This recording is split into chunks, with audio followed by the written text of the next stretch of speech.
Family, it's absolutely explosive. Kaido is holding a kanabo and aiming to attack Yamato's pregnant belly, demanding to know who the father of the child is.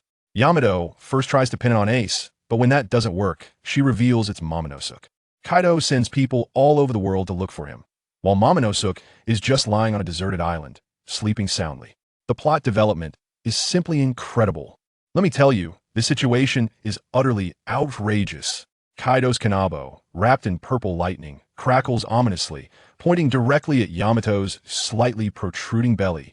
His eyes are as wide as copper bells, and I swear in the next second, he was about to use a move called Thunderclap 8 trigrams to send his own grandson away. Tell me, who the hell is that bastard? Kaido's voice booms, shaking the entire Onigashima hall. Who understands, family? I was right there, not daring to breathe. What on earth is going on? Don't worry, let me explain it from the beginning. It all started that day when I just entered the Beast Pirates meeting hall. I could feel something was off. It was so cold it could freeze a person. Kaido's old face was as black as the bottom of a pot, sitting on the throne, his fingers thumping on the armrest, staring intently at his daughter Yamato. Why? Because Yamato is pregnant. Her belly is already starting to show. Goodness, I was taken aback. This girl, who yells every day about wanting to be Kazuki Oden and wanting to fight her dad, ends up getting herself pregnant without even realizing it, preparing to make Kaido a grandfather. Is this surprise big enough? Kaido exploded immediately, starting with a soul-searching question. Yamato, are you not going to explain this to me? Yamato, being tough, coldly sneered. Kaido, what explanation do you want? Listen to her, calling him Kaido, not even addressing him as dad. Kaido, with his violent temper, couldn't take this. He slapped the armrest of the solid gold chair, turning it to dust, with chips flying past Yamato's face, almost injuring her. What kind of attitude is this? Kaido shouted, spitting everywhere in your father. You think you've grown wings, huh? Messing around with wild men outside, just to discuss me? Yamato was also fired up, standing with her belly out, retorting. You should speak respectfully. Who's messing around? And stop being so self-important. I'm not that bored to do this, just to annoy you. Messed around? Then what's going on with your belly? Kaido pointed at her belly. His expression was something else. Don't tell me you're just gaining weight. Do you think I would believe that? Yamato rolled her eyes, exasperated. When did I say I gained weight? I'm pregnant, so what? It's a legitimate thing. Why should I hide it? As soon as those words came out, Kaido's teeth almost crunched together. Let me tell you, over the years, he has kept Yamato locked up on Onigashima, fearing that his daughter would be deceived by bad people outside. And now, day in and day out, guarding against external threats, but he couldn't guard against the internal betrayal. Now, he's in this situation, angry and swearing to find that grandson and send him to Big Mom to experience what it truly means to mess with women. The two just kept arguing back and forth. Yamato mocked Kaido for calling imprisonment fatherly love, and Kaido shamelessly accepted it, saying something like, this is what a father should do if I don't take care of my own daughter. Who will? I was stunned listening to this dude. Can you hear the nonsense you're saying? You've mastered PUA, haven't you? Turning the PUA of a daughter into something so refreshing and noble, emphasizing fatherly kindness and filial piety. Yamato was so angered by his shamelessness that she turned to leave, but Kaido quickly blocked her at the entrance with his towering figure. Stop right there. We haven't talked about who the bastard in your belly is yet. Why should I tell you? If I tell you, will you go kill him? Yamato protectively shielded her belly, refusing to budge. Then, the scene from the beginning happened. Seeing that soft approach wouldn't work, Kaido went hard, grabbing his kanabo and aiming it at his own daughter's belly, ready to unleash the lightning. Kaido, you're shameless. The child is innocent. Yamato's eyes turned red. Yes, the child is innocent, Kaido sneered, so make a choice. Save the child in your belly or save the bastard who got you pregnant. This truly pushed Yamato to a dead end. She remained silent for a long time, probably torn inside. Finally, she gritted her teeth and casually threw someone under the bus. Fine, I'll tell you it's Ace. Fire Fist Ace. Kaido, upon hearing this, laughed in anger. Do you think I'm stupid? If Ace had any interest in you, he would have come to propose to me ages ago. How could this happen? Seeing that blaming Ace didn't work, Kaido's kanabo was really about to come down, and Yamato finally couldn't hold it in any longer. Sighed. All right, can I just tell the truth? Taking a deep breath, she spoke the name. His name is Momonosuke. Momonosuke? Kaido was taken aback, mentally going through everyone in the Beast Pirates. Who is that? Do we have anyone by that name in the crew? A new intern? He's not even part of our pirate crew. This made Kaido even less convinced Onigashima is heavily guarded. How could an outsider slip in? He felt Yamato was still messing with him, and the electricity on his kanabo grew brighter. Seeing that her father was being unreasonable, Yamato had to lay it all out. When he left, he didn't leave anything except for a name. He just left me with a baby in my belly. If you want to find him, go search the world yourself. Kaido was so furious, he almost cursed, but he held it back. He turned around to get paper and pen. It's not enough to just have a name draw me a picture of what he looks like. Yamato had no choice but to pick up the pen and quickly sketch something, handing it over. Kaido took a look, and his face turned green, instantly tearing the paper to shreds. Are you kidding me? I asked you to draw a portrait, and you gave me a stick figure? Besides the nose, eyes, and mouth, I can only tell this is a person. What else? I took a sneaky glance. Wow. That drawing was indeed quite abstract. Seeing that the hard approach wasn't working, Kaido began a sweet talk, completely reversing his attitude. Yamato, listen to me. As long as this kid can earn my approval, not only will I not kill him, but I will also bring him back and train him to be the next governor of the Beast Pirates. You don't want a child to be born without a father, right? This hit Yamato where it hurt. She touched her belly, hesitating. Should she gamble to give her child a complete family, or protect that man and let the child grow up like herself? In the end, maternal love triumphed. She gritted her teeth. Fine, he'll draw. But you have to swear if you go back on your word, I will definitely kill you, Kaido. This time, Yamato was serious. I could feel the killing intent from a distance. Kaido also patted his chest to guarantee that as long as the kid wasn't useless, he would accept him as a son-in-law. To put it bluntly, he realized that Yamato, his big daughter, was a waste, always opposing him, and now it was just right to cultivate this little grandson. How wonderful would that be? After getting the new portrait, Kaido immediately issued an order. Wow, that scene. The Beast Pirates, hundreds of ships, set sail from Wano, spreading across the seas of the new world like dumplings. Every pirate held a portrait of Momonosuke, with the command, better to mistakenly capture 1,000 than to let one escape. The entire new world was bewildered. Whitebeard, Shanks, Big Mom all thought Kaido had gone crazy, as if he were planning to start the final battle ahead of time. The message reached the Navy headquarters, and Admiral Sengoku rubbed his temples while looking at the portrait on the table, feeling a headache coming on. What the hell is Kaido up to? Mobilizing everyone just to find someone? Is it his illegitimate child lost out there? He asked Carp, who was munching on sunbae nearby, but Carp didn't even look up. How would I know? You were the wise strategist, not me. Want some sunbae? It's the last piece, not giving it to you. Sengoku was so angry, he almost had a heart attack on the spot. At this moment, where was the man who had shaken the entire world, Machiron? He'll tell you. He was lying on a deserted island where no birds would defecate, sleeping under a leaf. This guy is a time traveler who inexplicably fell onto Onigashima a few months ago. With his handsome face and silver tongue, he managed to win over Yamato. Once they had crossed the line, they realized that if Kaido found out, Machiron would be torn to pieces. So, relying on his only, albeit useless, transformation ability, he turned into an eagle and flew away. Initially, he thought he was the main character and would soon be able to punch Kaido and marry Yamato, reaching the peak of his life. However, he soon discovered that his golden finger was useless, and he was just a weakling. Thus, he had a mental breakdown and found a deserted island to adopt a lying flat mode, planning to wait until Luffy defeated Kaido before picking up a ready-made wife. Just as he was dreaming, he suddenly felt a palpitation and opened his eyes.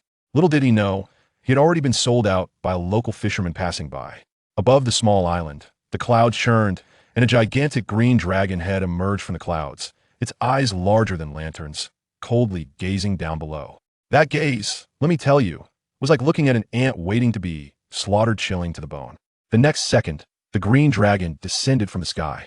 With a thunderous roar, the ground in front of my brother Machiron exploded into a large pit, rocks flying everywhere like bullets, nearly taking him out on the spot. He had just been pondering what to have for dinner on his lounge chair when this happened, completely dazed, thinking it was divine justice. But upon closer inspection, it wasn't a meteorite, it was his father-in-law paying a visit. The beast Kaido, with that bull-headed appearance, stood there. There, it felt like a mountain. His heart sank. It's over, it's a disaster. There's no way to hide the matter with Yamato anymore. But he just couldn't figure out how this thing got exposed. Both of us had kept our mouths shut. Could it be that Kaido installed 24-hour surveillance at their dating spot? Kaido's loud voice rang out. Kid, do you know why I can't find you? He leaned in to stare at. That look in his eyes was just like picking cabbage at a market, full of disdain. He must have been thinking, this? Not even as tall as my daughter. And this thing got my daughter? I felt Kaido's worldview shatter at that moment. How could his daughter Yamato fall for such an ordinary-sized human? It's not scientific. S' mind was clear as a mirror, of course, it was obvious. He was here to seek retribution, but his mind was racing. The fact that Kaido didn't come at him with a stick right away meant there was still room for negotiation. Begging for mercy? Absolutely not. Someone like Kaido looks down on weaklings. Begging would get him killed faster. Stand firm? Goodness, to clash heads? With my small frame, I wouldn't even survive one of his swings. After thinking it over, decided to take the initiative, and he directly spoke. Kaido, you're here about me and Yamato, right? I'm just curious, who reported me? But then Kaido shook his head, and with one sentence, he left speechless. Looks like you still don't know that Yamato is pregnant. I have to tell you, at that moment, Mo Long's eyes were almost popping out, and he was completely stunned. What the hell? A few times and I hit the jackpot? I'm gonna be a dad? Just a second ago, he was on high alert, and the next second, his mouth was grinning from ear to ear. He was so happy. But then Kaido poured a bucket of cold water on him. Ha, kid, don't get too happy too soon. I won't let my only precious daughter be with a useless person. As soon as Mo Long heard this, he got angry. Precious daughter? You call imprisonment precious? But he couldn't say it out loud. If he did, the next second, he'd be hit by a thunderous gossip. He forced down his anger and said, So, you want to break up this couple? Kaido shook the club in his hand. Hey, don't say. That description is pretty accurate. He said, that depends on your performance. Before coming here, I agreed with Yamato that if you do well, I'll take you back to train you as the next captain of the Beast Pirates. If you're useless, I'll end you myself right now. So kid, show me your strength. At this point, Mo Long was at a loss. Show my strength? I can't do that. What can I show? Perform a disappearing act and turn into a bird and fly away in front of you? Seeing Mo Long standing still, Kaido grew impatient. What's wrong? Don't want the opportunity I'm giving you? Mo Long shrugged, admitting defeat. It's not that I don't want to, man. I really have no combat power. I'm just an ordinary person. As soon as these words came out, Kaido exploded. Impossible. Absolutely impossible. Even if my daughter is a fool, she inherited my genes and can only be attracted to strong people. How could she fall for a useless person? Mo Long looked at the furious Kaido and smiled slightly, delivering a heart-stabbing line. Kaido, is it possible that Yamato simply likes my handsome face? Oh my goodness. Who understands? This line shattered Kaido's reason. Bastard. You dare say my daughter is a shallow woman who only cares about looks? Go die. Thunderous gossip. Kaido's club, wrapped in Conqueror's haki, smashed down with earth-shattering force. Mo Long was instantly scared out of his wits. This is going to kill me. He yelled, Kaido, do you want Yamato to be a widow? But it was useless. Kaido was already enraged and couldn't hear him. Just as he was about to be smashed open, Mo Long's survival instinct exploded. In the blink of an eye, he disappeared. In his place stood a figure that made Kaido's pupils quake. Yamato. That's right. He directly transformed into Yamato. He was betting on the fact that a tiger doesn't eat its own cubs. He won the bet. Kaido's club stopped just a centimeter from his nose. The wind it created blew Yamato's white hair wildly. Kaido was stunned, rubbed his eyes, and found his daughter still standing in front of him. Yamato? How did you get here? Mo Long seized the opportunity, channeling his inner actor, and cried out in Yamato's voice, Kaido, you're not keeping your word. You said you would take it back to train. You liar. I hate you. After shouting, he turned and ran. Of course, at this moment, if he didn't run, he might as well wait for death, right? But Kaido was a Yonko after all. He was only dazed for a moment before reacting. Something's wrong. That kid dares to play me. He jumped over Mo Long, blocking his path. Mo Long saw that it was over. He couldn't escape. He smiled bitterly and changed back to his original form. Kaido sneered, Kid, you almost really tricked me. Is this your ability? To turn into Yamato as appearance? Too many flaws. First, my daughter doesn't run like you. Second, she wears explosive bracelets. You don't. Third, I flew over. She can't possibly be faster than me. Saying this, Kaido's club began to crackle with lightning again. So, do you have any last words? Mo Long's survival instinct kicked in, and he quickly said, Don't. Father-in-law, although I'm weak now, I'm a potential stock. If you take me back to train for 2 years, if I'm still useless, you can kill me then. He was calculating in his heart. As long as he could delay for 2 years, by the time Luffy attacked Onigashima, he could elope with Yamato. Kaido spat on the ground. Pa, you're worth nothing. How old are you and still a waste? Hurry up and change back so I can kill you. Mo Long panicked and directly entered persuasion mode. Knowing how to manage upwards. Father-in-law, you can't say that. There's a term called late bloomers, do you understand? If you give me a chance now, in the future, I'll return you the strongest son-in-law in the world. This deal will definitely be the best decision of your life. Investing in me will absolutely pay off. Kaido looked at him, with Yamato's face, talking eloquently about grand prospects. And for a moment, he was somewhat impressed, even lowering his club. He appreciated the kid's eloquence, thinking if he put him in diplomacy Wouldn't he fool the enemies to death? Seeing that there was hope, Mo Long quickly added, even if you don't believe me, you must trust your daughter's judgment, right? She saw my unbeatable talent. Just give me 2 years, and by then, I could take you down with one punch. That is not a problem. Ha ha ha ha ha. Kaido laughed madly. He had never heard such arrogant words in his life. A weakling claims he could take him down in 2 years? Ridiculous. But Mo Long's expression was calm, as if stating a fact. Kaido was baffled by his mysterious confidence, finally biting his teeth and saying, all right, for Yamato's sake, I'll give you a chance. You said you're a genius, right? I'll teach you my signature move. Thunderous Gossip. You have 3 days to learn it. If you can, I'll take you back to Onigashima. If you can't, then obediently die. Do you dare to agree? Kaido thought Mo Long would haggle, especially since Yamato took 6 months to learn this move. Unexpectedly, Mo Long didn't even blink. Okay, I agree. Of course, if he didn't agree, he would die now. Agreeing meant he could live for 3 more days and find a chance to escape. As long as he could run to the seaside and turn into a fish, he could fly high like a bird. No matter how great Kaido was. Could he dive into the sea to catch fish? Kaido was bewildered by how quickly he agreed. Was this kid really confident or just blissfully ignorant? He stopped talking nonsense, shouldering his club and walking towards a small hill in the distance. Kid, keep up. I'll only teach you once. The two arrived at the foot of the hill, and Kaido turned to look at Mo Long with a gaze that seemed to say, watch closely. He stomped his left leg hard, and the ground instantly cracked, then shouted, Thunderous Gossip. The club, wrapped in purple lightning, smashed down hard onto the several-meter-high small hill. Boom!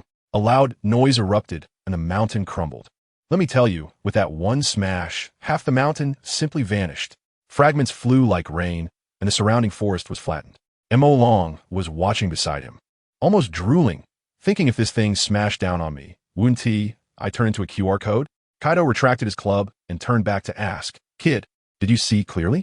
Mo Long nodded, appearing steady as a rock. I saw clearly. Do you think you can learn it? Mo Long was panicking inside but wore a proud face. Very simple. Within 3 days, I will definitely learn it. You can leave now. I need to train alone. Come back in 3 days to check my results.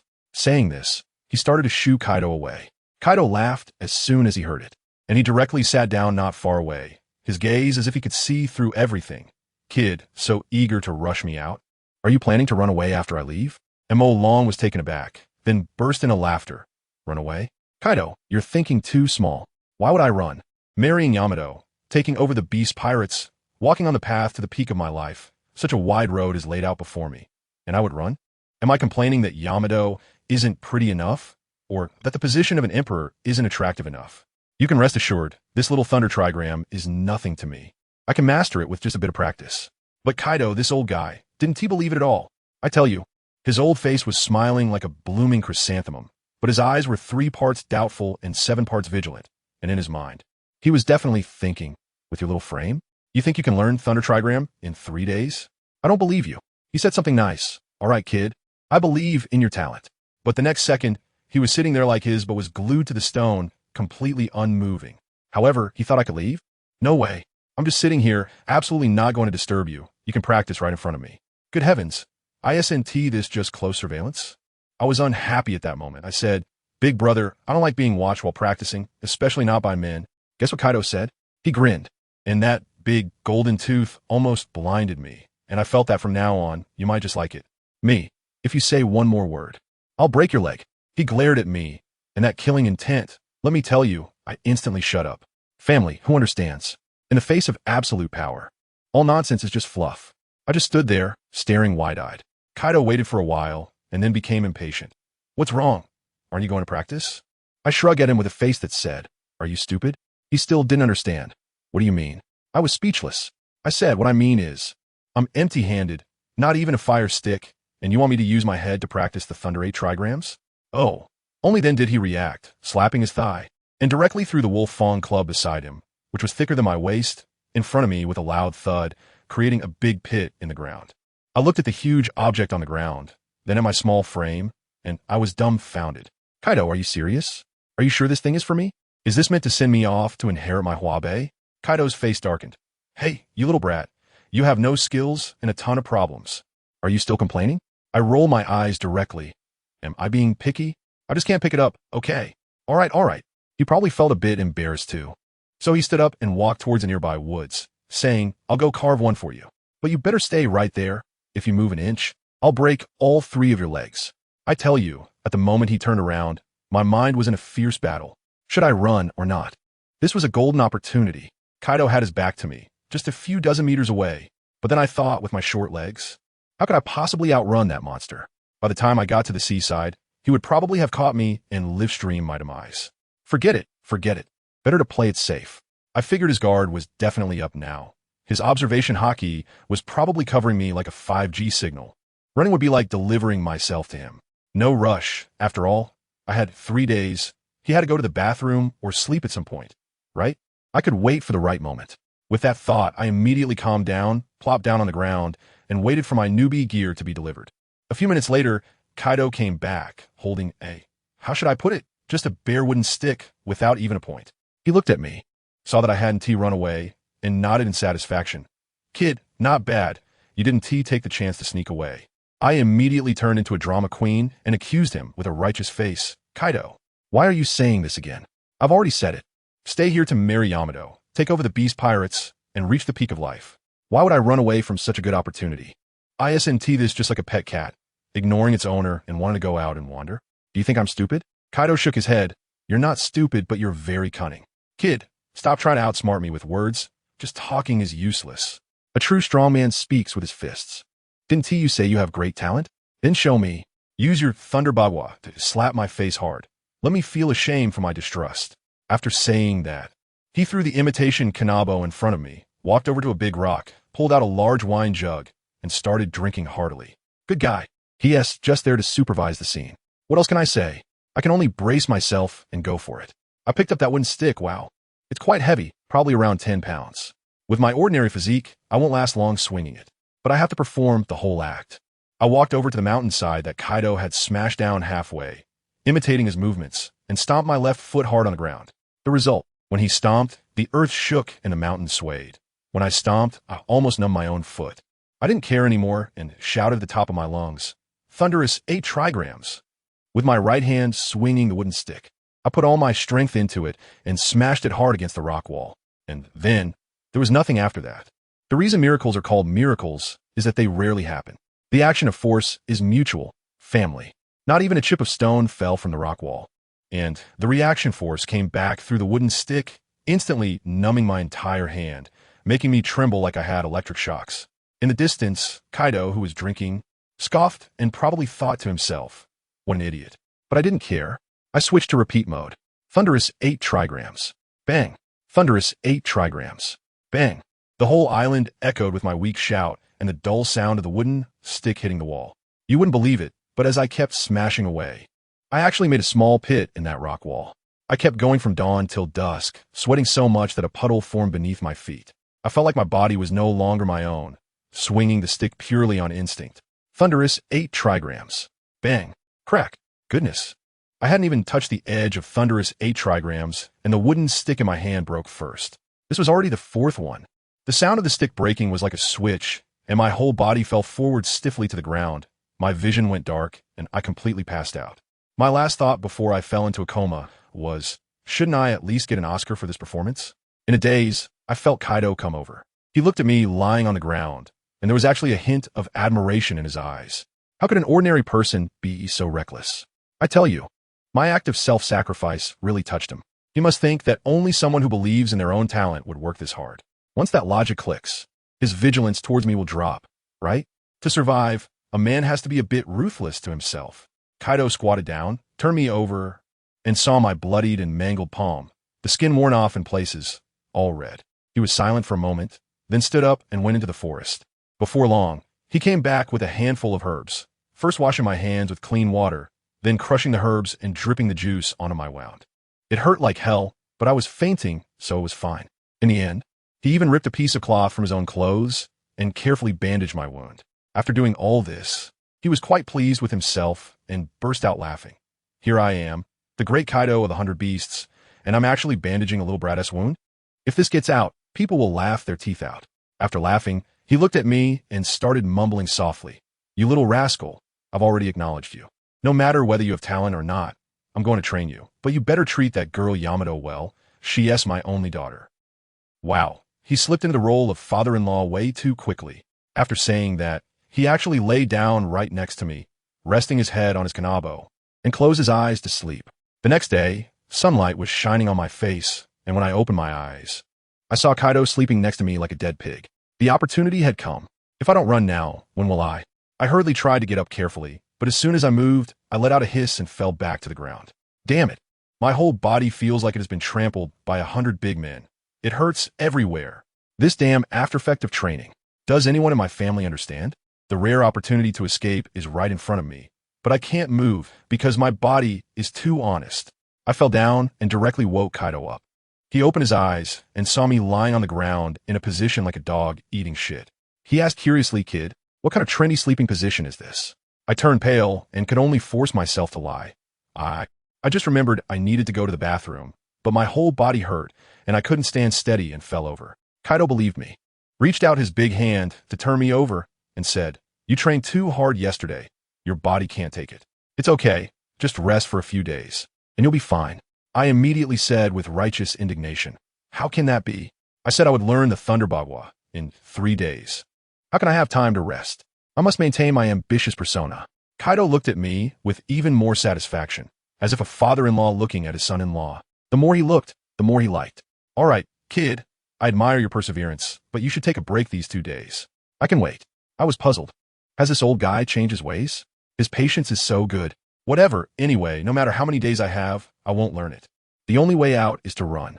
Kaido saw that I didn't say anything and arrogantly added, "By the way, kid, don't get any weird ideas.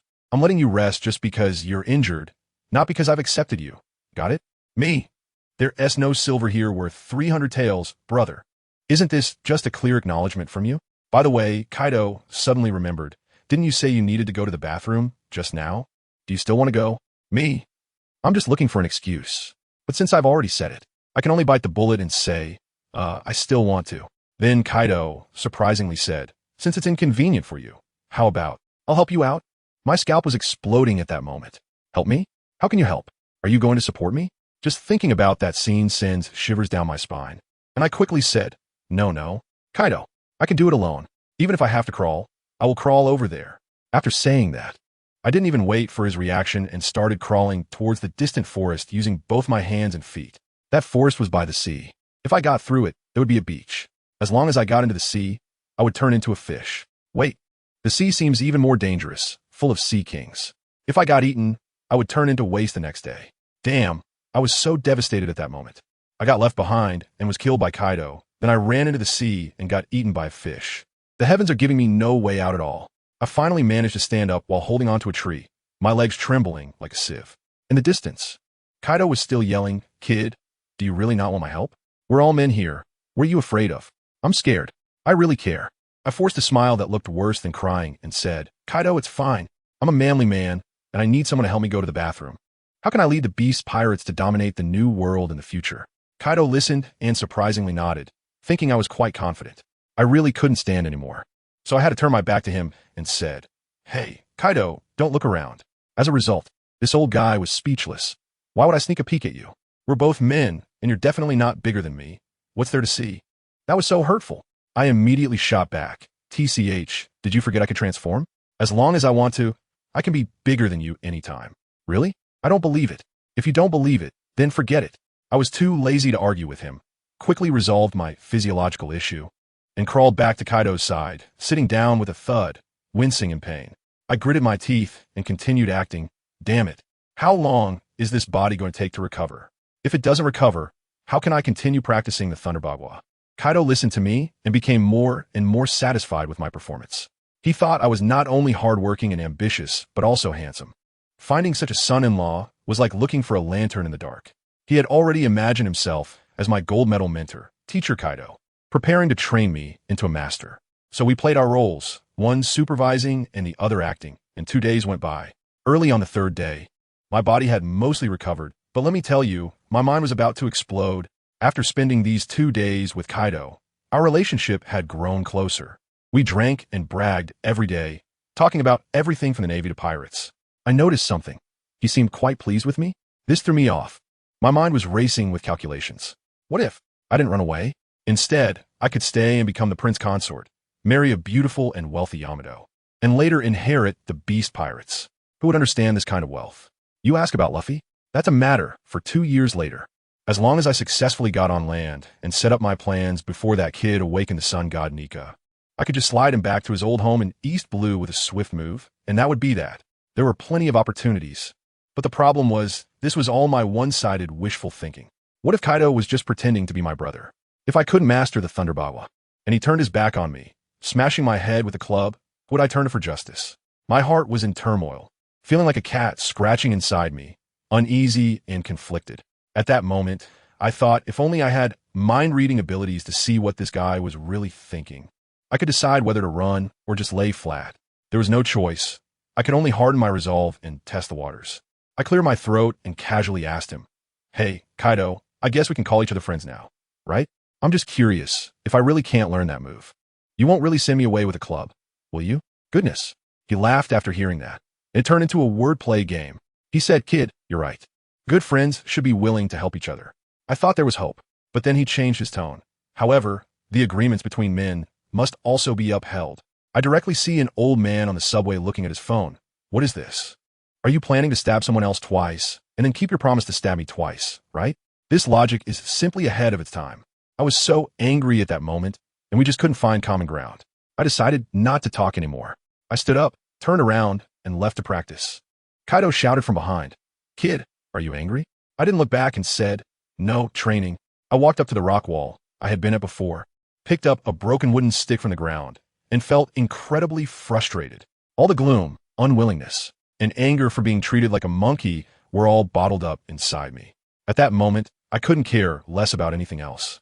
I shouted at the wall with all my might, thunderous 8 trigrams, with a loud bang, followed by a crack. Let me tell you, in that instant, I was dumbfounded. And so was Kaido. Right before my eyes, that hard rock wall had a deep pit larger than a wash basin created by me, surrounded by spiderweb-like cracks. And the wooden stick in my hand had long been unable to withstand that force and exploded into a flurry of wood chips. I stood frozen in place, staring at my hands. Did I really do this? 2 days ago, I could barely make a fist-sized dent with all my effort, and today, just like this? Kaido, that old man, looked like his eyes were about to pop out. He rushed over a few steps, gave me a fierce stare, and then gave me a thumbs up. "Kid, well done. A person should be looked at differently after 3 days. I still didn't believe it. So I ran to a nearby forest and found a huge tree that no one could wrap their arms around. I gathered all my strength and punched it. Bang! There was a muffled sound, and my entire arm went straight through the middle of the trunk. At this point, I finally understood that it wasn't the rock wall that had become brittle, nor was I cheating. Rather, it seemed my body had unlocked some strange attribute, and as long as I trained hard, I could become incredibly strong at lightning speed. I pulled my arm out and proudly shook my fist at Kaido. "Kaido, see this? This is my talent." Kaido was laughing so happily, as if he had found a treasure, and shouted at me, "Huh, kid, are you still calling me Kaido now?" I was confused. What should I call you if not Kaido? Then, the most ridiculous thing happened. He looked at me with, "Nonsense, of course. You should call me Dad." I exploded on the spot, cursing loudly. "Damn, Kaido, are you taking advantage of me?" He was taken aback by my outburst and paused for a moment before explaining. "What nonsense are you talking about? You have children with my daughter now, and I acknowledge you, so shouldn't you call me Dad?" Oh, so that's what he meant. All right, I got my head around it. But I really couldn't bring myself to call him Dad. I hesitated for a moment and cleverly said, "Hello, father-in-law." Now Kaido was satisfied, laughing even more heartily. It's good to see you. Come on, let's go back to Onigashima. That girl Yamato must be waiting eagerly." After saying that, without another word, he transformed into a massive azure dragon, scooped me up with one claw, and soared into the sky, flying straight towards Onigashima. Being grabbed by a dragon's claw and flying in the sky, the wind was howling, and everything below looked like tiny dots. I felt quite calm inside. After all, this wasn't my first time flying like a bird. It just felt like this development was too surreal. One moment, I was pondering how to escape, and the next, I was directly on the future heir's private jet. Soon, the enormous skull of Onigashima appeared before us. As soon as we landed, Kaido transformed back into his human form, patted me on the shoulder, and generously said, "All right, kid, go find Yamato. A short separation makes for a better reunion." So I'll give you a couple of days off to enjoy your time together. After that, I'm going to train you hard. Your current strength isn't worthy of the beast pirates. Then he started to paint a bright future for me like a prophet, but with your talent. I estimate that in 2 years you will reach the level of a calamity, and in 10 years, you might just catch up to me. I thought to myself, how bold of you to think that you can catch up to the 4 emperors in 10 years. Do you think this is some kind of wish-fulfilling story? But can I say that out loud? No. Right then, I gave him a reverse pep talk, my eyes radiating confidence. Don't worry, my father-in-law. 10 years is too long. I only strive for the present. I decided then and there that I would bring my talent to the beast pirates. Within 5 years, figures like Whitebeard, Red-Haired Shanks, and Charlotte Linlin will all have to bow down at my feet. When Kaido heard this, not only did he not think I was bragging, but he became even more excited, slapping me on the back. Ha. Yes, this is the son-in-law of Kaido of the Beasts. Ambitious. I'll wait for the day you conquer the new world. Goodness, there we were standing on Onigashima, one daring to boast and the other daring to believe. The atmosphere was so charged that I felt like I could be crowned king at any moment. Kaido looked at me, truly a father-in-law looking at his son-in-law. The more he looked, the more he liked me. He sighed, saying he was getting old, and the fire of conquering the world from his youth had long been extinguished. Now he was counting on me. After discussing all this fluff, I suddenly remembered the main point. So, father-in-law, where does Yamato live? Kaido was taken aback, then began to give me directions. You go straight from here, turn right when you see a big tree, then go straight until you reach a fork. Take the smallest path. After crossing the river, turn left and you'll see a gravel road. Keep going and you'll find Villa. Just ignore that. Keep going straight. I was so confused that it hurt my brain. What is this thing? Am I here to play a puzzle game? I quickly interrupted him. All right, father-in-law. Why don't you just have someone take me there? He finally reacted and went to call someone. After a while, he brought back a muscular guy who was about the same height as him and introduced him. Kid, this is my right-hand man, the big billboard, Drought Jack. Then he turned to Jack and said, Jack, this is M.O. Long, the husband of the he. I tell you, Jack's expression instantly changed. He looked me up and down, and that look on his face definitely showed that a storm of thoughts had already gone through his mind 18 times. He must be thinking, this kid is nothing special. How could he possibly handle young Masterda and even gain Mr. Kaido's approval? He must be a hidden big shot. Yes, just like red-haired Shanks, who looks like an uncle with a missing arm, but is actually incredibly strong. This guy's imagination is simply amazing. I haven't done anything, and in his mind, I have already become an unbeatable powerhouse. He walked over and politely greeted me. Hello, I'm Jack. Please take care of me from now on. As for me, I just played it mysterious and gave a faint hum. My attitude only reinforced his belief in his judgment, and his gaze towards me was filled with awe. So, I followed Jack to find Dea. Along the way, this guy insisted on talking to me. Mr. Mo Long, you must be very strong, right? What can I say? Should I say I'm just a rookie who has just unlocked the cheat code? That would ruin my persona, right? I can only reply ambiguously. If you think so, then I guess that's it. As a result, this guy took it seriously and excitedly invited me. Mr. M.O. Long, can you fight me sometime? I want to see how big the gap is between me and the world's top powerhouse. I was speechless at the time and looked at him strangely. If you want to experience the gap, why not go train with Kaido? Why come to me? Jack had a look of course. I believe that someone recognized by Mr. Kaido, your strength must be equally impressive. Please make sure to defeat me fiercely. I was silent for half a day, then finally blurted out a question. Jack, do you have some masochistic tendencies? As a result, this guy, let me tell you, his thought process is simply unique. He actually thought I was worried about being too rough and killing him instantly. He looked utterly enlightened and said, Oh, Mr. M.O. Long is worried about killing me? Don't worry, I'm still Drought Jack, tough and resilient. At that moment, I felt like 10,000 alpacas were rushing through my mind. Big brother, what I'm afraid of is that you might accidentally kill me, okay? If you exert just 1% of your strength, I might as well just reincarnate right on the spot. It feels like my life in this alternate world is a web novel, and the lazy author forgot to give me any cheats. There's no other way. I can only start a bluff. I clear my throat and put on the demeanor of a life coach. Jack, you're mistaken. Being a pirate isn't just about fighting and killing. It's about human relationships. I was even impressed with myself for how smoothly it came out. Look at Kaido. Why does he spend money to buy fruits from Brother Ming? Why not just steal them directly? No, I patted his shoulder. That's called resource exchange. That's called emotional value. This world is too deep for you to grasp. Listen to me. Go back and reflect more. After saying that, I quickly transformed and gave him a little pat on the shoulder. While he was still processing that, I made my escape, shaking off this battle maniac. I finally saw Yamato. Let me tell you, she was standing alone at the edge of Onigashima, her hand gently resting on her stomach, gazing at the sea like a stone waiting for her husband to return, which tugged at my heartstrings. She must have been terrified these past few days, fearing Kaido would come back and tell her that her husband was taken out with one blow by me. I quietly approached her from behind and hugged her tightly. She shuddered, and tears streamed down her face. You're back. Kaido didn't give you a hard time, did he? What can I say? I just bragged. Difficult? He's begging me to be his son-in-law.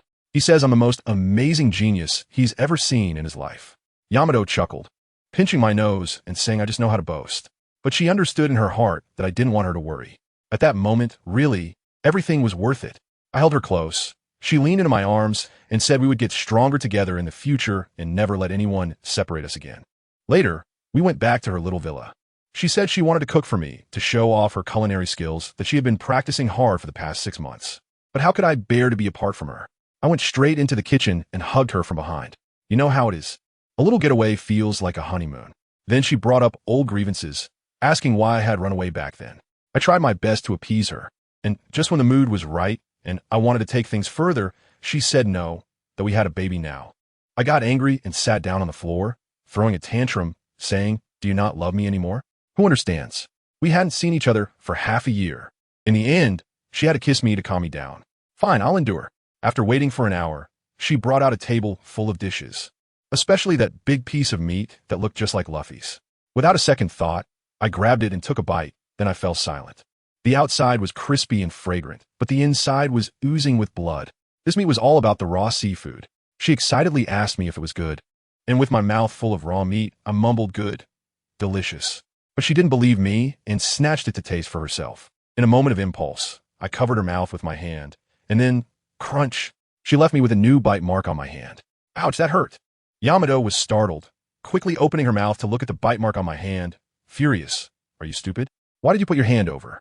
I then confessed that the meat was raw and I was worried it wouldn't be good for the baby. She was both angry and amused, saying I didn't treat her like family and should just say things directly. Anyway, after that, it was a chaotic scene. I was honest with her, and she felt both pity and amusement. The next few days were incredibly sweet, although we couldn't be too intimate, but you know, there are always ways to make things work.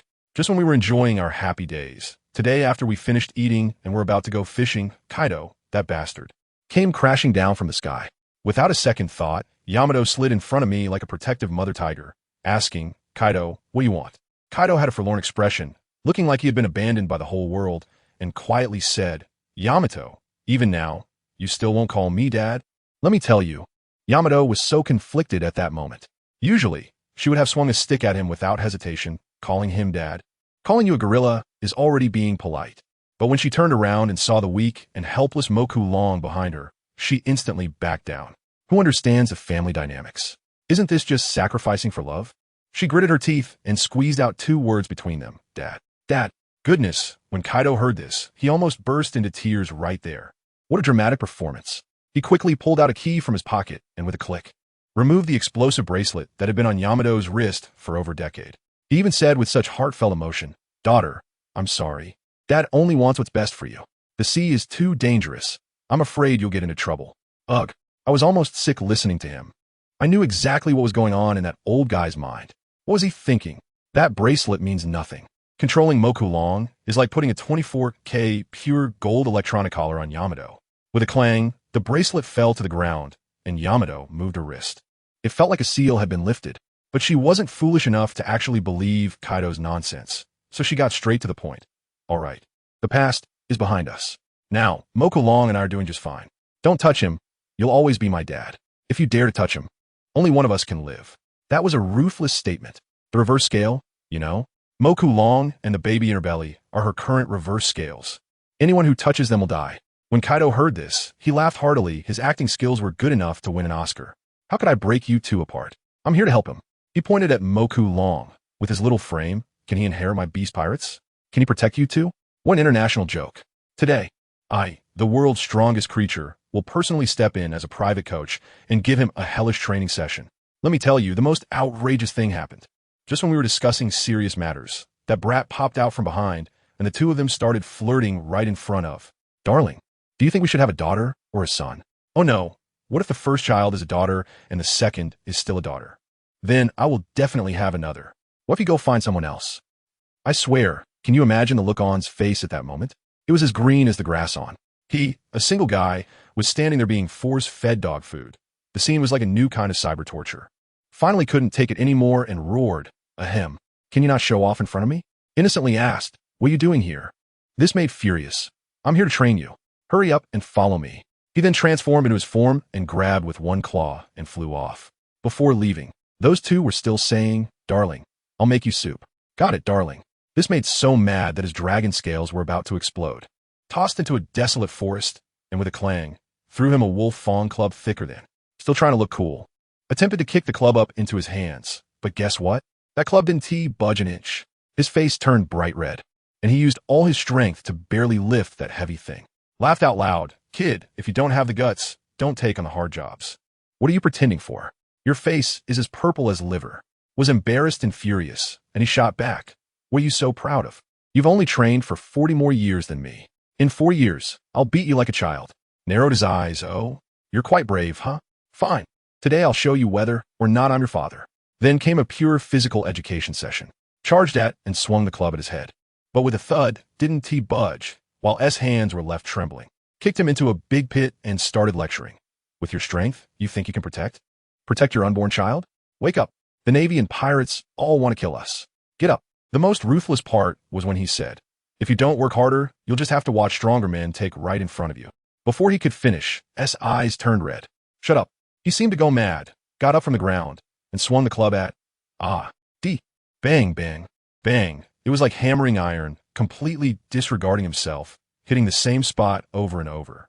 In the end, was nearly exhausted, lying on the ground, gasping. I can't do it anymore. I have no strength left. Was still scolding. A man can't say he can't. How old are you? Get up.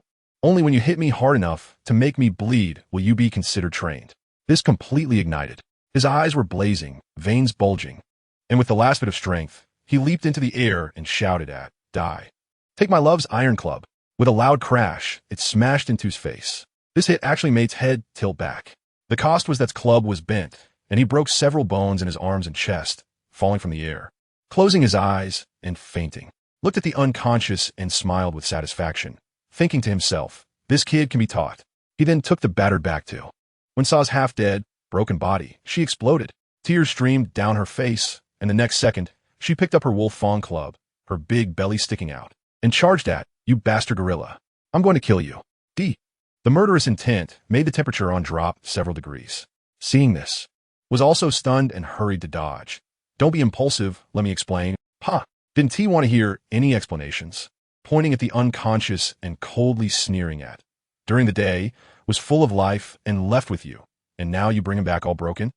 You've gone too far. She squatted down, tears dripping onto his face. The fire in her heart could ignite the whole world, and the killing intent instantly filled. This left speechless, raising his hands like surrendering, desperately explaining, daughter, calm down. It's not what you think. This is the normal result of our training. I tell you, at that moment, Yamato's face darkened, and she spat, bah. Training? You call this training? This is torture. Which family trains someone to the point of being completely broken and unconscious? This is murder. Kaido, I hate you. After saying that without another word, she picked me up horizontally and rushed towards her room. She knew very well that fighting Kaido now was just asking for trouble, especially since she was pregnant. If anything happened to the baby, it would be too late to regret. The most important thing right now was to save me. Kaido stood there feeling wronged. Good grief. I was just standing there as a punching bag, getting beaten up, and the one who got hurt the most was actually me. That old bastard Kaido was fine. And where could I go to reason with this? He was just hoping I would wake up quickly to clarify things for him. Otherwise, he would be carrying this black pot, and even jumping into the new world wouldn't clear his name. By the time I regained consciousness, it was already midnight. I tell you, as soon as I opened my eyes, I was wrapped up like a mummy, completely covered in bandages. Just moving slightly sent sharp pains through my bones. Damn it, this feeling was too familiar. It was an upgraded version of pain. I was clearly the one throwing punches. But the one who got hurt the worst was actually me. Kaido, that old guy, didn't he have a scratch on him? Where could I go to argue about this? Darling, you're awake? Yamato, who had been watching over me, was startled awake by me. Her eyes were still red, and she held my hand tightly. gritting her teeth as she said, "Don't worry, that bastard Kaido treated you this way, and I've taken note of it. Once I become stronger, I will definitely beat him until he can't find his teeth, kneeling in front of you to apologize." I was completely bewildered at the time. Huh? What happened? Did Kaido hit me? No. Didn't I knock myself out of my memory? Could it be that while I was unconscious, that old man gave me a few more hits? Upon hearing this, Yamato became even more anxious and reached out to touch my forehead. "Darling, did you get hit so hard that you're dumb? Did you lose your memory?" "No way. I'm going to find him and settle the score right now." Seeing her about to explode again, I quickly grabbed her. Wait. I didn't lose my memory. What I mean is, did you see him hit me with your own eyes?" "Well, not exactly." Yamato shook her head, "but when he brought you back, you were like this. If he didn't hit you, then who did?" "All right, I figured it out. This is purely a beautiful misunderstanding." I can only explain with a wry smile. "Ahem, well, you might have misunderstood. Kaido really didn't hit me. I hit him, and I got hurt from the backlash of his insane defense. Although it's a bit embarrassing to say this, it's the truth. I can't let her keep misunderstanding her dad. Right? Though I do want to see her really stomp on Kaido and beat him up in the future. After all, I remember everything that old guy Kaido said to provoke me, like how my wife will be taken away by someone else. Using my wife to motivate me to get stronger, that's just outrageous." "Huh? He didn't hit you?" Yamato was stunned. Her little head started spinning wildly, and she imagined an entire annual family drama, featuring a wild plot. "Did he hit you under the guise of training? Or did he threaten you with me and the kid, not letting you tell the truth?" "Darling, tell me. I promise I won't act impulsively." I was both amused and helpless at that moment, quickly rubbing her face and saying, "What are you thinking? It's really not like that. It's just that I'm too weak and couldn't hit him," which ended up hurting myself. To prove that what I said was true, I told her about my hidden passive skill, getting stronger when I get hit. I explained that I suspected my constitution was such that the closer I was to death or serious injury, the stronger I became after recovering. That's why I was trying so hard during the day, just wanting to take a gamble. Yamato listened in surprise, although she found it absurd. Seeing my serious expression made her believe it to some extent. She felt so sorry for me that she rolled her eyes and scolded, "If it hurts, don't move around. Seriously, are you hungry? I'll go make you a bowl of noodles." With that, she went to the kitchen and soon returned with a steaming bowl of tomato and egg noodles. I looked at the bowl of noodles and opened my mouth directly. Yada chuckled and said, "I really give up on you." Though he said that, his body was very honest. He picked up a chopstick full of noodles, blew on it, and carefully fed it to my mouth. I took a bite. No salt. But could I say that? I couldn't. I nodded on the spot. Delicious. So delicious. Yamato shot me a glance. Humph, just try to make me happy. But the smile at the corner of her mouth was impossible to hide. After we were full and satisfied, Yamato helped me lie down, tucked me in, and patted me like she was comforting a child. When she thought I was asleep, she tried to sneak out quietly. "Where are you going?" I immediately opened my eyes and asked soulfully, "Aren't you sleeping with me tonight?" Yamato was caught red-handed. Her little face flushed. "I'm afraid you might act up at night and worsen your injury. Given your condition, it's better to be honest. Who understands family matters? Even moving a finger hurts me so much, and she's still wary of me?" I was speechless at that moment. "What are you talking about, Yamato? Do I look that much like a hungry ghost? Besides, we're a couple. If Kaido sees us sleeping in separate rooms, he might think our relationship is on the rocks." I can't hear you. I can't hear you." Yamato covered her ears and ran out, not even closing the door behind her. Wow, the cold wind rushed in. Just as I was about to struggle to get up and close the door myself, Yamato popped her head back in. "What are you doing? You're injured and still getting out of bed? What? Planning to crawl to my room?" At that moment, I impulsively replied, "I just want to close the door." "Oomph. Serves you right for sleeping alone." I turned around and left in anger. I lay in bed, wishing I could slap myself. "Mo long. Oh, Mo long. Your mouth really should be controlled. You should have just crawled over when she asked. Maybe by now you would have already hugged your wife." Just when I was feeling desperate, I heard footsteps at the door. In the end, Yamato, softened her heart, came over, pushed me back down on the bed, then slammed the door shut with a bang. Turning around, she began to undress right in front of me. When she crawled into the blanket, she even wiggled a finger in front of my nose and warned, "We agreed, no touching. Otherwise, don't even think about touching a single finger in the future." "Of course," I replied with a grin, then rolled over and skillfully pulled her into my arms. Indeed, a man's words are just lies. When I woke up the next day, Yamato was no longer beside me. I felt a bit urgent to pee, so I got out of bed by myself and groggily went to the bathroom. When I came out, I suddenly realized, I can get out of bed. I moved my hands and feet, clenched my fists, punched, lifted my legs, and bent down. Damn, it doesn't hurt at all. Am I fully revived? I rushed into the kitchen, and Yamato was making breakfast. Seeing me full of energy, he was so startled that he almost dropped the spatula in his hand. Dear you, are you okay? I hugged her waist from behind and planted a kiss on her cheek, laughing like a fool. I'm fine. I'm completely fine. I'm telling you. I found the right way to become stronger. Yamato looked me up and down, her face filled with disbelief, and finally sighed. My dear, I've realized that you, like Kaido, are a monster too. I heard this and leaned down to blow a breath of warm air in her ear. So, to celebrate my monster recovery, shouldn't we do something fun? Yamato's face flushed instantly, and she reached out to pinch my ear. Emo Long, are you crazy? Thinking about this early in the morning. Ouch. Ouch, ouch. I quickly begged for mercy. Darling, I was just joking. Look at you, so sensitive. You're the one who's thick-skinned. We were playfully messing around in the kitchen, and she made me a sandwich, then set out a dozen for herself. I was shocked and said, aren't you treating us differently? She confidently replied that she needed to eat for two. All right, pregnant women are the most important.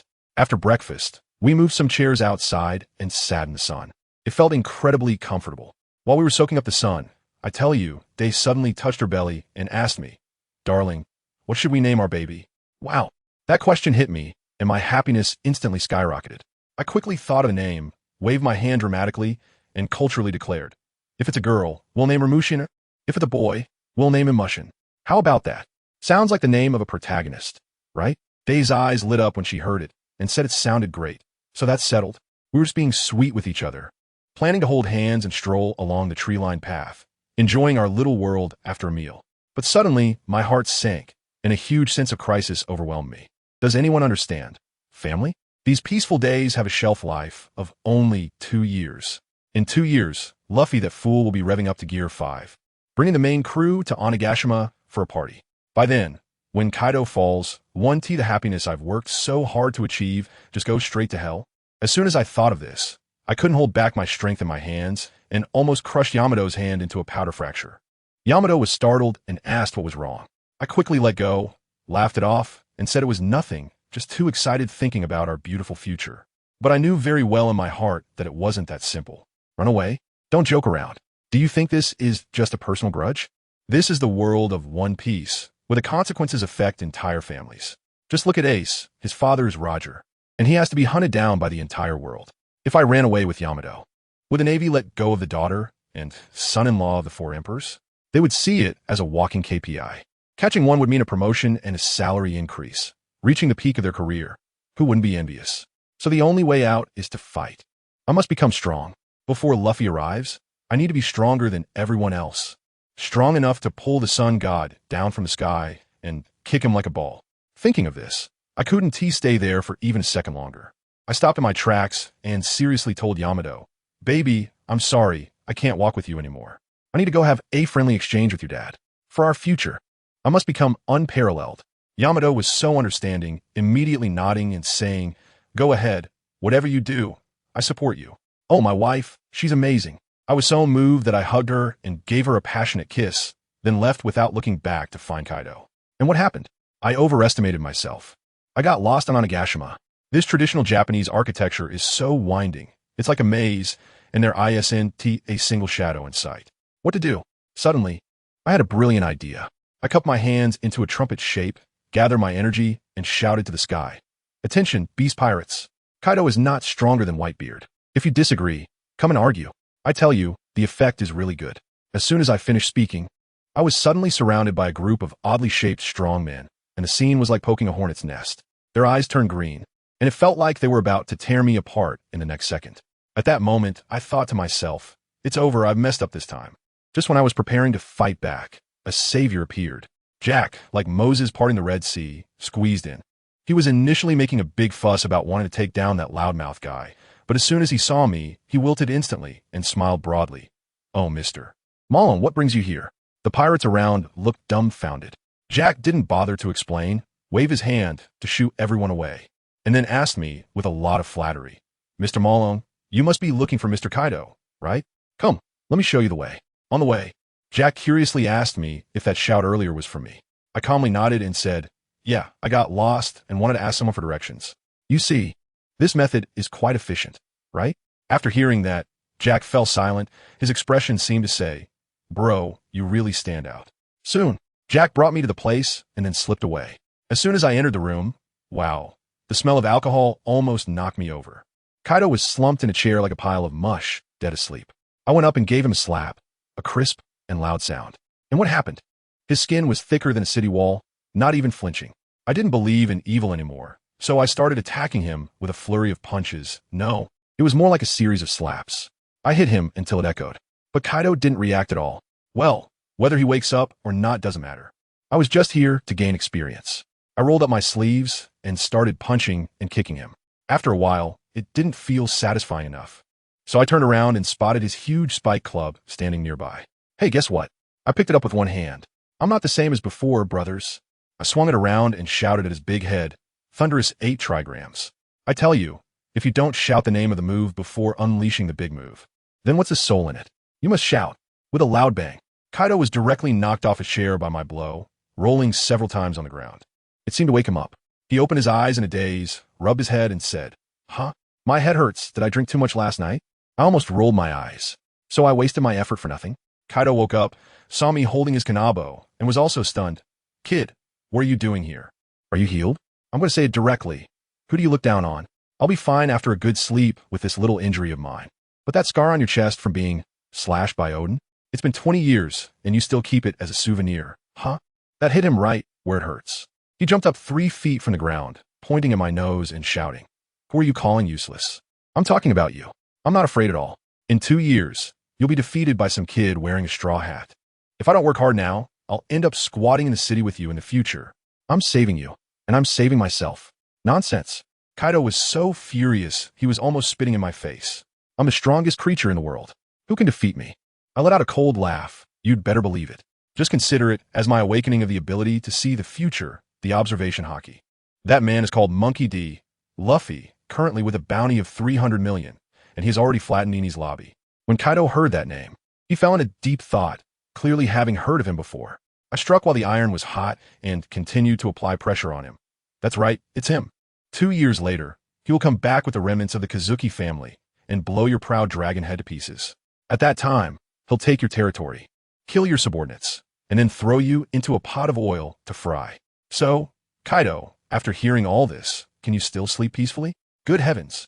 This old guy was completely thrown off guard by my words. His furious conqueror's haki erupted, almost blowing me away. But after venting, he calmed down and instead looked at me, laughing heartily. "Kid, I almost believed your nonsense. A mere 300 million bounty brat? Give him 10 more years, and he still won't be able to catch up to me, let alone defeat me in 2 years. Do you think he's a god or something? Don't say it. He really is a god. Let me tell you, that kid named Luffy didn't eat some broken rubber fruit. That thing is the Nika fruit, the sun god Nika. His grandfather is a naval hero. His father is the leader of the Revolutionary Army, and I thought that was already enough of a cheat. But he still has a divine-level cheat hidden away? Good heavens, isn't this just a privileged connection coming down to experience life? Is the next step that his mother is still a celestial dragon and his grandmother is I'm himself? Kaido looked completely bewildered, staring at me as if I had been hit in the head. I can't be bothered to explain the complex backstory behind this, which even the top authors wouldn't be able to write. So I'll just lay it out. Kaido, we are both in the same boat now. Why would I lie to you? In 2 years, just 2 years from now, that kid will be riding on your head at full throttle. So enough with the nonsense. If you don't want to be a stepping stone, train hard with me. This ghost island only needs me, the ink dragon. We don't need any sun god. I spoke with such determination that it probably stunned Kaido with my madness. He sighed and didn't say whether he believed me or not. But his expression clearly changed. All right, kid, since you say so. Rather than waiting for him to grow stronger, I might as well snuff out this threat in the cradle. As soon as he finished speaking, he shouted towards the door. "Jean, get in here." The next second, the door opened. Let me tell you, the scene was intense. A man clad in black armor, with a pair of large wings on his back and flames billowing behind him, walked in. His presence was like a walking disaster movie. The #1 enforcer of the Beast Pirates, Jean. Jean didn't even glance at me and directly asked Kaido, "Mr. Kaido, what is the matter?" Kaido pointed at me and said, "Go to the first half of the Grand Line and kill someone for me." "Who?" Jean didn't even furrow his brows. "Straw Hat Luffy, the one who just caused a ruckus at Eni's lobby. Find him and kill him." "No problem. What the hell? It's that simple. The whole conversation took less than 5 sentences, and just like that, an assassination mission from a top executive of the Four Emperors was set. Jean turned around and left, transforming into a toothless dragon as he stepped out. With a flap of his wings, he vanished in an instant. That efficiency would make even a delivery guy weep. I was dumbfounded at the time. Who understands what I'm going through? Is my mouth blessed or something? I originally wanted to motivate Kaido to join me in the competition, but he directly chose to flip the table and send someone to cut the signal in the cradle. Can this succeed? Logically speaking, if Jean goes to the novice village, isn't that just a high-level boss returning to the city to slaughter? Wiping out the Straw Hat crew will be like child's play. But for some reason, I felt uneasy in my heart. Kaido saw my expression of constipation and laughed heartily. What's wrong, kid? You don't really think my top general can't handle a rookie pirate crew, do you? No way, right? What can I say? I haven't said anything. Am I worried about this? What I'm worried about is, what if Jin really kills Luffy? It will be a big deal.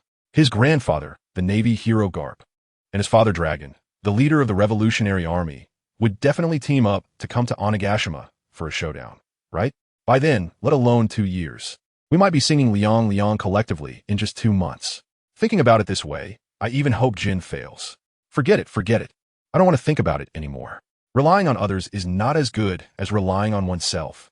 I took a deep breath, picked up Kaido's kanabo next to me, and said to him, Kaido, are you sober yet? If you are, keep being my sparring partner. Kaido was taken aback, staring at the weapon in my hand. Wait a minute, kid, is that my kanabo? Does it matter? You're not using it right now. So what's wrong with me borrowing it to practice?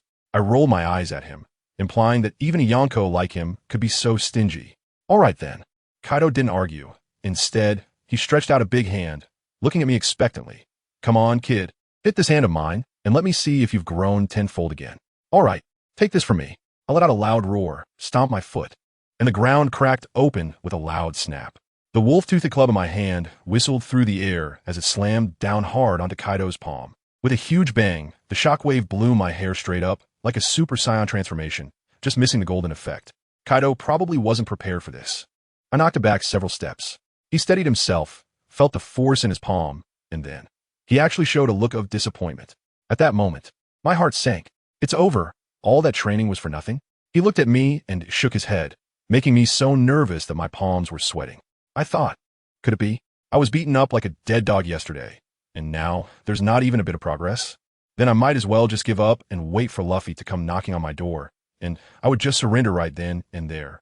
Using a move like the Fong Tian Hua Ji to stab my adoptive father, I gritted my teeth and nervously asked, how is it? You. Just tell me, I can take it. Kai looked at me, extended a hand, and in an extremely heavy tone said, Mo Long, based on my judgment, your strength has probably increased by about 5 times compared to yesterday. At first, I didn't react and instinctively wanted to say, it's only 5 times. Wait, 5 times? My eyes widened like saucers. Damn, 5 times. My base strength yesterday was already 10 times what it was before, and on that basis, multiplying it by 5 means it's directly up to 50 times. Kaido, you old bastard. He clearly knows this is a huge boost, yet he pretends to look utterly disappointed in front of me. What? Kid, with that expression on your face, do you think you're something special? Kaido saw that I had reacted and started to increase the intensity. Let me tell you, don't celebrate too early. Last time it was 10 times. This time it's 5 times. What does that mean? It means there's a diminishing effect. The next time it could be 2 times the time after that one time. And eventually, it might not increase at all. What good is your current strength? Goodness, his words instantly extinguished the little spark of motivation I had just ignited. Yes, 50 times the strength of an ordinary person sounds impressive, but in this monster-filled new world, I might not even be able to defeat an elite monster. Luffy was able to stun tens of thousands of fishmen with a single conqueror's hockey back on Fishman Island. Yet with that kind of strength, he was still taken out by Kaido in one hit when he came to Onigashima. What is there to be proud of with my current strength? Pride leads to downfall. I understand now. My gaze instantly became unwavering as I said to Kaido, word by word, Kaido, take me to that place from yesterday. Today, I want to train 10 times harder. Kaido smiled, a very satisfied smile. He transformed into a dragon, grabbed me, and soared into the sky, returning to that small forest. Come on, kid. Hit me until you can't anymore. As long as you don't die from training, keep pushing yourself. Kaido transformed back into his human form and roared at me. First, establish a solid foundation, and later I'll teach you hockey. Enough with the nonsense. My goal is to take you down, Kaido. I shouted and charged at him, swinging my spike bat down hard on his head. Bang! Keep going. Kaido swatted me away with a single slap. I got up, spat out a mouthful of blood, and charged forward again. By the time I regained consciousness, I was already being carried back to the room by Kaido. Yamato looked at me, covered in blood, not knowing how many bones were broken, almost going crazy. This time, I was hurt 10 times worse than yesterday. My hands were nearly crushed, and not a single rib was intact. Yamato snatched me from Kaido's arms and held me tightly, tears streaming down her face. She looked up, her eyes red and staring at Kaido, her voice trembling. Kaido, you bastard, are you taking revenge on me? Just because I didn't listen to you, you deliberately tortured Moke Long to make me feel pain, right? You have such a cruel heart. Kaido looked at the almost furious Yamato and actually gave a bitter smile, then began his performance. Let me tell you, Kaido's PUA skills are wasted if he doesn't go into pyramid schemes. He first appealed to her emotions. Yamato, you misunderstood. He's my son-in-law. How could I harm him? Seeing that Yamato didn't believe him, he immediately started reasoning with her, painting a grand picture. Do you know why he's fighting so hard? For you. For the child in your belly. He's a man. He needs to support this family. We are pirates. We are one of the 4 emperors. But the Navy could strike at any time. No pirate crew can withstand a full-on assault from the Navy. He doesn't want to leave your fate in someone else's hands. So he has to get stronger. Strong enough that the Navy wouldn't dare to touch us. Yamato was stunned by his words. Kaido took advantage of the moment and escalated to a philosophical level. If you don't bleed now, you'll lose your life in war. He's paving the way for your future with his life. And you, as his woman, should support him. Not become a stumbling block on his path to growth just because you feel heartbroken. Do you understand, Yamato?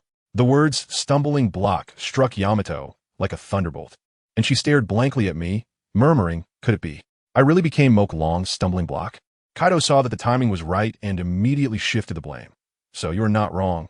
Moke Long is not wrong. All of this is the Navy's fault.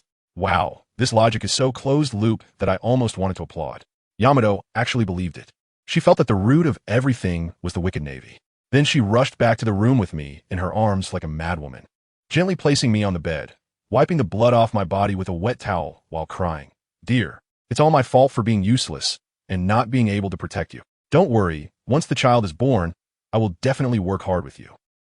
Listening to her murmuring in my ear, even though I was in a coma, I felt quite complicated. When I woke up the next day, I felt like I was entangled by an octopus. When I opened my eyes, I saw Yamato completely hanging on me, sleeping soundly. This feeling, to be honest, was quite nice. I couldn't help but reach out and pull her tighter into my embrace. She was soft and really delightful. As a result, my movement woke her up. She opened her eyes groggily, just in time to meet my gaze. Our eyes locked, and her pretty face instantly flushed red. She tried to look away from my gaze, but realized she was tightly held and couldn't move at all, making her even more shy. I couldn't help but laugh at that moment. Her little face was flushed like a ripe apple. I couldn't resist reaching out to touch the pair of wine-red little horns on her head, and they felt quite smooth and cool to the touch. I leaned closer to her ear and lowered my voice to tease her. I mean, you're almost a mom now. How come you still blush like a little girl all the time? This won't do. To help build your courage after you give birth, I'm telling you, I prepared a lot of new positions to unlock. Goodness, as soon as she heard that, her face turned even redder as she rolled her eyes at me, saying, dream on. Who wants to unlock any weird positions with you? While saying this, she squirmed in my arms like a loach, adding, and let me go. You're choking me. I couldn't let her go, so I pulled her in tighter and playfully said, no way. Why would I let go? It's still early. Let's continue sleeping. As I spoke, my hands mischievously began to play with her little horns. She stiffened all over, feeling uncomfortable, and quietly protested, hey, can you stop touching me? It felt as if I was treating her like some kind of pet Pokemon. As soon as I heard that, I got excited. No way, Dave. You can't touch this, you can't touch that. And now you can't even touch the horns? That's too domineering. No, I'm going to touch it anyway. Saying that, I disregarded everything and grabbed her little horns and started rubbing them. Hey, I have to say, the feeling was absolutely amazing. Like touching a piece of high-quality mutton, Fat Jade. She was completely speechless, probably thinking in her heart, what is so great about my horns that you want to touch them? Are they more attractive than me? She really couldn't take it anymore and pushed my hand away, half-jokingly saying, all right, dear, if you keep touching, they're going to lose their color. Then she quickly changed the subject, looking at me with concern, saying, by the way, is your injury all healed? You seem so energetic. moving your hands and feet like nothing else wrong. I was stunned by what she said. Yeah, didn't I just lie there like a dead dog yesterday, almost ready to meet the Pirate King? How come when I woke up, I felt no pain at all? To verify it, I suddenly threw off the blanket. What are you doing? Yamato screamed in fright, thinking I was about to go wild. I quickly apologized. Oh no, I'm so sorry, dear, I didn't mean to. I just wanted to stand up and stretch a bit to see if my body has really recovered. Is my fault for being too vigorous? Oh, solo exercise? Then it's fine. After hearing this, she silently pulled the blanket back over herself, wrapping herself up tightly.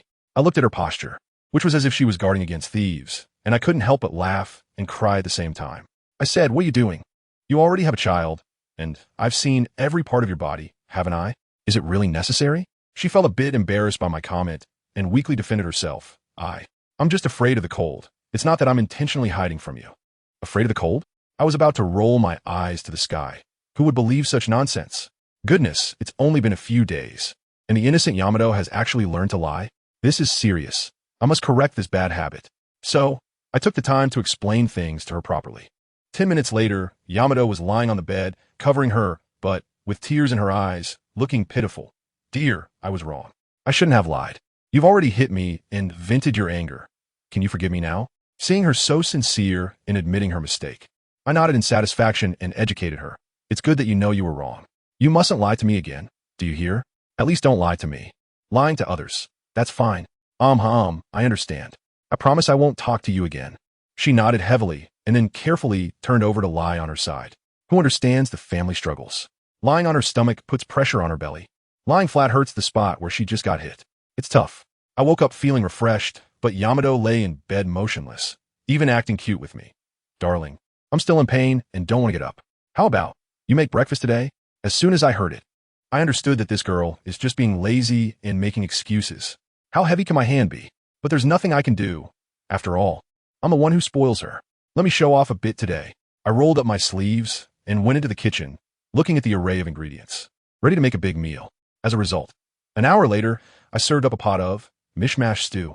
You know, the kind where a big bone broth serves as the base, and then you throw in meat, vegetables, seafood, all mixed together to cook, focusing on balanced nutrition. Just when I was feeling good about myself, Dee came over at some point, sniffed the air, and her eyes lit up. Wow, it smells so good. Darling, I didn't expect you to be such a great cook. Then she quickly changed her tone. Since you're so good at cooking, I'll leave all the meals at home to you from now on. I was completely dumbfounded. Am I being reverse manipulated? Did making a breakfast suddenly upgrade me to a lifelong chef? I pulled her over, pinching her chin, and asked fiercely, tell me, did you learn bad things from some wicked woman? How dare you play tricks on your husband? Is your little but itchy again? Her face turned red, and her eyes darted away. Wow, I actually guessed it right. It turns out she had been going to seek advice from the Black Maria, one of the 6 flying sisters, every day these past few days, learning how to be a qualified wife and mother. As they chatted, the conversation shifted from parenting tips to husband management techniques, and that woman led her astray. As soon as I heard that name, my DNA reacted. Let me tell you, who is Black Maria? She's the madam of a brothel. You're asking a pure little rabbit to learn how to be a virtuous wife from a brothel keeper? Isn't that just pure comedy? I immediately issued a strict order to cut off all ties with that woman. But Yamato wasn't happy about it, clinging to my arm and shaking it, asking why. Sister Maria is very nice. She taught me a lot of things. If it weren't for her, I wouldn't have known your cooking skills were this good. I was so mad that I almost laughed. Am I a good cook? Which your eyes saw that. I'm just randomly throwing things together. Besides, she is neither anyone's wife nor anyone's mother. What could she teach you? In short, you're not allowed to hang out with her anymore. When she saw that being tough wasn't working, she immediately switched to a pair of big, watery eyes and looked at me pitifully. But I'm learning to knit with Sister Maria. I want to make something for our baby. Can we wait until I learn? No way. I directly played my trump card. If you keep hanging out with her, I will hate you. As soon as those words came out, they instantly broke down. That was her biggest fear. She burst into tears, tightly hugging my neck. Tears streaming down like they were free. I'm sorry. Dear, please don't hate me. I promise, I won't hang out with her anymore. Whatever you say goes. Just please don't hate me, don't abandon me. As soon as I saw her react so strongly, I felt heartbroken and quickly hugged her to comfort her. Okay, don't cry, I was just joking. How could I possibly hate you or abandon you? You're my wife. After a lot of coaxing, I finally managed to make her laugh through her tears. We were happily chatting and eating my pot of dark cuisine when, in the next moment, Kaido, that old man, came crashing down from the sky like a giant bomber. I was in the yard performing somersaults for Yamato at that time. There's no choice, it's the price to pay for pleasing my wife. Kaido saw me full of energy and, without saying a word, he transformed into his dragon form, grabbed me with one claw, and flew away in a swoosh, shouting, "Kid, your recovery looks pretty good. Let us start today as training." Leaving Yamato shouting at the sky from the lounge chair, "Kaido, if you beat him half to death again today, I won't let you off the hook." It was still that familiar forest, and Kaido threw me down like garbage, casually tossing me his kanabo. "Come on, kid. Hit me with all your strength, and let me see how much you've improved today." I picked up the spike club and tested its weight. Hey, it felt much lighter. Of course, it wasn't the club that got lighter. It was me who got stronger. I shouted, "Kaido, I'm coming." I swung it around and smashed it down hard. Boom! Kaido caught it with one hand, standing completely still. But the expression on his face, let me tell you, was one of disappointment. He didn't say a word, just stood there in a daze. My heart skipped a beat, and I couldn't help but call out to him. "Kaido? Kaido?" He snapped back to reality and asked me, "What is the matter? I'm numb all over. What do you want to ask me? Shouldn't it be me asking you? You hit me once, and then started daydreaming. What are you thinking? By the way, you don't think my power growth has slowed down and I'm not worth training anymore, do you?" Kaido was amused by my train of thought. "What nonsense are you thinking? How could I possibly give up on you?" He rolled his eyes at me, still not satisfied, and raised his hand to slap me. I chuckled to myself, having long anticipated his move. I sidestepped to avoid it and smugly mocked him. "Kaido, after being hit by you so many times yesterday, I've learned my lesson. How could you possibly hit me again?" But the next second, a giant foot came crashing down right on my chest. I flew out like a cannonball, crashing into a large tree with a bang, breaking it and plowing a long trench in the ground. Kaido sneered from the side. "Heck, kid, trying to show off to me? You're still too green." I struggled to get up from the ground, spitting out a mouthful of blood. Goodness, even though it hurt like hell, I felt surprisingly uninjured. Kaido looked at me, his eyes filled with a hint of envy. "Kid, your physical talent is really impressive. Yesterday, when I kicked you, you had to lie down for half the day, but today you actually stood up right away." I rolled my eyes and didn't bother to banter with him, directly asking, "Enough with the nonsense. You still haven't told me. How many times has my strength increased today?" Kaido sighed and said, "Twice. The first time was 10 times, the second time was 5 times, and this time it's 2 times.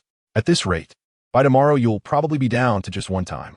By then, your strength will be roughly equivalent to that of a pirate with a bounty of 10 million. 10 million bounty? I couldn't help but smile bitterly. Let me tell you, this is the new world. A pirate with a 10 million bounty is basically the lowest tier of cannon fodder, the absolute bottom of the barrel. Let me tell you, anyone who has really fought their way out of the 4 seas, gone through hell and high water in the first half of the Grand Line, and finally made it to the new world is definitely a tough character. If your bounty isn't in the tens of millions, how can you even greet someone? Take the weakest East Sea, for example. Luffy came out with a bounty of 30 million, and Cleek had 17 million. In other seas, those big shots might already have bounties of 50 million when they leave their villages. When such people enter the Grand Line and stir things up a bit, isn't it just a matter of time before their bounties exceed 100 million? Thinking about it this way, my bounty in the millions feels like being a little brother among them. Kaido, seeing my dejected face, came over to comfort me. "Hey kid, don't be disheartened. Just think about it. You only took less than a week to go from being a weakling to having a bounty in the millions. Isn't that impressive enough?" I was just about to nod, but then he suddenly changed his tone and started to ramp it up. "You know, Charlotte Linlin nearly destroyed Giant Village when she was just a few years old. I became the strongest in the kingdom at 13. Shanks became one of the 4 emperors at 30. Whitebeard was the strongest man in the world at 40. Rox was close to unifying the new world before 50. Roger became the pirate king at 50. Enough, enough, enough. I quickly covered my little heart. Who understands? Family? This isn't comfort. This is a brutal Versailles-style attack. Please stop talking. Are you pressuring me or peewing me? But then I thought, hey, I'm not that bad either. I immediately puffed out my chest and proudly announced to Kaido's big face, because I, M.O. Long, slept with the daughter of the strongest creature in the world at 22. So I'm awesome. As soon as I finished speaking, there was a loud slap, and a big fist hit the back of my head. Kaido was furious, glaring at me. "You little bastard. You secretly got with my daughter and still have the audacity to show off in front of me? Let's see if I don't beat you to death today." With that, the old guy went into a berserk mode and started punching and kicking me. I was directly kicked to the ground and could only curse. "Damn it. Kaido, You're not following the rules. You sneak attacked a young comrade in his 20s. Kaido stepped on my back and spat. I'm not following the rules today. What are you going to do about it? I haven't even settled the score for getting my daughter pregnant, and you still dare talk back? Today, I'll let you know what it means to feel the love of a father-in-law. Bang, bang, bang. He kicked me a few more times, and it was really solid. I don't know how long it took, but Kaido finally stopped and pushed me with his foot. All right, stop playing dead. Get up quickly. Me? I just sat there and didn't move. Kaido let out a sound and pushed me a bit harder. Hey, kid, stop pretending and get up already. I'm still not responding. At this point, Kaido got a bit anxious. Wow. He directly squatted down, pressed his hands on my shoulders, and shook me hard. Come on, kid, don't scare me. I was still as lifeless as a corpse. He trembled as he reached out a finger, probing under my nose. No breath. Kaido's face turned pale, and he swallowed hard. No way. You're this fragile? This can actually kill? He must have been bewildered, thinking that he hadn't used lethal force. Which father-in-law in the world could resist striking back after hearing his son-in-law's arrogant declaration? Why was I so easy to knock down? He looked at my corpse, his eyes filled with regret, probably wondering how to explain this to Yamato. Now this was a problem. After finally finding an heir he liked, he had unwittingly killed him in a fit of rage, and all his investments over the past few days had gone down the drain. However, just at that moment of regret, bang, a fist the size of a sandbag suddenly slammed into his face without warning. Let me tell you, this punch was premeditated, and it knocked him down to the ground. In 1 second, I jumped up from the ground, hands on my hips, and laughed heartily. Haha, Kaido, you're so naive. Do you really think those few kicks of yours can kill me? Don't you know my nickname is the indestructible little cockroach? With your little strength, it's not even enough for me to have a scraping therapy. I was feeling quite pleased and didn't notice that Kaido had silently stood up. It wasn't until I felt a shadow looming over me that I realized something was off. When I looked up, I was met with Kaido's eyes that seemed ready to devour me, his face as dark as the bottom of a pot. That murderous aura, damn. It was like a primal beast. My legs started to tremble. Little brat. Kaido's voice sounded as if it was coming from hell. You have truly angered me. Dare to play dead? You almost made me shed tears. Since you like to die so much, today I will personally send you on your way. With a thunderous roar, he punched me in the stomach. In that instant, I was sent flying into the air, curling up like a large shrimp, spewing a mouthful of old blood 3 meters high. I tell you, the force of this punch was more intense than all his previous combinations put together. I flew back like a cannonball, crashing through dozens of large trees before finally coming to a stop. I fell to the ground, feeling like my internal organs had shifted. My chest completely caved in. I reached out my hand, wanting to grab something, but ultimately it just fell weakly to the ground. My head tilted, my eyes wide open, and I died on the spot. This time, it was real death. Kaido waited at the spot for a while, and when he saw I hadn't returned, he became a bit impatient and came over to check. As soon as he got close and saw the big dent in my chest, he knew something was wrong. Kid, stop pretending. I know you're fine. He still wouldn't give up, kicking me, using the same trick, thinking he could fool me a second time. But this time, I really had no reaction at all. My heartbeat, my breathing all gone. No way. Something really happened? Kaido was genuinely panicking now, directly kneeling on the ground, holding me on his lap, checking for breath and listening for a heartbeat, but there was nothing. At that moment, the world's strongest creature truly broke down. He swore he hadn't used much strength, not even 1%, so how did I just die? Holding my lifeless body. He let out a mournful howl to the sky, completely heartbroken. Good grief, his shout changed the whole weather in Wano. Dark clouds gathered, lightning flashed. A bolt of lightning struck a nearby tree, turning it to charcoal, and then heavy rain poured down. Kid, don't scare me. Wake up. Didn't you want to surpass me and become the strongest in the world? Kaido's tears mixed with the rain, shaking me frantically. Aren't you supposed to protect Yamato? Don't you know you're about to be a father? Don't you want to see your child? The more he shouted, the more agitated he became, eventually starting to blame himself, slapping his own face repeatedly. Kaido, you useless piece of trash. You only know how to hit your own child. Why don't you go take down Whitebeard? Why don't you destroy the Navy headquarters? Why don't you unify the New World? While cursing, he slapped himself. And when that wasn't enough, he banged his head against the ground, creating a huge dent. Finally, after venting for half an hour, he stopped, seeming to accept reality. He decided not to bring my body back to Yamato, fearing it would be too much for her. He squatted down, swearing to my corpse that he would raise our child to be the strongest creature in the world, surpassing him. Then, he began to dig a grave for me, right there. Soon, a large pit was dug. He picked me up, gently placed me inside, and even helped close my unblinking eyes with his hand. Then, he started to sprinkle dirt over me, making it feel quite ceremonial. Just as I was about to be completely buried, with only my face still exposed, Kaido took one last look at me, scooped up a handful of dirt, and prepared to cover my face. Just as he turned around to find a gravestone for me, a hand suddenly burst out from the grave. Kaido, are you freaking crazy? I exploded out of the dirt pile, covered in mud, pointing at his nose and cursing, I'm not dead yet. And you're going to bury me? What's the deal? Were you planning to inherit my credit? Hearing my voice, Kaido's whole body stiffened, his shoulders trembling. He slowly turned around and saw me standing there alive, his eyes turning red with excitement. He let out a loud roar and rushed over, picking me up and spinning around several times. I'm so dumbfounded. This scene is too beautiful for me to look at. Are you crazy? Hurry and let me down. He let me down, gripping my shoulders tightly, his eyes wide open like brass bells. Kid, how did you survive? I clearly checked. Your chest was caved in. No breathing. No heartbeat. You were completely dead. Let me tell you, this is a long story. I used to think that my golden finger was to become stronger through training. But it wasn't until I was killed by him just now that I completely understood. My ability isn't about hard work rewarded by heaven. It's purely a hit me if you can. If you can't kill me, I'll counterattack mode. The more severely I'm injured, the stronger I become. And death is the ultimate injury. This time I came back to life. I feel like I've completely transformed. I clench my fist, feeling an explosive power surging through my body. Now, it wouldn't be a problem to punch Kaido's dog head to pieces. I looked at Kaido and gave a wicked smile. Kaido, before I answer your question, I have to repay you for that punch you just threw. If you hadn't beaten me to death, I wouldn't be able to undergo this transformation right now.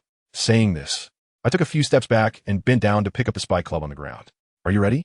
I waved the club in my hand, and Kaido was still in a daze.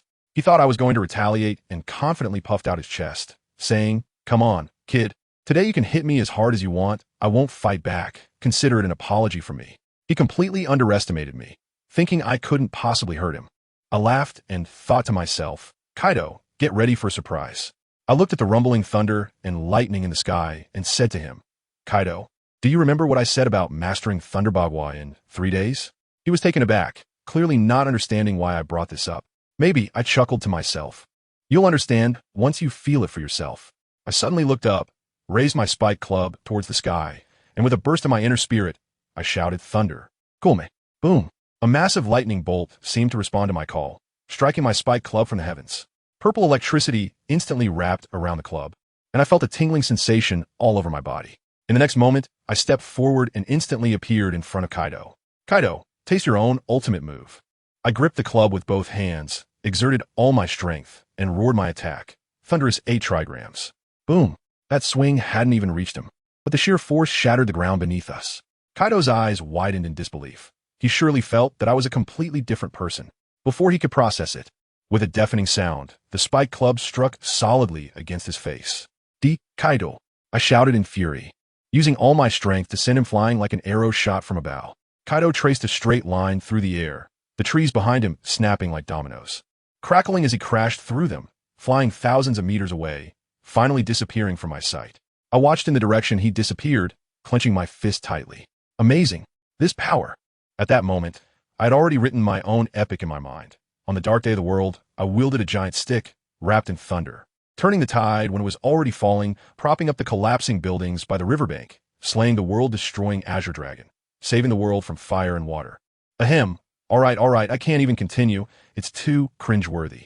After a while, Kaido walked back from a distance, with a hint of blood at the corner of his mouth. That's right, the ink dragon, made Kaido bleed. But instead of getting angry, he looked excited and proud, like an old father watching his child succeed. Kid, you really exceeded my expectations. However, he quickly straightened his face and roared at me. But, if this is all the power you have, you're still far from surpassing me. Look at you. Just because you knocked me away once, you think you're invincible? Let me tell you, there are plenty of people in this sea who can knock me away. Who do you think you are? Wow, that bucket of cold water really chilled me to the bone. Yeah, I almost got carried away. Kaido didn't defend at all just now. No haki, no conqueror's haki, no dragon form, nothing, and I knocked him away. If I really fought him seriously, the outcome would be uncertain. I immediately straightened my attitude and honestly raised my hands. All right, Kaido, I was wrong. I was indeed too proud, and my current strength is still far from enough. Kaido looked at my sincere apology and let out a cold snort. Good that you know, but you better keep working hard. You said you would take the title of the world's strongest creature from me within 3 years, and I remember that. 3 years from now. I hope you can use that move from just now to knock me down, the kind where I can't even get back up. Then, lead the beast pirates and plant our flag all over the new world. Kid, tell me, can you do it? Kaido looked at me, his eyes full of expectation. He was initially thinking of finding a devil fruit to strengthen me, but now it seemed completely unnecessary. Completely unnecessary, because the bragging I was about to do would directly fry his CPU. I asked him at that time, can it be done? 3 years? Who do you think you're looking down on, Kaido? Let me tell you, I know very well in my heart that Luffy Kid is about to start the Summit War 2. Zero mode. The time left for me is at most 3 years. I don't have time to waste with him slowly. I went to block Luffy at the Enmity Calamity side, but who knows if it will work. I have to hurry. I directly painted a grand vision for him and said, Kaido, listen up. 1 year. At most 1 year. And I'll turn you from a dragon in the sky into a worm on the ground. 2 years. The beast flag will be planted all over the world. By then, we'll be the new celestial dragons. Hey, but in our combination, you're the celestial dragon and I'm the human. That's fine, right? I ride on you to rule the world. What a thrilling script. Goodness, Kaido was so stunned that his scalp felt numb and complained about my nonsense. But looking at his expression, even though he was cursing, he was probably secretly overjoyed, likely already fantasizing about what pose he would take sitting on that empty throne. Who says only losers daydream? The 4 emperors do too. It's ridiculous. Let me tell you, after dying once, I feel like I've inflated. I feel like I'm floating, so I directly asked Kaido, hey, am I at the level of the 3 disasters now? Guess what happened? He splashed a bucket of cold water on me and scolded me harshly. Get lost. What are you pretending to be? Before you died, your bounty was only 10 million. Dying once, and you think you can jump to 1 billion? Are you dreaming? I threw my hands up and said, no way. I just made you spit blood. Isn't 1 billion not too much to ask? When Luffy got 15 billion, he didn't even make you bleed. Kaido exploded. That was a sneak attack. Do you understand what a sneak attack is? I had no defenses at all. What is there to be proud of? And the 3 disasters? Right now, you're at most a supernova, worth 1 billion, ranking only in the 3rd tier of our beast pirates. Don't believe me? Try hitting me again. With him saying that, could I back down? Anyway, I wouldn't lose anything by hitting him. I rolled my neck and loosened up a bit, and without saying another word, I swung my spike club and yelled, Thunderbagua, and smashed it down. It was a loud bang. But, for my family, who understands? This time he didn't move an inch. The only thing that happened was that my immense strength left a scratch less than a meter long beneath his feet. My mindset was starting to crumble. The gap was just too big. A moment ago, I sent him flying for thousands of meters, and now it's only 1 meter? I retracted the stick, feeling extremely frustrated. Kaido patted the dust off his chest, wearing a look that said you still have a long way to go, and said, Kid, do you understand the gap now? I admit your talent is impressive, but dreaming of knocking me away in a week? Dream on. I'm telling you. He's just pure PU with ing me. He's probably going crazy with joy inside. He knows that just now he used all his strength to defend. His muscles were all tensed up. In just a week, I can push him back a meter. This is no longer a monster. This is like cheating. By his standards, I'm definitely at the level of a 6-fold strength right now, with combat power in the top 10 of the beast team. Just a week. His own glory of being the strongest warrior at 10 years old is simply nothing compared to me. However, while he verbally mocks me, he's actually very curious inside. He asks me, Kid, I'm quite curious. There wasn't any thunder in the sky just now. Where did the electricity on your stick come from?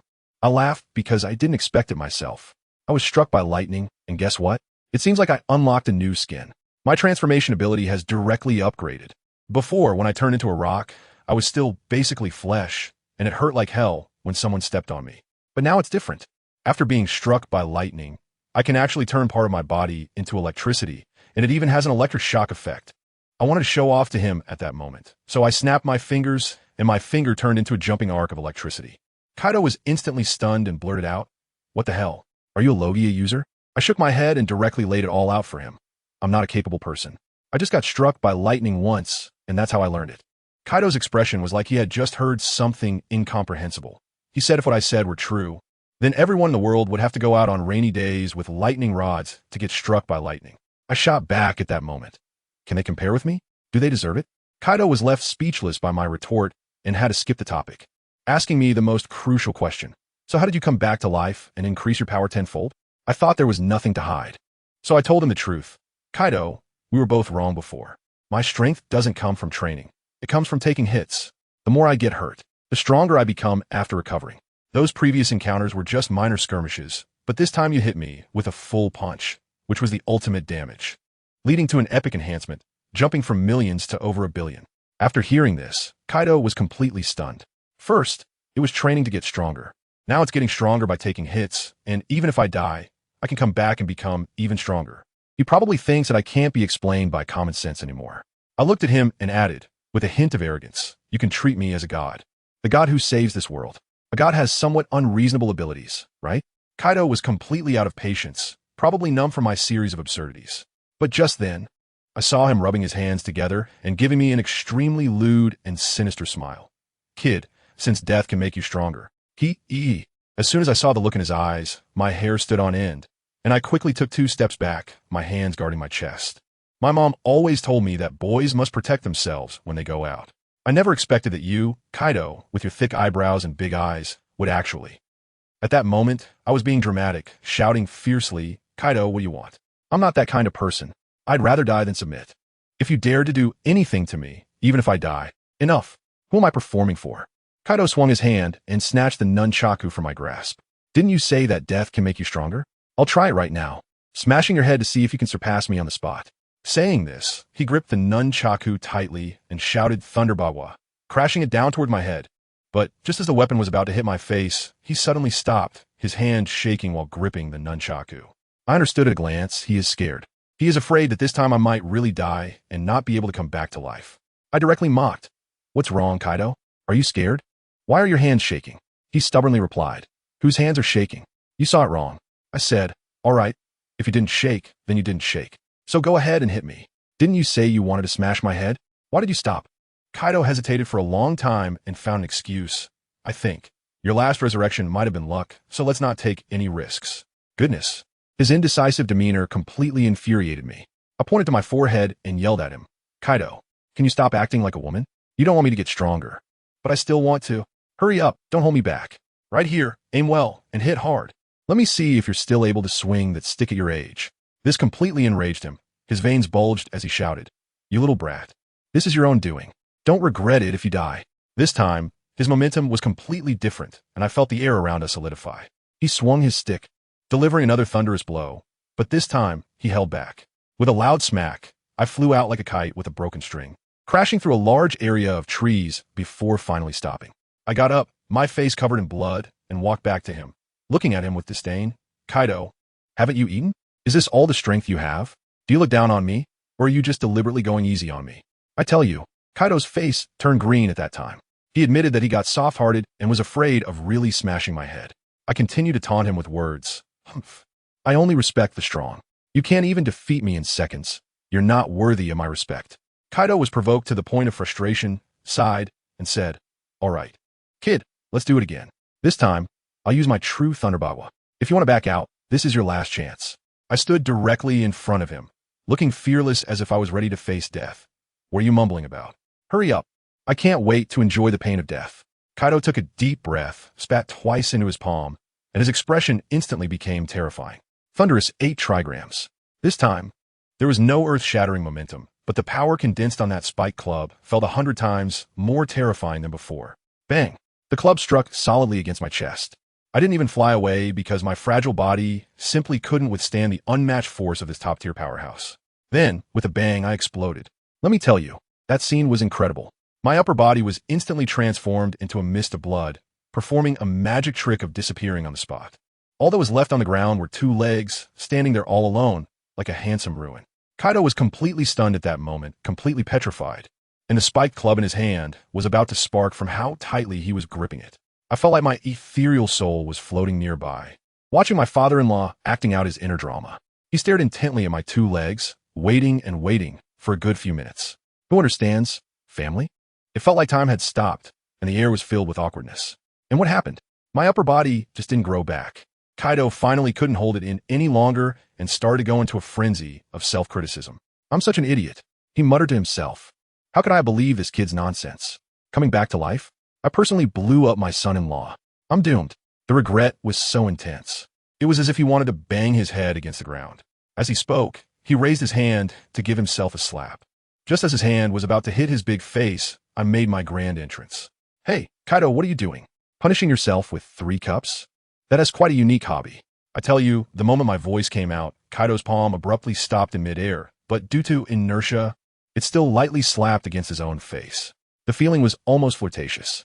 He suddenly looked up and saw an intact me standing in front of him, grinning and staring at him, his eyes nearly popping out. In that instant, the expression on his face transformed from despair to ecstasy. He was more excited than someone who just won the lottery. I tell you, the way he looked at me was definitely more affectionate than when he first entered the bridal chamber to see Yamato and her mother. Why you? You're really alive? In the next moment, he slammed his club down and tossed it aside, as if to say, what use is this iron rod? Then like a hungry tiger pouncing, he rushed over, opened his arms, and hugged me. You think that's it? He directly gave me a princess carry, spinning around in a 360-degree Thomas spin, turning 7 or 8 times. I was completely stunned at that moment. Who understands what I'm going through?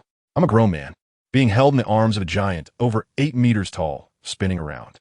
If a war correspondent captured this scene, tomorrow's headline in the World Economic News would be shocking.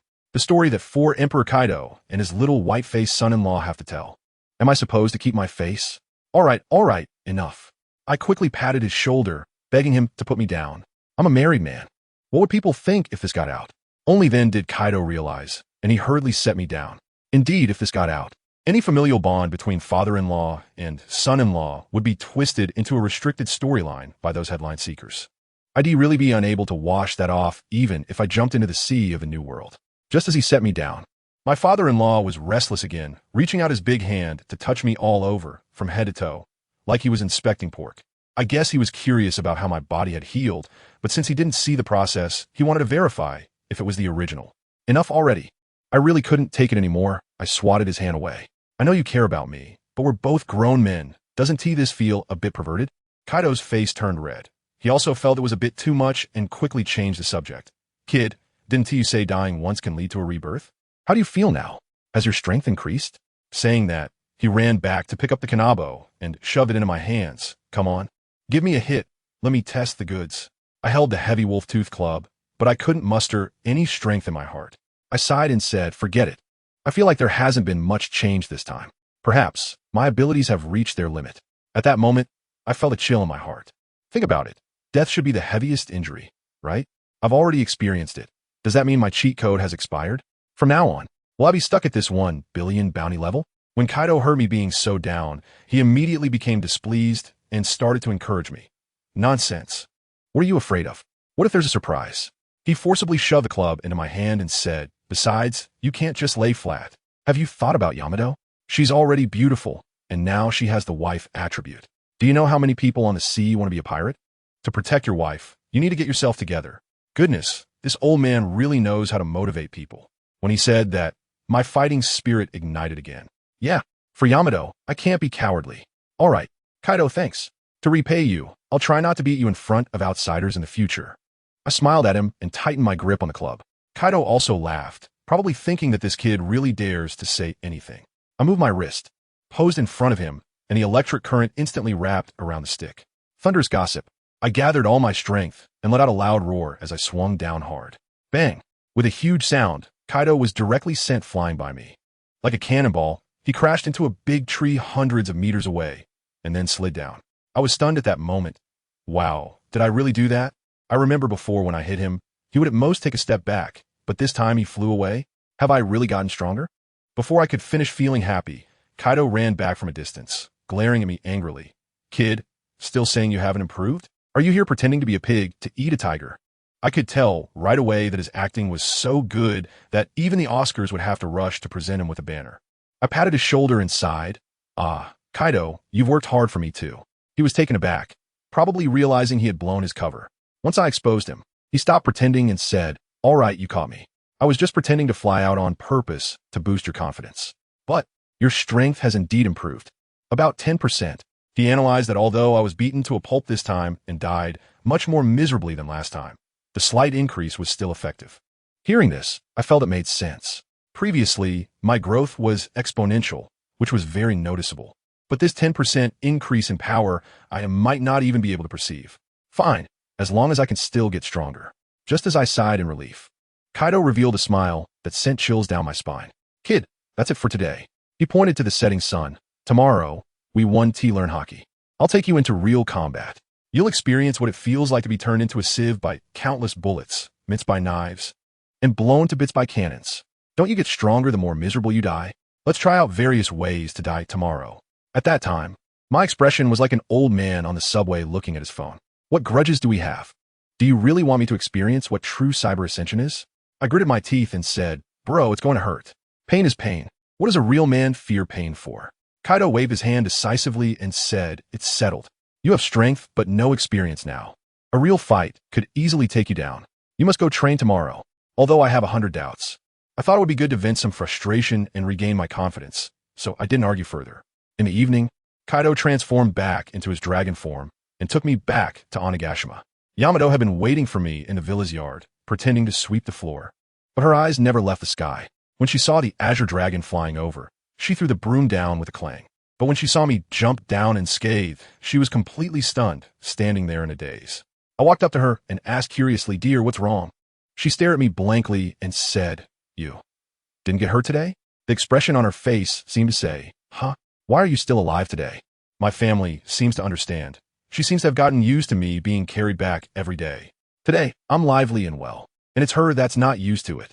I pretended to be angry, pulling her into my arms and pinching her nose, saying what? Do you wish I would be seriously injured and lying in bed every day? Are you planning to poison me while I'm unable to move so you can get a new husband? Dahiki's face turned red from embarrassment as she pushed me away and turned her back to me, ignoring me. Oh, come on. I was just joking. Don't be mad. I hugged her from behind and kissed her on the cheek. Annoying, she said, but her body relaxed. I smiled mischievously and directly picked her up around the waist. What are you doing? She exclaimed. Of course. I whispered something in her ear. Her face instantly turned bright red. It's broad daylight. How can you do this? What broad daylight? The sun has already set. I carried her straight to the bedroom. After being heavily injured for the past 2 days, you've been living like a widow. So today I must make up for what I've lost. Make up for what? As if I owe you something. She retorted. You've been training so hard. Aren't you afraid your legs will be weak and you won't be able to stand tomorrow? But I'm willing. An hour later, I sat on the edge of the bed, letting out a long sigh, feeling that all the beatings I took these past 2 days were worth it. Kaido, yesterday you hit me with a stick. Today I'll hit your daughter with a stick. After feeling satisfied, my stomach growled. I ran to the kitchen looking for something to eat, only to find the fridge completely empty. At that moment, Yamato came over, and I immediately complained, Yamato, you're not being a qualified wife. Your husband comes home after a hard day with nothing to eat? Yamato rolled her eyes at me and put her hands on her hips. Who didn't he cook? I prepared meals for you the past few days waiting for you. But what happened? You were always brought back unconscious. All the food went to waste. So who do you blame? Well, I couldn't argue with that. All right. My fault. I raised my hands in surrender. Since you didn't cook today, just watch me. I rolled up my sleeves and pulled a small piglet out of the fridge. Soon, a bonfire was lit in the yard, and I set up the grill, ready to showcase my true skills. Cooking this thing requires some finesse. Let me tell you, when the fat drips onto the charcoal, it sizzles and the aroma shoots out. It would make any kid within a 10-mile radius drool. Before long, the pig was roasted to a golden, crispy exterior. I gently sliced it with a knife, and that sound was simply amazing. I cut off a steaming piece and handed it to my wife, saying, come on, sweetheart, try your husband's cooking. At first, she was a bit reserved, eyeing the shiny, fatty meat, probably thinking about the baby in her belly, and hesitated a bit. But who could resist that aroma? She put up a token resistance, then opened her little mouth and took a big bite. Wow, it was delicious. The pig skin was crispy, the pork was fatty but not greasy, and the sight of her squinting her eyes in happiness made my heart swell with joy. After enjoying it, she mimicked me and cut a piece of meat to hand to me. I looked and, hey, it was a pig's trotter. My heart skipped a beat, I thought. Is she implying something about men being big pigs? But looking at her innocent expression, I figured she probably didn't understand our 2025 jokes. Oh well, never mind. We took turns eating and managed to finish off a big pig weighing over 200 pounds. We were so satisfied. After eating and drinking our fill, we lay down on the grass in the yard like we had no bones, gazing at the stars. The night breeze blew, and it felt a bit chilly, so I quickly took off my jacket and covered her with it. She leaned against me and started chatting, saying that in the past, she trained hard every day for her freedom just to be able to beat her unreasonable father. There was no time to look at the stars. It was only after meeting me that she felt there was hope in her life. As she was talking, she suddenly turned her head, her eyes sparkling as she looked at me seriously and asked, You'll never leave me, right? Oh my, who can resist that? My heart melted, and I pinched her slightly chubby cheek, jokingly saying, what silly talk is that? Am I going to run away? She wasn't pleased and swatted my hand away, saying, don't pinch me, I'm not a child. I flipped over and sat up, grabbing her little face and giving it a good rub. In front of me, you are. You're just someone I can bully. She squeaked and cried out as I rubbed her, unable to speak clearly. I was planning to be a bit naughty again, but suddenly remembered there was a little one in her belly, so I quickly stopped. She glared at me, pouting, looking incredibly cute. I couldn't help but burst out laughing. She thought I had deformed her face and hurried to go back inside to look in the mirror. I quickly held her down, thinking, what are you doing? Your face isn't made of Play-Doh. Then why are you laughing? I'm laughing because you look cute when I bully you. Let me tell you, her expression at that moment was completely speechless. She shook her little fist in front of me. Are you sick? Other people's husbands hold their wives in their palms. But you just like to bully me? Do you think just because I'm pregnant, I can't swing a wolf's tooth club? I smiled mischievously and bent down to pick her up in a princess carry. She immediately became alert and glared at me fiercely. M.O. Long. Don't take advantage of me. There won't be a next time for that kind of thing. Well, I was stunned at that moment. Who understands? Family? I just thought it was cold outside and wanted to carry her back to the house to sleep. How did I become a human teddy bear in her eyes? I quickly explained, what are you thinking? It's cold outside. I'm just carrying you back to sleep. Can't we keep it pure? As soon as I put her on the bed, she pointed to the bathroom and commanded, go take a shower. You're all sweaty. You can't get on the bed without washing. All right then. The wife has spoken. Who dares to disobey? I aimed for efficiency and took a 5-minute shower to solve the problem. When I came out, she was surprised. 5 minutes. You're done? What else? I said confidently. Does a man need half an hour to shower? This is called saving water. Do you understand environmental protection? After saying that, I directly lifted the blanket and crawled in, hugging her tightly. She is fragrant and soft, so comfortable. My hand started to move a bit restlessly, and she immediately slapped it away. She found a comfortable position in my arms, and before long, her breathing became steady. I couldn't tell if she had really fallen asleep. The next day, I was sleeping soundly when I felt some movement in my arms. I opened my eyes to see that she was getting up. I immediately tightened my hold on her, saying, what are you doing? Let's sleep a bit longer. She rolled her eyes and said, is it too early? The sun is already shining on my backside. As a result, this girl accidentally let something slip, mumbling something about how Sister Maria said it's good for children to walk more in the morning. As soon as I heard that, my gaze became sharp. Didn't I tell you to stay away from that Black Maria? Are you treating my words as if they were just passing whispers? When she saw my expression, she knew she was in trouble and started to frantically make excuses, her little mouth babbling away, sounding so pitiful. I have to tell you, I couldn't hold back at that moment. I turned into a drama queen and started my performance. I grabbed her chin tightly, tears streaming down my face. Yamato, you've changed. You've learned to lie to me. I realized I can no longer see through you. If you dare to deceive me today, tomorrow you might not love me. When the baby is born, are you going to abandon us? The two of us, mother and daughter, to go out to sea in search of your freedom, leaving me all alone on this ghost island, destitute and miserable, begging with our daughter. Boo, I'm so pitiful, and my unborn daughter is even more pitiful. I don't want to live anymore. I was acting out a scene when I looked up, and, to my surprise, she was crying even more than I was. Tears were streaming down her face as she hugged me tightly, shouting, no way. I will never abandon you and the baby. I was taken aback, thinking it was just a joke, but I ended up breaking her down. I quickly hugged her and comforted her. Oh my dear, I was just joking. Please don't cry. If her daughter hears this, she might think I'm bullying her mom. So we moved past that. She wiped her tears and curiously asked me, darling, why do you always say it's a girl in my belly? What if it's a boy? I smiled and said, daughters are like little warm jackets, but don't worry. I would love a son just the same. After hearing this, she seemed quite emotional, probably thinking about her father Kaido. She hugged my neck, buried her face in my chest, and said happily, even though I lost my freedom being imprisoned by Kaido, if it weren't for that, I might not have met you. I was embracing her, enjoying this warm moment, completely unaware that her father, the strongest creature in the world, Kaido, the Four Emperors, had been waiting outside our yard from morning until noon. My father-in-law came to take me for practical training, but after waiting for so long, we still hadn't gotten up. He probably imagined a 1,000-word indescribable scenario, getting more and more angry, yet he felt embarrassed to just barge in. Then, he did something I will never forget for the rest of my life. We were being all lovey-dovey in the room when suddenly we heard a series of howls coming from outside. Oh, oh, oh, oh, oh, oh. I was puzzled at the time, wondering if there were wolves near our home. Yamato also looked confused. Then she used her observation haki to sense outside. In the next moment, she burst out laughing, rolling on the bed with laughter. She quickly gestured for me to be quiet, then pulled me along as we tiptoed to the door, looking out through the crack. I was frozen in shock when I saw what was outside. Let me tell you, that scene was really crazy.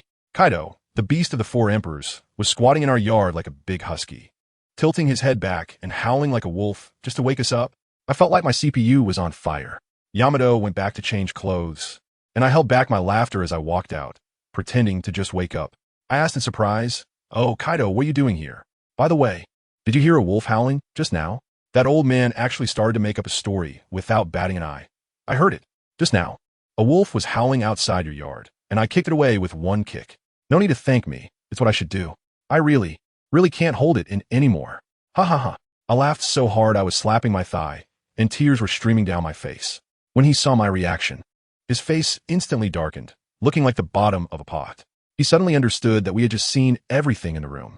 The next second, I felt myself being lifted into the air. Kaido grabbed my collar and lifted me off the ground, his dark face coming close to mine as he gritted his teeth and said, "Kid, laugh as much as you want now, but later, I guarantee you won't even be able to cry. I was originally going to let you fight some small monsters today to relax. Since you're so happy, it seems you're not satisfied with the newbie village anymore. Then I'll take you directly to Challenge Hell mode, and I guarantee you'll be wanting to die." I'll tell you, as soon as Yamato stepped into the house, this old man Kaido dragged me out right behind her. The situation was quite awkward. Who understands the feeling of being alone with your father-in-law, especially when he has just been really upset with you? Then Yamato came out again, probably feeling something was off. As soon as she came out, she saw that old guy Kaido holding me up like a little chick with one hand, and it was quite a comical scene. Yamato was stunned and asked him what he was doing. Guess what Kaido said? "I tell you, the thickness of that old guy's skin is simply astonishing." With his other hand, he shrugged innocently and said, "Oh, I saw a bug on Makuro's body, so I'm just helping him brush it off." After saying that, he kept making exaggerated faces at me, his eyes almost popping out, wildly hinting for me to cooperate with him. Can I cooperate with him? What a joke. Right on the spot, I turned around and accused him. "Daiha, don't listen to his nonsense. This old guy just finished his drink and is taking out his frustration on me. Look at his posture. Isn't it exactly like a scene in a movie where the villain grabs the protagonist and is about to punch him into pieces in the next second? Let me tell you, ever since I unlocked immortality, I've been crazily testing the limits on the edge of death, focusing on extreme stretches." Kaido's face at that time was as dark as the bottom of a pot, gritting his teeth and saying, "Kid, you really dare to say that? Can I be afraid of him?" I stood tall, proud as can be, of course. I'm the son-in-law of the strongest creature in the world, Kaido. What is there to be afraid to say? As soon as I said this, if it weren't for Yamato being here, I probably would have to restart again right here today. As soon as Yamato heard this, she indeed exploded. Her little eyes instantly turned cold, like an air conditioner had just been turned on, and she started to unleash on Kaido. Is what the Ink Dragon said true? Why do you take your anger out on him after finishing your drink? He comes back every day looking like a corpse because of you, and you're still not satisfied? You're so unreasonable. Aren't you afraid of dying and having no one to collect your body? Wow, that output was piercing. Kaido immediately broke down, looking aggrieved as he asked Yamato, "I'm your dad. Do you believe me or this kid?" I was laughing my head off inside. Dude, asking such a question is just a pure death sentence, right? Sure enough, Yamato didn't hesitate for even a second. Of course I trust Moklong. You're not a good person to begin with. What else there to explain? Stop explaining. The look on Kaido's face at that moment, holding his forehead, was one of utter despair. He probably forgot that his daughter's filial piety is famous on Onigashima. He completely gave up and shot me a fierce glare. Fine. I can't be bothered to explain anymore. Kid, come with me. Today's training starts now. As soon as he finished speaking with a bang, he transformed into the massive azure dragon, grabbing me to take off into the sky. Yamato panicked below and grabbed Kaido's dragon tail, tried to pull him down. But how could she manage that? With a flick of his tail, Kaido shook her off, leaving her to watch helplessly as we disappeared into the sky. I was grabbed by Kaido's dragon claw, flying in the sky, and the wind was stinging my face. To be honest, I was quite scared at first, but now? Hey, I'm used to it. It's rather dull. I asked him, "Kaido, where are we going?" "I haven't eaten yet." Kaido seemed to be thrown off by my calm attitude and asked with a hint of disappointment, "Kid, you don't seem scared at all?" I rolled my eyes. Is being scared useful? Don't you, a pervert, enjoy seeing others in fear and despair? I refused to. As a result, this old guy seized on my words. Hee hee, you admit it? You admit I'm your father-in-law and still mock me? I was taken aback for a moment, thinking, wow, I'll let it slip. But I had to act tough. If I die, then so be it. Who hasn't died before? Do you think I would cry and beg you? Am I the kind of man who's afraid of death? Kaido retorted. Aren't you? Me. Haha, you have a keen eye for people. That's exactly right. I was really taken aback at that moment, and I started discussing with him. Well, father-in-law, can we negotiate a bit? Can we avoid a death that's too twisted? What if it leaves me with some psychological trauma and affects the happiness of my later life? That would be terrible. If I end up with psychological issues and lose all feelings for women, turning into a bitter practitioner who only knows how to become stronger, what should I do then? I thought this move would work on him. But guess what? This old guy's eyes lit up after hearing it. He actually clapped and cheered. That's great. Women only affect our speed of becoming stronger. Kid, you are absolutely right. I made up my mind. I must use the most perverse and cruel methods to torment you, making you completely lose interest in women. Only then can you focus all your thoughts on becoming stronger. I was completely numb at that moment, as if my soul had left my body. What have I done? I actively handed him a knife. To make myself stronger, I even sacrificed my own daughter's happiness? No wonder Yamato wants to kill him every day. I want it as well. After flying for who knows how long, Kaido finally stopped. I looked down, and all I could see was a sea of white clouds, nothing visible. The next second, his azure dragon suddenly dove down, plunging straight into the clouds. As I passed through the mist, I finally saw what was below, an island. Just when I thought we were about to land, Kaido stopped in midair and inexplicably said, Kid, I'll drop you off here. What happens next is up to you. Before I could react, I felt my grip loosen, and I fell straight down like a stone. At that moment, I was desperately trying to stabilize myself in the air, and I shouted a heartfelt greeting to the dragon in the sky. Kaido, I wish your daughter happiness. That old bastard, so petty, just because I mocked him a few times, he actually threw me down from 10,000 meters high. The sound of the wind was roaring in my ears, and my face was being blown out of shape. As I got closer to the island below, I took a closer look and, good heavens, there were more than a dozen. Warships? I thought to myself, did this old man just throw me to a naval base? Boom. With a loud bang, I crashed down like a meteor, creating a huge pit on the concrete ground. And I instantly turned into a puddle of unrecognizable substance. The tremendous noise instantly alerted the entire base, and before long, a group of Navy personnel surrounded the pit I had made, like they were at a zoo watching monkeys. Just as my body was reassembling and returning to its original form, I looked up and met countless pairs of eyes. A guy who looked like he was in charge questioned me from a high position. Kid, who are you? Don't you know this is the Navy G5 base? Tell me, are you here to carry out a terrorist attack as a pirate? I was so angry that I laughed. Defamation. This is blatant defamation. I originally wanted to let it go, just walk away, but he said I'm a pirate, and then I'm going to attack the base? How can I tolerate that? I stood up from the pit, pointed at his nose, and shouted, Humph, you guy in a Navy uniform, let me tell you, you've got yourself into big trouble. I was just taking a nap in the clouds, and I accidentally rolled over and fell down, and you dare slander me? Fine, I'll give you what you want. That's right, today I'm going to destroy your Navy branch. I mean it, not even Jesus can stop me. The official, what was his name, Eric, was completely stunned by my arrogant attitude, and then he started laughing maniacally, pointing at me and mocking. Kid, who do you think you are? One of the 4 emperors? Just a nameless pirate wants to destroy our G5 branch. He said I wasn't one of the 4 emperors. I looked at his mocking face and smiled. The next moment, my body began to undergo a dramatic transformation, bones cracking, muscles swelling. In the terrified eyes of Eric and all the sailors, I directly transformed into the form of Kaido of the Beasts, looking down at him from above. Eric's face turned pale, his legs trembled uncontrollably, and he couldn't speak coherently. Why you, Kaido of the Beasts? How is that possible? I transformed into Kaido and reached out my hand, patting his face as if I were petting a puppy. Little guy, didn't expect that, did you? A slap in the face comes so quickly. Just when Eric was about to wet his pants, one of his little soldiers suddenly shouted, Colonel, don't be fooled by him. If he is Kaido, then who is that pretty boy we just saw? This remark instantly woke Eric up, and he straightened up, pointing at my nose and scolding. Ha, bastard. You almost tricked me. I sneered in my heart. Fake? All right. I waved my hand at a giant marine in the distance who was carrying a spiked club. You, throw your weapon over here. The giant was so scared that he sat down on the ground, dropping the spiked club. I walked over, casually picked up the huge wolf-tooth club, slung it over my shoulder, and then walked back to the little soldier who had exposed me, grinning. So you're the one who said I was a fake? The little soldier was so scared that he kept backing away, only to be kicked out by Eric. I looked at him and smiled. Little guy, didn't you say I wasn't Kaido of the 100 Beasts? Now, I'll prove it to you. Before I finished speaking, I swung the spike bat on my shoulder and delivered a powerful blow to that Marine, Thunderbagua.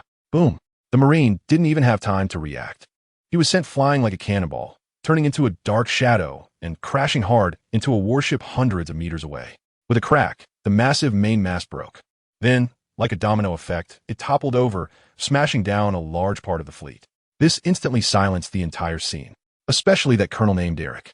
Let me tell you, his expression was something else. His jaw probably dropped so hard it could create a pit. He stared at me, his pupils filled with disbelief, thinking, how is this possible? Family, who understands? In his mind, a suspense drama was probably unfolding. He must have been thinking, in this new world, who doesn't know Kaido's Thunderbagua? It's as common as an ID card. Everyone has a copy. But wasn't I a fake? How could I use this move? Could it be? Could it be that the handsome, pretty boy image I had before was actually Kaido's true face? This green-faced, fanged appearance was just a persona created to blend in and act tough. Goodness, I felt like his CPU was about to overheat. The more he thought about it, the more convinced he became. After all, with a face like that of a drama prince, it really lacked the imposing aura of a Yonko. Once he figured this out, his face turned pale, and he probably cursed the Marine who had just egged him on 1,000 times in his heart. The next moment, this guy performed a Sichuan opera face-changing act. 1 second he was fierce and menacing. The next he was grinning like a flower, rubbing his hands and saying, "Oh, Lord Kaido, look at you. Swinging that big bat must have tired you out, right? Why don't you sit down, and I'll give you a full-body massage to help you relax? My skills are professional." After saying that, he turned to the group of dumbfounded Marines and shouted, "What are you all standing around for? Didn't you see Lord Kaido has arrived? Chairs, fine wine, big meat. Hurry up and arrange it. This is the most distinguished guest our G5 branch has ever had. If anyone dares to neglect him, I'll throw them into the sea to feed the fish." His actions made several proud Marines nearby feel nauseous. I heard someone muttering, "Tisish, what's with the colonel acting so tough? You'd think he was the base commander, serving pirates and feeling superior. What a disgrace to the Navy. Let's go tell Vice Admiral Virgo that there's a traitor here." The moment those words were spoken, Eric exploded, pointing his finger at those Marines and cursing. "You dare revolt? Do you have the guts to scheme against me behind my back? Do you believe I won't take you all out right now? Disrespecting your superior. You lot should be the ones on military trial. Hurry up and kneel down to apologize. I think I've figured it out. This guy is just a bully at home. In front of me, he's as timid as a quail, but when it comes to his own people, he strikes with heavy fists, fully mastering workplace bullying. Those few Marines are also tough, holding their heads high and shouting, 'Impossible. We will never apologize to someone like you who bows down to pirates. Eric, don't get too arrogant. We can't handle you, but Vice Admiral Virgo can." After saying that, they turned around and left, directly going to gather reinforcements. Eric was so angry he stamped his feet on the spot, but didn't dare to chase after them. After all, this big Buddha is still here. He could only watch them leave and then quickly put on a smile, turning to me and saying, "Cough, Lord Kaido, please don't mind. Just a bunch of headstrong kids who don't know better. How dare they doubt your identity? If you weren't Kaido, I would have twisted my head off right here." I watched his superb acting and almost wanted to give him an award. I smiled and said, "Really? But I think those guys, although foolish, at least have some backbone. On the contrary, people like you who are opportunistic and bully the weak while fearing the strong make me feel disgusted." I paused for a moment, leaned in a bit closer, and said in a lowered voice, "And you guessed wrong. Actually, I'm really not Kaido of the 100 Beasts." As soon as I said this, Eric froze completely. I continued to strike. "Think with that not-so-developed brain of yours. Does someone like Kaido need to prove himself to a bunch of insignificant people like you? If you dare to say one more word in front of him, your head would have been smashed into a rotten watermelon long ago. So, not only are you weak, your character is trash, but your IQ is also heavyweight. I really suspect that you got in as a colonel through the back door, right?" Eric's face went from white to red to purple in an instant, like a color palette. He pointed at me and stammered for a long time, unable to say a word. He must be thinking, "It's over. I'm done for. Not only was I played by a fake, but I've also offended a bunch of colleagues." Vice Admiral Virgo is about to arrive, and his naval career might be over. He'll probably spend the rest of his life sewing an impel down. Just when he was in despair, suddenly, a light sparkled in his eyes. That look was like a hungry wolf staring at meat, fixated on me. As soon as I saw his expression, I couldn't help but laugh. I directly recited the lines in his heart. "What? Have you come to your senses? Are you ready to seize me and make amends? Then you turned that servile demeanor of yours into a story of enduring humiliation and persevering hardships. All to deceive me into trusting you? Eric was completely dumbfounded, probably thinking, are you a worm in my stomach? I laughed. It seems I guessed right. However, aren't you curious why, even though I could continue pretending to be Kaido and act arrogantly, I chose to come clean with you? This guy really followed my lead and, with a look that said he had seen through everything, said, Humph, do I even need to ask? It's definitely because you know Admiral Virgo is coming, and your scheme won't fool him. So you confessed. Oh, you're quite the clever one. I applauded him, then changed my tone, my voice turning cold. But haven't you heard a saying? The more you know, the sooner you die. Especially for someone as self-smart as you. As soon as I finished speaking, the spike club in my hand moved. Thunderous gossip. Bang. Goodness, the watermelon exploded. Red and white splattered all over me.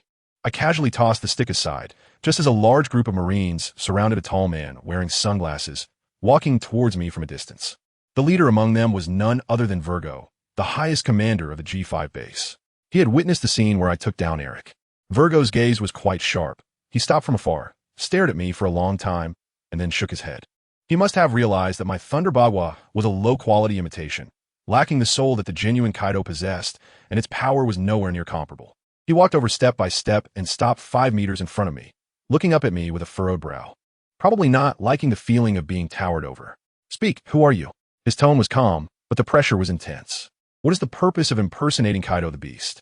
I was thinking that Kaido's skin was used up, so I simply transformed back to my original form. Virgo saw me change back and adjusted his sunglasses, acting even more arrogant. Kid, this is my territory. Honestly confess, and I might leave you with a whole corpse. Otherwise, he pointed to Eric's corpse on the ground. Your end will be even worse than his. Although I really hated this bootlicking trash, he was still my subordinate after all. Seeking revenge for my subordinate is quite reasonable, right? I nodded. That's reasonable. One should look at the owner when dealing with a dog. However, if he wants to kill me and I resist, isn't that also reasonable? If, in the process of resisting, I accidentally kill you, wouldn't that be equally reasonable? Kill me? Virgo laughed, looking utterly disdainful. A mere nobody dares to say they would kill me. A rear admiral? Are you looking down on me or the entire Navy? Sorry, I smiled in the same way he did. I'm looking down on the entire Navy. Well, as soon as those words came out, the air seemed to freeze. The smile on Virgo's face instantly vanished as he coldly stared at me. Kid, you have quite the attitude. I've been in the Navy for 20 years, and everyone who has looked down on me is dead. Do you think you'll be the exception? After saying that, he suddenly attacked, not giving me a chance to respond. With a flick of his finger, a sound of air breaking, and before I could react, his finger pierced straight through my chest. This guy really has no sense of martial ethics. Launching a sneak attack. Virgo glanced at me after I took the hit, not even furrowing his brow, but instead looking a bit puzzled. Kid, doesn't it hurt? I looked down at my wound, blood gushing out, then raised my head and smiled at him. Pain? Virgo, you're nowhere near Kaido. This little injury is nothing compared to the gua sha treatment Kaido usually gives me.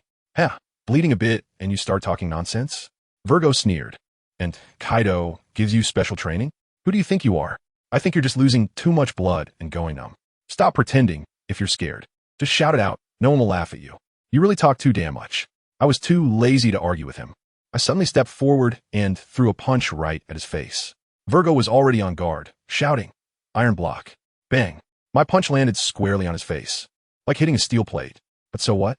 With my current strength, even real steel would shatter. Virgo's whole body flew backwards like a kite with a broken string, and the sunglasses on his face were smashed into cyber fragments, scattering all over the ground. I shook my hand and sneered. This is what happens when you underestimate me. After all, I'm someone with a bounty of over 100 million. Even if I can't beat you, I can still leave a scar. The Sky's Kaido must be getting impatient. It looks like the fight is finally on. The Marines on the ground were all dumbfounded and rushed over to help Virgo. Sir, are you okay? Virgo pushed them away, sprang up like a carp, rubbed his numb face, and stared at me intently. Kid, your punch is pretty strong. I take back what I said earlier. That punch of yours has at least 30 million in strength. What's your name? Which supernova are you? He seemed to think I was some famous pirate in disguise. I laughed. Supernova? Come on, you're being a bit conservative. I'm not one yet. But once I take down your G5 branch today, this year's Supernova Center stage should be mine, leading the pack. All right? Heh, kid, you're really bold. Virgo actually laughed. If you can really destroy G5, it's not just the supernova position. This year's chief would be yours, and even the Straw Hat Kid spotlight would be overshadowed by you. Who knows? The world government might even invite you to be the new Shichibukai. No way, right? I pretended to be shocked. I dismantled your Navy branch. And you still want to invite me to be a Shichibukai? That's so shameless. Of course. That's impossible, idiot. Virgo rolled his eyes. You actually believed I was joking? I couldn't help but laugh coldly inside. Are you kidding? The Navy's principles are quite flexible. And sure enough, in the next moment, they put on a big show for me. Let me tell you, this major general named Virgo in front of me is simply a complete lunatic. He twisted his neck, making his bones crack, and walked up to me with a face that looked like someone owed him 8 million. He asked me from a high position, "Kid, last chance. Who are you? What are you here for? And what happened?" Before I could even open my mouth, he suddenly pointed his gun directly at my chest and shot me a hole. I was speechless at the time. I said, "Bro, are you sick? You just asked a question and then attacked. Did you forget your face at home?" Guess what he said? He tilted his head with a confused look and said, "Question? When did I ask a question? Good grief, this forgetfulness is worse than the golden retriever downstairs. Fine, since he doesn't want a reason, let's just fight." I punched him back. This time he was smarter. He tilted his head and dodged it, then grabbed my arm and threw me over his shoulder, slamming me to the ground. With a loud crash, I felt like my internal organs had shifted. The tiles on the ground shattered like a spider web, and I spat out a mouthful of old blood. He stepped on my chest, looking incredibly arrogant. "You little brat. Do you think breaking my sunglasses with a sneak attack makes you tough? You're still far from it. I've seen plenty of newbies like you. The grass on your grave is already 3 meters high." I coughed up blood and laughed. I said, "Why should I guess? Besides, I've never felt I could compare to you." I looked at him and said word by word, "Because you don't deserve it. I am a man destined to rule the world." After shouting this, I grabbed his leg that was stepping on my calf with both hands. And then my whole body discharged electricity. Zzz. That sound of electricity. Virgo's whole body convulsed like an electrocuted frog, completely paralyzed on the spot. The opportunity came. I kicked him away, then sprang up like a cannonball, leaping onto him still in midair, driving my knee hard into his chest. Boom! Another big pit was created, and he spat out more blood than I did, narrowly missing splattering my face. I stepped on his chest and returned his words to him unchanged. "Virgo, didn't expect it. Did you? Karma comes so quickly. It's all about instant retribution." He lay in the pit, his eyes wide open like copper bells, still unwilling to admit defeat. "Kid, is that little bit of electricity from the fur tribe, or did you eat some garbage fruit?" He didn't even consider that I was using the thunder fruit, thinking my electricity was too weak. I watched him trying to resist, and electricity started to spark from my feet again. But this time, something strange happened. His whole body instantly turned pitch black, looking like a lump of black iron, and my electric attack was completely useless. Have you ever seen armed color hockey, you country bumpkin? With a mocking expression, he grabbed my ankle, ignoring the electric current, and directly lifted me upside down. In the next second, he swung me like a wrecking ball, spinning in place twice before slamming me down hard, not into the sky, but straight towards the ground. I felt like a rag, plowing a trench several meters long in the ground, and my whole body felt like it was falling apart. I just propped myself up, trying to get up, when he suddenly flashed in front of me and kicked me hard in the waist. I only heard a crisp crack, and my whole body was kicked into a reverse shrimp position, and I blacked out on the spot, knowing nothing. The little soldiers from Virgo G5 saw this and immediately started cheering loudly. General Virgo is mighty. General Virgo is awesome. Virgo himself was quite disappointed, shaking his head, thinking that this toy of mine was too fragile and that the warm-up hadn't even finished yet. He waved his hand, signaling those little soldiers to come over and collect my body. A few sailors ran over, just bending down to pick me up when one of them suddenly exclaimed, "Huh?" and asked the person next to him, "Am I seeing things? Did he just move?" Another one directly scolded him. "Idiot, the person is dead. What S moving? It's just the wind." But just as he finished speaking, I opened my eyes. Damn, those sailors were so scared they almost lost their souls, scrambling back and stuttering. "P.S. alive. P.S. alive. Are you a human or a ghost?" Virgo was about to turn and leave, but when he heard the commotion and turned back, he happened to see me standing up from the ground as if nothing had happened, moving my body, his brows furrowed into a cross. Family, who understands? I felt amazing at that moment. I realized that every time I was beaten to the brink of death and then recovered, my physical strength evolved. Isn't this the legendary method of upgrading through companionship by getting beaten? If this goes on, if I get killed 100 times, won't I be able to face Kaido head on? I smiled at Virgo and said, "Virgo, the battle isn't over yet. You think you can just leave? His face turned pale as he replied, if I can kill you once, I can kill you 100 times. Saying this, he teleported in front of me, his fingers moving like a sewing machine, unleashing a flurry of attacks. Pop, pop, pop, pop, pop. In an instant, dozens of blood holes were punctured in my body, leaving me looking like a sieve, blood and flesh everywhere. However, Virgo felt something was off. He realized my body had hardened. The first time he stabbed me, it felt like poking tofu. This time, it felt like stabbing a wooden board. The moment he stopped, I collapsed again dead. He looked at my fallen body and sneered, just as he was about to order someone to throw me into the sea to feed the fish. My eerie voice echoed behind him. Who the hell are you planning to feed to the fish? I kicked him hard, and he fell like a dog. He got up from the ground, looking completely unharmed, not even a tear in my clothes, and was utterly stunned. Impossible. What devil fruit are you? I shook my head. I've never eaten that thing. He didn't believe me, thinking that I must have a limit to my recovery. This time, he was even more ruthless, wrapping his fingers with black armed hockey and punched straight through my chest. I could clearly see his fist coming out of my back. The pain was excruciating, but I endured it, and before losing consciousness, I used the last of my strength to slap him back and smiled as I asked, how is it? Are you happy with the reward from Daddy? Then, I collapsed again. Virgo's face had turned as dark as the bottom of a pot. He looked at the huge, bloody hole in my chest, crazily mocking me, telling me to stand up and kill him. But before he could finish his sentence, he watched in disbelief as the hole in my chest healed at a visible speed, and then I stood up again, full of vitality. This time, Virgo was completely broken. He was stunned, unable to believe what was happening before his eyes. I leaned close to his ear and whispered like a devil, Virgo, is there a possibility that in this world, when a person is killed, they don't actually die? He was startled and shivered, but quickly regained his composure and shouted through gritted teeth, devil fruits have their limits. I don't believe you can keep coming back to life. If you can resurrect 100 times, I'll kill you 101 times. After saying that, he leaped into the air with a moon step and unleashed a flurry of frenzied kicks at me. Waves of blue slashes rained down like a storm, instantly slicing me into pieces. But it was useless. As soon as I was cut apart, I immediately restored myself. He kept slicing, and I kept living. We were stuck in this infinite loop. He was sweating profusely from the effort, while I lay on the ground doing crazy sit-ups. Until finally, one of his slashes struck me, producing a metallic clanging sound of ding. Ding, ding. I stood there completely unharmed. His attacks felt like mere scraping on me, leaving not even a white mark. Virgo watched this scene from above, stunned, and he shouted in despair, what the hell kind of monster are you? I touched my handsome face and shouted at him, monster? How can I look like a monster when I'm this handsome? Are you jealous that I'm better looking than you? Trying to slander me here? Virgo was completely at a loss. He fell from the sky, looking at me. Probably his brain had crashed. He realized that he hadn't been trying to kill me all this time. He was giving me a free upgrade, like a massage. He took a deep breath, looked at me with an extremely complicated expression, and finally managed to say, kid, are you interested in joining the Navy? I tell you, I was completely stunned at that moment. Pointing at my own nose, I said, dude, can you say that again? You want me to join the Navy? Who understands this feeling? It's like Kaido charging into the Navy headquarters, and then Fleet Admiral Sengoku grabs his hand and says, come on, young man, take a civil service exam. We'll give you a position. What kind of absurd plot is this? Are web novels and fanfiction this bold nowadays?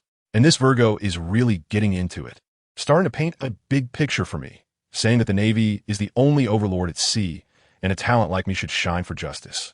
As long as I nod, he would immediately make me a Navy colonel. Wow, he's handing me a blank check.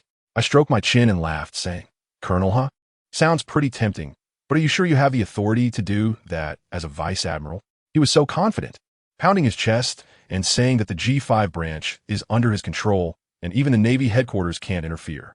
As soon as I heard it, I laughed and said, joining the Navy isn't out of the question, but I wouldn't be interested in a colonel's position.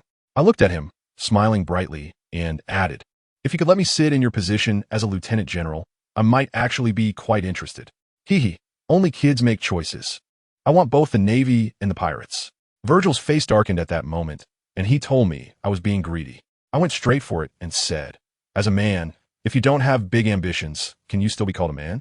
Which pirate set sail without dreaming of becoming the pirate king? Which Navy recruit hasn't dreamed of becoming an admiral? Which celestial dragon hasn't thought about sitting on that empty throne, ruling the world? Am I right, Don Quixote da Flamingo? I tell you, the moment I said that, Virgo's expression changed instantly. His pupils shook. He must have been thinking, what the hell? How does he know about the young master's matters? Is my identity exposed? This kid absolutely cannot be left alive. The next second, this old guy disregarded all martial ethics, and before he finished speaking, he dove down from the sky, kicking me right in the chest. I heard a few cracks, and I felt my ribs break. But could I let him off easy? In the moment I was kicked away, I grabbed his ankle with my other hand and said, "You come down here."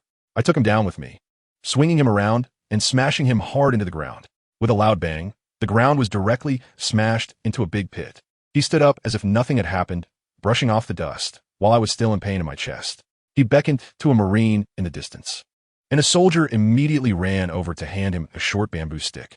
Virgo played with it for a bit, then wrapped it with his hockey, and hey, that bamboo instantly turned pitch black, looking like an iron rod. He looked at me and said, "Kid, I'm going to get serious." I couldn't help but laugh at that moment, thinking, as if I didn't let you fight seriously before. But the next second, a shadow flashed, and that black bamboo stick slammed right into me. The force made me bend over like a cooked shrimp, and I spat out a mouthful of old blood. My body was smashed into a nearby building like a cannonball, crashing down with a loud boom, collapsing the building and burying me alive. Virgo put away the bamboo and pretentiously said to the ruins, "No match." As soon as he finished speaking, with a loud crash, a large stone was sent flying from inside, and I stood up with one hand supporting the stone. "Take this," I shouted, and with a strong push of my arm, the large stone whizzed toward him. He yanked the bamboo stick sharply, and with a loud crack, the giant stone shattered in midair. But at that moment, I charged out from behind the exploding rocks, and while he was caught off guard, I threw a solid punch right at his face.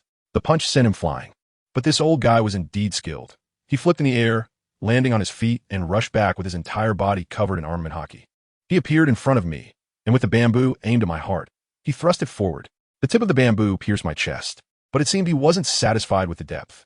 He flipped again in midair and kicked the end of the bamboo with his heel. With that kick, the bamboo pierced straight through my heart.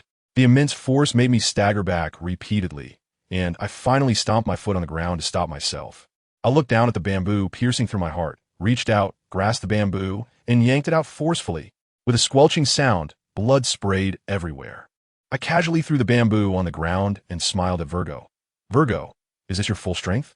If this is all you can do even when you go all out, can you still kill me when I revive next time?" After saying that, I smiled and fell backward. Upon hearing my words, Virgo's brows furrowed into a knot. He must have realized that I was getting stronger each time he slaughtered me. What now? He immediately decided to implement Plan B. "Come here," he shouted to the Marine in the distance. "Bring me the sea stone handcuffs." In his view, my ability to come back to life must be due to a devil fruit. As long as he handcuffed me with sea stone, my power would disappear, and what would I have left to revive? Let me tell you, his expression at that moment was as if it had "How did the flying dragon knight lose?" written all over his face. Soon, I revived, and the sea stone handcuffs were delivered. I looked at the thing in Virgo's hand and laughed. "What's the matter? Can't kill me, so you're preparing to lock me up?" He raised the handcuffs in his hand and started lecturing me. "Kid, don't think that just because you've eaten a powerful devil fruit, you can do whatever you want. I've seen plenty of newbies like you, and I bet you've never heard of sea prism stone handcuffs, right? This thing is a crystal of the sea. It can not only render you completely powerless, but also strip you of your devil fruit abilities." As he spoke, he stared intently at my face, probably hoping to see a look of panic. Unfortunately for him, he was disappointed. I maintained a smile throughout, feeling completely unfazed inside. He finally lost his composure and got anxious. "Why aren't you scared?" I almost laughed out loud. "Why should I be afraid? Virgo, come on. Is it really possible that someone thinks that as long as it's a strange ability, it must be a devil fruit? Then let me ask you, are all those strange races in the sea transformed by eating fruits? Speaking of which, you should understand now, right? That's right, I'm not a devil fruit user. Why the hell would I be afraid of sea prism stone? Impossible. You're talking nonsense." Virgo pointed at me, clearly not believing it. "I understand, you must be scared. That's why you're making up such a ridiculous lie." I shook my head. "You see, I'm telling the truth, but you don't believe me.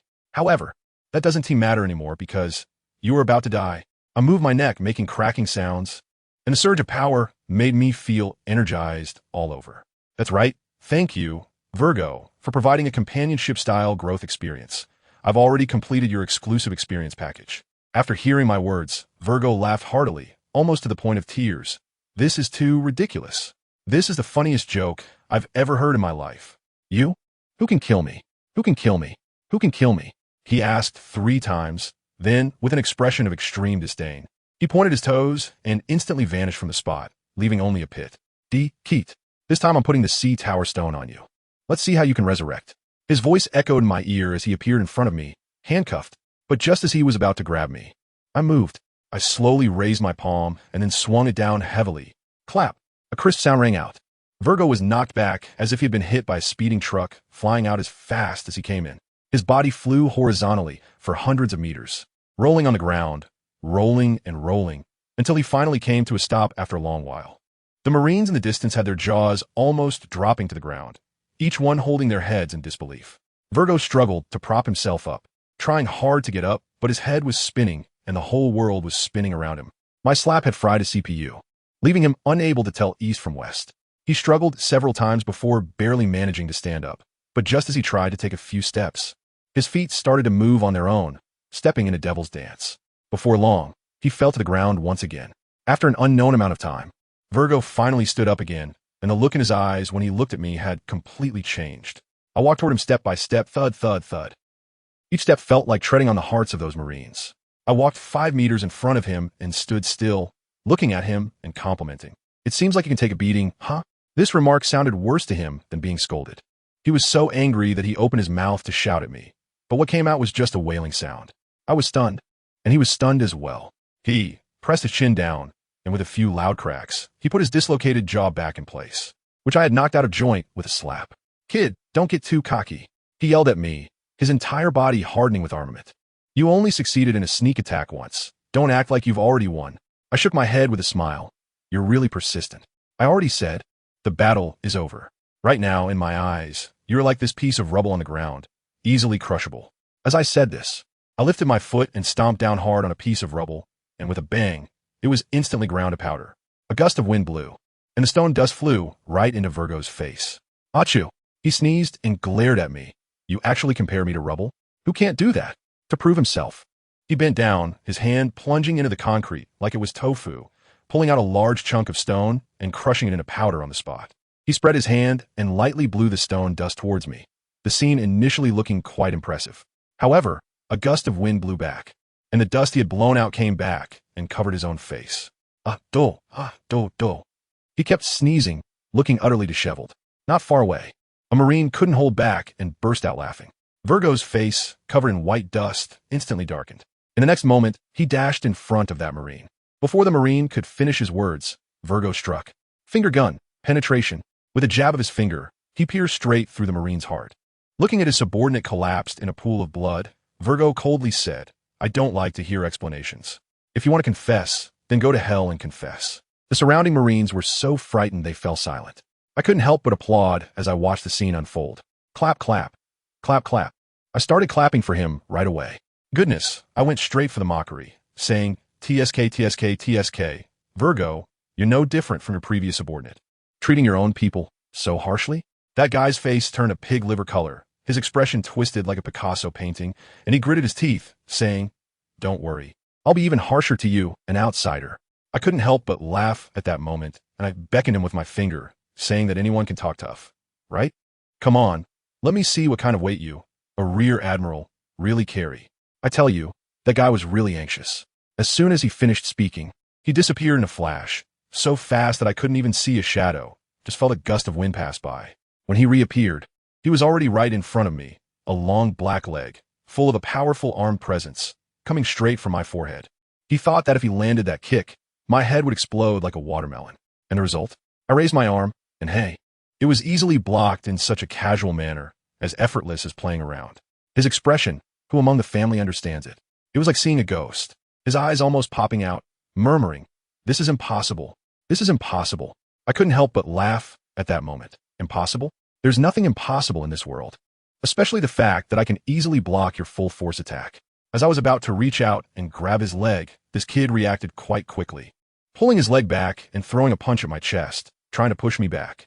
Then he suddenly became confident again, activated some kind of observation hockey, and pretended to be a master, saying, Kid, no matter how strong you are, what's the use if you can't hit me? I almost laughed out loud. I told him, Can't hit? Is your confidence from observation hockey? All right, then just watch how I, with this double no, without armament hockey and without observation hockey, can take you down in an instant. The next second, I executed a shave, and in a flash, I was right in front of his face. His prediction, let me tell you, was like a 2G network. He couldn't react at all. His pupils were filled with my shadow. I grabbed his ugly face and slammed him down into the ground. Boom! With a loud crash, the entire base shook 3 times, and the ground exploded into a bowl-shaped crater several dozen meters wide, with cracks spreading out like a spider web for hundreds of meters. What about that guy? He was lying in the pit, rolling his eyes, foaming at the mouth, twitching like a fish just pulled ashore, looking absolutely miserable. I let go of my hand and stood up, looking at his pitiful state. I mocked, "You're really no match for me." In the distance, those Navy soldiers had their worldview shattered, kneeling on the ground, crying out for their invincible Vice Admiral Virgo to stand up. At that moment, Kaido in the sky woke up, looked down, and was stunned. Rubbing his eyes, he thought he hadn't woken up properly. Damn it, which episode did I miss? How did I wake up to find Virgo lying there rolling his eyes? However, he was quite pleased. After all, I had become stronger, and his son-in-law was worth the effort. Seeing their leader down, those soldiers knew crying was useless, and in a fit of rage, they picked up their weapons and surrounded me. One officer shouted, "Fire! Avenge Vice Admiral Virgo!" Hundreds of guns were aimed at me, and a barrage of bullets rained down. What happened? Clang, clang, clang. All the bullets were deflected, not even scratching my skin.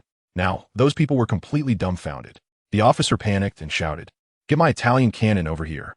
Soon, boxes of rocket launchers were brought over.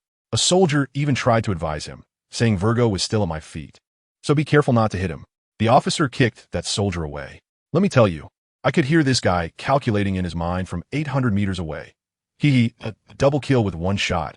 If I blow these 2 up, I'll get promoted and raise my salary today, become the G5 leader, and reach the pinnacle of life. This was textbook workplace scheming. Then this guy hoisted the rocket launcher and bombarded me like crazy. The scene looked like fireworks on New Year's, nearly demolishing the entire base. After the explosions, he stood there with his hands on his hips, laughing maniacally. Ha ha ha, I won. From now on, I'm the highest commander of G5. I'm speechless, brother. It's 2025, and you still haven't heard of the smoke, no harm law? Sure enough, a gust of wind blew, the smoke and dust cleared, and I stood there completely unharmed. Even smiled at him. That guy's laughter immediately got stuck in his throat, and he fell to his knees, howling at the sky in utter despair. I walked towards him step by step, and he was so scared that he could hardly speak. Don't come over. I walked up to him, too lazy to listen to his nonsense. I placed my hand on his head, gave it a gentle twist, and with a snap, I performed a head therapy on him, and his entire head came off just like that. I looked at the remaining little soldiers who were trembling like sieves, waved my hand and said, "Scram." Disappear within 3 seconds. As soon as I finished speaking, they ran away faster than rabbits. After dealing with these, I turned around and saw that son of a bitch Virgo was still not dead, crawling on the ground like a maggot, trying to escape. I walked over, stepped on his back, and prepared to send him on his way. As a result, Kaido descended from the sky and blocked me.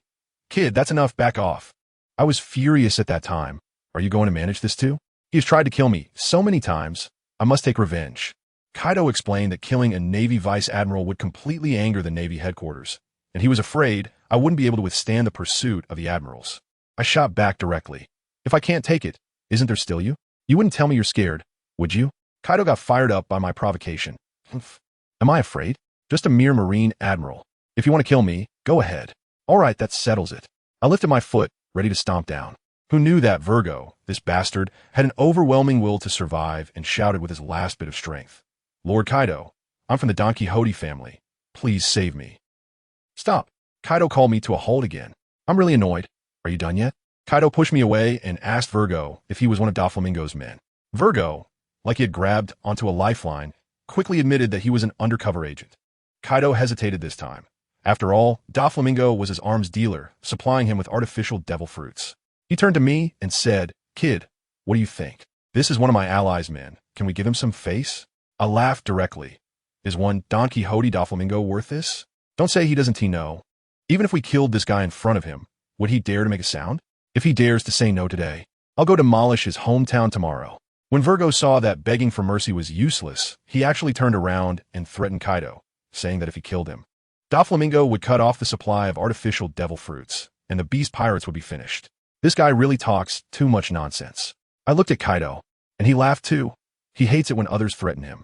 He said, "I don't respond to threats," and with him saying that, who else gonna die if not him? If pushed to the brink, I'll just go and snatch that scientist who makes the devil fruits. As soon as I heard this, I understood. Without any hesitation, I stomped down hard, smashing his head like a rotten watermelon. I looked at his corpse and said, "In this world, the only one who can save you is yourself. When you can't even save yourself, it doesn't matter who you bring in. It's useless. Remember this lesson in your next life. Of course, don't just blame me. You should blame your big brother, Doflamingo, for not being strong enough. His little bit of face doesn't mean much to me. Forget about him. Even if one day Shanks comes to me and asks for a favor, I would have to think about it. Unless he learns from Kaido and sends his daughter over to be my wife, then we could have a discussion." Just as I was quietly mumbling a few words, Kaido, that big dragon head, suddenly turned around, his ears sharp like radar, and stared at me, asking, "Kid, what are you mumbling about? Did I just hear red-haired? Do you know him?" At that moment, I was thinking, what the hell? I quickly laughed it off. "What are you thinking, Kaido? How could I possibly know one of the four emperors? I know him, but he doesn't know me. You must have misheard." "Absolutely." Kaido stared at me for a while, and seeing my sincere expression, he probably couldn't be bothered to argue and just thought he was hearing things. "All right," he said, "let's go home." The sun was about to set, so we hurried back to Onigashima. Maybe I could still catch Yamato, making me a heart-shaped dinner. I'm telling you, fighting and killing are really boring. I just want to go home and hold my wife Yamato, resting my head on her thigh, for a good sleep. Kaido is also a man of action. Without saying a word, he roars and instantly transforms back into that massive azure dragon. With a swipe of his claw, he throws me onto his back and soars into the sky. I was thinking about how to sweet-talk Yamato when Kaido, that old guy, suddenly flew halfway and came to a screeching halt in midair. I almost got thrown out and quickly steadied myself, asking him, "What's going on? Are we doing some aerial floating performance art here?" Kaido turned his head, his gaze icy cold, and said, "Kid, if you just leave like this, your killing Virgo will be exposed in no time. While I'm not afraid of the Navy, it's better to have fewer troubles." As soon as I heard that, I roughly understood, squinting my eyes and asking, "What do you mean?" "Of course, it's about eliminating the root of the problem." Kaido let out a cold laugh, saying, "In this world, only the dead can keep secrets. You're not strong enough yet to compete with the Navy headquarters, so this matter must rot on this island." At that moment, my heart sank and I looked down. There were at least a few thousand Marines in that G5 branch. What? All wiped out? Does anyone understand? This is the situation of the four emperors? Is it just a matter of clearing the map when things don't go well? Kaido seemed to see through my thoughts and laughed. "What's wrong? Feeling guilty? Do you think I'm too cruel? Kid, you're still too immature. If you want to be someone important and can't even handle this little bit of life and death, how will you rule the world in the future? Today it's just a few thousand people. When the day comes that we go to war with the world government, that's going to be millions of heads rolling, rivers of blood, and mountains of corpses. Compared to that, today is nothing more than an appetizer." Let me tell you, Kaido's words directly silenced my little maternal heart. What he said was rough, but it wasn't unreasonable. I used to think about having a wife and kids, but now I've killed a Navy vice admiral. Can the Navy let me live in peace? Impossible. What if one day Akiji comes and freezes me into an ice sculpture? Where would I go to cry? Once I figured this out, my gaze changed, and I looked at Kaido and asked, "So what do you plan to do?" "For me, for Yamato, for our future children." "I'm sorry, everyone at G5. Seeing my determined expression, Kaido grinned widely. He didn't waste any more words and directly showed me the answer through action. In the next second, I witnessed what a map editor looked like. From Kaido's big mouth, there was a buzzing sound, and he conjured up an energy ball brighter than the sun. Then with a loud boom, he shot it down. The Marines below probably didn't even know what was happening until they died, just as someone looked up and shouted what it was. A pillar of destructive fire descended from the sky, hitting the G5 branch building directly. Let me tell you, that scene was simply a plus version of the Italian cannon. The whole island was instantly flattened with a thunderous roar, and a huge mushroom cloud shot up into the sky. The shockwave was like a level 30 typhoon, tearing the warships in the harbor to shreds. The survivors were instantly engulfed by the rushing seawater. When the dust settled, the original G5 branch had transformed into a giant bowl filled with seawater. I swallowed a mouthful of saliva. Is this the power of the four emperors? One strike to destroy an island? That's too exaggerated. Kaido didn't forget to give me a lesson. "Kid, do you see? This is the world of the strong. Don't get cocky just because you took down a Virgo. A character like that can easily be dealt with by any member of my beast pirates." I rolled my eyes internally, thinking to myself, go ahead and blow your own horn. Even if an admiral has no face left, he shouldn't be this weak, right? But then I thought, it seems, The Admiral really is a measuring unit in terms of combat power. What's this about being defeated by Luffy-s fans? By Sabo by law. When I think about it, what Kaido said doesn't seem so exaggerated after all. Ugh, this damn power ranking is so annoying. Seeing that I was shocked, Kaido continued his underworld philosophy lesson. Weakness is original sin. Kid, what we need to do is not to change this cruel world, but to become the strong ones who create cruelty. Surpass me, and Mo Long. I'll be waiting for you on the throne of the world as strongest. After saying this, he took me and plunged into the clouds, flying towards Onigashima. But what neither Kaido nor I knew was that while he was clearing the area with his heat breath, a photo had already been silently faxed to Marine headquarters. The photo showed me stepping on Virgo's chest. Wow, after all that effort from Kaido, it turned out to be useless. The next day, at Marine headquarters in the Admiral's office, Sengoku's face was as dark as the bottom of a pot, and he slammed his palm on the table, cracking it. The G5 branch is gone. It's been wiped off the map. This is the most serious provocation against our navy. The three admirals opposite him, Aokiji, Akainu, and Kizaru, each had different expressions. Sengoku threw the faxed photo onto the table. This is the last photo sent before G5 was destroyed. The intelligence department checked, and this kid in the photo seems to have appeared out of nowhere, with no information at all. Aokiji picked up the photo to take a look, and Akainu and Kizaru leaned in as well. Kizaru, the smooth talker, smirked. Oh dear, how scary, another amazing newcomer, huh? Admiral Sengoku. I think if this kid wants to be famous, he'll be shouting about it in a few days for the whole world to know. We just need to wait. Sengoku, furious, said, what if he's not doing it for fame? If everyone's dead, who's going to promote him? Akainu, with his explosive temper, directly shouted, wait for what? Just issue a bounty. Let all the pirate hunters in the world go mad, trying to find him. Sengoku nodded, thinking this plan was reliable, then asked a crucial question. So how much should the bounty be? Kizaru, the lazy one, casually crossed his legs and said, this guy took out a Navy branch right after debuting. How about we just go straight to 1 billion? Are you crazy? Akainu exploded. 1 billion for a newcomer? Roger and Whitebeard didn't even have that kind of treatment when they started. Kizaru shot back. But could Roger or Whitebeard take out a Navy base with one move when they just started? Wow, Akainu was left speechless. Sengoku ignored the two of them and looked at his preferred successor, Aokiji. Kazan, what do you think? Aokiji lazily replied, 1 billion is too exaggerated, it breaks the rules. But if the bounty is too low, it wouldn't do justice to the thousands of Marines who died. I think 500 million sounds good. It's still the highest for a newcomer, but he's worth that price. Sengoku pondered for a moment. While Akainu was so angry his face turned green but didn't dare to say a word. Kizaru didn't care. He was just clocking in for work anyway. All right, then it's unanimously approved. A bounty of 500 million. Sengoku declared decisively. Akainu's inner thoughts were probably, when the hell did I agree to this? So I can be outvoted anyway? Sengoku, are you playing me? Just as Sengoku finished speaking, he slapped his forehead. Wait, we don't even know his name. What should we write on the bounty? The office fell into a dead silence. The three admirals looked at each other, all confused. In the end, Sengoku sighed. Forget it. Let us put the bounty on hold for now. Kazan, you lead a team to investigate in the new world.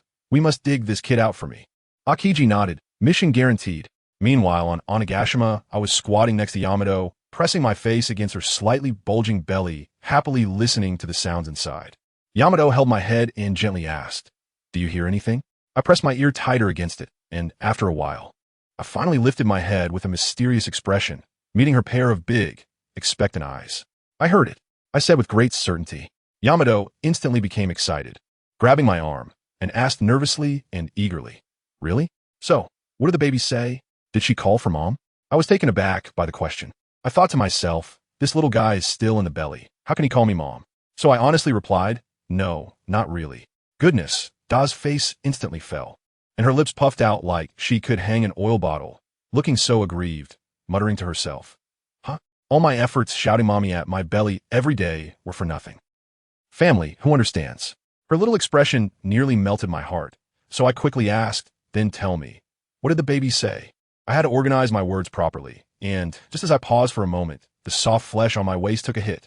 As soon as Yama got her hands on me, she gave me a full 360-degree Thomas spin. Ouch, pain, pain, pain. Let me tell you, that sensation was something else. I felt like my soul was about to be twisted out of my body. She didn't believe me, saying I was just pretending and that I didn't even make a sound when I broke my bones before. Of course, how could it be the same? When my wife twists, that's not a physical attack. That's magical damage, hitting straight at the soul. I quickly lifted my shirt to show her, look, it's all red. Quick, rub it for me. Hey, she really did start rubbing. I grabbed her hand and had her massage my waist, and wow, that feeling was immediately different. While she was rubbing, she urged, all right, stop teasing. What did you actually say? As soon as I saw her eyes, I thought, wow. The killing intent was almost tangible. It meant that if I dared to tease her any longer, she would cook my kidneys for dinner tonight. I didn't dare to say anything more, so I cleared my throat and seriously babbled. Baby said, Daddy is the most handsome guy in the world, and Mommy marrying Daddy means she saved the galaxy in her last life. The air instantly went silent. The next moment, the hand that was rubbing my waist suddenly applied max strength, delivering another fatal blow. They gritted her teeth, smiling as if she were incredibly kind. My dear, I'm just so silly and naive that you could fool me with just a few words, right? Are you feeling particularly proud of yourself? As soon as I saw the situation, I thought, oh no, this girl has been hanging out with those Black Maria people for too long. She's not easy to fool anymore. I quickly tried to make up for it. What do you mean, fooling around? I was genuinely moved by true love, okay? Just think about it. Back then you were on the edge of a cliff, feeling hopeless, ready to throw yourself into the sea. And it was me who came down from the sky, a hero saving the beauty. You fell in love with me at first sight and devoted yourself to me. This story, with just a little artistic embellishment, could be turned into a stage play that would be remembered for ages. Stop. They had directly silenced me. Embellish? This is almost becoming a sci-fi movie. When did I ever want to jump into the sea? I was just venting after failing to challenge Kaido. Which of your eyes saw me wanting to jump? It seems that is actually how it happened. Now I'm feeling awkward. Quickly changing the subject. Oh, let's not talk about this. By the way, Kaido gave me a day off today. What should we do? I made a face at her, and she understood immediately, her face turning red. No way. Hey, I haven't even said anything yet. Do I not know what you're thinking with that expression? She rolled her eyes at me, then suddenly said, how about, you make a crib for the baby? I was completely dumbfounded. Me? Making a crib? What a joke. I haven't even made a stool before.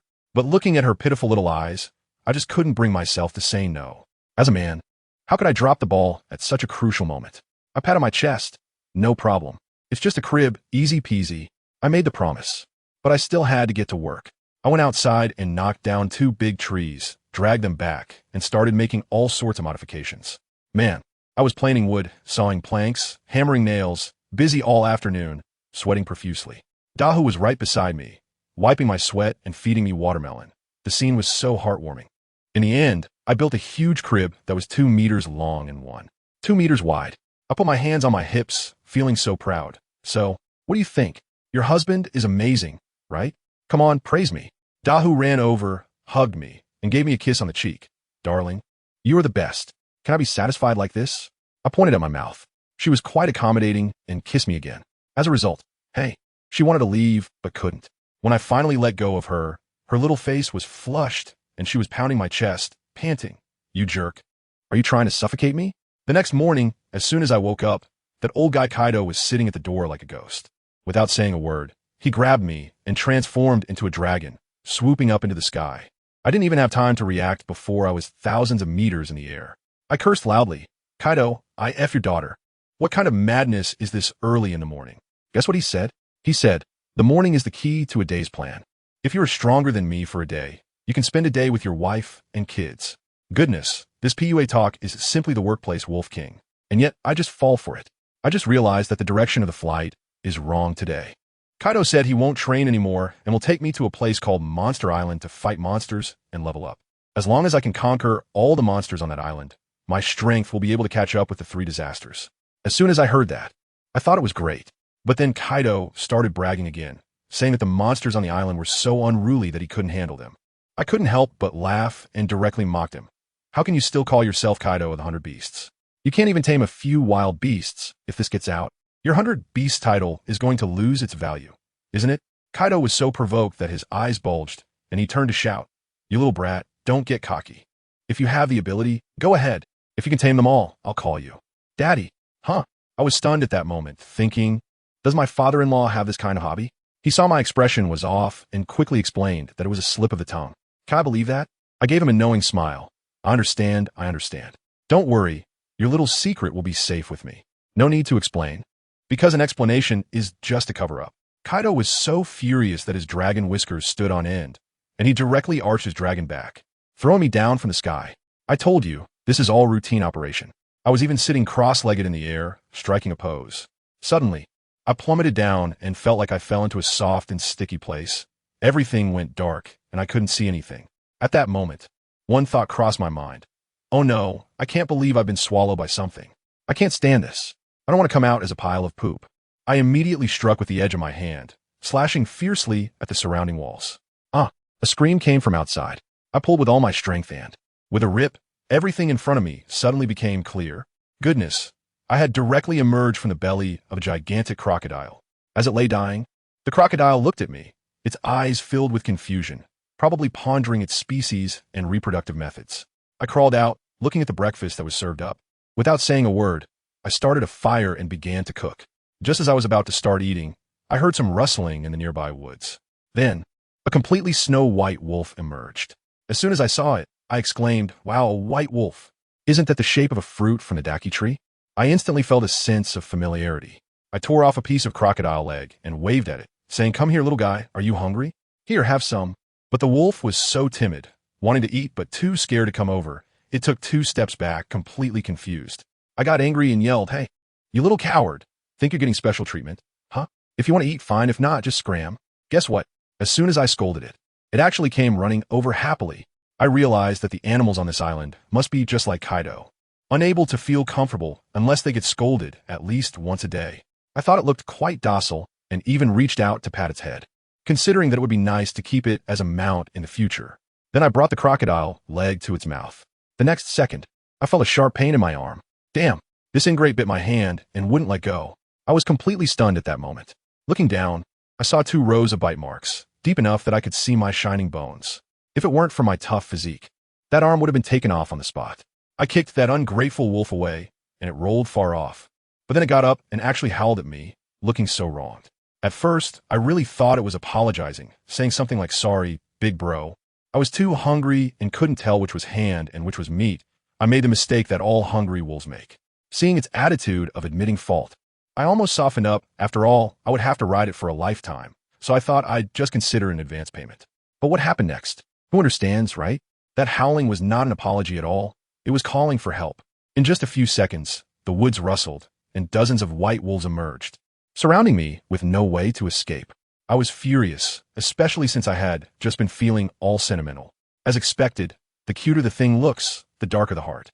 This pack of wolves was as hungry as could be, their eyes shining with greed, probably fighting over grass roots on a regular basis. Today, they finally encountered a lone, 2-legged creature like me, so they had to go all out. With a command from the Wolf King, one wolf leaped at me with a howl, and then, there was nothing after that. Let me tell you, a dramatic scene unfolded. Suddenly, from the sky, an eagle swooped down like a fighter jet, its claws gleaming, and directly grabbed the lone wolf. A delivery from the sky, right? It just packed it up and took it away. The rest of the wolves were all scared stiff, trembling on the ground. Unfortunately, the eagle was a lone ranger. Only one showed up. When the Wolf King saw there was no danger, it started to feel confident again, howling loudly. And the remaining dozens of wolves surged forward like crazy. This time they were smart and decided to gang up. In that instant, I felt like I was covered in wolves. My head, arms, thighs, everywhere was a mouth. I got furious and shouted, "Get off me." Zapping sounds erupted as electricity crackled all over my body. The wolves clinging to me instantly fluffed up like sea urchins, and then they popped off me like dumplings. Each one foaming at the mouth, charred black, exuding a barbecued meat aroma. A few tough ones managed to wobble back up, bared their teeth at me, and then turned tail and ran. They dropped their tough talk and bolted. Aren't they just like huskies? Coming and going as they please? Did they ask me? I charged at them, knocking out one little buddy with each punch, sending them all away. When I finished dealing with those wolf pups and turned back to look at my roasted crocodile, it was done for, already turned into a piece of charcoal. I've never eaten crocodile meat in my life, and these ungrateful wolves ruined it all. But hey, I've never eaten wolf meat either. I kicked the crocodile charcoal away, grabbed a wolf, skinned it, removed its innards, and roasted it over the fire. As soon as the wolf meat I just roasted started to sizzle, that old guy Kaido flew down from the sky.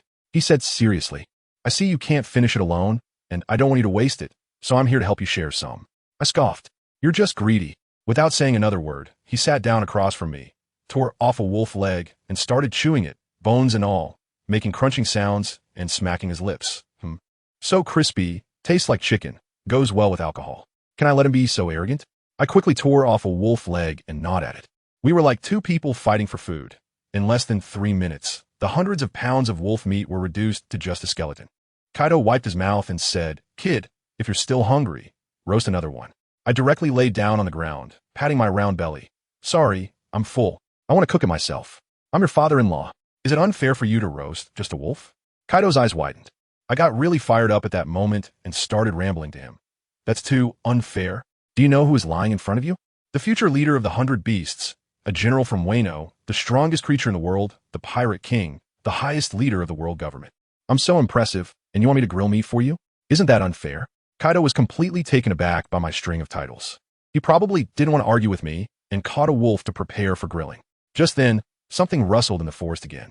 A tiger poked its head out, probably attracted by the smell of meat. When it saw the pile of wolf carcasses, its eyes lit up with greed, as if it was celebrating the new year. The funniest part? Right in front of me and Kaido, it swaggered over nonchalantly and started devouring the meat without a care in the world. It was all about showing utter disregard. I nudged Kaido with my elbow and said, "Can you really tolerate this? Being ignored by just a tiger?" Guess what Kaido said?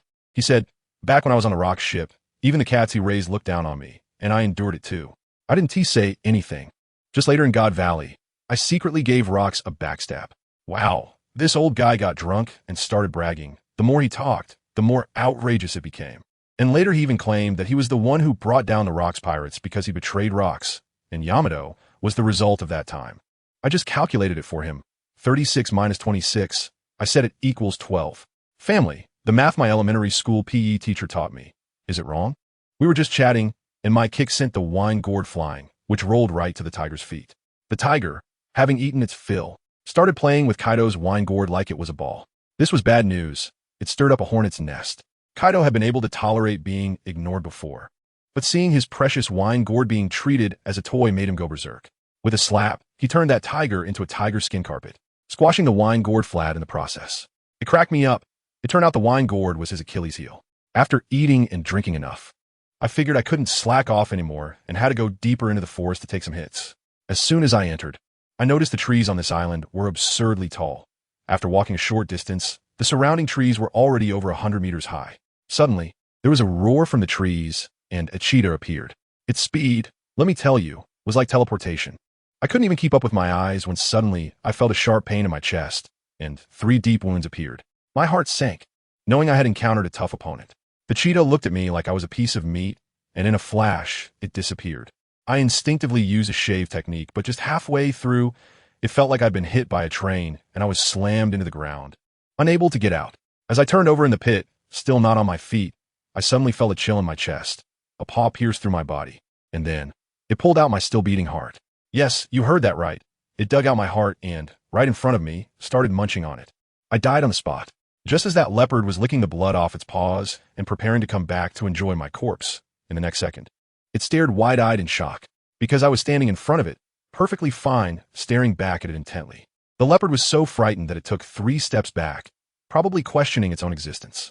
I didn't give it a chance and charged forward with a punch, sending it flying. That's when I realized this guy was just a fragile thing, fast and high in attack, but its body couldn't take it. It seemed to have been enraged by me, roaring and charging back at me.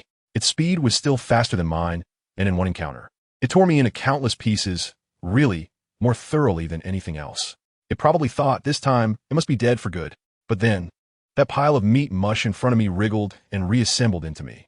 The leopard was completely dumbfounded, standing there frozen. Its worldview collapsed. After dying twice, I felt my speed had increased. I charged at it, kicked it into the air, and then jumped high, delivering a powerful axe blow to its fragile waist. With a crack, its waist broke instantly, crashing to the ground like a torn sack, twitching a couple of times before it was gone. I was standing by the pit, just about to show off and shout, "I ask you, who else?" when suddenly a deafening roar echoed from the forest. A giant cheetah, 10 times larger than the previous one, emerged. Wow, I thought, from small to big, this plot is too classic and timeless, right? The big leopard looked at the corpse of its son in the pit, tears streaming down its face. I figured, since there's such a deep father-son bond, why not send it down to reunite? So I jumped high and threw a punch at its shin. But what happened? It didn't even flinch. It glanced down at me, eyes full of sorrow and anger, then raised its paw and lightly swiped at me, like swatting a mosquito. I felt darkness engulf me, and then I was flattened into a piece of paper. After that, let me tell you, the next second, I bounced back into my human form like a spring. The big leopard was stunned, with a big question mark on its face, tilting its head at me, as if to say, what is this thing? The indestructible cockroach? But didn't bother thinking much, raised its paw, and slapped me again. Smack! I turned into a piece of paper once more. Then I bounced back again. Smack! Another piece. Bounce. Up again. People, who understands? It was just like playing whack-a-mole. I was the infinitely resurrecting mole, and it was the one wielding the hammer. We went back and forth like this. I was slapped to death 100 times. The whole ground was pockmarked with dozens of big holes, and if you didn't know better, you'd think there was some geological survey going on. While the leopard kept slapping me, it also mourned over the little mound that was its son, putting on quite a show, saying things like, Dad avenged you, Dad will go back and have a brother for you to inherit the family fortune. Wow, what a tragic drama of the year. Just when I revived for the 100th time, the big leopard finally grew impatient. It stopped its attacks and began to scrutinize me seriously. Its not-so-big brain was probably overheating, completely unable to comprehend what this two-legged creature that could resurrect infinitely was made of. Suddenly, its eyes lit up, as if it had thought of something, and it started roaring at me. How would I understand beast language? I thought this creature must be provoking me. Can I tolerate this? I couldn't defeat it before. But now, let me tell you, after dying 100 times, my experience bar is completely full. I feel an overwhelming power coursing through me, like I've activated a cheat. Little kitty, you must be enjoying yourself, right? I sneered, and now it's my turn. As soon as I finished speaking, I dashed right in front of it and launched a powerful uppercut kick, hitting it square on the chin. Bang! The immense force caused its jaw to fold over.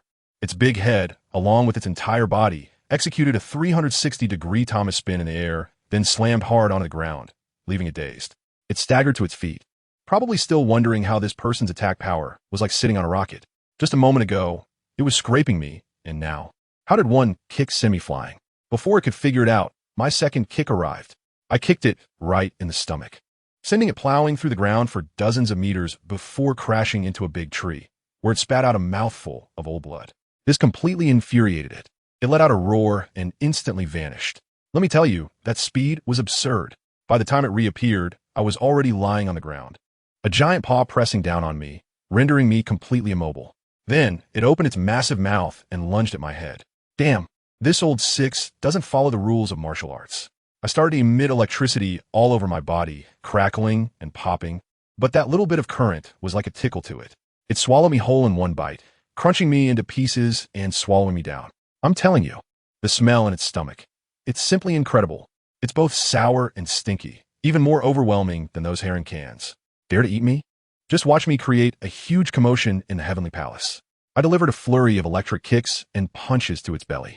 At one moment, a fist imprint would bulge out, and at another, a footprint would appear, causing it to roll around in pain, howling loudly. Taking advantage of its open mouth from the pain, I seized the opportunity and shot out from its throat in a flash. The leopard opened its mouth. And here comes old M.O. I lay on the ground vomiting for a long time. It was just too disgusting. The big leopard looked at me crawling out from its mouth, completely dumbfounded. It must have been wondering, what kind of creature is this? How can it run out after being eaten? Just as it was seething with anger, preparing to fight me again, suddenly, with a bang, a shadow flashed by and directly knocked it flying. I took a closer look, and, good grief, there was a big black bear that looked like a small mountain.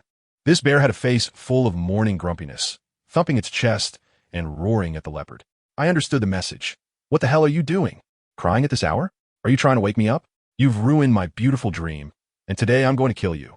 It turned out that the bear was having a sweet dream about getting married to a pink female bear, with its pants already down, but was woken up by the leopard's wailing. Folks, who can tolerate this? It was simply the latest model of cyber decapitation meal in 2025. The two island overlords started arguing, and before long, they were fighting. The leopard was as fast as lightning, crazily scratching around the bear. The bear, with its tough skin and thick meat, didn't bleed at all, but it just couldn't hit the leopard, which made it furious and roar. Just when I thought this was going to be a long battle, the bear suddenly had a bright idea, picked up a broken 100-meter tree nearby, and swung it around as a weapon. You think you can dodge this? With a loud bang, it hit the target perfectly, sending the leopard flying into the sky. In the air, No matter how fast you are, it doesn't matter. The bear seized the opportunity, leaped up, caught the leopard mid-air, and then came crashing down to the ground with it. To prevent the leopard from escaping, the bear sat right on top of it. And the scene was simply unbearable to watch. It raised its paw and gave the leopard's face a series of slaps, knocking its teeth out. Finally, the bear raised its fist, and with one punch, the leopard's head burst like a watermelon. After dealing with the leopard, the bear stood up, thumped its chest, and howled to the sky, declaring that from that day on, it was the only king of the island. I was stunned watching from the tree, thinking how fierce this bear was. If I could tame it as a mount, how impressive would that be? I was just about to go down and battle it for 300 rounds when suddenly, out of nowhere, a chubby, white little pig appeared beside me. This little pig even spoke. "Human, do you want to tame that stupid bear as a mount?" I changed my mind at that moment. Riding a big black bear? Too tacky. A tough guy should ride a pink little pig. That's called contrast cuteness, you know? As soon as I saw this little pig, I thought, being so calm in this situation, it must be a clever character pretending to be weak. "Little pig, do you want to conquer the world with me?" I directly extended the invitation. This little pig is quite proud and said that in order to be its partner, I must first defeat that bear and pass its test. I shot back at him directly. "You're so awesome. Why don't you go fight it? If you can take down that bear, I'll admit you're even more amazing than the 4 emperors." I just said it casually to provoke, but I didn't expect this pig to be so stubborn. Hey, it really went for it. I saw it running with its 4 short legs, going behind the big black bear, standing up, and kicking with its hind legs. Bang! That several hundred-ton heavy black bear was actually kicked 3 feet off the ground. The black bear landed and turned around, looking completely confused, searching for a long time without finding the attacker. When it finally looked down and saw the little pig, which was smaller than its toe, it burst out laughing uncontrollably. It probably thought this was the funniest joke of the year. However, the next second, it couldn't laugh anymore. I tell you, I will never forget that scene for the rest of my life. That little pink pig suddenly started growing wildly right in front of me. It kept getting bigger and bigger. In the end, it became taller than the mountains, larger than the entire island. Its head went straight into the clouds. The big black bear immediately went weak in the legs, kneeling on the ground, banging its head like it was pounding garlic, begging for mercy. And what happened? The giant little pig, with a blank expression, lifted its foot, as big as a pillar, and stomped down on the big black bear. With a splat, the bear was gone. The entire monster island shook violently under that stomp. The ground, seawater flooded in, as if it were the end of the world. After finishing this, the pig suddenly turned back to its original form, completely exhausted, collapsing weakly on the ground. As soon as I saw the opportunity, I rushed over and hugged it, shouting to the sky, "Kaido, bring your airship to pick me up." Just as I finished speaking, I tell you, that tsunami came crashing in like crazy, overwhelming everything. The entire island was trembling beneath my feet, and it looked like it was about to be swallowed whole. Just when it seemed like I was at death's door, Kaido's buddy really did dive down from the clouds and pulled me away. Wow, he really is always on call. The after-sales service is incredible. The scene shifts. Let's take a look at the Navy's side. The G5 branch is no longer in ruins. It's basically a giant pit in the ocean, with not even a brick in sight. Akiji, that admiral of the Navy, lazily stood at the bow of the warship, looking at the crystal-clear water below, probably wondering to himself, what the hell is this? Did it get hit by an asteroid? The little surviving Navy officer next to him was still shaking, probably about to have PTSD, and was likely screaming his mind for his mom, thinking that the new world is too terrifying and wanting to go back to kindergarten. I have to say, Akiji is quite something. Without a word, he jumped off the ship with a leap of faith. The Navy beside him was stunned. "Admiral, why are you jumping into the sea? If you're feeling down, don't drag us into writing reports." And what happened? He didn't even touch the water. With a crack under his feet, the entire sea instantly froze into a huge ice block. Does anyone understand? This is the flair of a natural type user. Then this guy spoke up. "Bring me a pickaxe." The Navy below turned pale. "Wow, you're having fun, but for us, it'll take ages with these little shovels." After a lot of effort, they finally managed to break the ice, revealing the wreckage of the base below. Akiji squatted down, sniffing and feeling around like a police dog. No smell of gunpowder? He immediately ruled out a bombing. Then he started his detective elimination method. Whitebeard? That was a tremor. It couldn't have caused this explosion. Red-haired? Yes, just wielding a sword. Could he code with explosives? Big Mom? Her little Prometheus doesn't have that kind of power. With that elimination process, the suspect was directly locked onto Kaido. After all, his dragon breath, once unleashed, had effect that can only be described as completely identical to this. So, Did Kaido do it? Akiji rubbed his chin and took out my handsome photo, the one where I was stepping on Virgo. So who is this stunningly handsome young man? He immediately sent someone to inquire on the nearby island, asking if anyone had seen a dragon flying by. On the other side, I was lying on Kaido's back, flying towards Onigashima, holding that little white pig who was fast asleep. Kaido was curious, constantly glancing at the pig in my arms. And after holding in for a while, he asked me, "Kid, this pig, could it be?" I immediately answered, "That's right. It's exactly what you're thinking, the one that was as big as a mountain before." Kaido was dumbfounded.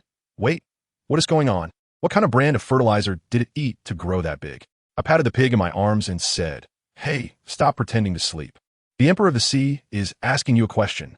The little pig reluctantly opened its eyes, blinking its big, glamorous eyes, and replied in a high-pitched voice, "Oh, I'm just an ordinary little pig. I don't know anything." I couldn't help but laugh. "Wow, you must be related to that fat guy who claims he doesn't understand soccer." I pinched its pig ear and said, "Come clean, or I'll put you on the grill tonight." The pig, upon hearing this, boldly retorted, "Isn't it normal for pigs to grow bigger? Can't you grow bigger too?" I was about to say, "Of course I can't," but suddenly my words got stuck. "Wait, huh? I can grow bigger too, can't I?" So I nodded and said, "Well, in that case, you are indeed quite normal." Kaido, who was listening nearby, was about to get furious. "Damn. Are you two doing comedy for me?" I shrugged. "What can I do? If it doesn't want to talk, I can't force it. Besides, such a cute little pig wouldn't even be enough for us to snack on." The little pig, hearing this, looked at me with teary eyes. "I considered you my big brother, and you actually think of me as a moving protein supplement?" Before long, we returned to Onigashima. Yamato saw me from afar and rushed over like a little cannonball, diving into my arms. I instinctively lowered my head and kissed her. Suddenly, a voice came out of nowhere. "Whoa, is this something I can watch for free?" Yamato was startled, looking around and thinking she must be hearing things. The little pig was so angry it was stomping its feet. "Hey, look down, you woman. I'm right here." Yamato looked down and saw the cute little white pig. Her eyes instantly lit up, and she was almost drooling. "Wow, darling. This pig is so cute. Is it tonight's extra dish? It must taste great when roasted." The little white pig immediately exploded with anger. "How can you eat such a cute pig?" Yamato got even more excited. "Ah, you can talk. A talking ingredient must taste even better." The little white pig was completely devastated, unable to comprehend this woman's thought process.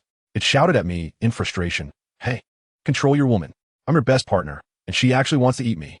I'm telling you, you can't date this woman. You should switch to someone else." Yamato, upon hearing this, also got angry and said with her hands on her hips, "Roasted. It must be roasted. No one can stop me today." But the little white pig sat down proudly, crossing its legs. "Ha, woman, you think too highly of yourself. I am a weapon-level combat power that can help him conquer the world. What do you have to compare with me?" It saw me turning around and going into the house without saying a word, feeling even more smug, and told Yamato, "See, he's going to pack your bags and make you leave." Yamato started to panic a bit, but still tried to act tough. "You're talking nonsense. Moku Long isn't that kind of person. He definitely is." She was so anxious she was scratching her ears and cheeks. Then suddenly had a flash of inspiration and shouted confidently, "Only children make choices. Adults want everything. You must want both. Let me tell you." While her words sounded quite powerful, inside, she was already feeling nervous. She secretly touched her belly, thinking, "Oh no, recently I've been indulging a bit too much for the baby's nutrition, and I've gained some weight. I wonder if Moku Long still likes this kind of feeling?" At that moment, while she was still in doubt, the little white pig directly fired back, saying something about her belly being as round as a ball. I could hear Yamato laughing in her heart. "Fat? Sister, take a good look. This is called bumping into people while pregnant. Do you understand? This is pregnancy." She shot a disdainful glance at the pig. "Idiot, I'm pregnant with a little baby." Guess what happened next? The pig blinked its innocent big eyes, looking completely confused. "Pregnant? What's that?" Anyone who understands family dynamics knows. I felt that this pig's intelligence might be lacking. Just then, Moku Long came out. Let me tell you, he was holding a bundle of rope. When the little pig saw the rope, its mind started racing. "Oh, I get it, this woman won't leave. Moku Long is going to physically persuade her to leave by tying her up. I'm such a clever little guy." Yamato rolled her eyes to the back of her head. "This pig must be missing a brainstem, right? Bringing out the rope. That definitely means it's going to roast you. Can it have any other use?" She felt that after spending so much time with Moku Long, they had a certain understanding. But the next second, the pig was dumbfounded. It felt Moku Long slap it down to the ground, and then its four hooves were quickly tied up tightly. It was utterly confused. Hey, what's wrong, Moku Long? Why are you tying me up? That woman is over there. Moku Long shot back. What nonsense? Who else would I tie up if not you? That woman you mentioned is the mother of my child. Am I crazy to listen to a pig like you and tie up my wife? And then, family members, the most explosive part came. Moku Long pulled out a big knife and a whetstone and started sharpening the knife right in front of the pig. I tell you, that scene was like a live broadcast of a pig's demise. The sound of the knife sharpening was heart-wrenching, making the pig's heart leap into its throat. It was almost in tears. Mo Long, are you crazy? I'm your best partner. Are you going to kill someone you know? Do you have any humanity left? Mo Long paused his sharpening, turned his head, and smiled warmly. Little pig, are you mistaken? When did we become the closest partners? The little white pig immediately turned into a drama queen, starting a Qiong Yao-style accusation. How can you do this? I gave you my true heart. You're heartless. You're cold. You're unreasonable. You're a scumbag. Mo Long was stunned. Dude, are you acting in my fair princess with me? Forget it. You're just an ingredient. No need to know so much. After saying that, he shouted into the room. The heat, go boil some water. We need to scald the pig's hair later. Oh no. The pig completely broke down, starting to play the emotional card. Mo Long, you can't repay kindness with enmity. I saved your life. Mo Long was taken aback. When did I not know that? On Monster Island, I helped you kill that big black bear. Otherwise, you'd have turned into bear poop by now. That's a life-saving grace. After hearing this, Mo Long calmly picked up the knife to check its sharpness, then stood up and walked towards it step by step, grinning wickedly. Is there a possibility that you're just being overly sentimental? Even without you, I could have taken it down. You, don't come over. The pig was terrified and struggled wildly, but the ropes were tied too tightly. It regretted it deeply, thinking if it had known, it wouldn't have pretended to be so tough and used up all its energy at once. It initially thought it could cling to a powerful ally and reach the peak of pig life, but what happened? It set out on a mission only to die first. Seeing the pig's cowardly appearance, Mo Long became even more excited, his voice turning twisted. Go ahead and scream.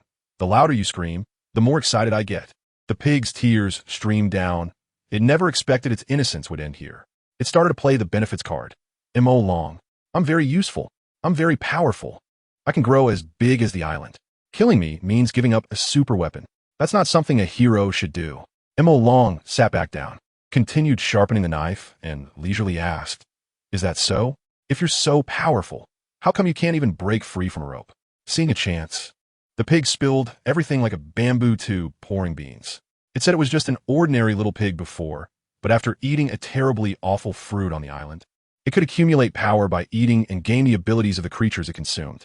The reason it grew so big before was that it released all its accumulated energy at once, and now it was in a skill cooldown period. Even its ability to speak was gained indirectly from consuming others. At that moment, I thought, wow, this golden finger is even bigger than the protagonists. Author, did you mix up the scripts? The little pig looked at Mo Long pitifully. I'm super awesome, so please don't eat me, okay?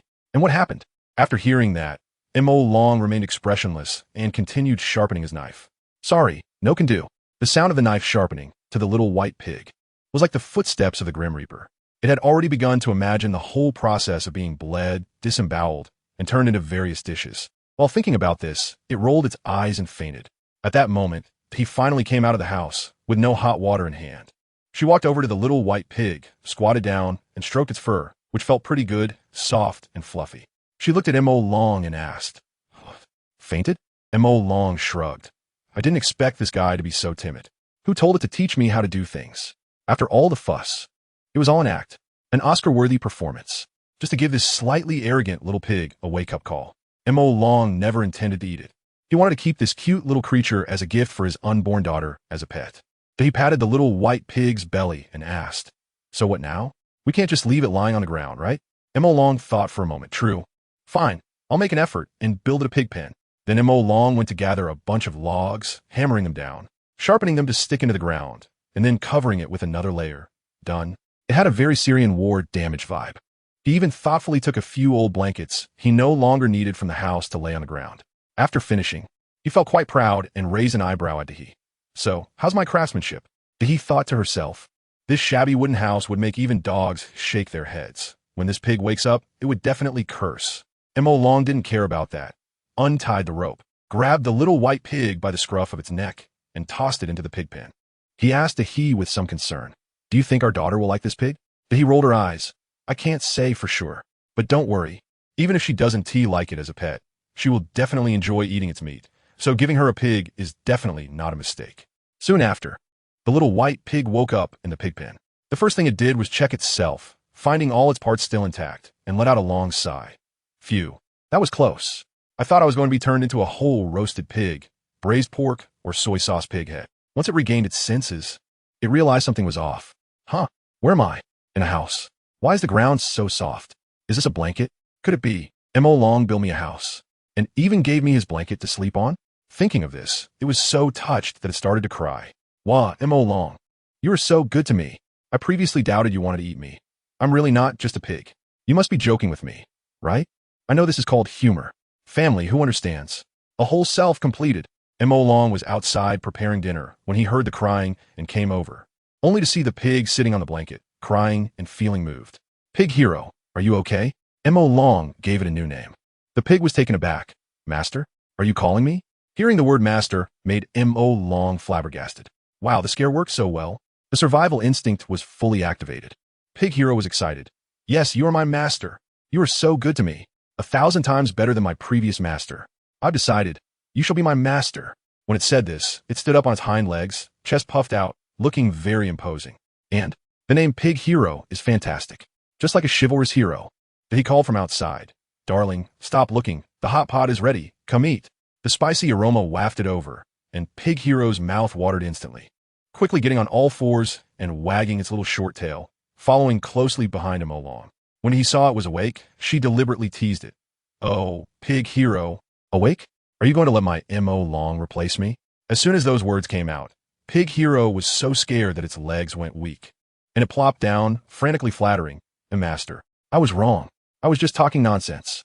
You and the master are a match made in heaven, deeply in love.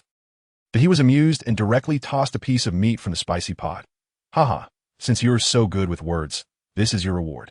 Pig Hero leaped and caught the meat midair, swallowing it in one gulp. The next second, its entire pig face turned as red as guangongs. Rolling on the ground. Ah, it's poisonous. So painful. I'm dying. The most toxic is a woman's heart. It was once again in its dramatic mood, extending a hoof towards Mo Long, looking as if it was saying goodbye, master. I can't stay with you anymore. Mo Long was both amused and angry, and kicked it. Enough already. It was just a little spice. Was it really that serious? Pig Hero then realized it wasn't he poisoned, but in its heart, it had already labeled he as a dangerous woman. After a while, it recovered, and Mo Long started stoking the fire, casually asking, he, was the meat you just gave Pig Hero pork? He nodded in cooperation. Yeah, I told you. When the little Pig Hero, who was happily eating alone beside me, heard this, its whole body turned gray. Pig? Pork? I'm eating a kindred? It looked down at the meat in the bowl, which had smelled delicious just a moment ago, but now it only felt nauseous. With a retch, it ran to a distant tree and vomited up last night's meal. Day looked at its pitiful state and rolled his eyes at Malone. Dear, you really have a twisted sense of humor. It's obviously lamb, but you insist on calling it pork. Is it that fun to bully the little Pig Hero? Malone shook his head, pulled Day into his arms, and grinned mischievously. What's so fun about bullying it? Bullying you is much more fun. It's just a pity. He lowered his gaze to Day's belly. Day's face turned red in an instant. You, bad person. I tell you, when Mo Long heard this, the corners of his mouth curved up as if he could hang an oil bottle. He leaned in with a wicked smile. His gaze locked on like a predator eyeing its prey. Oh, a bad person? Then tell me, do you like this kind of bad? Goodness. If it weren't for the Pig Hero beside him, I bet he would have shown to he what true embodiment of action means right there. He let out a snort, her little nose scrunching up, and surprisingly, it looked quite cute. She said defiantly, I don't like bad people. Upon hearing this, Mo Long got even more excited. Is that true? I heard that nowadays, younger sisters are into this. They like men being bad to them, saying no while thinking, you're so bad. I really like it. That's a bad woman. But he shot back without thinking. I'm not. So, my dear, I warn you, you mustn't turn bad, got it? I tell you, this warning sounds just like a spoiled child. Mo Long stood up directly, took 2 steps to Day's side, bent down, and whispered something in her ear in a bubbly voice. As for what was said, who knows? We didn't dare to ask. And we didn't dare to say anything. Anyway, Day's face went from pink to bright red in an instant, even redder than the spicy broth in the hot pot. She suddenly turned around, glaring fiercely at Mo-Long, wondering if he could eat properly at night. How come I never noticed you were such a rogue before? This guy, seriously, just knows how to bully people. Day was fuming inside, and now she could still use the baby as an excuse to fend him off. But once the baby is born, wouldn't she be bullied to death? However, thinking about it, well, maybe not. If he really pissed her off, she'd let him experience the physical persuasion of her wolf-fawn club. Just as these two were flirting with each other, there was a loud crash. I looked back and saw that Pig Hero was holding a basin larger than its face, and with a clang, it threw it on the ground. Looking eagerly at Mo-Long, clearly meaning, "Master, I want more." Mo-Long was both amused and annoyed, thinking to himself, "How did your behavior become more and more like a dog? Are you sure you're not a dog in pigskin? Didn't you just throw up? Now you want to eat again?" Pig Hero looked wronged, on the verge of tears, and thought, "Isn't it your fault? You told me it was pork, but it turned out to be lamb. I thought I was eating my own kind. How could I not throw up? Isn't that just you being foolish? You can't even tell the difference between pork and lamb." Mo-Long immediately switched to his sharp-tongued mode, saying, "Don't blame the road for being uneven just because you can't walk steadily. Look for the reason in yourself. Got it?" Pig Hero rolled his eyes on the spot, thinking, can these two things even be compared? "Master, are you just talking nonsense with me? I've grown up without ever eating pork or lamb. Isn't it normal that I can't tell the difference? Are you sure you've never eaten pork?" Mo-Long looked at it seriously. "I don't believe that when you sleep and dream, you've never nibbled on your own hooves." Pig Hero's CPU almost burned out. How can I remember what it tastes like if I nibbled on it in a dream? Besides, isn't raw different from cooked? Just as it seemed that this human and pig were about to start a comedy routine, he couldn't watch any longer, saying, all right, how boring are you two? Dear, come on, with so much meat, what's wrong with giving Pig Hero some? So stingy." Saying that, he directly scooped a large spoonful of meat from the pot with a strainer and poured it into Pig Hero's basin. Pig Hero was overjoyed, immediately giving Mo-Long a provocative look, as if to say, "See, it's still the mistress who loves me. You, the stingy master, don't understand at all. Pigs only taste good when they're fattened up." Mo-Long was amused by its little look and replied, "Since you know that fatty pork is delicious, why are you eating so much? Aren't you afraid that I'll fatten you up and then slaughter you?" Pig Hero, what are you talking about? It felt like there was an insurmountable generation gap between it and humans. Its look just now clearly meant, you think that if you don't feed me, I won't have anything to eat? As long as I act cute, wouldn't the mistress obediently serve up the meat? How did it turn into wanting to be slaughtered when it came to the master? "Pig Hero, what are you dazed for? Go eat," that he urged when he saw it standing still. As a result, this pig looked at the little bit of meat in the basin and actually complained that it was too little, "Mistress, this isn't enough to fill the gaps in my teeth." Goodness, with such a small body, the appetite is quite big. That he laughed, waving his hand, "Fine, I'll get you some more, enough to fill you up." Saying that, he filled the basin to the brim again. The scene shifted directly to the Navy headquarters. Marshal Sengoku was just about to clock out for the day when the phone on his desk rang loudly, like a death knell. He didn't want to answer it first, but thought that something that could get through to him here must be important, so he reluctantly picked it up. "Who?" "Marshal. It's me, Kazan." The lazy voice of Akiji came from the other end of the line. "Oh, Kazan, is there any progress on the G5 branch?" Sengoku immediately perked up. "Yes," Akiji began to report. "It can basically be confirmed that it was done by the Yonko Kaido. Some islanders saw a blue dragon flying by during the incident, and there were no traces of gunpowder at the scene. Moreover, from the ruins, it looked like a massive one-time impact, which only Kaido's destructive heat would be capable of." After hearing this analysis, Sengoku was stunned. "What about the man in the photo stepping on Virgo? Do we have any news?" "Marshal, next is my speculation." Akiji's tone suddenly became detective-like. "Do you think it's possible that the man in the photo is Kaido's son?" This time Kaido brought his son to the G5 branch to gain experience. And after that, to avoid exposure, he directly deleted the entire map. "I told you." Sengoku fell silent at that moment, and, after a long while, he replied with a comment that directly killed the conversation. "However, according to our intelligence, Kaido only has one daughter named Yamato, and the man in the photo doesn't have horns." Akiji also hit a snag, thinking, how could he forget about that? But he wasn't discouraged and added, "Marshal, do you think it's possible that Kaido's son inherited his mother's genes, which is why he doesn't have horns?" The family members were baffled. This reasoning was simply an outrageous excuse that even AI in 2025 couldn't generate. Sengoku was directly thrown off by this. "Kazan, you are really overthinking it. Even if he is not Kaido's biological son, he could be an adopted son, a son-in-law, or a capable subordinate. The key point is, do you have any evidence that he has a connection to Kaido? The more Sengoku thought about it, the more it gave him a headache. A young man in his 20s could take down a Navy vice admiral. The Beast Pirates are going to produce another monster. A monster? Akiji rolled his eyes on the other end of the call. Marshall, being able to defeat a Navy vice admiral isn't that incredible in the New World, right? It doesn't really make him a monster, does it? In the eyes of someone like him, most vice admirals could be taken down with one move. There was no difference. Kazan, you can't think like that. Sengoku started to lecture him. Look at the big data. The average age of pirates going to sea is around 27 or 8. This guy is in his 20s and has already surpassed 99. 9 of pirates in strength. What else could he be if not a monster? Akiji was left speechless. All right. Looking at it this way, it does seem like it. Marshall, how about this? I'll volunteer to go to Onigashima and investigate personally. This guy was really trying hard to take the marshal's position. He was mentally calculating that if he achieved something this time, Sengoku would definitely push him forward before retiring, giving him a significant lead over Akainu and Kizaru in the race for the marshal position. He even thought that if he couldn't win this time, he wouldn't want to be a Navy officer anymore and would resign. When Sengoku heard that he wanted to go to Onigashima, he panicked. Kazan, are you serious? Of course. But Sengoku was genuinely anxious because he was brewing a huge plan. He decided to confront Akiji. Kazan, you should know about the capture of Fire Fist Ace, right? Yeah, the one captured by Blackbeard to exchange for a warlord position. What's wrong with him? Sengoku took a deep breath and dropped a bombshell. He is the captain of the Whitebeard's 2nd Division. I have decided to publicly execute him. Akiji was stunned on the spot. Marshal, are you serious? Just Fire Fist Ace. Is he really worth a public execution? Do you think my goal is just to execute him? Sengoku retorted, frustrated. Akiji's mind buzzed, suddenly realizing, could it be? You want to take action against Whitebeard? Exactly. Sengoku said firmly. I've been in this position for nearly 20 years.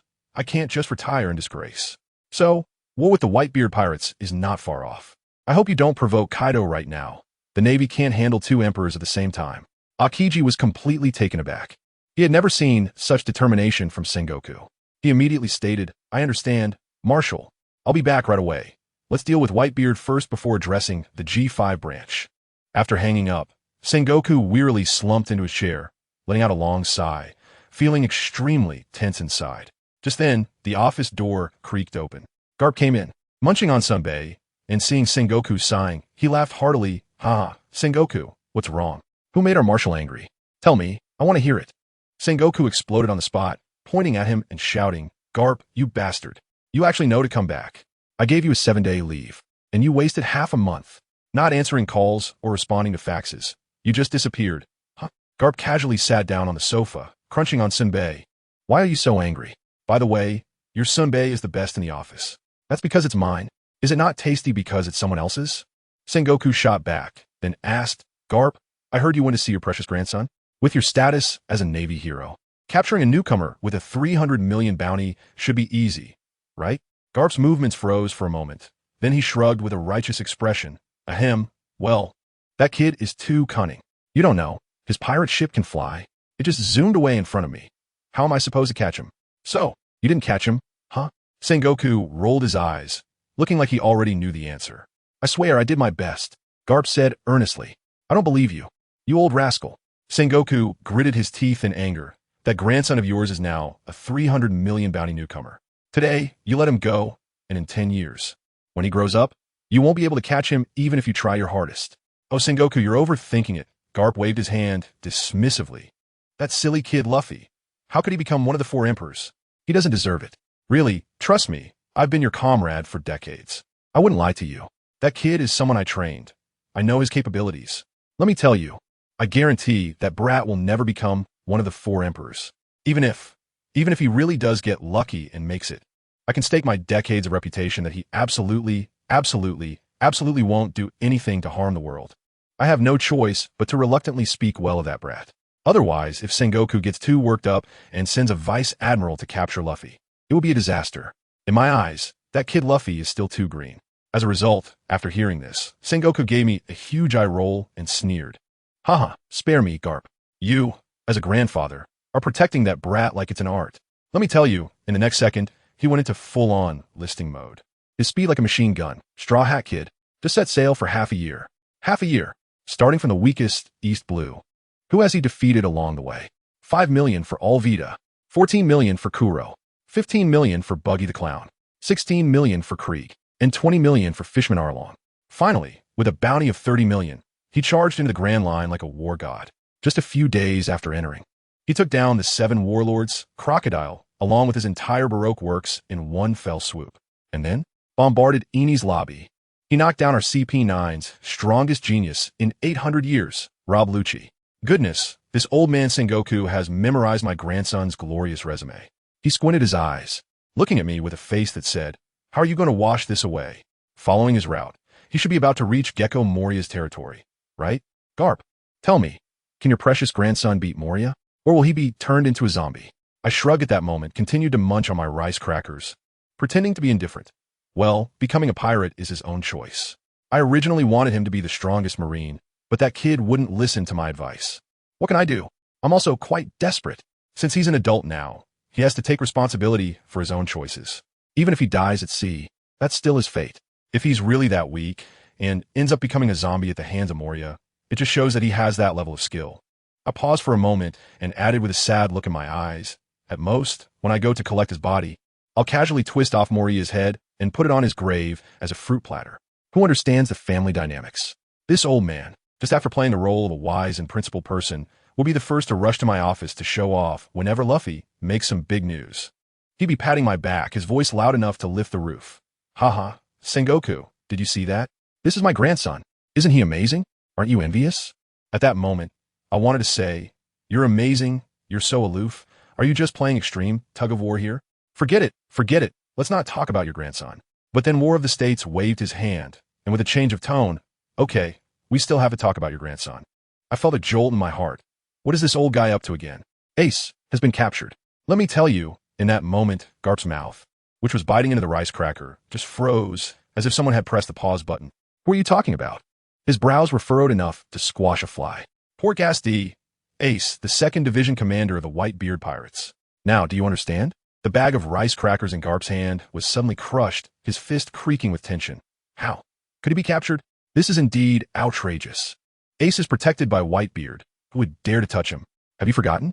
Last time at the meeting discussing how to deal with your grandson and Crocodile, a guy came forward and volunteered, saying his Captain Blackbeard wanted to become the new warlord of the sea. I reminded him, I said at that time, if you want to be a warlord of the sea, you need to show some credentials. And what happened? Blackbeard turned around and captured Port Gasti. Ace, a notorious pirate with a bounty of 500 million. That's quite a credential, right? Blackbeard.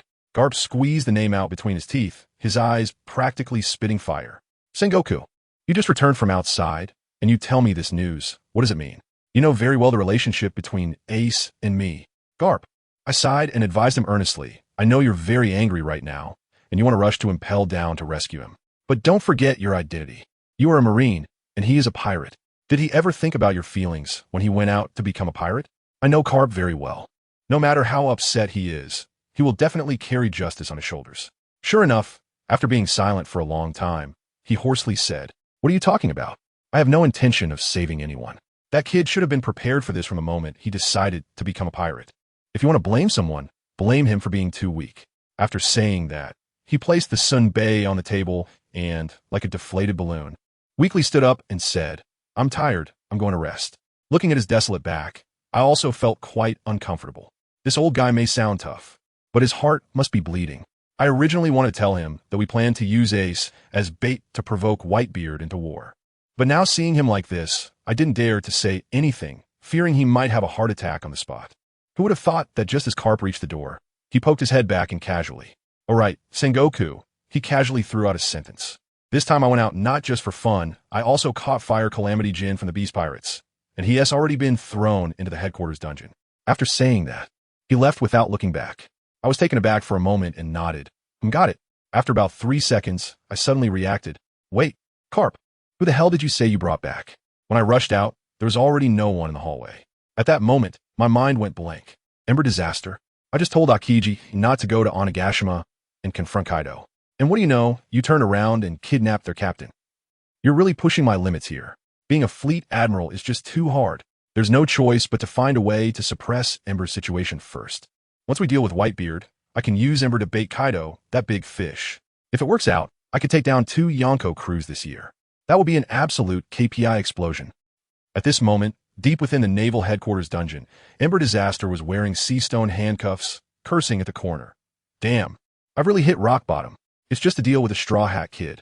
How did I run into the Iron Fist Garp? The key is, you old man. As a Navy officer, it's fine to capture me, but why just me and not your grandson? What's with this double standard?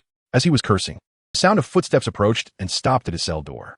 Ember looked up, and there it was, Garp's old face. You old bastard, what do you want? Ember shouted irritably. With a creak, the cell door opened. Garp walked in, revealing a big white smile that was downright sinister. Ember, right? Don't blame me. It's just that I'm not in a good mood right now and want to hit someone. That's right, I just want to hit you. Do you have any objections? Ember was dumbfounded. Old man Garp, you're going too far. After regaining his senses, Ember immediately began to curse. In response, Garp's fist, as big as a cooking pot, came down. With one punch, Ember's face was deformed and the back of his head thudded against the wall, creating a dent. I want to let you off the hook. Another punch. Mr. Kaido will take revenge for me. Another punch. After an unknown amount of time, Ember's tough cursing had turned into a sobbing plea. Don't hit me anymore. I was wrong. Grandpa Garp, spare me. My handsome face has been beaten into a pig's head. How will I face people in the future? Huh, you mask-wearing guy, what do you need a face for? Garp spat and delivered a few more kicks. Half an hour later, Garp finally stopped, letting out a long sigh. Ha, that was refreshing. I tell you, the guy in the dungeon monitoring room was stunned. He probably thought Garp had some special kink and was scared to death. After Garp left, the bruised and battered Jin lay on the ground, gasping for breath, wanting to cry but having no tears. Damn it.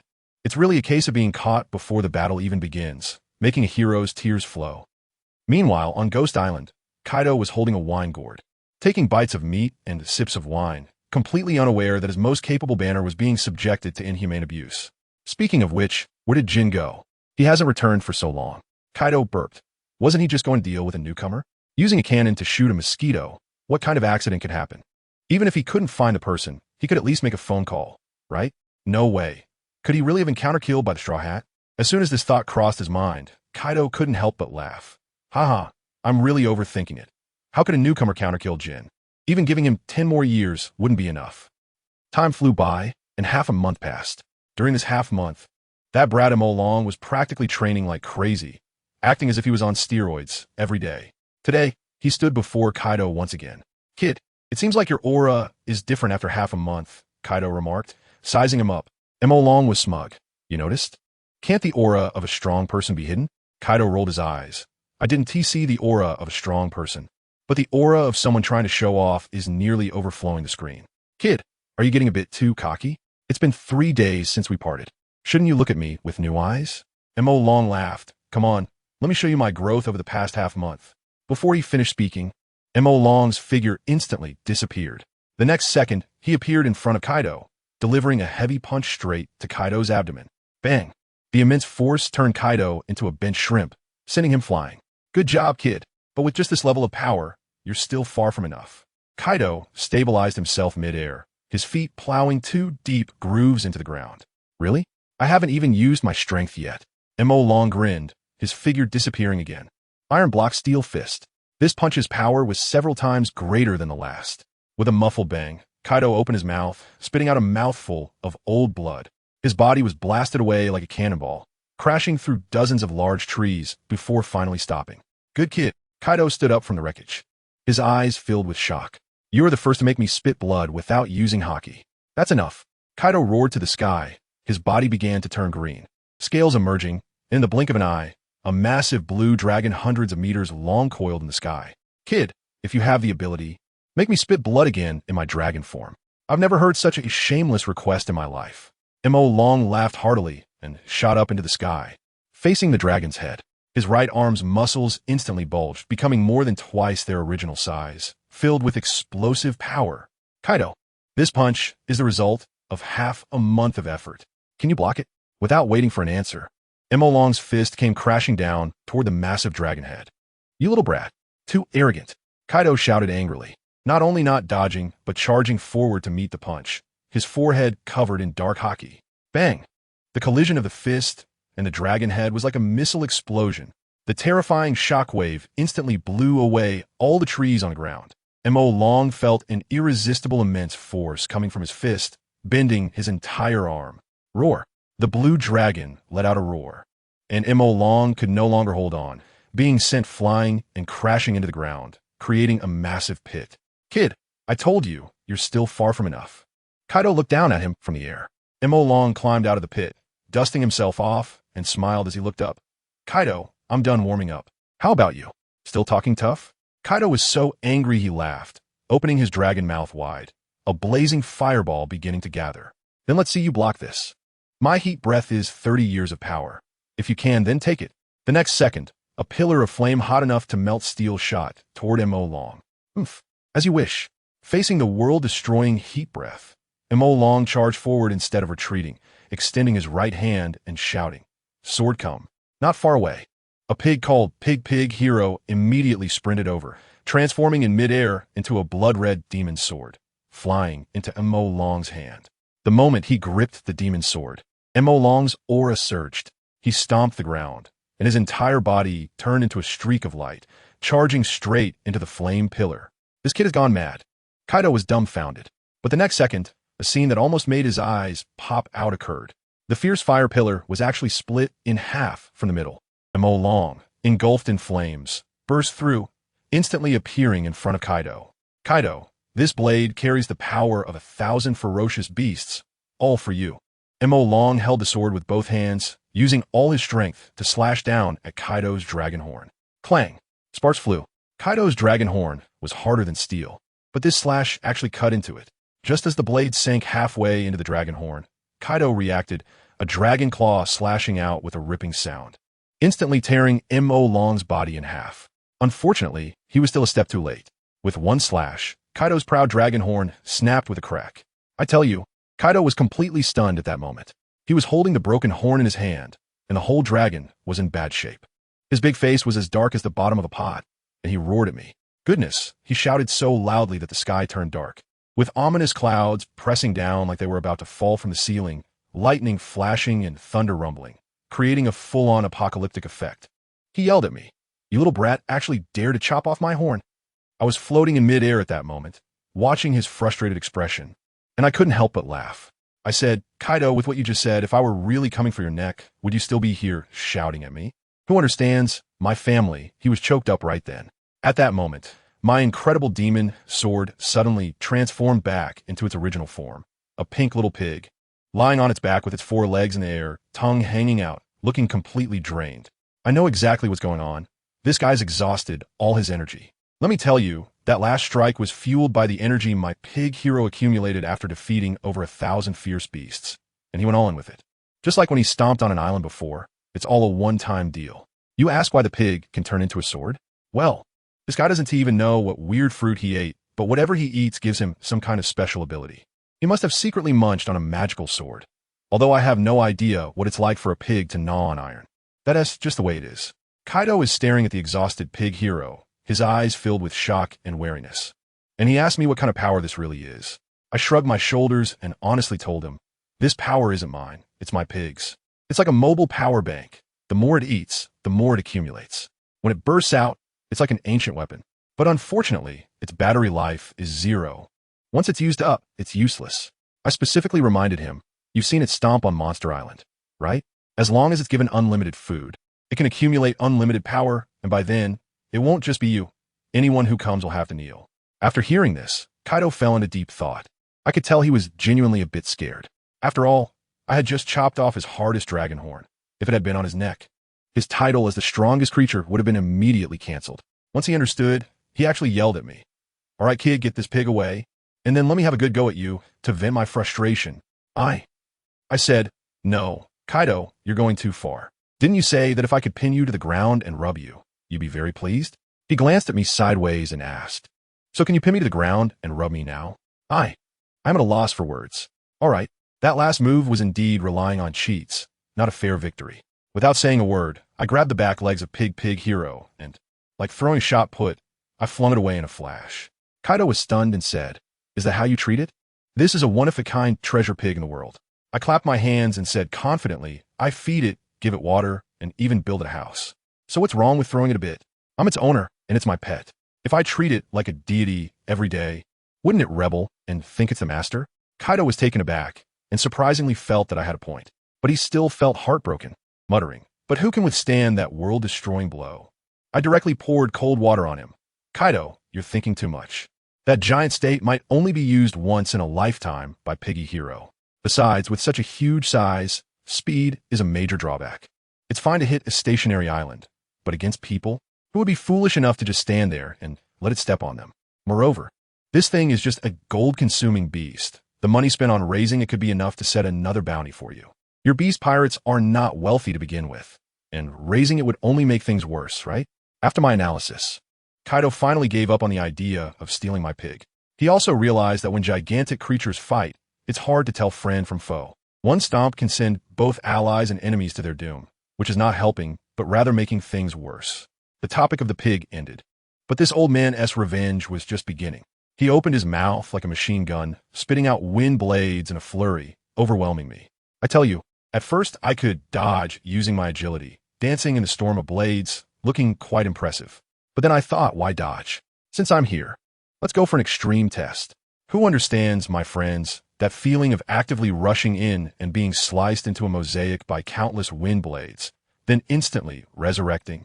Blood was gushing out like it was free. I had created a river of blood beneath my feet. Although my recovery speed was quick, it still couldn't keep up with the speed of his destruction. Seeing me in such a miserable state, Kaido probably felt a bit guilty. So he directly gathered his strength and unleashed a massive wind blade several dozen meters long aimed at me.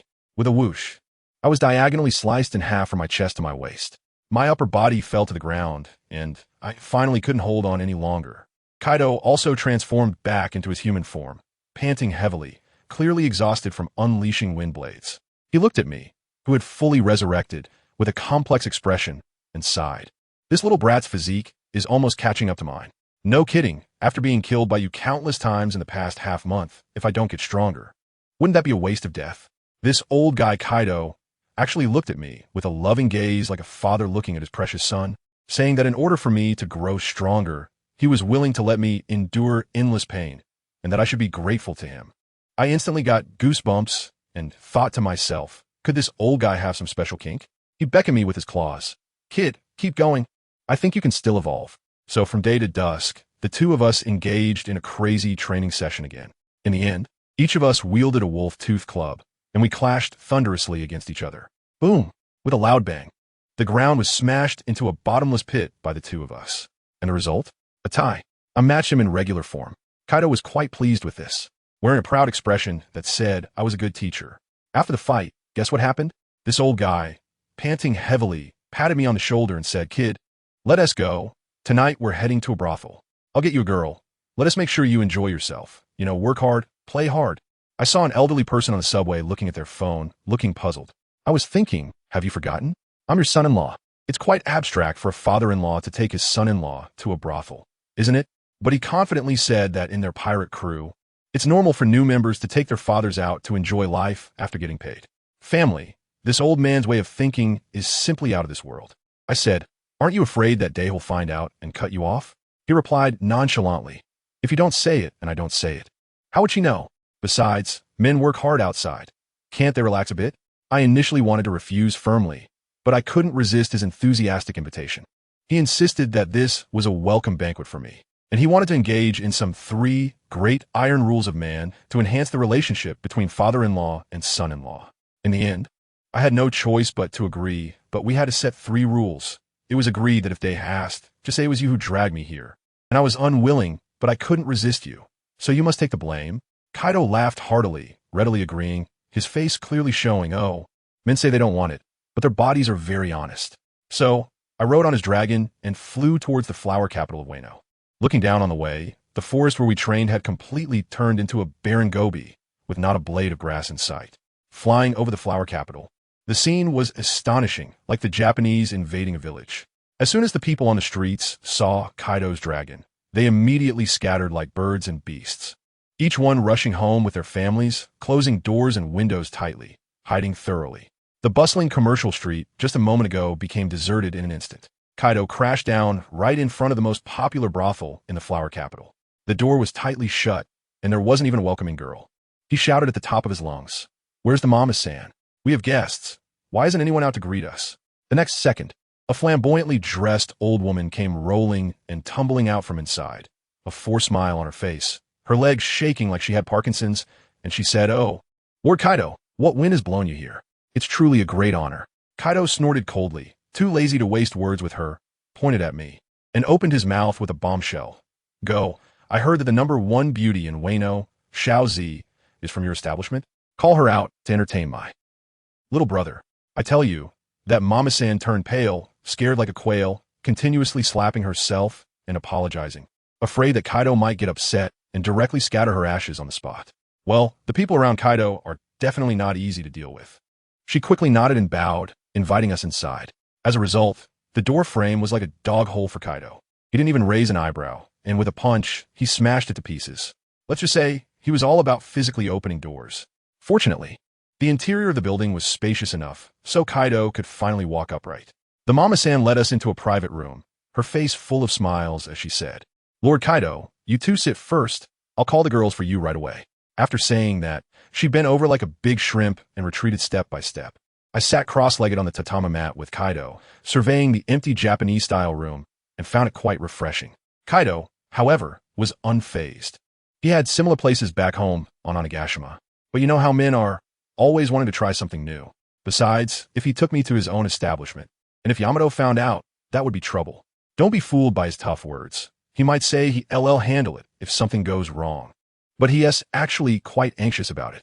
Before long, the Mama-san led in a large group of girls, with dozens of them lined up. It was quite the scene. Let me tell you, as soon as Kaido arrived, the entire floor was cleared out. The previous guests were all driven away. They didn't even need to be pushed. Just hearing that Kaido was here made some people jump out of the window without even pulling up their pants, fearing they might be caught by Kaido checking the rooms. Kaido didn't even glance at the girls and turned to me, asking, "Kid, what do you think?" He was just here to relax with me today, saying that I had been training too hard this past month and needed to find a place to unwind. I scanned the area and directly asked, "Where's Xiaozi?" "Well, since I'm here, I definitely want to experience a top-tier service, right?" Upon hearing this, the madam's face turned pale, and she stammered, Xiaozi just went to General Orochi's residence. She's not here." As soon as she finished speaking, a loud bang echoed. Kaido slammed his palm on the tatami, creating a big hole, and his anger flared up. "Bastard. I don't care where she is. Right now, immediately bring her back to me. Don't say she went to Orochi. Even if she's on her way to Mariehua, you better bring her back. Who understands the family matters? This is Kaido's first time taking me out to play, and I need to show off. How can we not have a #1 beauty of Wano accompanying us?" The madam was so frightened that she fell to the ground, bowing like she was pounding garlic. I'm sorry, Lord Kaido. I'll send someone call her." "Send someone? You go yourself." Kaido pointed at her nose and shouted, "Go there at your fastest speed. If I don't see her in half an hour, I'll tear down this broken building." The madam didn't dare to argue, scrambling to her feet and rushing out, riding a horse like an arrow shot from a bow towards Orochi's castle. Let me tell you, that horse was almost galloping to Mars. In just 10 minutes, she finally intercepted Xiaozi, who had just stepped down from the carriage at the castle gate. "Xiaozi, wait!" the madam shouted from her horse. However, the horse suddenly stopped, throwing her off its back, landing face first in front of Xiaozi. Xiaozi was still joking around, taking out a gold coin and saying, "Madam, it's not even New Year yet, and you're giving me such a big gift? Here, your New Year's money." The madam was in no mood for jokes, scrambling to get up, and urgently said, "What time is it? This is a matter of life and death. Hurry back with me." "What are you talking about? I'm going to celebrate General Orochi's birthday today." Xiaozi protested. "Forget about Orochi," the madam blurted out. As soon as those words left her mouth, all the guards at the gate surrounded them, saying, "You don't care about the general at the general's residence. Aren't you asking for death?" The madam quickly realized her mistake and hurriedly used Kaido as a shield. "Gentlemen, you misunderstood. I meant to say, Lord Kaido is currently waiting for Xiaozi in my building. I believe General Orochi wouldn't want to see Lord Kaido angry, right?" As soon as Kaido's name was mentioned, the guards immediately backed down. Xiaozi was also surprised. This lifelong recluse Kaido actually came to a brothel. After hesitating for a moment, she began to act, looking pitifully at the guards. "Brothers, you heard it. It's not that Xiaozi doesn't want to celebrate the general's birthday. It's just that Lord Kaido is too powerful. I can't refuse. More importantly, I don't want to cause a conflict between the general and Lord Kaido because of me. That would make Xiaozi the sinner. Saying this, she even squeezed out a couple of tears. I tell you, this was a masterclass in drama. Even a tea ceremony expert couldn't match her. After finishing, she quickly rode away with the madam. Meanwhile, in the general's residence, Orochi exploded after hearing the report from the guards. He smashed his wine cup into pieces and yelled at the guards, "Useless. A bunch of useless fools. Even a dog I raise knows how to bark. You just watch the woman I like get taken away." But after hearing Xiaozi's self-sacrificing message, the atmosphere changed. Who understands family matters? His own CPU was about to overheat, and he was getting all emotional, tears almost flowing, feeling that Xiaozi was sacrificing herself for him. This is true love. No, my beloved woman is suffering for me. Black Charcoal Orochi, can't just stand by. He immediately got fired up, jumped up from the tatami, drew his sword, and shouted, "Come here." With the sword in hand, "Follow me. Grab Xiaozi, kill Kaido." Just like that, he charged over here with a group of ninja troops, brimming with momentum. On our side, Xiaozi had already been brought back by the madam. As soon as she entered the room, her little face was pale, and she leaned against the wall to throw up, probably from the bumpy ride. Kaido pointed at me and said to Xiaozi, "Woman, go accompany him." Only then did Xiaozi notice me. Her eyes filled with question marks, probably wondering where this little nobody came from that Kaido would give him such face. I glanced at Xiaozi. Her eyes were off, smiling on the outside, but probably cursing Kaido's ancestors in her heart. She sat down beside me, and as I took a closer look, wow, her makeup was so thick it looked like she was in a play. If the powder fell off, it could fill 3 bowls of noodles. I was momentarily speechless. Kaido watched us, sitting there like we were on a blind date, and couldn't stand it anymore. "Kid, what is wrong with you? Can't let go?" "Great, I was looked down upon by the father-in-law. What could I do?" Gritting my teeth, I reached out and wrapped my arm around Xiaozi's waist. I have to say, she was really slender. Xiaozi stiffened for a moment, but quickly relaxed. Lifting her wine cup to my mouth, "Come on, sir. Open your mouth, that is more like it." Kaido laughed heartily beside us. At that moment, a loud bang echoed, and the door to the private room was kicked in and shattered. Black Charcoal Orochi's raspy voice resonated throughout the building. "Xiaozi, don't be afraid. Your big brother Orochi is here to save you." Damn, a door panel flew past my face and almost cut me. But that's not the worst part. The worst part was when he called me Big Snake Brother, which almost made me spit out the drink I just swallowed. Who the hell are you? Do you even deserve that? As soon as he walked in, he saw me holding Xiaozi, and his eyes instantly turned red. He pointed at my nose and shouted, "Little bastard. Let go of that girl, it's my turn." Kaido's face darkened, and he slapped his thigh, saying, "Big Snake, you're drunk." "I'm not drunk. I'm perfectly sober." Big Snake shouted, sticking out his neck, "Xiaozi is mine. Are you trying to steal her from me?" Kaido couldn't be bothered to respond to him, and said to the ninjas behind him, "Aren't you going to drag your general back? Making a fool of himself here." Big Snake pushed aside his subordinates and confronted me directly. "Kid, why are you still holding her? Let go." I looked at his flustered expression and laughed. "I'm holding on to what I want. You can shout all you want, it doesn't bother me." I gave Kaido a glance, and he immediately understood. Today, we had to deal with Big Snake. Seeing that Kaido wasn't saying anything, Big Snake got even bolder, thinking we were afraid, and charged right up to me, raising his hand to slap me. But before his hand could even come down, I kicked him, sending him flying and crashing into a group of ninjas behind him. "Bastard, you dare kick me?" Big Snake got up from the ground, pointing at me, struggling to speak clearly. I chuckled and said, "What's wrong with kicking you?" "I dare to kick Kaido. What kind of snake are you?" As I spoke, I pulled Xiaozi closer and, right in front of his ugly face, gave her a kiss on the lips. Then I raised an eyebrow at him and said, "Not only am I holding her, but I'm also kissing her. What do you do about it?" The snake's eyes were about to pop out. He was so angry he was shaking, pointing at me and shouting, You bastard. I will kill you. Get them. Everyone, attack. Tear him to pieces." Just as his group of ninjas was about to move, Kaido slammed his thigh with a loud clap, shaking the entire room 3 times. He stared at the snake with a voice as cold as ice to Snake. "Are you really disrespecting me? Trying to kill my guest at my banquet? Have you forgotten how you got your position as a general? I tell you." Orochi's face has turned a liver color, and he starts pointing at Kaido's nose and arguing. "Kaido, don't think all the credit is yours. If it weren't for me back then, I, Orochi, have achieved my current status solely through my effort and intelligence, fighting my way up step by step. What have you done? Did you not just kill Kazuki Oden? What is the big deal about that? He is just a pirate. Why act so mighty?" Of course, Orochi did not say these words out loud. He understands that with his current strength, he cannot confront Kaido.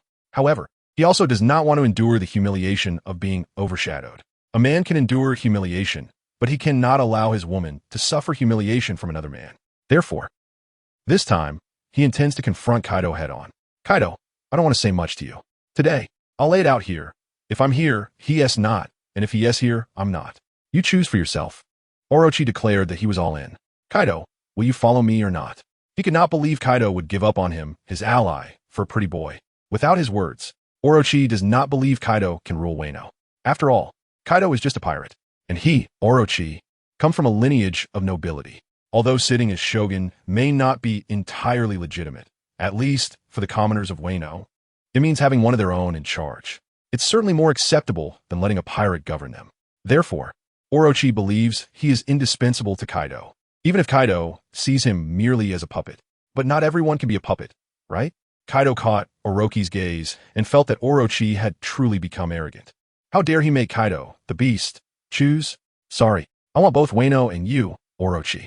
Since you seek death, don't blame me for forgetting our alliance. Orochi, come here. Kaido directly beckoned to Orochi with a smile. Seeing Kaido's smiling face, Orochi thought Kaido was backing down. After all, in Orochi's view, unless the pretty boy before him was Kaido's own son, there was no reason for Kaido to abandon his ally. Being a pirate is not just about fighting. It's about the relationships and connections. Even someone as strong as Kaido needs allies. Orochi, despite his shortcomings, believed he still had the qualifications to be Kaido's ally. So, upon hearing Kaido call him, Orochi immediately walked over. However, what Orochi did not expect was that as soon as he reached Kaido, Kaido instantly changed his expression, from gentle to ruthless and iron-willed. Kaido, you. Orochi wanted to ask, how can a man change his face faster than a woman? But, before he could speak, he saw Kaido extend a large hand, grabbing his entire face. His mouth was also covered by Kaido's palm, making it impossible for him to speak. He let out muffled sounds. In the next moment, Orochi felt his feet leave the ground. He was lifted entirely by Kaido, suspended in midair. Orochi's legs kicked and thrashed in the air, trying to kick Kaido to make him let go. Unfortunately, his legs were too short to reach Kaido. Orochi, do you not know that the thing I hate most in life is being threatened? Do you think you are important? Haha, if you think so, I can only say you are overestimating yourself. And you think it's you without him, or him without you. Do you even know who that kid sitting beside me is? No, you don't know anything, and yet you dare to threaten me. I have to say, I admire your courage. But, Orochi, after being a shogun for 20 years, is that position really that comfortable? Chapter 127. Orochi dies. Wano changes hands. Orochi was crying out in Kaido's grip. He did not know what Kaido wanted to say. Orochi, the reason I let you be shogun for 20 years is my mercy. You really think you deserve to sit in that position? You are just a lowly creature. Thinking you can be friends with a true dragon? Do you even deserve it? What are you worth? Kaido, what are you doing? Hurry up and let go of Shogun, Orochi. At this moment, Orochi's subordinates also reacted, pointing at Kaido. But Kaido ignored these guys. Orochi, since you say we are allies, then allies should be willing to stab each other in the back, right? Now, it's time for you to make a sacrifice. Kaido's grip on Orochi's face tightened. Orochi seemed to sense something and began to struggle violently. However, it was completely useless. At this moment, the ninja forces previously intimidated by Kaido also started to act. Various hidden weapons struck Kaido, but they did not even scratch him. Woman, stop dawdling, come pour me some wine. At this time, the ink dragon looked at the dazed little purple, patted her on the rear, asking her to pour him some wine. In times like this, enjoying a drink with a beautiful woman feels even better, right? The more dangerous, the more exciting, the more interesting. Huh, what? Little Purple was startled, feeling the ink dragoness actions, but not hearing his words clearly. Because the scene unfolding before her was simply too shocking. She never expected Orochi and Kaido to fight. Oh no, wait. It's more like Orochi is being beaten up by Kaido. Well, that doesn't seem right either. It's Orochi being grabbed by the face, lifted up, with no power to resist, as if he was going to be killed, and the reason was to fight over her. As expected, I am a femme fatale. For some reason, Little Purple even felt a bit fortunate, perhaps because she thought her beauty was finally of some use. Although she regretted not being able to kill her enemy, Little Purple was still very happy to see Orochi die. Ah, what? I mean, pour me some wine. The ink dragon shot Little Purple a glance, wondering why this woman seemed so foolish. It's just a conflict.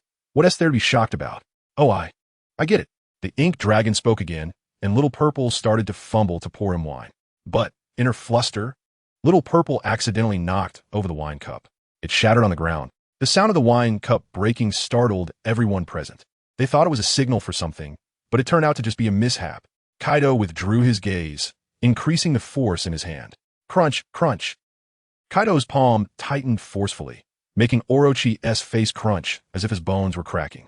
Ah, woo-woo. Orochi grabbed Kaido's fingers that were holding his face with both hands, trying to pry them off, but the strength of the two was completely on different levels. As Kaido exerted more force, Orochi felt like his face was shrinking. It was being crushed by Kaido's grip, his bones were being shattered. How could it not shrink? Kaido, let go of Lord Orochi.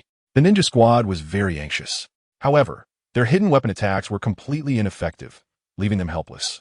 More ninjas appeared above Kaido, holding their katanas with both hands and stabbing down hard at Kaido's head. But it was completely useless. Not a single hair on Kaido was harmed.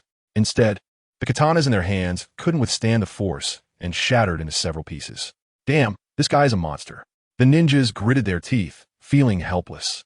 Bang. The next moment, it sounded like a watermelon bursting when it's ripe. Orochi's head was crushed directly. The headless corpse fell to the ground. Seeing this, the ninja squad also stopped, because their lord, whom they were loyal to, was already dead. What were they attacking for? To avenge the deceased lord? Orochi was not that well liked. Do you want to die with Orochi, or choose to be loyal to me? Kaido picked up a handkerchief, wiped the red and white substance off his palm, and looked at the ninja squad. The ninjas looked at each other. In the end, we are willing to be loyal, my lord. The ninja squad decisively knelt down, finding themselves a new lord. After all, serving whom as a servant was still being a servant, right? Changing to a more powerful master didn't seem so bad. Ha ha ha, very good. Those who know how to adapt are the talented. Kaido didn't expect it to go so smoothly and to win over Orochi's loyal subordinates, so he was very happy. In the future, you will definitely be glad about your choice today. Bring me the corpse and throw it out, don't ruin our mood. Kaido shouted. Soon, the Mama-san outside came in. However, when Mama-san saw the headless Orochi, she fainted on the spot. Kaido shook his head, finding it truly boring. You all, deal with the corpse. Kaido directly told the ninjas. Yes, the ninjas forced a smile. They didn't expect that after joining a new team, the first task would be to deal with their former lord. Wait, just as the ninjas were lifting Orochi's corpse to leave, they were stopped by Moku Long Kid. What's wrong? Kaido asked, confused. Kaido, I think you should burn Orochi's corpse, just to be safe. After all, this guy ate the devil fruit of the eight-headed serpent, right? The eight-headed serpent has 8 heads, and you've only blown off one of them. What if he's not dead? Moku Long reminded Kaido. Since he killed him, he should eradicate all traces and not give the enemy a chance to come back.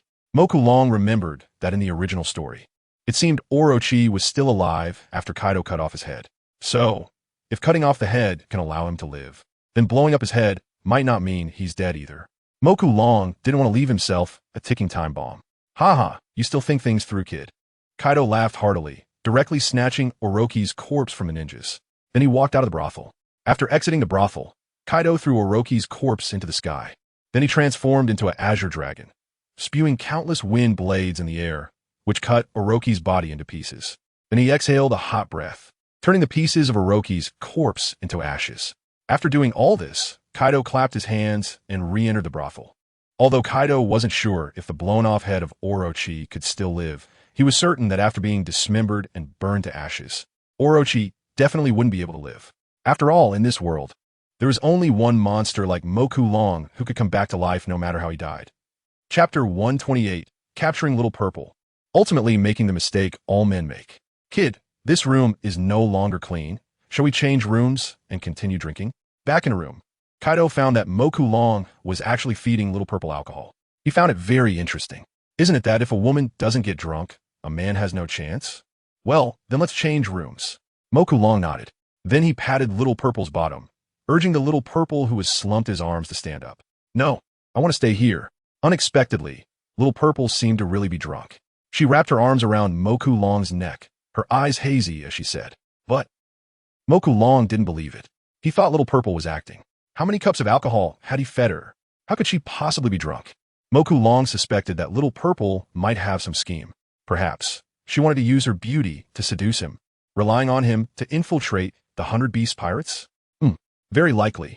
Moku Long thought this possibility was quite high, although Little Purple still didn't know his identity. She had clearly seen the scene where Kaido killed Orochi for him just now. At the very least, this indicated that he was very important to Kaido. And for Little Purple, Kaido was the enemy who killed her father, and so was Orochi. And now, Orochi was dead. Only Kaido remained. However, seeing those ninjas unable to harm Kaido no matter how they attacked made Little Purple realize that she couldn't deal with Kaido using conventional means. Although Little Purple had always known how terrifying Kaido was, today was the first time she got so close to Kaido. The first time she saw Kaido withstand the attacks of the ninjas with just his physical body. It should be noted, these ninjas were the strongest troops under Orochi. They were not nameless minions.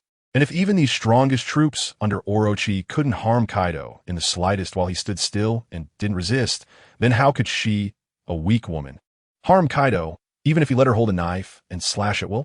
Normal attacks were ineffective. Poison. That was what Little Purple thought was the most likely method to succeed.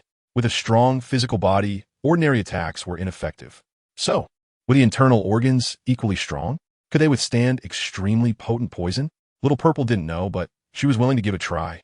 However, getting Kaido to consume the poison she had carefully prepared was not simple, of course.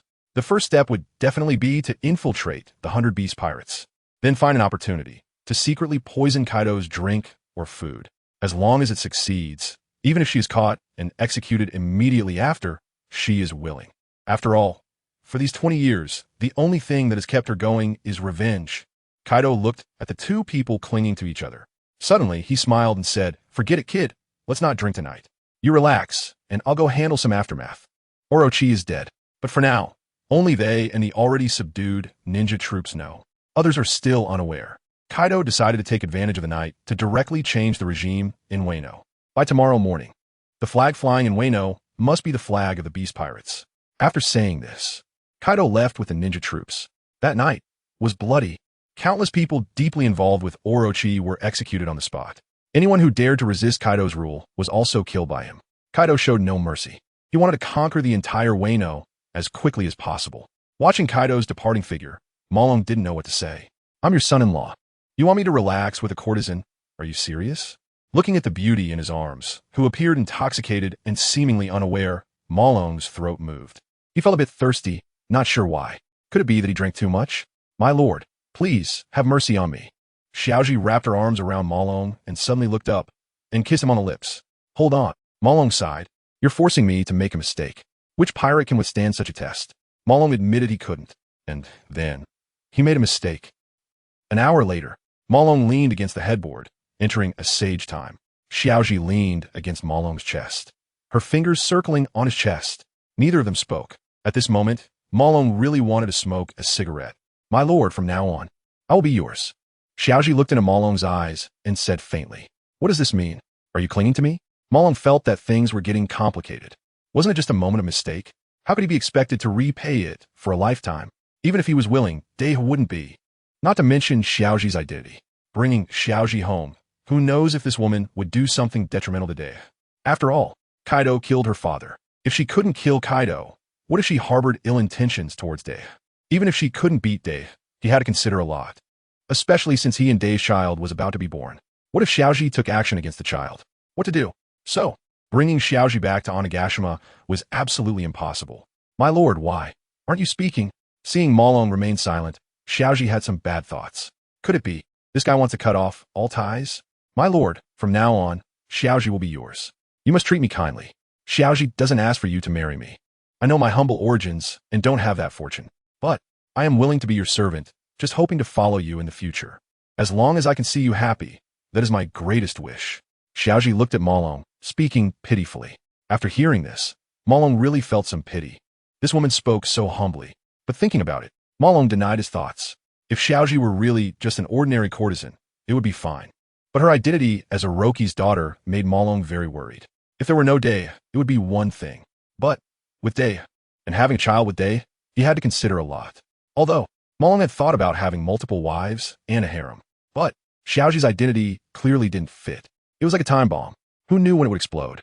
Ahem, Xiaoji, how much for a courtesan for one night?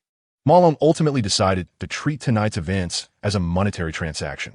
Although, he was somewhat reluctant about Xiaoji's body, but a man If he can't control his lower body, will definitely die because of it. Xiaoji was stunned. She didn't understand what Malong meant. Did he actually ask her how much for a night? Malong wanted to tell her, I pay you to sleep with you, so you can only get money from me. If you have other thoughts, cut them off quickly. Is this what a person should say? Is this what a man should say? Can a man even say something like this? He really has no shame. Chapter 129. Is my lord disdainful of my identity as a courtesan? Remembering how she had previously tried her best to please Malong, wanting to be accepted by him. After all, this was her first time. As a courtesan, being able to preserve her first time, she had put in so much effort to achieve it. Now, she had given everything to Malong. But what she got in return was Malong asking, how much for a night? Do I really care about this little money? Xiaoji felt very wronged. She didn't understand where she went wrong. After all, she was the most beautiful woman in Wano. Did Malong really not want to keep her by his side, indulging and tormenting her day and night? Was one time really enough? My lord, what do you mean by this? Do you want to cast me aside? Did I do something wrong? Was it my previous service that dissatisfied you? If that's the case, I can learn. This is my first time, so I'm not very skilled yet. However, I can assure you, as long as you give me a chance, I will make you feel so good that you'll soar. Xiaoji knelt on the bed, assuring Malong, hoping that he wouldn't abandon her. If my lord really wanted to cast her aside, then he might as well kill her. For her, a future without her lord is worse than death. The first time she saw her lord, she was deeply attracted by his charm. She understood that she had already fallen and become his slave. She absolutely could not be without her lord by her side. Such days would be worse than death. Xiaoji babbled on and on. In summary, Yu Yinpeng patted his thigh, crying out, Swallow, I can't live without you. How can I live without you? Xiaoji's pitiful appearance moved Malong's heart. For a moment, he even thought about taking Xiaoji back to Onigashima to take care of her. But after thinking about it, he felt it was quite inappropriate. Yamato's personality, though carefree and easygoing, surely isn't someone who would willingly share himself with other women, right? The key point is that it's not just about Yamato's consent. The main issue is that Xiaozi has a vendetta against Kaido. If this hatred isn't resolved, keeping Xiaozi by his side would ultimately be a hidden danger. Please, sir, let me stay by your side, Xiaozi pleaded, kneeling on the bed and clutching Malong's arm. Looking pitifully at him, Malong frowned, but still shook his head. No, I'm a married man. Xiaozi was taken aback. She didn't expect such a response from Malong. Was it genuine, or just an excuse?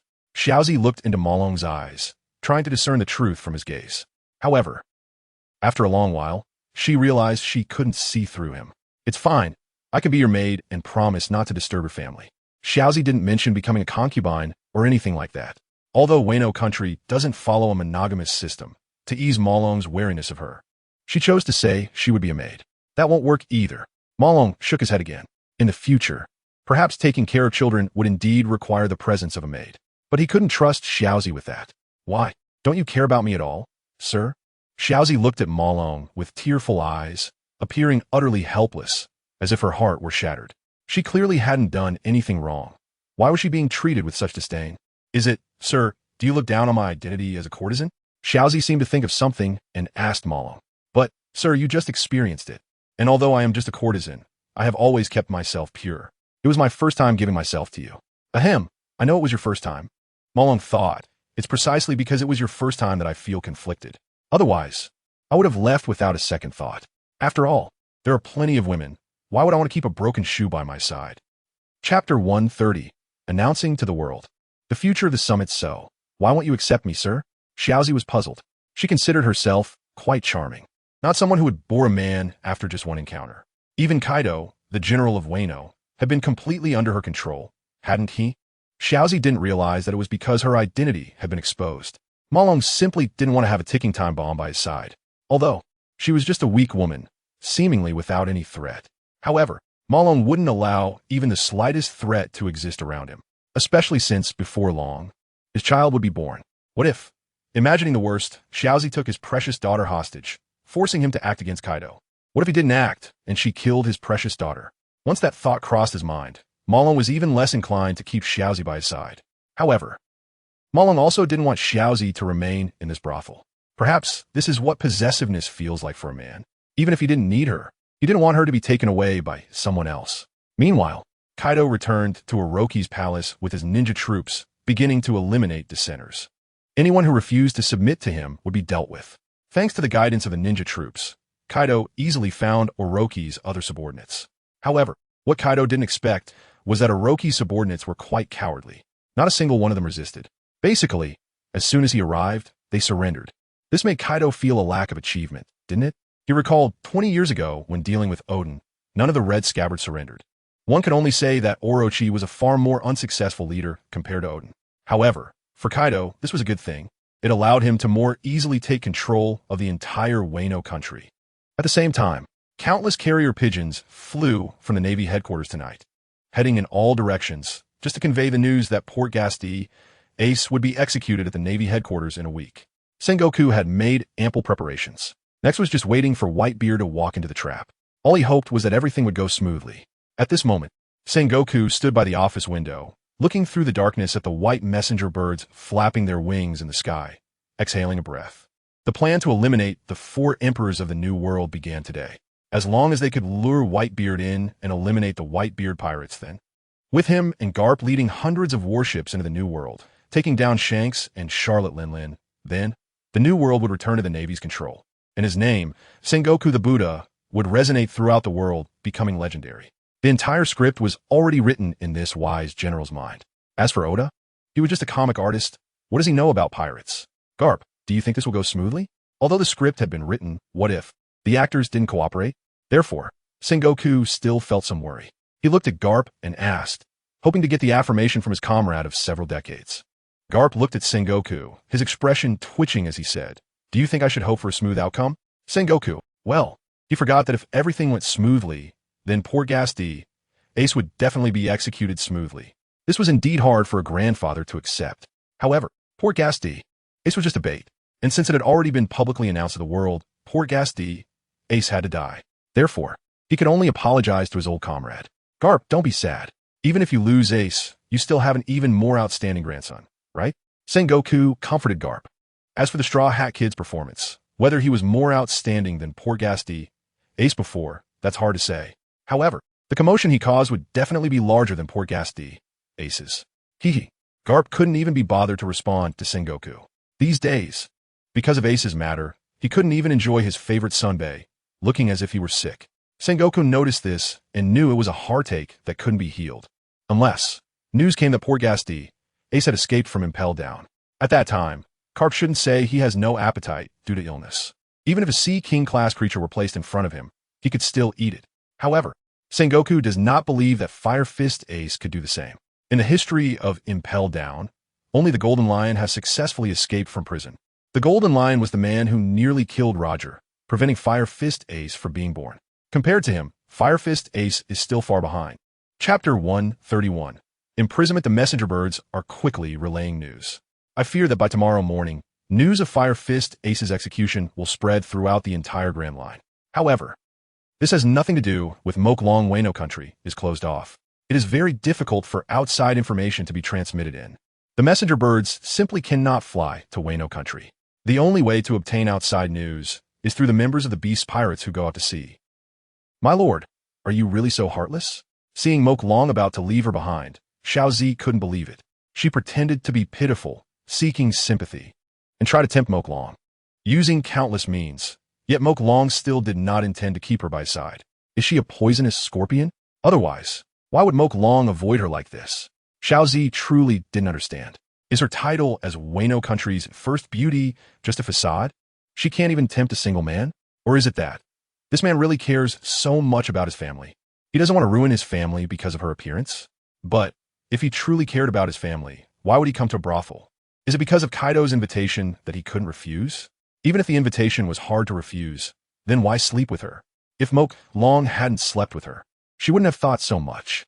But because Moklong did sleep with her, she began to think a lot, using Moklong's identity to infiltrate the Beast Pirates. But Moklong gave her hope and then left her in despair. It's not that I'm heartless, but I have a wife at home, and there's really no place for you. Moklong shrugged and explained. But Xiaozi didn't believe it. If he really liked her, how could family be an obstacle? After being a courtesan for so many years, how many men had she seen who lost everything because of her? How many men wanted to hear her play a tune, selling their possessions, even their wives and children? So, Moklong not taking her away cannot be because of family. There's only one reason. He doesn't like her enough, doesn't love her deeply enough. If he really liked her, he would absolutely risk abandoning his wife and children. But Mok Long doesn't like her, which makes things difficult for Xiao Zi. Clearly, she had used all her tricks. Even now, her body was still a bit soft and even painful. But even after all that, Mok Long still wanted to leave her behind afterward. Clearly, when she served him, he promised her everything. But afterward, he just discarded her like a shoe? Scumbag. A capital S scumbag. However, even though she knew Mok Long was a scumbag, what could Xiao Zi do? Aren't you afraid I'll go entertain other guests? Watching Mok Long about to step out the door, Xiao Zi used her trump card. Mok Long's foot stopped in midair. Although he didn't want to take her home, he naturally didn't want Xiao Zi to entertain other guests either. The reason is probably a man's possessiveness, right? Woman, are you threatening me?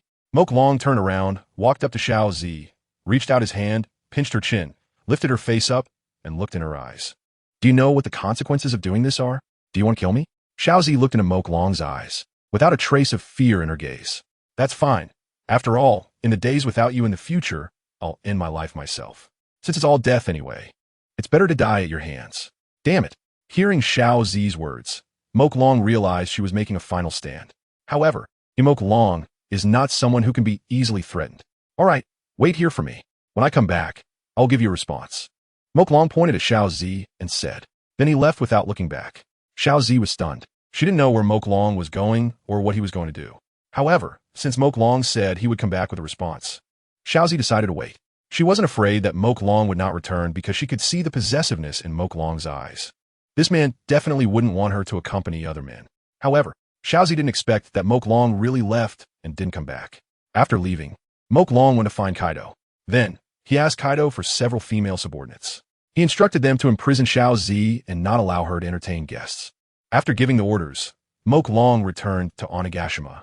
Yes, Mok Long chose to imprison Xiao Zi to prevent her from going mad and entertaining other guests. Mok Long certainly didn't want to be cuckolded. As for whether Xiao Zi would commit suicide or something, Mok Long believed she wouldn't. After all, she hadn't avenged her father's death, hadn't seen Kaido die with her own eyes, and hadn't even seen Momonosuke, whom she hadn't seen for 20 years. How could Xiao Zi bear to die? Chapter 132. You smell like her perfume, but then a knock sounded at the door. Xiao Zi thought it was Mok Long returning. However, the person who entered was a woman with the body of a horse, which stunned Xiao Zi. Nervously, she asked, Who are you and what do you want? The woman looked at Xiao Zi's nervous and fearful expression and smiled. Don't be afraid. I'm here on the orders of the vice captain to take you to a safe place. Captain Kaido is planning to take over Wano country, so it may not be peaceful. The vice captain sent me to bring you to safety. Although in name, she was to imprison Xiao Zi, Mok Long certainly wouldn't let the person say it directly. It was all said to be for Xiao Zi's safety. People are so hypocritical. Clearly, it's imprisonment, but they say it's for your own safety. Hearing the woman say this, Xiao Zi lowered her guard. Indeed, she had seen Orochi being killed by Kaido with her own eyes.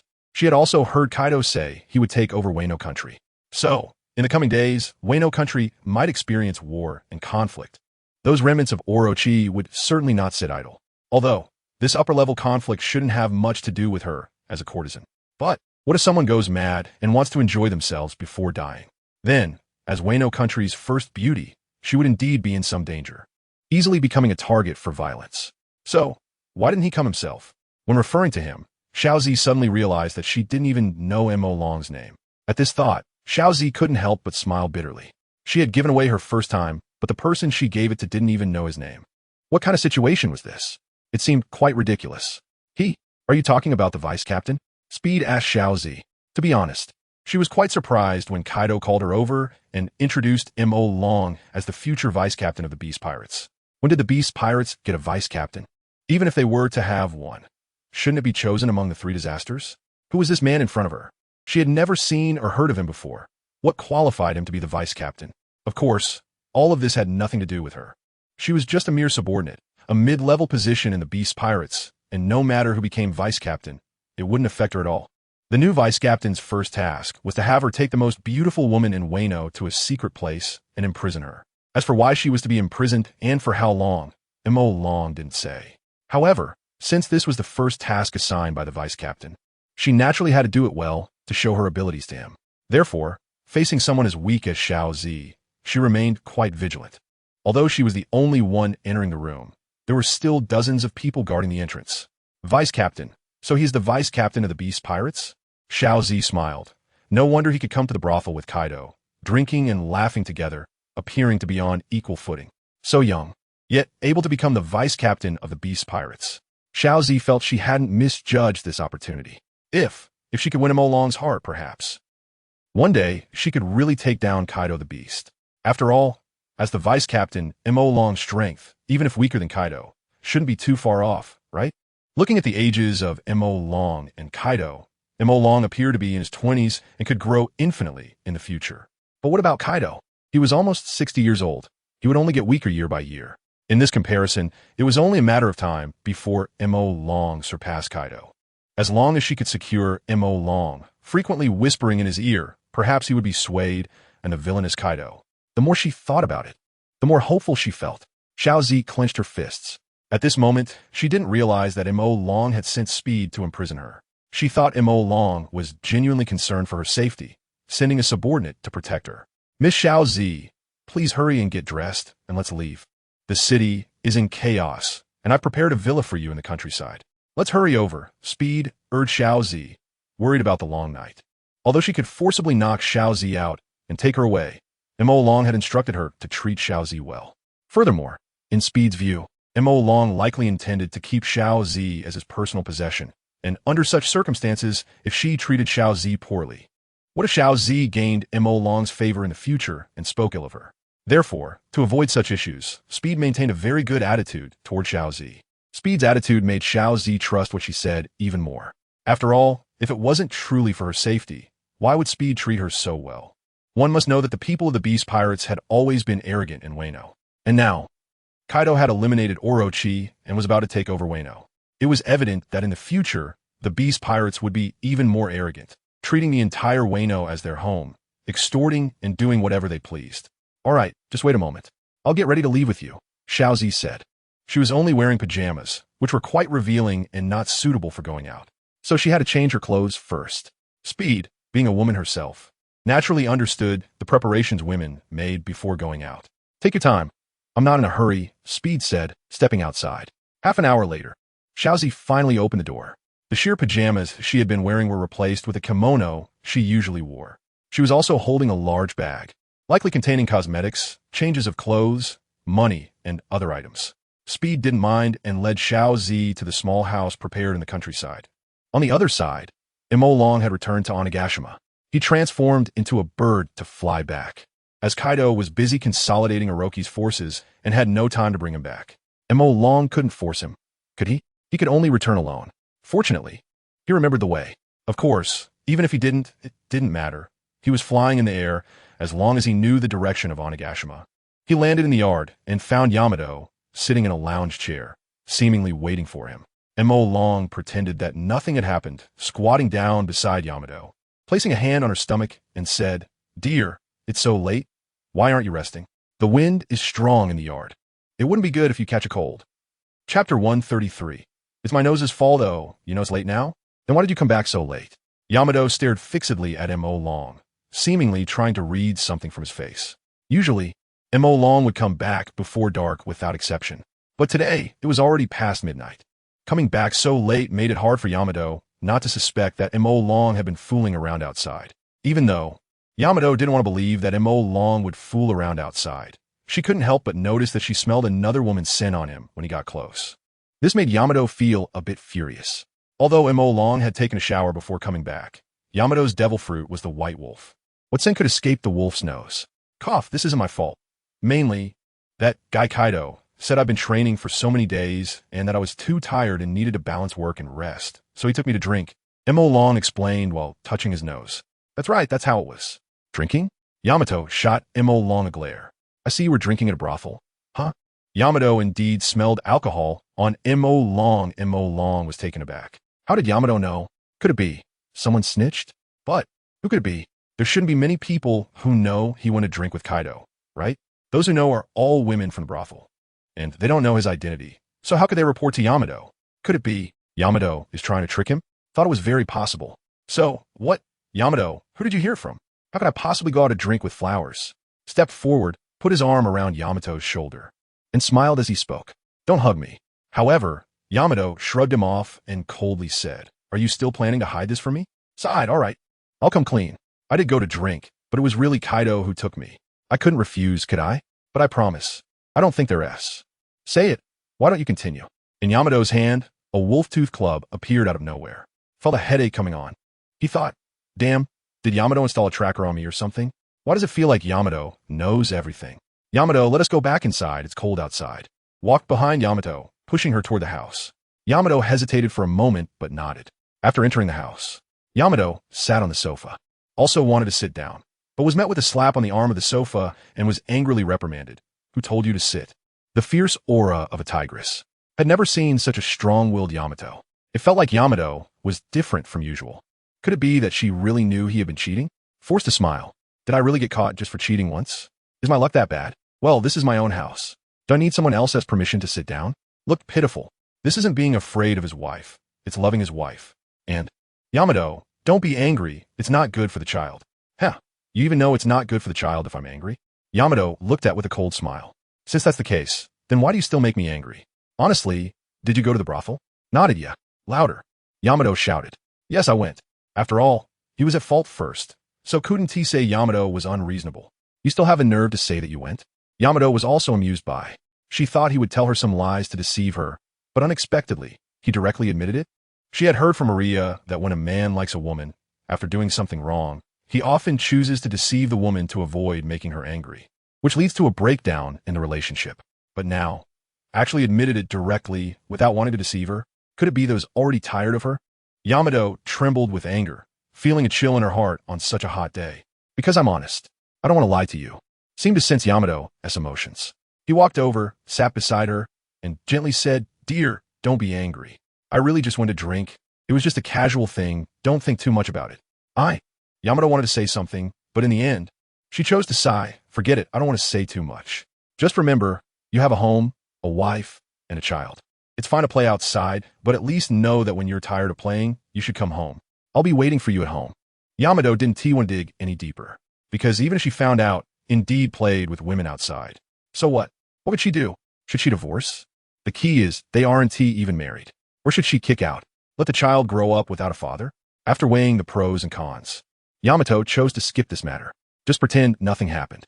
Moreover, she could understand drinking with flowers. After all, Onigashima has its own red light district. Many pirates go to the brothel at night, although she had never been. But having stayed in Onigashima for 20 years, Yamato knew very well what kind of temperament the pirates had. Compared to those pirates, could be considered quite decent. After all, for so many days, he basically returned home after dark. Only tonight did he come back a little later. Yamato also understood that men need their own privacy. If she managed too tightly, it might not be good.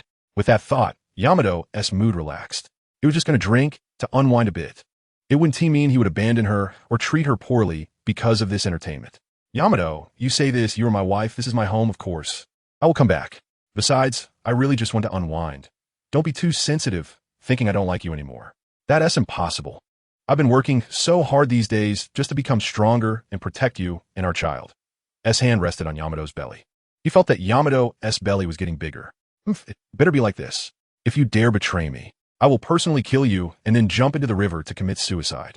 After threatening in person, Yamato stood up from the sofa and went back to the room. Followed her, but was locked outside by Yamato. Go take a shower. If you don't wash off the scent of women on you, you're not allowed to go into the bedroom. Upon hearing this, finally understood where his flaw was. So it was the scent of Xiao Zi on him that was detected? No wonder Yamato was angry. To be honest, if the roles were reversed, and she was in Yamato's position and knew her man was fooling around with another woman, she would also be angry. If he has to blame someone, it should be himself for not being able to control his lower body. Sigh. Men ultimately have to pay for their mistakes. Chapter 134. Role play. He didn't expect Yamato's sense of smell to be so sharp. Clearly, he had already taken a shower once before coming back. Yet it was still detected. In a bathroom, stood under the shower, his whole body covered in bubbles. Then he turned on the shower head, letting the water spray down, instantly washing away the bubbles on his body. After cleaning himself, raised his arm and sniffed under his nose. Besides the scent of shower gel, there was no other smell. Although, he had also smelled himself when he was bathing earlier and didn't detect the scent of Xiaozi either.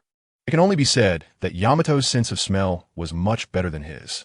Didn't he care anymore? Anyway, He had finished his shower. Now, he just wanted to return to the room and hold Yamato to sleep. Putting on his slippers. Didn't he even bother to wrap a towel around himself or put on pajamas?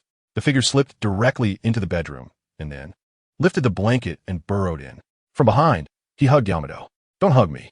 Yamato looked somewhat angry. You're my wife. Who else should I hug? Do you want me to go outside and hug other women? Mo Long pressed against Yamato's back, his mouth teasing her ear.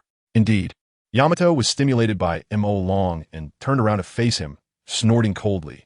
If you're so capable, then go hug those outside women. Can I really stop you?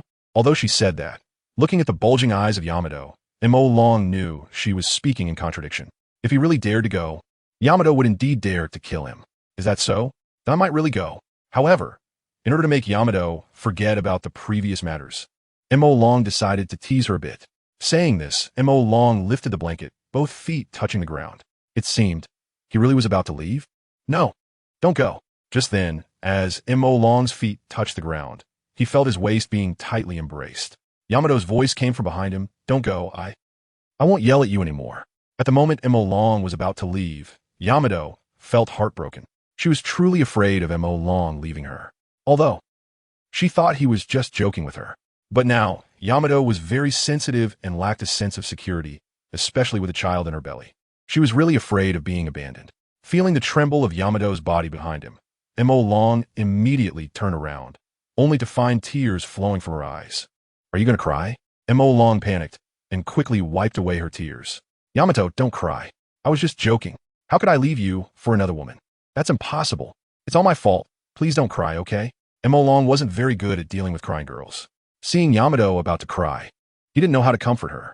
Fortunately, Yamato wasn't a girl who threw tantrums. Some girls cry harder the more the boys try to comfort them. Yamato was the complete opposite. Seeing Mo Long concerned and admitting his mistakes, she immediately stopped crying and smiled at him, saying, You said it. It's all your fault. You can't go behind my back to look for other girls anymore, even if it's just a game. Got it? If you really have to go to a brothel, then I can dress up as a courtesan. At this point, Yamato lowered her head, her face turning extremely red. She didn't know how she could say such shameless things. It was all Mo Long's influence. That's right. During their time together, Mo Long often played role-playing games with her. Now in the closet, there were still maid outfits, nurse outfits, and catgirl costumes. Yamato couldn't understand what men were thinking. Although she had always considered herself a man, she really couldn't understand Mo Long's thoughts. Isn't that not good? Hearing Yamato's words, Mo Long smiled. Yamato rolled her eyes at him. Haha, you're smiling so wide. Isn't that not good? Since you say it's not good, then I'll burn all those messy clothes in the closet later. No, those are treasures. Mo Long shook his head at Yamato, quickly stopping her actions. Those clothes were made by skilled craftsmen from Wano country, each one a masterpiece. He couldn't bear to tear off those stockings when they were on Yamato's legs. The next day, when the sun rose, Mo Long was still sleeping while hugging Yamato. However, the New World had already erupted. At dawn, residents across the various islands of the New World received a world announcement directly from the Navy headquarters. Everyone looked at the newspaper that read, 7 days later, at noon, a public execution ceremony will be held for Portgas D. Ace, the 2nd Division commander of the Whitebeard Pirates. This information spread like wildfire throughout the New World.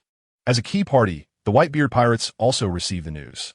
Whitebeard, upon hearing his son Marco finish reading the newspaper, sat up from his seat, clenched his fist, and punched towards the distant sea.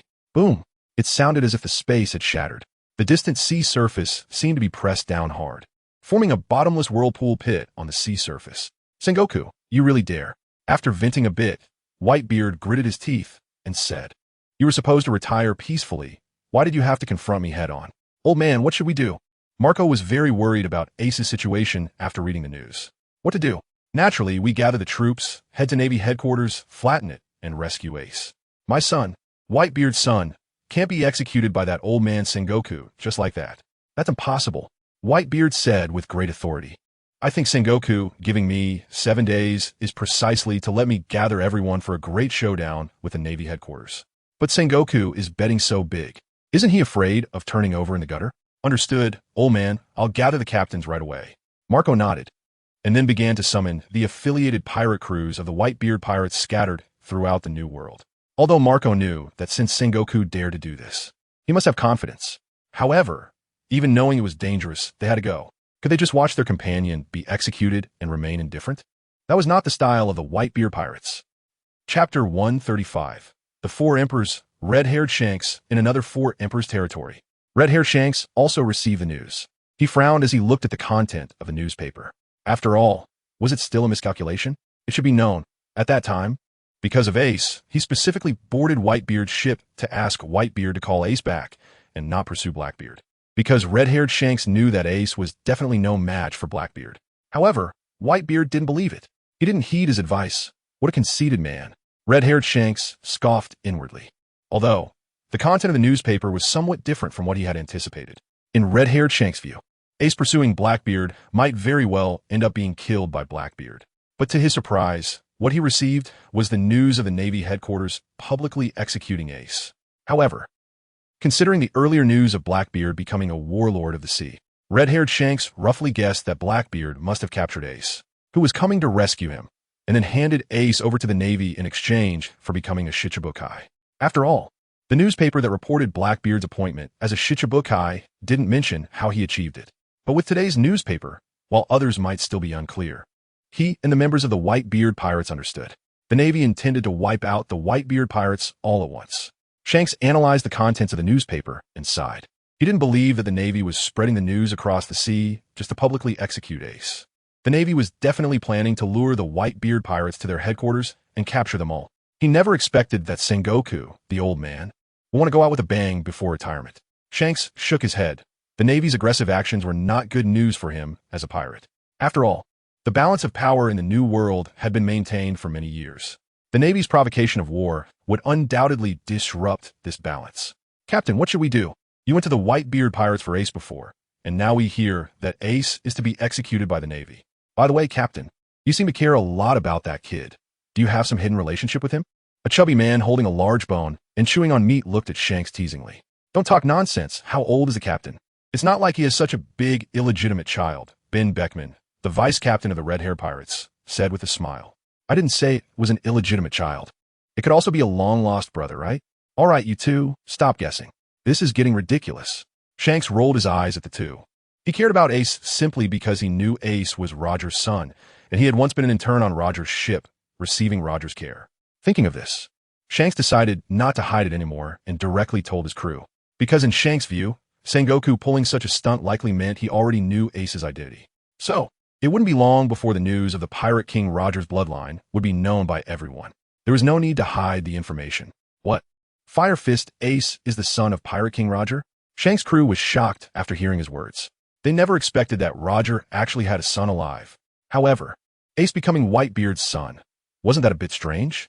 After all, Whitebeard was a strong competitor of Roger's pirates, and they had fought each other nearly 10 times. Ben Beckman shook his head, finding this recognition of an enemy as a father quite hard to understand. Does that matter? Shanks shook his head. It didn't matter. Everyone has their own way of living. Ace's choice of who to recognize as a father was his own freedom, and no one had the right to interfere. Okay, let's not talk about that. Let's talk about Ace's execution. Captain, are we going to save him? Ben Beckman knew Shanks had feelings. Although Shanks and Ace had no real connection, who could blame Shanks for being an intern on Roger's ship? Shanks shook his head. He has his father, Whitebeard, to save him. What I need to do, even if I have a connection with Roger, that's my relationship with Roger. What does it have to do with Ace? I already did my part by asking Whitebeard to call him back. It's Whitebeard's overconfidence that Ace can handle it, so the consequences should be borne by Whitebeard himself. Then, Shanks, do you think Whitebeard can win? Ben Beckman asked after thinking for a moment. Facing such a huge entity as the Navy headquarters, even the world's strongest man, leading his 50,000 crew members, would find it difficult to win, right? In war, we can only deduce the process after the results come out. They haven't even fought yet. Who knows who will win? Shanks laughed. Let's not talk about these troubling things. Let's drink, right? Ace's matters have nothing to do with us. That kid Luffy will probably be coming to the New World soon, right? Talking about Luffy, the group began to chat excitedly. After all, that little guy had always been shouting about wanting to surpass Shanks and become the Pirate King. In the blink of an eye, several years had passed. That little one had grown into a powerful young man with a bounty of 300 million. Even for them, that was quite a sum, as most of them had bounties around that amount. Even though the red-haired pirates were known as the most comprehensive and balanced pirate crew, a bounty of several hundred million was not small. After all, aside from the 4 emperors with bounties over 4 billion. The strongest officers under the 4 emperors were only at the billion level. The Red Hair Pirates had few members, with only about 10 core members, which was just slightly more than the current Straw Hat Pirates. The fewer the numbers, the more balanced the strength, which was certain. Luffy. Speaking of Luffy, a smile appeared on Shank's face. Yes, it had been 8 years since they last met. He didn't know what that kid had grown into. Captain, you sound ridiculous. We have collected a lot of Luffy's bounty posters, so we know what he looks like. Someone suddenly spoke up. Ha ha ha, it's my fault I misspoke. I'll drink 3 cups as punishment. Saying that, Shanks began to pour himself a drink. The crew looked speechless. Was this really a punishment? It was clearly a self-reward. Who didn't know that Shanks loved to drink? By the way, I remember Ace seems to be Luffy's brother. Someone suddenly said. 2 years ago, Fire Fist Ace had come to this island with his Spade Pirates to visit Shanks and thank him for taking care of his brother Luffy. However, this event was quite brief and not all the officers were present at the time, so it was almost forgotten. Now that it was brought up, Shanks slapped his forehead. All right, I actually forgot about that. This confused look is hardly the demeanor of a Yonko. It seems I need to let the Mountain Thief King wake me up with a beer bottle. Chapter 136. Itchy Heart Wano Country, Cake Island. Big Mom also received the news. Regarding Ace, this former rookie, Big Mom had some understanding. A guy with the ability of the Mera Mera no Mi. 3 years ago, he had charged into the new world like a fierce beast, seemingly wanting to crush the 4 emperors and claim the highest throne. Then, nothing happened. He obediently called Whitebeard Dad. It looks like Whitebeard is going to the Navy headquarters. Big Mom has started a scheme. Given Whitebeard's character, he would definitely not ignore the execution of his child. Therefore, Whitebeard would surely take people to the Navy headquarters. Big Mom is even considering whether to wait until Whitebeard leaves the new world before directly taking people to occupy Whitebeard's territory. In Big Mom's view, Whitebeard's chances of success in the new world this time are slim, almost impossible. Even if a miracle occurs and Whitebeard wins, he would inevitably return with a group of wounded soldiers. At that time, Big Mom, would be waiting in a position of strength and wouldn't need to fear the returning Whitebeard pirates. However, this idea was quickly dismissed by Big Mom. The current situation is that the Navy is about to take action against the 4 emperors. If they engage in internal strife, they might be completely wiped out by the Navy. Ultimately, Big Mom decided to hold her ground, obediently staying at home and waiting to watch the live broadcast of the war a week later. Based on the results, she would adjust her subsequent plans and actions. Finally, there is the Beast Pirates. Kaido has also received news. Although Wano Country is closed off and news from the outside world cannot reach it, the Beast Pirates have intelligence teams outside responsible for gathering information and sending it back to Onigashima headquarters. After all, if they cannot obtain news from the outside, how is it different from being completely blind? Even as pirates, they need good intelligence, right? Otherwise, they wouldn't even know when the Navy would come to attack them. Being wiped out in their sleep would be tragic. Therefore, such widely circulated news will be promptly delivered to Kaido's office by the Beast Pirates intelligence team. Kaido looked at the small newspaper in his hand, and the tiny letters were hard to read unless he squinted. Haha, he thought it was something major. But it turns out that this bastard Ace is going to be executed? Kaido was extremely happy to learn this news. After all, when Kaido was out conquering territories, that bastard Ace had stolen his home. Moreover, he had led his precious daughter astray, making Yamato's resistance against him even more intense. Kaido couldn't be happier that Ace would be executed. In fact, Kaido had even decided that if Whitebeard planned to rescue him, he would intercept Whitebeard's fleet halfway, preventing him from going to save Ace. By the way, where's that bastard Jack? It's been more than half a month, and why hasn't there been any news? Damn it, he wouldn't have been caught by the Navy like Ace, would he? Suddenly, Kaido had a bad premonition. It had been so long that, logically, Jack should have dealt with the Straw Hat Pirates and returned by now. Even if he couldn't find them due to the vast ocean, he should have at least sent a message. But now, there was no news at all.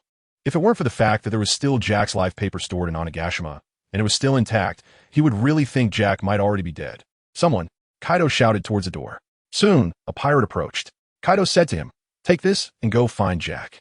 The pirate took the life paper from Kaido's hand, nodded, and promised, "Governor Kaido, I will not let you down and will bring back Lord Jack." After saying that, he exited the room to gather his crew and prepare to set sail to search for him. After the pirate left, Kaido leaned back in his chair, his head still aching. Last night, he had worked hard for most of the night to uproot all of Orochi's forces. He returned only at dawn and then sent his trusted subordinate, Jack, to take over all of Wano country. Speaking of which, he was just a pirate. He had never been a king. Now that Wano country had fallen, Kaido was in trouble, wondering how to manage it properly. Running a country and running a pirate crew are definitely different.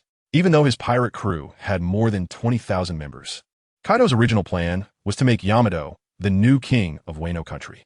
However, now that Yamato was pregnant, it was obviously inappropriate. As for Momonosuke, Kaido didn't see him as someone with management abilities. Besides his daughter and son-in-law, Kaido didn't trust anyone else. Even though the All-Stars were loyal, they were ultimately outsiders. They could share prosperity and hardship, but the position of shogun had to be held by his own child for him to feel at ease. It can only be said that plans can't keep up with changes. Kaido originally didn't intend to end Orochi's rule so quickly because he believed he hadn't achieved anything yet. He had planned to wait until Momonosuke grew strong enough to be on par with him before taking down Orochi and controlling all of Wano country, using it as a fortress to expand in all directions. However, due to Momonosuke's situation, he had to deal with Orochi earlier. Although most of Wano country was already under his control, it's easy to conquer a territory, but hard to keep it. Kaido sighed, thinking that one day he would be troubled by having too large a territory to manage. Really, what a bizarre situation. At Yamato's villa, the sun was high in the sky. Momonosuke finally woke up. However, he seemed a bit out of sorts. Momonosuke wondered if he had overexerted himself with Shinobu last night. Was he exhausted? There was no helping it. After finally indulging himself, Momonosuke had indeed overindulged a bit. Are you up? Were you too tired last night? Yamato sat by the bed, teasing Momonosuke as he woke up. Momonosuke, feeling teased, didn't get angry but instead continued with Yamato's words. Yeah, who was it that held onto my neck tightly all night, pressing their whole body on me? Saying in their sleep, Momonosuke, don't leave me. I can't live without you. How can I survive without you? Being pressed like that all night. How can I not be tired? You nonsense, I wasn't. Yamato pointed at Momonosuke, her face flushed. I didn't say it was you. Why are you getting so worked up? Momonosuke smiled at Yamato. Are you admitting it? Yamato, are you silly? Or do you think I'm silly? We slept together last night. Who else could it be if it wasn't you? You said. Momonosuke stopped halfway, almost forgetting that Yamato was angry about him drinking with women. Originally, Momonosuke wanted to say, did you say I slept with another woman? Why can't I say it was the other person? However, thinking about saying that, Yamato would definitely get angry. Momonosuke didn't need to provoke Yamato's anger, so he retracted his words. What? Keep talking. Yamato felt itchy when he heard Mo Long speaking halfway. Forget it. I'm hungry. Did you make me breakfast? Mo Long skipped the topic, as he had expended a lot of energy last night. So, now his stomach was growling. Chapter 137. The Beasts. Come out to welcome your strongest vice captain after finishing breakfast. Kaido came to find Mo Long. Today, Kaido was preparing to introduce Mo Long to all members of the Beast Pirates. It was time for Mo Long to officially appear before the world. What? You want me to be the vice captain? Upon hearing Kaido's words, Mo Long's mouth dropped open. Sorry, I'm not interested. Mo Long felt that his current life was pretty good. He had no intention of managing a pirate crew. In the future, when Yamato has a child, he could settle down at home and be a stay-at-home dad. Then, when the child grows a bit, the whole family could set sail and travel the world. This was the life Mo Long had always fantasized about. No work, a wife and kids, and the freedom to roam. Aside from lacking a computer and internet, everything else seemed fine to Mo Long. Of course, this was because Mo Long was in an oppressive class in this world. If he were in the oppressed class, he wouldn't think this way. Not interested. Kaido was stunned after hearing Mo Long's words, looking at him incredulously. In this day and age, is there really a man who isn't interested in power? Although Mo Long had talked about becoming the king of the world and such, he actually had no strong desire to sit in the highest position. After all, even if one became the strongest, wouldn't there still be worries? No. Perhaps there would be even more worries. After all, too many people want to occupy that position. If one really sat in that seat, they might have to hear daily reports from subordinates about uprisings and attempts to dethrone them. It would be quite troublesome. A lazy life suits him better. Unfortunately, Kaido wouldn't allow it. He pressed Mo Long, saying, kid, stop talking nonsense. Not interested. I see you're too ambitious, unsatisfied with the vice captain position. Wanted to take my captain position, right? But the captain's position is still too early for you. However, I can guarantee you that in 3 years, I'll make you the captain, leading the entire Beast Pirates and Wano country. Stop rejecting it. Do you think this is just any time? If you want to be lazy, fine, but will your enemies let you be lazy? This morning, I received news that the Navy is going to take action against Whitebeard. Do you know what that means? It means the balance of a new world is about to be disrupted. Once the Whitebeard pirates are destroyed, the Navy will taste the sweetness and turn its sights on the other three emperors. Think about it. Your child hasn't been born yet. If the Navy takes action against us, are you sure that you, being lazy, will be able to witness your child's birth? Do you hope that Yamato, heavily pregnant, will be imprisoned by the Navy? Mo Long looked at Kaido curiously and smiled. Kaido, do you really need to be so alarmist? Also, the Navy is going to take action against Whitebeard? How come I didn't know about it? Kaido, who do you think you are? Does the Navy need to report to you about taking action against Whitebeard? Don't tell me you're a celestial dragon in disguise. Mo Long. Cough cough. Kaido, you have too much imagination. How could I be a celestial dragon? Mo Long shook his head. But is it true that the Navy is going to take action against Whitebeard? Could it be the butterfly effect has occurred? Mo Long was puzzled. He didn't remember the Navy taking action against the four emperors before. Wait, could it be? Mo Long suddenly remembered the Marineford War.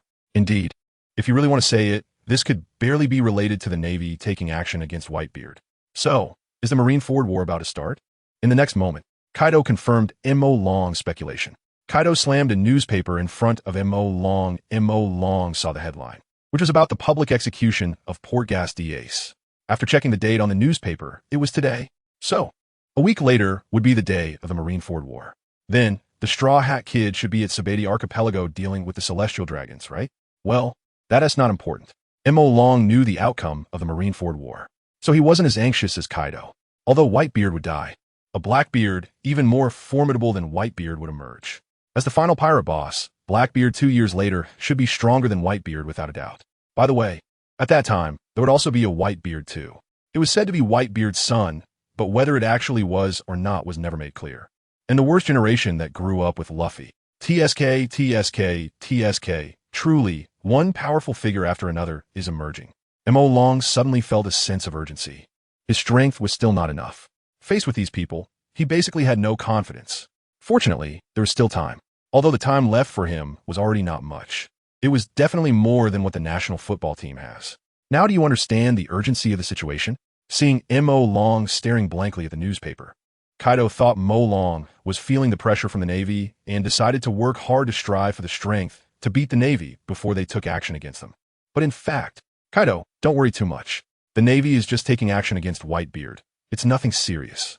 That war will be the Navy's Waterloo.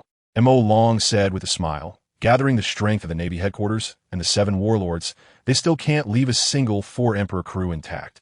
After making such a mess, they still have a nerve to broadcast it to the world.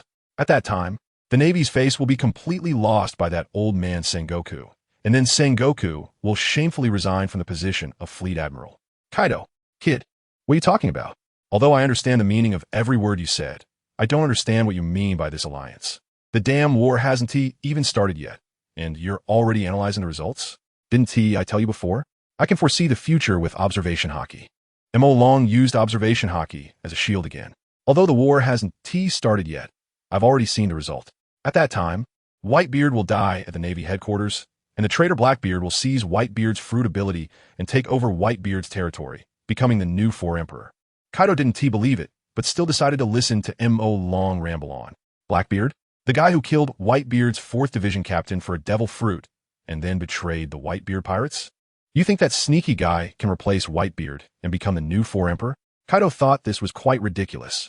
Chapter 138. Someone must become the pirate king. So why can't it be me? That's right, don't underestimate that guy. He will be more impressive than you in the future.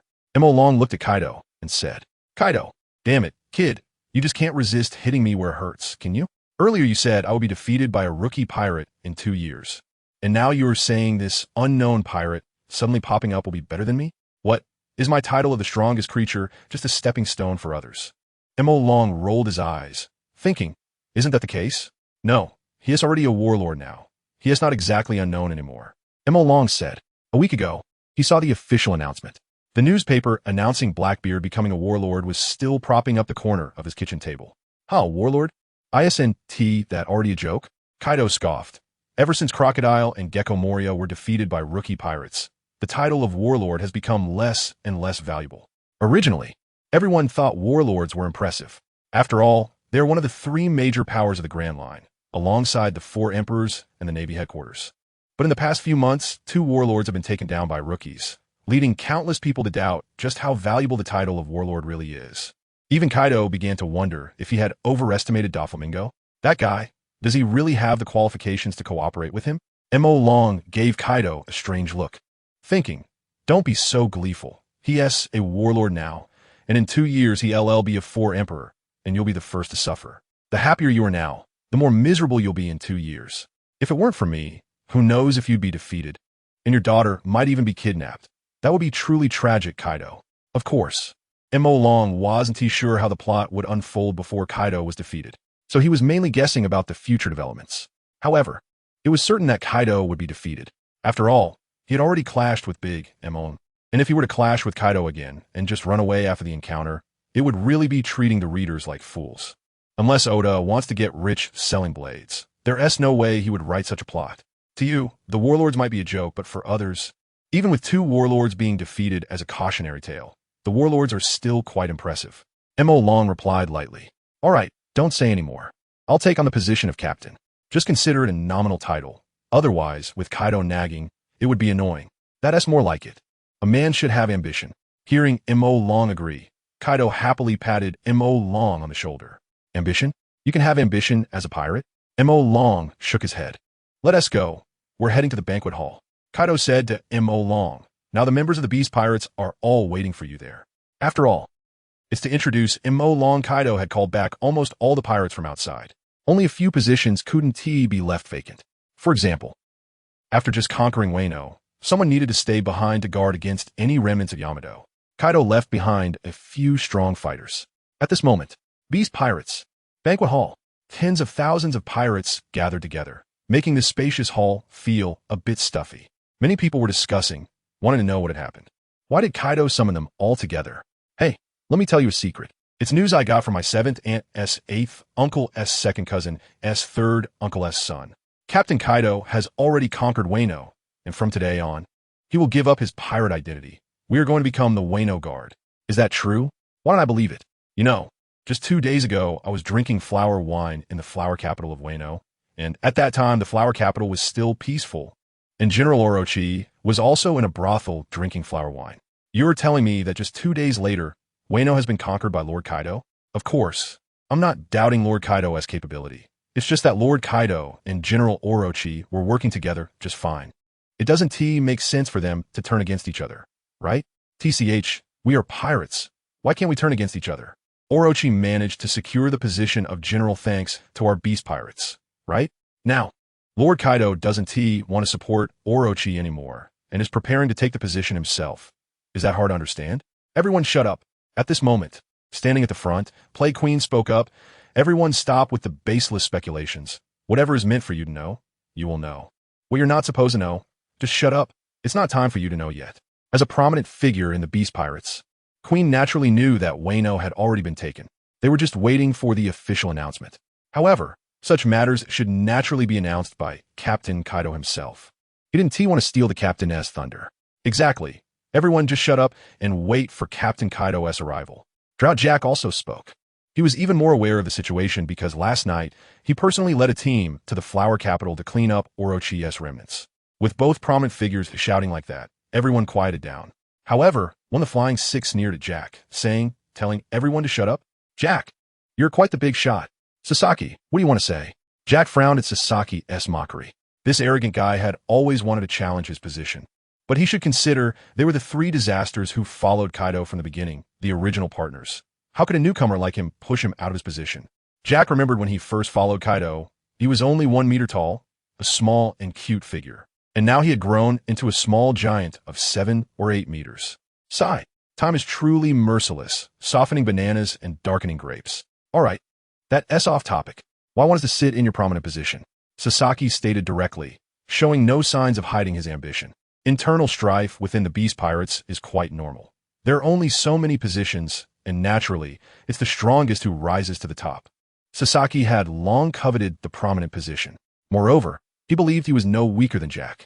So why should he remain under someone else's roof? Someone has to be the prominent figure. So why can't that person be me? A beast pirate who doesn't want to be a prominent figure isn't a good beast pirate. Jack, let us have a match. The winner becomes the prominent figure. and the loser becomes one of the flying six. Do you have the guts? Sasaki looked at Jack, ready to take on the challenge. Chapter 139. What reason is there to stop a man from going to sea? Hearing Sasaki's words, Jack looked at him as if he were an idiot. Ha ha, Sasaki. Are you really that stupid? The winner becomes the main attraction, and the loser goes to be a sidekick? I'm already the main attraction. Why should I compete with you? Even if we compete, I'm still the main attraction. Do you think I'm as foolish as you? Sasaki. Although he felt Jack had a point, he smirked and said, Hee hee, Jack, are you scared? Afraid that this newcomer will take your place, and you won't be able to save face. Which is why you won't agree to a duel with me. Sasaki's gaze was infuriating, and his tone even more so. Who would have thought that the great drought Jack would turn out to be such a coward? Sasaki, are you looking for death? Jack was not a patient person. Being provoked by Sasaki would surely anger him. If it weren't for Mr. Kaido coming soon, and the possibility of being seen beating up his opponent and being accused of bullying a partner, he would have taught this Triceratops a lesson right now. Damn it. Thinking that Jean is a dinosaur, Quinn is a dinosaur, and he is a dinosaur too, so he thinks he should sit in the main attraction's position, looking down on mammoths, huh? You think you deserve it? I'm super brave, okay? What do you think the title of King of the Sea belongs to? Roger ran when he saw Carp's warship coming. When I saw Sengoku's warship approaching, I dared to go over. Let me ask you, is that impressive or not? Just then, the huge wooden doors of the banquet hall were pushed open. A giant, bull-headed man, oh no, it was Kaido, appeared in front of everyone. Moku Long followed beside Kaido. Everyone looked at Moku Long next to Kaido, wondering who this guy was and why he was with Lord Kaido. Only Jack knew that he was Lord Yamato's man. After all, it was Jack who brought Moku Long to find Yamato when he first arrived at Onigashima. In Jack's view, Kaido bringing Moku Long out now must mean he was ready to make a big announcement to everyone. Wow, there are really a lot of people. Moku Long looked at the crowded hall, surprised. Fortunately, Moku Long was someone who had seen big occasions before. He quickly regained his composure. He crossed his arms and walked straight ahead. Kaido, this kid really knows how to show off. Kaido didn't expect Moku Long to just leave him and walk straight ahead. Many pirates watched as Moku Long walked toward them. They all began to part. Soon, a massive pathway opened up in front of Moku Long. Although they still didn't know who Moku Long was, they understood. Moku Long came with Kaido. Even if they were a bit slow on the uptake, they knew that Kaido had gathered all the pirates today, likely to announce something important, and this matter was probably related to the man in front of them.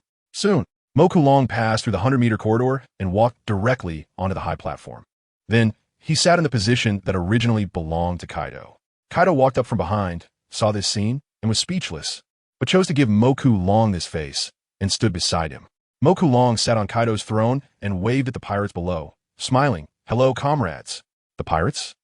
Although they didn't know what Moku Long intended to do, they naturally wouldn't pretend not to hear his greeting. They uniformly responded, Hello, sir. Thank you for your hard work, comrades. Moku Long continued. The pirates felt that they had indeed waited a long time, and it was quite exhausting. But could they say that? If they replied that they weren't tired, it seemed inappropriate too. So, you've worked hard, sir. The pirates looked at Moku Long and said in unison, Kaido, this kid, what the hell is he doing? All right, stop talking, let me speak. Kaido directly stepped in front of Moku Long and looked at the pirates below, saying, You all gathered here today because I want to announce something to you. That is, from today on, the Beast Pirates will have a vice captain. That's right, it's the man who just greeted you, Moku Long. After hearing Kaido's introduction, the pirates weren't too surprised. After all, Moku Long was already sitting in Kaido's position. That was a seat even the main attractions weren't qualified to sit in. Therefore, with Moku Long's behavior, when Kaido told them that Moku Long would become the vice captain, it was no longer a shocking matter for the pirates. Even if Kaido said he would pass the position to Moku Long, everyone might find it quite normal. After all, Moku Long made an impressive entrance, sitting on Kaido's throne, while Kaido said nothing and just stood by. What a joke, Lord Kaido. Who is he? And why should he become the vice captain? Ultimately, someone chose to jump out at the wrong moment. The speaker was none other than Sasaki, who previously wanted to challenge Jack. What? Do you have an opinion on my appointment? Kaido was furious when he heard someone daring to publicly refute him. He unleashed a conqueror's haki, intimidating Sasaki. Sasaki was knocked back 3 steps, his face covered in cold sweat. Then he forced a smile and looked at Kaido, saying, Well, Lord Kaido, I didn't mean to question your decision. I just want to know what qualifications he has to become the vice captain. I didn't see his bounty on the wanted posters. This clearly showed his contempt for Moku Long, implying that Moku Long had no strength to prove himself and only relied on connections to sit in the vice captain's position. Of course, Sasaki couldn't say this outright. That's why he brought up the bounty. So what do you want? Kaido thought for a moment and asked. Kaido was not a foolish person. He understood that although only Sasaki had raised doubts, there were definitely more pirates below questioning Mokulong's abilities. If that was the case, it would be better to let Sasaki be the scapegoat, allowing Mokulong to use Sasaki as a stepping stone to make a name for himself. Sure enough, Sasaki's next words did not surprise Kaido. Lord Kaido, I don't want to say too much. As pirates, we naturally speak with strength. Let me fight him.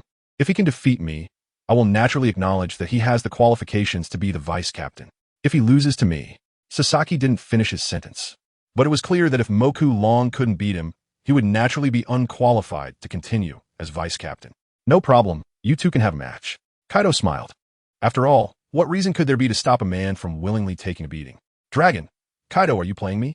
Chapter 140. Replacing Mokulong, marrying Yamato, and reaching the peak of life as long as you can defeat Mokulong. I'll let you take the position of captain. Kaido shouted loudly at Sasaki. Really? Really? Sasaki looked at Kaido in disbelief, feeling that happiness had come too quickly. Half an hour ago, he was still thinking about jumping over Jack to become the main attraction. But now, he actually had the chance to skip straight to becoming the vice captain. Oh my god, you treat me well. Indeed, I, Sasaki, am the protagonist of this sea. Once I step on Mokulong to become the vice captain, I'll propose to Kaido and marry Yamato, and then a few years later, take over Kaido's position as captain, ultimately reaching the peak of my life. Sasaki had already completely written the script in his mind. He was so excited that his heart was pounding wildly. Of course, looking at Sasaki's overly excited expression, Kaido shook his head. Your vision is too small, kid. Getting excited over such a trivial matter. How can you achieve great things? Then he glanced at Mokulong, who was sitting on his throne with a smile, as if he was born to be in that position. There was no comparison, absolutely no comparison. Although Mokulong didn't have Conqueror's Haki, who said that only those with Conqueror's Haki can succeed. On the contrary, Rocks took a crew full of Conqueror's Haki to challenge the Celestial Dragons on God Island and still lost. Right? There are dozens of people in the sea who openly possess Conqueror's Haki. Does that mean each of them has the potential to become a ruler? Ahem, Kaido, you can't just decide this for me, can you? At that moment, Mokulong, sitting on the throne, coughed. Hearing Mokulong's words, Kaido rolled his eyes, thinking, kid, you say it's not good, but you must be laughing inside, right? You've been living so miserably these days. And now I'm giving you a platform and opportunity to show off, so just enjoy it. In Kaido's view, young people, who doesn't like to show off? Especially now. Confronted with Sasaki's provocation, Mokulong probably couldn't wait to make his move. He wanted to take Sasaki down hard in front of everyone and then bask in the praise from the pirates. What, you ask why Kaido knows so much? Did he get the script in advance? Of course not. After all, who hasn't been young before? Kaido went through this too. Really? Then should we just let it go? Hearing Mokulong's hypocritical words, Kaido responded. Sasaki, how can we just let it go? Sasaki wanted to retort, but someone was faster than him. Mokulong spoke up. Ahem, Kaido, since you've already announced it, how can we just let it go? After all, a Yonko's word is law, and I still need to give you this face. Sasaki breathed a sigh of relief upon hearing this. After all, this was his chance to become the ruler of the Beast Pirates. How could it be erased by Kaido's casual remark? Soon, the banquet hall was cleared out, forming a large circle for the two to fight. Sasaki stood in the center of the circle, looking at Mokulong on the throne. His eyes were filled with battle intent. Mokulong also stood up from the throne, looking down at Sasaki from the high platform. With one hand behind his back, he beckoned Sasaki with the other, saying, come on, come over here. This expression gradually made Sasaki grit his teeth. Kid, since you want me to make the first move, don't blame me for not giving you a chance to retaliate. Sasaki glared at Mokulong and let out a loud roar. His whole body transformed into a massive triceratops. The triceratops stomped its front legs towards the sky and then slammed down hard onto the ground.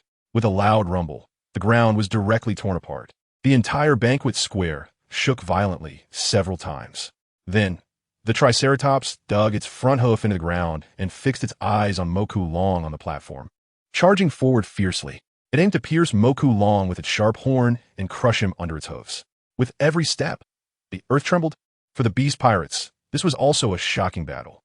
After all, one side was one of the Flying Six, a top figure in the Beast Pirates. The other side was the vice captain appointed by Kaido, the second figure in the Beast Pirates. Under normal circumstances, the vice captain would definitely crush the Flying Six. but now, mainly because Mokulong's appearance was too unexpected, and he didn't seem very powerful, especially that face. So pale and tender. Who would believe that a strong person would have such a baby face? Some pirates even speculated that Mokulong became vice captain because he had some connection with their young master Yamato. In the pirates' eyes, Mokulong's looks were very much in line with a girl's aesthetic, although young master Yamato had always considered himself a man. But a girl is still a girl. How could she be a man? Vice captain, I invite you to your death. At that moment, Sasaki was almost at Mokulong's face. The fierce dinosaur face revealed a murderous expression. Invite me to my death? Do you deserve it? Mokulong clenched one fist, saying, Now, I'll let you understand the gap between the Flying Six and the vice captain. Sasaki, accept your punishment. After Mokulong finished speaking, he leaped into the air. The next moment, he appeared in front of the Triceratops, delivering a powerful punch to its head. Crack! Without any surprise, Mokulong's punch landed on one of the Triceratops's horns. The hard horn couldn't withstand Mokulong's punch and was directly broken.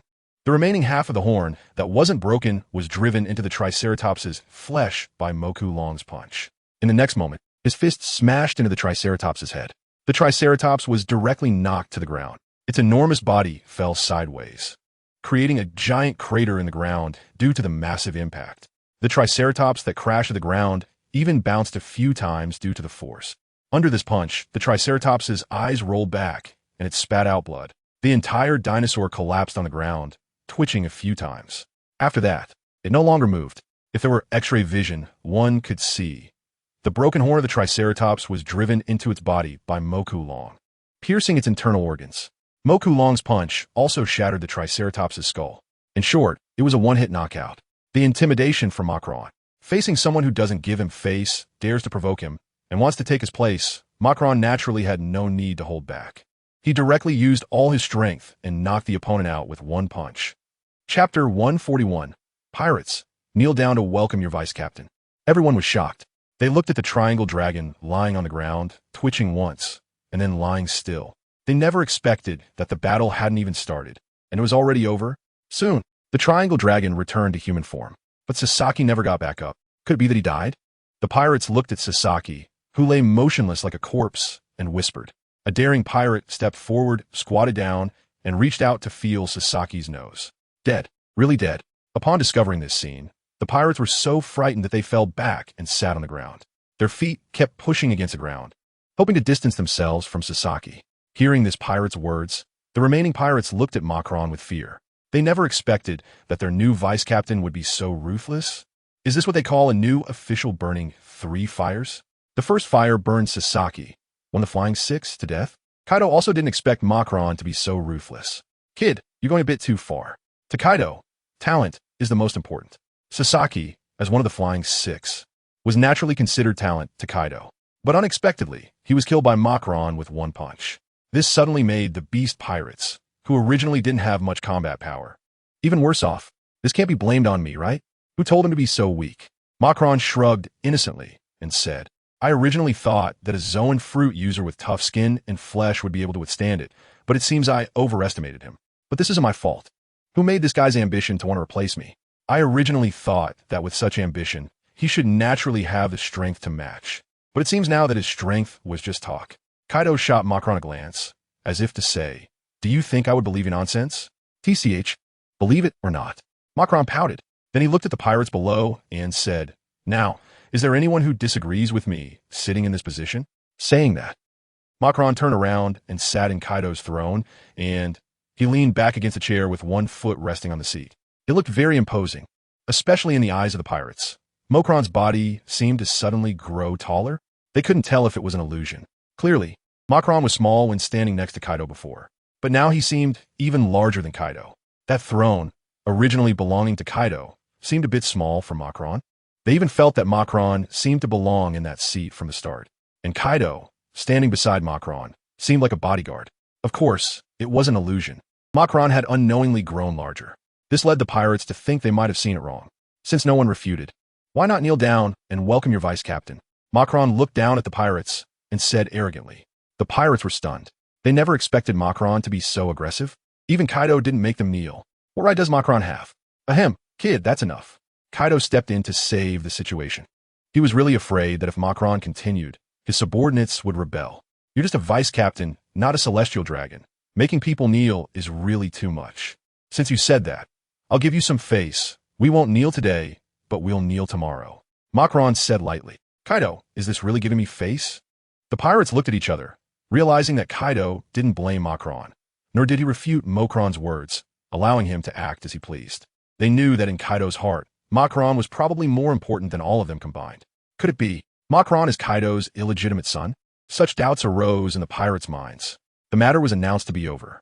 Next was the banquet, to celebrate Macron becoming the vice captain of the Beast Pirates. Tables of feasts were brought in from outside. Casks of wine were carried in. Soon, everyone was drinking and eating meat, watching the beauties sing and dance, and began to revel. Come on, kid, cheers. Kaido wanted to make up for not drinking enough last night. Time passed by second. Soon, the sky darkened. Macron was drunk, his originally pale cheeks now flushed. He looked like a shy young bride on her wedding night. Kid, what's with the days? Keep drinking. Kaido pushed Macron, and looking at Kaido's condition. He was also a bit drunk, not much better than Macron. Of course, this doesn't mean that Kaido and Macron had the same drinking capacity. It's just that Macron drank far less than Kaido. Look at the casks of wine piled up beside Kaido, as high as a small mountain. Kaido had drunk at least more than his own weight in wine, but Kaido's stomach didn't seem to have grown much. This made Macron wonder where all of Kaido's wine had gone. Kaido, it's getting late. I need to go back. After drinking from noon to night, Macron had no interest in continuing to drink with Kaido. Don't go, there's still so much wine. Kaido pointed at the casks that had already been opened on the ground. Macron shook his head, looking at the empty casks, and said to Kaido, Kaido, you're drunk. After saying that, Macron left. You're the one who's drunk. I'm not drunk. Hearing Macron's words, Kaido retorted, then reached out and put his arm around Jack's shoulder, saying, Come on, Jack, since that kid won't drink with me, you drink with me.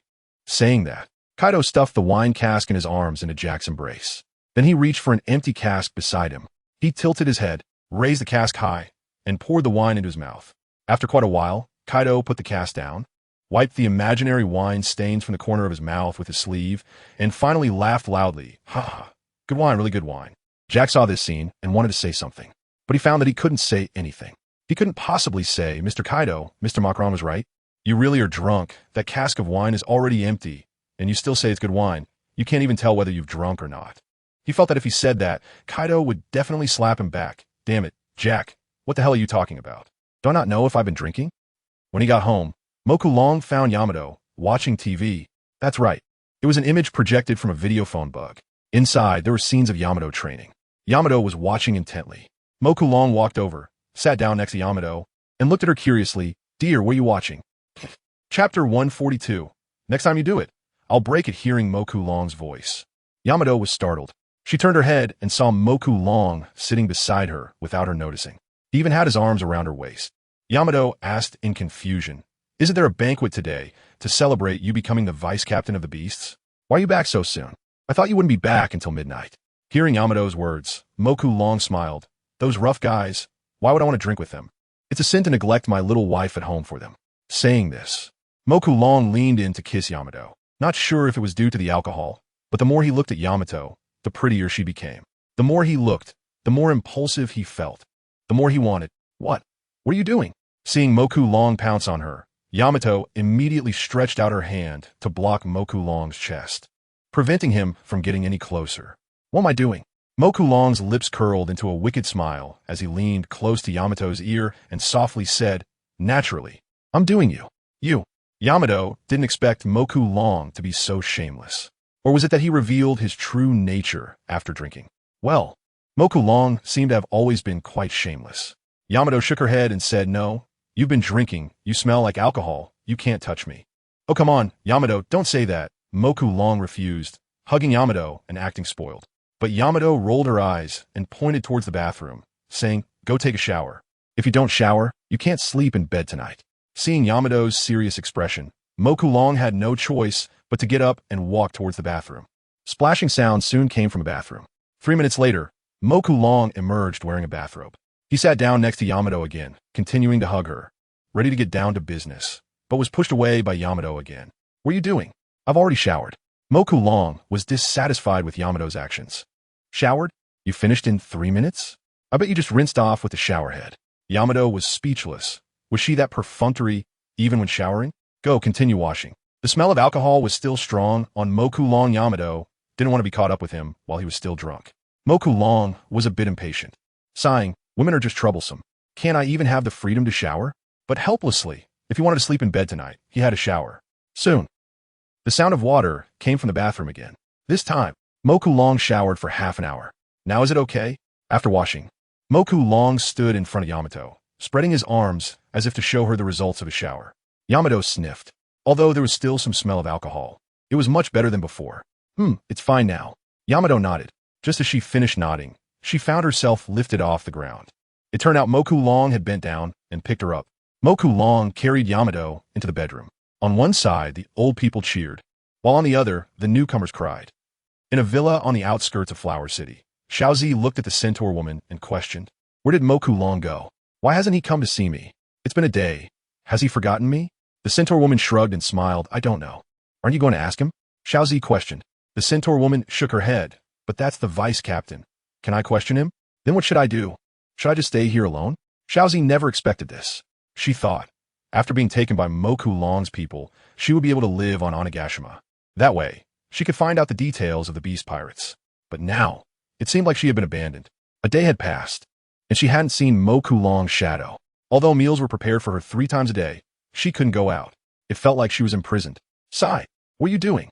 The centaur woman saw Xiaozi about to leave the room and immediately blocked her way. Xiaozi glared at the woman in front of her and shouted, "Since you're not helping me find Moku Long, I'll go look for him myself." "Get out of my way. That's not possible." The centaur woman shook her head. "I have orders. Without Moku Long's command, Xiaozi cannot leave the room a single step, or else I will have to separate your human upper body and horse lower body." Thinking of being dismembered, the centaur girl became even more resolute.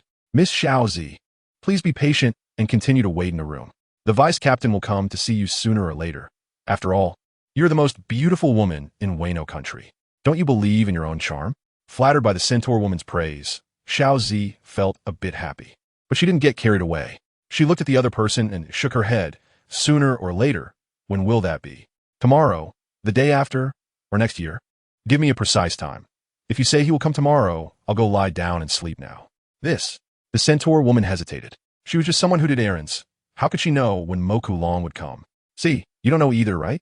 Xiaozi smiled. "So you're a woman. You should understand that it's hard for a woman to stay alone in an empty room.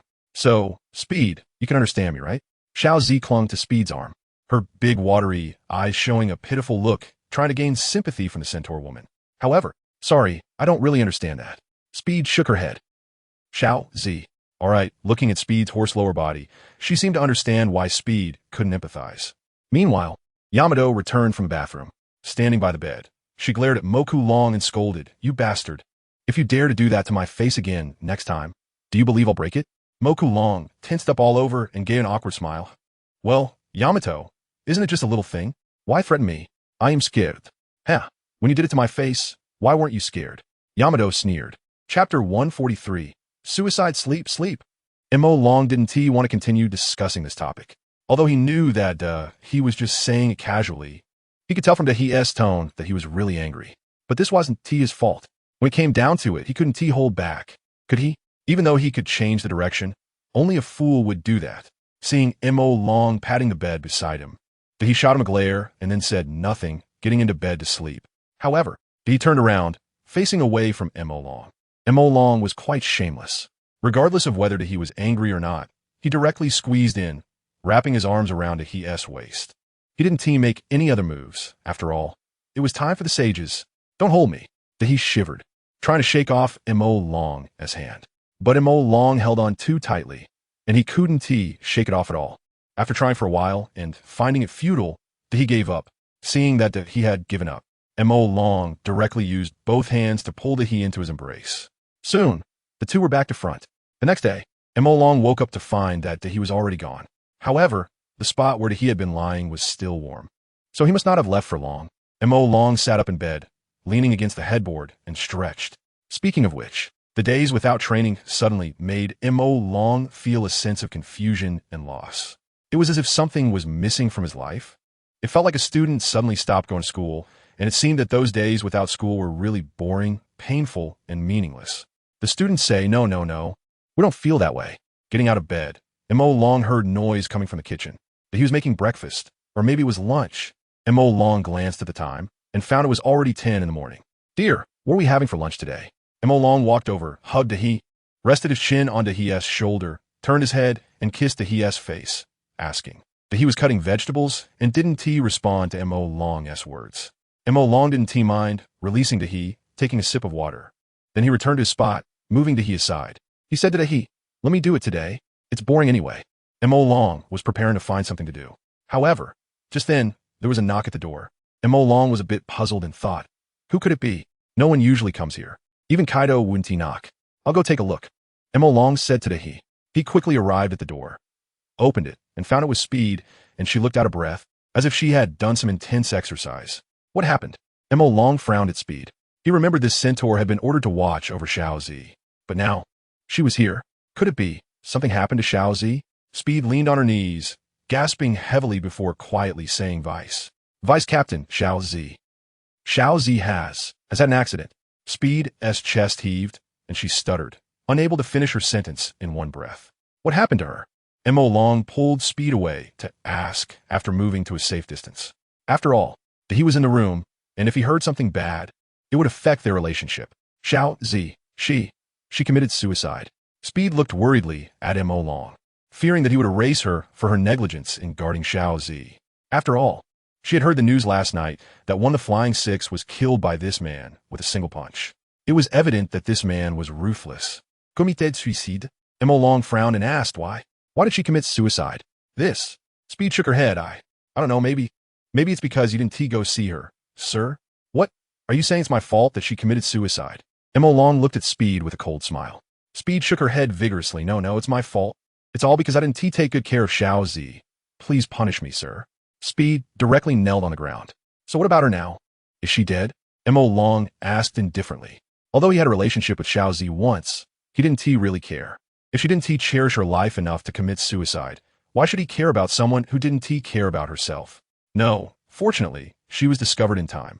Xiao Zi was saved, but she is still very weak, lying in bed. Sir, would you like to check on her? Speed was worried that if Mo Long didn't visit, Xiao Zi might try to commit suicide again, even if she was saved this time. She could discover it this time, but could she discover it every time? What if Xiao Zi really succeeded in committing suicide? What would happen to her? The one tasked with guarding her? Would she be buried with her? Mo Long tapped his fingers on the back of his hand, thought for a moment, and said, all right, I'll go, but not now. I've already promised He to cook. Mo Long couldn't break his promise.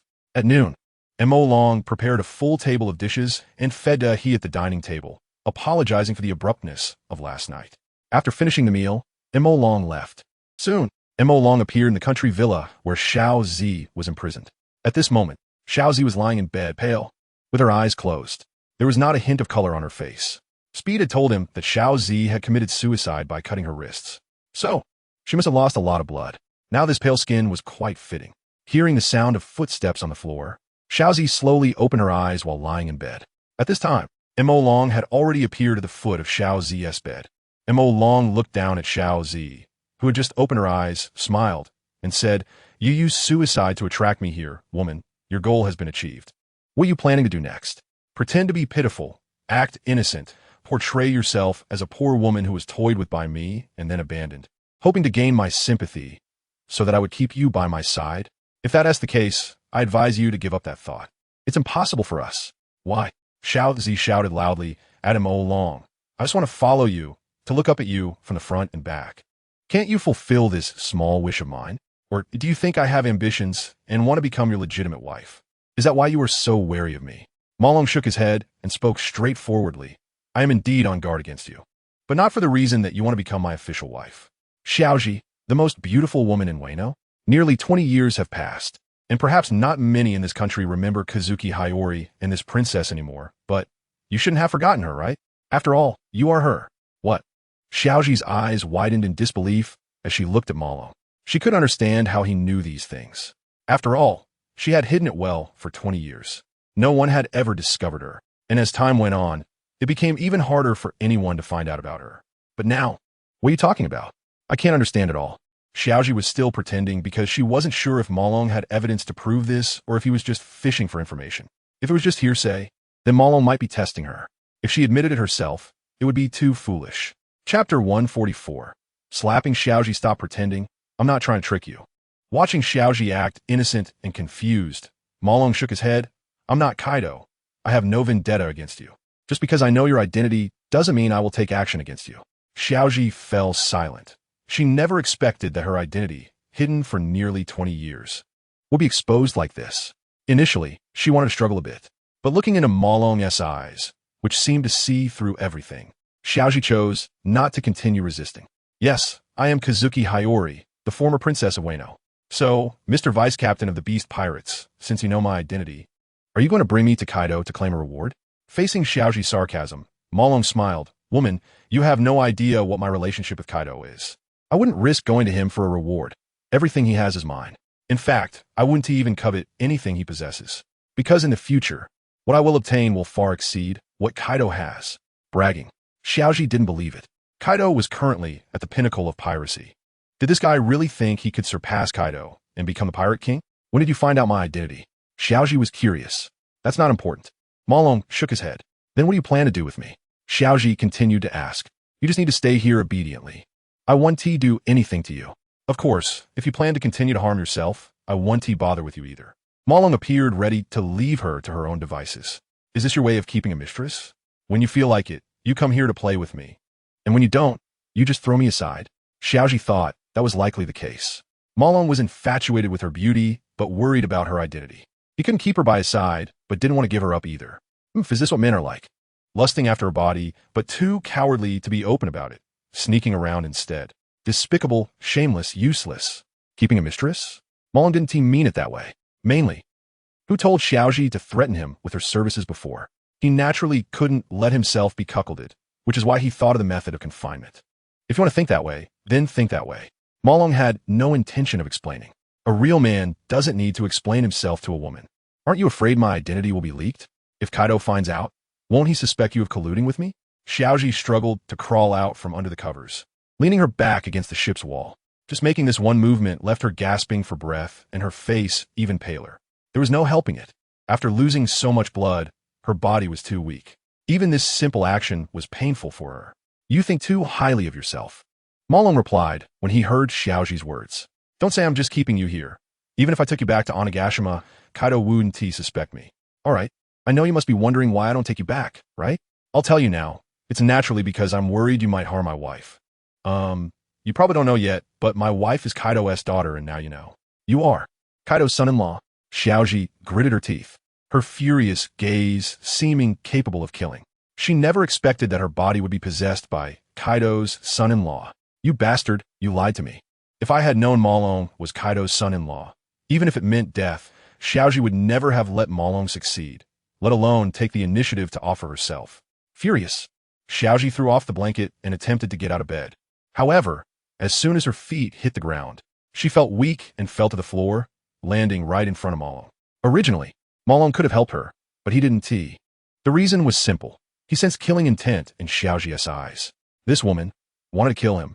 Facing a woman who wanted to kill him, Ma Long certainly wouldn't be kind enough to help her up. Damn it. Falling to the ground, Xiaoji clenched her fists and slammed them against the floor, seemingly blaming herself for being so useless. Hood. Her weak fist struck the floor, making a thudding sound. Soon, the skin on her knuckles was scraped, blood flowing out and staining the floor red. Seeing this scene, Ma Long shook his head and said, "Why bother?" As he spoke, he bent down and grabbed Xiaoji's fist that was pounding against the floor. "Let go of me." Xiaoji bared her teeth and shouted at Ma Long. "If I don't let go, what can you do about it?" Ma Long said to himself, "Woman, understand that here, you have no decision-making power. Everything you have is given by me, including your life. If you dare to attempt suicide again, do you believe I will hang your body at the city gate of the flower capital for people to admire?" Facing Ma Long's threat, Xiaoji gritted her teeth. "Demon, you demon. What do you want? After taking my body, are you not satisfied and want to take my heart too? Don't be so narcissistic. The only thing that attracts me to you is your body. Whether your heart belongs to me or not, who cares?" Ma Long replied with words full of a scoundrel's flavor. Slap. "Woman, you've gone too far." Ma Long blocked the slap Xiaoji aimed at him with one hand. Then, with his other hand, he released her injured fist and slapped her back. The slap left a bright red handprint on Xiaozi's pale face, which was so obvious. You hit me? Xiaozi covered her reddened face, looking at Mo Long in disbelief. Is that not allowed? You're not going to tell me that your father has never hit you, right? Mo Long smiled and said, I'm just telling you that everything has a price. You can hit me, so why can't I hit you? Just because you're a woman, does that mean I have to let you off the hook? Or do you think that since I took your body, I should let you go? Please, we had a deal, okay? I paid for it. Nonsense. When did you pay? Xiaozi countered, looking at Mo Long. Does this house not count? The servants I provided for you don't count? The 3 meals a day I provide don't count? You were just grasping at straws. After listening to Mo Long's rebuttal, Xiaozi felt that his reasons were not valid. The house was meant to imprison her. The meals were to keep her alive. And only by keeping her alive could Mo Long enjoy her better, right? As for the servants? Heh, a servant who doesn't even let her leave her room. Is that really a servant? Since you say I'm grasping at straws, then I'll just grasp at straws. What can you do about it? Mo Long stopped pretending. What could Xiaozi do? She could do nothing. Chapter 145, The New and the Old. Kill me. Suddenly, Xiaozi raised her beautiful neck in front of Mo Long and said defiantly, if my latter half of life is to be imprisoned by you and toyed with, I might as well die. She didn't want a life like that. TSK. I thought that a woman with a grudge of killing her father and destroying her country would endure any hardship and live on in humiliation. After all, only by living can there be a chance for revenge. I didn't expect you to give up your life so easily. How can you face your parents who gave you life? How can you face the commoners who still hope for the Getsu family's rescue? How can you face me, the one who bought you? Wait, the first 2 points are normal, but what else with the last part? You bought me? What did you buy me? Xiaozi stared wide-eyed at Mo Long. Cut it out. Do I need to tell you that I bought you? Mo Long rolled his eyes. He was just talking nonsense. He really asked Mama-san to buy Xiaozi. Of course, if Mama-san didn't take money, that's another matter. Who told her to be so afraid of him? When he said he would pay, Mama-san would kneel down for him. In Wano country, who would dare take money from the beast pirates? Not to mention a big shot like Mo Long, who was drinking flowers with Kaido. What do you want? Xiaozi sat on the ground, somewhat resigned, looking at Mo Long. Her identity, being exposed, turned all her previous plans into mere illusions. Of course, she was unwilling. But what could she do about being unwilling? She was just a weak woman. The only thing she could use was her unparalleled beauty and tempting body. But to Mo Long, it seemed neither of those mattered. If it weren't for feeling Mo Long's impact on her the night before, she would really doubt whether Mo Long was a man and whether he was interested in women. Or perhaps the women in Mo Long's home were much prettier than her. But even so, the saying a home flower is not as fragrant as a wildflower isn't that what men often say? No matter how beautiful the woman at home is, seeing her every day would eventually become boring, right? Shouldn't a newcomer like her be more popular? New and old is synonymous with men, isn't it? What do I want? Ha ha. Hearing Xiaozi's words, Mo Long laughed. It's not about what I want, but what you want. If you hadn't pretended to commit suicide to lure me over, I would still be in bed with my wife right now. Xiaozi, you're full of nonsense. What time is it now? And you're still sleeping with your wife. Haven't you had enough sleep at night? As for what I want you to be responsible for me, to take on the responsibilities that a man should bear. What do you say? Please, miss, you're a courtesan. Even without me, you would eventually be sold off. Our relationship is just a transaction. There are no feelings involved. I owe you no responsibility. Mo Long directly cursed. So what if I'm a courtesan? I'm innocent, and you've experienced it too. Does being a courtesan mean I shouldn't have love? Besides, who told you that our relationship is solely a transaction? That's just your one-sided view. I'm with you because I like you. How can you say it's just a transaction? If I just wanted money, why wouldn't I go to Orochi? After all, he is a general in Wano country. If I were to be with him, I might even become the queen of Wano. Yet, I gave up the chance to be the queen of Wano just to be with you, a pirate. You actually say our relationship is just a transaction? Mo Long, you disappoint me too much. Tears streaming down her face, Xiaozi shouted at Mo Long. However, even if Xiaozi displayed genuine emotion, showing she was willing to give up her identity as a queen and wealth to be with him, Mo Long wouldn't be moved. The prettier the woman, the better she is at deceiving. Mo Long didn't believe that Xiaozi was truly with him out of love at first sight. That was impossible. This woman wasn't the kind of naive and innocent girl.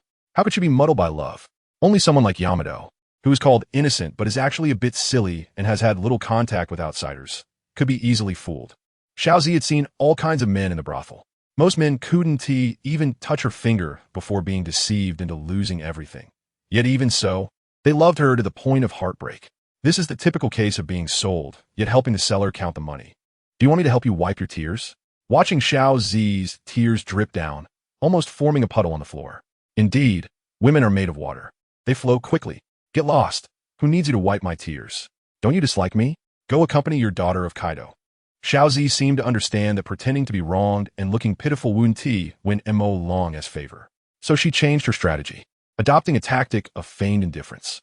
When dealing with men, Xiao Zi had her ways. Upon hearing Xiao Zi's words, if it were any other man, he might have stayed to comfort her.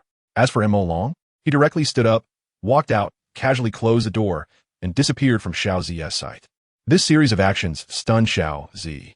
You actually really left? Xiao Zi pointed at the already closed door, unable to believe it. You bastard, go die. I curse you to never get up for the rest of your life. Xiao Zi pointed at the door, cursing and swearing. After being scolded, she felt even more wronged. She lay on the ground, crying loudly. Her life had never been this miserable. No man had ever toyed with her so cruelly, leaving her utterly helpless.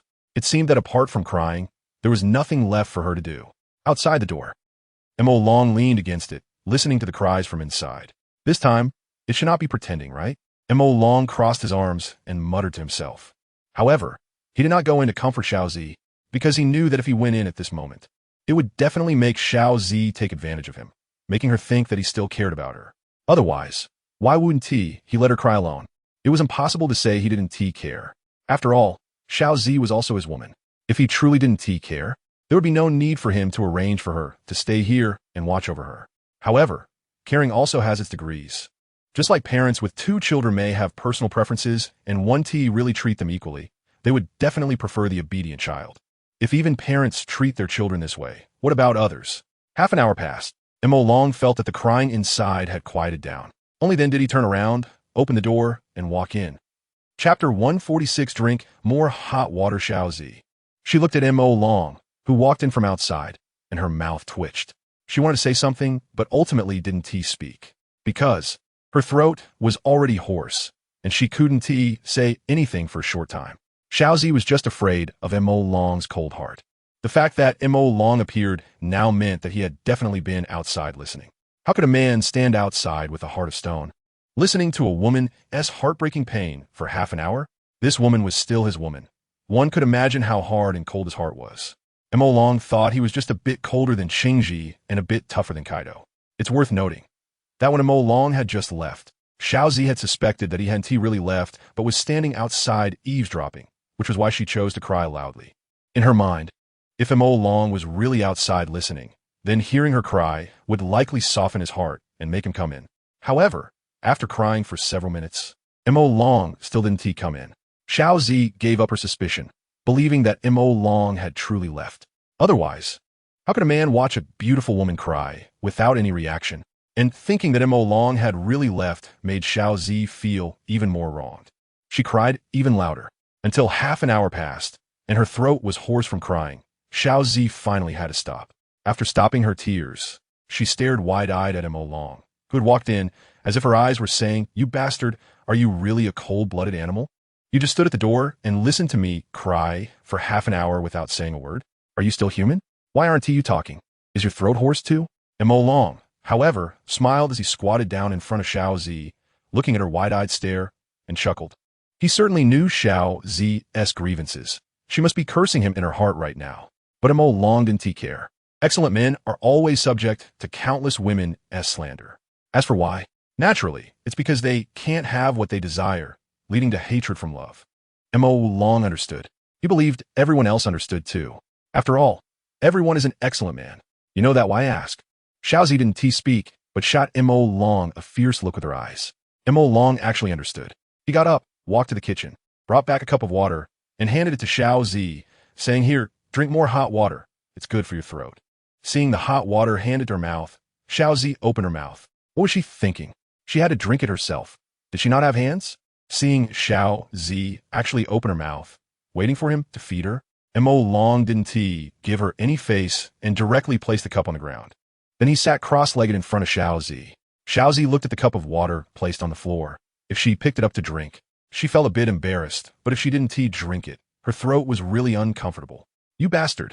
Xiaozi opened her lips and said softly to Mo Long with a hoarse voice. Mo Long's unchivalrous behavior made Xiaozi very angry, but there was nothing she could do. Moreover, Mo Long had made her angry more than once or twice, and Xiaozi had already gotten used to it. After cursing Mo Long, Xiaozi picked up the cup of water from the floor and took a small sip.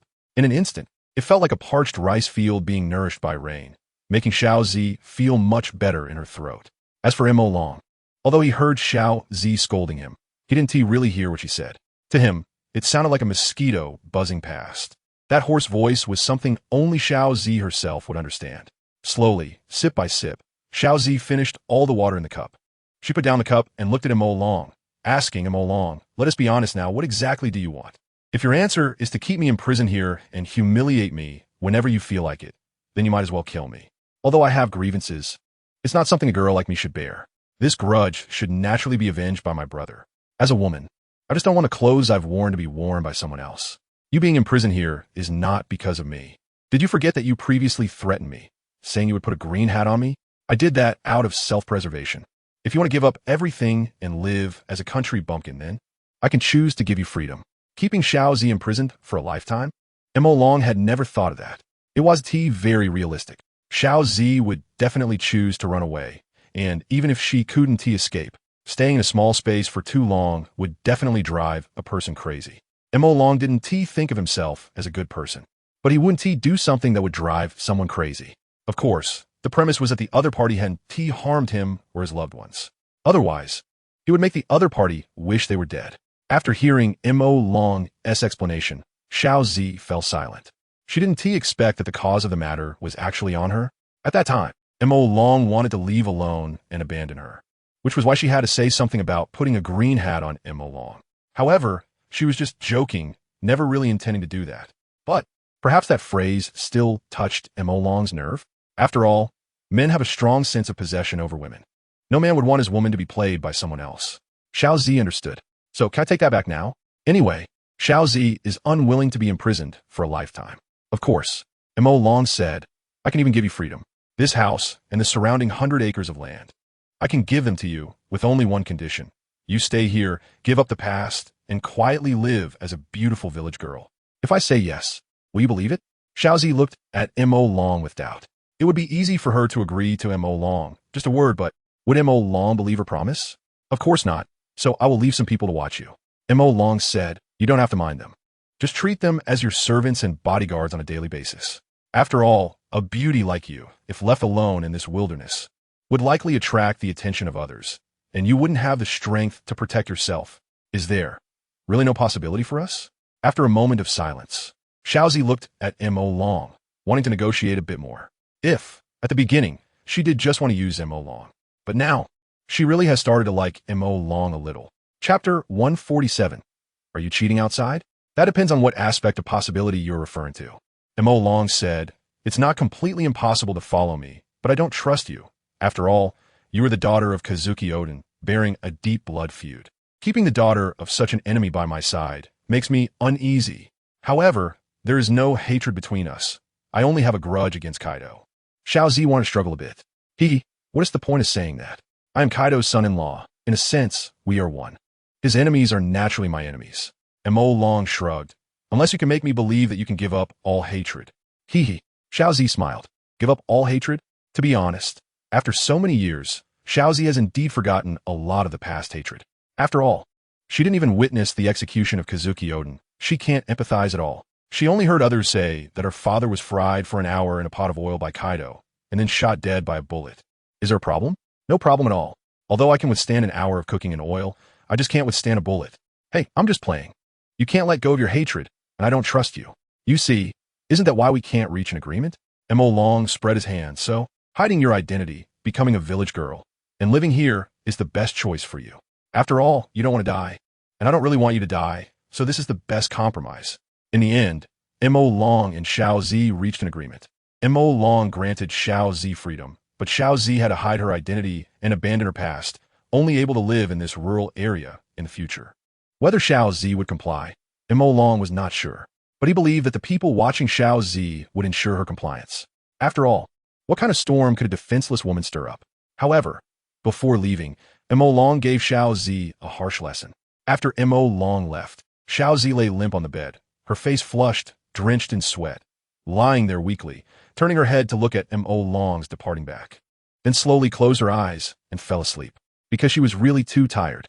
Speed, from now on, you don't have to imprison Xiao Zi anymore. You can give her the freedom to go out, but only that, don't let her go to the city, and don't let her meet any old acquaintances.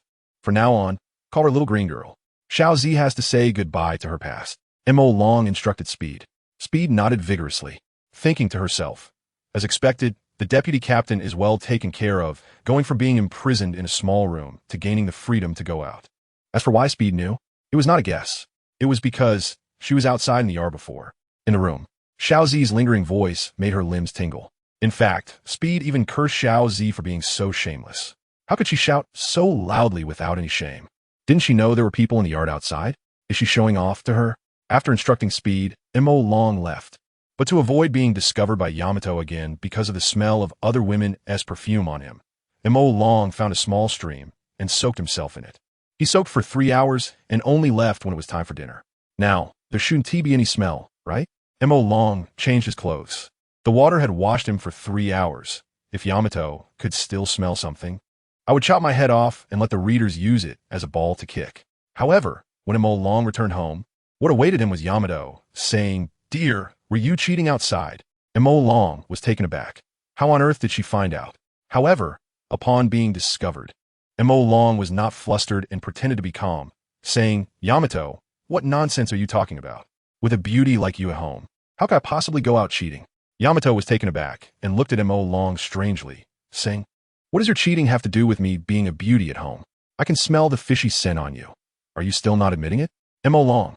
Upon hearing Yamato's words, Mo Long let out a sigh of relief. "Oh, Yamato, so that's what you meant by cheating? Well, that's right, I did cheat. I really did cheat."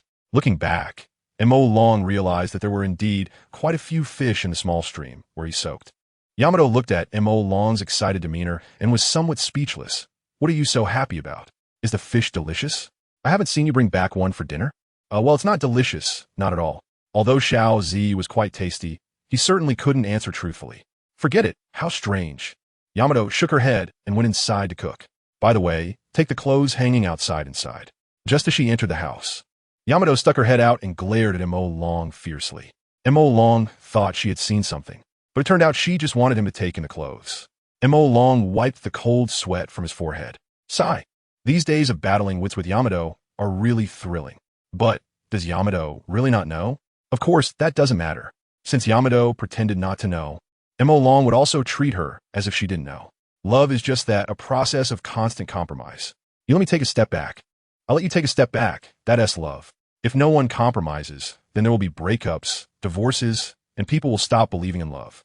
Of course, this has nothing to do with you being single. Scratch that. How could you say that about the readers? Isn't that too rebellious? How could the readers possibly be single? They must be lying in bed with their legs crossed, one hand holding a phone and the other arm around their girlfriend, right? Marine headquarters. Sengoku looked at the photo on his desk and rubbed his temples. He was quite speechless. He didn't expect what Akiji said to be true. The one who destroyed the Marine G5 branch was indeed Kaido of the 100 Beasts. And now, the man in the photo on his desk was the same man from the last photo sent by the G5 branch. Moke Long was sitting on Kaido's throne, declared by Kaido to be the vice captain of the 100 Beasts. This was intelligence obtained from a spy within the Marine who was embedded in the 100 Beast Pirates. Of course, this spy was just a low-level thug. Otherwise, the Marines wouldn't have let Drake infiltrate the 100 Beast Pirates. Sigh. Just when one wave subsides, another rises. Sengoku sighed. What on earth does that guy Kaido want to do? Originally, Akiji had no evidence, even if islanders around the G5 branch saw Kaido flying overhead. It didn't mean Kaido did anything. But now, the man who stepped on Virgo appeared in the 100 Beast Pirates and became the vice captain, making it an undeniable fact. The destruction of the G5 branch was definitely related to Kaido. Chapter 148.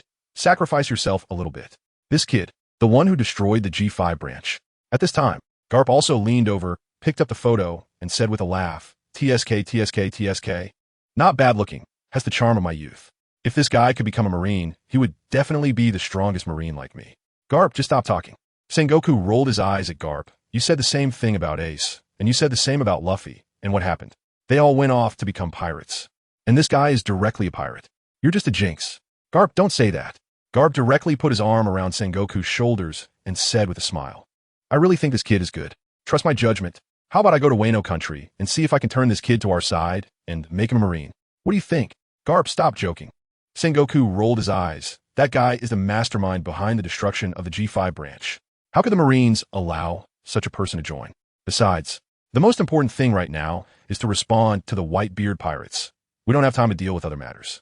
From the intelligence in the New World, Whitebeard had already begun to summon his subordinate pirate crews, so Whitebeard would definitely come to Marine headquarters. One Whitebeard pirates is enough trouble for us. I don't want 100 Beast pirates to come along because of you. If Moke Long heard this, he would definitely say it's fine anyway. That old man didn't play much of a role in the Marine-Ford War. If they come, then they come. What is there to be afraid of?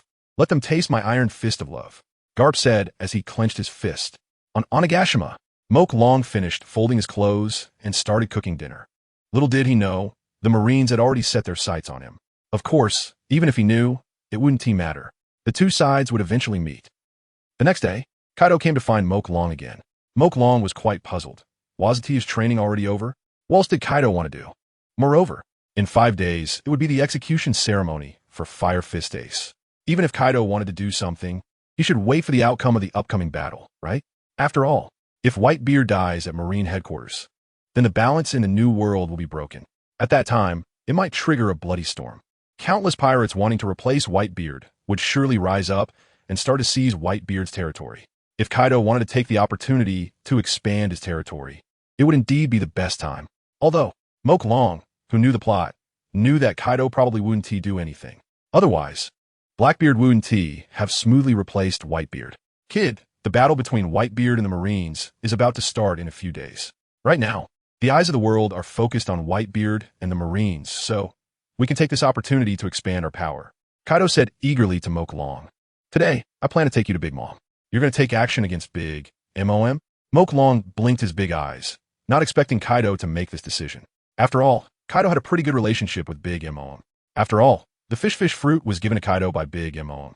Moreover, 2 years later, both sides formed an alliance. Although Moke Long thought this was quite embarrassing.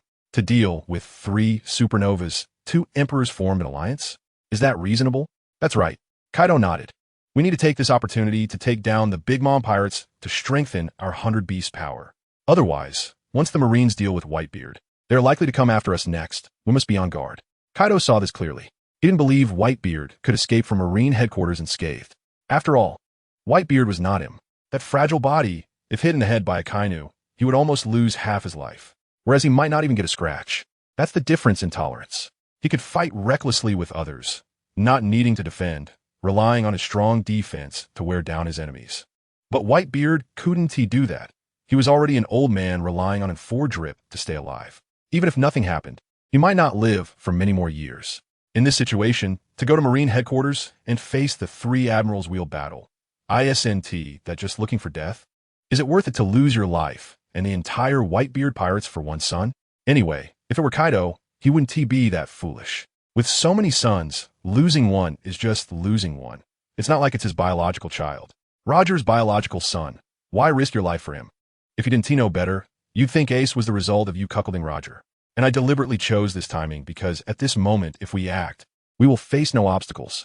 The Marines' attention is all on Whitebeard, and the pirates in the New World are almost all waiting for the result, falling into a period of silence.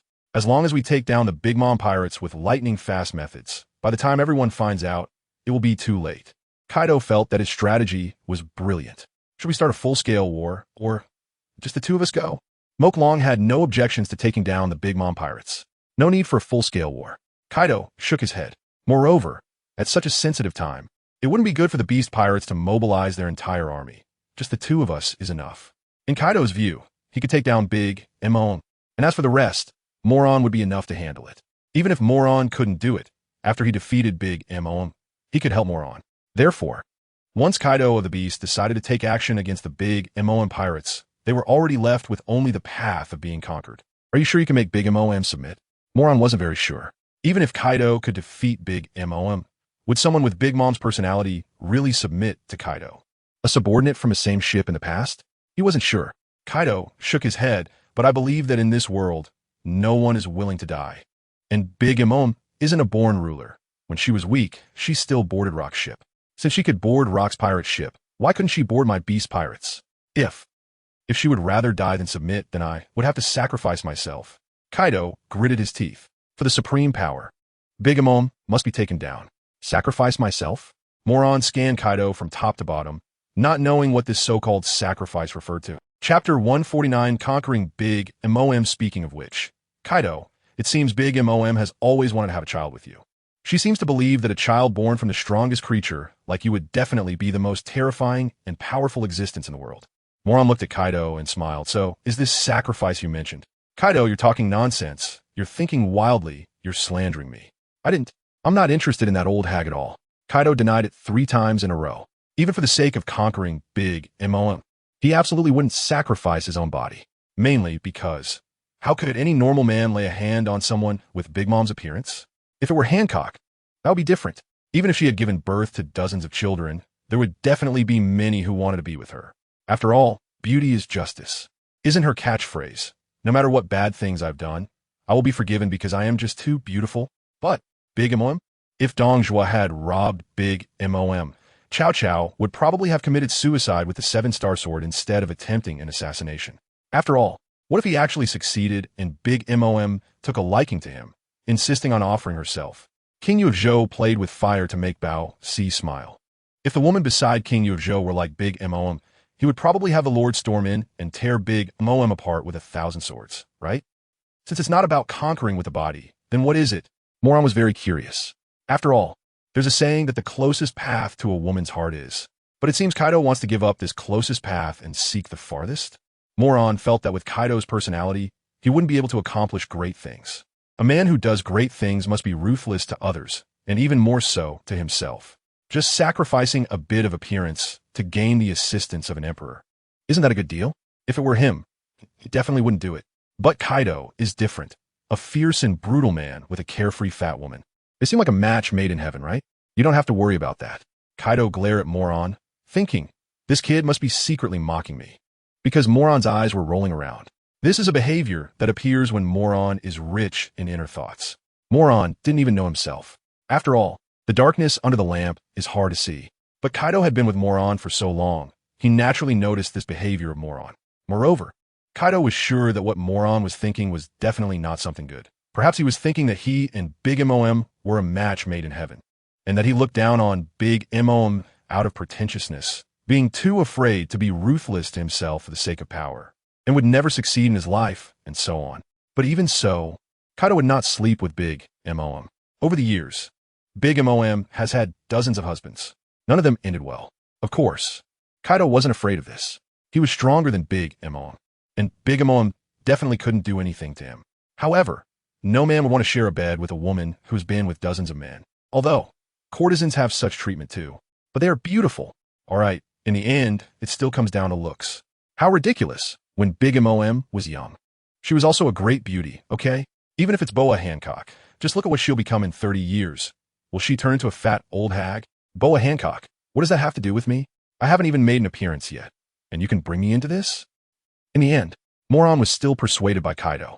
Without even having lunch, he was taken by Kaido to Whole Cake Island. Whole Cake Island. Today, a birthday party is being held. It's the birthday of one of Big Mom's sons. As for which son, that's not important. What's important is that Big Mom wants to eat a birthday cake today. So someone must have a birthday today, whether there is or not. That's how domineering she is. Cake, cake, cake. Big Mom sat at a large round table, one hand holding a knife and fork, the other holding a knife, constantly banging on the table, shouting for cake. She looked just like a playful child. A 700-month-old child. In the distance, the sound of hey he was heard. Looking over, several people were carrying a gigantic cake, walking toward her. As the cake got closer, Big Mom shouted louder and louder, getting more and more excited. Boom! At that moment, a thunderous sound echoed in the sky. Dark clouds covered the sky. A drizzle started to pour down heavily. What's going on? Seeing the scene, Big Mom looked up at the sky. It was clearly a sunny day just now. How did it suddenly start to rain? That's not scientific. Staring at the dark clouds in the sky, Big Mom seemed to see through the clouds to the situation above. The next moment, Big Mom picked up her hat and directly transformed it into the Emperor's sword. She slashed at the sky with one sword. The overwhelming and domineering strike directly tore the sky apart. The dark clouds dispersed, revealing the originally clear sky. Ha ha ha, Lingling, your temper is still so big, always ready to fight at the slightest disagreement. As the clouds retreated, Kaido's cheerful laughter echoed in the air. A blue dragon descended from the sky, crashing down with a thunderous boom right in front of Big Mom. Kaido, are you provoking me? Big glared at Kaido, who had just been fooling around, gritting her teeth. The circular teeth grated against each other with a piercing sound. No, no, no. Kaido waved his hand, shaking his head. Lingling, you should know about the Navy's plan to execute Fire Fist Ace, right? So what? Big Mom looked at Kaido, puzzled. What does that have to do with me? Are you trying to say that Fire Fist Ace is my lost child? Well, well, well. At this point, Big Mom couldn't help but laugh. Ha ha. That's obviously impossible. Kaido laughed heartily. What I mean is, don't you think you can predict something from the Navy's actions? The Navy is going to take action against a mere pirate with a bounty of 500 million? No, the Navy is going to take action against Whitebeard. So, Kaido, what exactly do you want to say?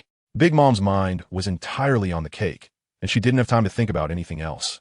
Don't you understand yet, Lingling? Kaido covered his face with one hand, feeling speechless. We are pirates, born enemies with the Navy. The Navy has already started preparing to take action against Whitebeard. So after they finish with Whitebeard, who will the next target be?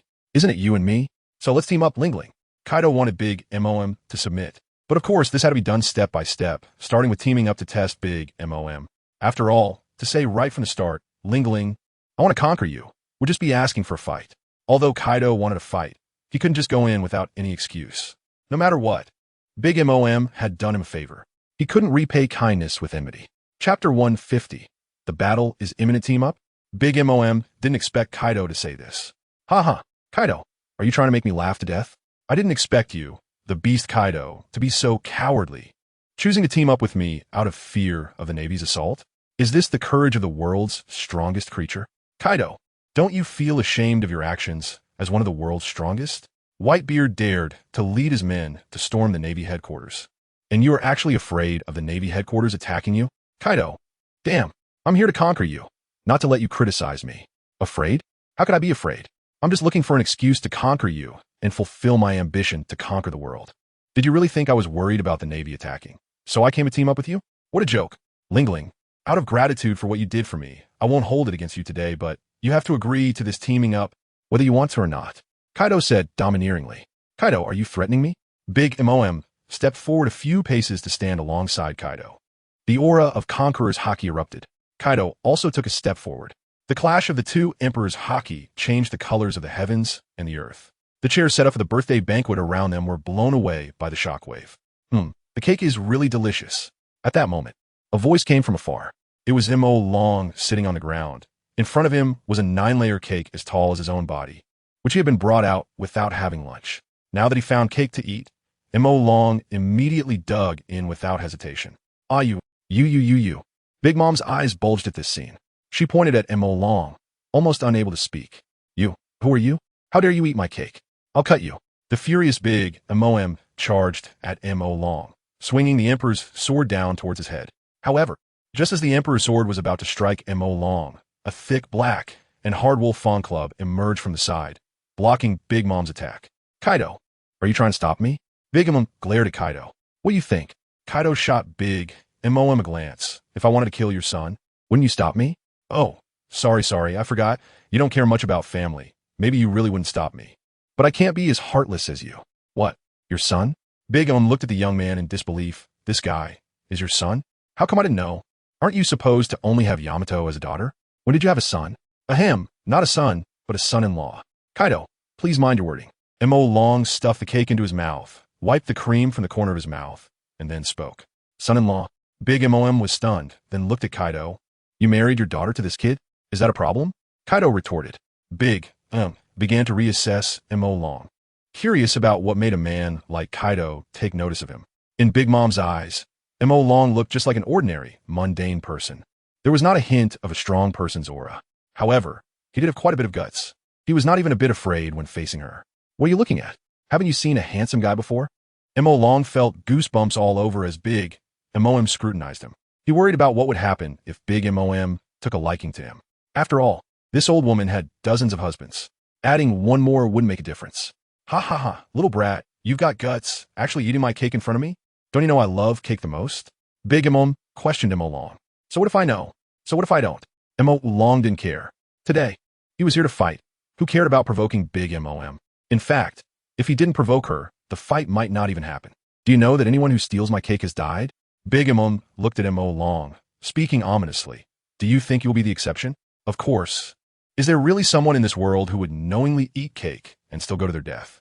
Since I've eaten it knowing the risks, it just means I'm confident I can protect myself from being killed. Saying this, Mo Long reached out again, grabbed a small piece from the cake, and stuffed it into his mouth. You little coward, are you provoking me? Big Mom clenched her fists, not expecting Mo Long to eat what he had in hand and then tear off another piece right in front of her, as if she didn't matter at all. I'm just eating a cake. How could that be considered a provocation? Mo Long smiled. After all, we came from far away as guests. Isn't it the host's duty to offer me cake? Indeed, if you were a guest, I would certainly offer you some, but can someone who comes uninvited still be considered a guest? Besides, you mentioned that I should invite you, but did I, as the host, invite you? I didn't invite you, yet you helped yourself. Taking without asking is considered stealing, you little thief. Big Mom shouted at Mo Long, spitting out saliva. Fortunately, Mo Long dodged in time. Otherwise, he would have been sprayed all over. He was very pleased when he sprayed Yamato in the face, but if it was Big Mom, he wouldn't be able to wash it off even if he jumped into the Yellow River. Big Mom, what you're saying is ridiculous. We are pirates. Stealing is our profession. As if you've never taken something that doesn't belong to you, Mo Long retorted. You dare to argue back? Little brat, do you really want to die? Big Mom raised the Emperor's sword again and swung it down at Mo Long, but once again, it was blocked by Kaido. Kaido, are you declaring war on me? Big Mom shouted angrily at Kaido. If a war is what you want, do you think I'm afraid of you? Lin. Kaido held his kanabo, standing in front of Mo Long, glaring at Big Mom. How about this, Lin? Since you're angry that Mo Long ate your cake then?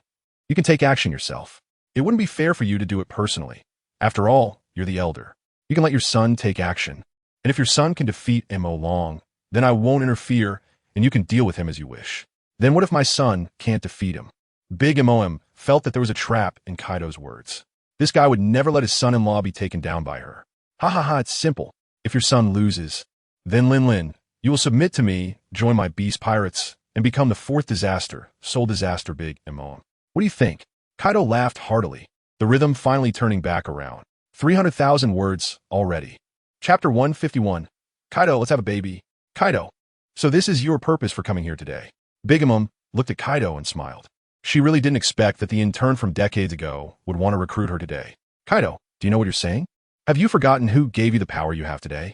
If it weren't for me giving you the fish fruit back then, do you think you could have become the strongest creature now? Why not? Kaido countered, I became the strongest warrior in my country at the age of 10, with a bounty of over 70 million. By the time I got off the rock ship, I was already worth hundreds of millions. Even without the fish fruit, I would still be me. Kaido never believed that he achieved his current status solely because of his devil fruit ability. Even without the fruit, he had ways to enhance himself in other areas. Having the fruit just made him focus on developing its powers instead of improving in other aspects. Lin, if you say I rely on my fruit ability, then what about you? Do you think you achieved your current success solely because of the soul fruit? Kaido asked Big Mom in return. I'm not like you. I'm a born warrior. The fact that I almost destroyed the giant clan's village, Elbaf, as a child is proof. Big Mom retorted, I'm not like you. You were that strong at 10 because you trained hard, experienced wars, and grew through blood and fire. I almost destroyed the giant clan's homeland without ever training. That's talent. So we're different. Well, let me say this. Only the weak reminisce about past glories. What's the point of arguing about who was stronger in the past? What's important is who is stronger now, right? How about this? You two fight, and I'll be the referee. Kaido, if you lose, you have to have a baby with Big Mom. Big Mom, if you lose, you join the Beast Pirates and become the fourth disaster. How about that? Mo Long said, looking at the two who were arguing incessantly. If he could recruit the Big Mom Pirates without having to fight, he would naturally be happy to see that. Brat, when did it become your turn to interrupt while I'm talking to Kaido? Hearing Mo Long's words, Big Mom was very displeased. And you, Kaido, haven't you educated this brat? When adults are talking, what position does he have to interrupt? Big Mom questioned Kaido as well. Kaido awkwardly scratched his head, thinking, This kid usually curses at me casually. How could I educate him? Of course, he couldn't say this to Big Mom, or he would definitely be ridiculed. Linlin, I think this kid has a point. How about we have a fight? Kaido said to Big Mom, haven't you always wanted me to have a baby with you? If you beat me, I'll have a baby with you. If you lose, you'll submit to me and become the fourth disaster of the beasts. Linlin, Kaido, are we that familiar? Why are you addressing me so intimately? Big Mom looked at Kaido with displeasure. Besides, today is my precious son's birthday, so I really don't want to fight you. Linlin, I think you're scared. Kaido used provocation. Scared? Nonsense. What do I have to be afraid of? What am I afraid of? Big Mom looked at Kaido with a cold smile. What are you afraid of? Do I even need to say? Of course, you're afraid of losing to me. What else could you be afraid of? Kaido rolled his eyes, clearly knowing it in his heart, yet he had to make him say it out loud. Now that he said it, in front of her children, that invincible image of hers crumbled. It must not feel good. Kaido, who do you think you are? Do you think I'll be afraid of you? When I was famous across the seas, you were still a little brat. Big Mom glared at Kaido, gritting her teeth. So what? That just means you had the advantage of age back then. Now that you don't have that advantage, you can't beat me. Otherwise, why wouldn't you agree to fight me? Don't you really want to have a baby with me? If you can beat me, I'll satisfy your wish. Since you think you can win, why don't you agree? You think you're so great. Go ahead and agree. Kaido launched a verbal attack right next to Big Mom's ear. Big Mom blushed and felt awkward when questioned by Kaido. Of course, she wasn't afraid of Kaido, nor did she fear fighting him. It was just that, losing to Kaido and becoming his fourth calamity, to be at his mercy, was something Big Mom absolutely could not tolerate. She, Big Mom, had never been ordered around by anyone in her life, except when she was on a rock ship. Being subordinate to someone else, experiencing that once was enough. She definitely didn't want to experience it a second time. Indeed, to put it simply, Big Mom lacked confidence in herself. She believed that if a fight really broke out, she was likely to be the one who lost. A word from Yonko is as hard to retract as a galloping horse. If she lost, she would certainly honor her promise and become Kaido's fourth calamity. Therefore, to avoid such a result, avoiding battle was Big Mom's best choice. If I really went to war with you, Whole Cake Island would be destroyed. This isn't your Onigashima. You wouldn't care if it were destroyed, right? Big Mom deflected the conversation. If a fight had to happen today, then let my children fight your son-in-law. Big Mom understood that Kaido had come with a purpose. If he didn't achieve his goal today, he probably wouldn't leave easily. Moreover, she really didn't want to give up a chance to have a child with Kaido. Although the price of losing was terrifying if she won, she could obtain the most powerful child she had always dreamed of. After all, one of Big Mom's dreams was to give birth to the strongest child. For this dream, she had married dozens of husbands and given birth to hundreds of children. Unfortunately, these children had all disappointed her.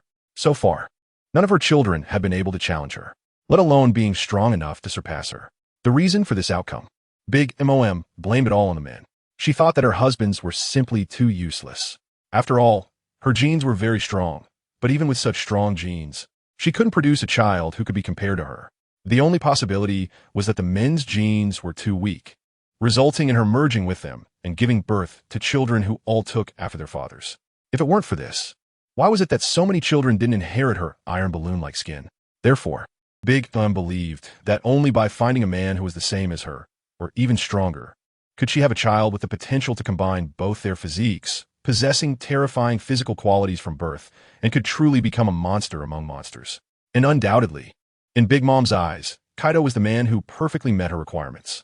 It's a pity Kaido didn't care at all about the favor she had once shown him by giving him the fish fruit. She had approached Kaido many times to propose a partnership, but he had directly refused.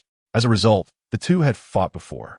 However, they basically fought for a few days without a clear winner and then stopped, each returning to their own homes to train their children. Now, the opportunity had come. Big Mom naturally wanted to seize it. Chapter 152, the battle between son and son-in-law. But Big Mom was also somewhat worried. Was Kaido so confident that he was 100% sure of winning against me? If that were the case, wouldn't he agreeing to Kaido be walking into a trap? However, Big Mom scrutinized Moke Long fiercely, yet she couldn't discern any signs of a strong presence from him.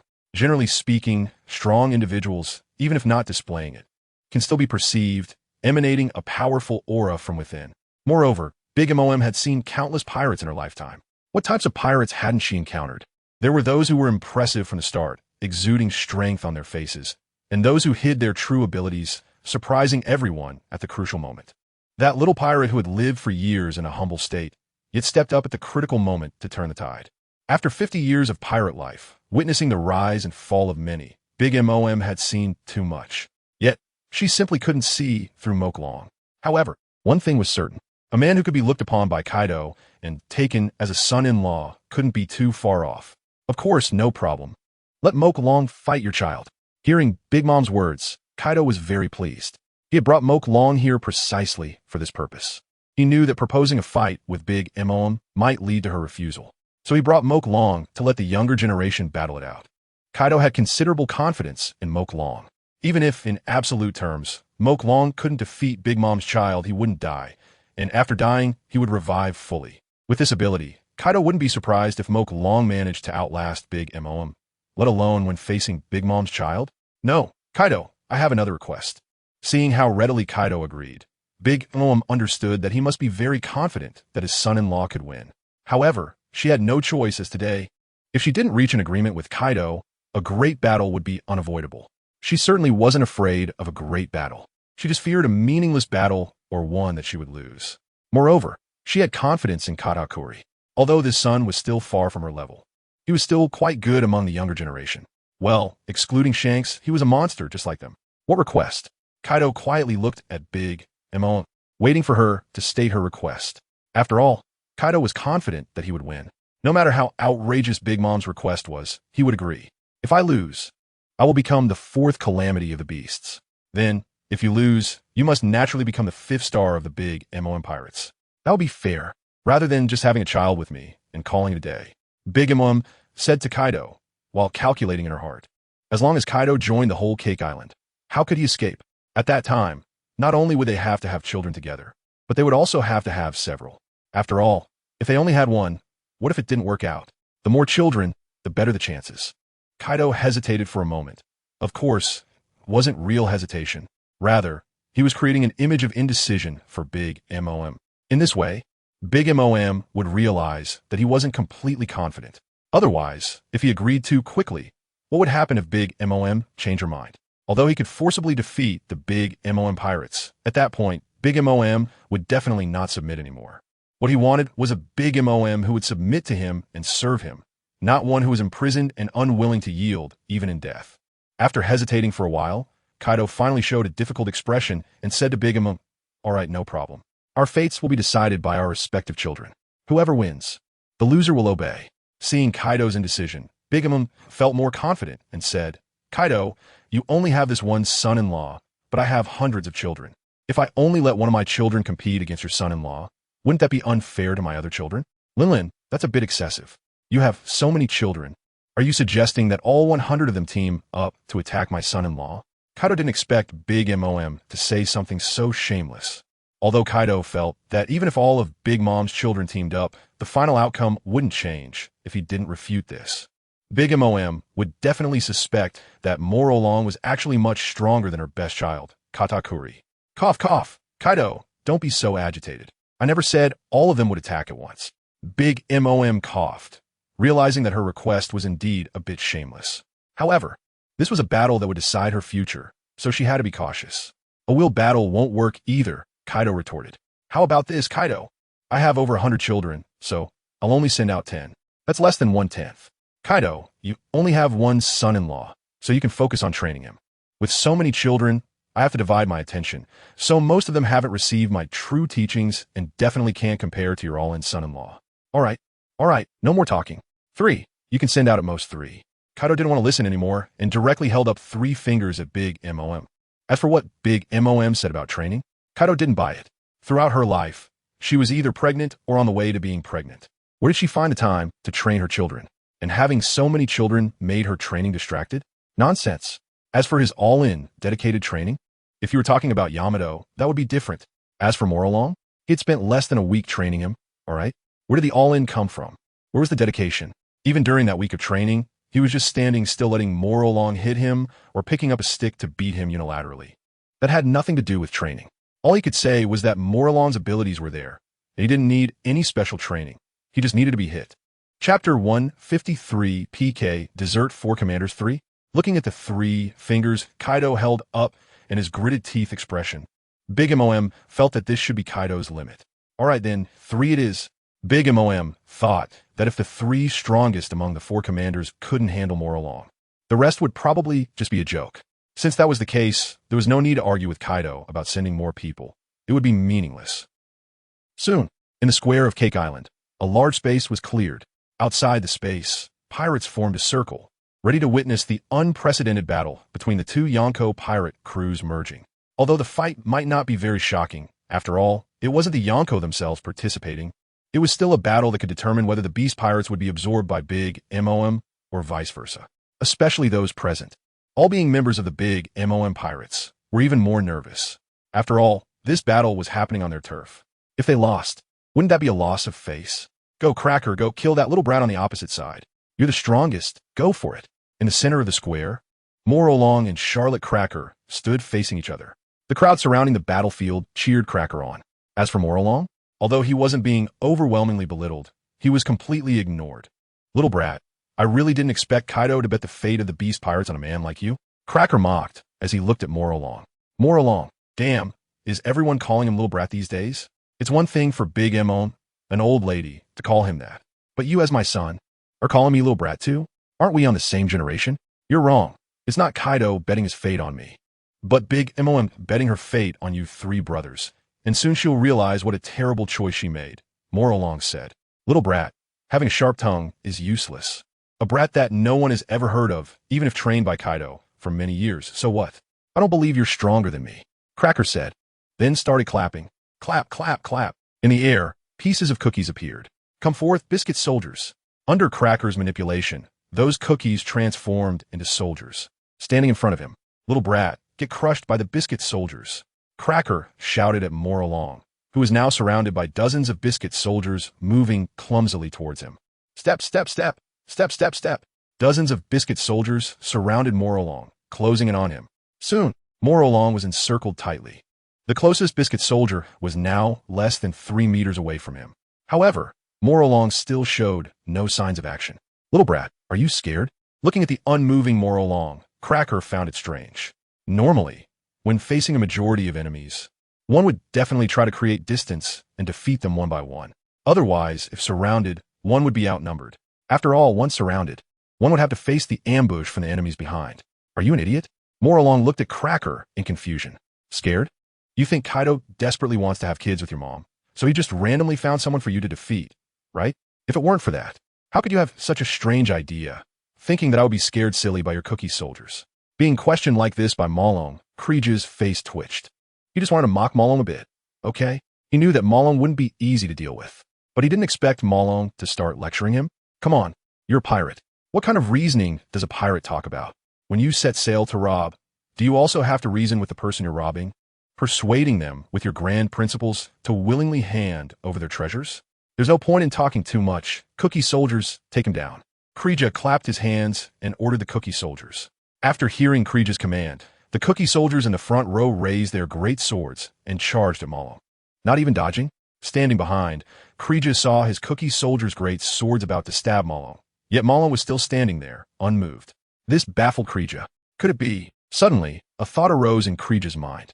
Yes, it was the thought in Kreeja's heart. The great sword stabbed directly into Malong's body, making a clanging sound. It was as if they were stabbing into metal. Sure enough, this guy's body has monster-like defenses, just like Kaido. Seeing that none of the cookie soldiers' great swords could pierce Malong's body, Kreeja understood that although Malong wasn't Kaido's son, he had also been trained by Kaido to have powerful physical defenses. Clang, clang. The great swords kept hacking and stabbing at Malong. But no matter how hard the cookie soldiers tried, they couldn't hurt Malong at all. Kaido, is this your proud work? Big Mom and Kaido sat on a high platform in the distance, watching the battle in the center of the square. Proud work? Hearing Big Mom's evaluation, Kaido chuckled. Haha. If you want to say that, then sure, Malong is indeed the most proud and outstanding work of my life. He will become a monster that surpasses me. Kaido, are you serious? Big Mom didn't expect Kaido to say this. A monster that surpasses you? That kid? Why can't I see him surpassing you? That only means your vision is lacking. Kaido mocked Big Mom. Hearing Kaido's taunt, Big Mom's mouth twitched. Are you saying I have poor vision? Nonsense. Do I need to say that? Isn't it obvious? Kaido laughed and shrugged. If you don't believe me, Let me give you an example, starting from your dozens of husbands. They're all useless. Did I say anything wrong? Finding dozens of useless husbands just shows that your vision is poor, doesn't it? You. Big Mom was so angry that she pointed at Kaido, wanting to say something in rebuttal. However, the facts were right in front of her, and it seemed she couldn't refute it. In the square, the battle began to intensify. Malong executed a sweeping kick, directly kicking the first circle of cookie soldiers surrounding him into pieces. Immediately after, one punch each, he shattered all the dozens of cookie soldiers summoned by Krija. Kid, you're quite capable, huh? All the cookie soldiers you summoned were smashed, but Krija didn't show any worry at all, because... Chapter 154, Slapped to Death. Clap, clap, clap. With Krija's clapping, the cookie soldiers that were smashed by Malong reassembled. Kid, surprised? Stunned? That's right. These cookie soldiers can be restored at any time. So what if you smash them? Kid, just struggle slowly under the cookie soldiers' attacks, and, in the end, you will exhaust your strength and die. Krija looked at Malong and said arrogantly, TSK, TSK, TSK. Just a mere sweet dessert for commanders, really arrogant. Malong smiled. The next moment, he disappeared from spot. Where did he go? Malong suddenly disappearing startled Krija for a moment. Don't look for me. I'm right here. Malong's voice came from behind Krija. The next moment, Krija felt a large hand pressing on the back of his head. Boom. Immediately after, Krija heard a deafening ringing in his ears, and his entire face was forcefully pressed into the ground, causing the ground to collapse into a huge pit due to the immense force. The powerful impact shattered the cookie armor on Krija's body, revealing Krija's true appearance. Unlike the square and rigid cookie soldiers, he was a tall-looking man. But now, this man's face was harshly pressed into the ground, covered in blood. His body suffered a tremendous blow, and he was twitching all over.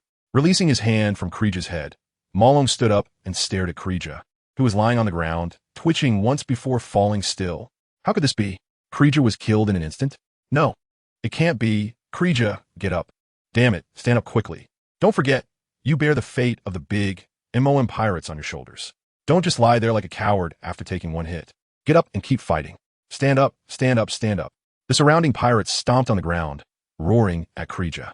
The ground trembled under the pirates' stomping. But Krija showed no response. It looked as if he had truly lost consciousness. Lingling, it's over, what a pity. Kaido smiled at Big Mom as he watched this scene. Big gritted her teeth. This was something she had never anticipated. Krija was actually killed in an instant. What a joke. That kid, does he really hide such terrifying power in that seemingly weak body? Kaido, where did you find this kid? Big Mom looked at Kaido, wanting to know how such a powerful young man came to be in his hands. Why haven't I encountered him? If I had met Malong first, I might have directly made him my 50th husband. That's a long story. Let's just say I have a good daughter. Kaido sighed. A good daughter? Hearing Kaido's words, Big Mom rolled her eyes. Kaido, you really dare to say that? Do you think I don't know that you're terrible to your daughter? You've had her wear explosive handcuffs since she was a child and imprison her on Onigashima. I suspect that under such circumstances, did you find your son-in-law for your daughter? Or did your daughter find him herself? Of course, it's me who found it. The marriage of my daughter should naturally be decided by her parents. The heavens sending this little brat in front of me signifies my rise, which will be unstoppable. Kaido takes all the credit for himself, completely forgetting that initially he wanted to kill the bastard who made his daughter pregnant, Mokuron. Haha, signifies your unstoppable rise? Come on, Kaido, are you joking? Hearing Kaido's words, Big Mom laughed heartily. How old do you think you are this year? You're already an old man, and you still want to rise? That's really a joke. Oof, how old am I? I'm not even 60 yet. Who said a 50-year-old man can't rise? Is rising just a young person's thing? Kaido sneered. All right, Lin, stop wasting time. Cracker can't hold on any longer. Hurry up and let him go.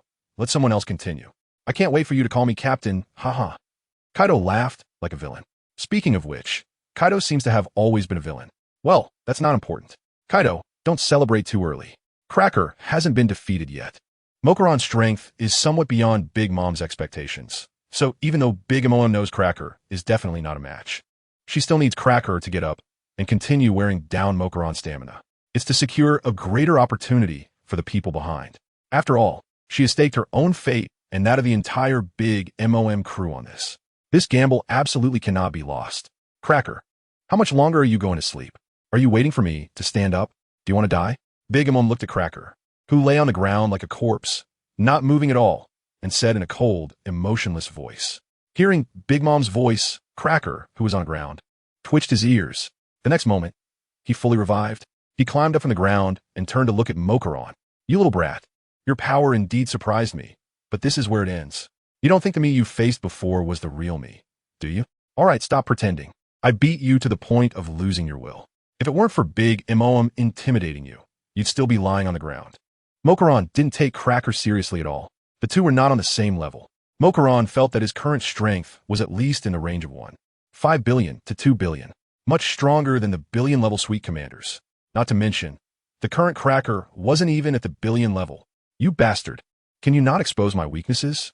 Hearing Mokuron say he woke up because he was afraid of Big Mom, Cracker exploded like a cat whose tail had been stepped on. Indeed, Big Mom's terror is deeply ingrained. Even when dealing with her own children, Big Mom never holds back. In the entire Big Mom pirates, no one is not afraid of Big Mom. Compared to the Whitebeard pirates, where everyone loves Whitebeard, the Big Mom pirates are almost the complete opposite. Cracker, enraged by Mokuron's insult, wanted to kill him to silence him. A large sword spun in Cracker's hand, forming a conical shape, and stabbed directly at Mokuron. A conical move? What a ridiculous name for a technique. If we're talking about technique names, I think you should consult a certain directionally challenged person.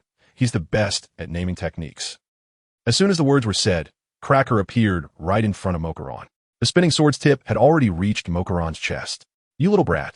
Stop talking nonsense and die. Cracker stabbed the sword into Mokuron's chest. His face lit up with joy. Success. You idiot. You didn't think my technique was as fragile as those biscuit soldiers, did you? You dare not dodge? Go to hell and regret it, huh? Chapter 155. Your daughter wants to take my daughter's man. Aren't you going to do anything? Idiot, what are you so happy about? Mokuron was speechless. Is this guy really that stupid?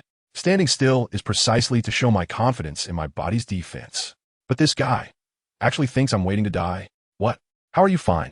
Cracker looked at Mokuron in disbelief. He looked down and saw his large sword stabbed into Mokuron's chest, spinning and even sparking, but the blade couldn't break Mokuron's skin or pierce his heart. What kind of freakish physique is this? Cracker gritted his teeth, even using all his strength. He gripped the large sword tightly and pushed down hard, but it was still useless. Enough. I'm not interested in playing with a small fry like you anymore. After saying that, Mokuron reached out and directly grabbed Cracker's large sword. In an instant, the spinning sword stopped. Next, Mokuron exerted force with his palm. Crack! The large sword instantly shattered into countless pieces. Impossible, absolutely impossible. Cracker's eyes widened as he watched his treasured sword being crushed by Mokuron's punch. This was simply challenging his understanding. In his eyes, only a monster like Big Mom could do such a thing.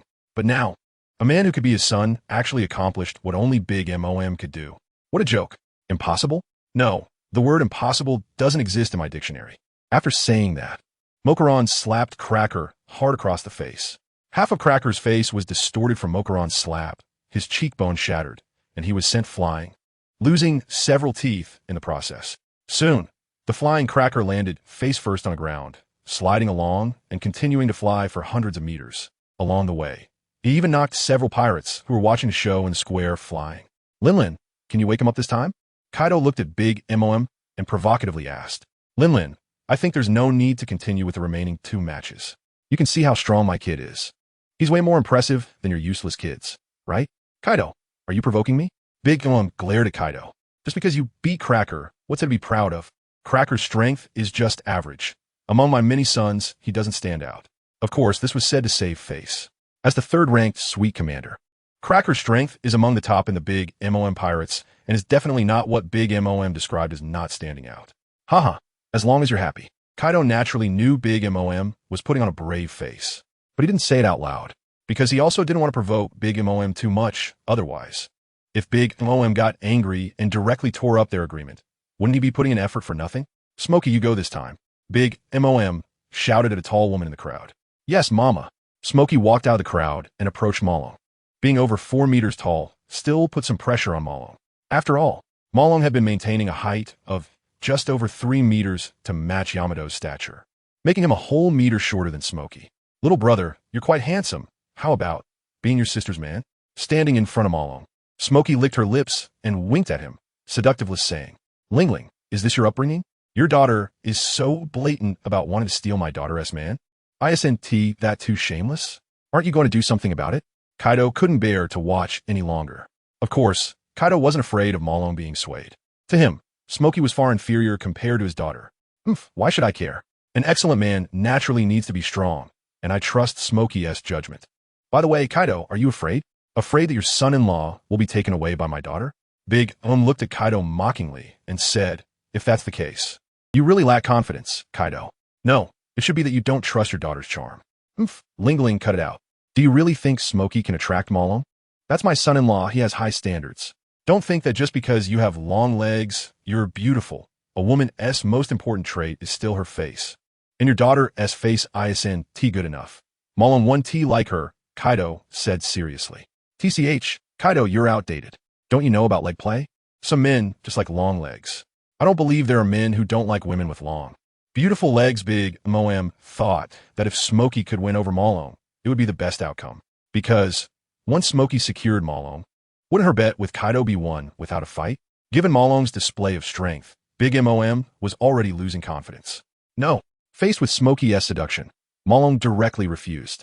I don't like ugly women. Smokey? What, you think I'm ugly? Smokey got angry.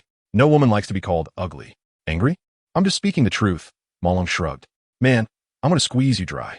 Smokey reached out her hand towards Malone and grabbed him. Then, she twisted him as if wringing out a freshly washed, water-soaked garment. Smokey, a user of the squeeze fruit, could extract juice from a person's body. Splash, drip, drip. As Smokey twisted hard, Malone was like a sponge soaking up water. His whole body was wrung dry, orange juice flowing out. Smokey also somehow produced a cup, caught the juice, took a sip, and said, not bad. Man, you were careless. Smokey looked at Malone, who she had casually thrown on the ground, now looking thin and dry, as if all the moisture in his body had been squeezed out. Careless? No, woman. Let us talk about that after you've completely drained me, Malone said deliberately. After all, he needed to experience various deaths to become stronger, and being drained dry was quite a cruel way to die. For Malone, it might even help him get stronger. Man, do you want to die? Malone's words surprised Smokey. After all, most of the human body is composed of water. If she really drained him, he would definitely die. Right now, Malone looked somewhat like a candle flickering in the wind. Smokey didn't hold back. She understood what this battle meant. So, when Malone didn't evade and allowed her to hold him, she activated her ability and extracted most of the water from his body. Of course, she left a little for him. After all, what if she really killed Malone? What if Kaido went back on their agreement and wreaked havoc on Cake Island? It wasn't that she was afraid of Kaido. Mainly, she couldn't start a war between Big Mom and the Beast Pirates just because of her own desires. Chapter 156. Drain Kaido, it seems I've won. Big Mom took a bite of cake, her mouth full of cream, and happily looked at Kaido. If you want to blame someone, blame your son-in-law for being too arrogant. He really thought his physical strength was unbeatable, allowing Smokey's ability to be used on him. That's the consequence of arrogance. Now, Kaido, you should be calling me Captain. Ling, what are you thinking? You don't really think Malone's strength is like this, do you? Kaido shook his head, feeling Big Mom was too early in her celebration. Kaido, don't be sore. In Malone's current state, what can he still do? He is so weak that even a gust of wind could blow him down. Can he still continue fighting? Big Mom thought Kaido was just being stubborn. If your daughter can kill him, then I'll kneel down and sing conquer to you right now. Kaido loosened the wine gourd at his waist, tilted his head back, and took a big swig. Big Mom, are you serious? What kind of grudge do you have? You actually want your son-in-law dead? Could it be you actually don't like your son-in-law, but don't want to get your hands dirty, so you brought him here just to have me kill him? Kaido had to admire Big Mom's imagination. She really had a way of thinking. You're overthinking it. He is the cornerstone of my world conquest. Without him, I could never conquer the world. So how could I let him die? Kaido shook his head. The cornerstone of world conquest? Kaido, you really are out of your mind. Thinking you can conquer the world with that little brat? Do you think you're playing house? Big Mom shook her head. You can't even conquer the new world, let alone the 4 emperors, let alone me. Kaido, you actually dare to dream of conquering the world? Isn't that a bit too ambitious? Who gave you the courage to think you can conquer the world? I'm not underestimating you, Kaido, but compared to rocks, you're still far off. Even rocks couldn't take down a god island, let alone conquer the world. How dare you have such ambitions? Big Mom thoroughly criticized Kaido. You don't really believe that you can achieve world conquest with that little brat, do you? Kaido, are you trying to make me laugh to death? That little brat is indeed good. If given time, he might grow to our level, but can you wait that long? Not to mention, that little brat is even more arrogant than you. He never dodges any attacks, which means that no matter how strong he is, he will eventually capsize. He is not invincible. Even someone as strong as Kaido has left behind indelible scars, hasn't he? Big Mom said, looking at the cross-shaped wound on Kaido's chest. No, Big Mom, you're wrong. That little brat is different from me. Really is invincible. To make Big Mom submit, one must have absolute power. Otherwise, even if he uses a bet to force Big Mom to submit, she would likely be compliant in words, but not in heart. So, Kaido had no intention of hiding the existence of the Ink Dragon. In fact, he wanted to tell Big Mom about the power and terror of the Ink Dragon, to make her realize that the Ink Dragon possesses the power to overturn the world. As his father-in-law, he could naturally leverage this power to make Big Mom understand that following him, Kaido was the best choice. Does he really have an invincible body? Ha ha ha, Kaido. To make me submit, you even spun this ridiculous lie? Big Mom laughed heartily. How could anyone in this world be invincible? Don't joke around. It's impossible. Lin, you don't understand the terror of the Ink Dragon. Do you believe that just over half a month ago, the Ink Dragon was an ordinary person? He grew to this level in less than a month. Kaido looked at Big Mom and said, impossible, absolutely impossible. Big Mom didn't he believe it. There couldn't he be such a monster in this world, growing from an ordinary person to this level in less than a month? Kaido, that joke isn't funny at all. Of course it's not funny because it's not a joke, it's the truth. Kaido said seriously. Otherwise, do you think I'm still burning with ambition to conquer the world at this age for fun? Of course not. It's because I feel I have gained the strength to conquer the world, and that strength is my son-in-law, the Ink Dragon. Kaido, since you say so, let facts speak for themselves. Big Mom looked at Kaido's serious eyes and felt he might not be lying. However, she couldn't believe that someone could be invincible. Smokey, kill that little brat. Big Mom ordered Smokey. Kaido, didn't you say the Ink Dragon wouldn't die? Then you shouldn't mind if I give this order, right? Big Mom looked at Kaido and said, of course I don't mind. Kaido made a gesture of please go ahead. Smokey, she didn't understand why her mother suddenly gave such an order. Could it be that the deal with Kaido fell through? As you wish, Mom. Smokey nodded towards Big Mom. She was a loyal supporter of Big Mom and would unconditionally fulfill any of her orders. Man, did you hear that? Your father-in-law seems to have given up on you. Smokey looked at the emaciated Ink Dragon and said, without any hydration, the Ink Dragon would remain in this state until death. Woman, don't you know that villains die from too much talk? If you want to kill, just kill. So much chatter. Do you want me to kneel and beg for mercy? The Ink Dragon said, rolling his eyes at Smokey. Man, since you want to die so much, then I'll fulfill your wish. Smokey reached out, grabbing the Ink Dragon again. What Smokey didn't expect was that after being taught a lesson once, the Ink Dragon still didn't dodge or resist. She couldn't help but wonder, what does this man mean? Doesn't he know that if I squeeze him dry again, I'll drain all the moisture from his body? Forget it. Why think so much? Since Mom wants him dead, I'll just complete the task. With that thought, Smokey tightened her grip on the Ink Dragon's body, twisting forcefully in opposite directions. Drip, drip. The remaining moisture in the Ink Dragon was squeezed out. Smokey twisted until no more juice could be extracted and then threw the Ink Dragon's dry corpse on the ground. The moisture-less corpse was thrown down with a thud, shattering into countless pieces like weathered rotten wood. Chapter 157. Really? I don't believe it. Yay, we won. The pirates cheered, raising their fists at this scene. Although, they wondered why the Ink Dragon didn't resist or dodge at all. It was practically like sending himself to his death. But looking at the shattered dry corpse on the ground, it was undoubtedly dead beyond dead. Maybe the Ink Dragon just had a problem with his brain? Kaido, what do you think? Big Mom sensed the shattered remains of the Ink Dragon with her observation haki. Undoubtedly, he was dead beyond dead. Now she wanted to see what Kaido would say. What do I think? I'm just sitting here watching. What else can I think? Kaido rolled his eyes and continued to drink. Big Mom, don't play dumb. Your son-in-law is dead, which means our bet is that I won. Shouldn't you now honor the agreement and merge the beast pirates into my Big Mom pirates and call me captain? At this moment, it felt to Big Mom like a pie falling from the sky. She had just acquired a Yonko crew for free. Was she dreaming? Otherwise, why would she encounter such a great fortune? Lin, why are you in such a hurry? Seeing Big Mom anxious, Kaido shook his head. I'm still here. How could I run away? The matter isn't over yet. Didn't I say that the Ink Dragon is invincible? Come, have a drink, and let us keep watching. Kaido handed his wine flask to Big Mom. You should keep this for yourself. Big Mom only liked desserts. If it were fruit wine, she might have some interest. But strong liquor, forget it. How is that possible? What is happening? At this moment, the onlookers were in an uproar. They watched as the originally dried up, water squeezed, shattered ink dragon slowly began to recover. The broken corpse was reassembling. The dry body was becoming moist again. Soon, a living person appeared in front of them once more. You guy? Smokey looked at the recovering ink dragon, tightly furrowing her brow, a cross-shaped wrinkle appearing on her forehead. Surprised? Looking at Smokey's astonished expression, the ink dragon smiled. By the way, have you ever considered the possibility that a person can actually be resurrected after death? Smokey. What nonsense are you talking about? How could a person be resurrected after death? Moreover, were you using an illusion just now? Smuggy doesn't believe that someone can come back from the dead and thinks that Malong is using an illusion. Just like before, when fighting Krieger, standing still and taking various attacks. In reality, Krieger probably didn't even attack Malong at all. Similarly, she might not have drained Malong either. It was all an illusion, and she was deceived. Is it really an illusion? On the high platform, Big Mom looked at Kaido and asked. Kaido smiled at Big Mom and said, Lingling, don't you have any determination in your heart? What kind of illusion in this world could deceive beings like us?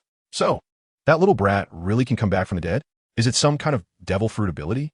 Big Mom continued to ask. Kaido shook his head. That's that kid's talent. In any case, it's not a devil fruit ability. Really? I don't believe it. Big Mom shouted at Smuggy. Smuggy, don't be fooled by that kid. This isn't an illusion. He really came back from the dead. It must be some kind of devil fruit ability. Throw him into the sea. Yes, Mama. Hearing Big Mom's command, Smuggy immediately complied. She reached out to grab Malong. But this time, she didn't catch him. Woman, you don't think you can easily catch me, do you? Malong's voice came from Smuggy's right side. Accompanying the voice was Malong's kick. Bang! Malong kicked Smuggy's arm. Smuggy was kicked into the air, flipping 360 degrees before landing and then standing firmly on the ground. Man, don't think I'm as weak as that Krieger guy. After taking Malong's kick, Smuggy drew her long sword and charged at Malong. Oh, so you mean you're strong? Malong smiled and clenched his fists, the muscles in his arms swelling up. In an instant, Malong's right arm was twice as large as in its normal state. Woman, if you can block it, then show me. Malong sank his foot into the ground and charged out in an instant. So fast. Watching Malong appear in front of her in the blink of an eye, Smuggy started to react. Even if she predicted it with observation hockey, she couldn't react in time. Woman, I won't go easy on you just because you're a woman. Boom. Malong's punch hit Smuggy's face, causing her face to cave in. The immense power sent Smuggy's feet off the ground, and the long sword she held fell to the ground due to the loss of strength. Bang! Smuggy was sent flying, landing on her back, the terrifying force tearing the earth apart and creating a deep chasm. Dragging along the ground, Smuggy's mouth gaped open. Her eyes rolled back as she lost consciousness from the blow. Bang! Sliding along the ground for hundreds of meters, Smuggy crashed into Big Mom's throne. Looking down at Smuggy, who was beaten to a pulp, Big gritted her teeth in anger, kicked Smuggy away, and cursed, useless woman, go die. TSK, TSK, TSK. Lingling, you're really strict. I think your daughter is pretty good, although she can't compare to my son-in-law. After all, my son-in-law is a once-in-a-millennium talent. Ha ha ha. Kaido laughed heartily. Bastard Kaido. I still have another candidate here. Don't act like you've already won. Big clenched her fist tightly, crushing the cake in her hand. It was evident how furious Big Mom was now. She didn't even have the mood to eat her most beloved cake. After all, if she lost this bet, the Big Mom pirates would cease to exist. She, Big Mom, would also become Kaido's subordinate. That was something she couldn't bear. Lingling, what are you still holding on to? You've seen Malong's strength. The remaining one, your strongest son, is called Katakuri, right? Do you think he has a chance to win? In Kaido's eyes, this match had already ended from the beginning. The four commanders couldn't stop the grown Malong. Katakuri, you must win this battle. Do you understand? If you can't win, then die in battle. Big Mom shouted at the most dazzling man in the crowd. Among the crowd, the man with a scarf around his mouth stepped forward, placing his right hand on his chest and bowing, as you command, Mama. In this battle, either we win or we die. There will be no third outcome. 1 hour later, Katakuri knelt on the ground, his twisted hands, tattered clothes, and blood-soaked body indicating that a fierce battle had taken place earlier. I lost. After saying this, Katakuri fell straight to the ground. Yes, you lost, but being able to hold on for an hour is something to be proud of.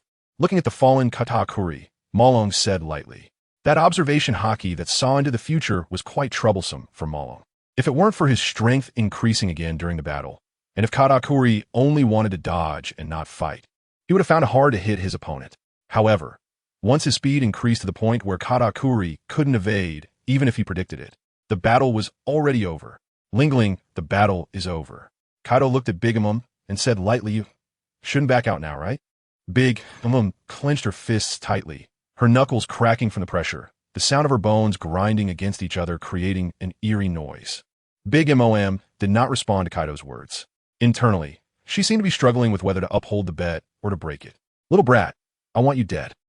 Suddenly, in her fury, Big leaped from her seat, crossing hundreds of meters to appear directly above Malong, raising her Emperor's sword to slash down at Malong's head with great force. Flames and thunder wrapped around the Emperor's sword. The four Emperor's Thunder Strike split Malong's head in two. Kaido didn't expect Big Mom to suddenly lash out and miss the chance to intervene. However, there was no need to intervene now. Previously, the obstruction was because he didn't want Big Mom to know the details of, so he could strategize to subdue the Big Mom pirates. Now, he has done everything he needed to do. If Big Mom chooses to violate the agreement, then he can only forcefully subdue Big Mom. Lingling, you have vented your frustration. Now answer me. Will you join me or be my enemy? Kaido stood up from his seat and walked towards Big Mom. Soon, the two stood face to face. The fierce conquerors' haki clashed, filling the sky with two colors. Big Mom, how dare you attack me without honor? Revived, rubbed his head, which still felt a bit painful. Seeing this, Big Mom sighed, confirming that he could indeed revive. Yes, Big Mom's furious strike just now was merely to test whether it could really revive, as Kaido said. Now that the test was successful, there was no need to continue fighting. Kaido habeti sabet. From today on, Big Mom will join the Beast Pirates. Big Mom looked at Kaido and said, "What did you just call me, Lingling?" Kaido smiled at Big Mom. "Captain." Looking at Kaido's smiling face, Big Mom gritted her teeth but still called him Captain. "Louder, Lingling, I didn't hear you." Kaido said, "Kaido, don't go too far." Big Mom was already very reluctant to call him Captain, but Kaido actually wanted her to continue calling him that. Is this to intimidate her? Haha, just kidding. Just kidding. Seeing that Big Mom seemed genuinely angry, Kaido skipped the topic. "Big Mom, your cut really hurts." Rub his head and then threw a punch at Big Mom. His fist hit Big Mom's belly, directly causing her round belly to cave in. She was sent flying. "You little brat, what do you want to do?" Big Mom stood on a white cloud, glaring at. "Do you want to fight me? Don't think that just because you defeated my sweet commanders, you can provoke me. You are still far from it." Big Mom, this is just returning the favor for your sword strike earlier. Clapped his hands, fully aware that he was still far from the level of the four emperors. "Is that so? Then forget it." Big sheathed her emperor's sword, turning it back into a hat and placing it on her head, looking at and saying, "You little brat, Kaido said you've grown to this level in less than a month. I want to know, is that true? If so, what if it's true? What if it's false?" Shrugged, saying that if she didn't believe what Kaido said, then why would she believe him? "I just want to hear your answer." Big Mom didn't want to submit to Kaido, so she needed an excuse to convince herself. That is, the guy in front of her possesses a talent that surpasses her former captain, Rocks. If that's the case, Big Mom could convince herself that she was submitting to someone beyond Rocks, not to Kaido. As a four emperor, Big Mom naturally had her own dignity. Her relationship with Kaido made it really hard for her to submit to him. My answer is yes, it took me less than a month to grow to this point. Are you satisfied? Although he didn't know why Big Mom insisted on him saying it, it didn't hurt to say it. Good, as long as you admit it. Big Mom sighed in relief, and then walked up to the high platform. Looking at her children and subordinates, she announced loudly, "From this moment on, I declare that the Big Mom pirates will merge into the Beast Pirates. From now on, the Big Mom pirates will be disbanded." Boom!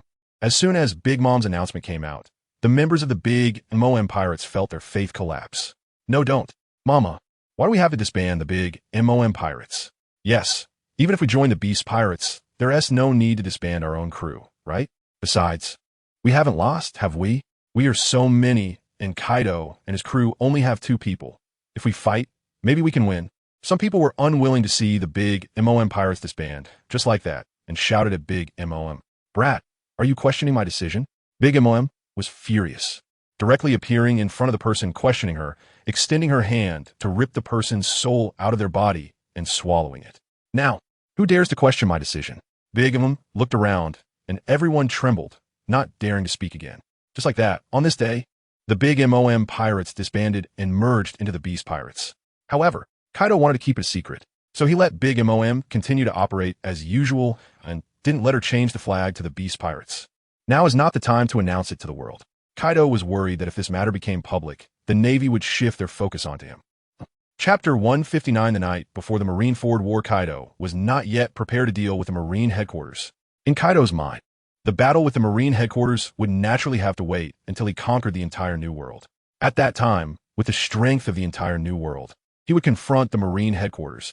No, he would crush the Marine headquarters in one fell swoop. Ha ha ha! In the sky, Kaido transformed into a blue dragon on his way back. However, this guy didn't know if it was because he had successfully recruited the big MOM pirates that he was so happy that in the 1-hour return trip, he spent half an hour laughing heartily. Kid, you really are my lucky star. Thanks to you, I have now secured Lingling, and with this as the foundation, conquering the New World is just around the corner. Ambition burned fiercely within Kaido. Kaido, I advise you not to get too ahead of yourself. The power of 2-4 emperors is still not enough to dominate the New World, especially in these 2 years. It is the rise of the new generation. In a few years, several newcomers with the strength of the 4 emperors will emerge on the seas. Was discouraging Kaido's confidence to prevent him from becoming arrogant after taking down the big MOM pirates. Kid, can you stop boosting others' confidence while undermining your own? Kaido was very displeased with the dampening of his excitement. But you said that in a few years, newcomers with the strength of the 4 emperors will appear on the seas. Who are they? If it's true, then I'll send someone to eliminate them right now to prevent future troubles. Why bring this up again? Kaido, have you forgotten that you sent Jean to kill the Straw Hat crew, and there's been no result until now? Said lightly, instead of trying to nip disasters in the bud, you should think more about how to improve yourself, Kaido. Kaido was taken aback and then laughed. Kid, your words seem quite philosophical. However, at my age, it's already good enough to maintain my peak. Do you expect me to keep improving? That's just unreasonable, isn't it? As long as you work hard, even an iron pestle can be ground into a needle. An old steed in the stable aspires to travel 1,000 miles. As long as there is determination, age cannot stop you from getting stronger, Kaido. Trust me, achieve immortality. Proclaimed his doctrine to Kaido like a cultist. Kaido replied, I believe in your evil. Kid, do you think Whitebeard is doomed at the Navy headquarters? Kaido raised his eyes to look at who was standing on his dragon head, and asked, why are you asking this? Was puzzled but still answered seriously, believe me, if there are no accidents, Whitebeard will definitely be doomed. But even if an accident occurs and Whitebeard doesn't die, so what? Kaido, are you afraid of Whitebeard? Just kidding, of course not. How could I be afraid of Whitebeard? Kaido denied it 3 times. I'm just asking to prepare for the next plan. After all, whether Whitebeard comes back alive or not, it won't change my goal of dominating the New World. However, the implementation of the plan will still be different. Implementation of the plan? Was a bit curious, not knowing what kind of plan you were preparing to implement. Isn't it violent conquest?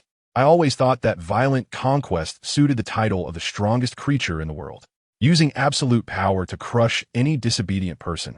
Isn't that very cool? Kaido. Kid, now that you mention it, it does seem that way. However, battles always require sacrifices. What I want is to conquer the New World and then challenge the Celestial Dragons. In this process, I naturally need to gather more talents. Rather than reducing the number of people during the conquest, how can I continue to challenge the world government like that? However, that guy Shanks is not so easy to subdue. Said lightly, Kaido, you'd better be mentally prepared. Of course, I know Shanks' character. Kaido said confidently, if that guy is unwilling to submit, then let him go below to accompany his Captain Roger. My steps to conquer the world will not allow anyone to block them. Kaido said domineeringly, as the dark clouds in the sky seemed to disperse, as if driven away by Kaido's imposing manner. Soon, Kaido returned to Onigashima. After subduing the big MOM pirates, Kaido was very happy. So as soon as he returned to Onigashima, he summoned his subordinates to start a banquet. Didn't like noise. Yamato also didn't like the smell of alcohol, so he didn't participate. Days passed quickly. Soon, it was the day before Fire Fist Ace was executed. At this moment, Kaido was listening to his subordinate's report. Lord Kaido, based on the movement direction of Jin's life paper, I have basically locked onto Jin's location. The pirate knelt on the ground, reporting to Kaido, if nothing unexpected happens, Jin should have been captured by the Navy and is now deeply trapped in the Navy headquarters prison. Are you sure? Kaido frowned. Is this what you saw with your own eyes? The pirate shook his head. No, our ship stopped at the Justice Gate and couldn't move forward. The direction of Jin's life paper points to behind the Justice Gate. So I deduced that Jin is very likely imprisoned at the Navy headquarters. Moreover, with Jin's strength in the first half of the Grand Line, only the Navy headquarters could capture him, right? The pirate's deduction made Kaido nod in agreement. Indeed, if Jin is really captured, then it is very likely the Navy headquarters doing. Besides the Navy headquarters, there shouldn't be anyone in the first half of the Grand Line who could capture Jin. I didn't expect Jin to be caught by the Navy. Kaido's right hand was resting under his right cheek. A smile appeared at the corner of his mouth. Ha ha. Things are getting more and more interesting. It seems that I also need to pay a visit to the Navy headquarters. You can go. Kaido dismissed the pirate. He originally thought tomorrow he should sit on his throne, drinking and watching the situation at the Navy headquarters through the Den Mushi, but now it seems he has to go there in person. Jin is his top general, and Kaido can't give up on him, even if it's at the Navy headquarters. He will bring Jin back. At the same time, the Whitebeard pirates and their subordinate 47 pirate crews were sailing their coated pirate ship in the deep sea. At this moment, the Whitebeard pirates had just passed through the Red Line's barrier. On the Whitebeard pirate ship, several division commanders sat together, sitting on the huge whale's bow, watching the fish swimming freely in the deep sea. Look, those fish swimming freely in the water are very similar to us pirates, right? Someone pointed to those fish to describe them as sailing freely on the sea. But the next moment, those free fish were swallowed whole by a huge whale. This made the person who spoke feel quite embarrassed. He had just compared those fish to themselves, but those fish were swallowed by bigger fish. Is this hitting his face? Or is it foreshadowing that their expedition to the Navy headquarters will be like those small fish swimming in front of that giant whale? Waiting for them is only a dead end? Chapter 160, Beast Empire. Marco, aren't you nervous? Diamond George looked at Marco and asked, seemingly trying to break the previous awkwardness. Nervous? Why wouldn't I be nervous? Marco smiled. He was one of the first to follow Whitebeard. Along the way, he had experienced various thrilling battles. However, those enemies were somewhat insignificant compared to the Navy headquarters they were about to face. But even when facing the most powerful force on this sea, the only overlord, they would absolutely not back down. The iron rule on the Whitebeard pirate ship is to not abandon any partner and not forgive anyone who harms a partner, even if it's the Navy headquarters. The same applies. So do you think we can successfully rescue Ace this time? Diamond George continued to ask. Marco, George, you're talking a lot tonight. Is it because you're worried about the upcoming showdown with the Navy headquarters? Marco teased George. How could that be? Diamond George would never admit that he was worried. He laughed and said, I just feel bored just asking casually. I am Diamond George, the hardest man in the world. What about the Navy headquarters? Can they shatter my diamond-like hard body? George, stop bragging. With your body, Dad could break you with a serious punch. Another captain interjected to criticize him. Bastard. What are you talking about? Even if it's Dad, I can at least take 2 punches, okay? Diamond George said loudly, his face turning red. For a moment, upon hearing Diamond George's words, everyone burst into laughter. Ha ha! Just like that, the somewhat heavy atmosphere was instantly broken. After all, they were about to face the massive Navy headquarters, and even the Whitebeard pirates couldn't really take it lightly. Everyone's mood was actually quite heavy. However, because of Diamond George's words, everyone laughed, and their spirits lightened significantly. The moon was setting in the west, and the sun was rising. The entire Navy headquarters was shrouded in a serious atmosphere, because they were about to face the world's strongest man leading the largest pirate army, descending upon the Navy headquarters. Even though they were on the side of the ocean overlord, most people were just ordinary foot soldiers. In the face of this massive war, the top admirals might be relaxed and fearless. But for the lower-ranking sailors, they could very well become the consumables of the war, the cannon fodder in both sides' confrontation. This left the vast majority of sailors at the Navy headquarters feeling lost about their future, even despairing. Because many people had no future. They would die in this massive war. On Onigashima, Kaido stood at the top of Onigashima, on the large skull's massive horn, gazing into the distance, towards the direction of the Navy headquarters. Of course, he couldn't see anything. After all, Onigashima and the Navy headquarters were separated by a huge red Earth continent. The world as pattern would start to change from today. I am ready. World, are you ready? Kaido muttered to himself as he gazed into the distance. In just a few days, Wano country had been completely organized and cleared by him, all forces daring to resist. The bandits hiding in the deep mountains and wilderness had been destroyed. The entire Wano country could be said to have been completely under Kaido's control. Moreover, Kaido had already renamed Wano Country, and the new name for the country was Beast Empire.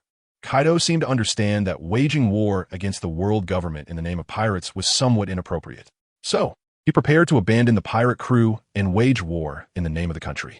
Now, he was the Guardian Dragon King of the Beast Empire, Kaido of the Beasts, although he was previously the Guardian Ming King of Wano Country.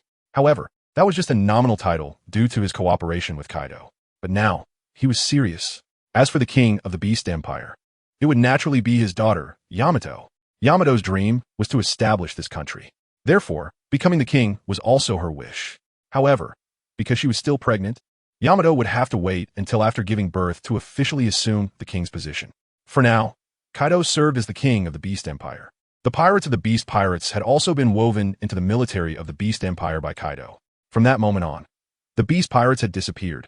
In their place was the Beast Army of the Beast Empire.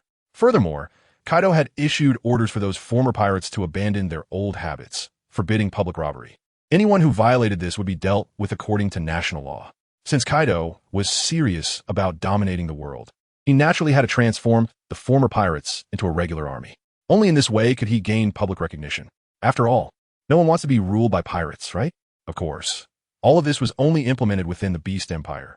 Due to the isolationist policy, the outside world was still unaware that this country had undergone earth-shattering changes. Additionally, in recent days, Kaido had also invited members of the big MOM pirates to come and help build the new country. This move also meant to integrate the big MOM pirates into this new nation. So, now every day the Beast Empire was changing its appearance. There were various large-scale constructions, even to let the Beast Empire break free from the influence of Wano Country. Kaido stipulated that all new buildings in the Beast Empire must not resemble the styles of the former Wano Country. Kaido wanted the Beast Empire to completely abandon everything from Wano Country. The Beast Empire was a new empire. It would not inherit any cultural aspects of any country. He wanted to create a culture that belonged to the beasts.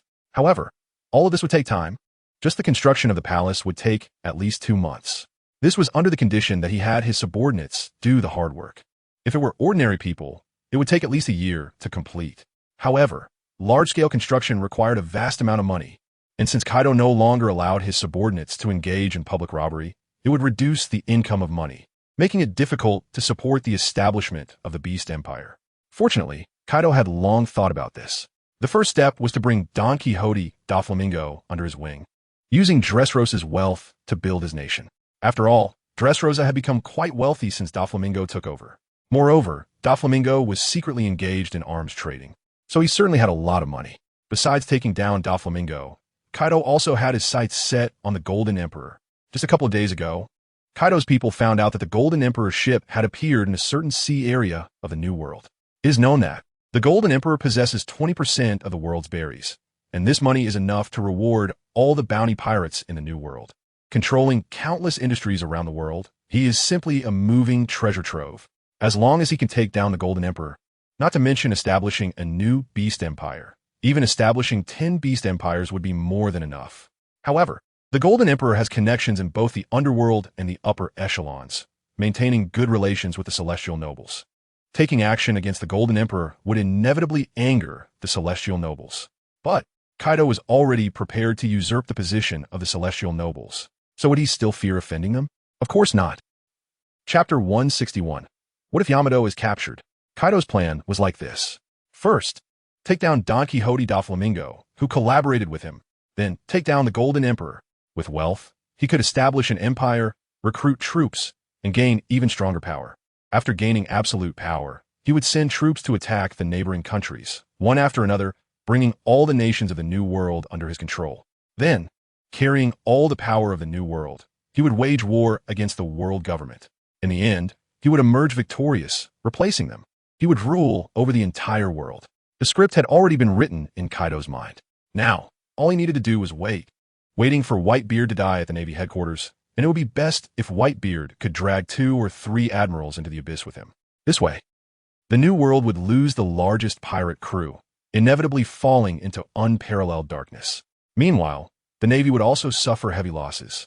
Faced with the chaotic situation in the New World, they would surely prioritize their own safety and definitely not wade into the murky waters of the New World. For Kaido, The more chaotic the New World was, the more opportunities he would have. After all, conquering the New World also needed to be done step by step. If the Navy were to interfere at this moment, it would definitely affect his actions. And if the Navy remained indifferent, allowing him to conquer cities, by the time they recovered and wanted to act in the New World, they would find it too late. By then, the New World would already be under the control of Kaido of the Beasts, becoming a fortress as solid as iron. Even if the Navy rushed in, they would surely face death. However, the conquest of the world would have to wait. Today, he would first bring Jean back. Kaido murmured to himself, then transformed into a dragon and flew towards Yamato's villa. After all, if he didn't go today, who knew if the Navy would execute Fire Fist Ace and take Jean along with him? Speaking of which, Jean was his strongest subordinate, and Fire Fist Ace was just the captain of the 2nd Division under Whitebeard. In terms of status, Jean was even higher than Fire Fist Ace. Since it was a public execution anyway, the Navy executing an Emperor's top subordinate to win the people's hearts seemed not too bad. It was with this thought in mind that Kaido felt he had no choice but to make the trip. Otherwise, he wouldn't bother to join the fray. After all, as an ambitious conqueror of the world, Kaido should try to keep a low profile and not attract the Navy's attention. He was still very weak and needed to hide himself, waiting for the opportunity to soar. Kaido, what are you doing? Didn't expect that at this moment. Kaido would actually come to find him.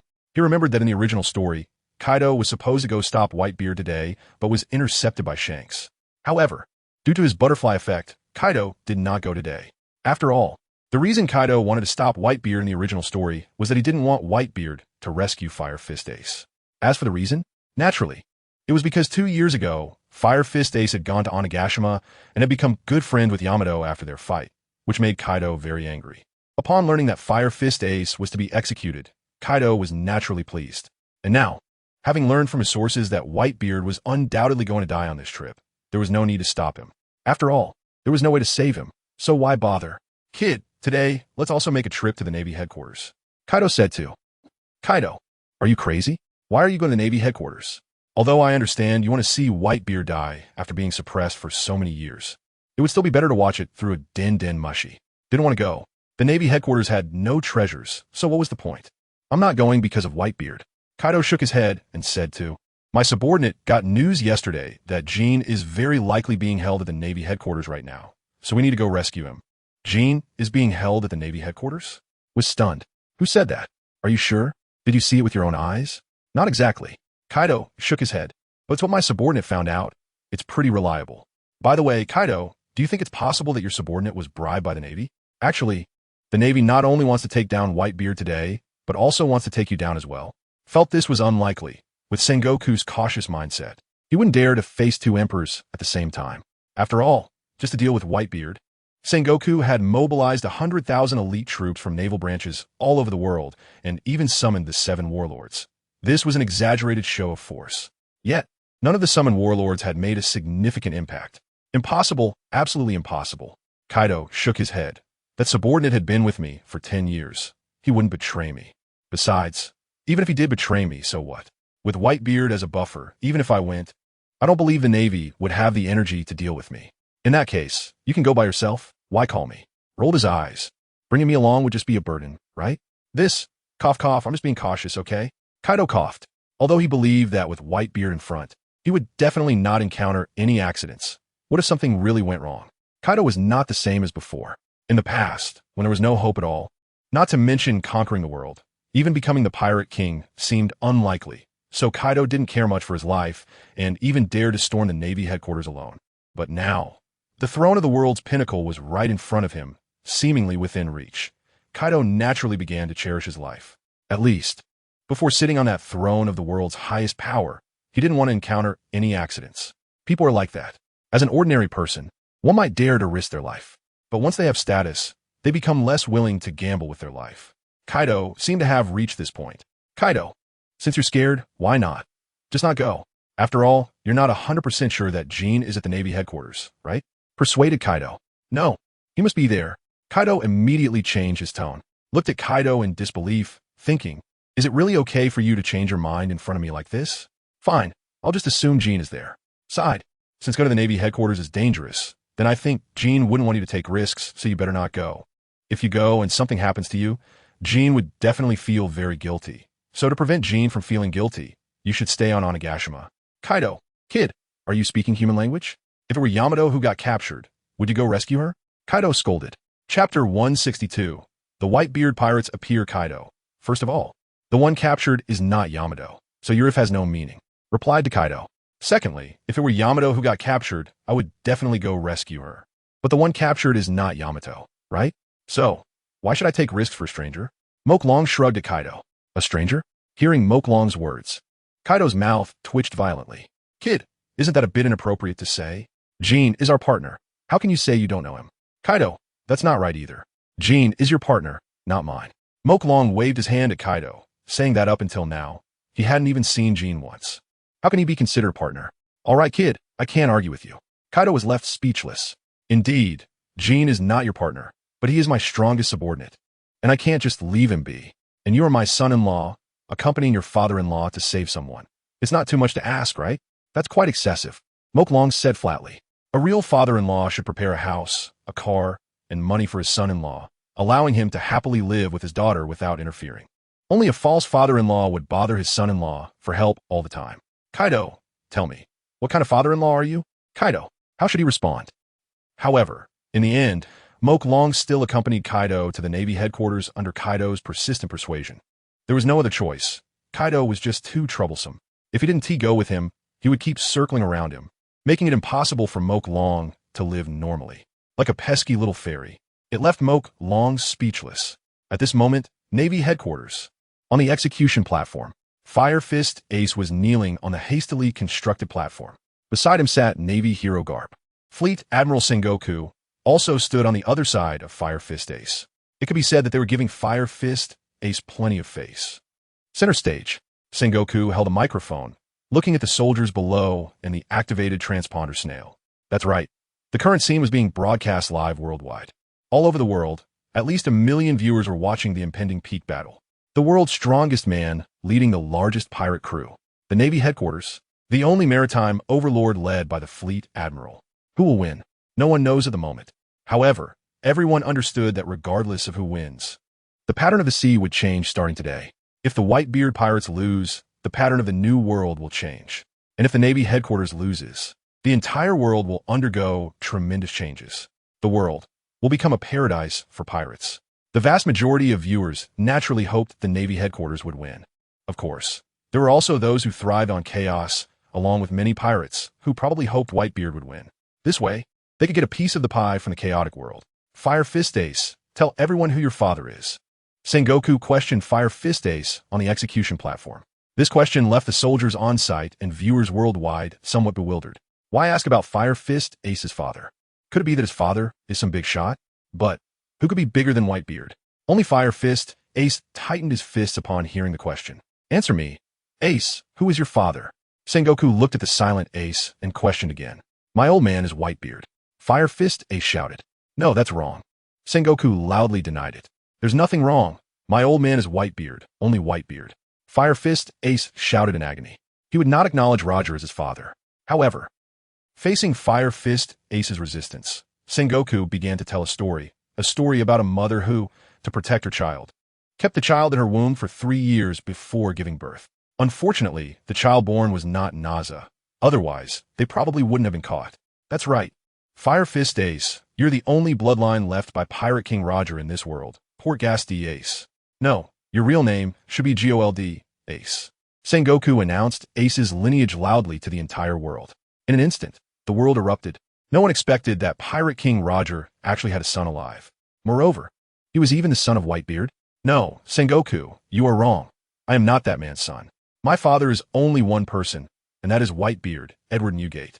Fire Fist Ace said with a gloomy face, screaming in agony, trying to deny the lineage he detested, the lineage that was scorned by the world. But it was useless. Compared to Fire Fist Ace, everyone was naturally more willing to believe Fleet Admiral Sengoku. After announcing Fire Fist Ace's lineage, Sengoku fell silent and began to wait, waiting for the arrival of the Whitebeard pirates.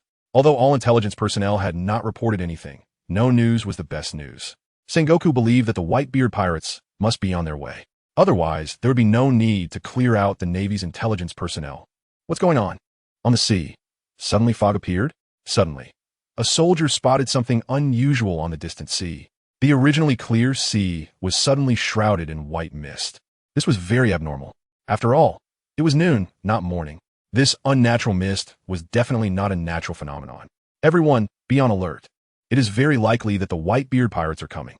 The Navy officer in charge shouted to the soldiers, especially those on the lookout, to always pay attention to the direction of the white mist and report immediately if they spot a pirate ship. Meanwhile, within the white mist, 47 pirate ships were sailing towards the Navy headquarters. Under Whitebeard, there were 47 pirate crews. Each captain of the pirate crews was a well-known figure in the New World, and these 47 pirate crews were merely bait to attract the Navy's attention. The real main force of the Whitebeard pirates was still sailing in the sea, preparing to directly break through the outer defenses of the Navy headquarters and enter the circular harbor inside the Navy. Standing on the execution platform, Sengoku was also frowning. The mist obstructed his vision, making it impossible for him to see what was happening inside. However, Sengoku instinctively felt that the Whitebeard pirates should be right in that white mist. Chapter 163. Whitebeard. Sengoku. The situation was just as Sengoku had predicted. Soon, the fog covering the sea dissipated. One by one, huge pirate ships appeared on the surface of the sea, riding the winds and waves.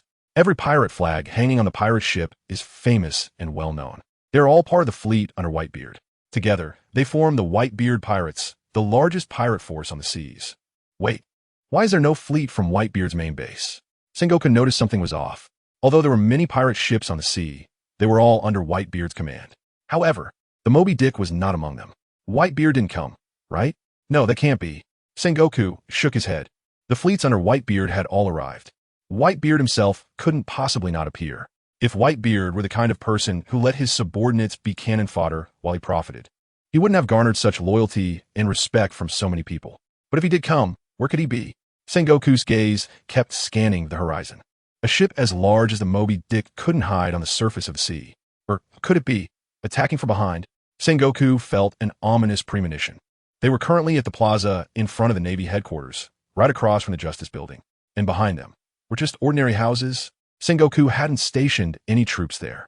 If the main force of the Whitebeard pirates really landed from behind the Navy headquarters, then all his defensive structures would be in vain. Fortunately, it seemed Whitebeard understood Sengoku's concerns, so he chose not to attack from the back. Look, a huge shadow has appeared in the harbor. Some Marines shouted, pointing at the inner harbor of the Navy headquarters. Sengoku heard it too. Moreover, standing on the execution platform, Sengoku could clearly see the shadow in the harbor. This led Sengoku to another thought. Could that bastard Whitebeard be bringing the ship from underwater? Indeed, that was very likely, which also explained why those pirate ships on the surface, despite not passing through the gates of justice, could appear at the Navy headquarters. They weren't coming from above the sea, but from below it.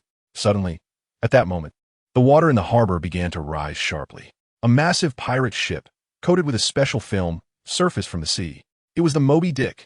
The Whitebeard pirates had arrived. When Marines saw the pirate ship appear in the harbor, they all shouted. The world's strongest man is making his entrance at this moment. Especially the Marines responsible for defending the harbor, who were now extremely tense.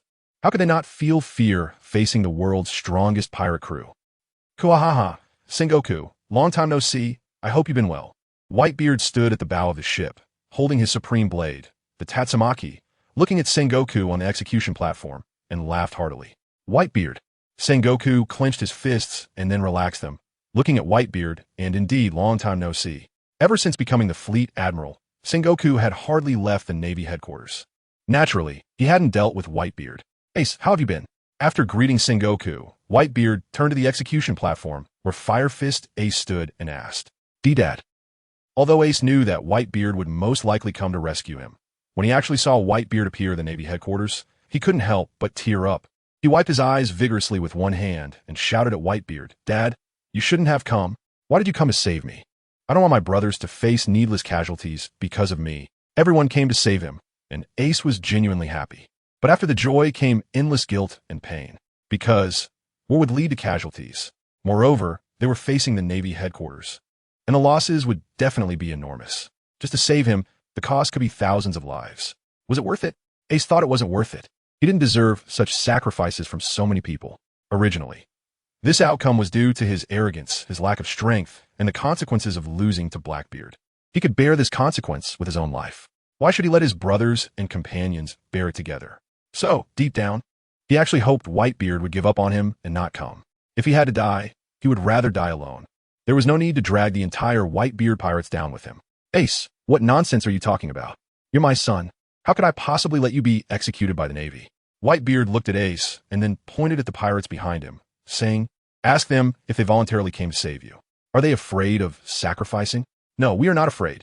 Ace, we will definitely rescue you. You are our partner. The Whitebeard pirates, will never abandon any of our friends. That's right. If the Navy dares to harm you, we will flatten the Navy headquarters. Flatten the Navy headquarters and rescue Ace. Rescue Ace and flatten the Navy headquarters. Everyone, as Ace listened to their cheers, tears streamed down his face uncontrollably. He was moved. Ace, did you hear that? Everyone hasn't given up on you, so you mustn't give up on yourself. Otherwise, why did I come to the Navy headquarters? Whitebeard smiled at Ace, saying, just wait there obediently, and I'll rescue you. Sengoku, at your age, why don't you retire? You want to make a big move. Aren't you afraid of dying in the fleet admiral's position? Whitebeard tightened his grip on the Tatsumaki, looking at Sengoku. Whitebeard, how can you say I'm old? As if you're so young. Sengoku rolled his eyes at Whitebeard. According to Navy intelligence, for the past 2 years, you've been relying on 4 drips to live. Why not retire? Are you worried that without you, your pirates can't survive in the turbulent new world? Sengoku, don't talk nonsense. My kids are strong, even without me. They can dominate a region. Whitebeard defended his children. In the eyes of a father, his children are always the best. Sengoku, if you don't want the Navy headquarters to be filled with corpses, I can give you a chance. Hand over Ace, and I'll take my people back to the new world. Whitebeard negotiated with Sengoku, although he knew the possibility of this was almost non-existent. But what if? Chapter 164. Shit on Sengoku's head. Whitebeard, what are you dreaming about? Hearing Whitebeard's words, Sengoku laughed. Do you think that's possible? I prepared such a grand arrangement for you today. Do you think I'm just playing around? Whitebeard, today Fire Fist Ace is going to die, and you. Whitebeard will die too, and the Whitebeard pirates will be completely wiped out at Marine headquarters. I've been waiting for this day for a long time. Sengoku clenched his fists, and the Marines at the port received orders to fire, targeting the Whitebeard pirate ship. After enough warnings, it was time for something serious. The Marine stationed at the port had been waiting for Sengoku's words. Upon hearing Sengoku's command, the artillerymen began to prepare, turning their cannons to aim at the Moby Dick. However, just as the artillerymen were about to fire, Whitebeard moved faster. Sengoku, is this how you treat an old friend you haven't seen in decades? Since that's the case then, accept this gift from me. Boom. Whitebeard lifted his Bicento and smashed it down hard. The handle of the sword plunged directly into the bow of the ship. Now, Whitebeard could free his hands. Marines, feel my rage. Whitebeard clenched his fists and then extended both hands, grabbing fiercely at the space in front of him. The space seemed to transform into a curtain, rippling under Whitebeard's grasp, and then, stepping forward with one foot, he pulled down with both hands. In an instant, the entire sea began to tremble. It was as if Whitebeard had just lifted the curtain of the earth. The sea was shaking, creating boundless waves. The rolling sea surged higher and higher. In no time, everyone realized that the entire Marine headquarters, except for the location of the Whitebeard pirates, was surrounded by towering tsunamis. If this tsunami were to topple, then the Marine headquarters would likely be destroyed in an instant. Is this the power of the world's strongest man, Whitebeard? It's terrifying. Mommy, I want to go home. Some worried Marines knelt on the ground, holding their heads and crying out for their mothers. When had they ever seen such a terrifying scene? Whitebeard, you're really causing chaos. Akiji saw this scene and knew it was his turn to step in. However, Whitebeard's display of power had really impressed him. After saying this, Akiji stood up from his position, leaping into the air. Ice Age. Akiji extended his hands to the sides, and 2 ice pillars shot directly from his palms, hitting the raging tsunami that engulfed Marine headquarters, instantly freezing the entire wave. The tsunami surrounding Marine headquarters transformed into a towering iceberg. Upon seeing this scene, Whitebeard threw a punch. A powerful shockwave struck Akiji. Akiji was instantly shattered, turning into a pile of ice fragments that fell to the ground. But soon, he returned to his original form. Down below, it was quite lively. At Marine headquarters, Kaido looked down through the clouds and saw the scene below. Is it lively? This hasn't even started fighting. What kind of liveliness is this? Moklong took a glance. He noticed that the battle hadn't started yet and was still in a state of both sides calling each other out. It was of no interest at all. Kaido, are you sure Jean is at Marine headquarters? Previously, Kaido wasn't 100% sure, but now that they were above Marine headquarters, he should be able to confirm, right? That's right. Kaido nodded and took out a piece of life paper from his chest. The life paper was continuously drifting down. In this situation, Jean must be below. And below, there's only Marine headquarters, so Jean must be up there. Seeing the life paper about to fall, Kaido hurriedly grabbed it. Do you see, kid? Jin's life paper points to Marine headquarters, so Jean must be at Marine headquarters right now. Kaido said seriously to Moklong. And then? What should we do? Should we rush down to rescue him? Moklong said lightly. Kaido, kid, are you that brave? You actually want to rush down directly? Below is where the Marine headquarters top combat power is gathered. Aren't you afraid of being captured on the spot and executed alongside Fire Fist Ace? Kaido teased Moklong. I'm not afraid, are you? Moklong provoked. Kaido laughed heartily, jokingly saying, what do I have to be afraid of? I've charged at Marine headquarters before, and it turned out fine, didn't it? If that's the case, then what are you worried about? After saying this, he directly transformed into a bird and flew toward Marine headquarters. The sooner we rescue Jean, the sooner we can go home. As for the Marine Forward War, Moklong had no interest in watching an old man get killed. Hey kid, what are you doing? Kaido never expected Moklong would charge down directly. That's really brave. Although I know you won't die, but after thinking it over, Kaido was also prepared to rush down, but he stopped. Moklong had transformed into a bird, and even if he was discovered, they would only think he was an ordinary seagull. But if he went down too, even though Kaido wasn't afraid of fighting the Marines, it wasn't necessary. After all, if he rushed down now, it would be helping Whitebeard. At that time, the Marines might send 2 admirals to besiege him. This war might unexpectedly turn out badly. Kaido definitely didn't want Whitebeard to return alive to the New World. At Marine headquarters, after Aokiji landed, he charged directly toward Whitebeard. After all, he had already jumped down from his position, and if he continued to sit there, it would inevitably lead to some slackness, which was not good, especially since he was a man who aimed to become Fleet Admiral. He had to perform well. Whitebeard, I didn't expect you really dared to come to Marine headquarters to seek death. Aokiji walked forward step by step. Whether he could win would be discussed later, but it's always good to put on a tough front. Cool la la la la. Kazan brat, do you think you're talking to whom? I'm here to seek death. Kazan, when I ruled the seas, you were still drinking milk in your mother's arms. Whitebeard gripped his Bicento, twirling it in front of him. Then he jumped, directly leaping from the Moby Dick to the ground of Marine headquarters. Soon, the 2 top combat powers of the world stood facing each other.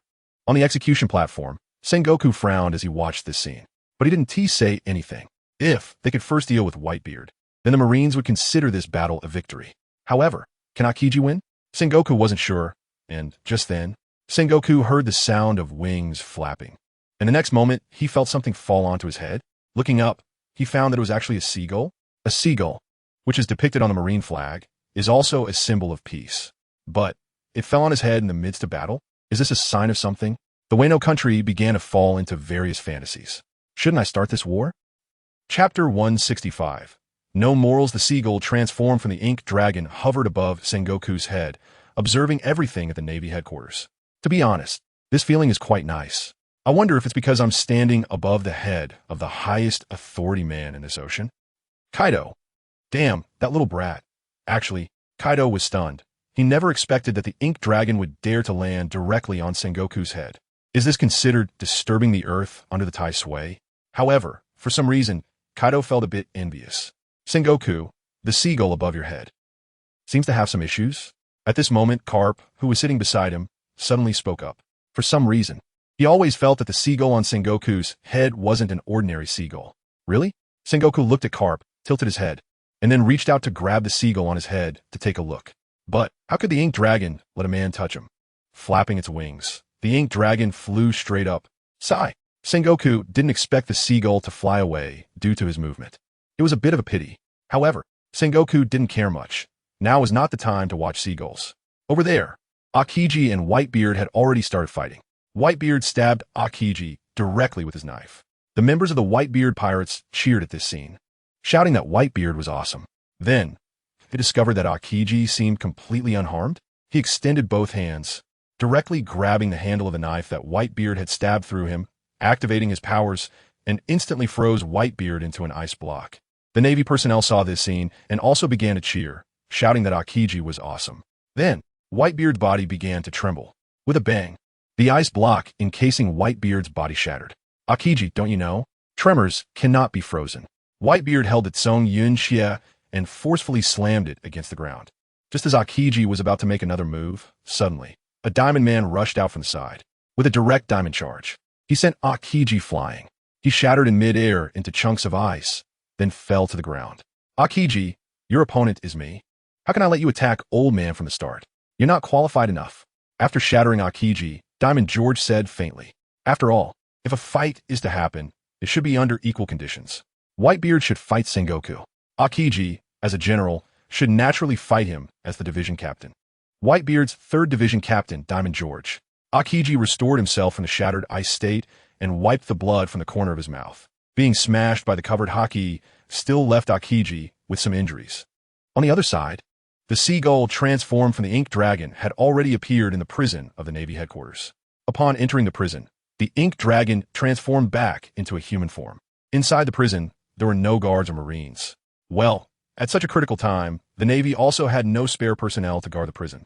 Plus, there was only one prisoner in total. There was no need to specially assign someone to watch over. Strolling around in the prison, the Ink Dragon stopped in front of a cell. Through the iron bars, he saw the chained prisoner, T.I. Jean. Who are you? Jean heard the footsteps, raised his head, and looked at the unfamiliar man in front of him, asking curiously, don't you recognize me? The Ink Dragon was taken aback, but after thinking about it, it seemed he indeed hadn't met Jean before. Should I know you? Jean was also confused by the Ink Dragon's words. My name is Moron, the vice captain of the Beast Pirates. The Ink Dragon looked at Jean and introduced himself. Vice captain of the Beast Pirates? Impossible. You're talking nonsense. The Beast Pirates don't have a vice captain, Jean said loudly, still treating the Ink Dragon as a fraud. There wasn't one before, but there is now, the Ink Dragon said indifferently. Then he reached out, grabbed the 2 iron bars in front of him, and forcefully bent them apart. The iron bars were distorted, and the Ink Dragon entered the cell through the gap. Then he casually threw a key at Jin's legs. What's this? Jean looked at the key that fell to the ground, then looked at the Ink Dragon. Don't think about it. This is the key to unlock your shackles. The Ink Dragon looked at Jean and said indifferently, Kaido is waiting for us outside, so don't waste time. Because of you, this bastard, I was dragged over by Kaido. I should be with Yamato right now. Forget it. This has nothing to do with you. After saying that, the Ink Dragon turned and walked out of the iron bars. However, just as he was about to continue walking out, an old man with gray hair appeared in front of him. Carp looked at the Ink Dragon, opened his mouth, revealing 2 rows of big white teeth, and smiled. I thought it was just my illusion, but I didn't expect that Seagull really had a problem. Moron, right? Old man knows you. One of the culprits behind the destruction of the Navy's G5 branch. Hearing Carp's words, the Ink Dragon was stunned. He didn't expect that he would be discovered by Carp just because he playfully landed on Sengoku's head. No, you got it wrong. It was Kaido who destroyed the G5 branch, and it has nothing to do with me. There's a head for every grievance. You should find Kaido. I have things to do, so I'll be leaving now. After saying that, the Ink Dragon tried to bypass Carp and leave the prison. However, just as the Ink Dragon was about to pass Carp, Carp stretched out his hand and blocked the Ink Dragon's way. Kid, do you think the Navy headquarters is a vegetable market where you can come and go as you please? At this moment, Jean happened to walk out from the iron bars as well. He then saw Carp, who had previously taught him a harsh lesson. Immediately, he trembled all over.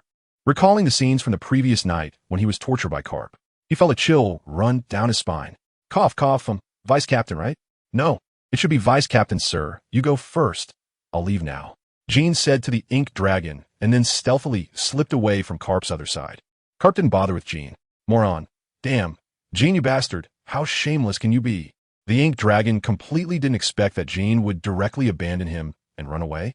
Moreover, just a moment ago, he clearly didn't acknowledge him as the Vice Captain. Yet when it came to him holding the rear, he called him Vice Captain, sir. Truly, shameless. Carp, aren't you going to chase him? The Ink Dragon asked Carp, who was blocking his way and didn't move. This is the Navy headquarters. He can't escape. There's no need for me to chase him. Kapu looked at Malong and said, my only goal now is you. For some reason, Kapu always felt that if he let Malong leave, this sea would be turned upside down by this little brat. Even the era of great pirates created by Roger couldn't compare. So, Jean can leave, Whitebeard can be let go, but Malong must die. Chapter 166. Battle with Kapu. Did I provoke you? Why do you have such a grudge against me? Malong could sense the killing intent coming from Kapu. Hey, Luffy, what are you doing here? Suddenly, Malong's eyes moved, and he waved to greet someone behind Kapu. Sure enough, Kapu was tricked by Malong and turned to look back. Then, Malong exploded, kicking Kapu in the head, sending him flying. He crashed hard into the iron bars, bending them out of shape. After kicking Kapu away, Malong quickly left. However, Kapu was faster. After being thrown against the iron bars and falling to the ground, Kapu got up and quickly chased after Malong. He caught up soon after, grabbing Malong by the shoulder and throwing him backward with force. Malong flipped 360 degrees in the air and landed steadily on the ground. He looked at Kapu and helplessly said, "Old man Kapu, why do you have to target me? The Whitebeard pirates are causing a ruckus outside. Aren't you afraid of problems?" "Oh, right. You probably hope for problems, don't you?" Malong laughed. "After all, Fire Fist Ace is your grandson. Even from a Navy standpoint, you probably would want Fire Fist Ace to die here. But if you think that by leaving the battlefield, Whitebeard can save Fire Fist Ace, then you're too naive. You and Whitebeard are from the same era. You know how strong he is. So, facing the three admirals, Whitebeard has no chance. Even if he does succeed, Kaido is watching from the sky, and he won't let Whitebeard return to the New World. So, the fates of Whitebeard and Fire Fist Ace were already sealed. They will both die here. Kid, are you messing with my mind?" Kapu's gaze was firm. He certainly understood that Whitebeard had little chance. But what if? To be honest, it was very complicated for Kapu right now. If Whitebeard succeeded, it would undoubtedly undermine the Navy's prestige. You have to know, this execution is being broadcast live to the entire world. In such a situation, if Whitebeard escapes, especially taking Ace with him, how would the civilians view the Navy? With all the Navy headquarters power and the 7 warlords of the sea, if they can't even take down one emperor, what can they do to protect civilians? In short, this war is one the Navy cannot afford to lose. A failure could lead them into an abyss. After all, this is just facing Whitebeard, not 4 emperors. The Navy has no reason to lose and cannot afford to lose. But if the Navy wins, then Ace will definitely be executed. In any case, from Kapu's position, whether the Navy wins or loses, Iron Fist Kapu, is bound to lose. So, Kapu was in a very bad mood. He just wanted to find someone to vent on. Originally, he could have gone after Whitebeard. However, if he did, then the chances of Whitebeard rescuing Ace would be almost 0. So, he couldn't go after Whitebeard. Messing with your mind? Malong shook his head. "Haha, Kapu. You're thinking too much. I'm just stating a fact. If you waste time here with me, you might not even get to see Fire Fist Ace one last time.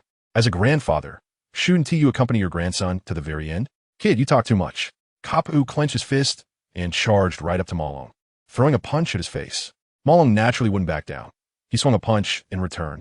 Their fists collided, hitting each other's faces, distorting their features, and sending them both flying to the sides, crashing into the iron bars. "Kid, your punch. Pretty hard, huh?" Kapu didn't expect Malong to be this strong. It was somewhat beyond his expectations. After all, Malong looked very young. Sure enough, his premonition was not wrong. If he let this little brat return to the sea, the future would definitely be a bloody storm. "No, old man, your punch is hard." Malong rubbed his face, feeling quite the pain. A 70-year-old man still had such strength? "Heh, I am Iron Fist Kapu. If my fist isn't hard, how can I be called Iron Fist?" Kapu also rubbed his face where he was hit, realizing it had been a long time since anyone could hit him like that. "Kid, you're pretty good, but..." This is where it ends. No matter how strong or terrifying you become in the future, clearly, you have no future. "Shave," Kapu said, disappearing from his spot. "Shave? As if anyone can't do that." Malong also used one of the Navy's 6 styles, shave. In an instant, both of them vanished from sight. Their figures could no longer be seen. Only the sounds of their clashes echoed through the air. The powerful impact created ripples. In the dark corridor, the only light, the flame of the oil lamp, was extinguished by the gust of wind from their clashes. In the air, the figures of both finally appeared. Kapu landed a punch on Malong's chest, sending him flying. At the moment of being thrown, Malong kicked Kapu in the face, also sending him flying. It looked like they were evenly matched. However, Malong understood that Kapu wasn't even trying his hardest. He had already used 80% of his strength. Malong also didn't think he could challenge Kapu, just because he could deal with the sweet commanders. However, he wouldn't die anyway. Being injured or dying could make him even stronger. Naturally, Malong was unafraid. "Kid, get up and continue. I know you're not hurt." Kapu beckoned to Malong, who was on the ground. Through fighting with Malong, Kapu realized that Malong's physical defenses were quite formidable. After all, he was Kaido's son-in-law. Although this guy's physique was a bit weaker than Kaido's, to others, he was still considered a monster. In fact, many people using armament hockey might not even match his physical prowess. However, to Iron Fist Kapu, Malong was still far from enough. "What do you mean? Get up and continue? It sounds like I'm faking it." Malong patted his pants and stood up from the ground. Facing Carp, Malong said, "Oh man, let's stop testing each other. How about you and I use our strongest powers and decide the winner with one move?" Carp was taken aback by Malong's words. What does this kid mean? Decide the winner with one move? No way. Does this kid think he has a chance of winning? Ha! Carp couldn't help but laugh at Malong's arrogance. Even Kaido wouldn't dare to say such a thing to me. What makes you think you can say that? Do you think you're better than Kaido? Chapter 167. Battle with Carp 2. Yes. In response to Carp's question, Malong shamelessly nodded. I am better than Kaido. Believe it or not. Upon hearing Malong's words, a small pink pig peeked out from the pocket on Malong's left chest, looking at him and asking, "Is it finally my turn to make an appearance?" The pig hero was very excited. In its view, if Malong wanted to decide the winner with Carp in one move, he must be relying on it. Otherwise, Malong definitely wouldn't win. Stop messing around. It's not your turn yet. Malong pressed the pig hero's head back into the pocket. But then he thought, keeping in the pocket seemed quite dangerous. After all, if Carp accidentally hit it with his fist, although, given the current situation of the pig hero, even if it got hit, it wouldn't be knocked out. But just to be safe, Malong decided to take the pig hero out and place it on the ground to let it play. The reason he brought the pig hero along was also for precaution. After all, in case he really got caught, having the pig hero as an ace up his sleeve would give him a chance to turn the tables. To empower the pig hero, Malong had personally gone into the sea to catch dozens of sea kings for it to eat. Now, if the pig hero exerted its strength, it could easily stomp the Navy headquarters into the sea. And if he wielded the demon sword transformed from the pig hero, he could easily cut through the gates of justice. But unfortunately, the pig hero's power had poor sustainability. If it unleashed a big move, it would be exhausted after just one strike. Therefore, when using the pig hero, Malong had to ensure that he could wipe out the enemy in one hit. He absolutely couldn't give the enemy a chance to get back up. That little pig seemed quite strange as well. Carp looked at the pink little pig that Malong placed on the ground and couldn't help but feel that, despite its size being smaller than his fist, it seemed to contain immense power that could destroy the Navy headquarters. Am I overthinking this? Carp shook his head, thinking he might really be overthinking it. After all, it was just a somewhat strange pink pig. How could it possess such power? Bang! Just as Carp was still pondering, he was attacked by Malong. A kick landed on his stomach, sending him flying. You little brat! You don't follow the rules of combat. Carp covered his stomach as he landed, his body sliding back 2 meters after his feet touched the ground. Because I'm a pirate. Isn't it normal for pirates to use any means necessary? Malong shrugged, showing no intention of defending himself. Hey, a pirate? That makes sense. After all, you're Kaido's son-in-law. Carp said casually. But kid, this time, you've really angered me. Carp clenched his fist, his right fist coated in hockey. The originally flesh-colored fist turned pitch black, gleaming with a metallic sheen. Under the candlelight, it sparkled brilliantly. So what if I angered you? Malong rolled his eyes, as if to say, did you think I would be let go just because I didn't anger you? Let you go? How could that be possible? Carp shook his head. How could I, as a marine, just watch a pirate slip away from my sight? Hearing Carp's words, Malong sneered. Oh, really? Who was it that watched Straw Hat Luffy slip away right in front of him? Don't say you tried your best. Carp, how did this guy know? Of course I try my best. Who knew that kid's pirate ship could fly? I can't fly, so it's normal for him to escape. Carp defended himself. Is that so? Because he could fly, that's why you let him escape? The next moment, a pair of white wings extended from Malong's back. With a flap of his wings, Malong soared into the air, white feathers falling. Looking at Carp, he said, oh man, now I can fly too. Are you going to let me escape? Carp, staring at Malong, who suddenly sprouted wings, he was dumbfounded. However, remembering that Malong seemed to be able to transform into a seagull before, he somewhat understood. But the wings on Malong now were completely different from a seagull's wings, right? Whatever, that's not important. In response to Malong's question, Carp directly answered, kid, you're overthinking it. Luffy escaped because he was on a vast sea, and his pirate ship flew away. Naturally, I couldn't pursue him. But now where are you? This is the dungeon corridor of the Navy headquarters. In such a narrow space. Even if you can fly, what good does it do? Where can you fly to? Narrow space. Malong looked around the corridor. It wasn't that narrow, actually. Based on his estimation, the height was about 10 meters and the width was about 30 meters. For an ordinary person, that space was already quite large. However, since it was a prison, it occasionally housed giants like Kaido, so its construction made sense. For Carp, who was 3 meters tall, it was actually quite spacious. Since you think this space is a bit small, let me help you expand it. Saying that, Malong flapped his wings and charged towards the ceiling of the prison. Kid, what are you doing? Carp had an idea, but he felt Malong was too naive. That wall was at least 20 meters thick, Did he think he could easily break through it? On the other side, Jean was running for his life, glancing back occasionally. When he realized Carp wasn't pursuing him, he let out a sigh of relief. After all, the images of Carp tormenting him were still fresh in his mind. He never expected that the person Kaido wanted him to kill was actually Carp's grandson. A grandson of a naval hero actually became a pirate. Isn't it better to join the Navy, relying on Carp's connection to become an admiral? He couldn't understand the thought process of a Straw Hat Kid. If Kaido wasn't unable to survive in the previous country, how could he possibly become a pirate? Shaking his head, casting aside those thoughts, Jean had already reached the entrance of the prison. A burst of light shone through the prison door, making Jean squint his eyes. The prison was indeed too dark, illuminated only by a few candle lamps. He wondered if that guy could escape. Standing at the prison entrance, Jean began to worry about Mo Long. He should be fine, right? Didn't he say he was the vice captain of the Beast Pirates? Since he had Mr. Kaido's approval, his strength must be formidable. Even if he couldn't defeat Carp, he should be able to escape, right? Jean wanted to go back and check. After all, they were partners, and running away while leaving a partner behind was truly ungrateful. But then he thought, what could a worthless person like him do if he went? He was afraid he would not only be unable to help, but would instead become a burden. It wouldn't be good to drag Mo Long down. Well, the vice captain would definitely be fine. What I need to do now is to escape so that the vice captain can fight without any worries. Thinking this way, Jean stopped caring about Mo Long and walked straight out of the prison door, without any defenses, which struck Jean as strange. But he thought maybe Mo Long had dealt with the guards when he came in. Just as he stepped out of the prison door, Jean heard chaotic sounds of fighting. It was a bit odd. Why were there sounds of fighting at Navy headquarters? Who was bold enough to kill at Navy headquarters? Could it be? Suddenly, Jean thought of a possibility. He felt a strange emotion rising. Could it be that Lord Kaido led the Beast Pirates to fight the Navy headquarters to rescue him? Boo-hoo. Thinking of this, Jean knelt on the ground, covering his face with both hands. But tears still streamed down through the gaps in his palms. He really didn't expect that Lord Kaido would go to war with the Navy headquarters for him. No wonder the vice captain could enter the prison and open the cell door to let him out. It turned out the other people at Navy headquarters were held up by Lord Kaido. Boo-hoo, Lord Kaido. Your kindness is something Jean could never repay, even if he died 100 times.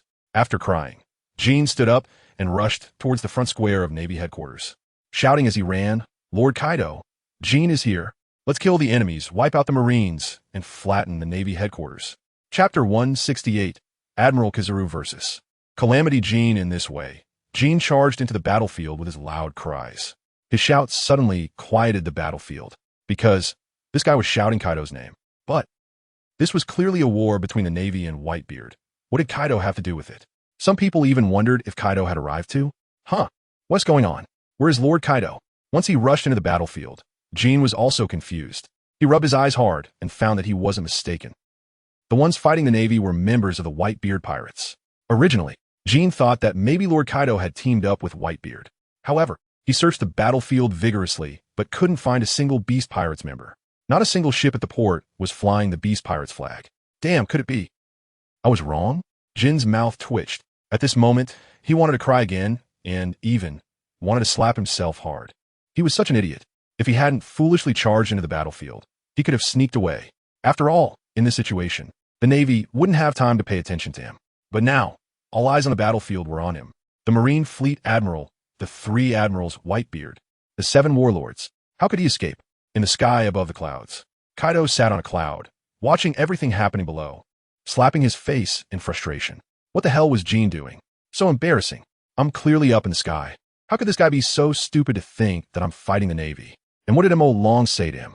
How could he make Jean think that he was leading the Beast Pirates to fight the Navy?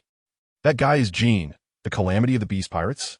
Whitebeard looked at Jean, suddenly charging into the battlefield, also puzzled. How'd this guy end up here? Did Kaido come too? But why would Kaido come here? Whitebeard didn't he believe that Kaido would kindly come to help him. However, he also didn't he think that Kaido would come to help the Navy deal with him. If not, did he come to watch the fun? That's not impossible. On the execution platform, Sengoku was also dumbfounded. He gritted his teeth, wondering how Jean managed to escape from a dungeon. But let him out. Could it be there are spies of Kaido in Navy headquarters? Taking advantage of this opportunity, with the prison unguarded, they secretly let Jean out? But if that's the case, why would Jean foolishly charge into the battlefield? He should know that the dungeon is behind the Navy headquarters building. He could have sneaked away. Moreover, This guy charged into the battlefield and shouted for Kaido to fight together. But Kaido isn't here. Sengoku was completely confused. And what the hell is Carp doing? Didn't he say he was going to the bathroom? How long has it been? Did he fall into the toilet? Sengoku cursed. Usually, it's fine if he doesn't see anyone, but what time is it now? They're in the middle of a battle, and he could just disappear? Or is it intentional? Sengoku looked down at Ace. He sighed inwardly. Carp, it seems you're just a grandfather after all, but you don't think that without you, Whitebeard could rescue Fire Fist Ace, do you? That's impossible. Ahem, well then, you all continue fighting. It has nothing to do with me. I'm leaving. Being the center of the battlefield, Jean wanted to be low-key, but he couldn't. However, when facing the war between the Navy and Whitebeard, he had no interest in participating, nor could he afford to participate. Moreover, the war between Whitebeard and the Navy was very beneficial for the Beast Pirates. Jean hoped that both sides could suffer mutually, so that the Beast Pirates could rise and dominate the New World. After saying this, Jean transformed into a toothless wyvern and attempted to fly away from Navy headquarters. However, just as Jean flew into the sky, a sudden bright light blocked his path. Calamity Jean, if you leave like this, where would the Navy's face go? As the light faded, a lecherous old man wearing sunglasses appeared in front of Jean. Kizaru, you want to stop me? Jean flapped his wings, hovering in midair, facing the Admiral without any fear. After all, he had dared to rob the former fleet admiral and admirals relying on the ship King Jack, and he was a bit stronger than Jack. So how could he be afraid of an admiral? Without answering Jinx's words, Kizaru said with a smile, Perfect, today is the execution day of Fire Fist Ace. Since you're so restless, you might as well be executed alongside Fire Fist Ace. Bastard, who do you look down on? Despite being severely punished by Garp, Jinx remained defiant. He kicked at Kizaru. Seeing this, Kizaru raised his hand to block. However, the immense force still sent Kizaru flying. Jinx, seeing this, did not pursue but quickly flew toward the New World's defense line. But how could Kizaru let Jinx have this opportunity? The Kizaru who had been kicked away transformed into a small point of yellow light and once again stood in front of Jinx. Jinx, have you ever been kicked at the speed of light? Kizaru smiled and asked Jinx. Chapter 163. Battle with Garp 3. What a persistent ghost. Jinx didn't expect Kizaru, who had been kicked away, to catch up so quickly. Just as he was about to attack again, Kizaru was faster. One foot had already appeared in front of his face. Kizaru always asks, have you ever been kicked at the speed of light? Before kicking others. After asking, he doesn't wait for an answer. He just goes right in. One could say he has no regard for martial ethics. The sudden attack left Jinx completely unresponsive. A kick landed directly on his face. The tremendous impact shattered the mask on Jinx's face. Jinx suffered a heavy blow, spewing blood in midair. He crashed into the Justice building in the distance, creating a large hole. Oh, seems like I've caused some trouble, Kizaru said, a bit embarrassed, as he looked at the big hole in the Justice building caused by his attack. But, don't think that just because you're acting cute, I'll forgive you. Where can't you kick? You kick our office building? And the spot you hit seems to be right on the floor of Sengoku's office. Are you getting back at me for not liking me? If you have the guts, come directly at me. Can you not play these petty tricks of revenge? All right. The above are Sengoku's venting complaints. It doesn't matter if the office building is destroyed. What's important is that Jinx must not escape. It's currently being broadcast live to the whole world. Everything about the Navy is being watched by the audience. If the audience sees the Beast Pirates easily escape from Navy headquarters, it would be a significant blow to the Navy's prestige. Damn it. In the ruins, Jinx pushed aside the stones that were on him and stood up. He then quickly ran out through the hole created in the building, leaping down. Just as his body was about to hit the ground, Jinx transformed into a toothless dragon, flying close to the ground, then shot up into the sky, showing everyone what it meant to show off. Kizaru, get out of my way. Jinx shouted loudly as he soared into the sky, looking at Kizaru blocking his path. However, Kizaru naturally didn't care about Jinx's words and remained motionless. In that case, you could die. Dan Gong Huang. Jinx roared, charging into the sky and then diving towards Kizaru, swinging his wings fiercely at him. Wow, such a fierce look, old man. I'm so scared. Kizaru pretended to be scared as he looked at the fierce, toothless dragon rushing towards him. Who would believe that? Jinx rolled his eyes, and by the time he finished speaking, he had already reached Kizaru. One wing swung heavily towards Kizaru, the dark patterns covered in armament hockey. After all, Kizaru is a Logia-type user. Without armament hockey, he wouldn't be able to hit him. However, even with armament hockey, Jinx still didn't hit him. The wing of the toothless dragon slapped against Kizaru, and Jinx realized Kizaru had transformed into specks of light, disappearing from his sight. Immediately after, he felt a heavy blow on his back. His whole body crashed down towards the ground. With a whoosh, Jinx shot down like an arrow, smashing hard onto the cement ground, creating a violent large pit.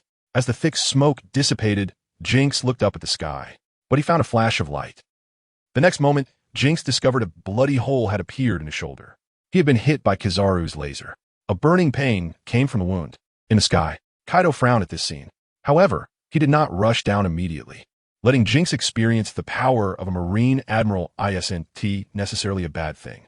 Kaido thought to himself, only by suffering a loss would he work harder in the future. Otherwise, if he thinks he is the biggest, he will eventually suffer.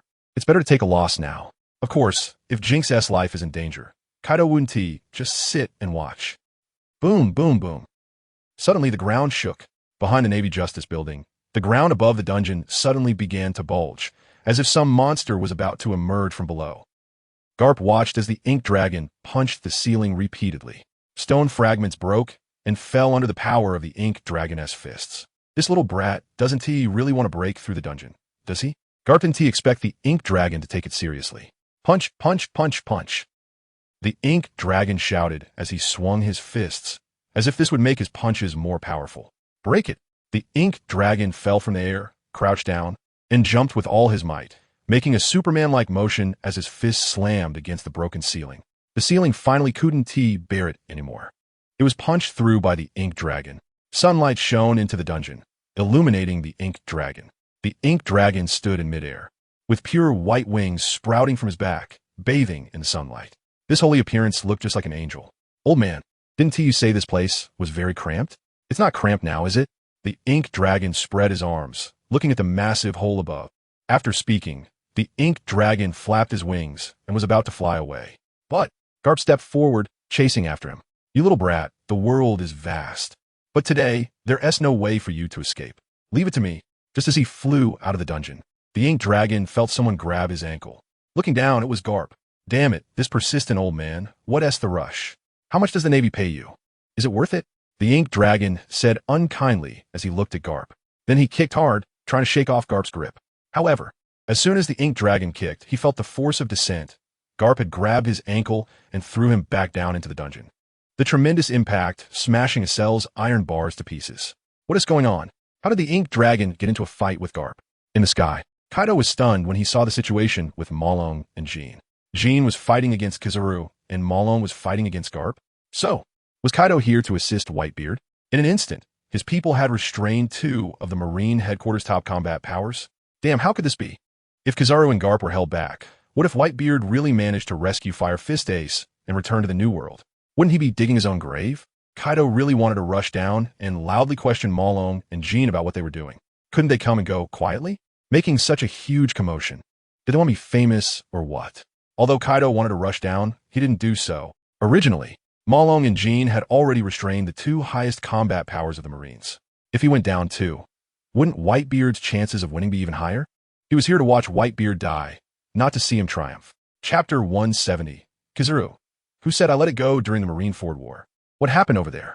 Sengoku stood on the execution platform, looking towards the back. However, the huge justice building blocked his view, making it impossible for him to see clearly. He had to use observation haki. In an instant, his observation haki covered the area behind the justice building. Under the perception of observation haki, Sengoku finally saw the situation clearly. Garp was actually fighting someone? It seemed he had misunderstood him. He thought Garp had fallen into a pit, but it turned out he was fighting for the Marines. However, who was the guy fighting Garp? Observation haki couldn't clearly perceive Malong's appearance. Diamond George, taken down. Over here, Diamond George, who was fighting in place of Whitebeard against Akiji, was frozen by Akiji. On the other side, Jean was also lying on the ground, covered in wounds. His body was riddled with blood holes from laser shots.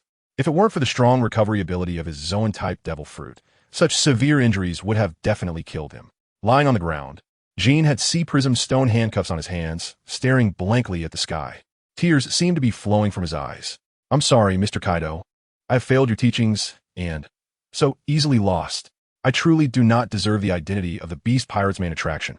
I have embarrassed you. Sob, sob, sob. Jean, a big man, lay on the battlefield, unwillingly shedding painful tears. After more than 20 years in the industry, he had experienced 2 devastating defeats in just half a month. Jin's confidence was thoroughly shattered. Is this the strength of a Marine admiral? The gap is so vast. He had never believed it before fighting. Facing Kizaru, Jin even felt like he was facing Kaido. However, in Jin's heart, Kaido was the strongest. Even Whitebeard was not as strong as Kaido. Now, he knew he had underestimated the world. Even if Kaido was indeed the strongest, there were still many beings of similar caliber. For example, the Marine Admiral Kizaru, right in front of him. Hey, no way. You a big man. Were actually made to cry by me? Kizaru looked at Jin's tear-streaked face, feeling speechless. Moreover, losing to me isn't something to be ashamed of. Although I look sleazy, I am still one of the highest combat powers of the world government, right? Beating you is only normal. If I couldn't even beat you, the world government would have collapsed long ago. Kizaru shook his head, thinking, this time I didn't hold back. Not bad. On the execution platform, Sengoku nodded in satisfaction as he watched the battlefield. Akiji had taken down Diamond George. Kizaru had taken down Fire Disaster Gene. The Marines showed a strong side to the audience worldwide. At the same time, the audience worldwide was cheering. Except for a small number of pirates, the vast majority of people supported the Marines. Seeing the pirates being dealt with, they were all excited and cheering for the Marines across the big screen. Whitebeard frowned when he saw Diamond George being frozen. It seemed he hadn't expected this outcome. Oh man, I'm going. The immortal bird Marco, seeing Whitebeard prepare to rescue Diamond George, transformed into his immortal bird form and flew down from above towards the frozen Diamond George. He was the doctor of the Whitebeard pirates. With George's physique, even if he was briefly frozen, nothing would happen. But if it took too long, that wouldn't be certain. Then I'll leave it to you, Marco, Whitebeard said to Marco, and then rushed towards the execution platform. A group of Marines attempted to block Whitebeard, but he simply waved his sword, sending a powerful shockwave that swept all the Marines away. Come at me, and I'll wipe you all out. Whitebeard, I accept your head. At that moment, a giant even taller than Whitebeard appeared, wielding a giant axe and swung it down at Whitebeard's head, laughing loudly. I accept your head. Whitebeard, what dream are you having? Whitebeard retorted. Clenching his left fist, he delivered a punch against the descending giant axe. Boom! Whitebeard's fist struck the air, and it seemed as if the space shattered, bursting with effects like fragments. Immediately after, the giant found that the axe in his hand couldn't chop down no matter what, as if it had struck an invisible wall, and with a violent rebound. Suddenly, the giant shouted, unable to hold onto the giant axe any longer.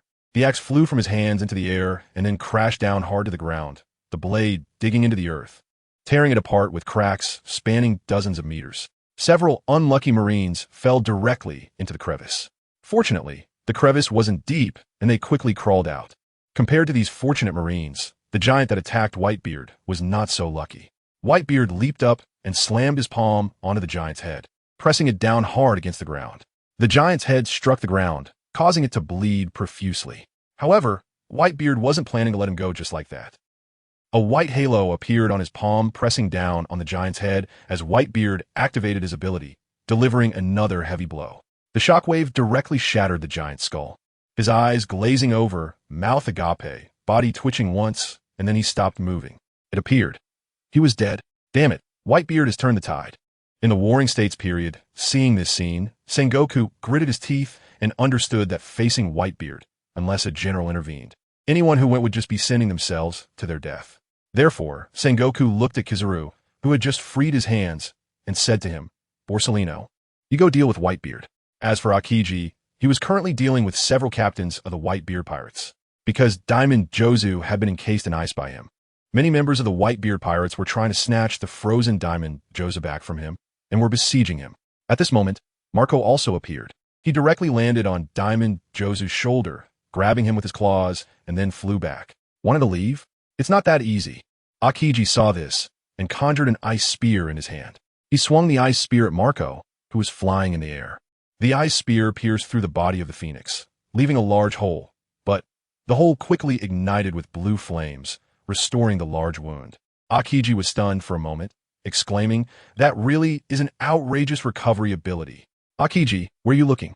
At that moment, the captain of the 5th Division of the Whitebeard Pirates, Vista, slashed at Akiji's neck with a sword, decapitating him and causing his head to fall to the ground with a loud crash, shattering into pieces. Chapter 171. Carp vs. Sengoku 4 Kid. Go to hell. Carp leaped into the air, and with a powerful punch, struck the downed Moke Dragon in the chest. In that instant, Moke Dragon could clearly hear the sound of his own sternum cracking. With a snap, Moke Dragon's ribs broke directly. In fact, one of the fractured ribs even pierced into his internal organs. As a result, Moke Dragon continuously coughed up blood, even expelling bits of his internal organs along with the blood during his coughing fit.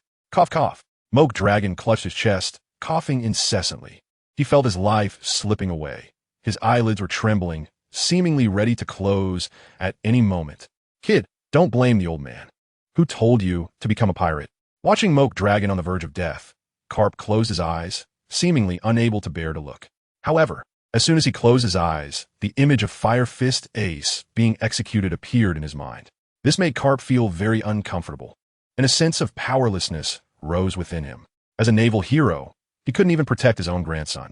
His teeth ground together as Carp prepared to open his eyes to think about something else when suddenly, a massive fist appeared in his line of sight. And before he could react, Carp was punched in the eye and sent flying. Who ambushed the old man? After being knocked back and landing on the ground, Carp quickly rose to his feet. He looked ahead, wanted to find out who had hit him. However, upon seeing Moke Dragon standing across from him, Carp was stunned. How is this possible? Kid, you're not hurt? Carp couldn't believe it. Clearly, he had collapsed Moke Dragon's chest and broken several ribs that had pierced into his internal organs. Such injuries were nearly impossible to recover from. Even if one had an exceptionally good recovery ability like a Zoan-type Devil Fruit user, sustaining such fatal injuries couldn't be healed in just a few seconds. After all, those were ribs that had broken and pierced into the organs. Such an injury would at least require a doctor to perform surgery to remove the bones from the organs and reattach them, and then rely on a terrifying recovery ability to heal. But now, this kid in front of him surely couldn't have a doctor to perform such surgery, right? Are you surprised? Moke Dragon spread his hands and said, "Old man, don't be too full of yourself. I was just pretending earlier. Did you really think you, an old skeleton, could kill me with one punch? You're overestimating yourself. Kid, are you trying to infuriate me?" Carp frowned. "Although I'm old, I'm not blind. I clearly saw your chest being crushed by me. Even if my eyes were closed, my fist could feel it. However, since you say I'm just an old skeleton, then I'll throw another punch. This time, I'll keep my eyes open and see how you recover." With that, Carp stomped the ground, causing it to crack instantly. His clenched right fist, veins bulging, muscles layered, covered in Busashoka haki, shone brightly under the sunlight. "Kid, taste the justice of my iron fist." Boom. Carp did not hold back at all. Even if he was facing Kaido of the Beasts, taking this punch head-on would not feel good. Facing Carp's attack, Moke Dragon did not dodge at all. Instead, he spread his arms wide, waiting for Carp's fist to come down. Moke Dragon's posture of seemingly embracing death stunned Carp. Has this kid gone crazy? Or does he think that the old man has really grown weak and his punches aren't hard enough? Boom! Carp's fist landed on Moke Dragon's chest. At the moment of impact, Moke Dragon was sent flying backward, his body curling like a shrimp, rapidly flying back. After flying hundreds of meters, he crashed into the wall at the end of the dungeon corridor, causing the wall to collapse and shatter. However, the powerful impact still drove Moke Dragon's body deep into the wall. The cement wall was completely incapable of withstanding the force of Moke Dragon's body. He was directly crushed and pulverized. Moke Dragon's body penetrated 10 meters into the wall before finally stopping. Compared to the previous punch, Moke Dragon's body twitched once before dying. This time, Moke Dragon didn't even twitch. He simply died. Carp walked over from a distance. He could clearly feel the life force of Moke Dragon fading away. So, Moke Dragon should be dead now. However, to Carp's surprise, the moment he got closer, he suddenly felt Moke Dragon's life force, which had previously vanished, once again emerge, and it felt stronger than before. Moke Dragon, embedded in the wall, suddenly opened his eyes. As he moved his shoulder, Moke Dragon dropped from the pit and walked step by step toward Carp. Moke Dragon spread his arms, slowly forming a fist. With the motion of Moke Dragon clenching his fist, the joints of his fingers cracked, and, at this moment, Moke Dragon felt filled with power. He had become stronger again. "Kid, you're not right." Carp looked at Moke Dragon approaching him, his eyes filled with vigilance. This kid could actually come back from the dead? Or rather, could he repair fatal injuries? Is that so? I think I'm perfectly normal. Moke Dragon spread his hands and said lightly. At this moment, he had already stood in front of Carp. With a tightly clenched fist, he punched Carp in the chest. causing Carp to take a few steps back. Has your strength increased? Carp questioned, feeling that Moke Dragon's punch was considerably stronger than before.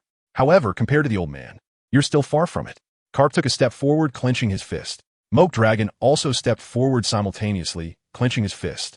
The two of them punched each other in the chest at the same time. Kapu took a few steps back again, but was sent flying. Sai, still not good enough. Got up, brushed off the dust on his body, and shook his head. After all, standing in front of him was a top-tier powerhouse from the pirate world. However, old man, I'm young. Can you outlast me? After saying that, charged forward again. Kapu also rushed forward. As fist struck Kapu's face, and Kapu retaliated. Bang! As fist struck hard against Kapu's face, sending him flying, while Kapu's fist stopped just 1 centimeter away from his face. However, the wind pressure from the fist still created ripples on his resilient face. You bastard! How dare you! Kapu stood up from the ground and rushed in front of. With both hands gripping shoulders, his face almost touching, he said, change back. Kapu didn't expect that would actually transform into Luffy. This was the reason why Kapu's fist stopped 1 centimeter away from his face. After all, it was his grandson. Seeing the person he was about to hit was his own grandson made him, as a grandfather, naturally pull back. Was shaken back and forth by Kapu's grip, feeling as if his soul was being shaken out. Chapter 172. Sorry is useful. What do we need the Navy for? Change back. Why should I? The face of Luffy that transformed into grinned mischievously in front of Kapu. Thinking I would change back just to take your hits? You think I'm stupid? Bastard. Do you think that just because you have your grandson's face, I won't hit you? Kapu clenched his fist and struck hard at. Just as he was about to hit, he stopped again. Old man, what are you hesitating about? After all, one of your grandsons, Ace, is about to die. Why not send your other grandson, Straw Hat Luffy, down to accompany him? Continued to provoke. After saying that, he directly lifted his leg and delivered a knee strike to Kapu. Kapu took knee strike. The immense pain made Kapu clutch his stomach and crouch on the ground. Delivered another kick to Kapu's face, directly slamming his face against the ground, dragging him along for dozens of meters before crashing into a nearby iron fence. After being kicked away, Kapu, holding his stomach, did not get up. This was not because he couldn't stand up due to the stomach pain, but because, transformed into Luffy, made it truly unbearable for Kapu to face. Just as said, Ace would most likely be executed. Facing what could be his only grandson, even though it was transformed, he really couldn't bring himself to do it. If it were any other time, Kapu would definitely be able to act. There would be no psychological pressure, knowing that the man in front of him was not his grandson. But now, Ace's situation had made Kapu somewhat abnormal. Although he knew that the Luffy in front of him was transformed, Kapu had become sensitive and fearful, worried that, what if this was real? It sounds ridiculous. Like someone who watched a horror movie being afraid to go to the bathroom at night, fearing a ghost, even though they clearly know ghosts don't exist. But they're still scared that a hand might reach out from the toilet. Kapu probably felt like that now. He couldn't bear the cost of personally killing Luffy. Even if, in front of him, Luffy was 100 transformed. But Kapu was just worried about that probability that didn't exist beyond 100. A bit ridiculous, but that's human nature. Old man, get up. I'm telling you to get up. You are a hero of the Navy, just lying on the ground like this. Who are you showing it to? Trying to gain someone's sympathy? Walked over and began to punch and kick Kapu, who was lying on the ground. At that moment, felt like a great villain. Kapu endured attacks without any resistance. He curled up on the ground, his body like a boiled shrimp, rolled up into a ball, allowing to punch and kick him without fighting back. Felt very bored. Sigh, old man, you really are something. Don't say I'm not Straw Hat Luffy. Even if I were, if Luffy dared to treat you like this, you should have used your beloved Iron Fist by now, right? After all, such an unfilial grandson. Should he still be kept for the new year? Shaking his head, turned to leave. He hadn't forgotten that he came to the Navy headquarters just to rescue Jin, not to participate in a Marineford war. And Jin had already run away. If he hadn't been stopped by Kapu, he would have run away long ago. Since Kapu chose to lie down now and no longer stopped him, he naturally chose to leave. However, when turned to leave and had walked several dozen meters, suddenly a hand reached from behind him and pressed on his shoulder. Then, Kapu's voice came from his ear, "Kid, you're not wrong. Even if you really are Luffy, since you dare to treat me like this, I should fight back. Such an unfilial grandson. Should he be kept for the new year? That is naturally impossible." After saying that, Kapu's hand pressed against neck, then his body jumped, pressing his head down hard, the forward momentum making it impossible for it to stand steadily, and he directly fell forward. But, at that moment, transformed into a little bird, escaping from Kapu's control. The transformed kicked Kapu in the face, knocking him down to the ground and leaving a bird claw print on his face. What the hell? The sudden change left Kapu dumbfounded. Lying on the ground, he supported himself with his hands, looking at the little sparrow flapping its wings in front of him. This kid can still turn into a sparrow? But didn't he transform into a seagull before? Plus, he had been killed before, but could come back to life. Kapu was very curious about what kind of ability user was. Steady now, don't move. At that moment, voices came from the prison corridor. Two sailors were escorting Jin over. Looked at Jin, who was being escorted by the sailors, speechless. Good guy. How did you end up like this? Did I save you for nothing? Jin looked at, who was standing not far away, and also lowered his head in shame. He didn't dare to look at. When I escaped from the prison, I heard shouting and killing sound from the square direction. I thought it was Mr. Kaido leading an attack on the Navy headquarters. So, Jin stopped talking. So, you mindlessly charged into the battlefield and then got caught again? Shook his head. Are you stupid? If Kaido really led an attack, could I sneak into the prison to save you? Since I sneaked in, it naturally means I was planning to outsmart them instead of launching a frontal assault. Otherwise, what would be the point of secretly saving you? After all, in the case of an outbreak of full-scale war, if the Navy cannot be defeated, if I rescue you from prison, won't we ultimately have to fight the Navy anyway? Otherwise, after saving you, why just leave those comrades fighting the Navy behind at their headquarters and run away? Yes, I'm sorry. Jean lowered his head even further, almost touching his chest. Sorry? If saying sorry is useful, what do we need the Navy for? Mo Long pointed at Jean, educating him. How old are you? And all you know is to say sorry when you make a mistake? You're still being offered a bounty of 3 billion. And Jack has a bounty of 1 billion, with a value of 5 billion on the ivory, while he himself is losing 4 billion. You're 3 billion bounty. ISNT it, because you're a member of a once extinct race that has a value of 3 billion? But because of your IQ, they reduced your value by 4 billion? Mo Long knew that Jean seemed to be from a race that was already extinct. I remember when watching anime. Big MOM said that. Jean, according to what you're saying, doesn't that mean Mr. Kaido's bounty of over 4 billion is all based on his only imaginary creature, the divine beast Qinglong, which should originally be worth hundreds of billions. After all, dragons are very rare, right? And with that size, even if it's 10,000 berries per pound, it could sell for hundreds of billions. The reason the bounty is lower is that Mr. Kaido has a bad mind and likes to commit suicide, and buyers are afraid that eating dragon meat will mess with their minds too. So it's only over 4 billion? Chapter 173, Pig Brain of course. Jean only silently complained about this in his heart. Otherwise, Mo Long might confirm his words, because, during the Sabedi Archipelago incident, a mermaid was auctioned for 500 million. So it seems normal for a divine dragon to be worth hundreds of billions, right? After all, mermaids are not a rare species. There are plenty on Fishman Island, but there is only one Qinglong in the world. What are you still dawdling for? Hurry up and take Jean away. Carp shouted at the Navy soldier in charge of escorting Jean. Yes, Vice Admiral Carp. The soldier immediately prepared to take Jean past Mo Long and head deeper into the prison. After all, once they securely imprison Jean, they still have to go to the front lines and join the battlefield. Wait, did I let you go? Mo Long extended his hand to block the Navy soldiers who were about to escort Jean past him to the depths of the prison. Although my crew is a bit foolish, I still have to bring back a comrade based on the spirit of not giving up on a partner, even if he is a fool. Jean, faced with Mo Long's attitude, he didn't know whether to feel touched or to curse. The Navy soldiers were at a loss, blocked in front by Mo Long. After all, this is a strong person who can fight evenly with Vice Admiral Carp. They didn't dare to make a move first. You all go. I'll hold this little brat back. By the way, do you have any extra sea prism stone handcuffs? Give me a pair. Carp stood in front of Mo Long and asked the soldiers behind him. Mo Long's various abilities displayed earlier made Carp mistakenly believe that it should be the power of a devil fruit. Although he didn't know what kind of devil fruit could bring someone back to life and transform into various forms, he knew that such strange abilities must be the power of a devil fruit. There is a well-known principle in these seas.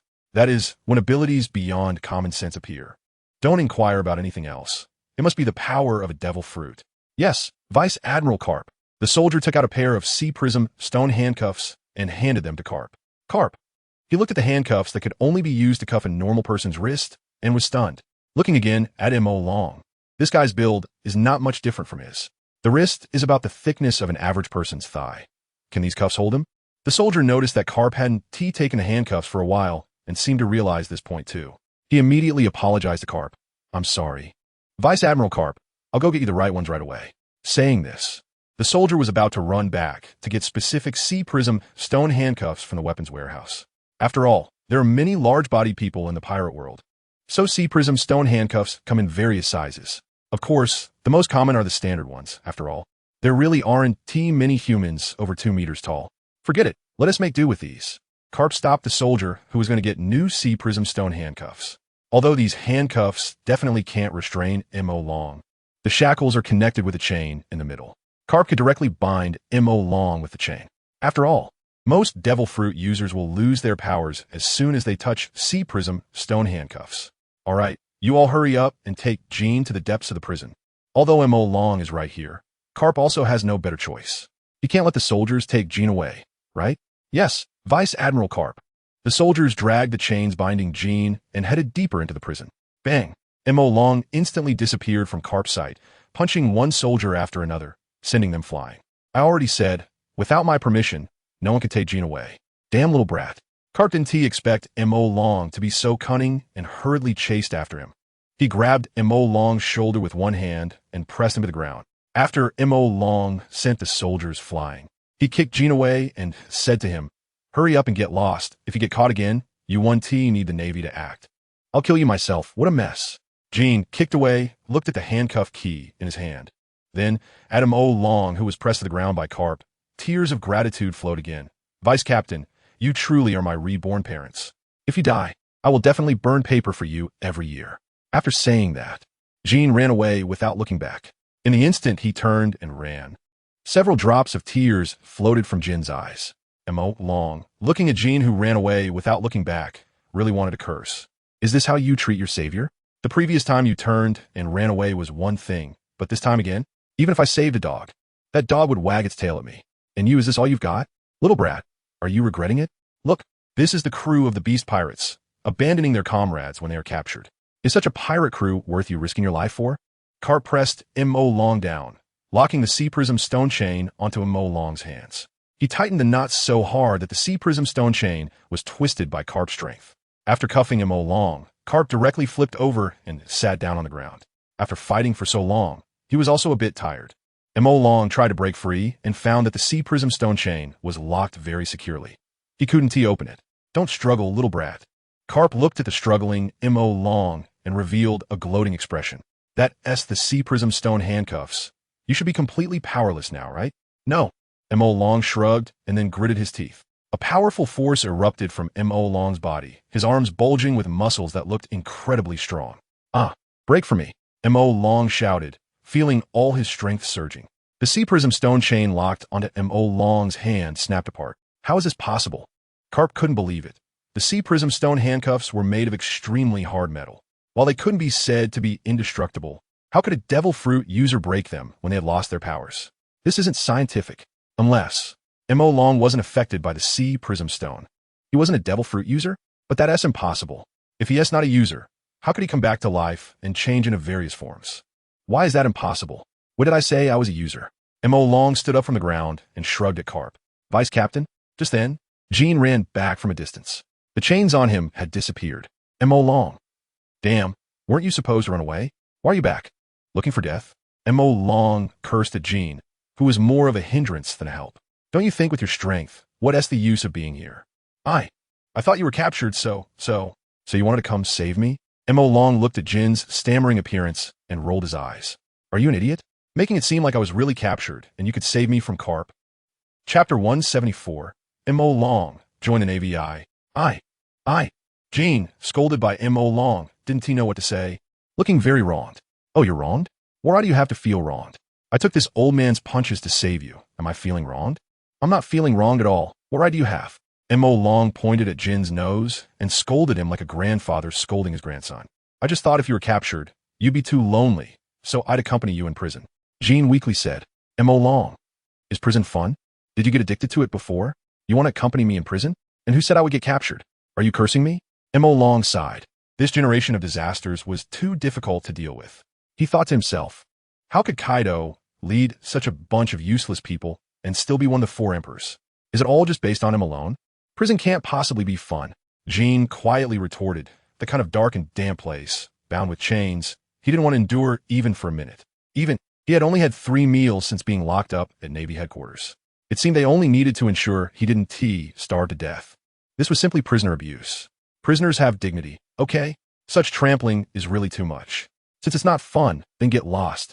M.O. Long loudly scolded, pointing towards the exit. Kaido is up in the clouds. Once you get out, just fly straight up to see him. As for me, don't worry.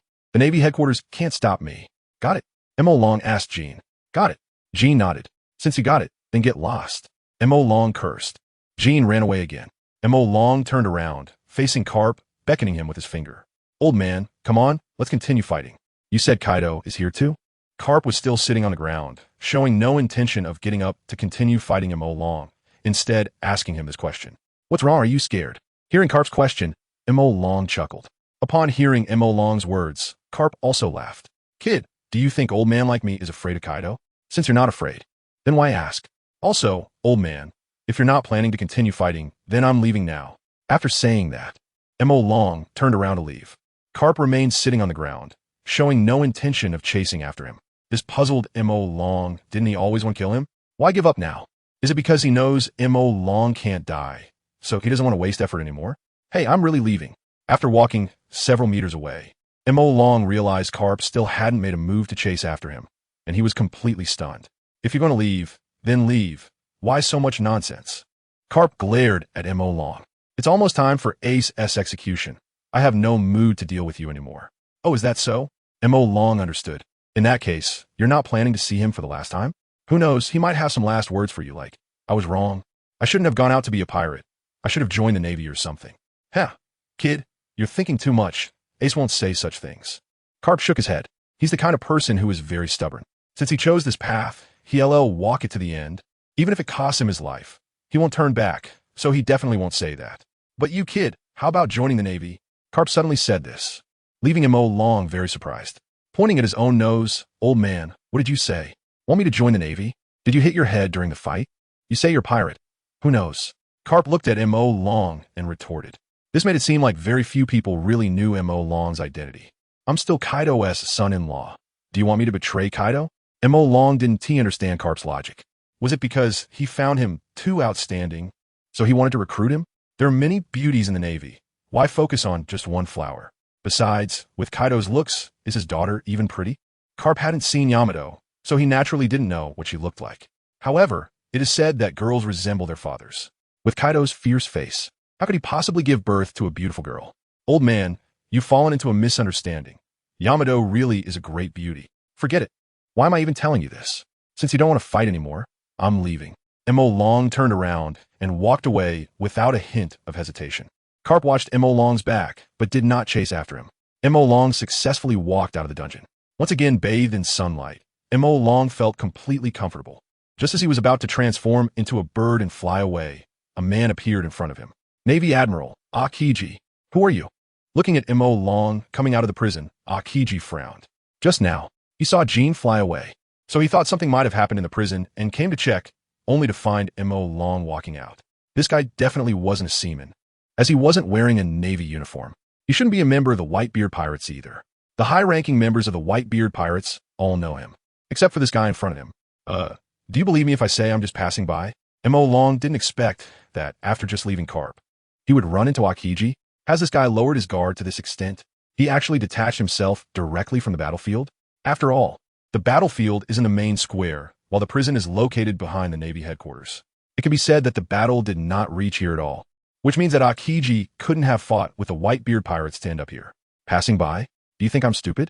Aokiji looked at M.O. Long speechlessly, exuding cold air all over his body. I advise you to honestly disclose your identity. You should know that the one standing in front of you is a Marine Admiral. You can't escape. How do you know if you don't try? After that, M.O. Long instantly appeared in front of Aokiji, landing a punch on Aokiji's face.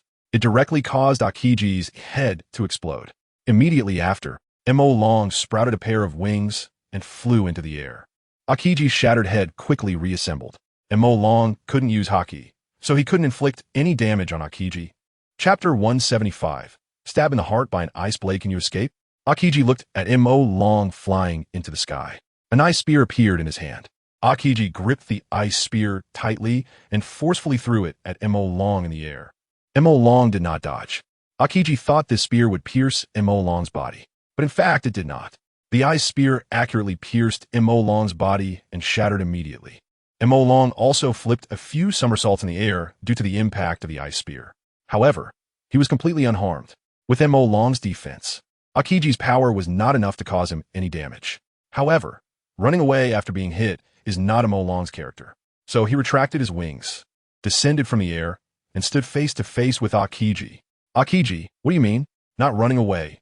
Want to take revenge on me? Mo Long realized. He wasn't strong enough, still a bit lacking compared to the top-tier Admiral-level strong ones. Since that's the case, why not continue to grow stronger? His way of getting stronger is to experience various deaths. And now, this is the Navy headquarters, gathering almost all of the Navy's strong ones. So, why not let these strong ones kill him in various ways right here and become invincible directly? Such an opportunity is extremely rare. So, Mo Long descended from the air, beckoning to Akiji with his hand. Ice block face, come on. If you have the ability, kill me. I'm standing here today, letting you attack me. If you kill me, then you're impressive. If you can't, you're my son. Akiji, is this guy out of his mind? Looking at Mo Long's provocative demeanor, Akiji was completely baffled. This guy can't really think that provoking him and making him angry will bring any benefits, right? Why aren't you speaking? Do you think you can't kill me? So you won't respond? Mo Long continued to provoke. Kid, although I don't know who you are, since you were provoking me like this, if I don't do something, won't it seem like the Marine Admiral is easy to bully? Ice blade. Akiji directly created an ice blade in his hand, emitting cold air. Heat. Akiji stepped on the ground and charged at Mo Long. The ice blade aimed at Mo Long's heart and thrust forward fiercely. What Akiji didn't expect was that Mo Long actually didn't dodge. This guy really wants to seek death? Or does he think this move will still be unable to harm him? Akiji recalled earlier when his ice spear pierced Mo Long, and the ice spear broke upon impact. The ice spear broke because Mo Long's body was much stronger than the ice spear he created, which is why the spear shattered upon hitting the target. However, the ice blade in Akiji's hand is completely different from the ice spear. Clash. When the ice blade stabbed into Mo Long's chest, the powerful force made Mo Long stagger back a few steps. However, the sharp ice blade under Akiji's strength only penetrated about 2 centimeters before it could advance no further. This kid, Akiji frowned, pressing his feet down and pushing forward with all his might, gripping the ice blade tightly, forcing it deeper into Mo Long's chest, continuously pushing him back. Mo Long's feet dragged on the ground, leaving 2 shoe prints on the ground. The pain in his chest made Mo Long grunt softly. Bang! Mo Long didn't know how far he was dragged by the ice blade until his body crashed against the wall of a building, finally stopping. Ice block face. Are you a woman? Your strength is so weak. Mo Long suppressed the urge to spit out blood. In fact, the ice blade had already pierced his heart. But, does that stop Mo Long from mocking Akiji? Of course not. Bastard die. Although Akiji always had a cold expression, being provoked like this naturally made him very angry. The next moment, Akiji gripped the ice blade with one hand and threw a powerful punch at the handle of the ice blade, as if hammering a nail, instantly forcing the ice blade deeper into Mo Long.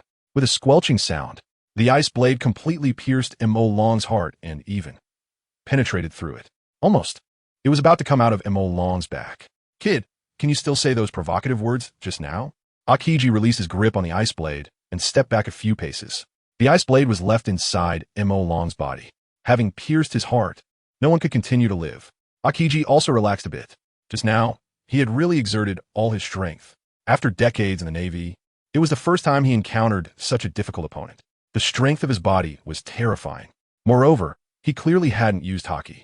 It was purely his physical strength. He didn't know how his defense compared to Big Mom's iron balloon-like skin. Akiji had never fought against Big Mom, but he knew that Big Mom had naturally strong defenses.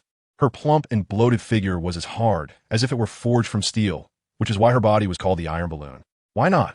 Akiji, you coward.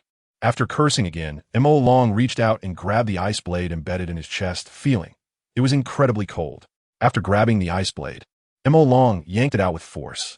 The moment the ice blade was pulled from his chest, a spray of bright red, steaming blood burst forth. Are you stupid? If the ice blade was still inside, you could live a bit longer. Now you actually pulled out directly. Are you in such a hurry to die? Akiji was perplexed by Mo Long's actions. Without the ice blade blocking it, blood began to flow continuously from M.O. Long's chest, following his chest down to his thigh, and then flowing onto the ground. The loss of blood, combined with the issue of his shattered heart, caused M.O. Long to lean against the wall, sliding down directly to sit on the ground.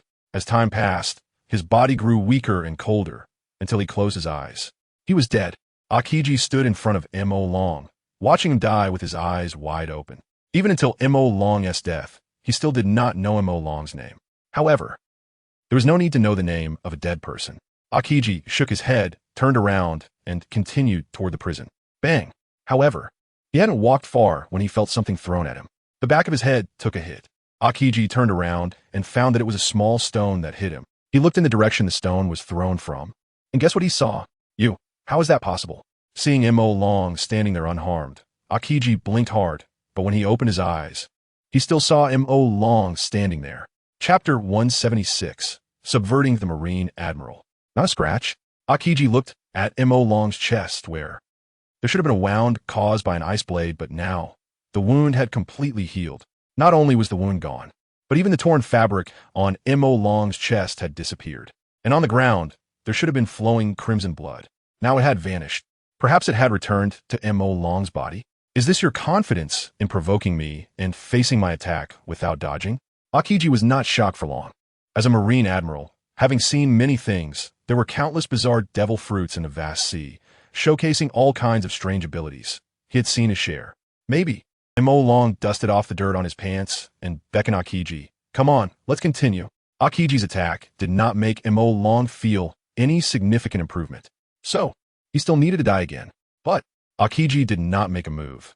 He looked at M.O. Long curiously and asked, even if you have the ability to come back from the dead, what benefit does being killed bring you? If there is no benefit, then why do you look like you wanted to kill you? So, it must be beneficial, right? Facing Akiji's question, M.O. Long smiled, his icy face showing a hint of amusement. You're quite clever, knowing that I can gain benefits from the process of death. Then let me tell you now, when I am killed, I become stronger. Do you believe it? Akiji, this is somewhat absurd. Becoming stronger when killed? If such a power truly existed in the world, then it would be terrifying. Boom! Just then, the ground suddenly shook. The earth was torn apart, creating fissure after fissure. M.O. Long even struggled to keep his balance, almost falling. Is it Whitebeard? The ground trembled for a while before returning to normal. M.O. Long looked toward the battlefield. The sounds of shouting and fighting had not ceased since he left the dungeon. However, the place where he was standing was conveniently blocked by the marine building. He couldn't see clearly. This is really chaotic. If this continues, the marine headquarters might be destroyed.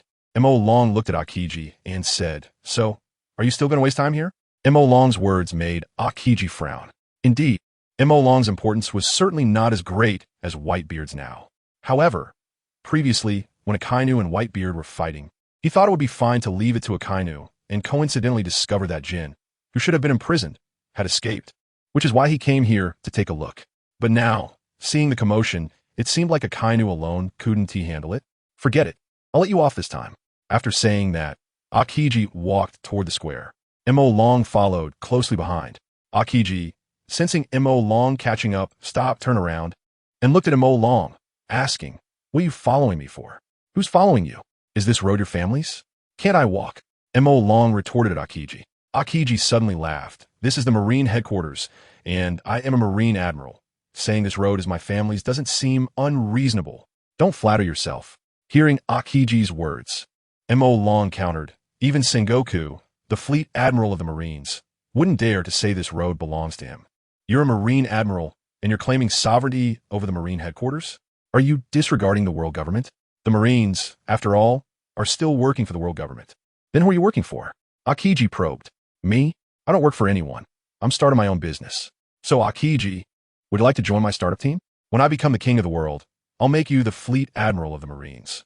Isn't that your lifelong dream? Or should I say, your ambition? Although I know it's unlikely to recruit him, there's no harm in trying.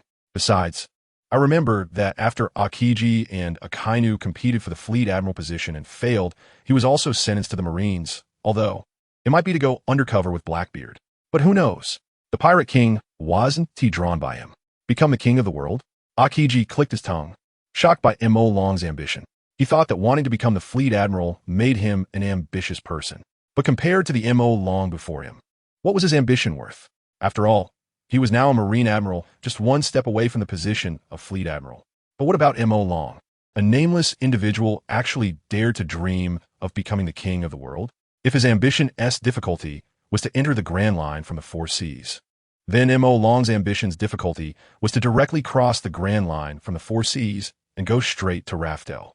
Kid, everyone can talk big. The key is, how do you plan to achieve it?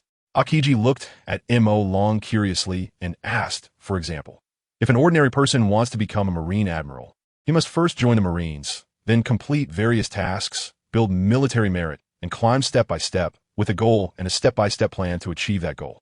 What about you? What is the first step to becoming the king of the world? The first step is to subvert the Marine Admiral Akiji. What do you think? Mo Long said to Akiji. Akiji, the plan is good, but how are you going to subvert me? Indeed, if he could subvert a Marine Admiral, and that Marine Admiral could even become the Fleet Admiral, it would mean that at least a considerable part of the Marines would be tied to Mo Long's chariot. After all, a county official is not as good as a current official. Although the Marines are just an army under the world government, the one who has always ruled this army has been the Fleet Admiral. Even the soldiers below know they are part of the world government's army. However, these soldiers often only listen to their own commander's orders. If the commander revolts, many of the Marines below will definitely follow suit. How do you plan to incite them? Didn't I already say? If I become the king of the world, I'll make you the Admiral of the Navy. This is a mutual exchange of conditions, isn't it? Mo Long said, as if the position of the world king was already within his reach. Hee, you clearly want to pull off a trick. Akiji scoffed. What is your current identity? What kind of power do you have? What do you have to challenge the world government and sit on the throne of the world's highest power? My current identity? It doesn't matter. As for the power I have, how about the Beast Pirates? After all, my identity won't be a secret in the future, so Mo Long didn't mind revealing a bit. The Beast Pirates? Upon hearing this name, Akiji suddenly felt that Mo Long looked very familiar. Isn't he the one who destroyed the G5 branch? Is it you? Akiji pointed at Mo Long. Kid, it was you who destroyed the G5 branch in the New World half a month ago, right? No wonder I felt you looked familiar before, but I couldn't remember no matter how hard I thought. I thought it was just an illusion. Unexpectedly, it was easy to find out. You should know that after the destruction of the G5 branch, I personally investigated it. Chapter 177. Almost done. Take advantage of the heat. How did you know? Mo Long blinked his big eyes, very curious. The G5 branch was destroyed, and there shouldn't have been any evidence left, right? After all, at that time, Kaido's blast directly destroyed the entire base and all the Marines on it, leaving not a single survivor. You didn't expect it, did you? The scene of you stepping on Virgo was captured by the Marines at the G5 branch. Akiji said to Mo Long, since you know, why doesn't the Navy put a bounty on me? Mo Long was puzzled. Even if the G5 branch was treated as a stepchild, a Navy branch being destroyed and thousands of Marines dead is definitely a big event. If I were the Admiral, I would at least put a bounty of 1 billion. I thought the same at the time. But Admiral Sengoku wanted to avoid unnecessary troubles and didn't want to offend Kaido, so he didn't hold you accountable for this issue. Akiji said, not wanting to offend Kaido. By the way, did the photo also capture Kaido? Akiji shook his head. There was only one photo, which was of you stepping on Virgo. As for Kaido, I discovered him while investigating in the New World. The G5 branch should have been destroyed by Kaido's blast. So I concluded that you and Kaido must have a close relationship, and you might even be his illegitimate child. Sengoku considered the consequences of a full-scale war with the Whitebeard pirates and worried that if he took action against you, it might provoke Kaido's revenge. Even the Navy headquarters would find it a bit difficult to deal with two Yonko at once. Therefore, the issue regarding you and the G5 branch was temporarily set aside. The main task was to destroy the Whitebeard pirates, and your matter would be pushed to the back. But unexpectedly, you actually came knocking on the door? No one would think that the Navy headquarters could be easily destroyed like the Navy branch, right? Akiji looked at Mo Long with a mocking expression. If you don't try, how do you know it won't work? Mo Long shrugged and said, oh, then how do you want to try? Akiji tilted his head and asked Mo Long, let's start by blowing up the Navy Admiral. How about that? Mo Long raised his eyebrows at Akiji. Just based on you? Akiji scoffed. Don't think that just because you have the ability to not die, you can do whatever you want. Devil fruits have limits. I don't believe you can resurrect infinitely.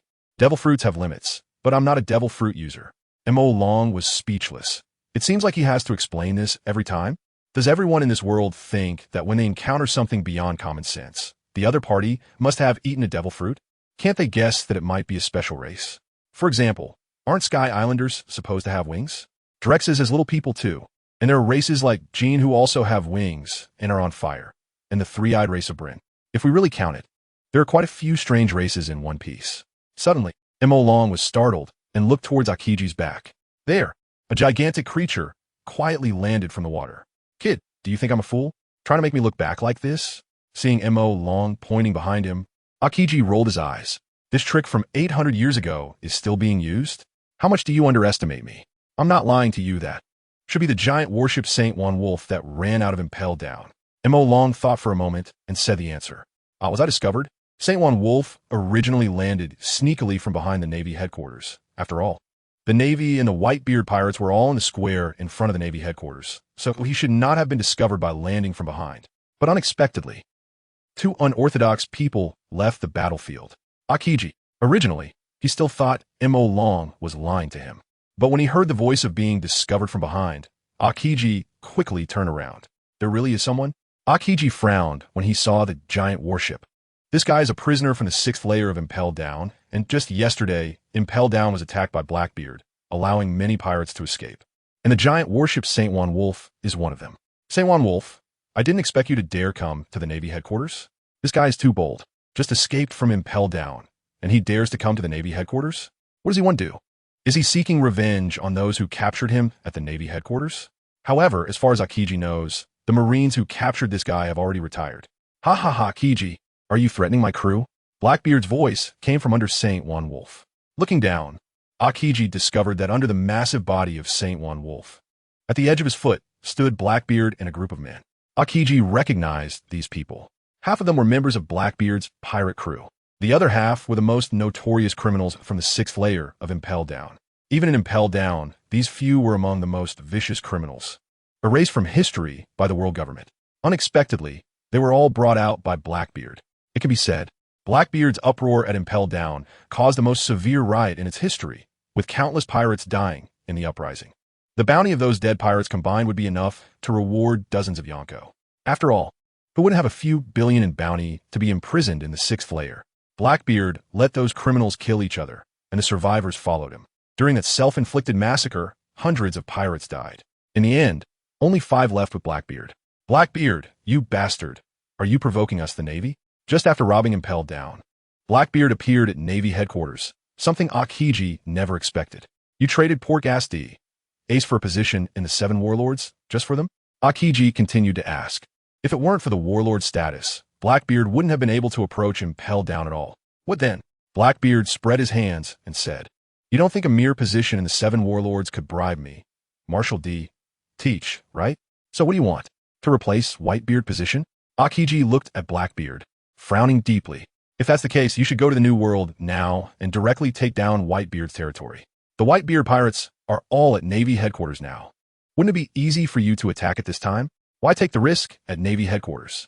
Because I have something more important to do. After saying this, Blackbeard ignored Akiji and walked towards the battlefield. Since he had already been discovered, hiding had no meaning. Besides, Whitebeard is almost done for. He must act quickly. Otherwise, if Whitebeard dies too long from now, the power of the Tremor fruit might disappear. Then, he wouldn't be able to seize Whitebeard's powers. Blackbeard appeared at Navy headquarters with all his wealth, taking the risk of total annihilation. The greater the risk, the greater the reward. During his adventure at Impel Down, he gained 5 new crew members. And now, by risking it all at Navy headquarters, he aimed to obtain the world's strongest fruit, the Tremor fruit. He, Blackbeard, loves to gamble. If he loses, he can just be a good man again in 18 years. If he wins, he becomes the king of the world. Chapter 178. The Battle of Blackbeard and Whitebeard. Blackbeard, where are you going?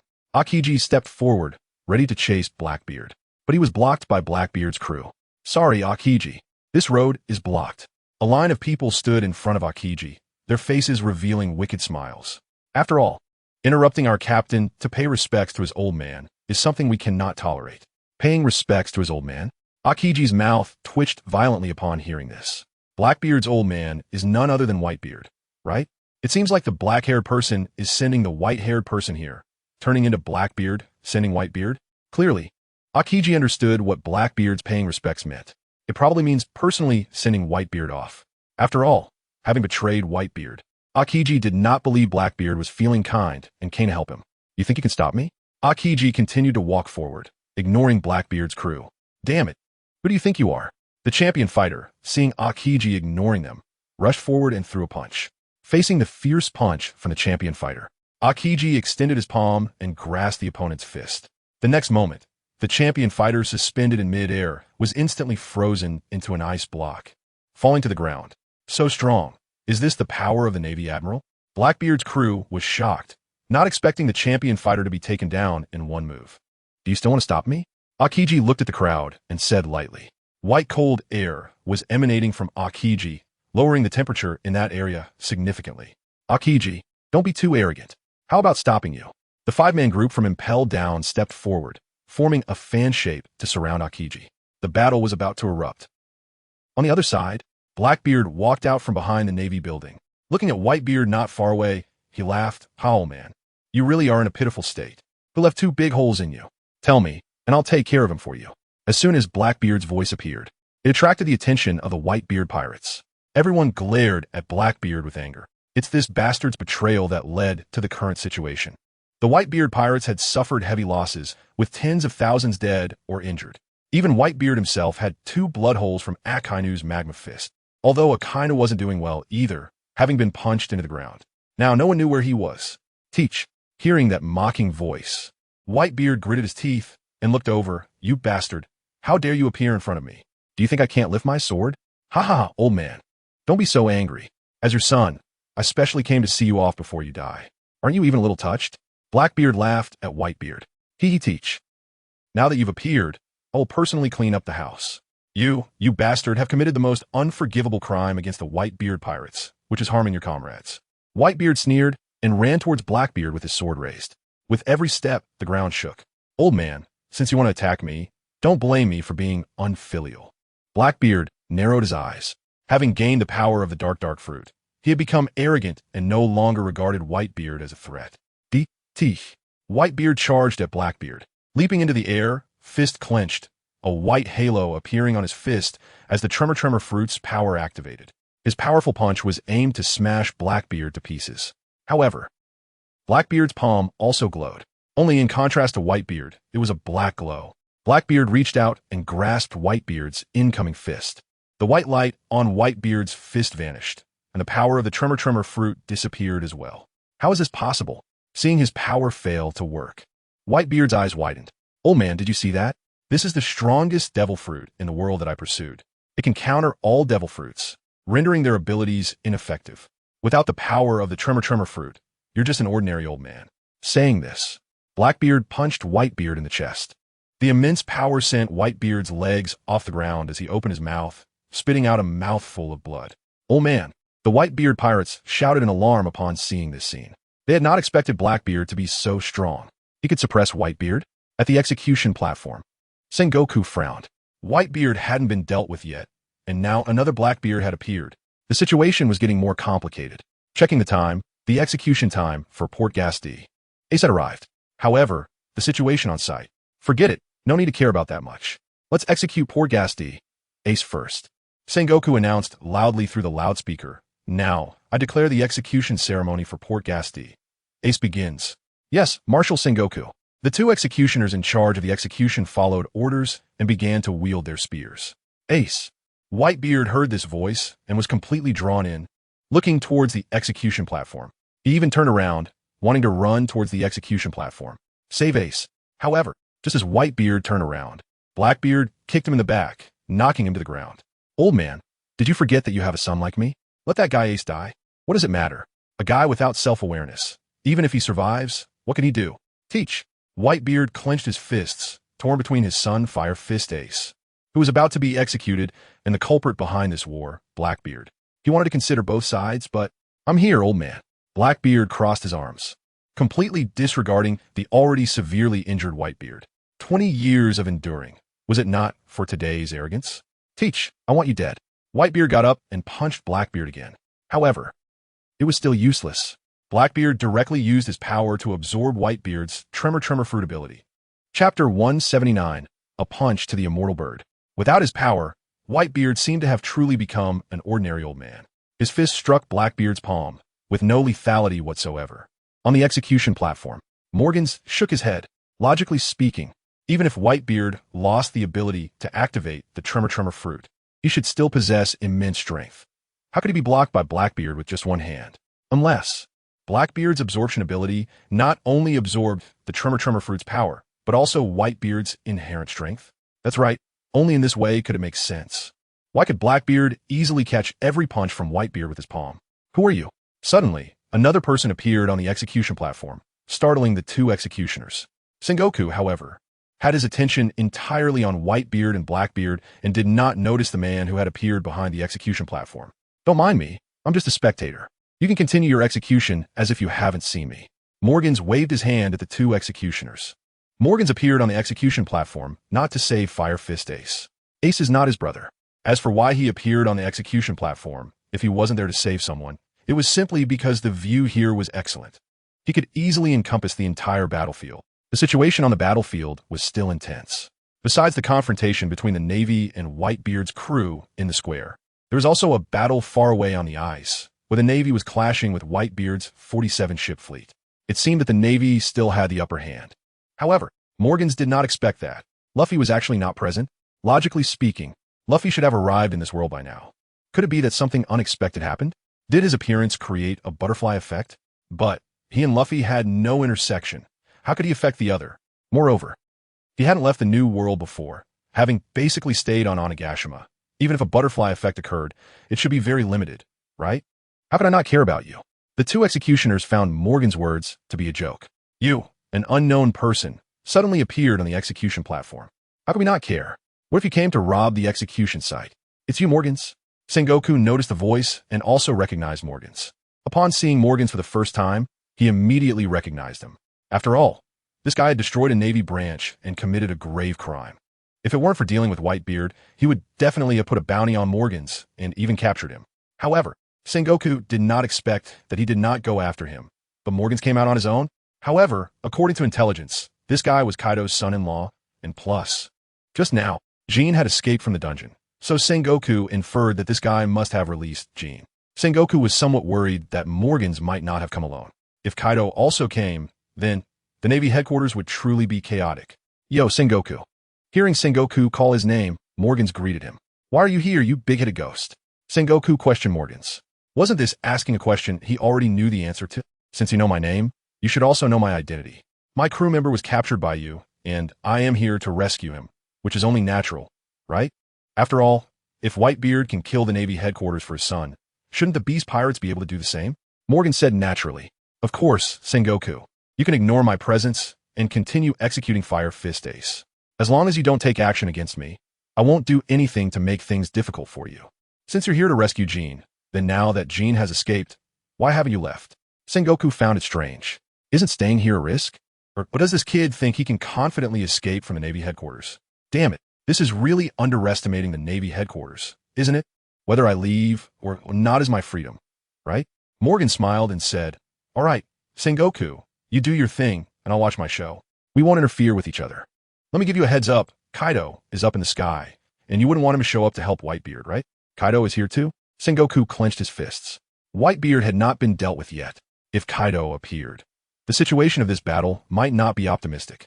In that case, just stay here and watch the show. However, if you dare to do something you shouldn't, don't blame me for personally taking action against you. Sengoku warned Morgans. Hi, I understand. Morgans sat cross-legged on the wooden board, hands behind his head, responding nonchalantly. He didn't take Sengoku's warning, or rather, threats seriously. Don't mind him. Continue with the execution. Although Sengoku was speaking to the two executioners, his gaze remained fixed on Morgans. Kaido was likely watching from above. At this moment, Sengoku did not want Kaido to join the battlefield, especially since Carp had disappeared somewhere, leading to a significant loss of Navy combat power. And he, as the Navy Marshal, had to oversee the overall situation and could not easily take action. Yes, Marshal Sengoku. The two executioners began to continue the execution ceremony for Fire Fist Ace. Ace, I'm here to save you. At this moment, a voice from the distance called out, the immortal bird Marco. As I looked around, I saw a giant bird engulfed in blue flames, flapping its wings and charging towards the execution platform. Originally, if Carp were here, he should have knocked Marco down with one punch. But now, shoot him Stop him. Don't let him get close to the execution platform. The Marines on the ground, seeing this scene, raised their rifles and fired at Marco. However, it was useless. The bullets hit the immortal bird, merely causing a ripple, but not inflicting any damage on Marco. Damn it, why is this happening? The Marines gritted their teeth at this sight. Just as Marco was about to reach the execution platform, a glint of gold flashed in Sengoku's eyes.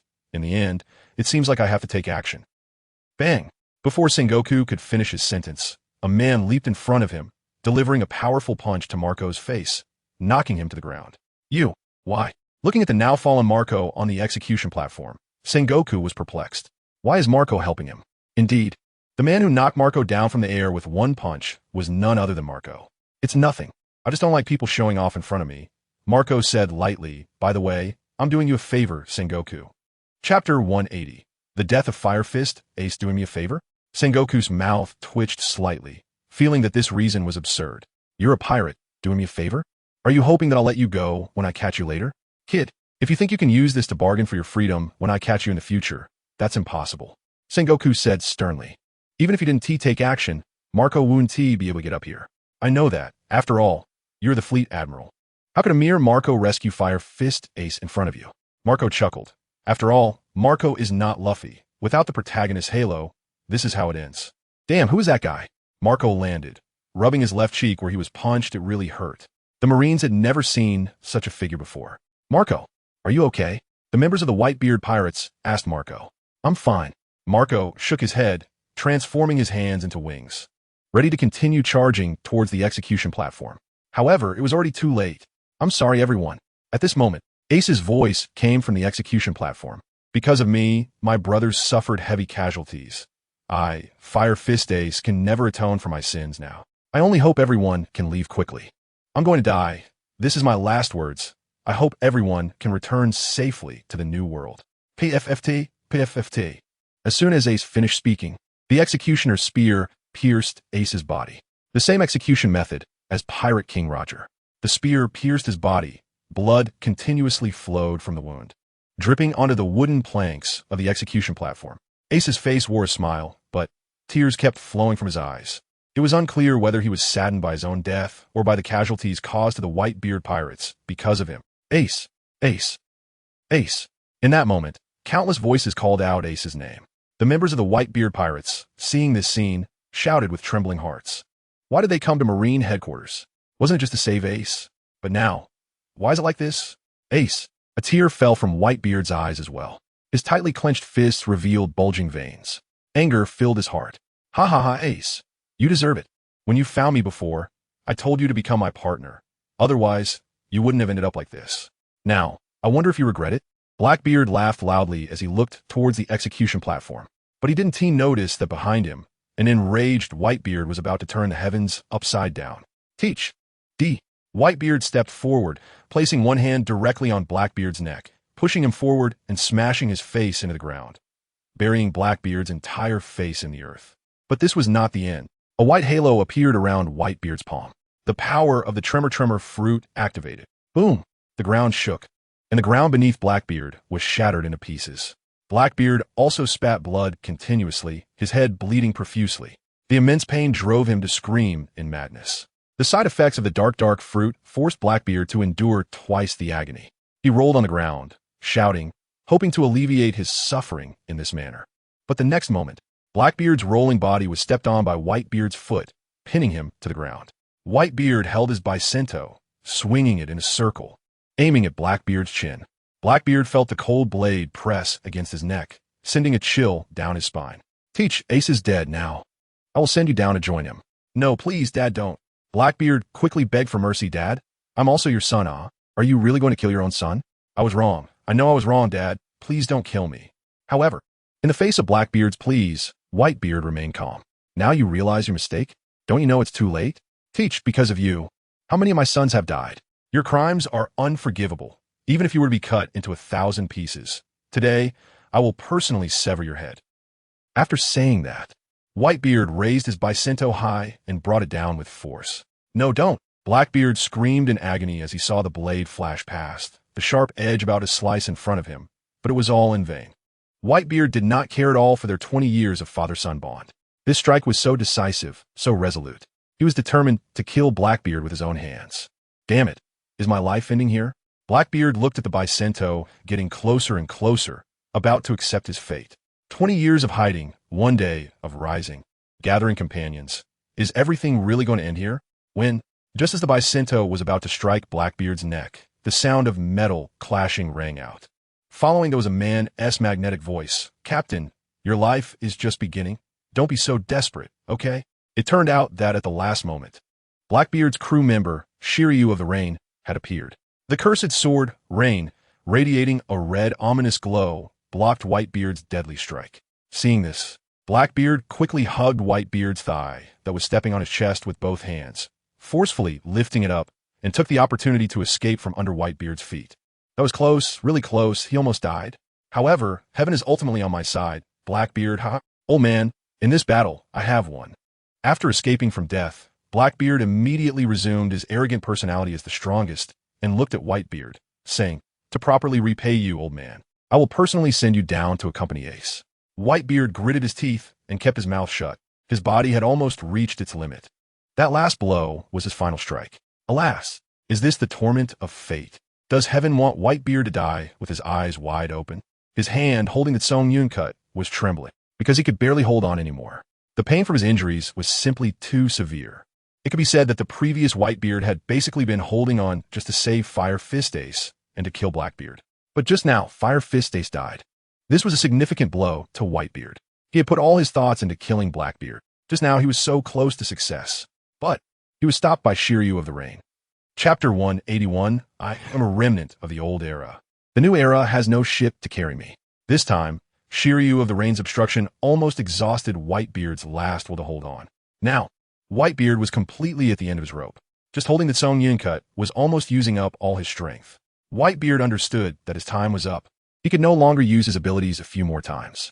So, what he needed to consider now was not killing Blackbeard. Instead, how to ensure the safety of the children who had accompanied him to Marine headquarters and return to the New World. This was Whitebeard's current thought. Therefore, after being blocked by Shiryu of the Rain, he no longer attacked. He could not continue to expend the little strength he had left on Blackbeard. He needed to use this last bit of strength to carve out a path for his sons to survive. Kids, listen to me. This is my last captain's order, Whitebeard, so listen carefully. Put down all fighting. From now on, run without looking back, and return to the New World. Whitebeard shouted. Ace was already dead. Continuing to fight was meaningless. Revenge for Ace? Whitebeard knew that was impossible. He was done for. His children had not yet grown to the point where they could stand on their own, and were certainly no match for the Marines.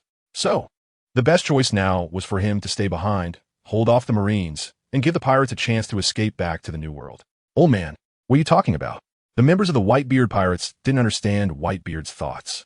The battle had reached this point, and he wanted them to run?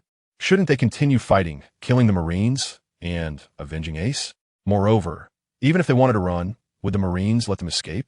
This is my last captain's order. Are you going to defy your father's will? Whitebeard roared at his children. For a moment, no one dared to speak. As Whitebeard's eldest son, Marco, although he was also very unwilling, decided to obey Whitebeard's words. Old man, we can leave, but what about you? Marco seemed to read Whitebeard's determination in his words. Kurora, Marco, I am a remnant of the old era. The new era has no ship to carry me, so I will stay behind to cover for you. Whitebeard said with a hearty laugh. No, old man, if you don't leave, we won't leave either. That's right. If we leave together. If we stay together. The Whitebeard pirates never abandon a comrade. How can we abandon you, old man? Hearing that Whitebeard was prepared to hold back and carve out a retreat for them, the pirates all disagreed. Shut the hell up, I said. The new era has no ship to carry me. My journey ends here. You all must return to the New World without exception.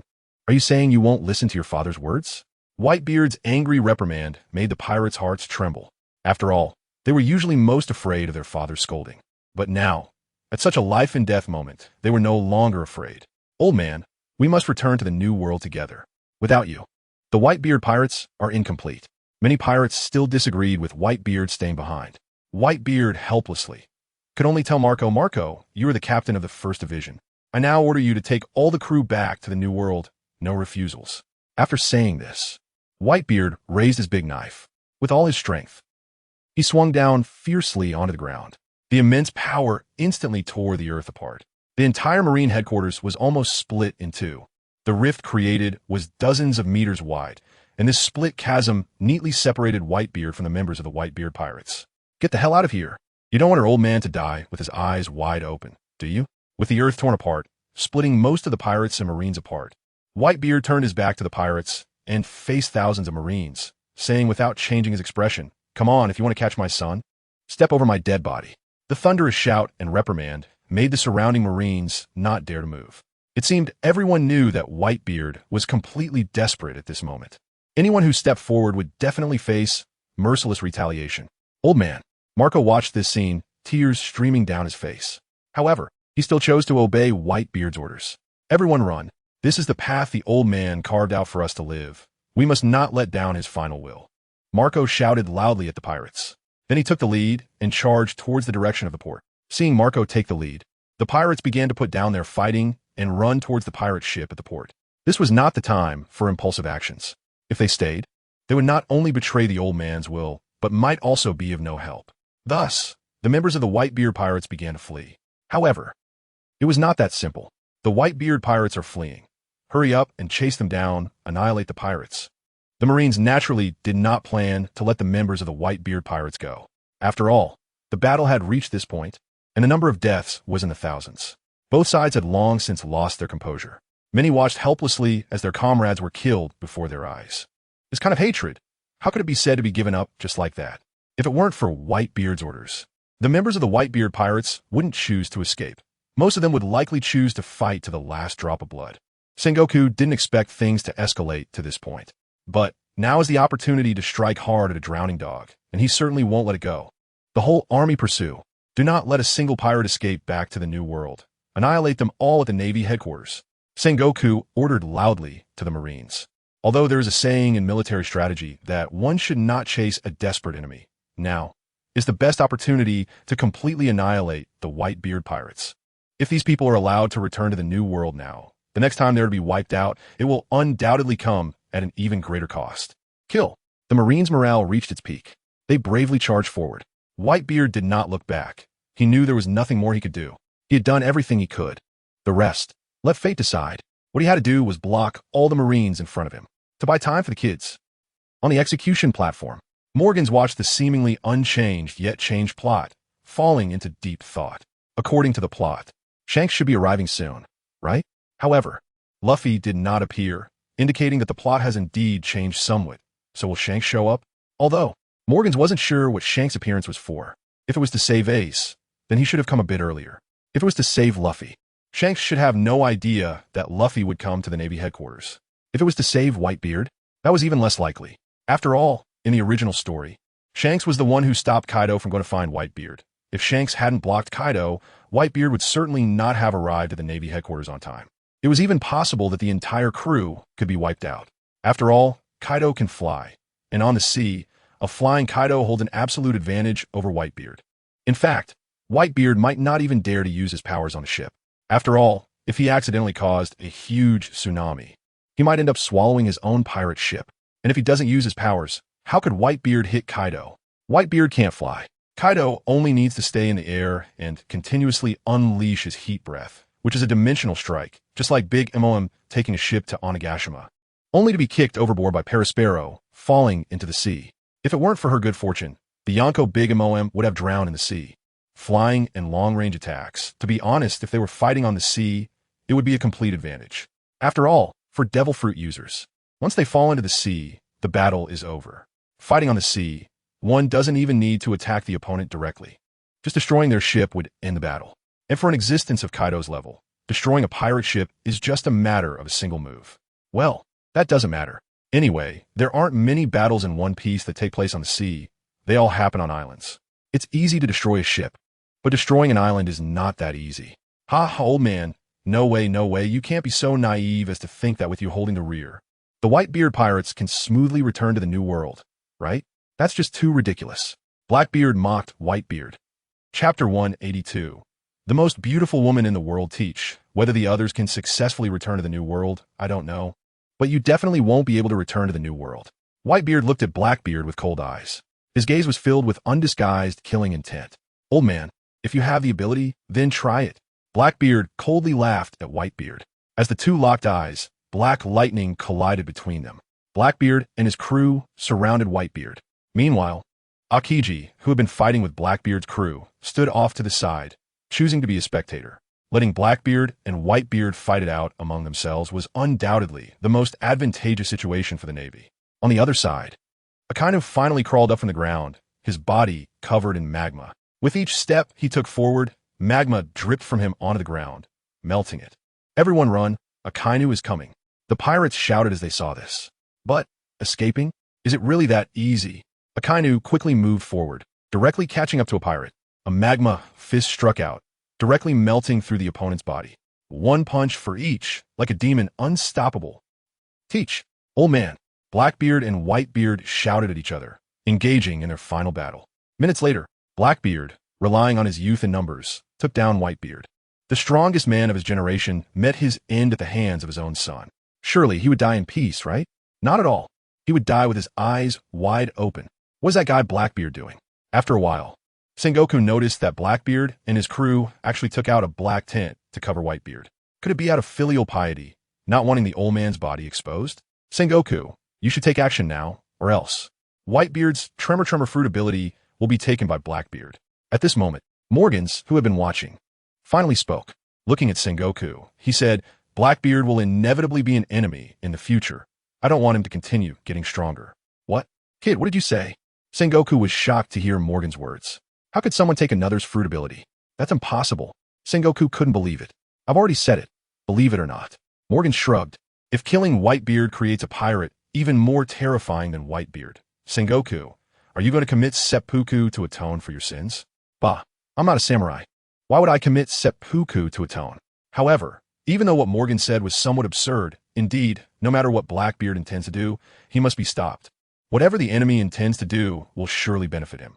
Although Sengoku is not clear, stopping Blackbeard's actions is certainly the right thing to do. Kazan, you seem to have nothing to do. Go capture Blackbeard and his crew. Sengoku looked at Akiji, who was standing not far away and watching the show. What's this guy doing? It's already this time, and he's still standing there lazily, just watching? Didn't he see Akainu, covered in blood, crawling up from the ground and immediately going to chase after Whitebeard's remnants? That is the example for all Marines. If it weren't for Akainu being too extreme and resolute, Sengoku would still admire such a dedicated Marine. It's a pity. Yes, Fleet Admiral. Akiji walked towards Blackbeard. However, Blackbeard had no interest in acknowledging Akiji. He only wanted to get his hands on Whitebeard's Tremor Fruit abilities. Sengoku stood on the execution platform, taking a deep breath. The situation had become very clear. The Navy had the advantage. Even with Blackbeard and his crew showing up, they couldn't stop the Navy from annihilating the Whitebeard pirates. In that case, kid, I can free my hands to capture you. Sengoku turned around to look at Morley. But when he turned around, Morley had already vanished. Huh, where did the person go? Sengoku looked at the spot where Morley should have been sitting on the ground, but it was now empty. Where did he go? At that moment, Morley was standing in front of a woman. The woman known as the world's most beautiful, the pirate empress, Boa Hancock. Lady, are you wearing panties? Morley looked at the pirate empress, teasingly asking about her skirt that was slit up to her waist. Upon hearing this question, Boa Hancock frowned deeply. Man, are you provoking me? Do you want to die? Oh, how did you know I wanted to die? Morley replied with a cheeky expression, infuriating Boa Hancock. In that case, I'll grant your wish. Aromatic leg. Boa Hancock put her hands on the ground, spinning her legs and delivering a kick to Morley's head. She showed no mercy. With a bang, half of Morley's face was petrified by Boa Hancock's ability and then shattered. Chapter 183. Grabbed the foot, half of his face was gone. For an ordinary person, he would have been dead beyond dead. But Morley could still manage to say one thing, I see, black. After saying that, Morley's body fell straight to the ground. That despicable bastard. Morley's words made Boa Hancock's face flush with anger. Enraged, Boa Hancock stepped forward, not sparing even Morley's corpse. She kicked hard at Morley's waist, petrifying him and sending him flying. The petrified waist was shattered by the kick. It seemed that only in this way could she relieve her inner resentment. Wow, haha. Boa Hancock, what does that man mean by black? Can you let me know? Doflamingo stood not far away, looking at Boa Hancock and asking. In this war, the 7 warlords seemed to be just passing through. They basically did not participate in the battle. Doflamingo, do you want to die too? Boa Hancock turned around. glaring at Doflamingo. No, no, I'm just joking. Doflamingo spread his hands, having no intention of provoking Boa Hancock. At this moment, Morley had already recovered and stood up again.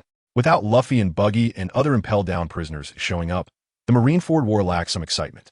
Similarly, it also intensified the Navy's advantage. Otherwise, those prisoners joining the battlefield would also be a distraction for the Navy. Especially Luffy, for a time, became the center of attention for everyone, attracting all the focus and helping the Whitebeard pirates reduce a lot of firepower. But now, without Luffy, without the show-off clown Buggy, without the Revolutionary Army's cross-dressing queen, it seemed a lot less cheerful. Boa Hancock, look behind you. Suddenly, Doflamingo's eyes widened, looking at Boa Hancock behind her in disbelief.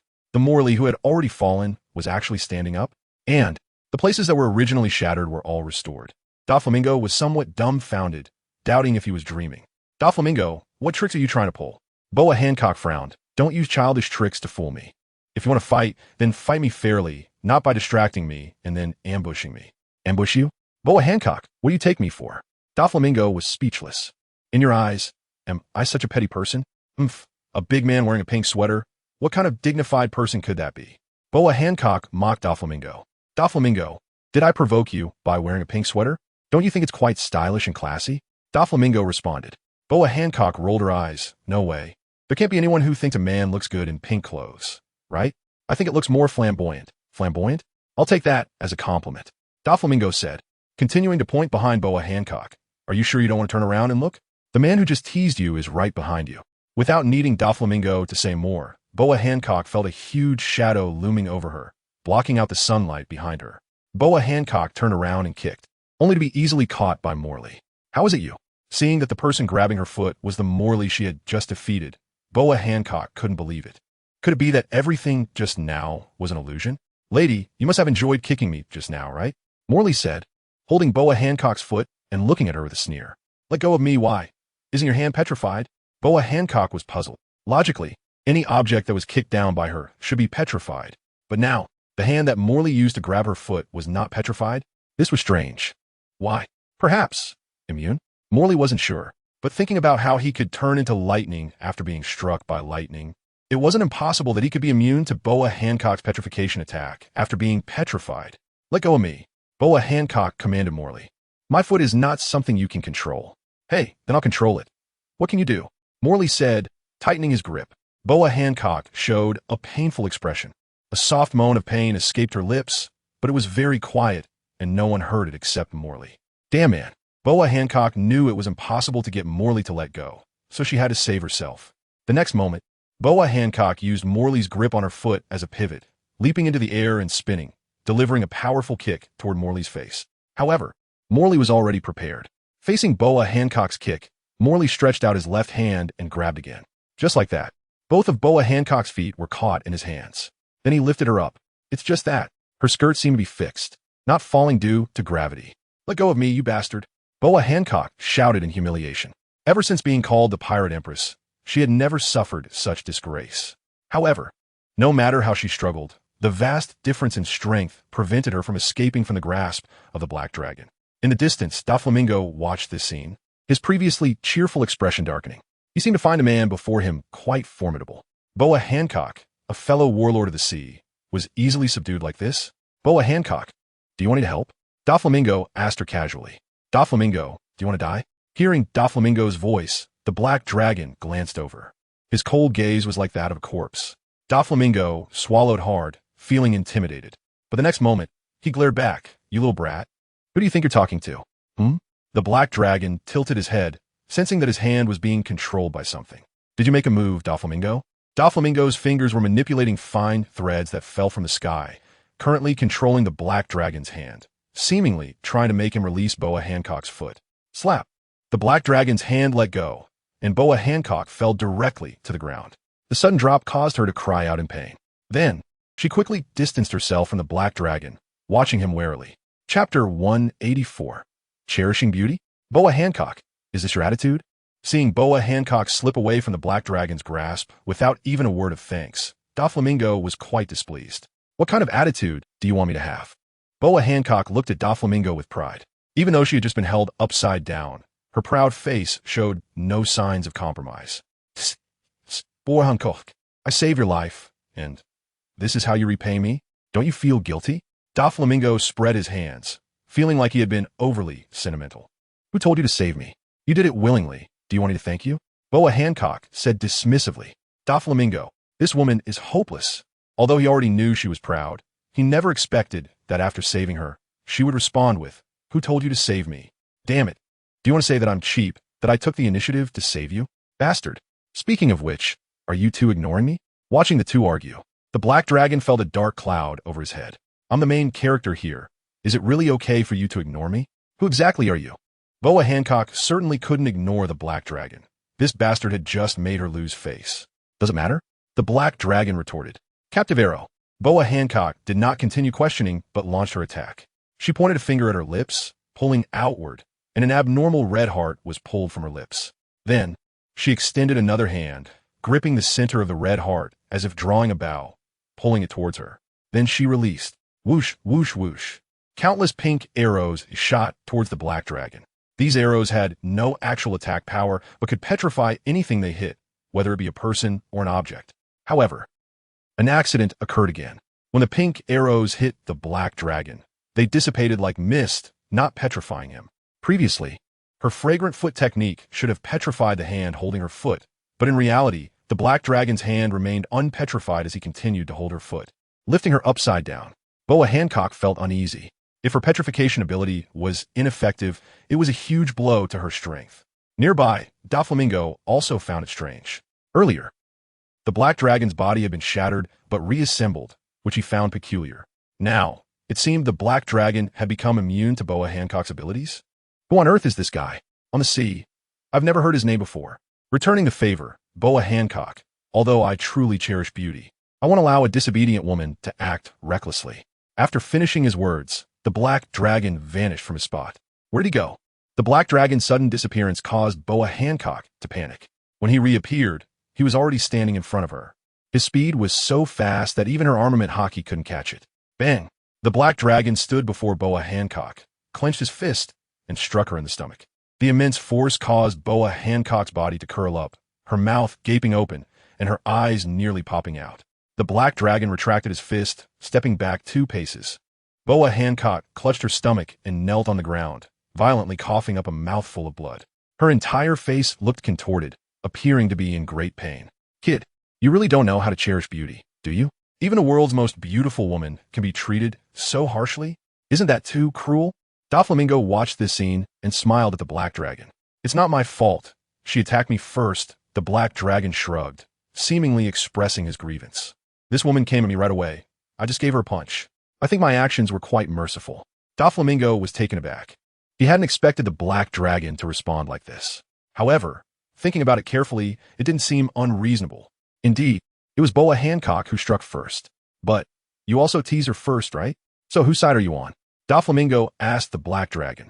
You're not wearing a Navy uniform and attacking a warlord of the sea. Doesn't that mean you're not on the Navy side? But since the Whitebeard pirates are fleeing, and you didn't run, doesn't that also mean you have nothing to do with Whitebeard's side? If that's the case, are you with Blackbeard? Doflamingo speculated about the black dragon. Slap. Wrong answer. The black dragon snapped his fingers in response to Doflamingo. I'm not affiliated with any of the 3 sides you mentioned. Did I guess wrong? Doflamingo shrugged, not caring. So, you're a lone wanderer, just wanted to join the fun at the Navy headquarters? That's not it. M.O. Long shook his head. I still have power, but do you think I would tell you? Anyway, since I'm bored, how about you give me a hint and let me guess? Doflamingo said with boredom. The war was coming to an end. Whitebeard's death meant the war was about to finish. Clearly, the result was the collapse of the Whitebeard pirates. Now it was just a matter of how many people could escape from the Whitebeard pirates. Although, he had tricks like the birdcage, which could trap pirates at Marine headquarters in Marineford, preventing them from escaping to the sea. But why would he do that? He wasn't in cahoots with the Marines. Currently, it was just a cooperative relationship. A hint? M.O. Long thought for a moment and said, my power is in the New World. You can guess now. Doflamingo looked at M.O. Long with a face that seemed to say, are you sure you're not joking with me? My power is in the New World? Just that? How am I supposed to guess? If I could guess that, it would really be a ghost. Really? You can't figure that out? M.O. Long also had a look that suggested, how can you be so stupid? Doflamingo really felt like killing M.O. Long. Forget it. Since you're so stupid, I'll give you another hint. A power that has dealings with you. Mo Long continued to reveal. After hearing Mo Long's hint, Doflamingo was almost driven crazy. A power that has dealings with me? What's the difference for not saying anything? As the Joker of the underworld in the New World, my business is spread all over the world. There are countless powers that have dealt with me. How am I supposed to guess? Can't you figure it out? Doflamingo, I didn't expect you to be this stupid. Seeing Doflamingo's bewildered expression, Mo Long continued to mock him. Bastard, you're looking for death. Doflamingo felt that Mo Long was just toying with him, with this little hint. Not to mention him, even if it were Sengoku, known for his wisdom, he wouldn't be able to guess it. Yeah, I'm looking for death. It seems you're not stupid to the point of no return. Mo Long mocked Doflamingo again. The next moment, Doflamingo made his move. Without seeing how Doflamingo attacked, Mo Long suddenly felt a tightness all over his body, as if he were bound by something. Mo Long knew this wasn't an illusion. Instead, he had already been entangled by Doflamingo's threads. However, the threads Doflamingo controlled were so fine that they were almost invisible to the naked eye. Kid, now I'll let you know what the price of toying with me, Doflamingo, is. Doflamingo's mouth curled into an evil smile. His 5 fingers began to move slowly. As Doflamingo's fingers moved, Mo Long felt the threads binding him start to tighten, creating lines on his body. For an ordinary person, they might start to scream in pain. But who was Mo Long? Having experienced various ways of dying, this little pain felt like a tickle to him, insignificant. Seeing Mo Long's relaxed expression, Doflamingo's smile turned dark. Kid, it seems you can hold on pretty well. Then I'll see how long you can last. Doflamingo began to apply more force. The threads binding Mo Long started to tighten further. Mo Long's arms were marked with deep indentations, as if they could be sliced open at any moment. Doflamingo, is that all you've got? Seeing that the threads hadn't cut into his body, Mo Long started to look down on Doflamingo. How could this be? Doflamingo began to sweat. According to the force he was using, the threads should have long since cut into Mo Long's flesh, even starting to slice through bone, but now they couldn't even break Mo Long's skin. This made Doflamingo feel like he might be facing a monster. This guy's physical strength was stronger than many who had used armament hockey. Kid, you forced my hand. Originally, Doflamingo had only intended to give Mo Long a lesson, but now it seemed Mo Long was forcing him to use his full strength. Don't regret being sliced to pieces. After saying that, Doflamingo's right hand, controlling the threads, clenched tightly. All the threads were instantly subjected to tremendous pulling force. Becoming incredibly taut, the sharp threads sliced into Mo Long's skin, and in that instant, they directly broke through his skin and cut into his flesh. Mo Long turned into a bloodied figure the moment the threads sliced him. Blood flowed from the cuts, running down Mo Long's body, pooling on the ground, and then reaching Doflamingo's feet. However, Doflamingo was very dissatisfied with what he saw. In his view, having used all his strength, the threads should have been able to cut Mo Long into pieces, shredded into chunks of meat. But the reality? The threads only sliced through the surface skin of Mo Long's body, sinking into flesh without even injuring his bones. This left Doflamingo feeling somewhat unable to accept it. When did his abilities become so weak? He couldn't even cut through a human body anymore. It's known that the human body is inherently very fragile, and his threads could cut through islands. Mo Long's physique, perhaps, could be compared to that monster Kaido. Doflamingo thought to himself, "You're really weak, Doflamingo." Mo Long shook his head, then clenched his fists and shouted, "Ah!" using all his strength to break free. With a series of jumps, as Mo Long exerted himself, the threads wrapped around his body began to snap under his strength. The breaking of each thread reached Doflamingo's controlling hand, causing him to lose his balance and fall backward. With a thud, he sat down on the ground in a rather ungraceful manner. Originally, Doflamingo was squatting, but now that he had lost his support, he ended up sitting on the ground, leaning backward, looking somewhat comical. Fragrant foot. Bang! At that moment, a voice came from behind Mo Long. It was Boa Hancock. A foot heavily kicked the back of Mo Long's head. However, the imagined scene of his head turning to stone and shattering did not occur, even though Hancock knew beforehand that her petrification ability might not work on Mo Long. How could she endure after being hit so painfully? So, taking advantage of Mo Long's back being turned and his attention focused on Doflamingo, she still kicked out.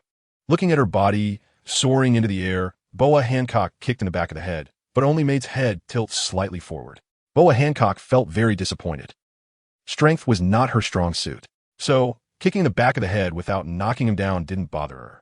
A missed hit. Boa Hancock was ready to retreat and find a right moment to continue. However, just as she wanted to retreat, did not give her the chance. As soon as her feet touched the ground and she prepared to jump back, reached out and grasped her waist, holding her firmly in his hand.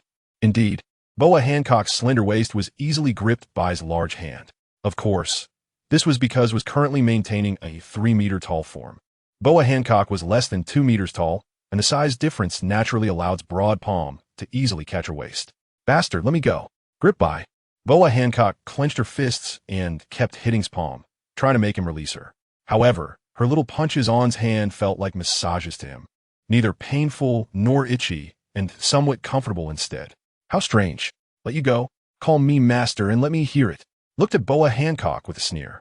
What nonsense are you talking about? I am the Empress of Amazon Lily. You think you can be my master? Who do you think you are? Are you dreaming? Boa Hancock did not expect to have such thoughts. Damn man, you must be like those bastards who lust after my body, wanted to toy with me. However, all those other bastards have been turned into stone by her. But the bastard in front of her was immune to her petrification ability. This left Boa Hancock quite troubled. For a moment, she didn't know how to deal with it. Chapter 186. Are you a devil? So what if you're the Empress of Amazon Lily? I am a man who will become the king of the world. Looked at Boa Hancock disdainfully and said, a mere Amazon Lily. What else can it do besides shiver in fear? Speaking of snakes, a snake was also following Boa Hancock closely. Now, that flower snake was hissing at, seemingly threatening him. Let my master go, or I will bite you to death. That was probably the meaning. However, ignored it. It was just a pretty but useless flower snake. Salome, seeing that it was actually ignoring her, couldn't tolerate it. While her uncle could endure it, the snake could not. With such thoughts, Salome bent down, using her tail to bounce, opening her mouth wide, and bit down hard towards neck. Was unsure if this snake was poisonous, but he also had no interest in experiencing the feeling of being bitten by a snake. Therefore, as soon as Salome jumped up, reached out and grabbed the snake by its neck. Then he squeezed tightly. The immense pain made Salome go stiff all at once, her tail that was originally curled up instantly straightening out due to strength. However, after straightening, it just fell limp. Bastard, what are you going to do to my Salome? Boa Hancock was furious at this scene, struggling madly in his palm. Salome was her only friend. Their bond was so close that even her 2 younger sisters could not compare. After all, whether bathing, sleeping, eating, or using the restroom, Salome was almost always by Boa Hancock's side. Moreover, Salome was very understanding, able to sense Boa Hancock's feelings and make her happy. Such a cute pet was very important to Boa Hancock. Now, seeing Salome being painfully gripped by, Boa Hancock felt heartbroken. What are you doing? What do you think I should do? Looked at Boa Hancock with a cold smile. Someone didn't keep their pet tied up, allowing it to run out and bite people. Since the owner hasn't taught it, I'll help the owner discipline it. Saying this, as grip tightened even more. Hiss. Originally, Salome had already fainted, but due to his grip, she was jolted awake by the pain, letting out a hiss and using all her strength to whip his body with her tail, hoping to let her go, but it was completely useless. Her tail striking his body felt less than a massage. Still dare to resist, seeing Salome daring to strike him. Squeezed even harder, causing Salome's robust body to be squished in as if it had been flattened. After suffering a tremendous impact, Salome fainted again. Salome, are you okay? Boa Hancock felt immense pain upon witnessing this scene. Woman, call me master. As long as you call me that, I will let your pet snake go. How about it? Said wickedly to Boa Hancock. Otherwise, I will kill it right now. No, you can't kill it. Boa Hancock shook her head vigorously, tears almost falling. However, asking her to call master was even more impossible. If you don't want me to kill it, then call me master. S tone carried a hint of coercion. Facing such a woman, one had to be hard. There was no use in talking nicely. After all, the other party was originally a tough woman, and to make a tough woman submit, one could only be tougher than her. No, I won't. I will never call you master. Boa Hancock looked at with hate, her heart probably wishing she could skin him alive. Unfortunately, being gripped by, she didn't even have the strength to resist. So, you want the snake to die, huh? Looked at Boa Hancock, his tone icy. Woman, I give you one last chance. Call me master, or else I will immediately kill your snake. Faced with final notice, Boa Hancock fell into despair. She didn't want to call, but she was afraid would really kill Salome. Don't think you can get away with not speaking. I'll give you 3 seconds. 3, 2, 1. Good. Since you're not going to call, then watch your snake be cut into 8 pieces. Saying this, tossed the snake into the air. Then he kicked. Navy 6 powers, storm leg. Several shockwaves were kicked out by directly slicing the airborne into chunks of snake meat, which then plopped down onto the ground. No! Upon witnessing this scene, S' eyes widened. She reached out her hand, as if wanting to grasp something. However, she couldn't catch anything. She could only watch helplessly as her pet snake was turned into snake meat. The violent impact caused a faint. It seemed she couldn't bear to see her pet snake, which had accompanied her for over a decade, being killed like that. Looking at the unconscious in his hands, he was also stunned. This woman has such a weak psychological endurance.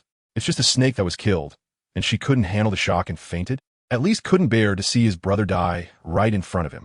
Can't you handle the sight of a snake dying in front of you? Kid, this is really excessive. You actually killed her favorite pet snake in front of others. Are you a devil? Did not stop's actions earlier, mainly because he wasn't very familiar with. There was no need to make an enemy of this seemingly hard to provoke man over a snake. Of course, he wasn't afraid of. It's just that, was unwilling to engage in matters that didn't involve any benefit. His previous assistance to was also based on the premise that they were both and might cooperate in the future. However, after experiencing his power, felt that if cooperation were to happen, seemed to be a better partner. Being called a devil by you, I really consider an honor. Thinking of the future, this guy almost wiped out an island with a bird cage. Right now, he just killed a snake. In terms of being a devil, he still falls far behind. Chapter 187. You wouldn't want your secret to be exposed, would you? Not yet knowing your esteemed name. Could you please enlighten me? Thought that calling the other party kid seemed a bit impolite. Looked at and said lightly, is it a name or a title? Looked at with some skepticism. If it's a title, kid, you have the potential of a general. The current 3 admirals of the Navy all have titles that combine color and animals. Even the 2 supplementary admirals do. Is black is an animal, coupled with the strength displayed in overpowering the pirate empress. Even suspected that this guy might be a powerful individual secretly cultivated by the Navy. Of course it's a name. How could you think it would be a title? Looked at in confusion, then seemed to think of something. He smiled at and said, no way, you don't think of me as a naval admiral, do you? Don't talk nonsense, I never thought that. Shook his head, looked too young. Being a naval admiral at this age isn't a joke, right? He just thought that was secretly trained by the Navy and might become an admiral in the future. Of course, the premise is that as a title. But now, since it's a name, then, it has nothing to do with naval admirals. Really? But why do I feel that you think that way? Had a skeptical expression, really, I don't believe it. Are you looking for trouble? Thought that if he skipped this topic, wouldn't continue. But he didn't expect to insist on making him admit that he thought that way. Is it interesting? Even if he admitted it, what would happen? Yeah. Can't you see that I'm just simply looking for trouble? Looked at as if he were a fool. Otherwise, do you think I asked if she was wearing little pants to tease her? No, I was just looking for trouble. The reason? Was somewhat confused. Did I offend you? Are you looking for trouble with us? Not really, but sometimes, the principle of having jade brings trouble. Raise an eyebrow at. I have my eyes on's daughter island in your, but I think if I directly say what I want, you definitely won't give it. So, I need to think of a way to make you give it to me. Ha. You really dare say it? You actually want my? Laughed heartily. Do you think you have the qualifications to take from me? Why not? 10 years ago, you used force to take from and now 10 years have passed. I intend to use your method to take again. You should understand me, right? Thought that since he had come to the naval headquarters, it would feel a bit pointless not to bring back some loot. So, he thought it would be nice to take a pirate empress back. Thinking of it, he acted. The pirate empress was already under his control. However, this woman was a bit stubborn, so she needed some training. And this guy actually interrupted while he was training? Could tolerate that? Naturally, he couldn't. Therefore, who originally didn't plan to make a move against, also decided to act. No, I was just reclaiming the territory that originally belonged to my family. In response to his words, denied it. 800 years ago, before the world government was established, his family, the family, was the royal family of. However, after the establishment of the world government, the family moved to the and became, thus giving up their sovereignty over. But now, he was just reclaiming the country that originally belonged to his family. Naturally, it couldn't be considered as taking it. No, 800 years ago, that was your family's territory, and now 800 years have passed. It has long since become someone else's territory. Shook his head in denial. Of course, this isn't important. After all, I'm not necessarily looking for a righteous reason to rob your territory. As a pirate, if I want to rob, I can rob. After all, that's the profession of a pirate. Pirate? Hearing statement, was stunned. I also pay attention to pirates, but I've never heard of you. Are you a new pirate? I guess I can barely be considered a new one. Nodded. Since we're all pirates, how about this, brother? Why not join my family? I will grant you the highest cadre position. Try to recruit. In this day and age, what is the most scarce? Of course it's talent. Want to subdue me? Please. I'm the one who should be subduing you, all right? How about this? Let's have a match. Whoever wins, the loser serves the winner as their master. What do you think? Looked at and proposed the bet. This won't do. Shook his head, feeling that this bet was too unfavorable for him. As a warlord of the sea, he also ruled a country. What about? He might just be a rookie pirate and now wants to gamble his fate against him. It's like Kaido and Big MOM betting against each other, fighting, and the loser serving the winner. That a fair stake since both are emperors and have territories. But if a supernova with only a small crew wants to gamble against Kaido like this, isn't that a joke? You have just one pirate ship, a few dozen subordinates. And you think you can gamble against an emperor with vast territory and tens of thousands of subordinates? 2. Betting against him is like a supernova betting against an emperor. The stakes are so uneven, yet he wants to win everything. How ridiculous. Not going to happen? Are you scared? Hearing's refusal. Thought he was afraid. Shook his head. Scared? How could that be? I just feel our stakes are too different. This gamble is unfair to me. Unfair? Understood now. He thought my status was too low to gamble with him? How about this? Adding this woman. Looked down at the unconscious in his grasp. She is also a warlord of the sea and a ruler of a country. This should be an equal status, right? Looking at In's grip, S mouth twitched. Indeed. Was qualified to gamble with him, but can you decide her fate? Although was subdued by now, she clearly did not submit. In this situation, even if he won against, he could not gain loyalty. So, still refused. Why not? She is in my hands now. Her life and death are controlled by me, so I can definitely decide her fate. As soon as finished speaking, woke up from her unconscious state. Hearing's words, she shouted back, man, don't go too far. No one can decide my fate. Never. Never? Looked at. A strange smile appearing on his face as he leaned down and whispered in her ear, right? If I remember correctly, there should be a pattern on your back. That's your biggest secret, isn't it? I think you wouldn't want your secret to be exposed, would you? Chapter 188.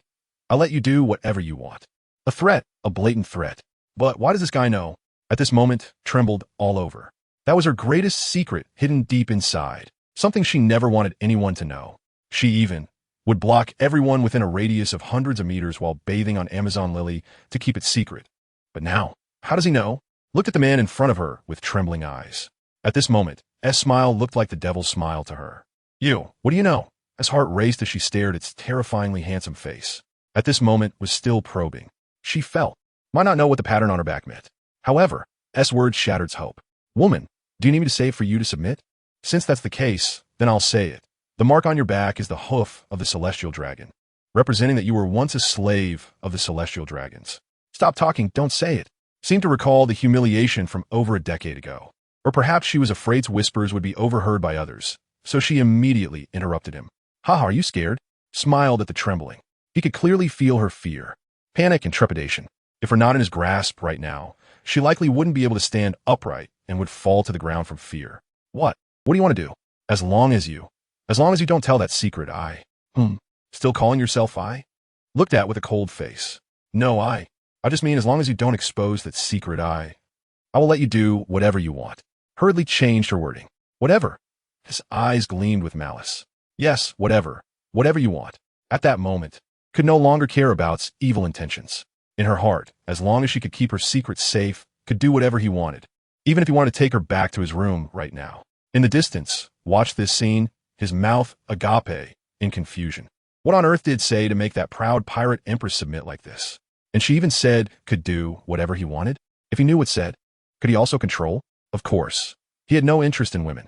He simply wanted to control his power. To seize the world, one must have strong power. And having the pirate empress as a fellow warlord of the sea was naturally amongst plans. Since you can do whatever you want then, let's hear you call me master. Raise his eyebrows at. Just calling you master? She was stunned. Originally, she thought would use such a big move to do something even more excessive. But unexpectedly, he only wanted her to call him master? No. It was not just that. This should be a strategy. First, to subdue her mind, then to subdue her body. That's right.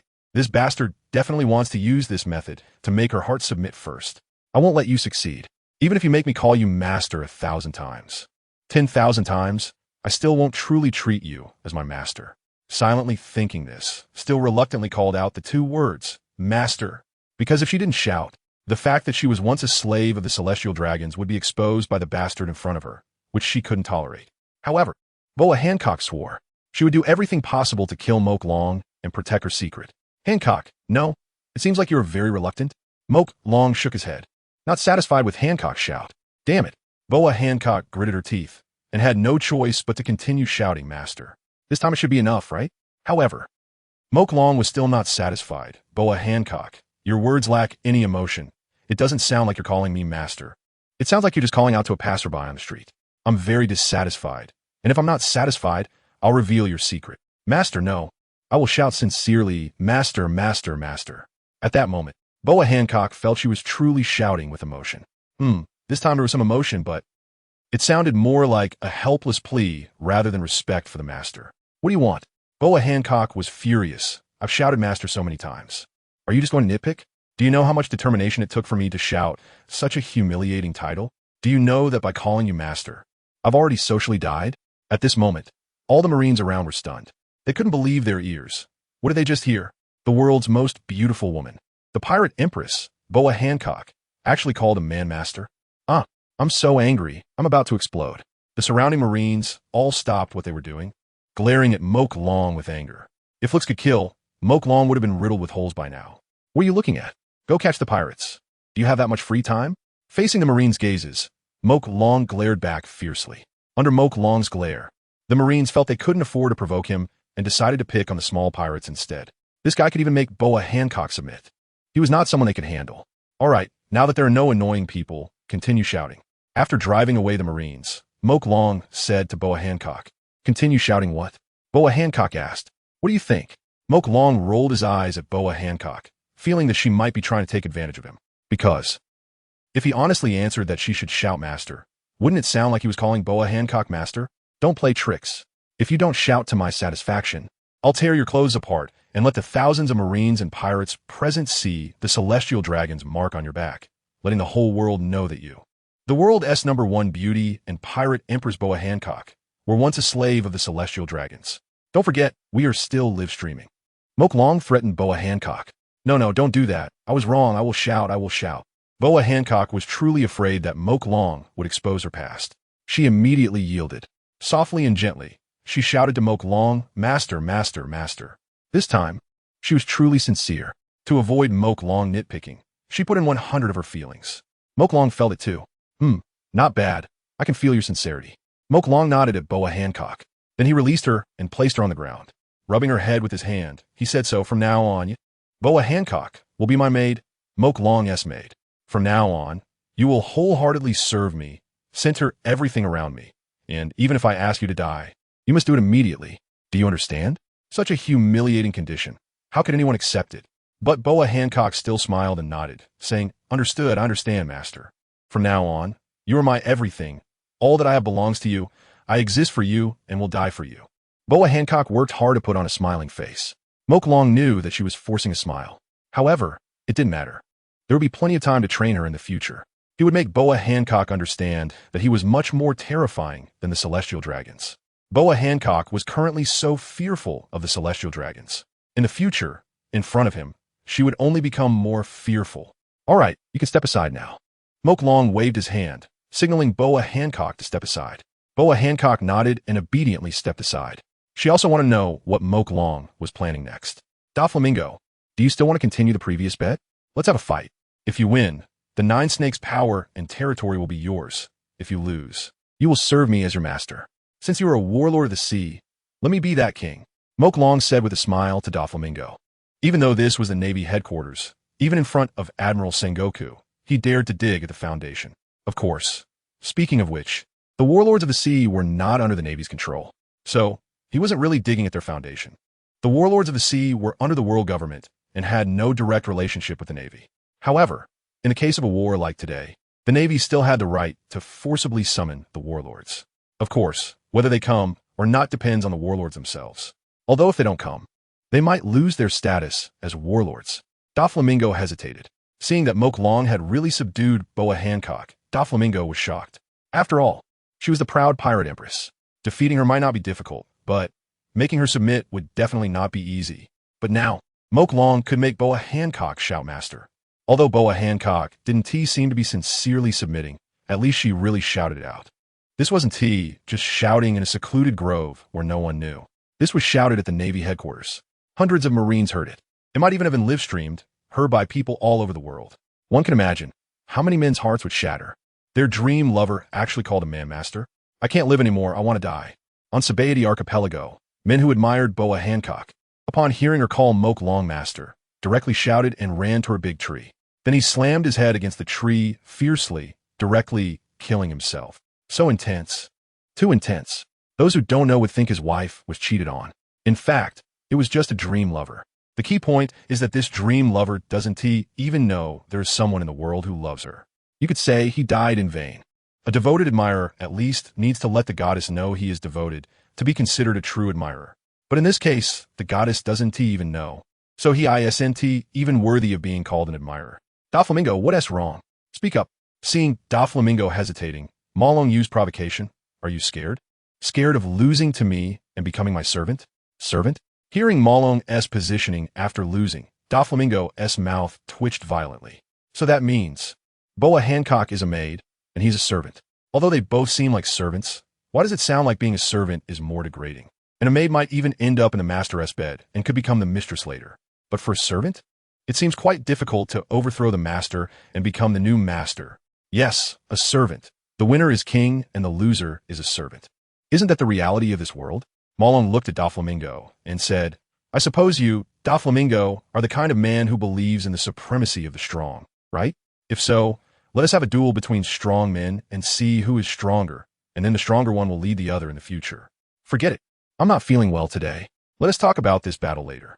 Doflamingo shook his head, refusing Ma Long's invitation to battle. He was confident he could win against Ma Long. So, he chose to give up, although he could accept the bet and not acknowledge it if he lost. But, as a man, he naturally had to keep his promises. So, he still chose to retreat. A true king should learn to assess the situation, rather than recklessly charging forward without regard for anything. Such reckless guys usually end up dead at sea, with no trace left. TSK, Doflamingo, is this your courage? Your guts? Your vision? It's a shame you have the Conqueror's hockey. I thought men with Conqueror's hockey were all those who charge forward without fear, knowing there are tigers in the mountains yet still head toward them. But I didn't expect you to be such a coward. The presence of Conqueror's hockey on you is truly an insult to it. Ma Long harshly mocked Doflamingo. However, it was useless. Doflamingo didn't feel insulted and stood up to confront him. Conqueror's hockey? Is it really impressive? In this sea, while there are many with Conqueror's hockey, at least I can name a few. However, only the one sitting on the Void Throne can truly dominate this sea, and that person's position is what Doflamingo aspires to and pursues. He is a celestial dragon, so it is only natural and he is qualified to challenge that position. But Doflamingo understands that his accumulation is still too shallow. His current strength and influence do not allow him to challenge that position. However, he can still wait. After all, he is not old. There is still a chance. Chapter 190, Hawkeye Mihawk, how boring. Seeing Doflamingo not taking the bait, Ma Long couldn't force him, could he? Fortunately, Doflamingo is in the new world and has dealings with Kaido. There is no rush to subdue Doflamingo.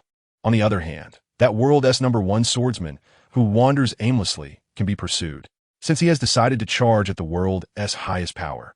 Relying solely on himself is impossible. Moreover, Ma Long is not at the point where he can defeat everyone in the world. Even if he did reach that point, it would then become easy to conquer but hard to maintain. After all, sitting alone on the Void Throne, he cannot manage the countless affairs happening in the sea. He needs someone to help manage. Alright, let's not talk about that for now. After all, the eagle hasn't been caught yet, but 2 hunters are already discussing how to share it, resulting in the eagle escaping. So, to allocate the results, they need to wait until after the harvest. The world's #1 swordsman, Hawkeye Mihawk? Ma Long looked at the man, standing straight like a sharp sword, arms crossed, with a black sword on his back, and said, I heard that the black sword behind you is the strongest black sword in the world. Upon hearing the voice, Hawkeye looked at Ma Long with an eagle-like gaze and said indifferently, So what if it is? And so what if it isn't? If it's not, then nothing matters.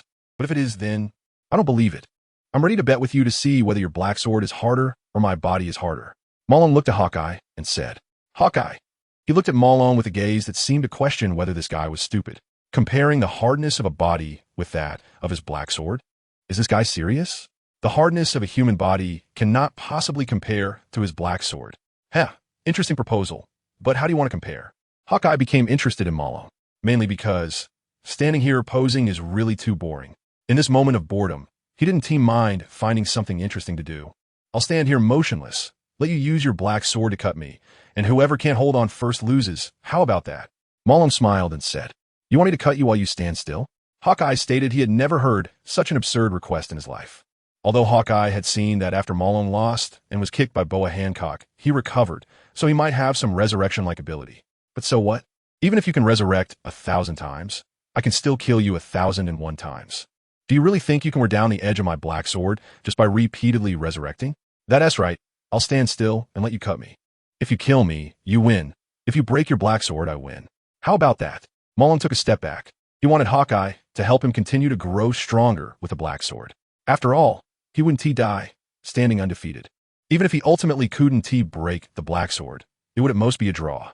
So, in this bet, he had no possibility of losing. Break my black sword? The corner of Hawkeye's mouth twitched violently. What do you mean by that? I cut you with my sword, you're fine. But I break my own black sword? Are you serious? Do you think my black sword is made of plastic? That's right, your black blade is broken, which means you lose. So how about it? This gamble is so favorable to you. You shouldn't be scared and hesitant like Don Quixote, Doflamingo, right? Provoked with Doflamingo's name. Is this a tactic to provoke me? Smiled and said to Kid, "You're the most arrogant person I have ever seen in my life. Thinking you can clash with my black blade with just your body. And looking at your expression, you seem to think you can win? So what is the price?" Asked. "Since this is a bet, what can I gain if I win? If you lose, you'll be my subordinate, and from now on, you'll follow my lead." Replied confidently. "I'm asking you what I can gain if I win, not what I have to pay if I lose, okay?" Retorted. "If you win, it means I'm dead, so naturally, you can gain everything of mine. Is that hard to understand?" Shook his head, but I advise you not to have any delusions. You can't win. Thought, is this guy trying to provoke my competitiveness on purpose? The prouder a man is, the less he can accept being belittled. And now, saying he can't win is just intentionally belittling him, right? Fine, I accept this bet. Jumped down from a high place, stepping lightly towards. But as he got closer, he began to regret it. Standing before, who was several heads taller than him, suddenly felt small. Sigh. Doesn't this just highlight his stature? Have you really made up your mind? Reached for the black blade on his back. With a gentle pull, he stood before holding the black blade. Although his size differed from his imposing presence immediately overshadowed. His eyes at that moment resembled a sharp sword. The fierce sword aura surged into the sky, swirling the clouds. The might of the world's greatest swordsman was revealed at this moment. "Oh, it seems like it's serious?" Don Quixote Doflamingo, standing nearby, narrowed his eyes at the imposing. He couldn't gauge his strength, so it was just right to let test it out for him. Also nearby, Boa Hancock stood elegantly a short distance away, her hands nervously clutching her skirt. Her eyes brimmed with hope. It seemed she hoped could kill. That way, her secret could continue to be kept forever. Although, she thought this hope was somewhat slim. After all, since proposed this gamble, he must have some level of confidence. Otherwise, he wouldn't take such a risk. But, even if she felt was confident, Boa Hancock still hoped that arrogance made him believe he was invincible and wouldn't die, which led him to set up such a gamble with. If doesn't he die, then she would likely be controlled by him for the rest of her life. She absolutely did not want to become a soulless puppet. A life as a puppet is despairing. Boa Hancock no longer wanted to experience the despair and helplessness she felt in the Mariehua prison. So, go for it. I'm counting on you to kill that despicable bastard. Boa Hancock cheered for in her heart. Chapter 191. A severed arm, but at that moment seemed to sense something. He turned and glanced at Boa Hancock. That one glance sent a shiver down her spine, nearly making her legs buckle beneath her. Boa Hancock dared not look at the corner of Sai. In that fleeting moment of eye contact, she looked down at her small feet. Wait, what is obscuring my vision? Why can't I see my feet? A woman wants to use his sword to kill me? Looked at Boa Hancock, who wouldn't meet his gaze, and sneered, "Dream on. You can never escape from my grasp in this lifetime. Don't even think about using sword. Even if you borrowed a stronger sword, it would be useless. Give up and accept your fate as my maid for the rest of your life. That's your future." These were true thoughts, unspoken. Naturally, Boa Hancock couldn't hear them, but she could feel it. She could feel the overwhelming malice coming from. So, based on this feeling, Boa Hancock could fully conclude that was definitely plotting against her, thinking of ways to torment her, such as binding her in a star shape with ropes, one hand holding a whip, and the other holding candle. Just thinking about it made her shudder. She felt completely uncomfortable. That despicable man. That filthy man. That treacherous man. Boa Hancock cursed all men in her heart. Other men are innocent. No is also innocent. He truly hadn't thought about that kind of thing. After all, how could someone as upright as him think about whips and dripping wax? Come on, cut me. Faster. My time isn't long. After all, the war could end at any moment, and I have to run then. Said to. The Navy was currently dealing with the remnants of Whitebeard and Blackbeard's forces, so they had no time to attend to him. Or perhaps, the Navy thought he was currently facing off against the Shichibukai, so they handed him over to them without needing to divide their strength to help. After all, in the current situation, every man in the Navy is precious. Rather than waste manpower on, it's better to let and the Shichibukai fight it out. Although the Shichibukai are currently allied with the Navy, they're still pirates. Even if they are recognized pirates by the world government, they're still pirates. They are ultimately on different sides from the Navy. One day, when the Navy cleans up the pirates at sea, the Shichibukai will also become the next target. They have always been enemies, or rather, they will always be enemies. It's just that due to their positions, they have temporarily come together. But the Navy believes there will be a time to part ways. Since you're in such a hurry then, I'll just cut you 100 times. Thought's proposed condition was too favorable for him, making him feel a bit embarrassed. As for why he suggested 100 cuts, in his view, if 100 cuts can't kill then, even 1,000 cuts afterward would be useless. Within 100 strikes, if you can stand in front of me like this, then I will admit defeat. If you cannot stand, then I will claim victory. How about that? Hawkeye has also considered the strange resurrection ability of M.O. Long. However, he believes that abilities have their limits. After enduring 100 strikes, even if M.O. Long can survive due to his bizarre resurrection ability, he absolutely cannot remain standing. To maintain such a resurrection ability, it surely requires immense physical strength. This is Hawkeye's thought. M.O. Long. As long as you're happy. Regarding Hawkeye's question, how could M.O. Long possibly say no? After all, Hawkeye's proposal is more advantageous to him. Since that is the case, let us begin. Hawkeye grips his sword and stands off against M.O. Long. For the first strike, Hawkeye is just testing. Holding the sword with one hand, he fiercely slashes down at M.O. Long's shoulder. Although it is merely a probing strike, it is still a blow from the world's greatest swordsman. Its power is self-evident. Swish! The blade of the black sword cuts into M.O. Long's shoulder, easily tearing through the fabric of his clothing, then slicing into his skin. The skin does not stop Hawkeye's strike. The black sword cuts smoothly into the flesh, only to be stopped by the bone in his shoulder. The black sword does not break the bone, but leaves a slight scratch on it. Hawkeye frowns. He feels the strength of M.O. Long's body. Even though it was just a probing strike, Hawkeye can be certain that this strike could easily cut through iron. Even if M.O. Long's bones were made of iron, it would be sliced effortlessly with a smooth cross-section. There was no sense of obstruction at all. But now, his blade was easily stopped by M.O. Long's shoulder bone. Hawkeye admits he underestimated M.O. Long. He originally thought that M.O. Long relied only on his resurrection ability. But now it seems, this guy can not only resurrect but also possesses terrifying physical strength. It feels a bit like Kaido of the 100 Beasts. Hawkeye, have you not eaten? Feeling the force coming from his shoulder, M.O. Long's shoulder felt pressure, and he slightly lowered it in one direction, but it cannot even cut through his bone. M.O. Long feels as if Hawkeye is joking. However, in fact, M.O. Long's physical strength has increased significantly from his battle with Carp. He just doesn't realize it yet. Once more, after the first test, Hawkeye has a general understanding of M.O. Long's physical strength. So this time, he is ready to be serious. He swings his sword again, targeting the same spot. Hawkeye tightens his grip on the sword hilt and strikes down hard. Slash! M.O. Long's arm is severed with a loud snap, blood spurting out continuously. The severed arm falls to the ground with a thud. However, in the face of such a severe injury, M.O. Long remains unfazed. In fact, he doesn't even feel pain. Compared to the earlier agony, this is nothing. Seeing M.O. Long's expressionless face, Hawkeye furrows his brow. This kid has the potential of a strong warrior. Indeed, true strong warriors face pain without flinching. Those who cry out in agony over minor injuries will never become strong. But, kid, today you are destined to lose. Because you are facing the world's greatest swordsman, Hawkeye Mihawk. With this thought, Hawkeye grips his sword with both hands and strikes down at M.O. Long once more. This time, Hawkeye's black sword starts from M.O. Long's shoulder and cuts downward, creating a long diagonal slash across M.O. Long's body, from his left shoulder to his right waist. One could say that M.O. Long's upper body is almost completely sliced open. Chapter 192, Decapitation with One Slash. Mo Long's upper body is almost completely cut open. Of course, he is not dismembered. Hawkeye did not intend for it to be this bloody. However, his heart is definitely cut open. Besides the heart, most of his internal organs are also damaged. In this situation, an ordinary person would absolutely not survive. The same goes for Mo Long.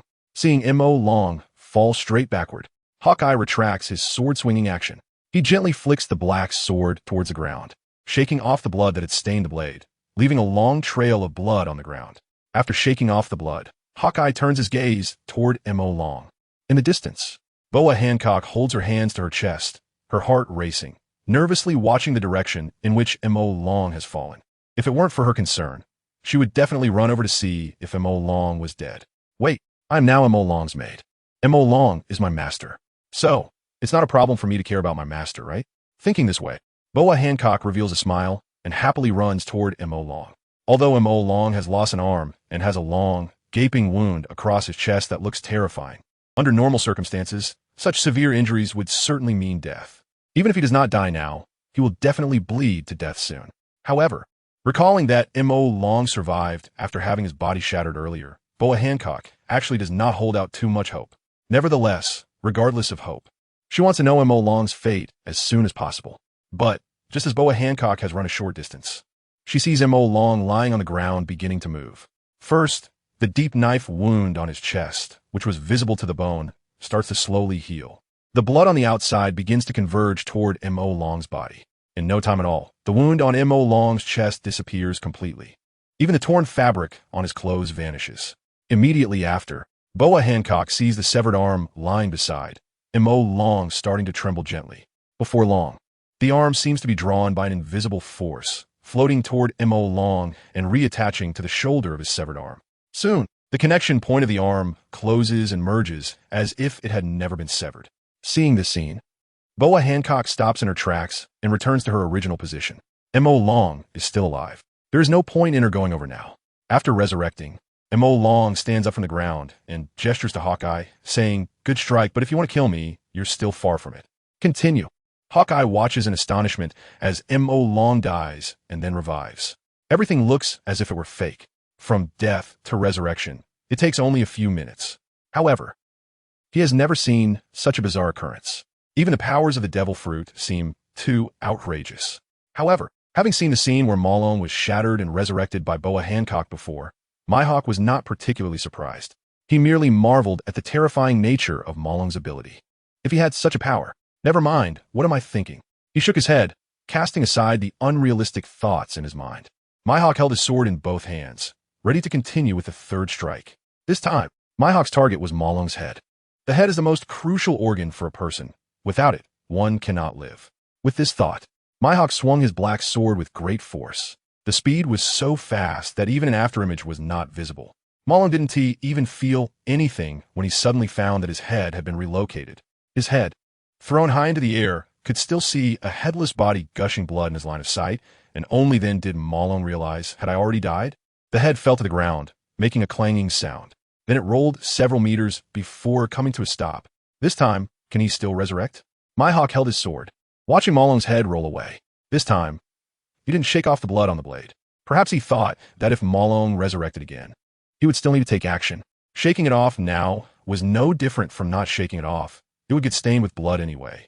Suddenly, the head that had fallen to the ground began to move. At first, it just trembled slightly, but soon, it started to spin rapidly on the ground, heading toward the area where Ma Long's body lay. Quickly, the head rolled to the position of the neck wound and then stopped. Next, Ma Long stood up from the ground. He shook his neck, and there were no signs of injury. It had healed perfectly. It was as if it had never fallen off. To this, Mihawk found nothing wrong. Since Ma Long had agreed to such a duel with him, he naturally had confidence. If he could be killed in just a few moves, that would indeed be strange. "Ma Long, are you ready? I'm going for the fourth strike." Mihawk asked Ma Long. Ma Long nodded. Just as he nodded, Ma Long found his chest pierced. A black sword had brutally stabbed into his heart from his chest. There was no pause. It directly pierced through Ma Long's body. The powerful penetration shattered his heart. Blood spewed from Ma Long's mouth, and before he could say anything, his head tilted, and he died. Seeing this, Mihawk, with one hand gripping the sword hilt, and the other pushing Ma Long's body, forcefully shoved him backward, withdrawing the sword from Ma Long's chest. But this time, Mihawk frowned. He wasn't sure if it was an illusion. He noticed that Malong's body seemed to be harder than before. When he stabbed into Malong's body, he clearly felt a resistance. Was it an illusion? Or, Mihawk felt a bit worried. Mihawk continued with the fifth strike. Malong extended a hand toward Mihawk, seemingly saying, "There are a total of 100 strikes. I'm counting for you." Mihawk shouted, and with one stroke, he heavily struck down on Malong's head. The immense force split Malong in two. "Malong, I'm split open." The split body fell to the ground, and Mihawk let out a breath. He felt his palm gripping the black sword hilt beginning to sweat. Suddenly, Malong's split body directly separated and then quickly merged back together. This time, before Malong could speak, Mihawk continued. And this time, it was not just one strike, but 10 consecutive strikes.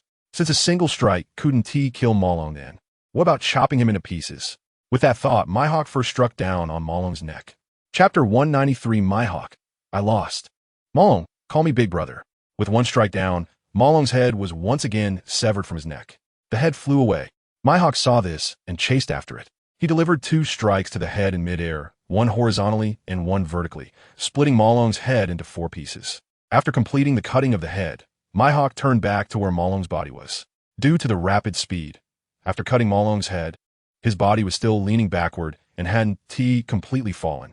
Arriving in front of the headless corpse, Mihawk also performed a cross-cutting technique, splitting Malong's body into 4 pieces. In the sky above the clouds, Jean looked at this scene in disbelief and asked Kaido, "Mr. Kaido, what is wrong with the vice captain? Why doesn't he resist and just lets Mihawk keep chopping? Is there some kind of preference for this?" Kaido glanced at Jean and scolded Jean. "How can you talk like that? That kid is currently working hard to strengthen himself to dominate the world for the Beast Pirates. How dare you say he has a problem with his brain? When Malong comes back, you better apologize to him. Do you hear me?" "Jean, did I say the vice captain has a problem with his brain? I just think the vice captain has a strange hobby, okay? Besides, Mr. Kaido, it's not that I doubt you, but you said the vice captain is striving to dominate the world for the Beast Pirates, and I just can't believe it. Does standing still and letting Mihawk chop him make him stronger? Yes, I will apologize to the vice captain." Although I think Kaido is talking nonsense, Jean still apologized. Not out of fear, but out of respect for Kaido. "However, Mr. Kaido, aren't we really going to call the vice captain to leave? Looking at the situation now, the Marines will soon be able to catch all the pirates. If the vice captain stays, it will be very dangerous." Staying in the air, Jean could see everything happening at Marine headquarters. Although the pirates wanted to escape, at this moment, there were less than 10 pirate ships left from the 50. The rest had all been destroyed under the Marines' firepower. In this situation, it was nearly impossible for the pirates to escape. Even the few remaining ships were battered. Even if they all boarded these ships, they definitely couldn't outrun the warships. So, judging by the situation, the pirates had only one possibility to survive, which was to win this war. However, that was simply impossible. Unless Mr. Kaido steps in, the pirates might have a slight chance. Kaido stated, "You overestimate me. Even with me, the Whitebeard pirates are still doomed to defeat." Oof, oof. At Marine headquarters, Mihawk leaned on his sword, panting as he looked at Malong, who was smiling at him. 90 strikes. He chopped the Ink Dragon a total of 90 times. Starting from the last 20 strikes, he almost put all his strength into every blow. Although he could kill the Ink Dragon each time, the Ink Dragon was able to revive every single time. This left Hawkeye feeling exhausted, especially by the 50th strike. He found himself unable to even split the Ink Dragon in half. At that moment, he truly felt that the Ink Dragon's body had become tougher. Particularly with the 80th strike, when he struck the Ink Dragon, he could only leave a scratch on its skin. That's right, just a scratch. It was simply unbelievable. He was the world's greatest swordsman, Dracula Mihawk. His full-powered strike could only leave a scratch on the Ink Dragon's skin. Wasn't that ridiculous? Hawkeye even felt as if he were cutting the world's strongest creature, Kaido of the 100 Beasts. Although he had never fought Kaido, it was well known that Kaido had the strongest physique in the world. He had escaped unscathed from executions by the Navy dozens of times, and even had a penchant for suicide, yet he could never succeed. He was a monster that couldn't even kill himself. Now, looking at the Ink Dragon, Hawkeye felt a sense that a monster surpassing Kaido was about to be born. Moreover, it seemed that he had a hand in this. Despite finding it hard to believe, Hawkeye thought that the Ink Dragon indeed had this ability to become stronger through death. Each death allowed its physique to become more terrifying. This was the only explanation for why each time he killed the Ink Dragon, it only resulted in the Ink Dragon's body becoming harder and harder. By now, his attacks were nearly ineffective. What's wrong, Hawkeye? There are only 10 strikes left. Hurry up and finish. The ink dragon patted its chest, unable to wait any longer. What does it feel like to have the world's greatest swordsman as a little brother? The ink dragon was about to find out. Hawkeye seemed to have foreseen his own ending, cold sweat breaking out on his forehead. He had lost, and from now on, he would have to be the ink dragon's little brother. What a joke. He, Dracul Mihawk, such a aloof man, wielding the world's strongest swordsmanship, was actually going to be a little brother to a young man, even younger than him? It was utterly humiliating. However, the ink dragon hadn't forced him. The gamble was agreed upon by him. Perhaps it was due to his arrogance, thinking he could never lose. As a result, by now, he was out of breath from chopping, and internally, he was on the verge of breaking down. But the ink dragon, it stood perfectly fine in front of him, still smiling. Hawkeye tightened his grip on the hilt, the immense power causing friction between his palm and the hilt, making a cracking sound. But in the end, he still let go. The black sword fell to the ground from his hand. I admit defeat. Hawkeye looked at the ink dragon and chose to concede. Although he still had 10 chances to hold on, there was no need. Now, even his full-powered strike could only leave a slight wound on the ink dragon's skin, which indicated that the ink dragon had almost become immune to his attacks. And even if the ink dragon wasn't immune, what difference would it make? After all, he had killed the ink dragon dozens of times before, and it still revived, right? In short, this time, he had lost thoroughly. However, he was also quite unwilling, because he didn't lose to his swordsmanship. He lost to the ink dragon's bizarre revival ability. But a man should be a man. One must accept the gamble and its consequences. He, Dracul Mihawk, was not a man who couldn't accept defeat. Just like that, he conceded. The ink dragon was taken aback. He originally thought Hawkeye would likely hold on until the 100th strike and then reluctantly choose to admit defeat, or perhaps directly overturn the agreement and deny the gamble. He didn't expect Hawkeye to concede outright with 10 strikes still remaining. Although, even if he let Hawkeye continue for 100 strikes, the result would still be the same. It could only be said that Hawkeye was a wise man who knew when to back down. Since winning was impossible, it was better to concede quickly and avoid a mess at the end. Chapter 194. Double Fruits Yes. What good is it to not admit defeat? Hawkeye looked at the ink dragon with a wry smile. In the end, he lost due to his own arrogance. If he had been a bit more cautious, he shouldn't have agreed to the gamble with the ink dragon. However, firstly, it was simply too boring, and this gamble proposed by the ink dragon could help him relieve his boredom. Secondly, he didn't believe anyone could stand after taking 100 strikes from him. That ultimately led to this outcome. However, Dracul Mihawk was not a man who couldn't afford to lose. Very well, since you concede then, do you acknowledge the bet? Although he thought Hawkeye was a man of his word, who knew whether Hawkeye would overturn their previous gamble now. After all, that was a gamble where the loser had to be the winner's little brother. Would a man like Hawkeye really be willing to be someone else's little brother? Definitely not. It depended on whether Hawkeye hated being someone else's little brother more or hated breaking his word more. Hawkeye glanced at the ink dragon and said lightly, "Do you think I will acknowledge it?" The ink dragon, "Do you think I will guess whether you acknowledge it or not?" Hawkeye, "All right, I acknowledge it. From today onward, according to our agreement, I am. Hawkeye found it difficult to say, "Your little brother." Since Hawkeye couldn't bring himself to say it, the ink dragon spoke for him. "So, little brother, let me hear you call me big brother." The ink dragon teased Hawkeye. The corner of Hawkeye's mouth twitched violently. The ink dragon's expression made him very displeased. If it weren't for the fact that his sword could no longer cut the ink dragon, he would have definitely sliced it into pieces. "Don't be shy, come on. Call me big brother." The ink dragon walked over to Hawkeye's side, slightly shrinking to match Hawkeye's size. Then, he put his arm around Hawkeye's shoulder, just like a good friend, and said, "Kindly, you." Hawkeye looked at the ink dragon, surprised by its suddenly smaller size. But thinking about the other party's revival ability, becoming smaller didn't seem like a big deal. "What do you mean by you?"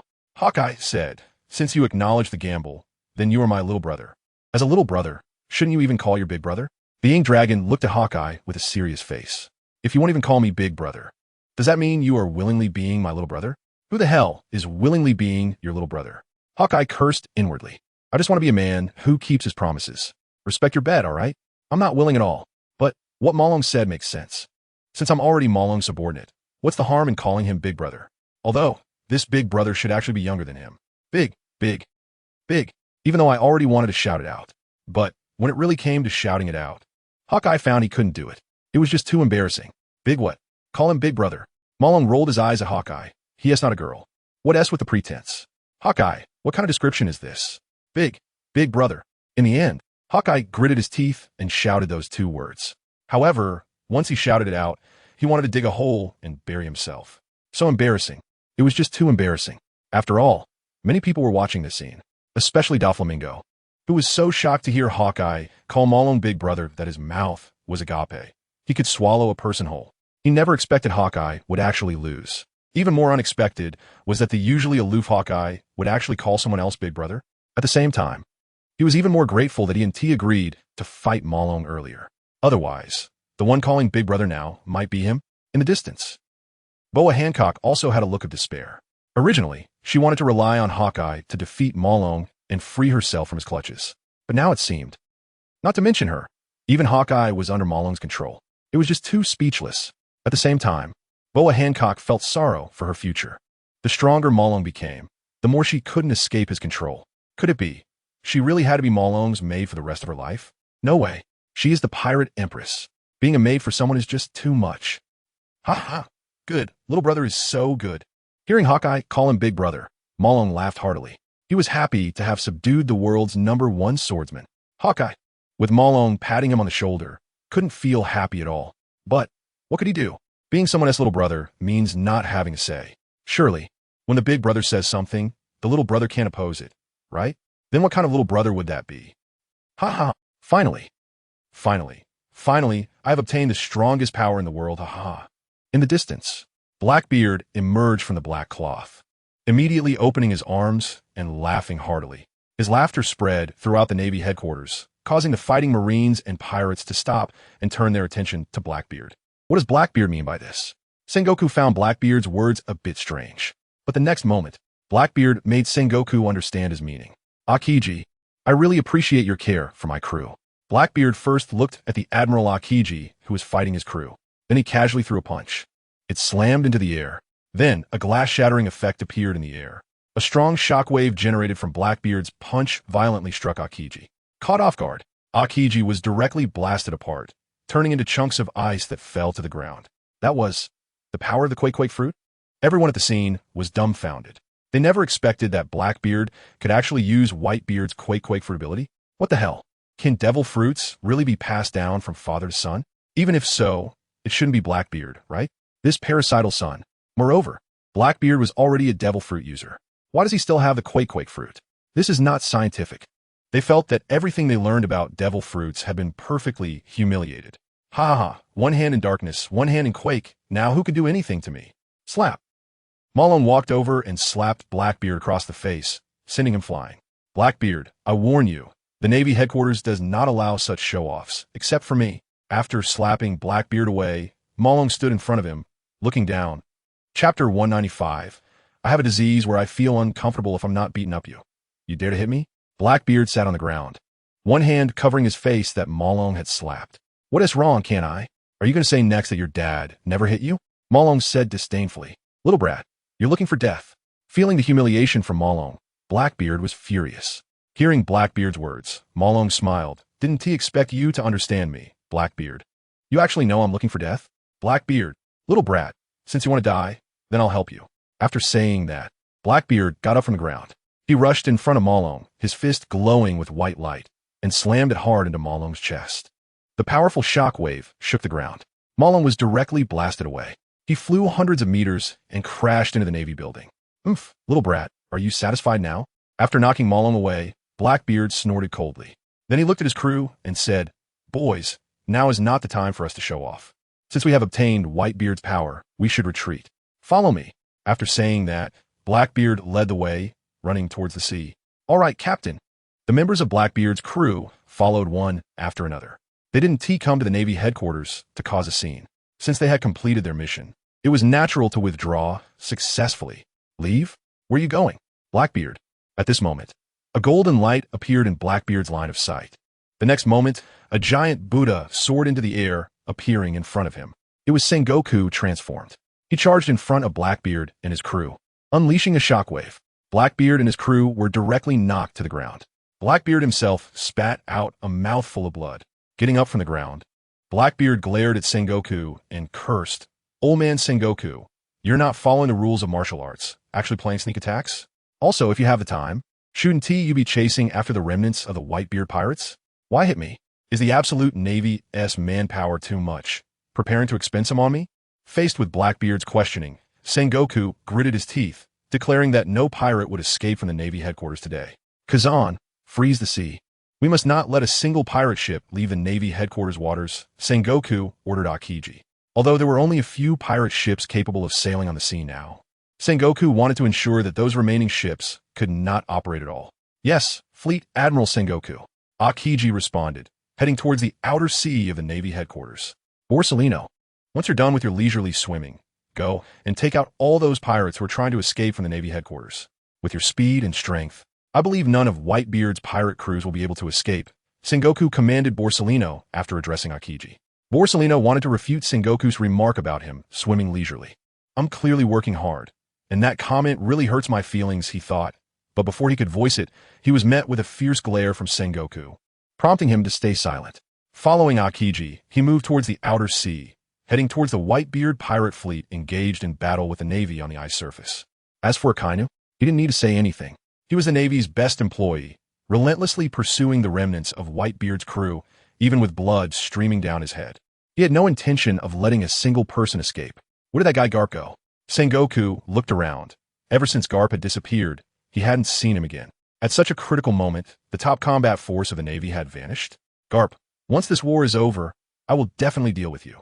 Blackbeard, where are you trying to sneak off to? Morlon blocked Blackbeard's path. This guy had attempted to sneak away, while Sengoku was busy commanding Akiji and Borsalino. How lacking in style. Hey kid, are you okay? Blackbeard was taken aback to see Morlon appear unscathed before him. This guy had taken his full force attack, yet looked completely fine. It made him feel a bit sad that he had risked everything to show up at the Navy headquarters just to acquire the Tremor fruit, only to find that the ability he had worked so hard to obtain had no effect on the kid before him. Yes, you're too weak, Morlon said seriously, looking at Blackbeard. I thought your punch might at least break a few of my ribs, but it turns out you couldn't even injure me. Damn you, kid. I'm busy today. I'll deal with you later. Despite Morlan's provoking words, Blackbeard felt helpless. After all, this was the Navy headquarters. If he didn't escape now, while things were still somewhat chaotic, once the Navy wiped out Whitebeard's pirate crew and turned their attention to him, it would be difficult for him to flee. Not later. There's no better day than today. Right now, come and take care of me. Use your full strength and blow my body apart. Morlon once again blocked Blackbeard's way and said in a mocking tone, Damn you, kid. Do you really want to die that badly? Are you sick? How do you know I'm sick? I have a disease where I feel uncomfortable unless someone is trying to kill me. So, Blackbeard, hurry up and kill me. Morlon replied cheekily, You're really sick. Since that's the case, die. Blackbeard pulled out his handgun from his waist and fired several shots at Morlon, emptying the gun. However, he found that the bullets hit Morlan's face without even breaking the skin. They fell to the ground. Damn it, what kind of monster are you? The bullets can't even break your skin? Blackbeard, that's just boring. Why use a gun when you have fists? Do you think the bullets in your gun are more damaging than your fists? Since you don't intend to fight, I'll make you have to. With that, Morlon appeared in front of Blackbeard and kicked him hard in the chest, sending him flying. Due to the side effects of the dark fruit, Blackbeard screamed in pain as he was kicked away, crashing into his crew members on the pirate ship. Captain, are you okay? The crew members rushed to support Blackbeard, concerned. I'm fine. That kid is too arrogant. Let's all go together and take him down. Blackbeard pointed at Morlon, instructing his crew. Chapter 196. Obtaining a demon blade. All right, Captain. Shiryu of the Rain was the first to charge forward, quickly appearing in front of Morlon. A flash of red bloodlight passed. Morlon felt as if a beauty had gently brushed her fingers across his chest. As for Shiryu of the Rain, he had already appeared behind Morlon, striking a pose. The demon blade, Reijiki, which he had previously unsheathed, was now sheathed again, with only a small part of the blade still visible. That's right. The swordsman's style is to never sheath the sword after an attack all at once. It's always to strike a pose behind the attacked person, leaving a portion of the blade exposed, and then slowly sheath the blade. As if being a swordsman meant you couldn't use a sword without showing off a bit. Clang! As Shiryu slowly sheathed his sword, he turned to look at Morlon, a smile forming at the corner of his mouth as he casually said, Easy peasy. In Shiryu's view, he thought that after saying this, Morlon should have cooperatively fallen over. This would enhance his own prestige. Who did you easily take care of? Morlon turned around, looking at Shiryu with a grin. Isn't it better to show off with water? Why use me to show off? Looks like you messed up this time, huh? Everyone in the world saw it through the live stream. You, Shiryu, embarrassed yourself. If I were you, I'd use my toes to dig a hole and lock myself inside for the rest of my life. What a shame. You, how could you be unscathed? Shiryu couldn't believe it. Was this guy's body made of steel? No, even steel shouldn't leave him unscathed after being slashed. By the way, did you not notice the moment I was cut by Hawkeye? Seeing Shiryu's surprise, Morlon found it strange. Previously, he had also been unharmed under Hawkeye's slash. So, where did this guy get the confidence that he could defeat him in one move? Or did he just not notice him? You were cut by Hawkeye? Shiryu was taken aback. He had been too busy fighting the Navy to pay attention to anything else. After all, he was battling against Admiral Akiji. If you don't pay attention all the time, you might be turned into an ice sculpture without realizing it. Indeed, even the world's greatest swordsman, Hawkeye, couldn't leave a scratch on me despite using all his strength, let alone you. You should be considered a swordsman, right? Tentatively asked. Hawkeye couldn't leave a scratch on you with all his might? Shiryu couldn't believe it. Is this guy even human? Really? Shiryu looked at Blackbeard and asked. Blackbeard replied, I was busy taking Whitebeard's powers just now. How would I know what was happening outside? Upon hearing Blackbeard's words, Shiryu felt that made sense. He then turned to his companions again and asked, Is it true? The companions responded, Aren't we fighting alongside you? You didn't have time to pay attention. And we did? Shiryu slapped his forehead. Right? How could he forget that? Come on. If you want to know, just ask Hawkeye himself. Extended his hand, pointing into the distance. Look, Hawkeye is standing over there. Hearing's indication. Shiryu looked into the distance, and sure enough, Hawkeye stood with his arms crossed, staring at them. As soon as he noticed Shiryu looking over, he also focused his gaze on him. Hawkeye, is this guy serious? You couldn't leave a wound on him with your full strike? Shiryu asked Hawkeye. Upon hearing this, Hawkeye's mouth twitched violently.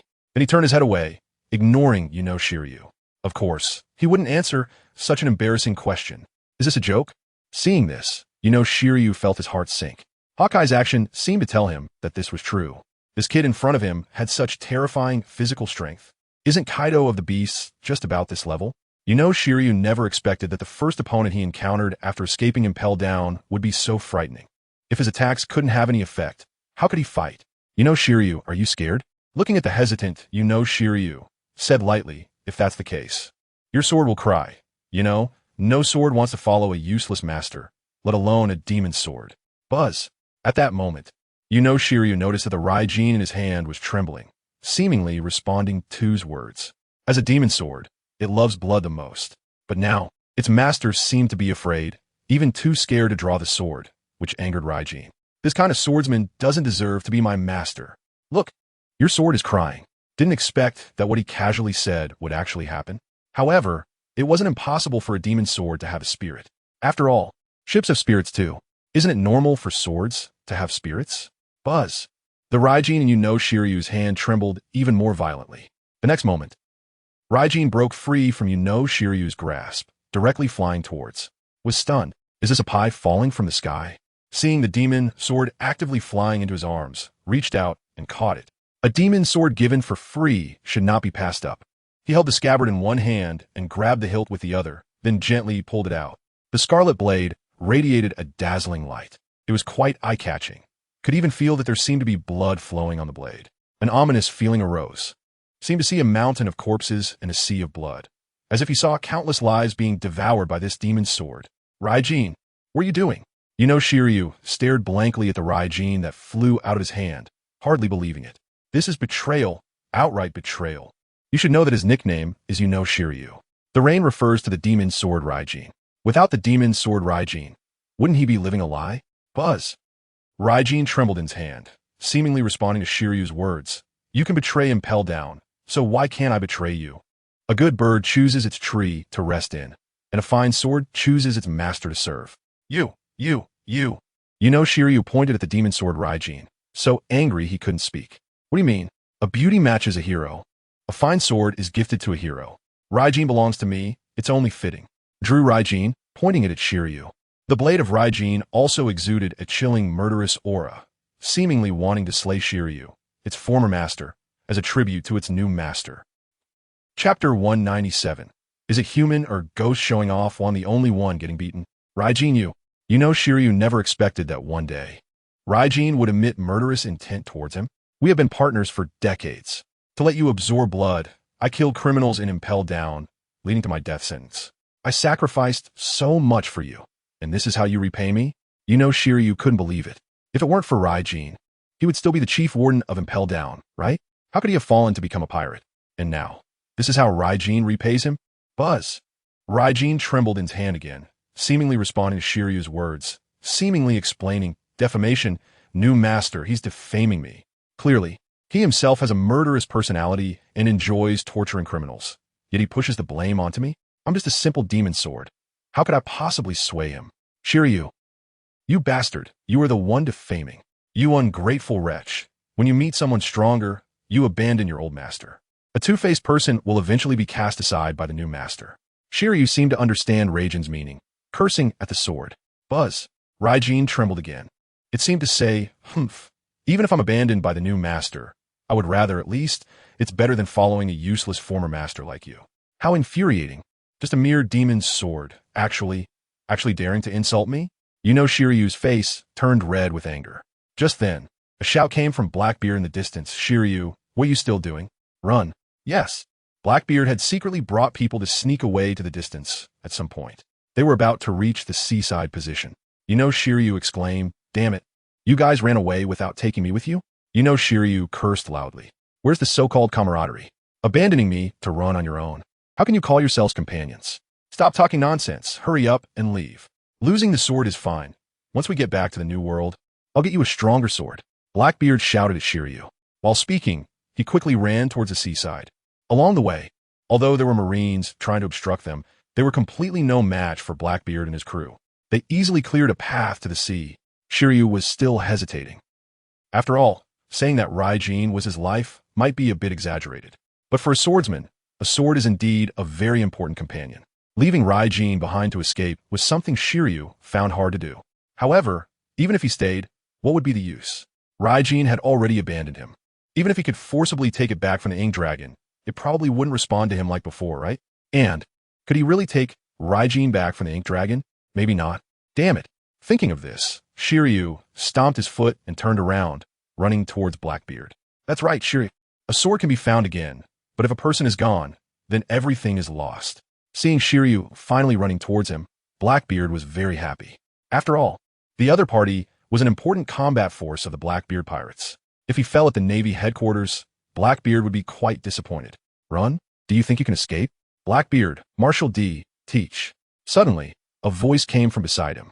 The next moment, Blackbeard felt himself flying through the air. A punch landed hard on his face. His running body was knocked sideways to the ground, dragging along the ground for dozens of meters before stopping. Damn it. Who hit me? Blackbeard wondered if he had offended God. Why was he always the one getting beaten? How long had it been since he arrived at the Navy headquarters? An hour or two. But how many times had he been beaten already? Whether human or ghost, everyone was showing off, and only he, Blackbeard, was getting beaten, right? From Whitebeard, Sengoku, Ink Dragon. And now it was Carp's turn. Blackbeard finally saw clearly who was hitting him. He didn't expect it to be the Navy hero Carp. This guy was tough to deal with. Blackbeard, the Navy headquarters is not a place you can come and go as you please. After causing a ruckus at the Navy headquarters, along with the previous sins of destroying Impel Down, it's time for me to judge you. Carp raised his fist in front of Blackbeard. Ace is dead. That cannot be changed. So, upon learning that the culprit behind Ace's death, Blackbeard, had appeared at the Navy headquarters, Carp immediately ran out from the dungeon, just to execute Blackbeard on the spot, sending him down to accompany Ace, so that Ace wouldn't be too lonely on the road to hell. Alright, that statement is a bit imprecise. The Whitebeard pirates lost so many people, Ace would definitely not be lonely. Carp, are you going to stop me? Blackbeard, enduring the intense pain, got up from the ground, black mist starting to rise from his body, a white halo appearing around his hand. Both the darkness and the tremor abilities were activated. One by one, do they really not take me seriously? Do they think I'm easy to bully? I, Blackbeard, am the final boss of the pirate world, the existence that can swallow the sun with a black hole. Carp, get out of my way. Blackbeard roared, leaping up and throwing a punch at Carp. Carp was naturally unwilling to fall behind. He also leaped up. The two clashed in midair, the collision of their fists causing the entire space to tremble. The intense shockwave swept below, sending hundreds of Marines flying. This was not over yet. The two still continued to exchange blows in the air. It was as if they were using shadowless hands, their fists continuously greeting each other. One punch after another landed on each other's faces and bodies. In one moment, Blackbeard took a punch from Carp to his face. The next moment, Blackbeard countered with a punch to Carp. And so, they fought from the air down to the ground. Then from the ground down underground. Beaten to a pulp, neither was in a good state.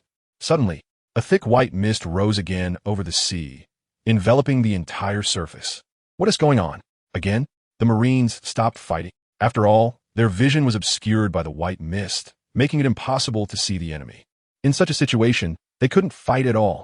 It was the same when the Whitebeard pirates appeared before. Now it was happening again. Could it be that the Whitebeard pirates had reinforcements? Impossible, right? The main forces of the Whitebeard pirates and their affiliated ships were already here. And even if there were others who hadn't arrived, they would just be a few strays responsible for guarding Whitebeard's territory, unable to come to help. Aside from that, the Whitebeard pirates couldn't possibly have more reinforcements, right? The Marines analyzed the situation thoroughly. No one is watching. Could everyone help push a bit if you're bored? Thank you. Chapter 198. Red-haired appears. I'm here to end the war. Don't say the Marines. Even the Whitebeard pirates were confused. The Marines didn't know. Did they not know? They absolutely had no reinforcements. So, what was this mist all about? The mist came quickly and left quickly. Soon, a pirate ship appeared in the harbor of the Navy headquarters. How could this be? That flag is. The Marines couldn't believe their eyes upon seeing the pirate ship in the harbor. Red-haired. It's the red-haired pirate ship. Why would the red-haired emperor be here? The Marines gritted their teeth. Clearly, victory was right in front of them. The arrival of Shanks would add a lot of variables. Go die, remnants of Whitebeard. While everyone was in shock, only Akainu was still working diligently. A good employee, none other than him. However, just as Akainu's fist was about to pierce through the body of Flower Sword Vista, a man appeared. With his right hand drawing his sword, he directly blocked Akainu's magma punch. The metal sword showed no signs of melting in front of the magma. Who? Red-haired. Flower Sword Vista looked at the red-haired who saved him, and although he was very unwilling, he still gritted his teeth and said to red-haired, "Thank you." Red-haired, did you come to the Navy headquarters to seek death? Akainu frowned as he looked at the appearance of red-haired, feeling angry that red-haired had interrupted his attempt to kill Vista. However, Akainu quickly calmed down. Just another pirate here to seek death. You can save him once, but I don't believe you can save him every time. No, I'm here to end this war. Red-haired said lightly, looking at Akainu. Wow, you really dare to say that. In the distance, Kizaru heard red-haired's arrogant words and raised his finger at him, ready to unleash a wave of lasers. But just then, Kizaru heard a voice from behind. Don't move, Kizaru. Ben Beckman, the vice captain of the red-haired pirates, held a gun aimed at Kizaru, with a smoking cigarette dangling from the corner of his mouth. Kizaru was being pointed at with a handgun. Although it wasn't directly aimed at his head, the distance between them was still about 10 meters. However, Kizaru still looked quite scared, immediately raising his hands in surrender. His expression seemed to say, "Captain, don't shoot. It's our guy." Ben Beckman responded, "I understand. I won't shoot. I'm just putting on a show, and you play along with me, and this scene will pass. In the end, you can still be your admiral, and I can still be my Yonko vice captain, and we can all be happy together." Thus, the two men held their ground. Ha. Shanks, who do you think you are, saying you can end the war? Akainu laughed loudly at Shanks' words. Don't make me laugh. Today, even if the King of Heaven comes, this war will not end. If you want the war to end, then all the pirates at Navy headquarters must die. Of course, that includes you, Shanks. Akainu looked down at Shanks, speaking in a gloomy tone. This world is very cruel, Shanks. Don't think that just because you are one of the 4 emperors, you can decide anything. Today, here, you can't decide anything. Akainu looked at Shanks, his body burning with heat, yet his words were incredibly cold. Akainu, I return those words to you. Shanks shot Akainu a glance after hearing his words. The one who can't decide anything is you. You're just an admiral. The one who can decide whether the war will stop is Sengoku, and it has nothing to do with you. Shanks mocked Akainu. Bastard, are you insulting me? Akainu gritted his teeth. However, in the face of Akainu's questioning, Shanks ignored him and instead directed his gaze toward the distant fleet admiral Sengoku. No one is watching. Could everyone help push this book a bit? Thank you. Chapter 199. Shanks activates the face fruit. Sengoku, give me some face, Sengoku. Give me some face. Let this war end here. Shanks said seriously to Sengoku. The face fruit is activated. Next, it was Sengoku's turn to play his cards. Shanks, what nonsense are you talking about? Upon hearing Shanks' words, Sengoku decided not to give him face. The war had reached this point. A ceasefire? What a joke. Moreover, if the war were to stop just because of your words, then where would the Navy's dignity be? Clap, clap, clap. Sengoku well said. The Ink Dragon even applauded Sengoku. Yes, the war has reached this point. Thousands of Navy soldiers have died. If we stop the war now, wouldn't those lives have been lost for nothing? Although if the war continues, more will die. But if we stop the war, will there be no more chances for conflict once the Whitebeard pirates return to the sea? If there are, then rather than wait for the Whitebeard pirates to regroup and come back stronger, wouldn't the losses be even greater? Sengoku, if you still want to fight, then I'll be your opponent. Shanks looked at Sengoku, his dark eyes filled with coldness. Open your eyes and look. Look at those sailors lying on the ground, waiting for rescue. If we stop the war now to save these sailors, they might have a chance to survive. But if you stubbornly continue the war without anyone to treat them, they might die. Shanks seemed to see through Sengoku. Every word was like a nail driving into Sengoku's heart. Sengoku was touched by Shanks' words. He looked at those injured soldiers on the ground who were already unable to fight. He also clenched his teeth. Indeed, all Navy soldiers were currently fighting, and there were no extra forces available to treat these injured sailors. If the war continued, these sailors might bleed out or die from their injuries. But if we stop the war, how would he explain it to the people of the world? You must understand, even now, the Navy's live broadcast has not stopped. Although not everyone in the world can see the live footage, at least hundreds of thousands are watching this war. Stopping the war to give the sailors a chance for treatment is indeed a good way to reduce casualties. However, if he lets the Whitebeard pirates go, how would he explain it to the world? Clearly, he could annihilate the Whitebeard pirates, yet he would let them go? Would these pirates choose to retreat and no longer be pirates after that?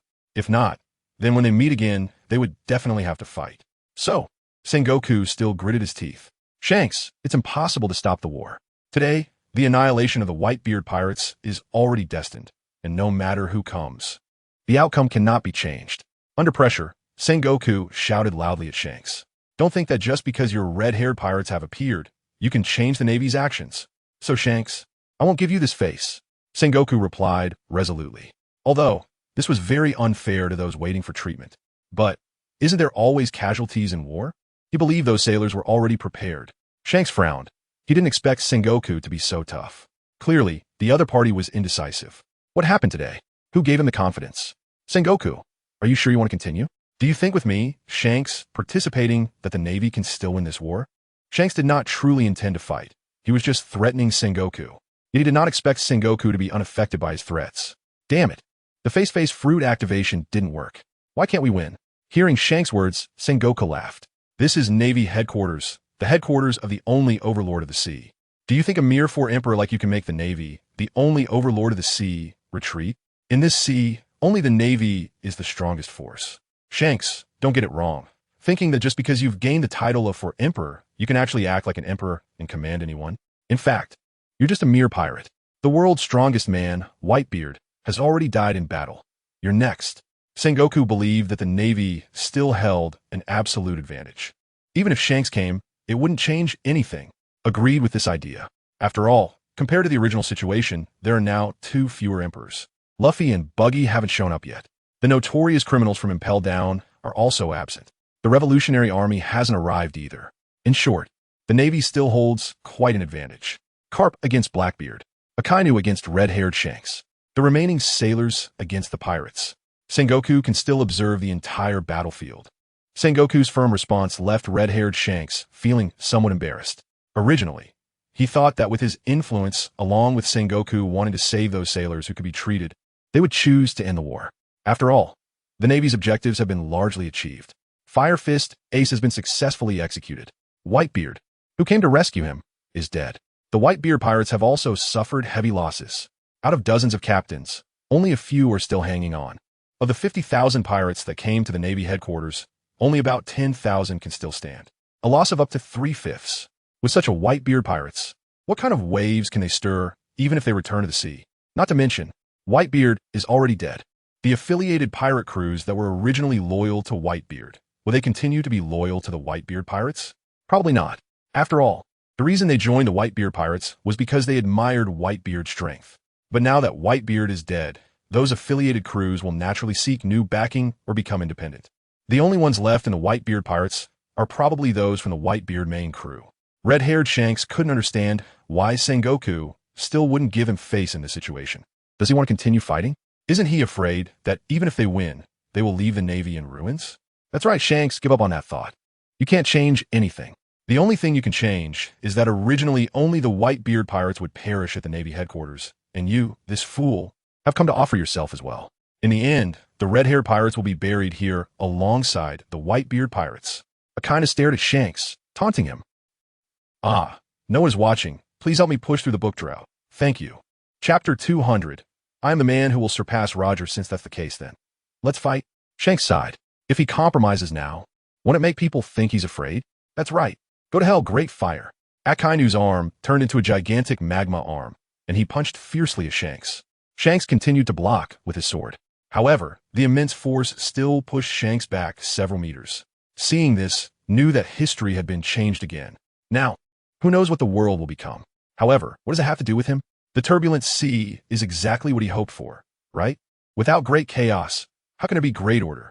Without great chaos, how can there be a revolution? Without great chaos, how can there be a replacement? Haha, who would have thought that even that guy Shanks would come to join the fun? Blackbeard wiped the blood from the corner of his mouth and laughed loudly. In front of him, Carp was not much better off. His clothes were tattered, and there were marks on his face from punches. It was evident that the two had fought fiercely before. What are you laughing at? Do you think with Shanks here, you can survive? Carp looked at Blackbeard coldly and said, I told you, you're dead today, no one can stop it. Ha, Carp, don't talk too big. When you were young, you chased after Roger every day, but you still couldn't catch him, right? Blackbeard mocked Carp. Are you saying you can compare yourself to Roger? Carp's face was full of sarcasm. No, I will surpass him. Blackbeard looked at Carp and replied seriously. Ha ha ha, surpass Roger? That's really hilarious. Just you, Blackbeard. Carp completely scoffed at Blackbeard's words. That's right, just me, Blackbeard. One day, I will surpass Roger and become the true king of the sea. Carp, just watch with your eyes wide open. History will prove this. Blackbeard shouted at Carp, but you old men are not young anymore. I wonder if you can live to that day? Normally, I don't know, but if you plan to block me today, then you definitely won't live to see that day. Haha, Blackbeard, are you threatening me? Carp laughed heartily. Decades ago, when I fought rocks, you weren't even born yet, and you dare to threaten me? Do you think I am? I am a Navy hero, Iron Fist Carp. Boom! Carp roared, and a punch slammed into Blackbeard's face. Blackbeard's face was directly deformed, flesh folding in layers. He was sent flying hard. He flew out of the Navy headquarters and landed on the icy surface outside the Navy headquarters. Because the ice was too slippery, Blackbeard slid on the ice like skating, continuously moving forward. Along the way, he didn't know how many sailors and pirates he knocked down. Until he crashed into a pirate ship frozen in the sea, he finally stopped. With the addition of the red-haired pirates, the battle situation at the Navy headquarters became even more intense. However, the members of the Whitebeard pirates felt that the pressure on their side had been significantly reduced. Originally, the sailors only targeted them. Now, the sailors also had to deal with the red-haired pirates. Although they didn't know exactly what Shanks was doing here, his appearance was indeed helpful. This made the members of the Whitebeard pirates very grateful to Shanks. Brothers, charge. The pirate ships are almost destroyed. Let's go seize a warship and return to the New World. A pirate shouted. To leave the Navy headquarters, a ship is essential. Otherwise, if they wanted to swim back, they were not Rayleigh. It was impossible. That's right. Seize the warship. Seize the warship. Seize the warship. The pirates shouted in unison, rushing towards the port where the warships were docked. Only a ship can help them escape from the Navy headquarters. Charge! Many pirates changed direction, running away from the pirate ships towards the warships. Brothers, kill. Kill all these ruthless pirates. Absolutely do not let them escape back to the New World to continue their evil deeds. Follow me and kill. The pirates changed direction. Naturally, the sailors had to change direction to stop them. Want to leave on a warship? Did you ask me? Finally, Akiji made his move. He stood on the ice, took a step forward. Ice Age. Instantly, centered around his toes, all the surrounding sea was completely frozen. Those warships docked at the port were naturally frozen solid as well. In this situation, these warships are absolutely unable to continue operating. That damned Akiji actually froze the warships? The pirates discovered that the warships they intended to seize were all frozen, and they gritted their teeth in anger. They wished they could kill Akiji, but they also understood that he was an admiral of the Navy, a foe they could not contend with. Originally, with Akiji's abilities, he could freeze not just the sea surface. He could freeze all the pirates in the Navy headquarters in an instant. However, since there were not only pirates but also Navy soldiers in the Navy headquarters, Akiji was left with no choice. His freezing ability is an indiscriminate attack. He either freezes everything or nothing at all. With Navy soldiers and pirates fighting together, he naturally could not freeze the Navy soldiers just to catch the pirates. Although he could unfreeze them afterward. What if he didn't have time? After all, there are tens of thousands of Navy soldiers. How long would it take to unfreeze them one by one? Captain, what should we do? Should we run away? At this moment, outside the Navy headquarters, on an intact pirate ship, a pirate asked his captain, the Ice Witch Wadib. Their pirate ship was an icebreaker. So even if the sea surface was frozen, it could still sail. This pirate ship was one of the only 5 remaining pirate ships that could operate normally on the sea. Moreover, because they were located at a considerable distance from the center, the Navy soldiers could not reach them yet. So if they wanted to escape, they had to take advantage of this moment. Otherwise, there would be no chance left. Run away? What a joke. Am I Wadib the type to abandon my companions and flee? Wadib glared fiercely at her subordinate. But Captain, Whitebeard is dead. Should we continue to bind ourselves to the Whitebeard pirates? Whitebeard's death signifies the collapse of the Whitebeard pirates. Now, we still have a chance to escape. If we drag this out, we might die here too. Are you willing to accompany Whitebeard in death? The pirate's subordinate shouted at Wadib, Captain, all our crew members are on the ship now. The others are not our crew. So even if we leave now, it wouldn't count as abandoning our companions. Chapter 201. Total annihilation. Her subordinate's words made Wadib hesitate. Indeed, she became a pirate under Whitebeard because she admired him. And now, Whitebeard is dead. Does she really need to stay behind to accompany him in death? Looking at the current situation, the Whitebeard pirates have almost no chance of escaping. Even though the red-haired pirate's appearance has helped relieve some pressure, without Whitebeard's presence, they still find themselves in a one-sided situation. Even if some pirates manage to escape in the end, it is very likely that only members of the red-haired pirates will do so. As for their Whitebeard pirates and the fleet under their command, they are basically doomed. Stay behind to die? Wadib gritted her teeth. She didn't want to die, but abandoning those companions to run away seemed too unethical.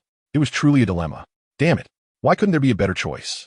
For example, winning this war and returning to the new world as victors together? To this, the Ink Dragon replied, to win the war, you at least need 2 more Whitebeards. Then, let's go. Wadib gritted her teeth. In the end, she made the choice to abandon her companions and escape. After all, she really didn't want to die, nor did she want her crew to die with her. Facing a war they were destined to lose. What was the point of staying behind? After all, she was just one of the 43 pirate crews under Whitebeard. Whether she stayed or left made no difference. All right, Captain. Upon hearing Wadib's words, the pirate subordinate was very pleased. He immediately ordered the navigator to turn the ship around and leave the Navy headquarters. The icebreaker, under the navigator's control, broke through the layers of ice on the sea surface, changed direction, and left the Navy headquarters. Because the sea was far from the Navy headquarters, the ice layer here was not thick, allowing the icebreaker to successfully break through. If the entire sea, from the surface to the bottom, was frozen, then it wouldn't matter if you had an icebreaker or even an aircraft carrier. It would be useless. Sigh. What is that pirate ship doing? The pirates suddenly sensed something was off. Originally, the pirate ship that had been waiting on the sea for them to board suddenly broke through the ice and started sailing in the opposite direction of the Navy headquarters. Damn, is this trying to be a traitor, a deserter? Marco, who was fighting, also saw this scene. With Whitebeard dead, he was now the highest commander on the battlefield for Whitebeard's side. Watching the icebreaker sail further away, he furrowed his brow. But he didn't say anything. He could only say that everyone has their own aspirations.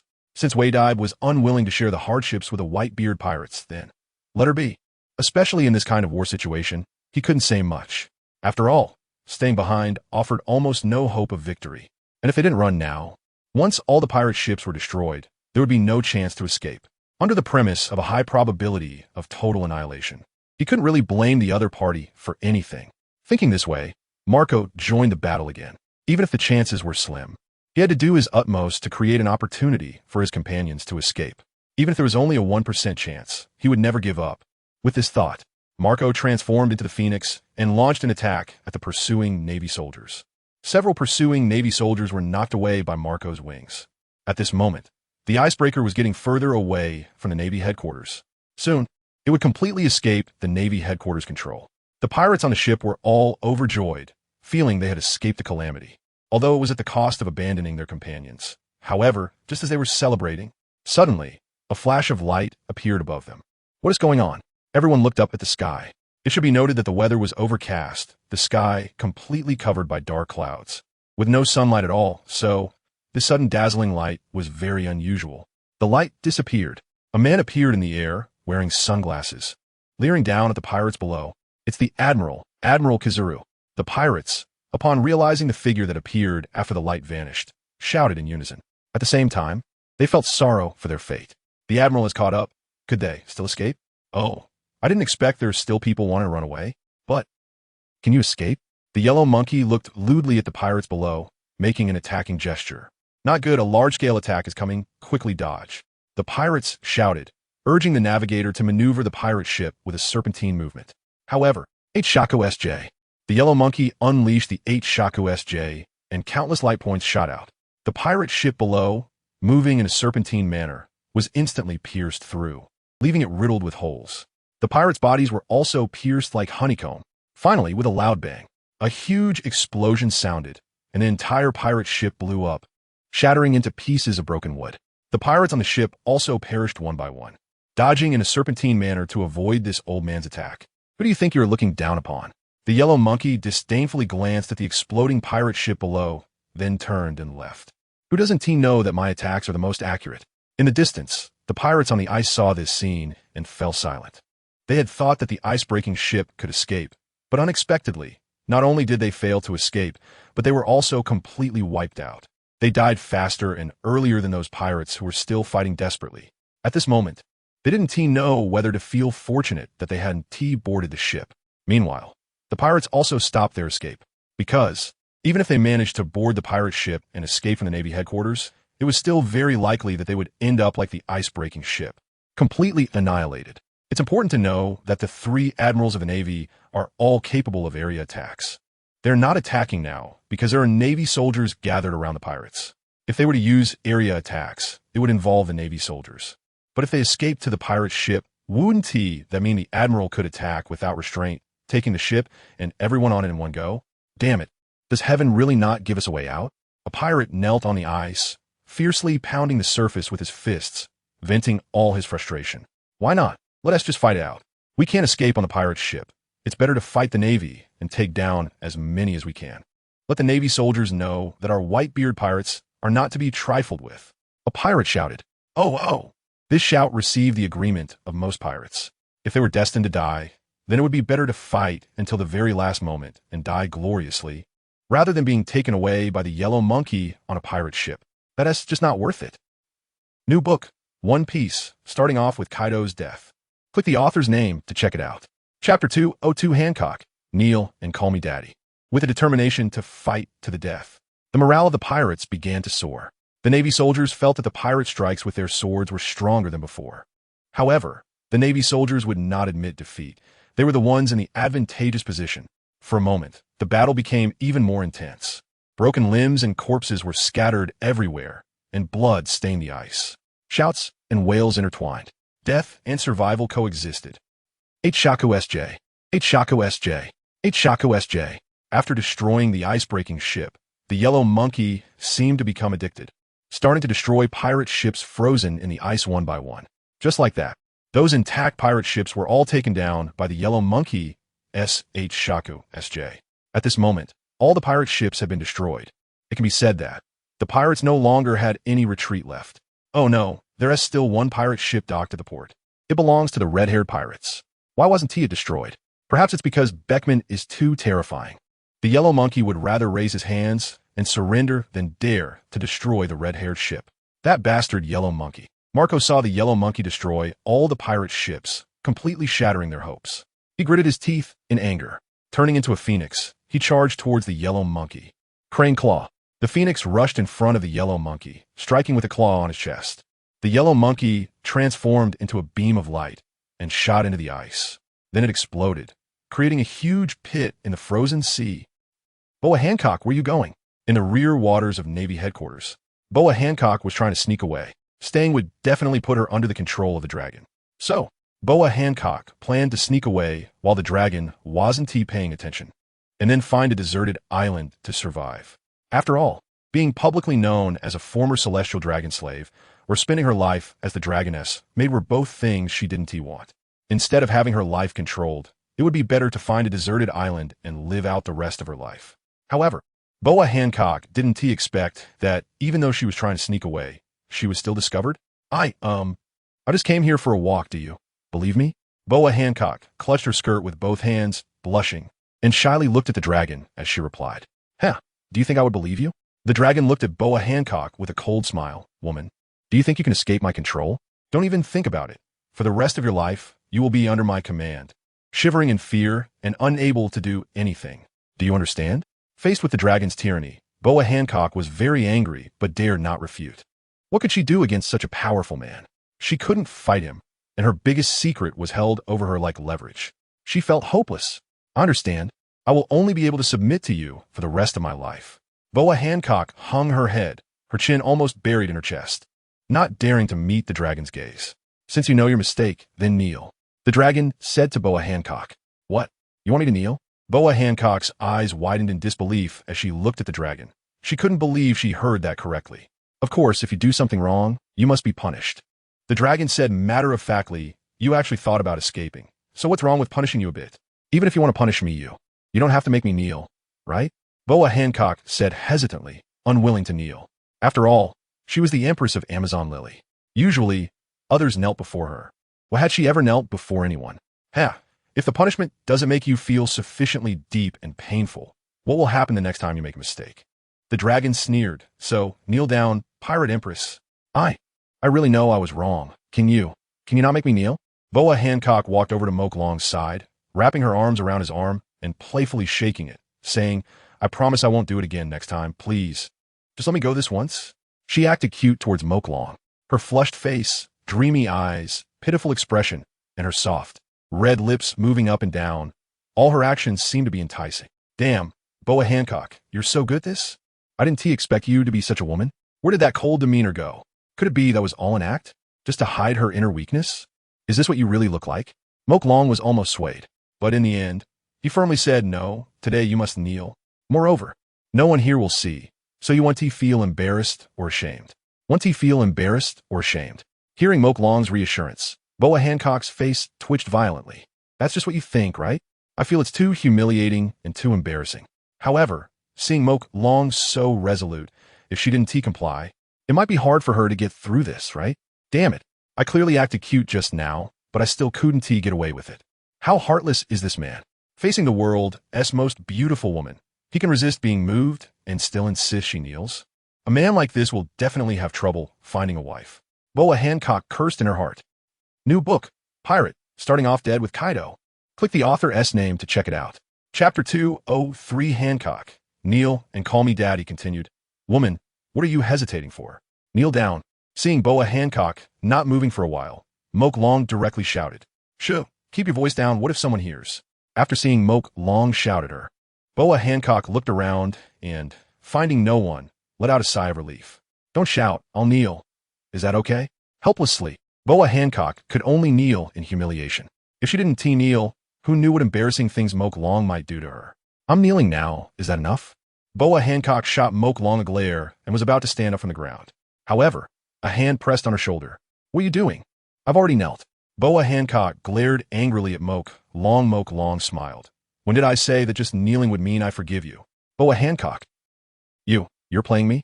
Although Moke Long indeed didn't say that he would forgive her just for kneeling, but, given the situation at the time, anyone would think that kneeling would mean being forgiven, right? Who's playing you? It's just that you didn't understand properly. Moke Long said lightly. Then tell me, what do I need to do to be forgiven? Boa Hancock gritted her teeth and said, since she had already knelt, if she turned against him now, wouldn't that mean her kneeling was for nothing? This is what they call sunk cost. Let me think. Moke Long pinched his chin, seemingly in thought. How about this? You call me daddy, and I'll forgive you. After thinking for a while, Moke Long looked at Boa Hancock and said, Boa Hancock, what did you say? Say it again. This really can't be tolerated. This bastard is actually humiliating her like this? She, Boa Hancock, would rather die here today than call Moke Long daddy. Don't believe it? Then let us wait and see. What did I say? Didn't you hear clearly? Moke Long looked at Boa Hancock and smiled. Since that's the case, I'll say it again. I want you to call me daddy. Boa Hancock, this bastard really dares. Dung. He actually wants her to call him daddy? What kind of twisted hobby is this? So disgusting, so perverted, right? Moreover, it looked like Moke Long was probably younger than her. This made Boa Hancock feel that even calling him brother would be humiliating, let alone calling him daddy. Too much. Way too much. I one tea call. Boa Hancock tightly pressed her lips together and then said softly, "What? Say it a little louder. I can't hear." Moke Long looked at Boa Hancock, who just opened her mouth, as if she hadn't said anything. "I said, I one tea call." This time, Boa Hancock raised her voice a bit, but it was only a bit. Moke Long still didn't hear clearly. "Boa Hancock, haven't you eaten? Can you say it louder?" Moke Long reached out, pinching Boa Hancock's chin, lifting her head to look at him. Boa Hancock's chin was held by Moke Long's hand, and she didn't try to break free. Perhaps she knew that even if she wanted to break free, she wouldn't be able to. I said I one shout. This time, Boa Hancock finally mustered the courage to shout out in a normal voice. Moke Long heard her clearly this time. "You one shout? What one you shout?" Moke Long asked with a smile. "I said I one call you daddy." Boa Hancock gritted her teeth. This man just knew how to humiliate her. Is it fun? Is it great? Is it satisfying? "What do you call me?" Moke Long continued to ask. "I want to call you daddy." Boa Hancock replied. "What will you call me?" Moke Long continued to ask. "Daddy, daddy, daddy. I want to call daddy." Boa Hancock shouted loudly. However, as soon as she finished shouting, she realized that she seemed to have fallen into Moke Long's trap. She actually called him daddy 3 times in a row. Right, that's good. Wasn't it easy to say? Moke Long's hand slid up, pinching Boa Hancock's face. Nice texture. You tricked me?" Boa Hancock pointed at Moke Long, angrily saying. "So what?" Moke Long smiled. "That was what you shouted. I didn't force you." "Huh, didn't force me?" Boa Hancock's face was filled with sarcasm. "You didn't force me. Am I now kneeling in front of you voluntarily? Why isn't it you taking the initiative? You are my maid, kneeling down to serve me. What is wrong with that?" Moke Long retorted. "TCH maid? Wasn't that you who forced me to be?" Boa Hancock pouted. "Woman, have you not been hit for 3 minutes and started to float? You actually dare to talk back to me?" Moke Long raised his hand. Seeing this, Boa Hancock's body instantly trembled. I started to remember the fear of being dominated by the Black Dragon. I hurriedly shouted with a trembling voice, "No, please, don't hit me." "What did you say?" "I didn't hear you clearly." The Black Dragon lowered his head, tilting his ear towards Boa Hancock, seemingly saying, "Speak up. Don't hit me, daddy. Please don't hit me. I promise I'll be good from now on. Just please don't hit me." Boa Hancock lowered her head and spoke in a weak and aggrieved voice. It seemed she was genuinely terrified, afraid of the Black Dragon beating her. It's rare to see Boa Hancock like this. Even the Black Dragon felt a bit sorry for her. But then he thought about this woman, who could kick a cute little bunny out of her way, and he put away his sympathy. Feeling sorry for her now was just because Boa Hancock was in a weak position. If she were in a strong position, she would probably be even harsher on him, right? Boa Hancock, that's the kind of woman she is. New book, One Piece, starting off dead with Kaido. Click on the author's name to see. Chapter 204. Damn kid, do you think this is fair, my daughter? Well, if you behave in the future, then Dad definitely won't hit you. Not only won't he hit you, but he will also love you very much. Malone pinched Boa Hancock's face with his hand. It felt completely different from Yamato's, which made him a bit addicted. "Well, I will definitely behave in the future, Dad." Dad, although it is hard to say, in order to survive, Boa Hancock's call of Dad sounds quite nice. Of course, Mozhang can hear the reluctance in it. However, that's normal. If Boa Hancock asked him to call her mom, he doesn't seem to have any objections. All right, let's skip this topic. Okay, stop kneeling, get up. After all, you are my possession now. If you hurt your knees from kneeling, it would be me who suffers. Saying this, Mo Long extended his hand to Boa Hancock. Seeing this, Boa Hancock also reached out her hand and placed it on Mo Long's palm. With a strong pull, Mo Long lifted Boa Hancock off the ground. Looking at Boa Hancock's knees, which were originally white and tender, now they had turned red. However, Boa Hancock didn't dare to rub them, fearing that Mo Long would blame her. "Let's go. This war is not over yet." Mo Long said something to Boa Hancock, and then walked toward the battlefield. "By the way, you're not allowed to leave my sight again, otherwise I will strip you and throw you in front of the Den Mushi, letting the whole world see the body of the Pirate Empress." To be safe, Mo Long threatened Boa Hancock. Boa Hancock trembled and said with a bitter smile, "I dare not. I definitely won't leave your sight this time." She had resigned herself to her fate. Boa Hancock truly had accepted her fate. But what could she do if she didn't? Unless she commits suicide right now. But that bastard Malone, maybe even if she commits suicide, he won't spare her corpse, right? It's simply inhumane. In the sky, Kaido saw the scene of Mello teasing Boa Hancock. He was furious. What the hell was that brat Mello doing at the Navy headquarters? How could he dare tease Boa Hancock? Does this guy even deserve to be with Yamato? I'm really pissed off. Hearing Kaido's angry words, Jean nodded beside him and agreed. That's right. It's too much. Simply outrageous. The first mate already has Lord Yamato. And still being so greedy, it's simply a disgrace to men. Clap. Who would have thought? Just after Jean finished scolding, he was slapped on the back of the head by Kaido. It directly left him dazed. Mr. Kaido, why did you hit me? Jean touched the back of his head where he was hit, looking at Kaido in confusion and asking, what the hell? Why did you insult Mokuron? Kaido glared at Jean. Jean, weren't you the one who started cursing first? That's why I followed suit. Is that wrong too? Jean is quite speechless. Of course it's nonsense. He's my son-in-law, so I can scold him, but what about you?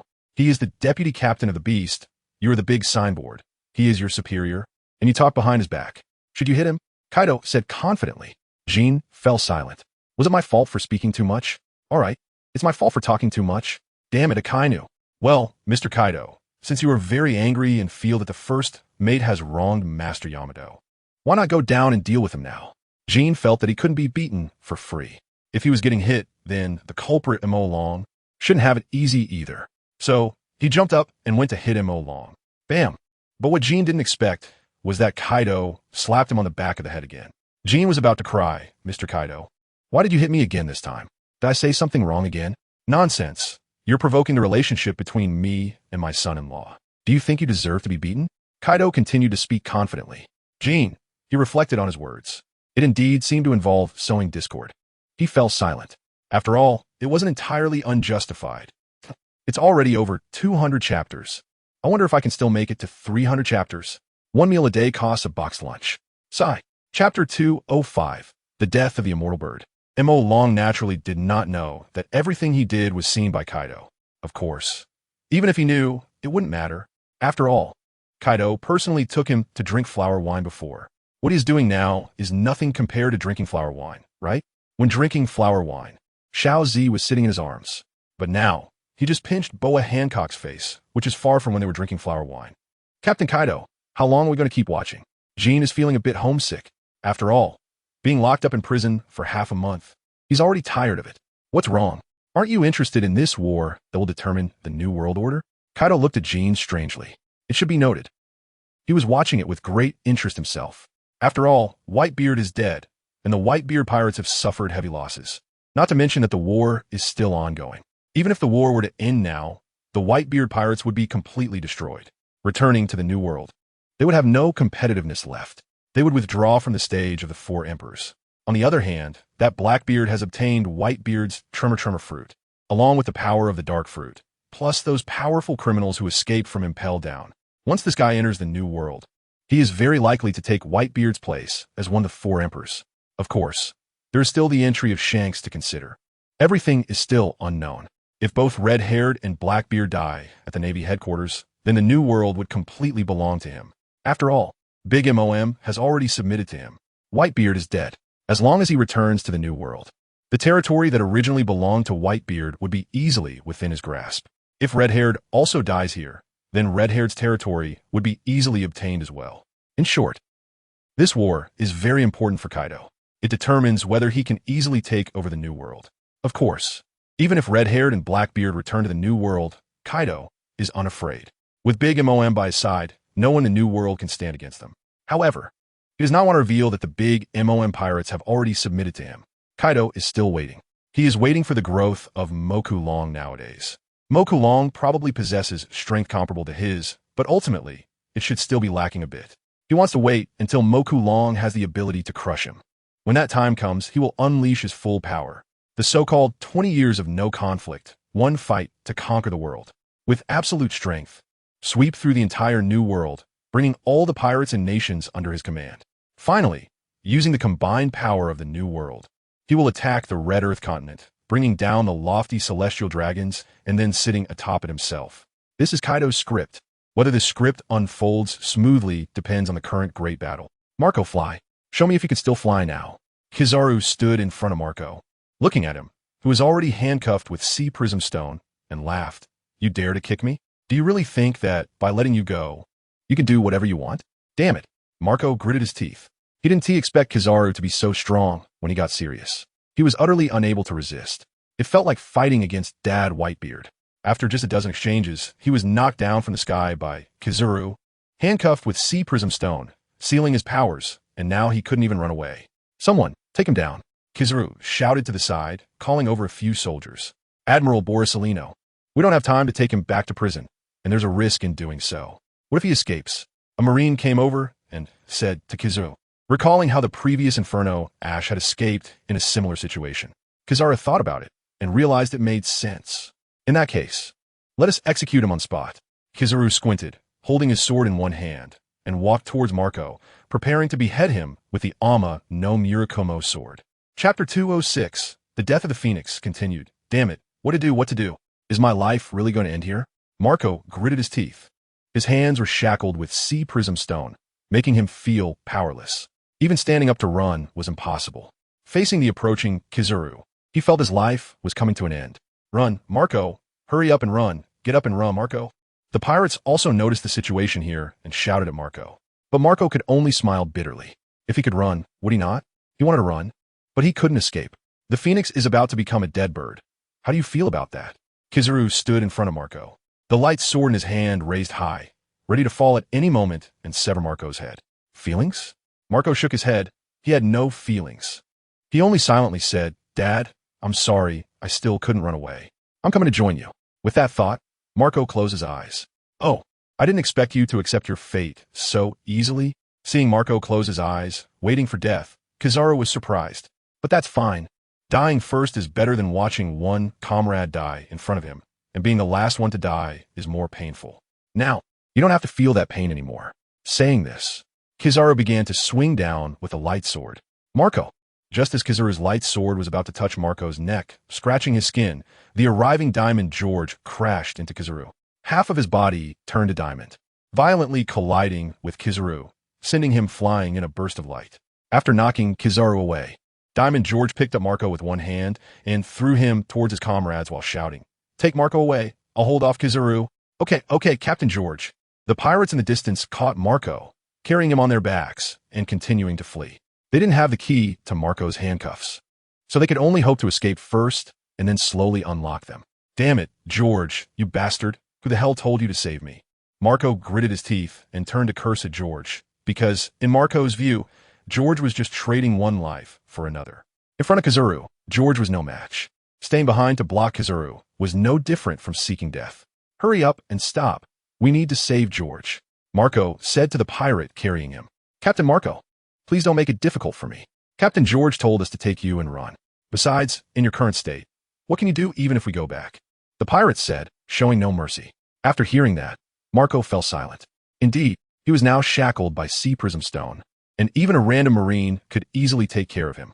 At this moment, if he went back, he would only be a burden to Diamond George. But he was unwilling to watch George die at Kizaru's hands. At this moment, Marco regretted not training when he had the time. If he could be as strong as Dad, he wouldn't have ended up in such a situation today. Damn it. Diamond George, you want to block me too? The recovering Kizaru tilted his head and looked at Diamond George, as if asking, the last one who blocked me almost died. But you saved him, so this time, who will save you? I don't need anyone to save me. Kizaru, you think you're already assured of victory before we even fight? Diamond George looked at Kizaru and snorted coldly. ISNT that the fact. Do I need to say it out loud? The members of the Whitebeard Pirates really have no self-awareness, Kizaru mocked. Fire Fist Ace went to chase Blackbeard, and ended up being captured because he wasn't a match. Whitebeard came to save Fire Fist Ace, but ended up dying here. One by one, don't they realize their own inadequacies? Damn it, I won't allow you to mock Dad and Ace. Hearing Kizaru's mockery, Diamond George was furious. Half of the body turned into diamond, charging fiercely towards Kizaru. A big guy, he had hardness, but what about speed? Kizaru easily dodged, appearing in midair, looking at Diamond George, but his finger was pointing in the direction where Marco was escaping. Do you really think you can save Marco? A cross halo appeared at Kizaru's fingertips. Chapter 207, The Death of the Phoenix. And, bastard, what are you going to do? Your opponent is me. Come down. Diamond George didn't expect Kizaru to actually not fight him. Moreover, he still had no intention of letting Marco go, although Marco had already run far away. But Diamond George knew that Kizaru's laser could shoot even farther. If it didn't stop it, Marco would die. Diamond George, just watch here and see how the Marco you saved dies. Kizaru coldly said to Diamond George. Damn it. I absolutely will not let you succeed, Kizaru. Diamond George glanced at Kizaru in midair. Then he stepped back, preparing to sprint and jump to attack Kizaru. Kizaru noticed this scene, but didn't pay attention, because his attack had begun. Bayou. A laser shot across hundreds of meters, aimed directly at Marco. However, just as the laser was about to hit, a pirate pushed Marco away hard, saving him from disaster. But Marco dodged, while the pirate who pushed him was directly pierced through the heart by the laser. Dead beyond recognition. TSK, TSK, TSK. Just a pirate. What else with this brotherly affection? Kizaru shook his head upon seeing this, preparing to attack again. At this moment, Diamond George had already sprinted and jumped towards Kizaru, crashing heavily into him. And Kizaru was still preparing to deliver a follow-up attack, so he didn't notice. However, just as Diamond George was about to collide with Kizaru, a figure rushed out from the side. A punch struck Diamond George hard, sending him flying away. Bastard, who is it? Diamond George fell to the ground, angrily cursing. Kizaru also noticed this scene and curiously asked him along, Bro, you don't seem to be on the Navy's side. Why are you saving me? Save you? Mo Long shook his head and said to Kizaru, Old man, don't flatter yourself. I'm not here to save you. I'm just looking for this Diamond George for something. Oh, is that so? Kizaru shrugged, not caring whether Mo Long was doing a good deed without leaving a name. Since someone helped him block Diamond George, it couldn't be better. He began to search for Marco again and continued his attack. Kizaru seemed to have a grudge against Marco. Bastard, who are you? What do you want to do? Looking at Kizaru, who was about to attack again, and then glancing at Mo Long blocking in front, Diamond George gritted his teeth. Get out of my way. Get out of the way. That won't do. Mo Long shook his head. Diamond George, I've heard you're the hardest man at sea today. I want to compete with you to see whose body is tougher. Are you crazy? I'm a diamond, and you want to compare hardness with me? Diamond George looked at Mo Long as if he were insane and said again, Get out of my way. My opponent is Kizaru. Is that so? But it seems Kizaru doesn't want to pay attention to you. Mo Long mocked. Bayou. In the next moment, Kizaru's laser shot out from his fingertips. This time, no one pushed Marco away. The laser accurately hit Marco's heart, piercing through from his back. Even the pirate behind Marco, who was running, was also pierced by the laser. Kizaru, you should die. Diamond George's eyes turned red at this scene. He cursed at Kizaru, but Kizaru ignored him and continued to attack, preparing to deliver a follow-up blow. After all, a single hit through the heart wasn't very secure. Another laser shot out. Marco's head was pierced. The Marco lying on the ground convulsed once and then stopped moving. It looked like he was dead beyond recognition. Kizaru, I'm going to kill you.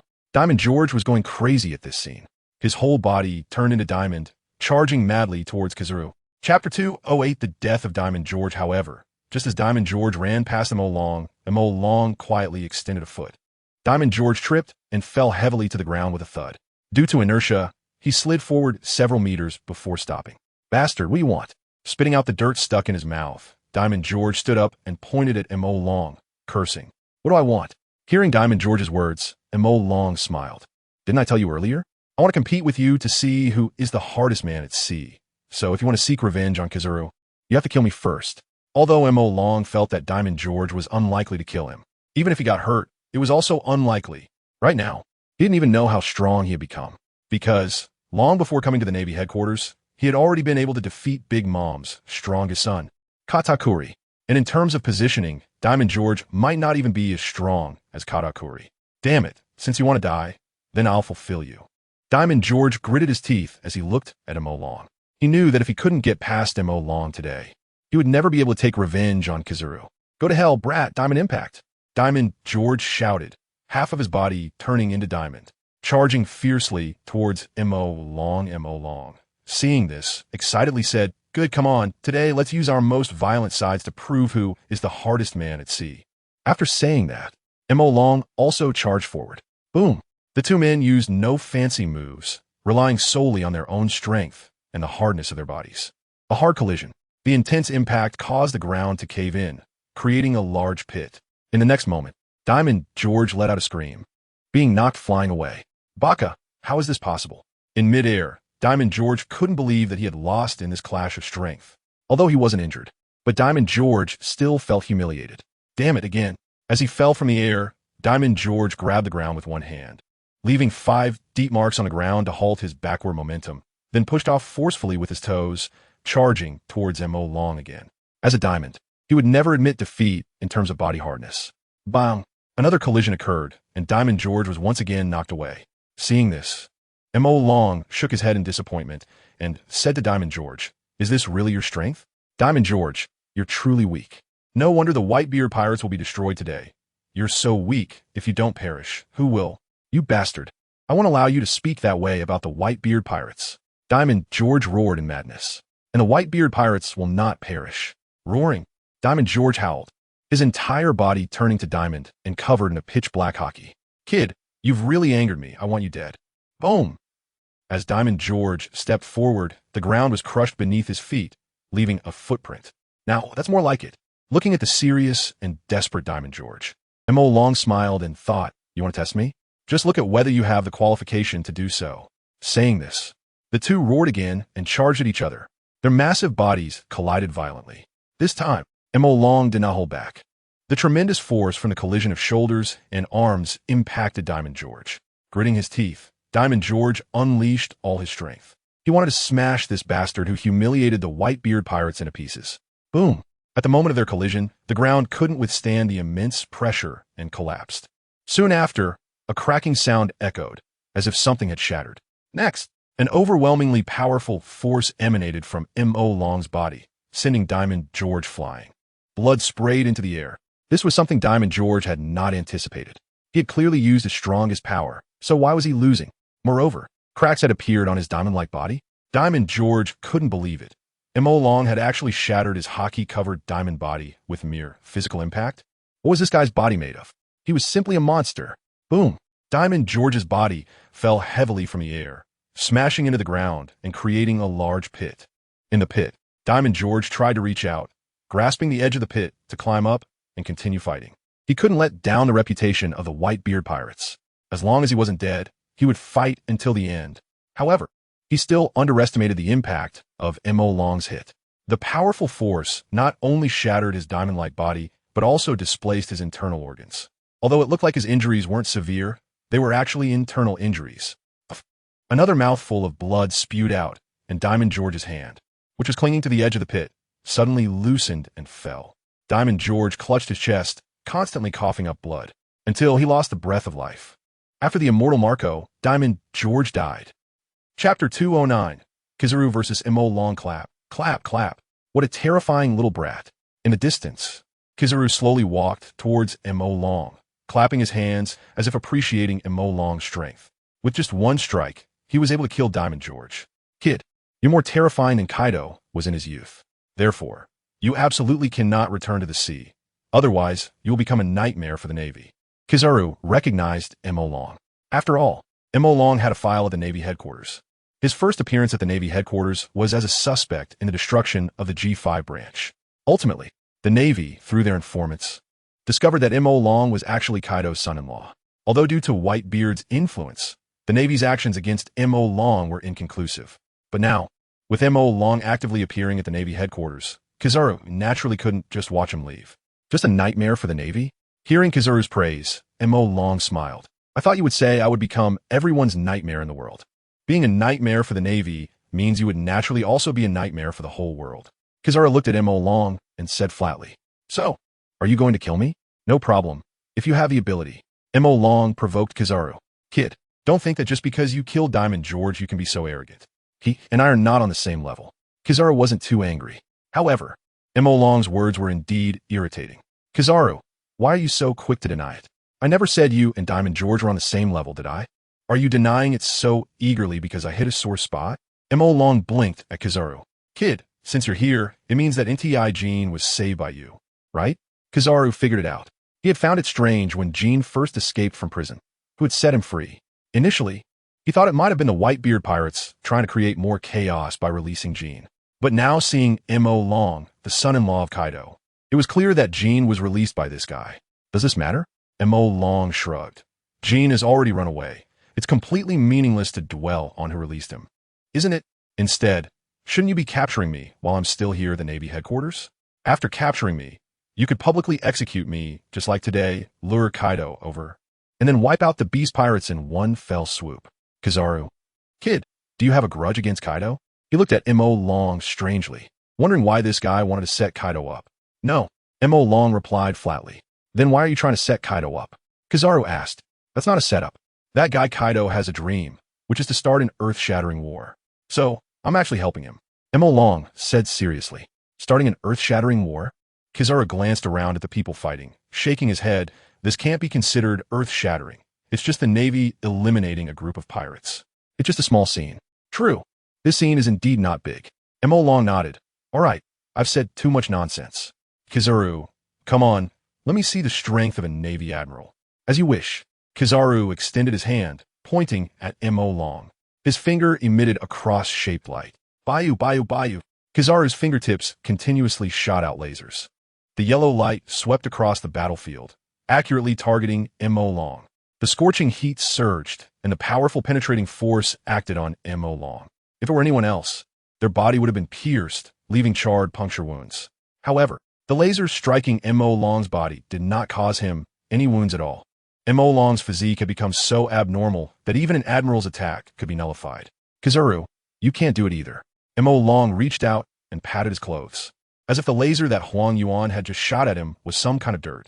He then continued, although I think you and Diamond George are not on the same level. If Diamond George can't hurt me at all, and if you can't hurt me either, then my words might not have any convincing power. Chapter 210. The first time being blocked. This is the first time. Huang Yuan knew the power of his attacks. Since his debut, no one had ever been able to easily withstand his attacks like Mo Long did. He didn't even use haki. In fact, even with haki, Huang Yuan had never encountered a man who could withstand his laser with just his body. But thinking about it, the guy in front of him can clash head-on with Diamond George and even break diamonds, so it's not surprising. The first time? Hearing Huang Yuan's words, Mo Long smiled. I'm sorry, Huang Yuan, but I took your first time. Huang Yuan. Although he felt there was nothing wrong with what Mo Long said, somehow, it just sounded off to him. Was this guy taking advantage of him? But what advantage could an old man like him have? Little brat, I'm curious. If your only goal was to save Yin Jai Jin, then since Jin has already left, you should be leaving too. Why are you still here? Huang Yuan looked at Mo Long with curiosity. Could it be he couldn't leave? Well, it made sense.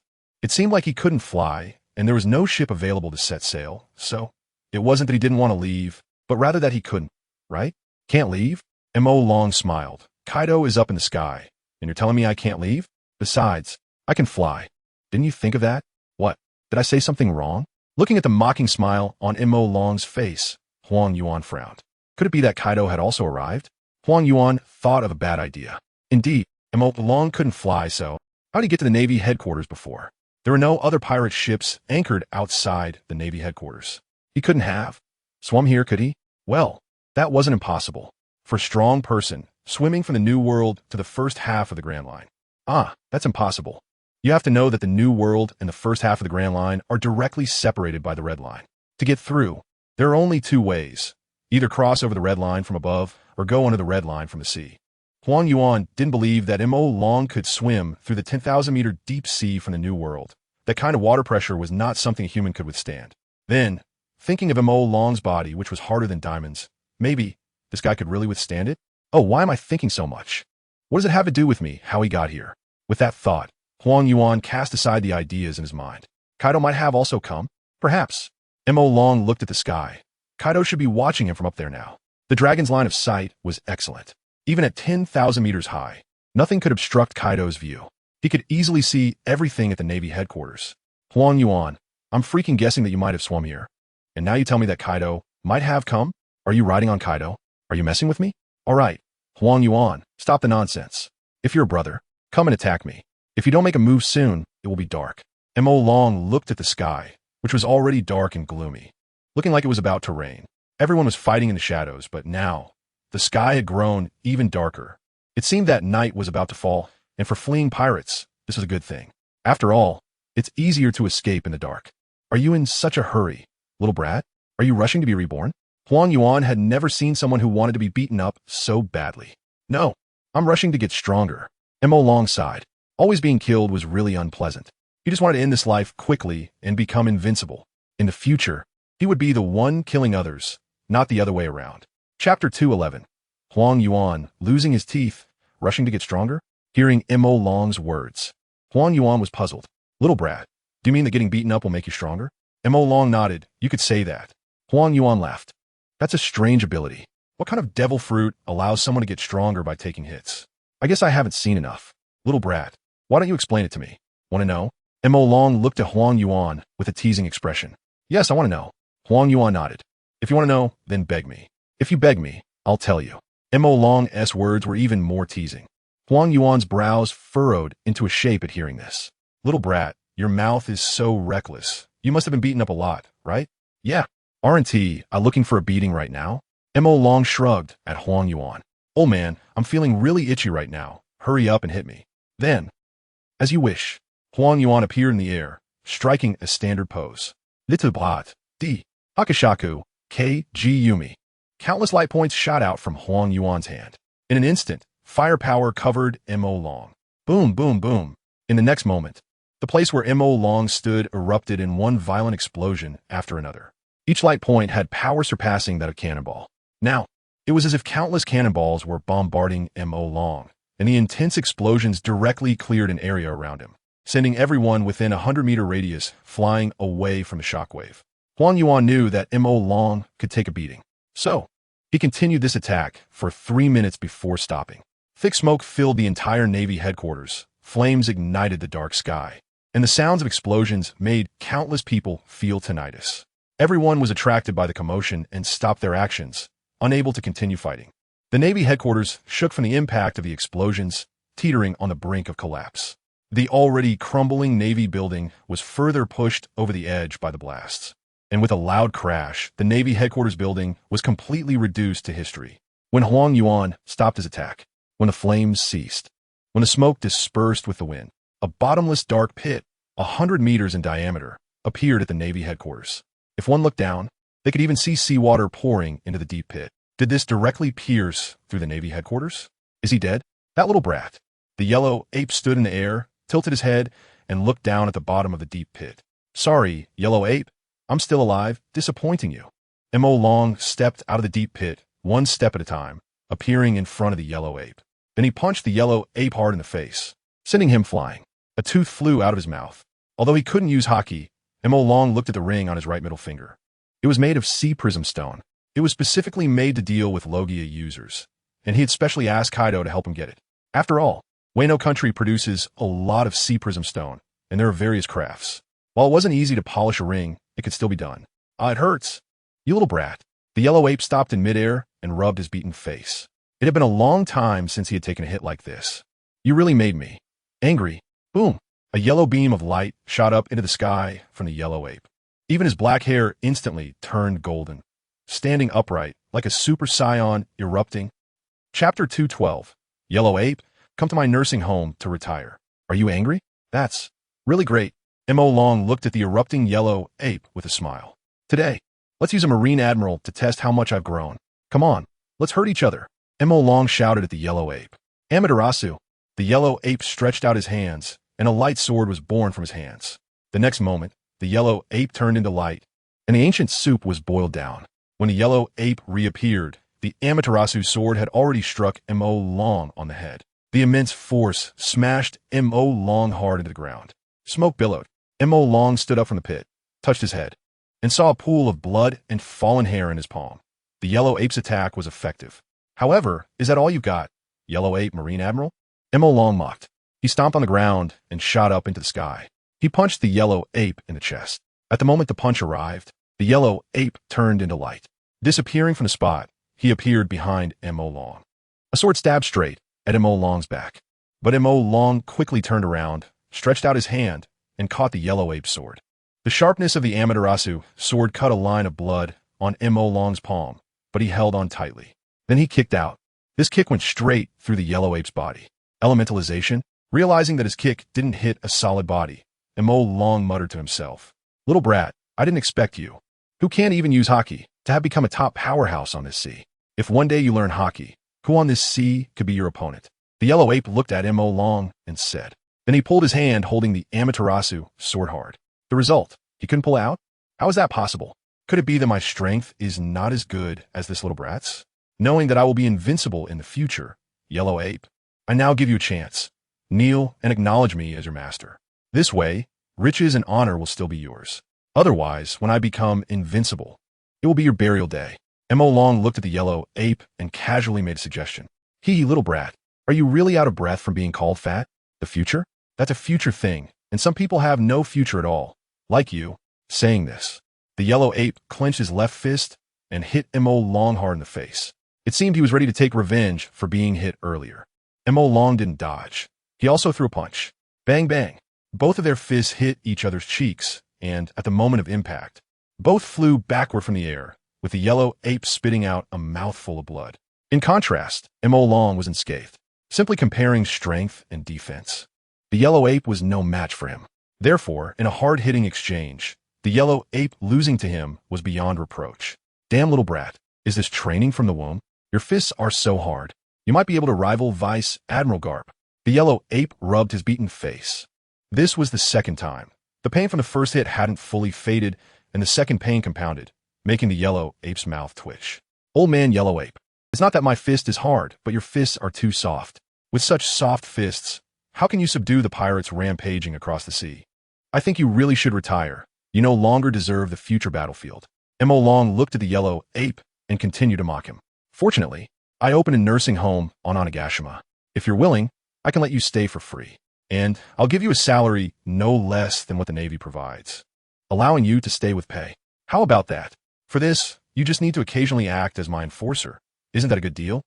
Chapter 213. Red-haired scarred. Akainu's finger cut off, acting as an enforcer. Hearing Mo Long's words, the yellow ape laughed. He looked at Mo Long and said, little brat, you really dare to dream, wanting a marine admiral to act as your enforcer? To say something taboo, even the celestial dragons don't have such clout. Who do you think you are? Who am I?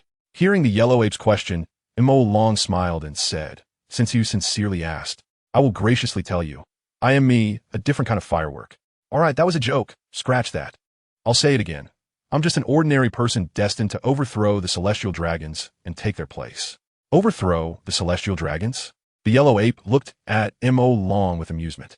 You really dare to say that? Don't you know that this war is being broadcast live? If you say that now, it will definitely reach the ears of the celestial dragons. So what? Mo Long retorted, I'm going to overthrow the celestial dragons. Why would I care if they know? The yellow ape. After Mo Long said this, he suddenly felt it made some sense.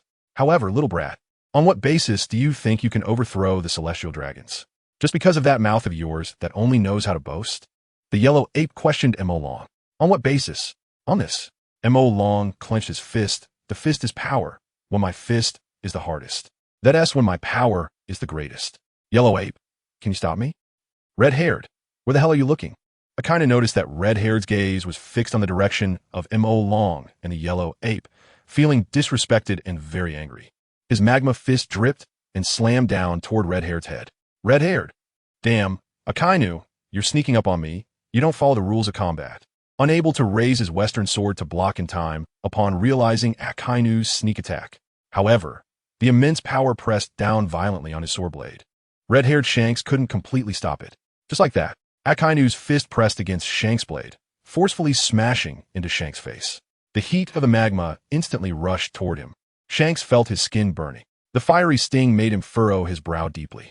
Then he was blasted away. But, just as Shanks was being sent flying, he wielded his cutlass, slashing hard at Akainu's fist, intending to sever it in one blow. Unfortunately, he wasn't close enough. He only managed to slice off Akainu's pinky. Akainu's finger fell like molten lava, hitting the ground and melting a large hole in it, which made Akainu grit his teeth in anger. Damn red-haired, I will kill you. At that moment, Shanks was still flying through the air, then crashed shoulder first into the ground, rolling several times before finally stopping, his cutlass stuck into the ground, kneeling on one knee. He then released his grip on the sword and touched his burned cheek. A gentle touch brought sharp pain, although Shanks usually didn't care much about his appearance now. Even without a mirror, he understood that the left side of his face must look hideous. Shanks, are you all right? Several of Shanks' crew noticed the scene and immediately dropped their opponents, rushing over to him with concern. Chapter 214, The Peak Battle.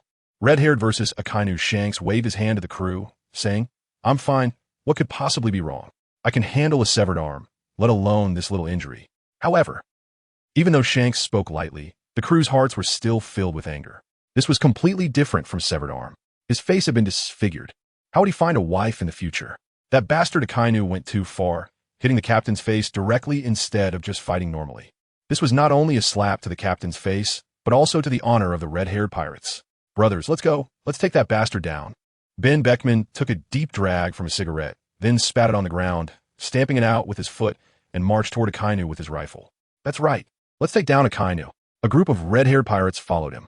Bastard Sakazuki, who are you going to kill? Several vice admirals blocked their path and said blandly.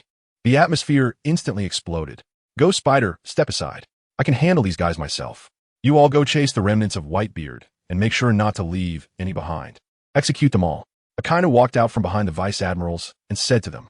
However, the vice admirals were somewhat worried that Akainu would be at a disadvantage alone. What, do you look down on me? Feeling the worried gazes from the vice admirals, Akainu's fiery eyes released a cold signal. Seeing Akainu's determination, the vice admirals gave up on the idea of helping him and turned to pursue the remnants of the Whitebeard pirates. Shanks, little brats, come at me together and see how I deal with you. After the vice admirals left, Akainu loudly declared to the red-haired pirates. Akainu, what are you so arrogant about? You think you can take us on alone? You think you're tough, huh? Don't regret it when you die. Ben Beckman was quite displeased with Akainu's arrogance. Brothers, let's go. With that, Ben Beckman was about to lead the charge. But just then, Shanks' voice rang out. Stop, Beckman, leave him to me. You all deal with those vice admirals. But Shanks, what about your body? Hearing Shanks' words, Ben Beckman was worried about Shanks' condition. Haha, what's wrong with my body? I'm fine. You don't think I can't take a punch, do you? I am a Yonko, red-haired Shanks. Am I that weak? Shanks laughed heartily, then walked forward, stepping over his companions' bodies and standing before Akainu, facing off against Akainu. Although he appeared somewhat smaller in stature, the overwhelming conqueror's haki surged upward, stirring the sky into a vortex, and a violent shockwave sent dust and stones flying. Countless fragments struck Akainu's body, but they were melted by the magma. So you're finally showing your true power? Good. Looking at the violent aura emanating from Shanks, Akainu laughed heartily. I've seen the world's strongest man, and this is nothing. Now, let me see just how strong the conqueror's haki of the so-called strongest in the seas, red-haired Shanks, really is. Akainu, you will find out. Shanks' face darkened, his expression filled with terrifying anger. If it were an ordinary marine facing Shanks' gaze, they would probably be scared to death. But his opponent was Akainu. As an exemplary soldier of the Navy headquarters, he wouldn't care about Shanks' ominous expression. Instead, he smiled and said, Shanks, showing such a terrifying expression. Who are you trying to scare? Do you think I, Sakazuki, can be intimidated? Chapter 215, A Fight Between Gods. Mortals suffer, what does your fear have to do with me? Shanks stepped forward with his cutlass in hand. The ground split. A deep red light enveloped the cutlass. Conqueror's haki wrapped around it. Boom!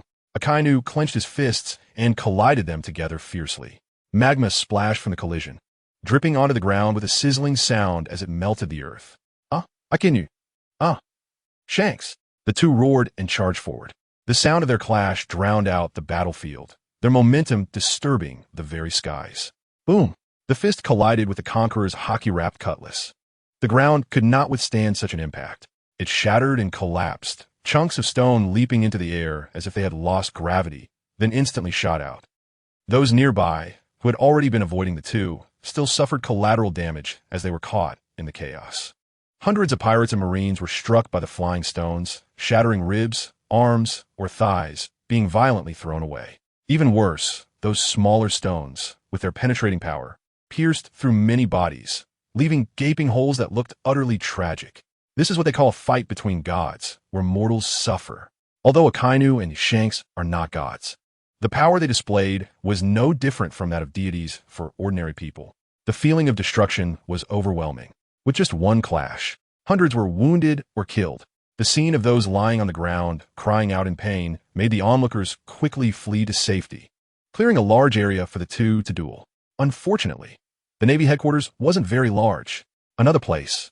The aftermath of the battle between Blackbeard and Akainu is also extremely terrifying. The bottomless pit with a radius of 100 meters is displayed right in the center of the square. And then there's the battlefield of Carp and Blackbeard. The shockwaves generated by the powers of the Tremor fruit and Carp's iron fist collide, comparable to a level 10 typhoon passing through. One could say that the small Navy headquarters is now filled with battles among gods. There is simply no safe place to speak of. As for the Navy headquarters, it is already in tatters. The area where Carp fought Blackbeard is at the back of the Navy headquarters, in a residential zone. Blackbeard originally infiltrated from the back, intending to escape from there as well. But clearly, Carp does not allow the culprit who killed Ace to escape and relentlessly pursues him. The residential buildings behind the Navy headquarters have basically been destroyed. After all, the power of both of them is too terrifying. A single punch can send a person flying and destroy dozens of buildings. Completely unreasonable. Kizaru and Akainu are in the front square of the Navy headquarters. Kizaru's lasers explode like high-powered explosives. Each attack triggers a violent explosion that shakes the square. Fortunately, there are hardly any people left in the square of the Navy headquarters. Everyone is basically fighting on the ice surface outside the Navy headquarters. This also means that the battle between Kizaru and Blackbeard has not caused much damage. As for Akainu and Shanks, they're currently fighting on the ice surface as well. But in the internal harbor of the Navy headquarters, the ice surface beneath them cannot withstand the power of their battle. Almost the entire ice surface has been torn apart with spiderweb-like cracks, and huge chunks of ice are breaking away from the surface. Additionally, due to Akainu's scorching magma, there are signs of melting on the ice. Only Sengoku remains in command, standing high above, watching the entire battlefield without taking action. Chapter 216, Blackbeard and Akainu. Who is the greater threat to the Navy? However, the more Sengoku watches, the more troubled he becomes. Because, in those crucial battles, such as Akainu versus Shanks, Carp versus Blackbeard, and Kizaru versus Black Dragon, it seems that the Navy side does not have an absolute advantage, especially in the case of Kizaru and Black Dragon. Kizaru seems to be at a disadvantage. Sengoku has basically been observing the entire scene. He has seen that Black Dragon's physical strength can withstand Mihawk's attacks without being harmed, a level of physical strength that reminds him of Kaido. In fact, Sengoku is not even sure if Kaido's physical strength is stronger than Black Dragon's. After all, Black Dragon faced the full force attack of the world's #1 swordsman and was able to withstand it solely with his body. Such physical strength is truly terrifying. Is this really a level of physical strength that a person can possess? Not to mention, he also saw that Black Dragon was initially killed and dismembered by Mihawk. But in the end, it became impossible for Mihawk to harm Black Dragon. What is going on? Did Black Dragon evolve through death? If that's the case, even if Kizaru could defeat him and kill Black Dragon, then what? Would Black Dragon resurrect and become even stronger? Therefore, Sengoku is most concerned about Black Dragon right now. Compared to the dual-fruit user Blackbeard, this hidden powerhouse for 20 years, Sengoku believes that Black Dragon poses a greater safety concern for the Navy, because a person who cannot die and can become stronger through death is the most terrifying. Although Blackbeard has 2 fruits, he has yet to demonstrate an invincible stance. As for Shanks, he is the one Sengoku is least worried about. After all, Shanks has been famous for a long time, and the Navy has ample intelligence on him. In comparison, both Blackbeard and Black Dragon seem like people who suddenly emerged, and the Navy has no useful intelligence on either of them. After all, despite Blackbeard being with the Whitebeard pirates for 20 years, he has always been inconspicuous. In this situation, the Navy naturally could not pay attention to such a character. After all, compared to Blackbeard, the Whitebeard pirates have more than a dozen division commanders and dozens of subordinate captains. And gathering information on these people would require a significant amount of time and effort from the Navy. A largely unknown Blackbeard would not catch the Navy's eye. But Sengoku did not expect that such an inconspicuous guy would rise in a short time, personally kill the captain of the Whitebeard's 4th Division, and capture the 2nd Division captain, Portgas D. Ace, to exchange for the title of Warlord of the Sea, then break through the defenses of Impel Down, bringing out 5 terrifying pirates. Finally, he arrived at the Navy headquarters and seized Whitebeard's Tremor fruit. These events occurred only 2 or 3 months apart. In just 2 or 3 months, he gained such notoriety. Blackbeard could be considered the first. However, compared to Blackbeard, Black Dragon is even more mysterious. If Blackbeard had been hiding for 20 years, at least the Navy could find traces of Blackbeard's existence. But for Black Dragon, the Navy has almost no clues. They only know that this guy is Kaido's son-in-law and that he destroyed the G5 branch with Kaido half a month ago. Aside from that, the Navy knows nothing about Black Dragon's age, abilities, personality, or strength. To the Navy, Black Dragon is like a blank slate. Yet, Black Dragon has displayed the strength of a Marine Admiral, especially since he is associated with Kaido. One could say, the balance of a new world has been broken. Even if Whitebeard were still alive, he would not be able to prevent the Beast Pirates from dominating the new world, because the Beast Pirates have 2 Emperor-level powerhouses. Not to mention, Whitebeard is now dead. Once Black Dragon returns to the New World and teams up with Kaido, then dominating the New World would just be a matter of time. And if the Beast Pirates dominate the New World, then the New World could very likely revert to the situation of 40 years ago, when rocks dominated the New World. This is something Sengoku does not want to see. Chapter 217. Treatment higher than Whitebeard. The divided emperors, compared to the integrated emperors, are the most beneficial to the Navy. If the members of the Rocks Pirates had been united from the beginning, the Rocks Pirates would not have fallen so easily. From the legends created by former members like Whitebeard, Kaido, Big Mom, and Captain John, one can understand how terrifying and powerful the Rocks Pirates were back then. But now, the Beast Pirates have Kaido and Black Dragon, which could very well lead to a resurgence like the former Rocks Pirates. No, they absolutely cannot allow Black Dragon to return to the New World. The previous lack of investigation into Black Dragon was because he thought the G5 branch was destroyed by Kaido and that Black Dragon's threat level was actually not high. But now, seeing Melo's performance at the Navy headquarters, he finally understands that this seemingly 20-year-old kid is a powerful pirate on par with Kaido of the Beast. Moreover, he is only 20 and still has room to grow. In the future, he will definitely be more terrifying than Kaido. If such a terrifying person is allowed to leave today, there may never be another chance to capture him again. Upon thinking of this, Sengoku took a step forward and walked towards Melo. He wanted to team up with Kizaru to capture this man who had not yet grown to be invincible in the world. The reason he didn't mention execution was that through his observations, it seemed that Melo was invulnerable. If he couldn't be killed, they could only capture him. With every step Sengoku took, his body grew taller. By the time he reached Melo, a 10-meter-tall giant Buddha had appeared on the battlefield. So dazzling. Who was trying to show off? The sudden burst of light made Melo shield his eyes. As the sky grew darker, the sudden light was like a flashlight piercing through the darkness, impossible to look at directly. Kid die. Hearing the voice, Melo looked up. It was as if he saw a giant palm descending from the sky, slamming down hard. Before the giant palm could hit him, Melo felt a strong shockwave violently shaking his body, and the ground around him was instantly shattered by the shockwave. Melo was also violently slammed into the ground by this shockwave. Soon, he was covered by the debris. Marshal Sengoku, why did you make a move? Kizaru didn't expect Sengoku to actually take action, and it seemed like he was preparing to deal with this kid Melo together. What qualifications does this kid have to face the combined attack of a Navy admiral and the Navy marshal alone? The previous Whitebeard didn't have this kind of treatment, right? We must kill this kid. I see potential in him that surpasses rocks, and we cannot allow another rocks to appear on the seas. Sengoku said to Kizaru, surpass rocks? Kizaru frowned and said, Marshal Sengoku, are you overestimating this kid too much? How could he become the next rocks? That's impossible. There's only one rocks, and besides, even rocks wasn't that terrifying. Otherwise, he wouldn't have fallen over 30 years ago. Kizaru, your words are a bit too arrogant. Sengoku shook his head at Kizaru. This kid is still very young and can continue to improve. Plus, he is Kaido's son-in-law. If these two join forces, is there any pirate crew in a new world that can stop them? No. So if we let this go unchecked, the Beast Pirates will inevitably become the next Rocks Pirates. We cannot allow such a thing to happen, Sengoku said firmly. Chapter 218. Rising Power equaling Sengoku. Haha, Sengoku. What you said, you won't allow it to happen? Just because you don't allow it, does that mean it can't happen? Rumble. Melo stood up from the rubble, dusted himself off, and smiled at Sengoku, saying, in this world, no one can dictate others. Old man Sengoku. You can't either. Surpassing the Rocks Pirates is just the first step. It won't be long before the Beast Pirates can do what Rocks could do. And what Rocks can do, the Beast Pirates can do too.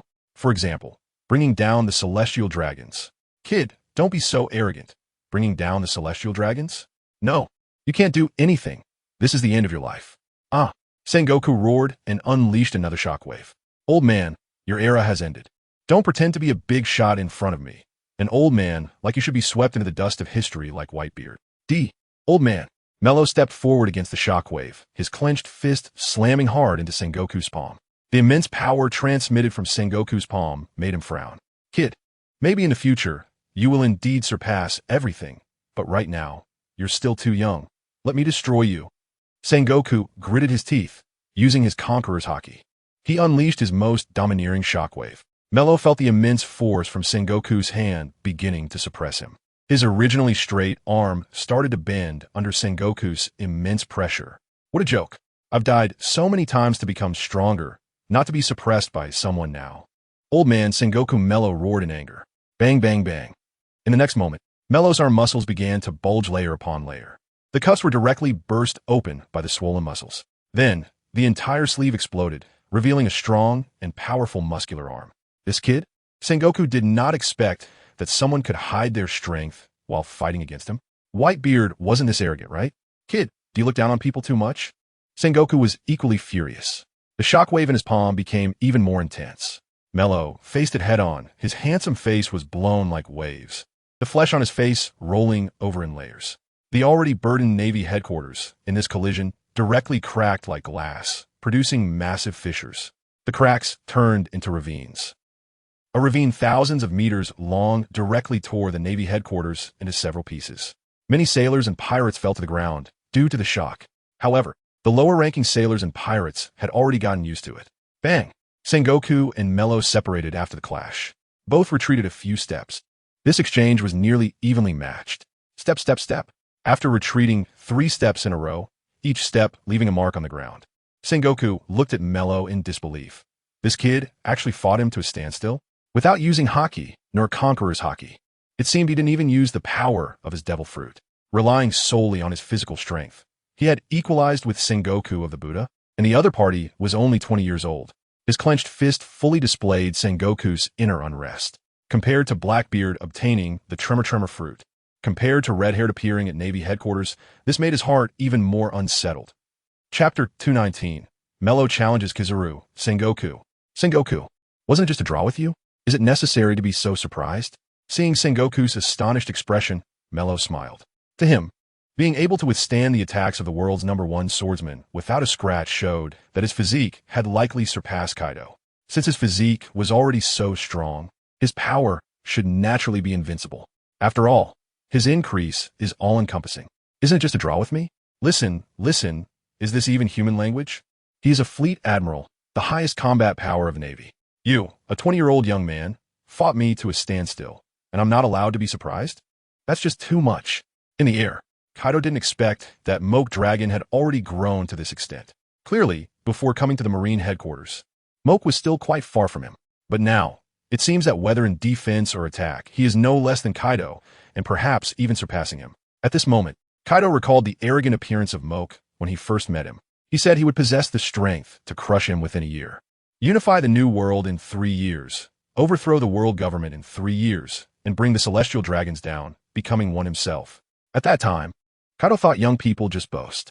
But now it seems, Moke was still being modest. Until now, how long has Moke been following him? At most, just a month. In just 1 month, Moke could already match him. Becoming the world's strongest within a year and unifying the New World should be nothing impossible. Sigh. Talents emerge in every generation, each leading the way for hundreds of years. It seems I am getting old. Kaido sighed. The future belongs to the young. Fortunately, this young man is the son-in-law of Kaido of the Beasts. The vice captain is actually this strong? Jean was also stunned, then filled with joy.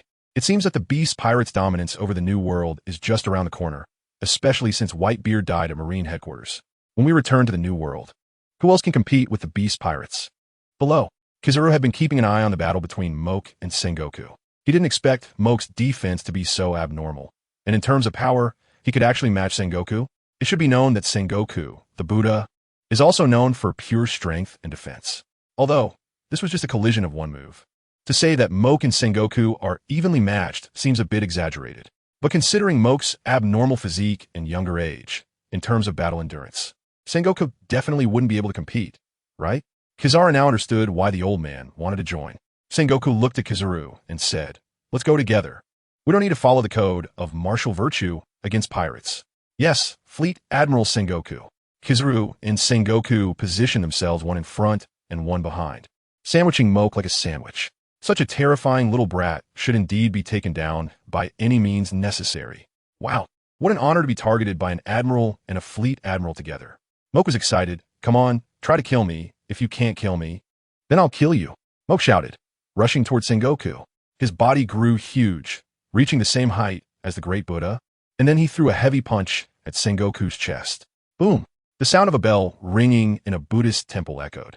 Sengoku's body seemed to be made of bronze, and Moke's punch created a thunderous sound. Sengoku also punched Moke in the chest. Neither of them defended. A real man just takes a punch for a punch until one of them is dead. That's what makes it blood pumping. Chapter 220 Forget it. Let's just go all out. Bang. Hud hud hud. Bang.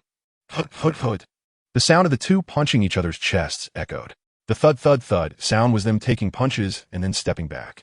Just like that, Moke and Sengoku seemed to be at stalemate. No longer using any fancy fighting techniques. It was just you punch me, I punch you, and let's see who can hold on longer. For a moment, Kizuru, who was standing to the side, was somewhat at a loss. Didn't we agree to go together? And this is it? Forget it, let's just go all out. Kizuru gritted his teeth, rushed in, and kicked Moke's shoulder. He wanted to kick Moke away. However, Moke caught his foot. He was then thrown away. In midair, Kizuru turned into light, stopping the force Moke had on him. Bang! Moke, distracted by dealing with Kizuru, was punched in the back by Sengoku and sent flying, crashing to the ground. 8 Shakuyata no Kagami. And in midair, Kizaru seized the opportunity to attack the down Moke. For a moment, Moke was engulfed in explosive flames. Damn, two people are really a bit hard to deal with. As the smoke cleared, Moke emerged from the shattered ground. No wonder the ancient said, 2 fists can't fight 4 hands. So this is what it means. When he went to hit Kizuru, he couldn't block Sengoku's punch. When he went to block Sengoku's punch, he couldn't stop Kizuru. This is really troublesome. Akainu, do you know who that little brat is? Red-haired. Although he had been fighting Akainu, he occasionally glanced at Moke. He was curious. When did such a powerful figure appear on the sea? Naturally, Akainu couldn't ignore it. He had seen Moke's photo in Sengoku's office. He knew this guy seemed to be the prime suspect in the destruction of the G5 branch, and, at that time, he thought this little brat was not an ordinary person. But now seeing Moke facing off against Kizuru and Sengoku alone, he realized he had underestimated him back then. Who he is, does it have anything to do with you? Hearing Red-Haired's question, Akainu sneered. If you have even a 1% chance of returning to the New World, and if that little brat could return too, you might become enemies fighting for dominance over the New World. But unfortunately, whether it's you or him, the end of fate is here. So knowing or not knowing doesn't matter, right, Shanks? Sakazuki, are you that confident you can keep me here? Look at the battlefield right now. The Navy doesn't have much of an advantage. Perhaps this will be your end, Sakazuki. Red-haired tightened his grip on his western sword and swung it hard at Akainu's shoulder. Who would have thought? Akainu didn't dodge. Instead, he threw a punch at Red-haired's chest. Red-haired. He didn't expect Akainu would play such a life-or-death approach. However, if you, Akainu, aren't afraid of fighting to the death, why should I, Shanks, be afraid? So, Red-haired also did not evade. Just like that, Akainu and Red-haired seemed to learn from Moke and Sengoku, attacking each other without defense. However, Moke and Sengoku were using their fists. The lethality of fists is limited, but you two are using a sword and a magma fist. Not dodging? Do you want to go to the underworld together? Chapter 221. Akainu's severed arm. No one chose to evade. So, both of their attacks hit each other. Red-haired's western sword fiercely slashed down from Akainu's shoulder. It got stuck only when it reached the bone. Akainu's fist also slammed hard into Red-haired's chest. The intense burning created a smell of roasted meat from Red-haired's body. Even though he used haki to defend, it wasn't completely effective. Both Akainu and Red-haired gritted their teeth, enduring the pain in their shoulder and chest, yet neither side retreated. Cut it off for me. Red-haired tightened his grip on the western sword and sliced down with force. Crack! The sharp blade cut through flesh and bone. The grinding sound sending chills down one's spine. Finally, the western sword successfully sliced down, severing Akainu's entire arm. Damn it, penetrate me, Red-haired. Akainu felt the break of his arm and attacked Red-hair with his fist, boiling magma continuously bursting out, searing Red-haired's chest, sizzling like roasted lamb, oil dripping onto the burn. Having achieved his goal, Red-haired no longer needed to hold on. He lifted both legs off the ground. The tremendous force from Akainu's punch sent him flying away. As his body was thrown back, Red-haired let out a sigh of relief as the burning sensation in his chest lessened. He feared that if he held on any longer, he would truly be pierced by Akainu's fist, and then it would be impossible for even the gods to save him. Although now, he was indeed heavily injured. The outer layer of skin and flesh on his chest was completely charred. The scorching magma was already burning through his chest bone. If he didn't retreat soon, his chest bone would melt away, leaving his heart unprotected, awaiting death. Damn it, it was just a little bit away. Akainu didn't expect that after paying the price of an arm, he couldn't kill Red-haired. What a loss, a huge loss. Red-haired also felt he had suffered a loss. He looked down at the charred flesh on his chest. It was just a bit away from being pierced through the chest bone by Akainu. In the next moment, the two began to glare at each other. Previously, Red-Haired's face was disfigured, and Akainu's finger was broken. Now, Red-Haired's chest was charred, and Akainu had directly lost his left arm. However, the arm with the broken finger was his right hand. Losing a finger was manageable, but now losing an arm made him completely disabled. Damn it, how could he still be the Fleet Admiral? After all, the Fleet Admiral is the face of the Navy. Having a disabled person in that position would be a mockery of the Navy's strength. In this situation, unless his achievements were overwhelmingly significant, he cannot be the Fleet Admiral. Kill Red-Haired. That's right. Now only by killing Red-Haired could he possibly use that achievement to become the next Fleet Admiral. Otherwise, with one arm severed, he absolutely could not become the Fleet Admiral. Die, Red-Haired. Akainu's severed arm gurgled out a mass of magma, then formed into a giant dog head, charging at Red-Haired. The magma dog head roared, aiming to swallow Red-Haired whole. Get lost. Red-Haired wielded the sword and slashed at the charging magma dog head. The magma dog head was directly split in two. Then it transformed into a large pool of magma, falling to the ground, melting a large pit in the surface. Chapter 222. The Beast Pirates have 3 Emperors. Bang was once again kicked away by Kizaru. No matter whether facing Kizaru or Sengoku, he could handle it with composure. However, when faced with the two's joint attack, he felt somewhat outmatched. Fortunately, his body was quite resilient. Despite being attacked in turns by the two, he remained unscathed. In's opinion, Admiral-level attack power could no longer cause him significant harm. Although, Oda seemed to have said that an admiral represents the highest combat power, and no one could defeat 2 admirals. But Oda is just a comic artist. What does he know about One Piece? Today, I will take on 2. If it hasn't happened before, then I will be the first man to defeat 2 admirals working together. In the air, Jin saw this scene and felt somewhat worried for Mr. Kaido. It seems that Vice Captain is somewhat outmatched. Do you want to go down and help him? If you and Vice Captain work together, you would definitely be able to overpower Sengoku and Kizaru. No, Kaido shook his head. I cannot appear at the Navy headquarters. If I do, the current balance of the battlefield will be broken, and the Navy may very well lose. Is it bad if the Navy loses? Jin was puzzled by Kaido's words. Of course it's bad. I'm aiming to dominate the world. Although the Navy is a huge obstacle.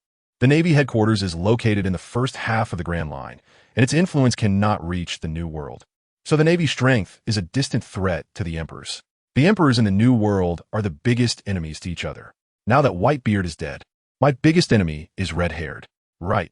Now I also have to add Blackbeard. They're the ones I urgently need to eliminate, as their existence hinders my quest to dominate the New World. Therefore, if I go down now, it would be like helping these 2 enemies share the Navy's firepower. Am I that foolish? Helping my enemies? I see, Mr. Kaido is wise.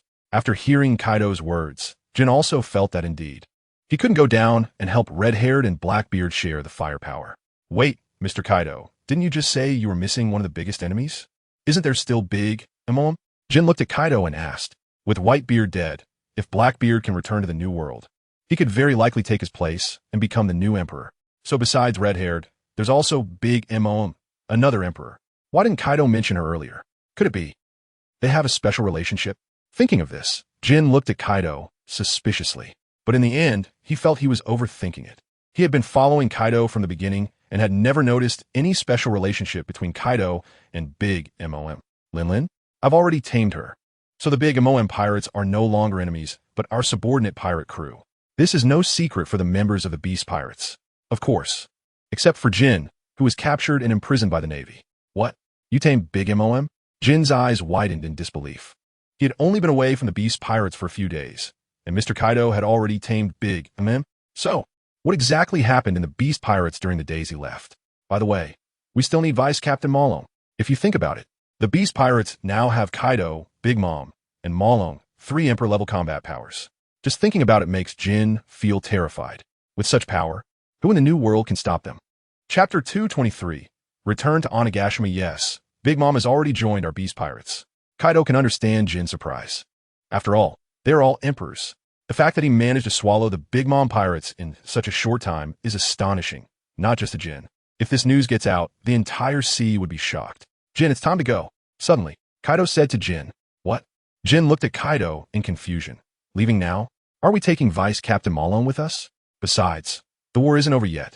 Shouldn't we see who wins in the end? Of course, we need to take Malone. Right now, Malong is holding off Kizaru and Sengoku by himself. If this continues, the Navy might lose, so I need to take Malong away. That way, the Navy will be down 2 top combatants. And when Kizaru and Sengoku rejoin the battlefield, the pressure will fall on Shanks and his side.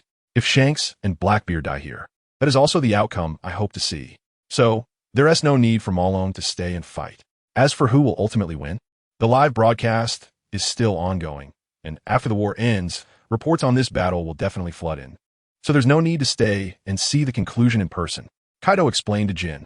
He has his plans. If the Navy and pirates take each other out, that would be the best outcome for him. If not, he hopes Shanks dies here. Now that Big Mom has joined him, Whitebeard is dead, and the remaining pirates are few. If Shanks also dies at Navy headquarters, then the new world will truly belong to him. Of course, even if Shanks wins, he would still be crushed by him. In short, for now, there is no force in the new world that can stop his dominance. His target is now the Navy and the world government. Only they're the ultimate enemies of Kaido of the Beasts. Moreover, Shanks is not like Big Mom, who could be subdued, so Kaido naturally does not want Shanks to survive and return to the new world. If he could be subdued, he might even be willing to let Shanks return to the new world, only to have the entire red-haired pirates swallowed up by him. I have no problem with that. But, Mr. Kaido, do you need me to leave first? Or should I wait for you to bring back the vice captain and leave together? Jin asked Kaido. You go ahead. I will catch up later. By the way, Jin, after being locked up for so long, do you think you might not remember the direction to Onigashima? Kaido joked with Jin. Jin rolled his eyes. Mr. Kaido, you really know how to joke. Even if I forget my surname, I definitely won't forget the direction to Onigashima. All right, no more talking. I'll head back first. After waving goodbye to Kaido, Jin flew back towards the new world. Watching Jin fly away, Kaido looked down and muttered quietly, I should go too. The next moment, Kaido transformed into a blue dragon, diving headfirst towards Navy headquarters. During the dive, the blue dragon opened its mouth, gathering a fireball within, then unleashed it with a fierce roar. Heat breath. The next moment, a scorching pillar of fire descended from the sky, violently striking the center of the Navy headquarters plaza. The destructive force directly created a bottomless pit in the front plaza of the Navy headquarters, completely demolishing the Navy headquarters building in the process. Not even the ruins could be seen. Chapter 224, Akainu and Kizaru versus Red-Haired Cough. Kaido, what are you doing? In the smoke of the explosion, Malong coughed heavily a few times, looking at Kaido, who was holding him and questioning. We're going home, Kaido replied to Malong, and then the blue dragon began to ascend, quickly flying out from above the smoke-covered Navy headquarters. That is, Kaido of the Beasts. On the ice outside Navy headquarters, in the areas not affected by the impact, the sailors and pirates saw the soaring blue dragon and gritted their teeth, asking why he is here. In this way, 3 of the 4 emperors in the New World have come. It's just the execution of Portgas D. Ace. Why does everyone have to join in? The sailors were confused. Also, what happened to Navy headquarters? Watching the Navy headquarters almost completely shrouded in smoke, the sailors on the outer ice felt anxious. Even though they were not on the ground of Navy headquarters, the shock from the explosion had sent many pirates and sailors flying off the surrounding ice. This shows just how fierce the impact was. All the viewers around the world. What is going on? Why did the screen suddenly go blank? What was that explosion just now? People who were watching with great interest were very dissatisfied with the sudden loss of the broadcast and were venting their frustrations. However, their curses would have no effect, because in the explosion just now, the image transponder snail was destroyed, with the image transponder snail dead. The live broadcast would naturally be cut off. Cough. Damn it, Kaido really came too? Cough. In the smoke, Sengoku covered his nose with his arm, gritting his teeth in the deep pit. Initially, when he saw Malong, he suspected that Kaido might have come. After all, according to intelligence, the two had a close relationship. But, as time passed and Kaido did not appear, he thought Kaido probably didn't come. As a result, he was caught off guard now. Fleet Admiral Sengoku, do you need me to pursue? Kizaru asked Sengoku beside him. Sengoku shook his head, forget it. Let's not talk about whether you can catch up.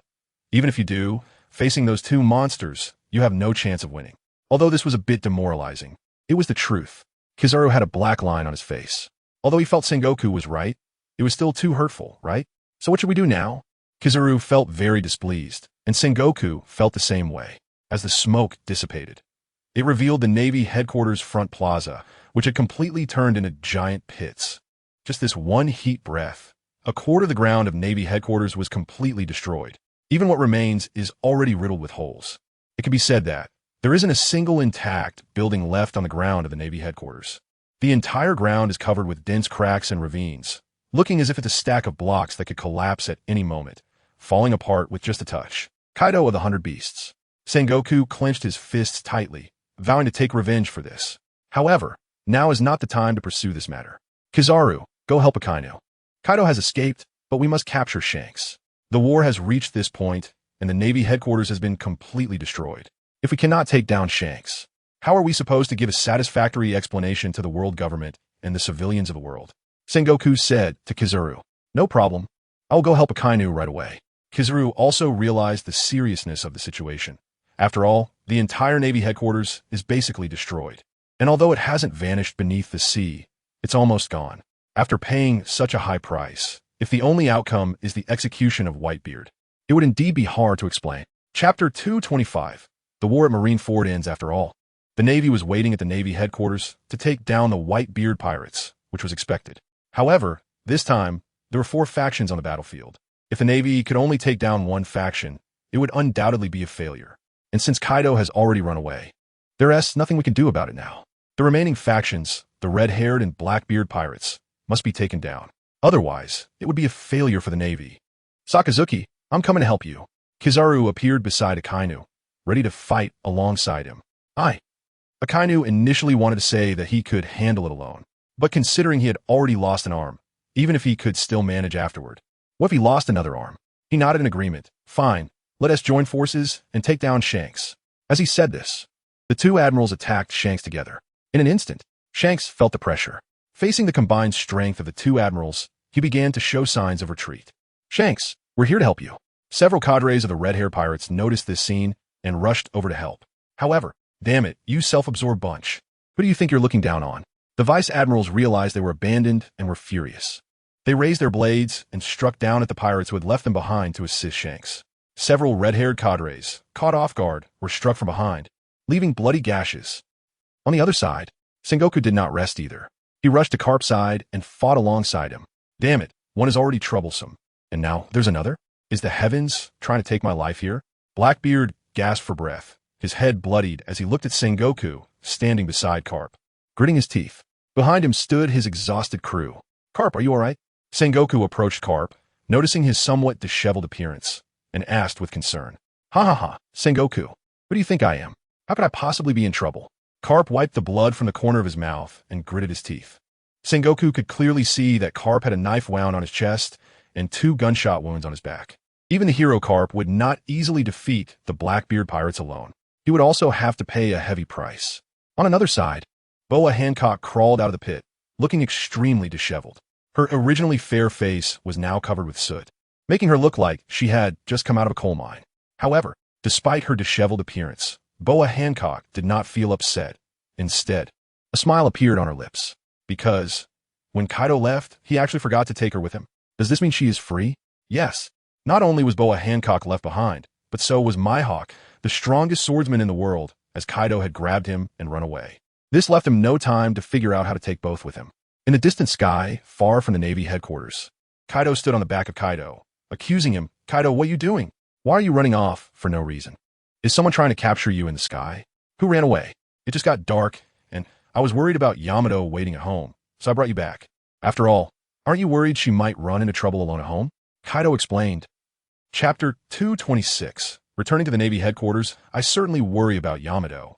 But whether you worry about Yamato or not, is uncertain. Moku looked at Kaido, not believing his nonsense at all. What do you mean by worrying about Yamato? When you told me to drink before, weren't you worried? Kid, what do you mean by that? I'm Yamato's father. Why are you questioning whether I worry about her? Kaido yelled at Moku. Kaido, why are you yelling so loudly? You don't really think whoever speaks louder is right, do you? Moku's ears nearly went deaf from shouting. I didn't mean that at all. I'm just angry that you think I don't care about my daughter. What a joke. Also, why do you seem like you don't want to return to Onigashima? Do you want to continue fighting Sengoku and Kizaru? Kaido asked curiously. Moku rolled his eyes. It's not that, it's just, I left something at the Navy headquarters. What is it? Kaido blinked in confusion. I didn't see you bring anything when you came here.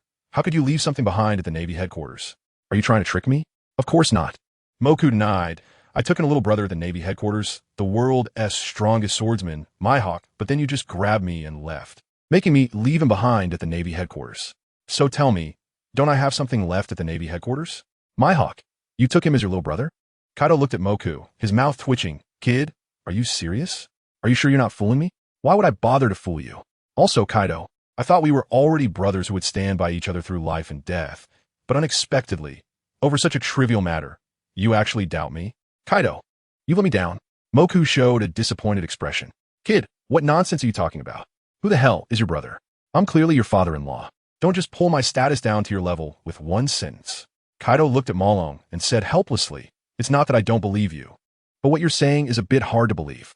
After all, that's the world's #1 swordsman. How could he possibly be your subordinate? Even if he can't beat you, with his personality, he shouldn't be willing to acknowledge you as his big brother, right? Of course, under normal circumstances, Mihawk wouldn't recognize me as his big brother, but he lost a bet against me. So even though being my subordinate might be hard for him to accept, he still chose to honor the bet. Malong's explanation made Kaido somewhat convinced. Indeed, if it was due to losing a bet. Thinking of this, Kaido suddenly hit the brakes in midair. Malong almost flew out due to Kaido's sudden stop. Fortunately, he managed to grab Kaido's dragon horn with one hand to avoid being thrown out. Kaido, are you crazy? Why did you suddenly stop? Malong scolded Kaido. Why stop? Of course, it's to return to the Navy headquarters. Didn't you say you left Mihawk at the Navy headquarters? We're going back to bring him back. Saying this, Kaido was about to make a 180-degree turn. But Malong stopped him. Enough, Kaido. Since we've flown this far, why go back? Besides, Mihawk is such a big person. Can he really be lost? So, now we're going back to Onigashima. However, Kaido wanted to say something, but was interrupted by Malong. No buts. I want to go back to Yamato. Let's go back. Besides, with me as such an impressive son-in-law, even if Mihawk really gets lost, it doesn't matter. The Beast Pirates don't lack a world-class swordsman. Chapter 227. Shanks is dead. Hearing Malong's bold words, Kaido didn't know what to say. What do you mean, the Beast Pirates don't lack a world-class swordsman? The Beast Pirates are indeed in great need of one, okay? Are you the captain of the Beast Pirates, or am I? But, Malong said it so firmly. If he insisted on turning back to the Navy headquarters, it might upset Malong.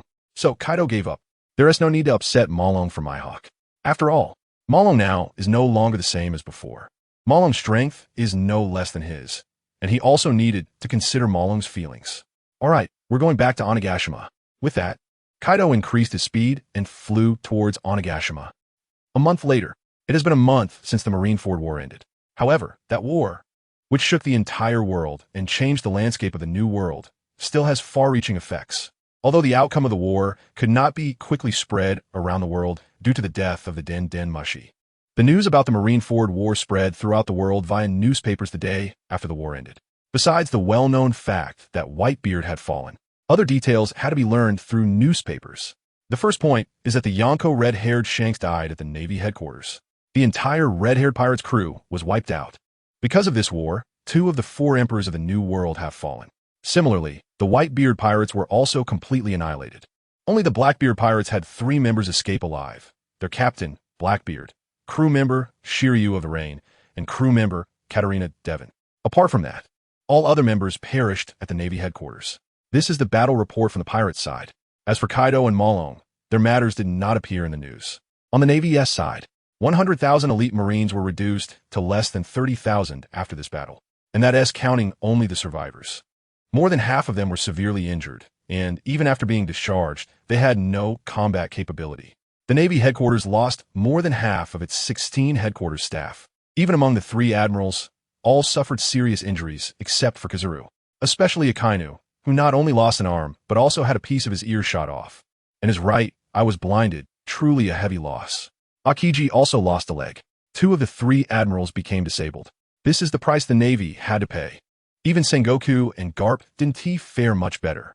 After the battle ended, both of them were wrapped in layers of white bandages. However, it was still better than Akiji and Akainu, who were missing limbs. Shortly after the Marineford War ended, Sengoku resigned from his position as Fleet Admiral to Kong, the Chief Admiral. Although Kong tried to persuade him repeatedly, Sengoku stated that he was tired and wanted to take a good rest. Seeing his old comrade with such a helpless expression, Kong could only agree. But he still insisted on keeping Sengoku around, just not on the front lines anymore, only to help train new recruits for the Navy. Originally, Sengoku planned to travel around the world after resigning. But since Kong said that he could only stay behind as support, with Sengoku resigning, the position of Fleet Admiral became vacant. Among the three admirals, only Kizuru remained, while Akiji and Akainu both had designs on the position. Ultimately, the higher-ups decided to let the two fight, with the winner becoming the new Fleet Admiral. Chapter 228, New World. Two emperors rise simultaneously. The battle between Akainu and Akiji broke out half a month after the Marineford War. It ultimately ended with Akainu's victory. Just then, an unexpected event occurred. The defeated Akiji chose to leave the Navy. This left the Navy with two vacant admiral positions. After Akainu took office, he initiated a series of reforms. He also announced a massive conscription across the world to make up for the losses caused by the Marineford War. This time, there was only one condition for conscription. As long as one had a clean background and wanted to fight for the Navy, they could participate, and there was no longer a need to climb the ranks based on military merit. As long as one had enough strength, they could even be directly promoted to admiral. As soon as this conscription condition was announced, people all over the world were excited. Many rushed to sign up for the conscription, with quite a few shouting slogans like, "I want to become a Navy admiral." Currently, the conscription is still ongoing. As for when it will end, only Akainu knows. Meanwhile, during this month, Kaido of the Beast Pirates was also busy. After learning that red-haired Shanks was dead, he immediately led his crew to Shanks' territory and effortlessly took over what belonged to Shanks. Meanwhile, the Big Mom Pirates seemed to have an agreement with the Beast Pirates, launching an attack on Whitebeard's territory. The Big Mom side had an even easier time than Kaido. After all, nearly all the members of the Whitebeard Pirates had died at the Navy headquarters. Although the main cadres of the red-haired pirates were all dead, there were still quite a few affiliated pirate crews left. Just like that, the territories that originally belonged to Whitebeard and Shanks have been divided by Big Mom and Kaido. For a time, the New World has become a landscape of two emperors. However, in reality, Big Mom has long submitted to the Beast Pirates. It's just that the public is still unaware of this. Yet, under the rule of the two emperors, a pirate crew has risen abruptly. That is the Blackbeard Pirates. After escaping from the Navy headquarters, although Blackbeard lost 7 companions, he quickly recruited new members and established a large fleet of over 1,000 in the New World. With this force, Blackbeard has occupied several islands in the New World. Although his influence cannot be compared to Kaido and Big Mom, he has already become a pirate force that cannot be ignored in the New World. It must be noted that, in the New World, where the two emperors coexist, almost all pirates face the dilemma of choosing sides. They must either join the Beast Pirates or Big Mom. Those who do not join will become targets for extermination by these two pirate crews. Now, with the emergence of the Blackbeard Pirates, some pirates have a third option. The current New World is thus divided into two factions. The Blackbeard Pirates are trying to grow slowly while taking advantage of the situation. As for other pirate crews, they either join the Beast Pirates and Big Mom's crews or get exterminated by the two pirate crews. While the remaining small fry are no longer able to stir up much trouble, under the two major pirate crews, hundreds of affiliated pirate crews have gathered. Their scale is even larger than that of the former Whitebeard Pirates. The size and number of the two major pirate crews have surpassed 100,000.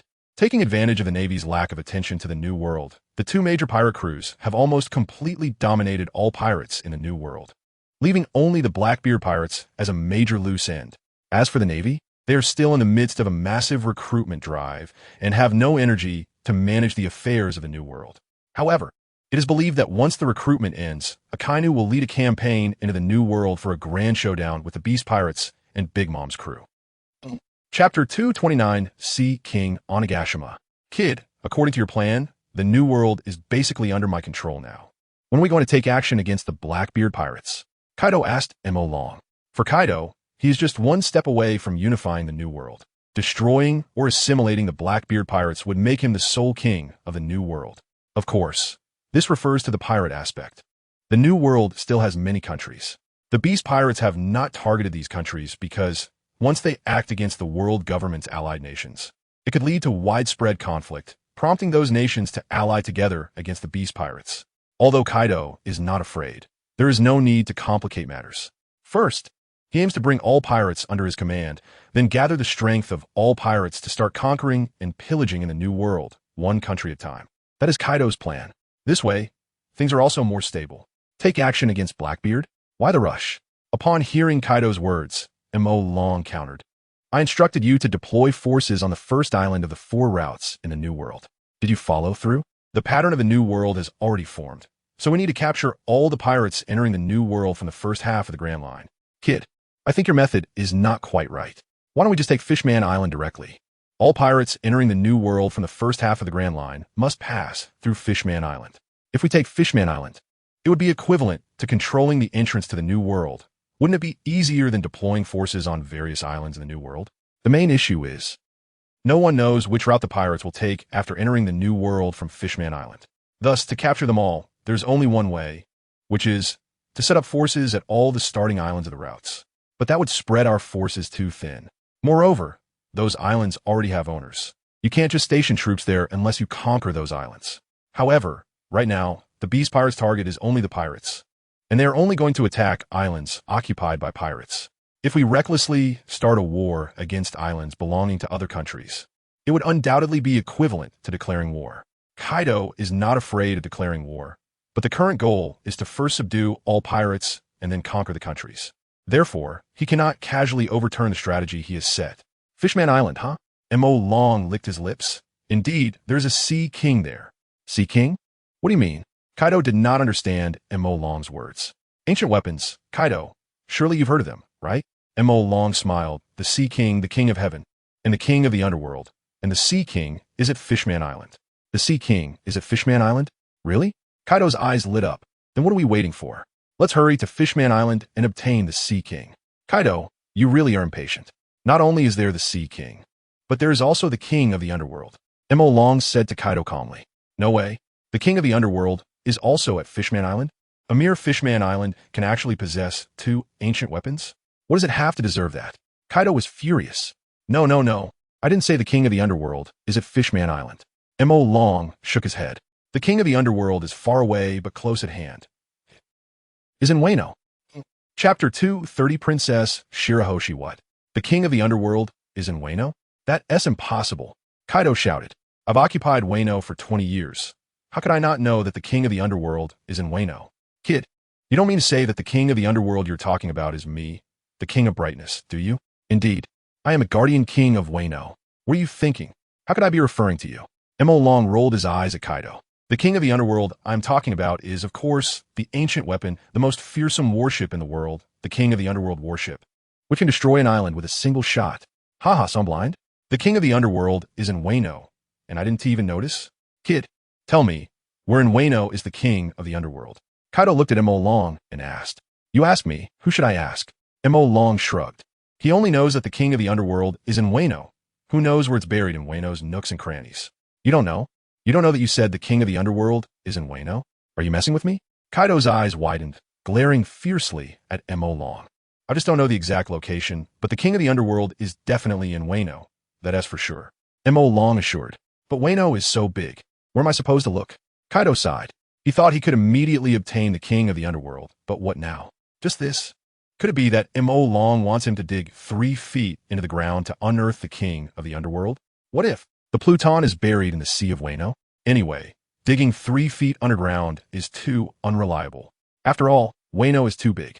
How massive of a project would it be to dig 3 feet deep? Unless all the civilians in Wano are conscripted to help dig. However, Kaido is already prepared to build Wano well, and he doesn't want to engage in such a labor-intensive and costly endeavor. Doing so would definitely upset Yamato. And if Yamato is unhappy, Momonosuke would surely be unhappy too. If Momonosuke is unhappy, then Kaido probably won't be happy either.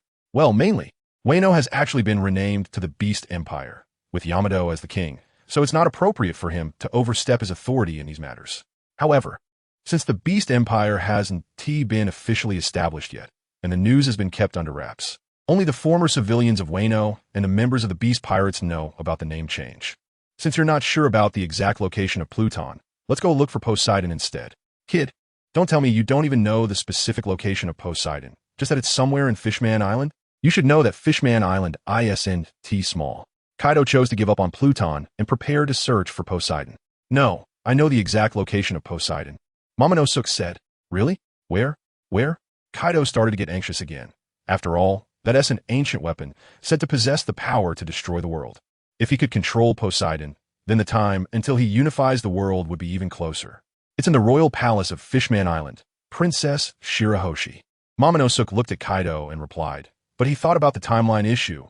It's still 2 years ago, which means Shirahoshi is still a 14-year-old little girl.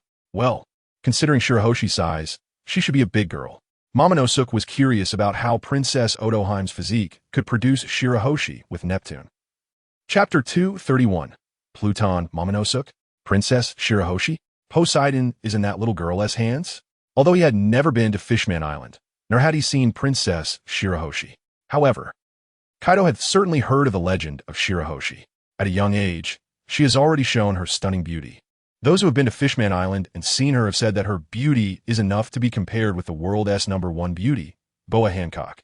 And because of her mermaid identity, it adds a unique charm that enhances her appeal. Indeed, a mermaid princess who has never left Fishman Island has already become a legend of beauty in the sea.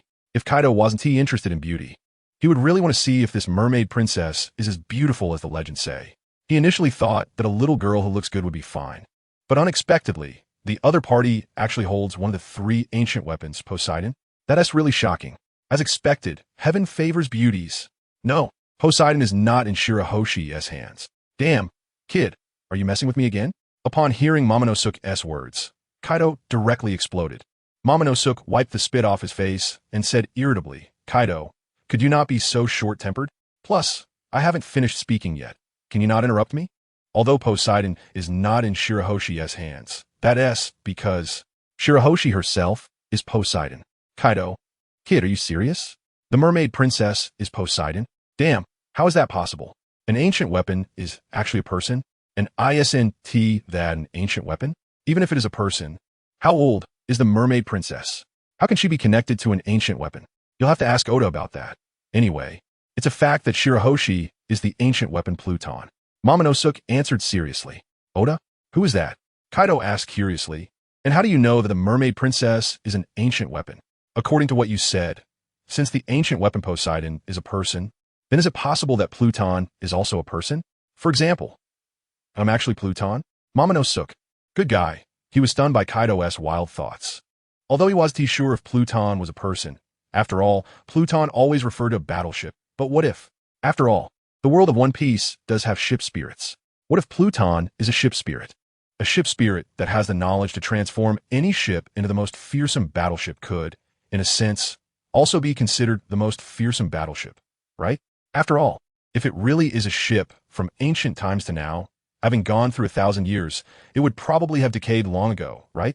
After all, even with current technology, most ships in the One Piece world still use wooden sailing ships. Is it possible that shipbuilding technology 1,000 years ago was that much better than now? So, is it because the establishment of the world government caused a technological regression?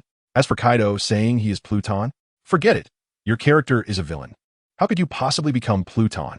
If Pluton really is a person, then the most likely candidate is Momonosuke. After all, in the Wano arc, he is the protagonist representing Wano. As for how Momonosuke can communicate with Zo the elephant, it might be because he is a ship spirit. Ship spirits can communicate with any living being.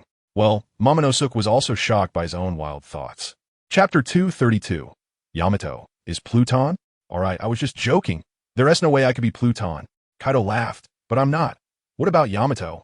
After all, Poseidon is the princess of the fishmen, and Yamato is the princess of my Oni clan. They are all princesses, and Yamato is so beautiful. Why can Shirahoshi be Poseidon, while Yamato cannot be Pluton? Momonosuke. Good guy. Kaido, your words are becoming more and more outrageous. However, compared to Kaido claiming to be Poseidon, this possibility is indeed much greater.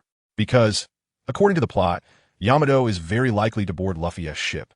If Pluton is a ship spirit, then if Yamato boards the ship and transforms the 1,000 Sunny into Pluton, it seems somewhat plausible? No. That doesn't make sense. Momonosuke hurriedly dismissed the random thoughts in his mind. Kid, respond. Do you think Yamato could be Pluton? Kaido urged when he saw that Momonosuke remained silent. Kaido, don't joke. Yamato is just Yamato, not Pluton. Momonosuke shook his head. Alright, seems like I was overthinking it. Kaido also shook his head, but since we're not going to worry about Pluton for now, since you said Shirahoshi is Poseidon, then what are her abilities? Does she possess the power to turn the tides like the legendary sea god? If that is the case, then she indeed deserves the title of a weapon that can destroy the world. The power to turn the tides? Momonosuke smiled. Indeed, those gigantic sea kings, just rolling in the sea, could create waves that would turn the tides. Gigantic sea kings?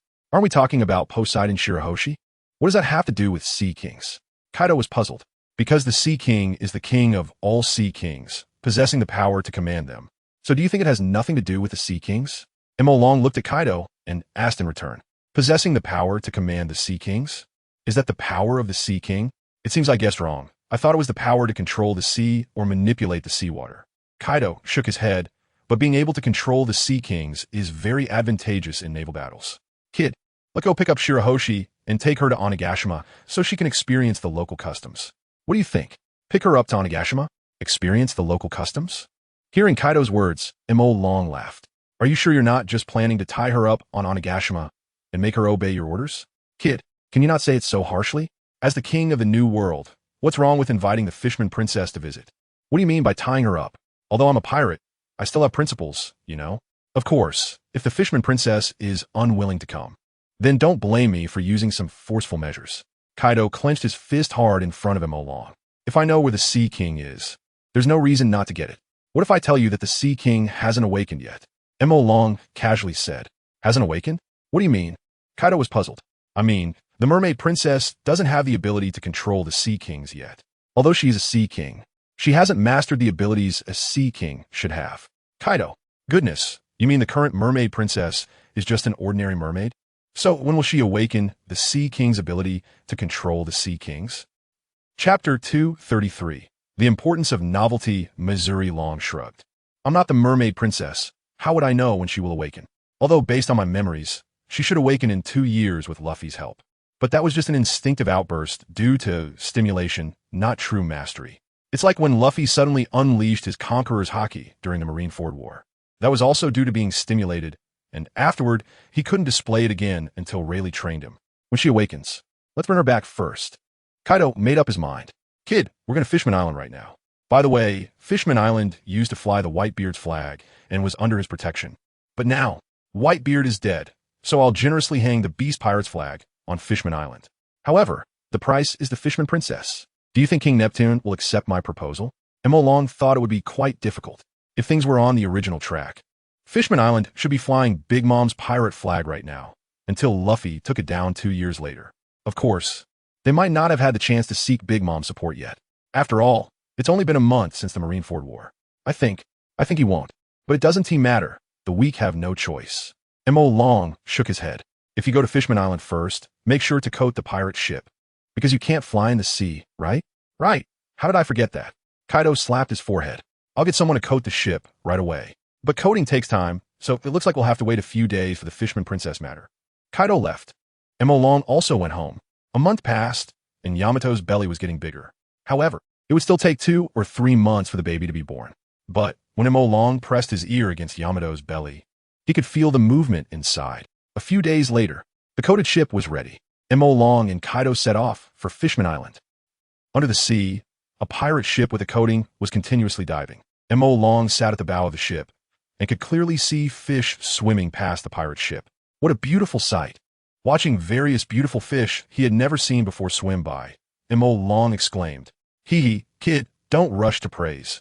When you get to Fishman Island, you'll find the mermaids even more beautiful. Kaido sat beside Emo Long, drinking from his gourd. Unlike Emo Long, he seemed completely uninterested in the scenery of the sea.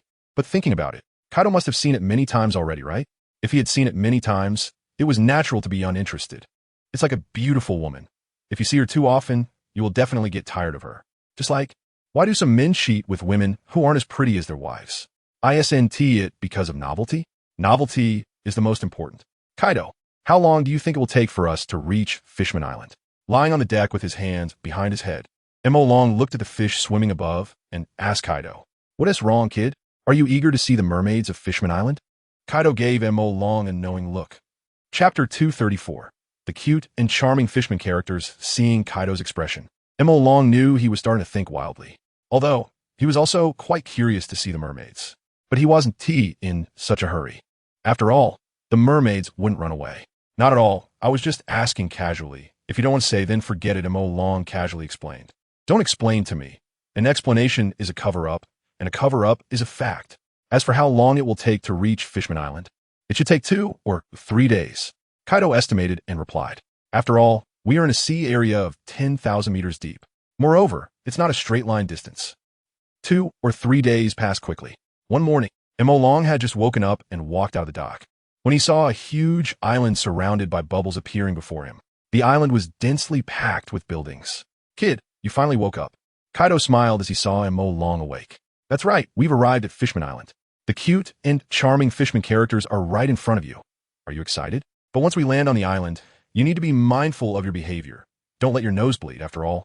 We are the absolute overlords of the new world now. Long, are you crazy?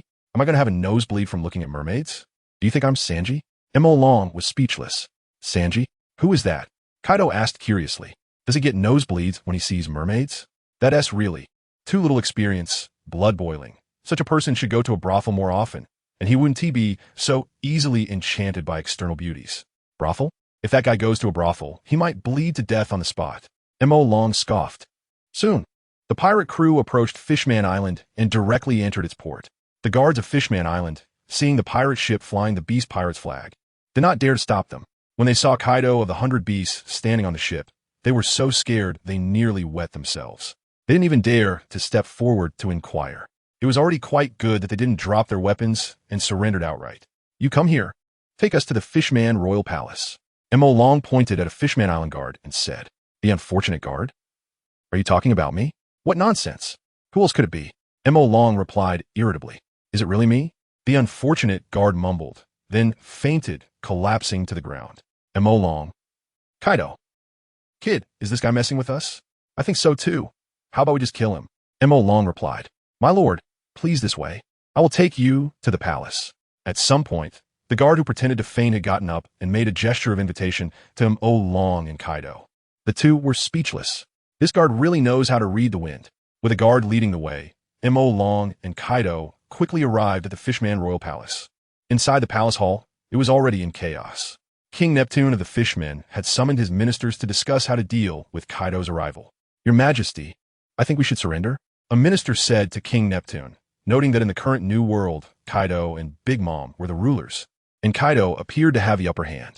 With Whitebeard's death, Fishman Island had lost the protection of the Whitebeard pirates. Now, that Kaido was here, it was a good opportunity. As long as we surrendered to Kaido, with his protection, the fishmen on the island would certainly be safer.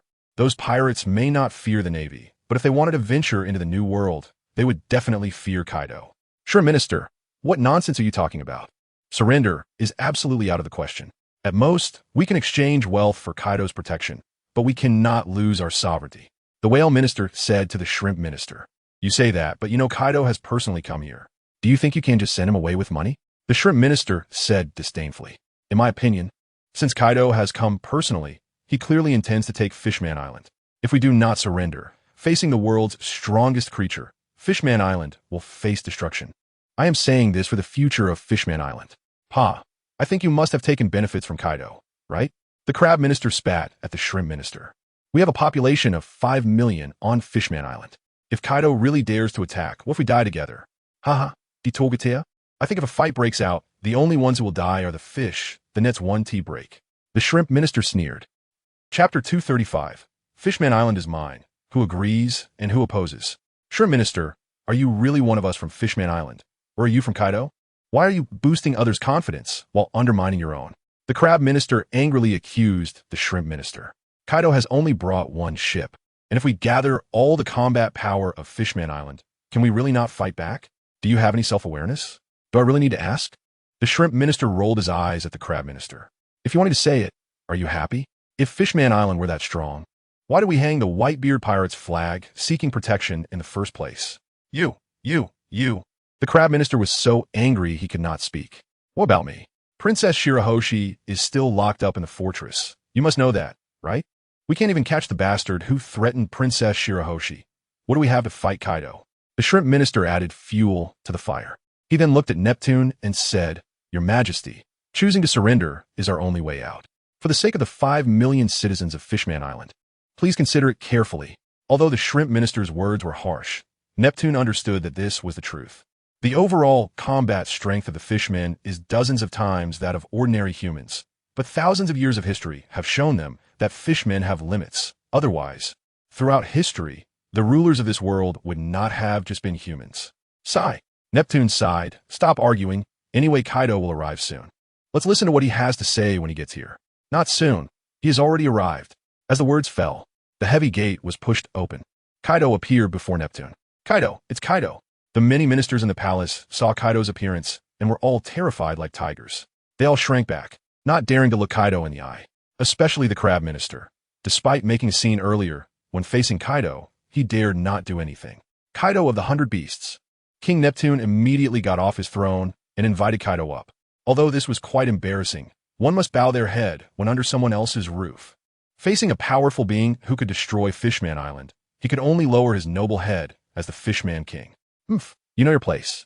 Seeing Neptune's actions, Kaido snorted coldly. He then stepped onto the platform and turned to sit down, looking down with authority and dominance at the ministers of the Fishman Kingdom. He said lightly, "Today I am here for one thing only, which is to incorporate Fishman Island into the territory of the Beast Empire." Who agrees and who opposes? Beast Empire? What is that? Isn't it the 100 Beast Pirates? Neptune wondered. Could it be that the 100 Beast Pirates have founded a nation? This wasn't much of a surprise. Big Mom's Tato land could also be considered a nation. Big Mom had long since founded a nation. Therefore, if Kaido founded a nation, it seemed reasonable. However, he hadn't heard of this news before. Had it not been publicly announced? Or had it just been announced and Fishman Island hadn't received the news yet? Neptune frowned. Merging into the Beast Empire, he was unwilling. After all, the other party was a pirate. Even if they established a nation, it was still a pirate's nation. If they directly joined, Fishman Island would become the enemy of the world government, no matter how you looked at it. Opposing the world government would not end well. If Kaido were just a pirate, the world government might not care. But if he established a nation, no one spoke. It seemed that no one opposed it. Kaido looked at the silent scene below and smiled. Originally, he had come for the Fishman Princess. However, if he could control Fishman Island, that would also be good. As for the Fishman Princess, Mo Long had already gone to see her. Kaido believes that Moke Long can take the Fishman Princess away, and he is responsible for incorporating the entire Fishman Island into his territory. Chapter 236, Shirahoshi. I'm afraid that Kaido incorporating Fishman Island into the Beast Empire, this isn't right, is it? Neptune gritted his teeth and said he could not allow his kingdom to be ruled by a pirate. That's right. How could our Fishman Kingdom be ruled by a pirate? Kaido, don't dream. Yes, at worst, we die together. Kaido, you can forget about incorporating Fishman Island into your territory. Absolutely impossible. With Neptune leading, several ministers also spoke up. They could tolerate the pirate flag of Kaido flying over Fishman Island to deter other pirates. But to make them submit, that was too much. Ha ha ha. Absolutely impossible. Hearing the words of the ministers, Kaido laughed heartily. Are you sure it's impossible? Saying this, Kaido appeared in front of a minister who was shouting the loudest. What do you want to do? The minister looked at Kaido, standing in front of him with a fierce expression, terrified. What I want to do? Hearing the minister's words, Kaido sneered. What do you think I want to do? Saying this, Kaido reached out a hand and directly grabbed the other's neck, lifting him up. Then with a gentle squeeze, a cracking sound echoed, and this minister was directly crushed to death by Kaido. Kaido, what are you doing? How can you do this? Neptune looked at this scene in disbelief. Kaido actually killed a minister just like that, and in front of everyone? This was simply showing no regard for their Fishman Palace. How can I do this? Hearing Neptune's words, Kaido laughed heartily. Why can't I do this? Are you confused being a king? Do you think that as long as I'm here, you can still wield your kingly authority safely? Neptune, let me tell you, you have no choice. Either submit or be killed by me, and then I'll replace you with a king who is willing to submit to me. I think you should know how to choose, right? Kaido said to Neptune in a cold tone. Clearly, it was the weather of July and August. But Neptune felt a chill all over his body. Under Kaido's murderous gaze, he felt his body was no longer his own, terrified to the point where he couldn't even move a finger. Is this the might of the world's strongest creature, Kaido the Beast? Truly terrifying. Kaido, can we talk about this a bit more? Neptune looked at Kaido, trembling, and said, joining the Beast Empire, this is really quite difficult for us. You're feeling difficult? If that's the case, how about I send you straight to hell? Then you shouldn't have any difficulty, right? Kaido looked at Neptune with a sneer. Neptune, I'll give you one night to think it over, tomorrow morning. If you don't give me a satisfactory answer, then everyone present, one by one, will die. Kaido threatened Neptune and the many ministers. After speaking, Kaido left. On the other side, Moke Long arrived alone in front of a fortress-shaped building. Our Sea King, the Fishman Princess Shirahoshi, is hiding here, avoiding attacks from a certain man who likes to throw axes. Looking at the fortress's door, there were several brand new axes stuck into it. Moke Long knew that Vanderdecken had been throwing axes at this place these past few days. However, the fortress was sturdy enough that the thrown axes couldn't cause any damage. The next moment, Moke Long reached out his hand and pressed against the fortress's door. Although the fortress's door was locked, it couldn't withstand Moke Long's monstrous strength at all. Crack, crack, crack. With Moke Long's push, the fortress's door was slowly pushed open. And at this moment, Shirahoshi, who heard the noise from the door, was trembling in her bed, hugging her pet shark. Mekaro, what should we do? The door is being pushed open. That bad guy isn't coming in, right? I am scared. Shirahoshi hugged the big shark, asking in fear. Chapter 237. Weak and timid, the big shark expressed. I'm scared too.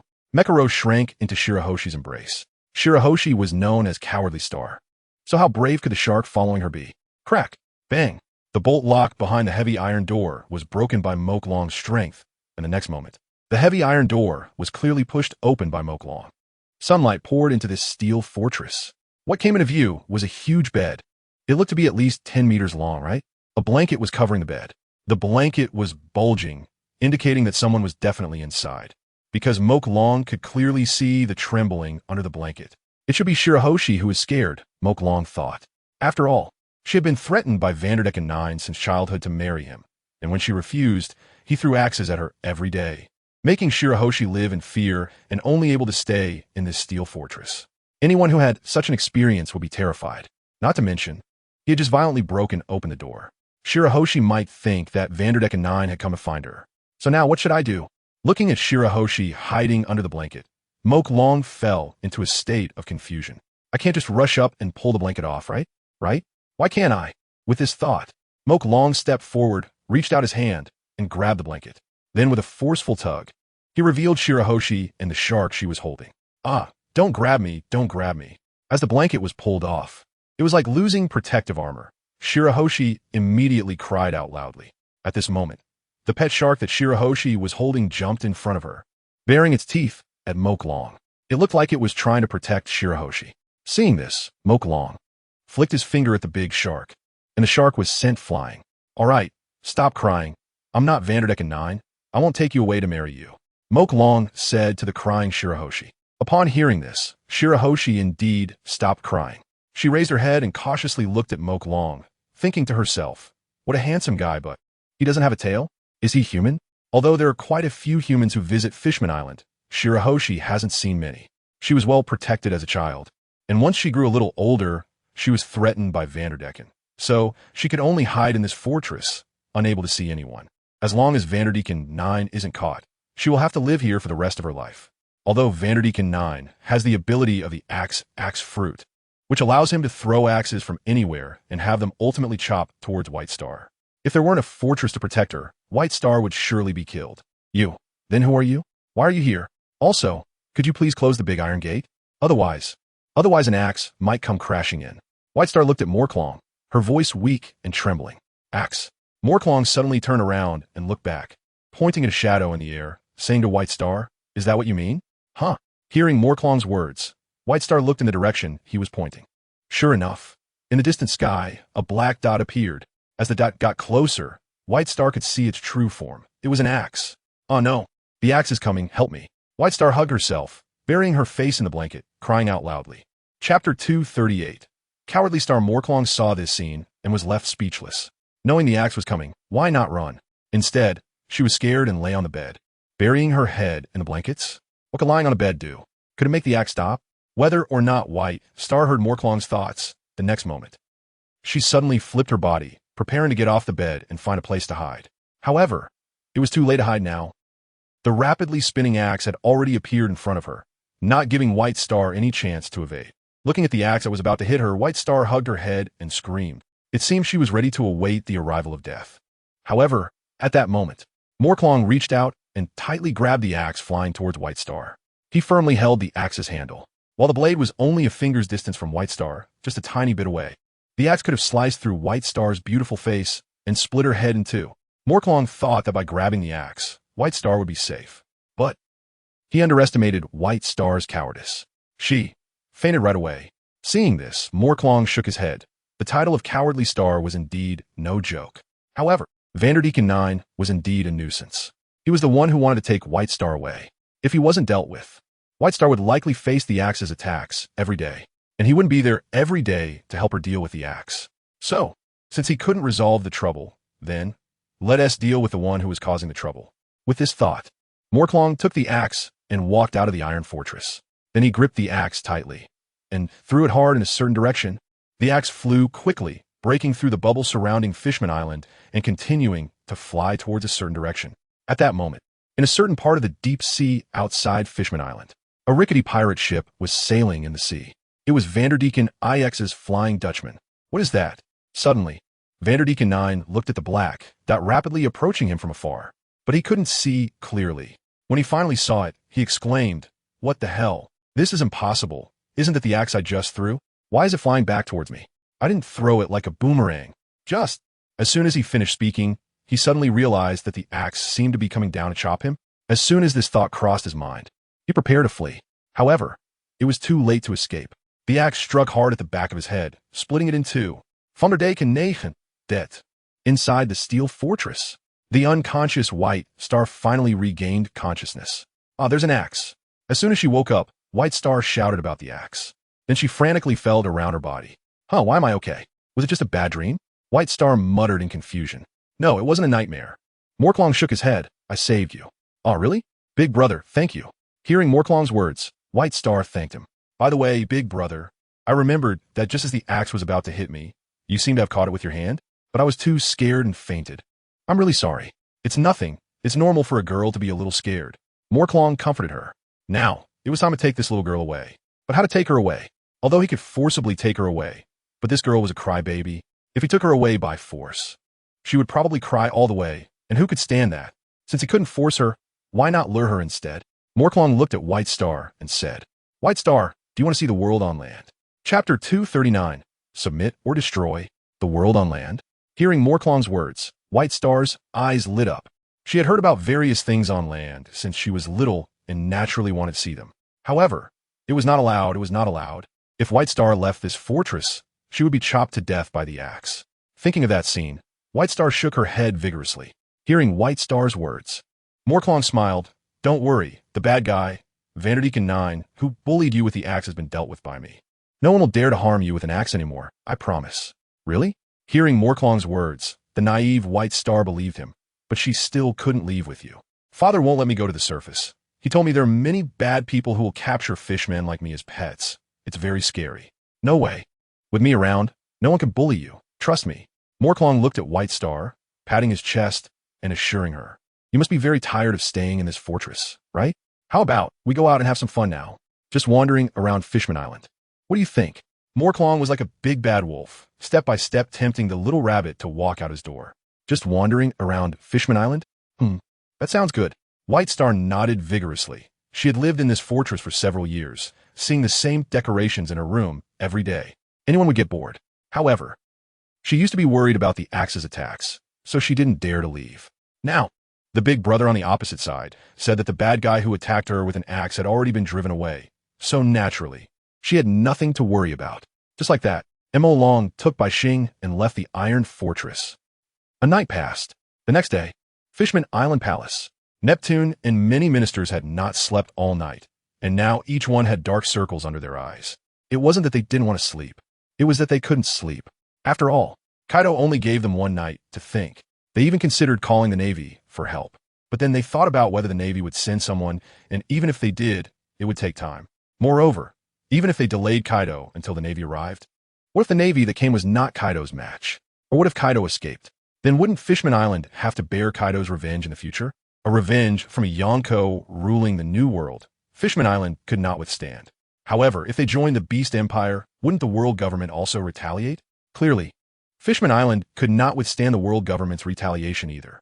Now, Fishman Island was in a dilemma. No matter which side they chose, they would absolutely offend the other side.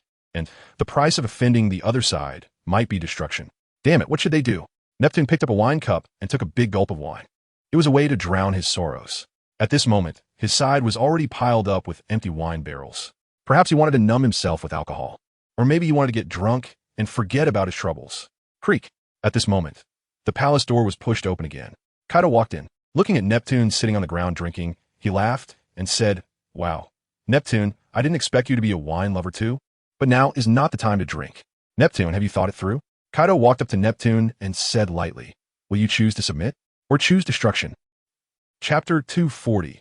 The first vassal state of the Beast Empire. Kaido this.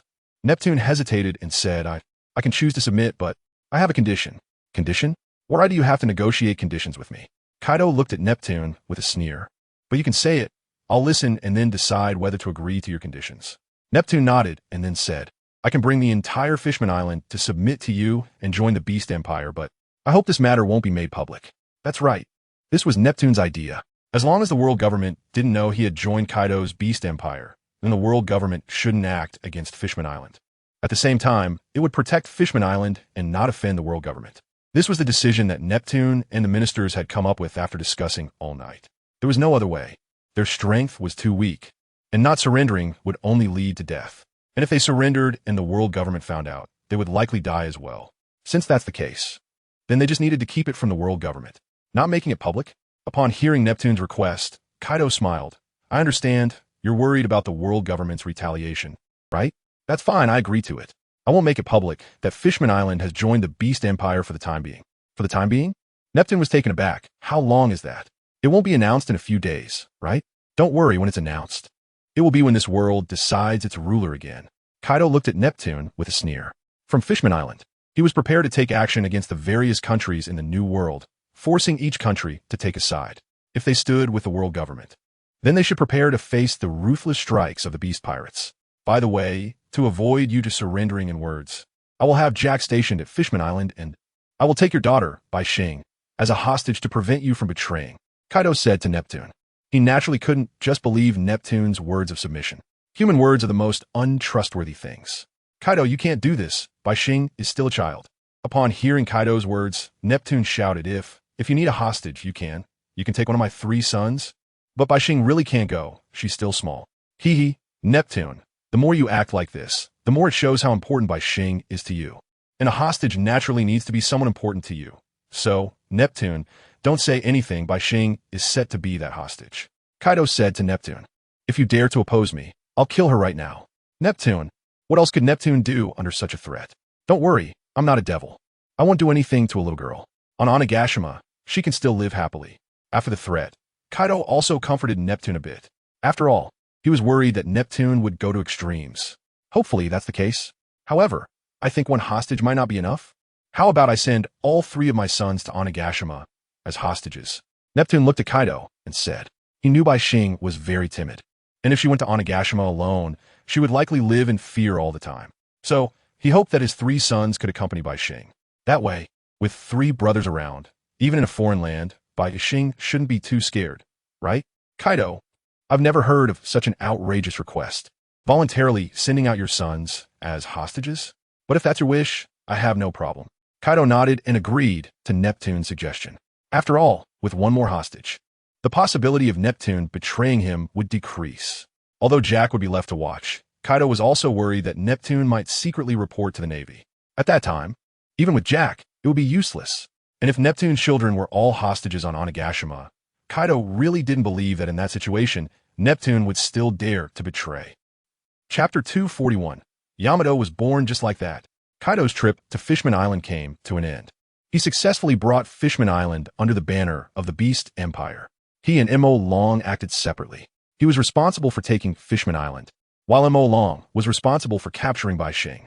Last night, Mo Long had communicated with him through a transponder snail, so Kaido knew that Bai Xing had also been captured. Therefore, today during the day, Kaido swiftly cut through the chaos, not giving Neptune any chance to refuse, forcing Neptune to submit. Although, Kaido also knew that such forced submission could not make Neptune truly submit in his heart. However, Kaido had no other choice. Now, he could only use domineering means to force Neptune to submit. As for what would happen afterward, after he conquers all the countries in the New World, he will announce the fact that these countries will withdraw from the world government and become vassal states of the Beast Empire. At that time, once it's announced, these countries will have no choice but to submit, because having withdrawn from the world government, They will have no options left. Brother Malong, are we really going to the land? At this moment, on the Beast Pirate ship, White Star anxiously looked at Malong and asked.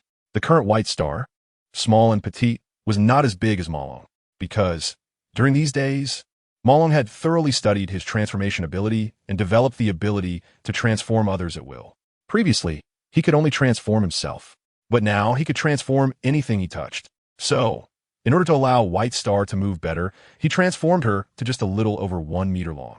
Yes, we are going to the land. Didn't you say goodbye to your father before? Besides, you have your 3 brothers with you. Why are you still afraid? Malong smiled at White Star and said, don't worry. Once we get to the land, no one will bully you. I guarantee you will be happier than staying on Fishman Island. Then, can Brother Malong not leave White Star? White Star hugged Malong's arm and said, it seems that as long as Malong is by her side, she will feel safe. Of course, White Star is so cute. How could I leave her? Malong reached out and pinched White Star's little face. No pinching, it hurts. Feeling Malong pinching her face, White Star pouted and reached out to swat Malong's hand away. A few days later, Malong and his group returned to Ghost Island. When they left, there were a total of hundreds of people. But when they returned, there were only dozens left. The rest were all stationed at Fishman Island. Of course, not all of it was to guard against Neptune and take over Fishman Island. It was also to capture all the pirates entering the New World through Fishman Island in one sweep. Those willing to submit would be accepted, to be used as cannon fodder against the world government in the future. Those unwilling to submit would be directly thrown into the sea to feed the fish. To avoid wasting food, time passed day by day. Finally, the day of Yamato's due date arrived. On this day, Malong stood outside the delivery room, anxiously waiting. Suddenly, a painful scream from Yamato echoed. Malong's heart trembled. It's okay. Nothing will happen. Yamato is so strong. There's absolutely no way she would have a difficult labor. Malong clenched his fists and muttered softly. He didn't dare to speak loudly, afraid that the noise would disturb Yamato and the midwife. Chapter 242 Millennium D. Sinner, don't worry, kid. Yamato will definitely be fine. Kaido was also outside the door. He looked at Malong pacing back and forth, looking anxious, and comforted him. However, although he was comforting Malong, he was actually a bit nervous himself. After all, the child in Yamato's belly was also his granddaughter, right? Why is it still not done? After more than 10 minutes, Malong found it still wasn't over, and he became even more anxious. Sweat dripped from his forehead, fists clenched, teeth gritted. He looked as if he were the one giving birth. Wow. Finally, after a few more minutes, a baby's cry came. Hearing this cry, Malong's anxious heart finally relaxed. Squeak. Soon, the door was pushed open. A young assistant girl walked out of the room, excitedly shouting, Lord Malong, mother and daughter are safe.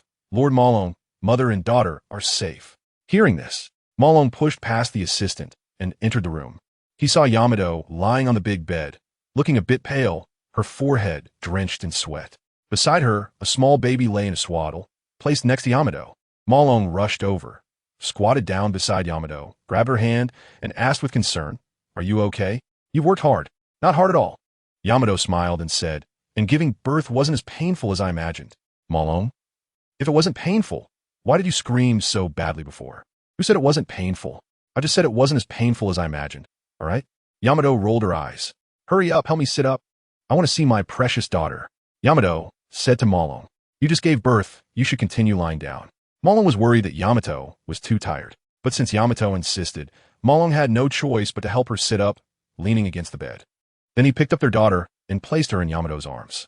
Looking at the little girl in the swaddle, Yamato frowned and said to Malong, Dear, our daughter. Look so ugly. Malong? Hey, Yamato, you can't say that about your own daughter. Malong almost laughed, explaining, Newborns all look like this. Wrinkled and all. She'll be cute once she grows up. Really? That's good. Yamato breathed a sigh of relief. Looking at her expression, it seemed like if she didn't look cute, she would want to throw her away. Malong was also speechless. Dear, what do you think we should name our daughter? Yamato held the swaddle and rocked it. Didn't we already say? Let's name her Millennium.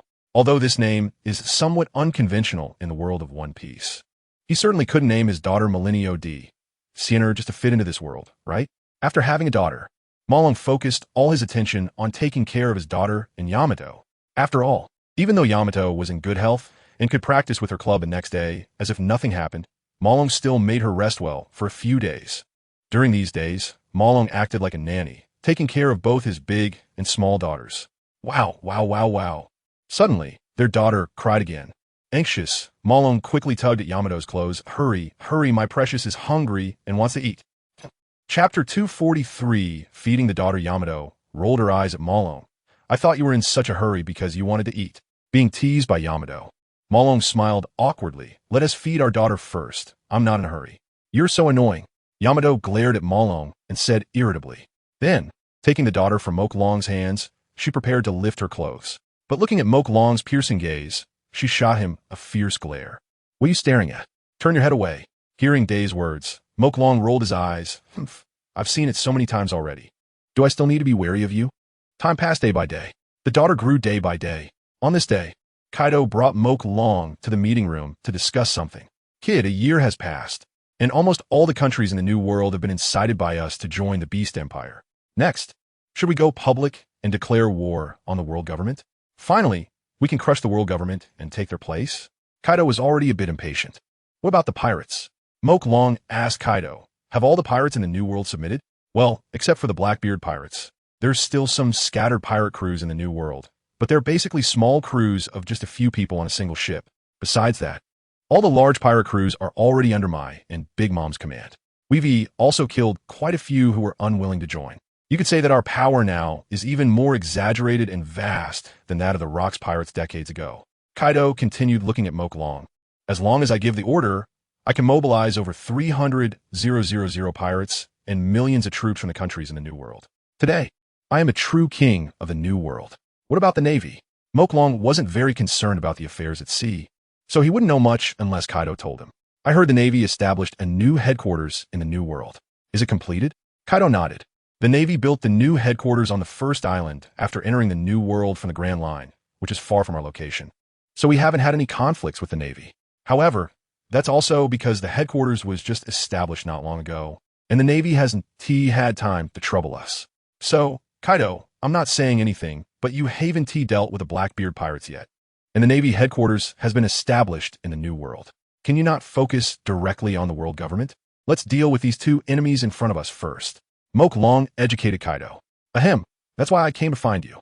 Kaido coughed awkwardly. Actually, I went to Blackbeard's territory once before and fought him. I didn't expect that guy to be unexpectedly strong, and I couldn't take him down alone, so I'm preparing to team up with you to take him down. Why not team up with Big Mom? Moke Long asked in confusion. Didn't you say our relationship hasn't been made public yet? If we team up, wouldn't the whole world know that the Beast and Big Mom are in alliance? Kaido replied. Moke Long nodded. True.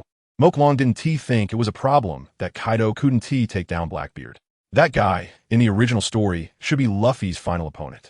Of course, if Luffy's ultimate goal is to defeat the world government, then he takes that back. As Luffy's last pirate opponent, he must be stronger than the previous ones. Luffy first fought Kaido, then Blackbeard. If Blackbeard is weaker than Kaido, wouldn't that be lacking in challenge? Chapter 244. Taking action against the Blackbeard pirates. So, when are you going to help me wipe out the Blackbeard pirates? Kaido looked at Moke Long with anticipation. It should be known that Blackbeard's dark fruit seems to be able to steal other people's devil fruit abilities, and now that guy's pirate crew has dozens of ability users. If we don't take him down soon, we might be raising a tiger to harm us. The Blackbeard pirates base is in the first half of the New World. Originally, Moke Long kept them around thinking that the Blackbeard pirates would hold back the Navy headquarters. After all, the Navy headquarters is also located in the first half of the New World. Compared to the territories controlled by Kaido and Big Mom, Blackbeard's territory is closer to the Navy headquarters.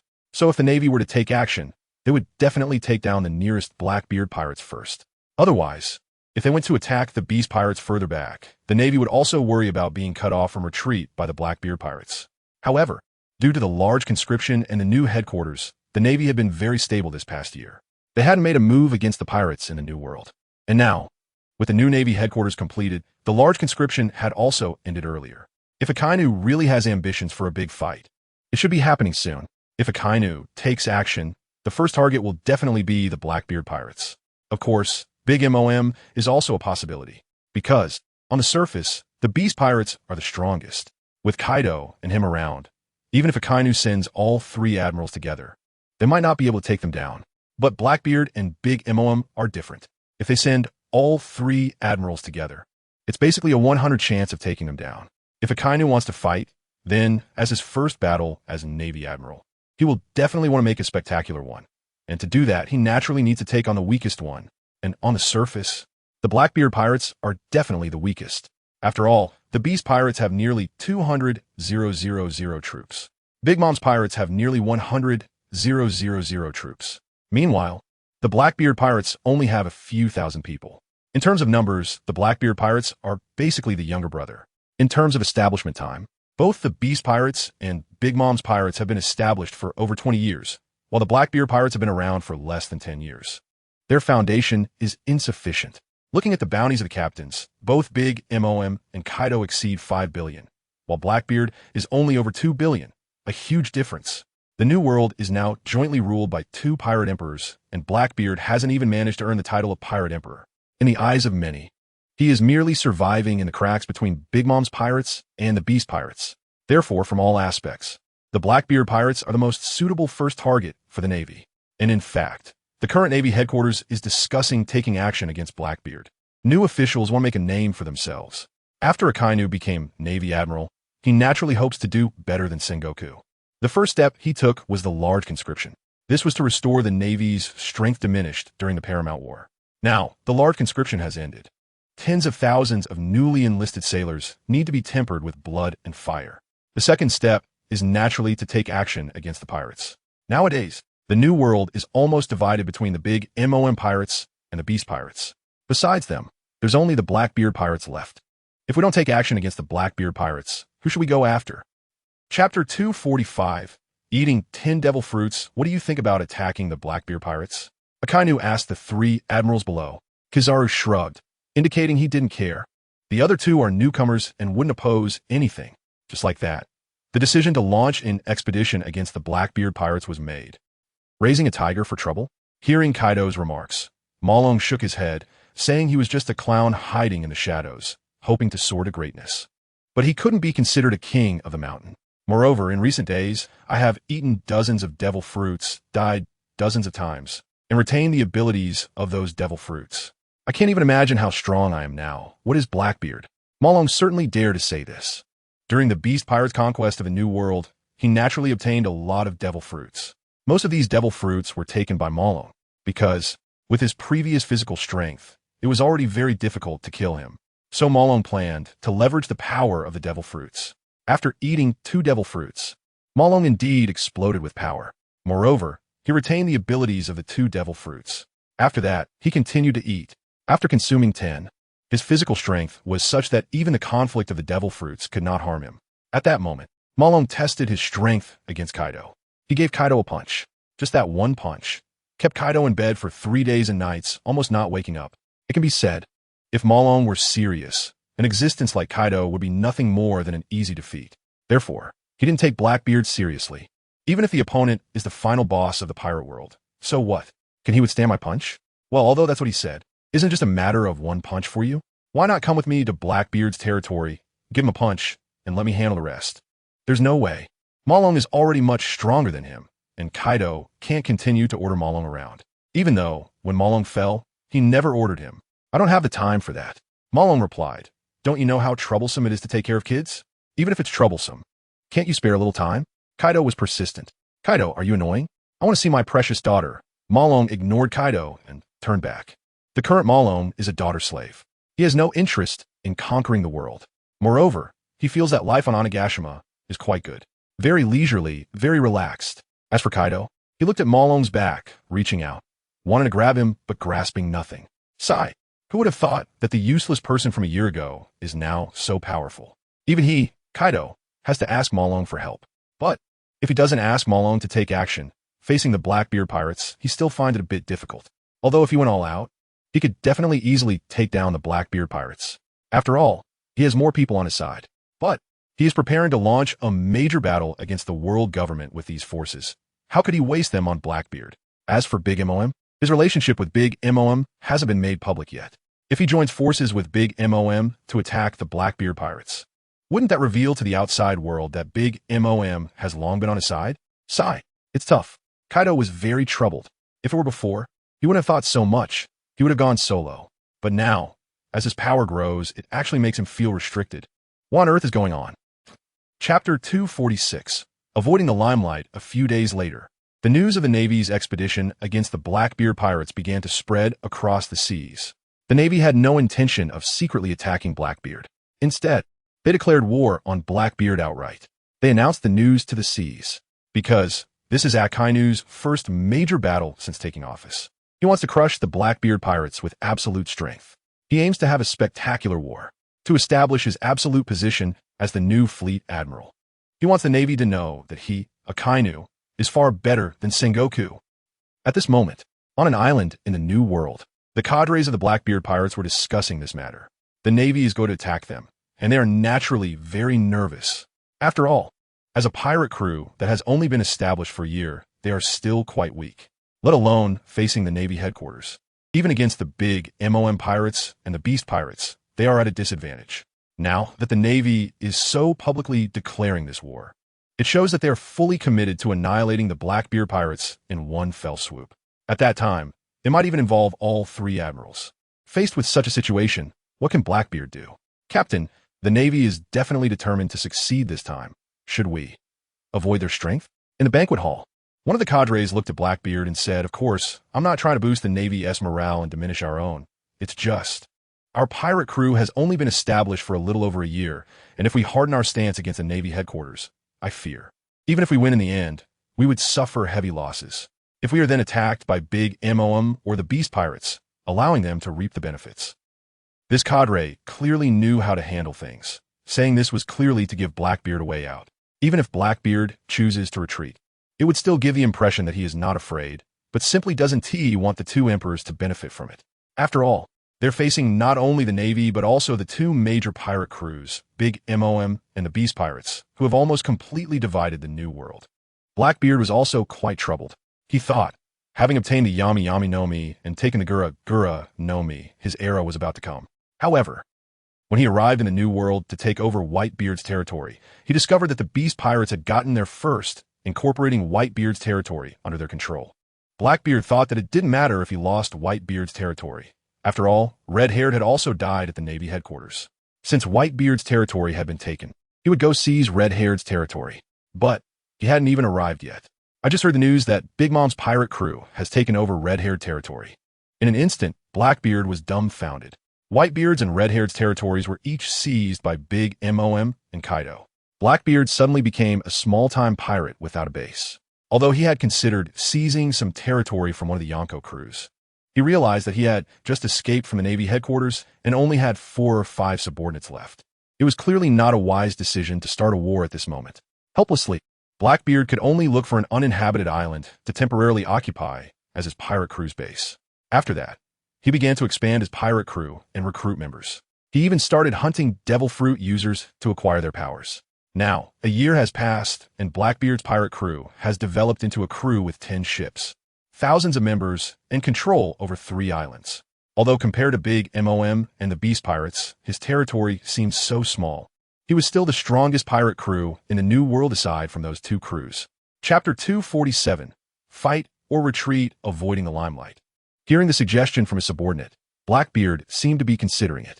However, he was unwilling. He was really unwilling. It took him 20 years in the Whitebeard pirates to finally obtain everything he had today.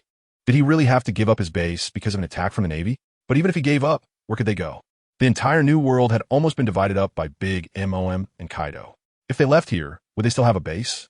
But if he didn't avoid the limelight and confronted the Navy head-on, did he really have a chance? Who knew what kind of military strength the Navy would send to attack him this time?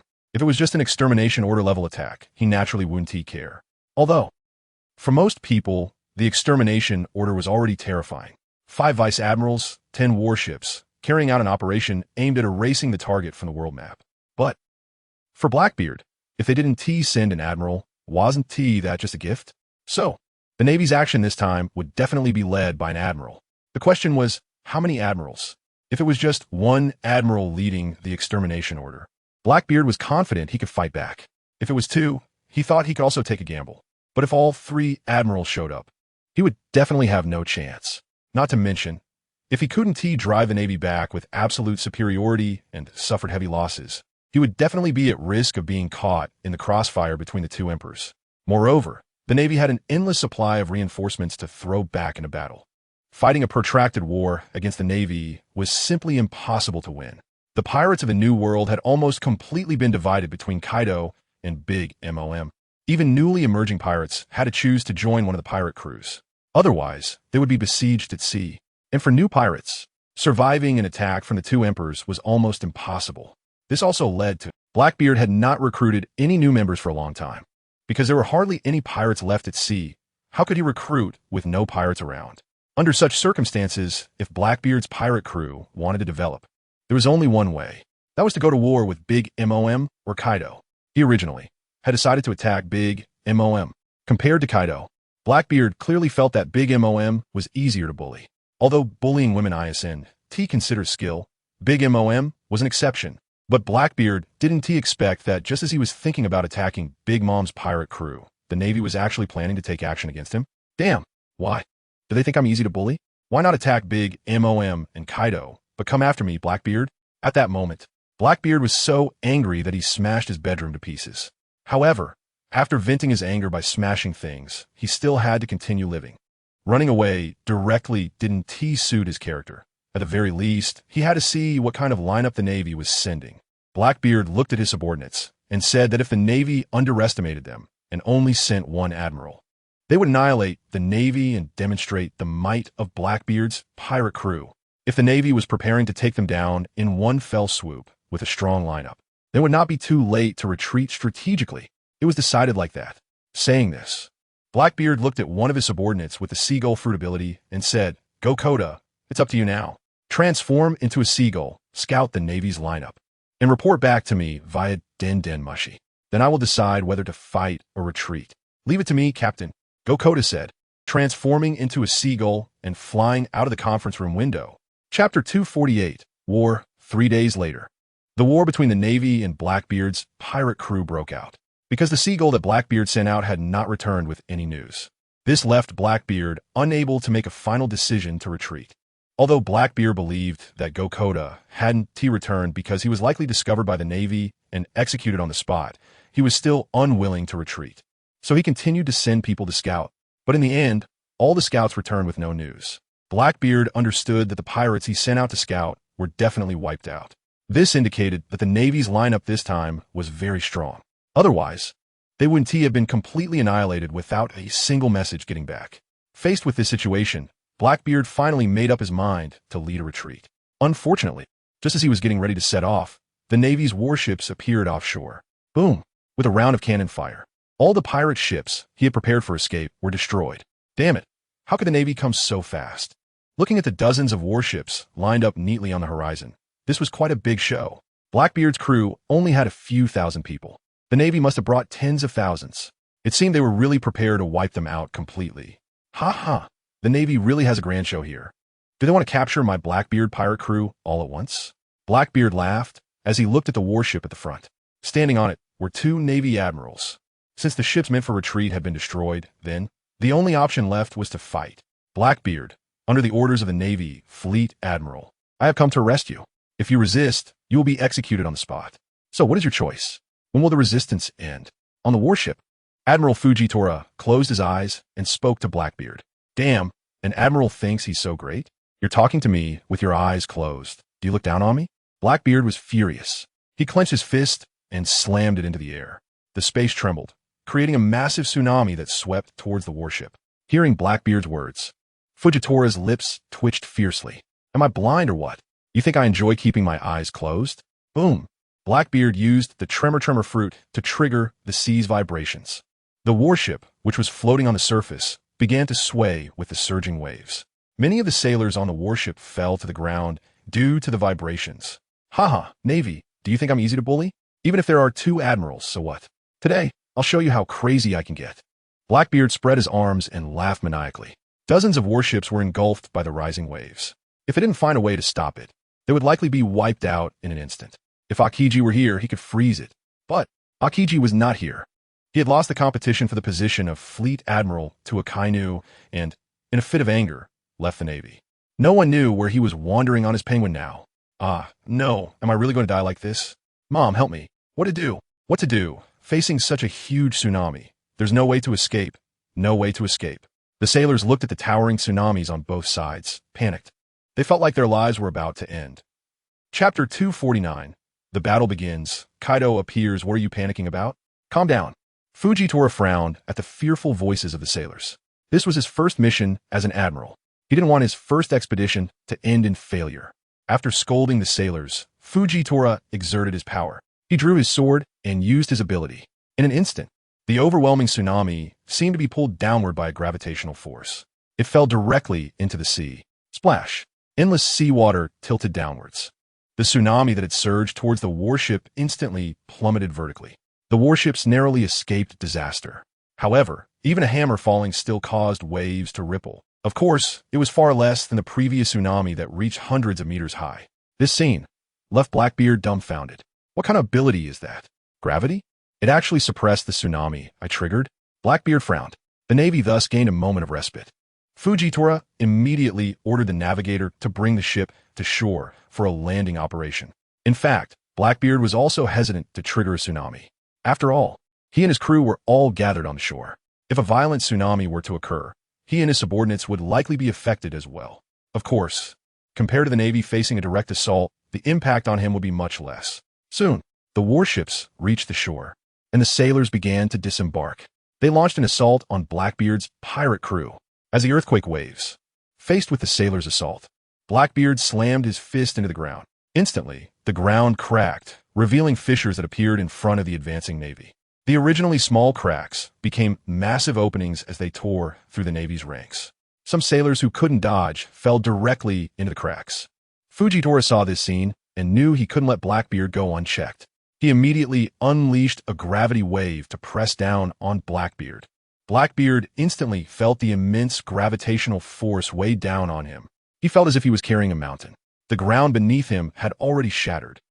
As Fujitora restrained Blackbeard, the remaining sailors began to charge. Blackbeard knew that against an admiral, he no longer had the energy to deal with the other sailors.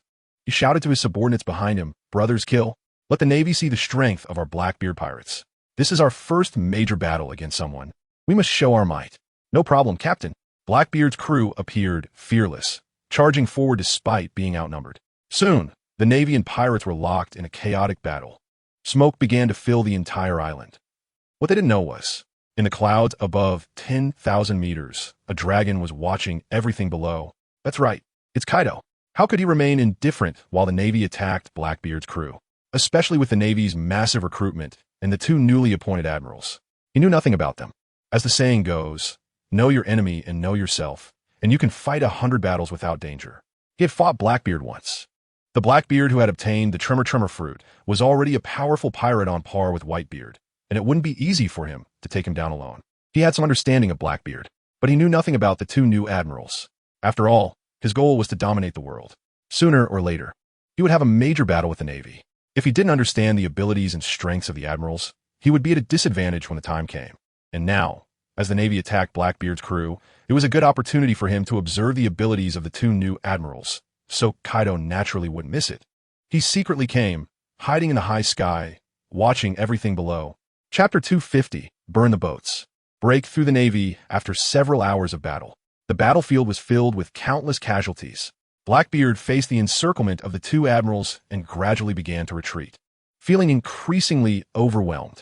Damn it, Blackbeard gritted his teeth, watching as half of his crew had already fallen in battle. If they continued fighting, they would likely be wiped out. "No, we can't keep fighting. Boys, retreat. Get out of here now." Blackbeard shouted to his crew. The fighting pirates, upon hearing their captain's order, wanted to retreat, but where to? One by one, they looked at Blackbeard with confused eyes. This was a small island.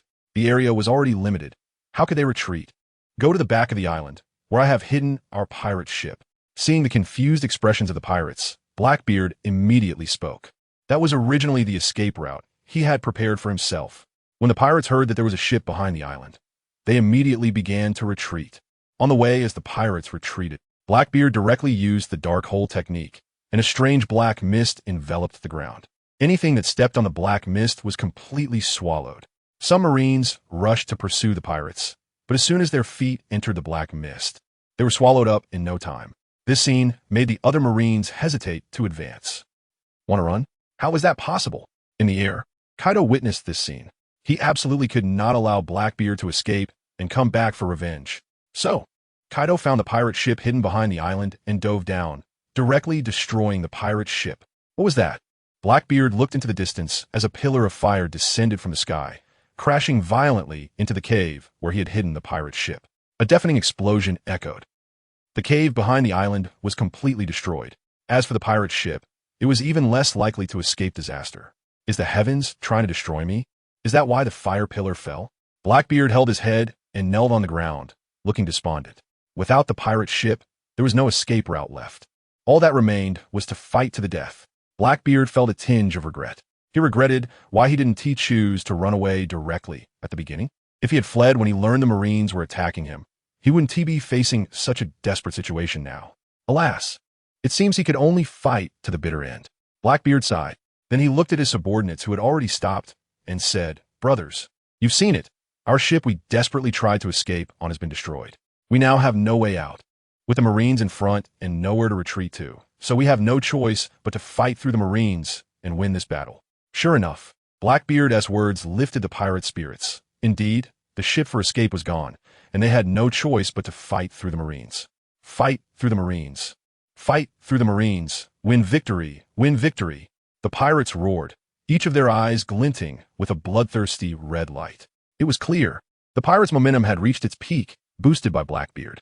The hands gripping the big knives were so tight that they made a tense sound. In the distance, Fujitora, although blind and unable to see the pirates' overwhelming momentum, could feel it. At this moment, the cohesion of the pirates had reached its peak. In contrast, the Marines were somewhat intimidated by the pirates' momentum. After all, as the attacking side, the Marines felt they had an escape route, unlike the pirates, who could only fight to the death. If they couldn't win, they could choose to retreat. Chapter 251. Taking a cold shot, Fujitora knew that he couldn't let things continue to develop this way.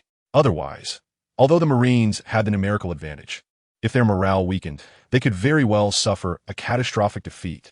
With this in mind, Fujitora spoke up. He directly interrupted the pirates' fervent slogans, loudly saying, "Don't listen to Blackbeard's nonsense. Based on humanitarian principles, our Marines have a no-kill policy for captives. Those who surrender will not be harmed. Lay down your weapons. Those who surrender will not be harmed." Hearing Fujitora's shout, the Marines echoed, "Lay down your weapons. Those who surrender will not be harmed. Lay down your weapons. Those who surrender will not be harmed." In an instant, the roar of the Marines echoed through the sky. The pirates' momentum weakened in an instant. Previously, Blackbeard had made them believe that there was only the path of fighting to the death. But now, it seemed surrendering wasn't so bad. After all, who wants to die if they can avoid it? Moreover, most of them had only joined Blackbeard's crew not long ago. Why should they risk their lives for him? Seeing this, Blackbeard realized that some were considering surrendering. He immediately said, "Don't be deceived by that guy, Fujitora. If you choose to surrender, what awaits you is the endless hell of Impelled Down, where you will suffer for a lifetime. Do you want to fight for your freedom, or choose to live a miserable life in Impelled Down?" Blackbeard's words made those who were initially ready to lay down their weapons tighten their grips on their big knives again.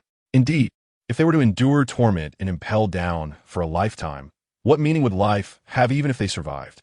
If they fought and were certain to die, perhaps surviving by any means would be better. But if they fought on, who knows, they might win? Thinking of this, the pirates' desire to fight grew stronger again. Unless they were certain to die, no one really wanted to spend their life in Impelled Down. Moreover, there were rumors that Impelled Down was hell. Entering Impelled Down would be worse than death. Such rumors made the pirates even less willing to surrender. However, there were still some weak pirates who wanted to survive. Some pirates felt strong and believed they could survive if they fought. But others understood that they were weak, and continuing to fight would only lead them to become cannon fodder. Thus, faced with the choice between certain death and being imprisoned and Impelled Down, a few pirates chose to surrender. Clang! A few pirates released their grip on their big knives, and the knives fell from the air. "Don't kill me! Don't kill me! I surrender! I want to surrender!" A few pirates raised their hands and shouted as they ran towards the Marines, ready to embrace them. But they had barely run a short distance when they were met with Bayubi. Several gunshots rang out, and the surrendering pirates fell to the ground. After falling, their hands still reached out toward the Marines. "Did you see that? This is what happens to those who surrender." The Marines have no intention of sparing anyone. So if you want to live, you can only fight to the death. Brothers, follow me to kill. Blackbeard secretly put away his pistol and charged at the Marines. Indeed, that cold shot was fired by him. However, traitors deserve to die. Fortunately, no one noticed. Fujitora was dumbfounded at this moment, loudly questioning the Marines. Who fired the shot? Who the hell fired the shot? Chapter 252. Blackbeard's death. The Marines looked at each other, unsure of who fired the shot. But it was. Blackbeard had already led the pirates into a charge, so there was no time to consider other matters. Soon, both sides clashed again. The battle was extremely fierce. Blood and flesh flying, blades flashing, gunfire ringing endlessly. Both sides fought until the skies darkened. They fought from day to night, and from night back to day. Kaido took a nap in the sky and found that the battle was still not completely over. However, it was close. On Blackbeard's side, there were only a handful of cadres left, along with Blackbeard himself. On the Navy's side, the remaining numbers were somewhat higher. Rough estimates suggested that there were still a few hundred combat-capable soldiers. However, many had already lost their fighting ability, lying on the ground, uncertain if they were recovering from injuries or waiting to die. Blackbeard, surrender. Fujitora said to Blackbeard, if this continues, you won't be able to win. That's right. Surrendering gives you a chance to live. Refusing means a certain death, Green Bull added. Look at the corpses scattered around. If you don't surrender, these people will be your future. Humph, Fujitora, Green Bull, I think you two should consider surrendering instead. This time, you attack my territory, causing tens of thousands of casualties among the Navy. Even if you win in the end, do you think this result would satisfy Akainu? Blackbeard sneered at the two admirals. You newcomers who rely on conscription, Akainu probably just sees you as cannon fodder to charge in a battle for him.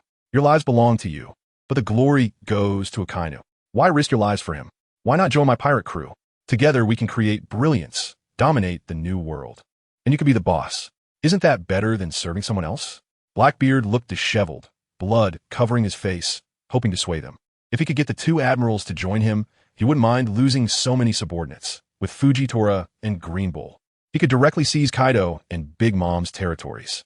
However, how could Fujitora and Green Bull be persuaded by Blackbeard? The battle continued. Another day passed. Blackbeard was nearly exhausted, and under the siege of the two admirals, he ultimately couldn't hold on. First, he was pressed down by Fujitora's gravity. Then a meteorite was brought down from space and crashed onto him. After that, Green Bull used his powers to sap his life force. It was truly pitiful. Of course, Fujitora and Green Bull were not in much better shape themselves. They were panting heavily, their justice cloaks in disarray. Just after the three finished fighting, Kaido descended from the sky. He began to reap the rewards. First, with a claw, he viciously stabbed into the unconscious Blackbeard lying on the ground. The dragon claw pierced through Blackbeard's body. The immense pain jolted Blackbeard awake. He widened his eyes to look at Kaido, opened his mouth to say something. But as soon as he opened it, he coughed up blood, and his eyes closed, and his neck tilted, and he was done for. Seeing this, Kaido flicked his claw, sending Blackbeard flying off his nail. Kaido, how could you be here? Fujitora and Green Bull never expected Kaido to swoop in like a mantis stalking a cicada, with a yellow bird waiting behind. Why am I here? Kaido laughed heartily. I was passing by, saw you all struggling so hard, so I came to help you take down this guy Blackbeard. And you all, instead of thanking me, are here questioning me? Is that so? Then I thank you. Since you've already taken care of Blackbeard, you should leave quickly, Fujitora said to Kaido. At that moment, he was down to only 50% of his strength due to the battle. With such power, he could no longer take down Kaido. Leave? That's impossible. Kaido shook his head. Fujitora, Green Bull, I'm giving you a choice. Join me, or die. There's no third option. Looks like we still have to fight. Fujitora said to Green Bull. First half, we fought Blackbeard. Second half, Kaido. This battle ended much sooner than the previous one. It lasted only half a day, ending with Kaido's victory.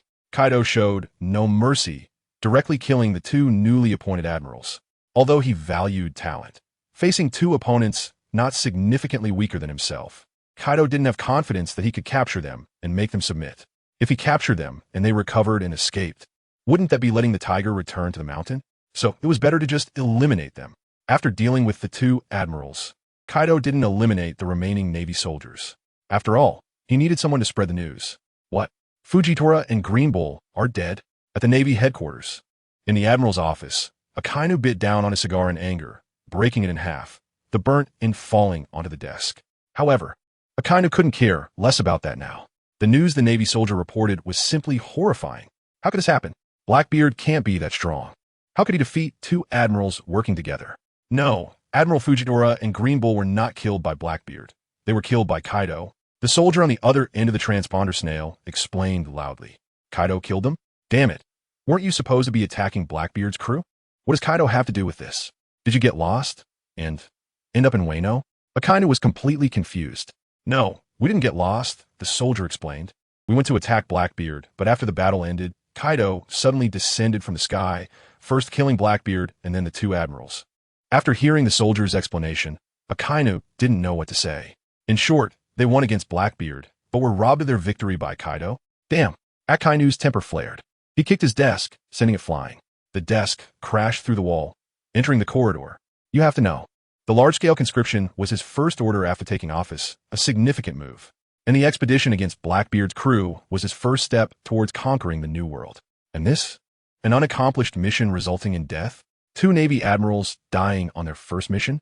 If this gets out, how can he maintain his position as Fleet Admiral? Although Sengoku didn't achieve any major accomplishments during his tenure, he never allowed the Navy to suffer such severe losses. Akainu had barely been in office for a year, and he had already lost two admirals. He couldn't imagine what would happen if the higher-ups found out. Would they directly remove him from his position? As time went by, half a month passed. This war ultimately couldn't be hidden. The Navy had lost two admirals at once. This was a loss never seen since the establishment of the Navy. When the Gorosei learned of this news, they immediately summoned Akainu to Mariewa, where they scolded him fiercely in his office, berating him thoroughly. Originally, with Akainu's temperament, even when facing the five elders, he wouldn't back down. If he had a reason, he might even confront the five elders directly. But now, he truly had no justification. Although the deaths of the two admirals were due to Kaido's sudden appearance, if Kaido hadn't shown up, it would have been a victorious war. However, Kaido appeared, and the outcome of the war was that the Navy lost. No matter how one looks at it, Akainu had made an irreversible decision error. He could only endure the wrath of the five elders. Fortunately, after venting their anger, the five elders did not choose to remove him from his position as Fleet Admiral. They gave him a chance to redeem himself, allowing him to lead a team to directly attack Onigashima and eliminate the Beast Pirates. As long as he succeeded, he would still be the Fleet Admiral. If he failed, then he could die on Onigashima.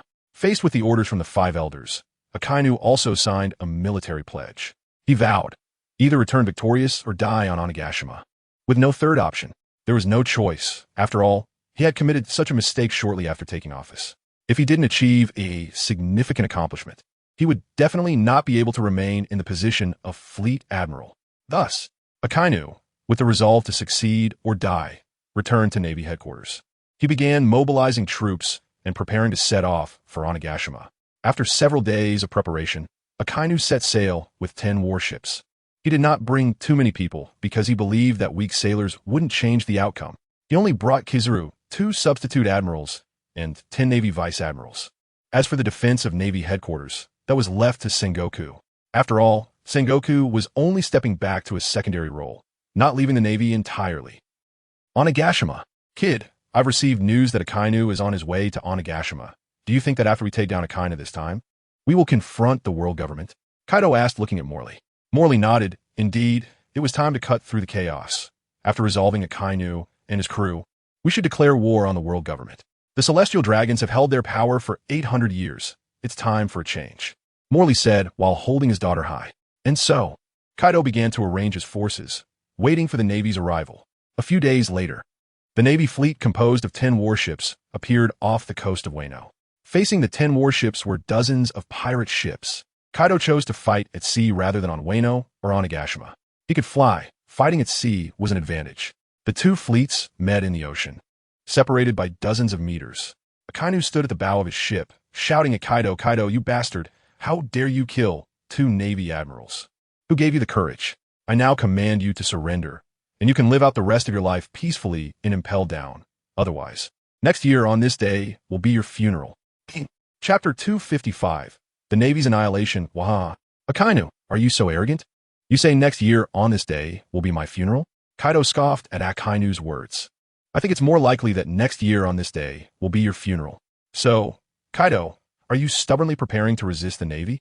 Akainu understood that it was impossible to make Kaido surrender. However, in battle, one must first overwhelm the opponent's momentum to gain the upper hand. This was the purpose of Akainu's words, to psychologically pressure Kaido while making his own side feel confident of victory. This way, when the battle began, their momentum would surge higher and higher. In battle, momentum is crucial. Stubborn? Upon hearing Akainu's description, Kaido laughed again. Akainu, I think you're the one who's stubborn. You just became Fleet Admiral not long ago, and you've already lost 2 admirals, ending up needing to lead the charge yourself. There's no one else like you in the position of Fleet Admiral. Akainu, damn that bastard Kaido. Fire. Fire the cannons and sink the pirate ships opposite us. Akainu shouted loudly to the sailors. Yes, Fleet Admiral Sakazuki.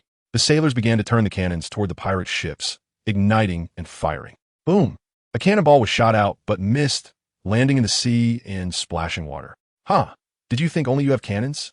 Kaido sneered and said to his subordinates, Boys, give them some counter-fire. Bang, bang, bang.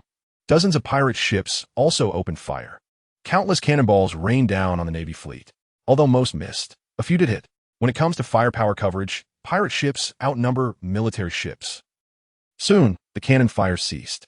The warships and pirate ships began to approach each other, preparing for landing operations. The slaughter began.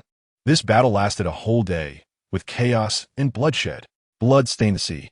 Corpses littered the surface, and broken ships were surrounded by bodies, making it impossible to drift with the tide. As the sun rose from the distant horizon, there were hardly any living souls left on the battlefield. The remaining survivors stood atop the dense corpses on the sea surface. Akainu, Kizaru, and the few remaining high-ranking officers faced off against the many pirates led by Kaido and Big Mom. Both sides looked extremely exhausted. However, Akainu looked at Kaido's side and felt a sense of advantage. Until Morley's appearance. That terrifying power left Akainu in disbelief.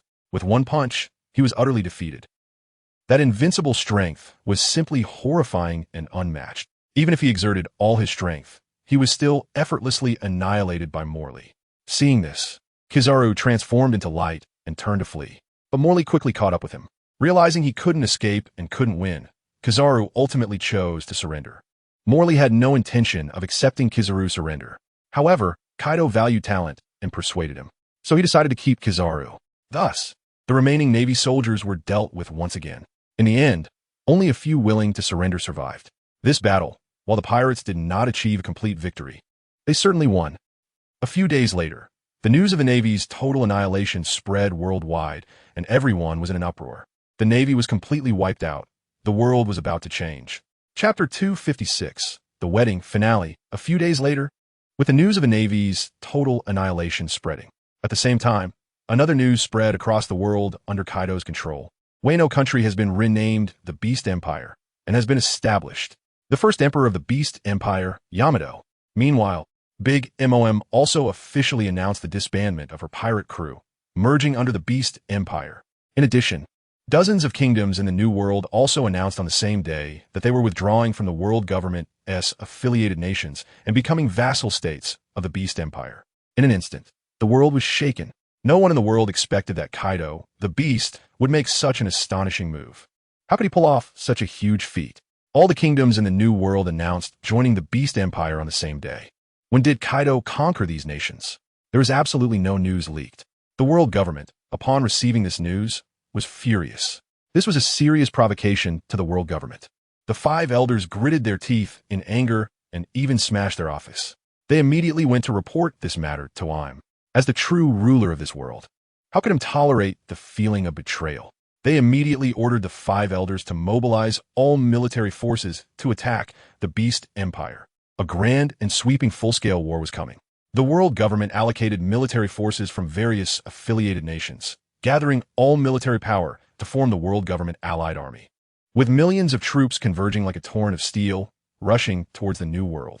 The two sides engaged in a devastating war in a large kingdom in the New World. Mountains of corpses and seas of blood. The entire battlefield was filled with souls.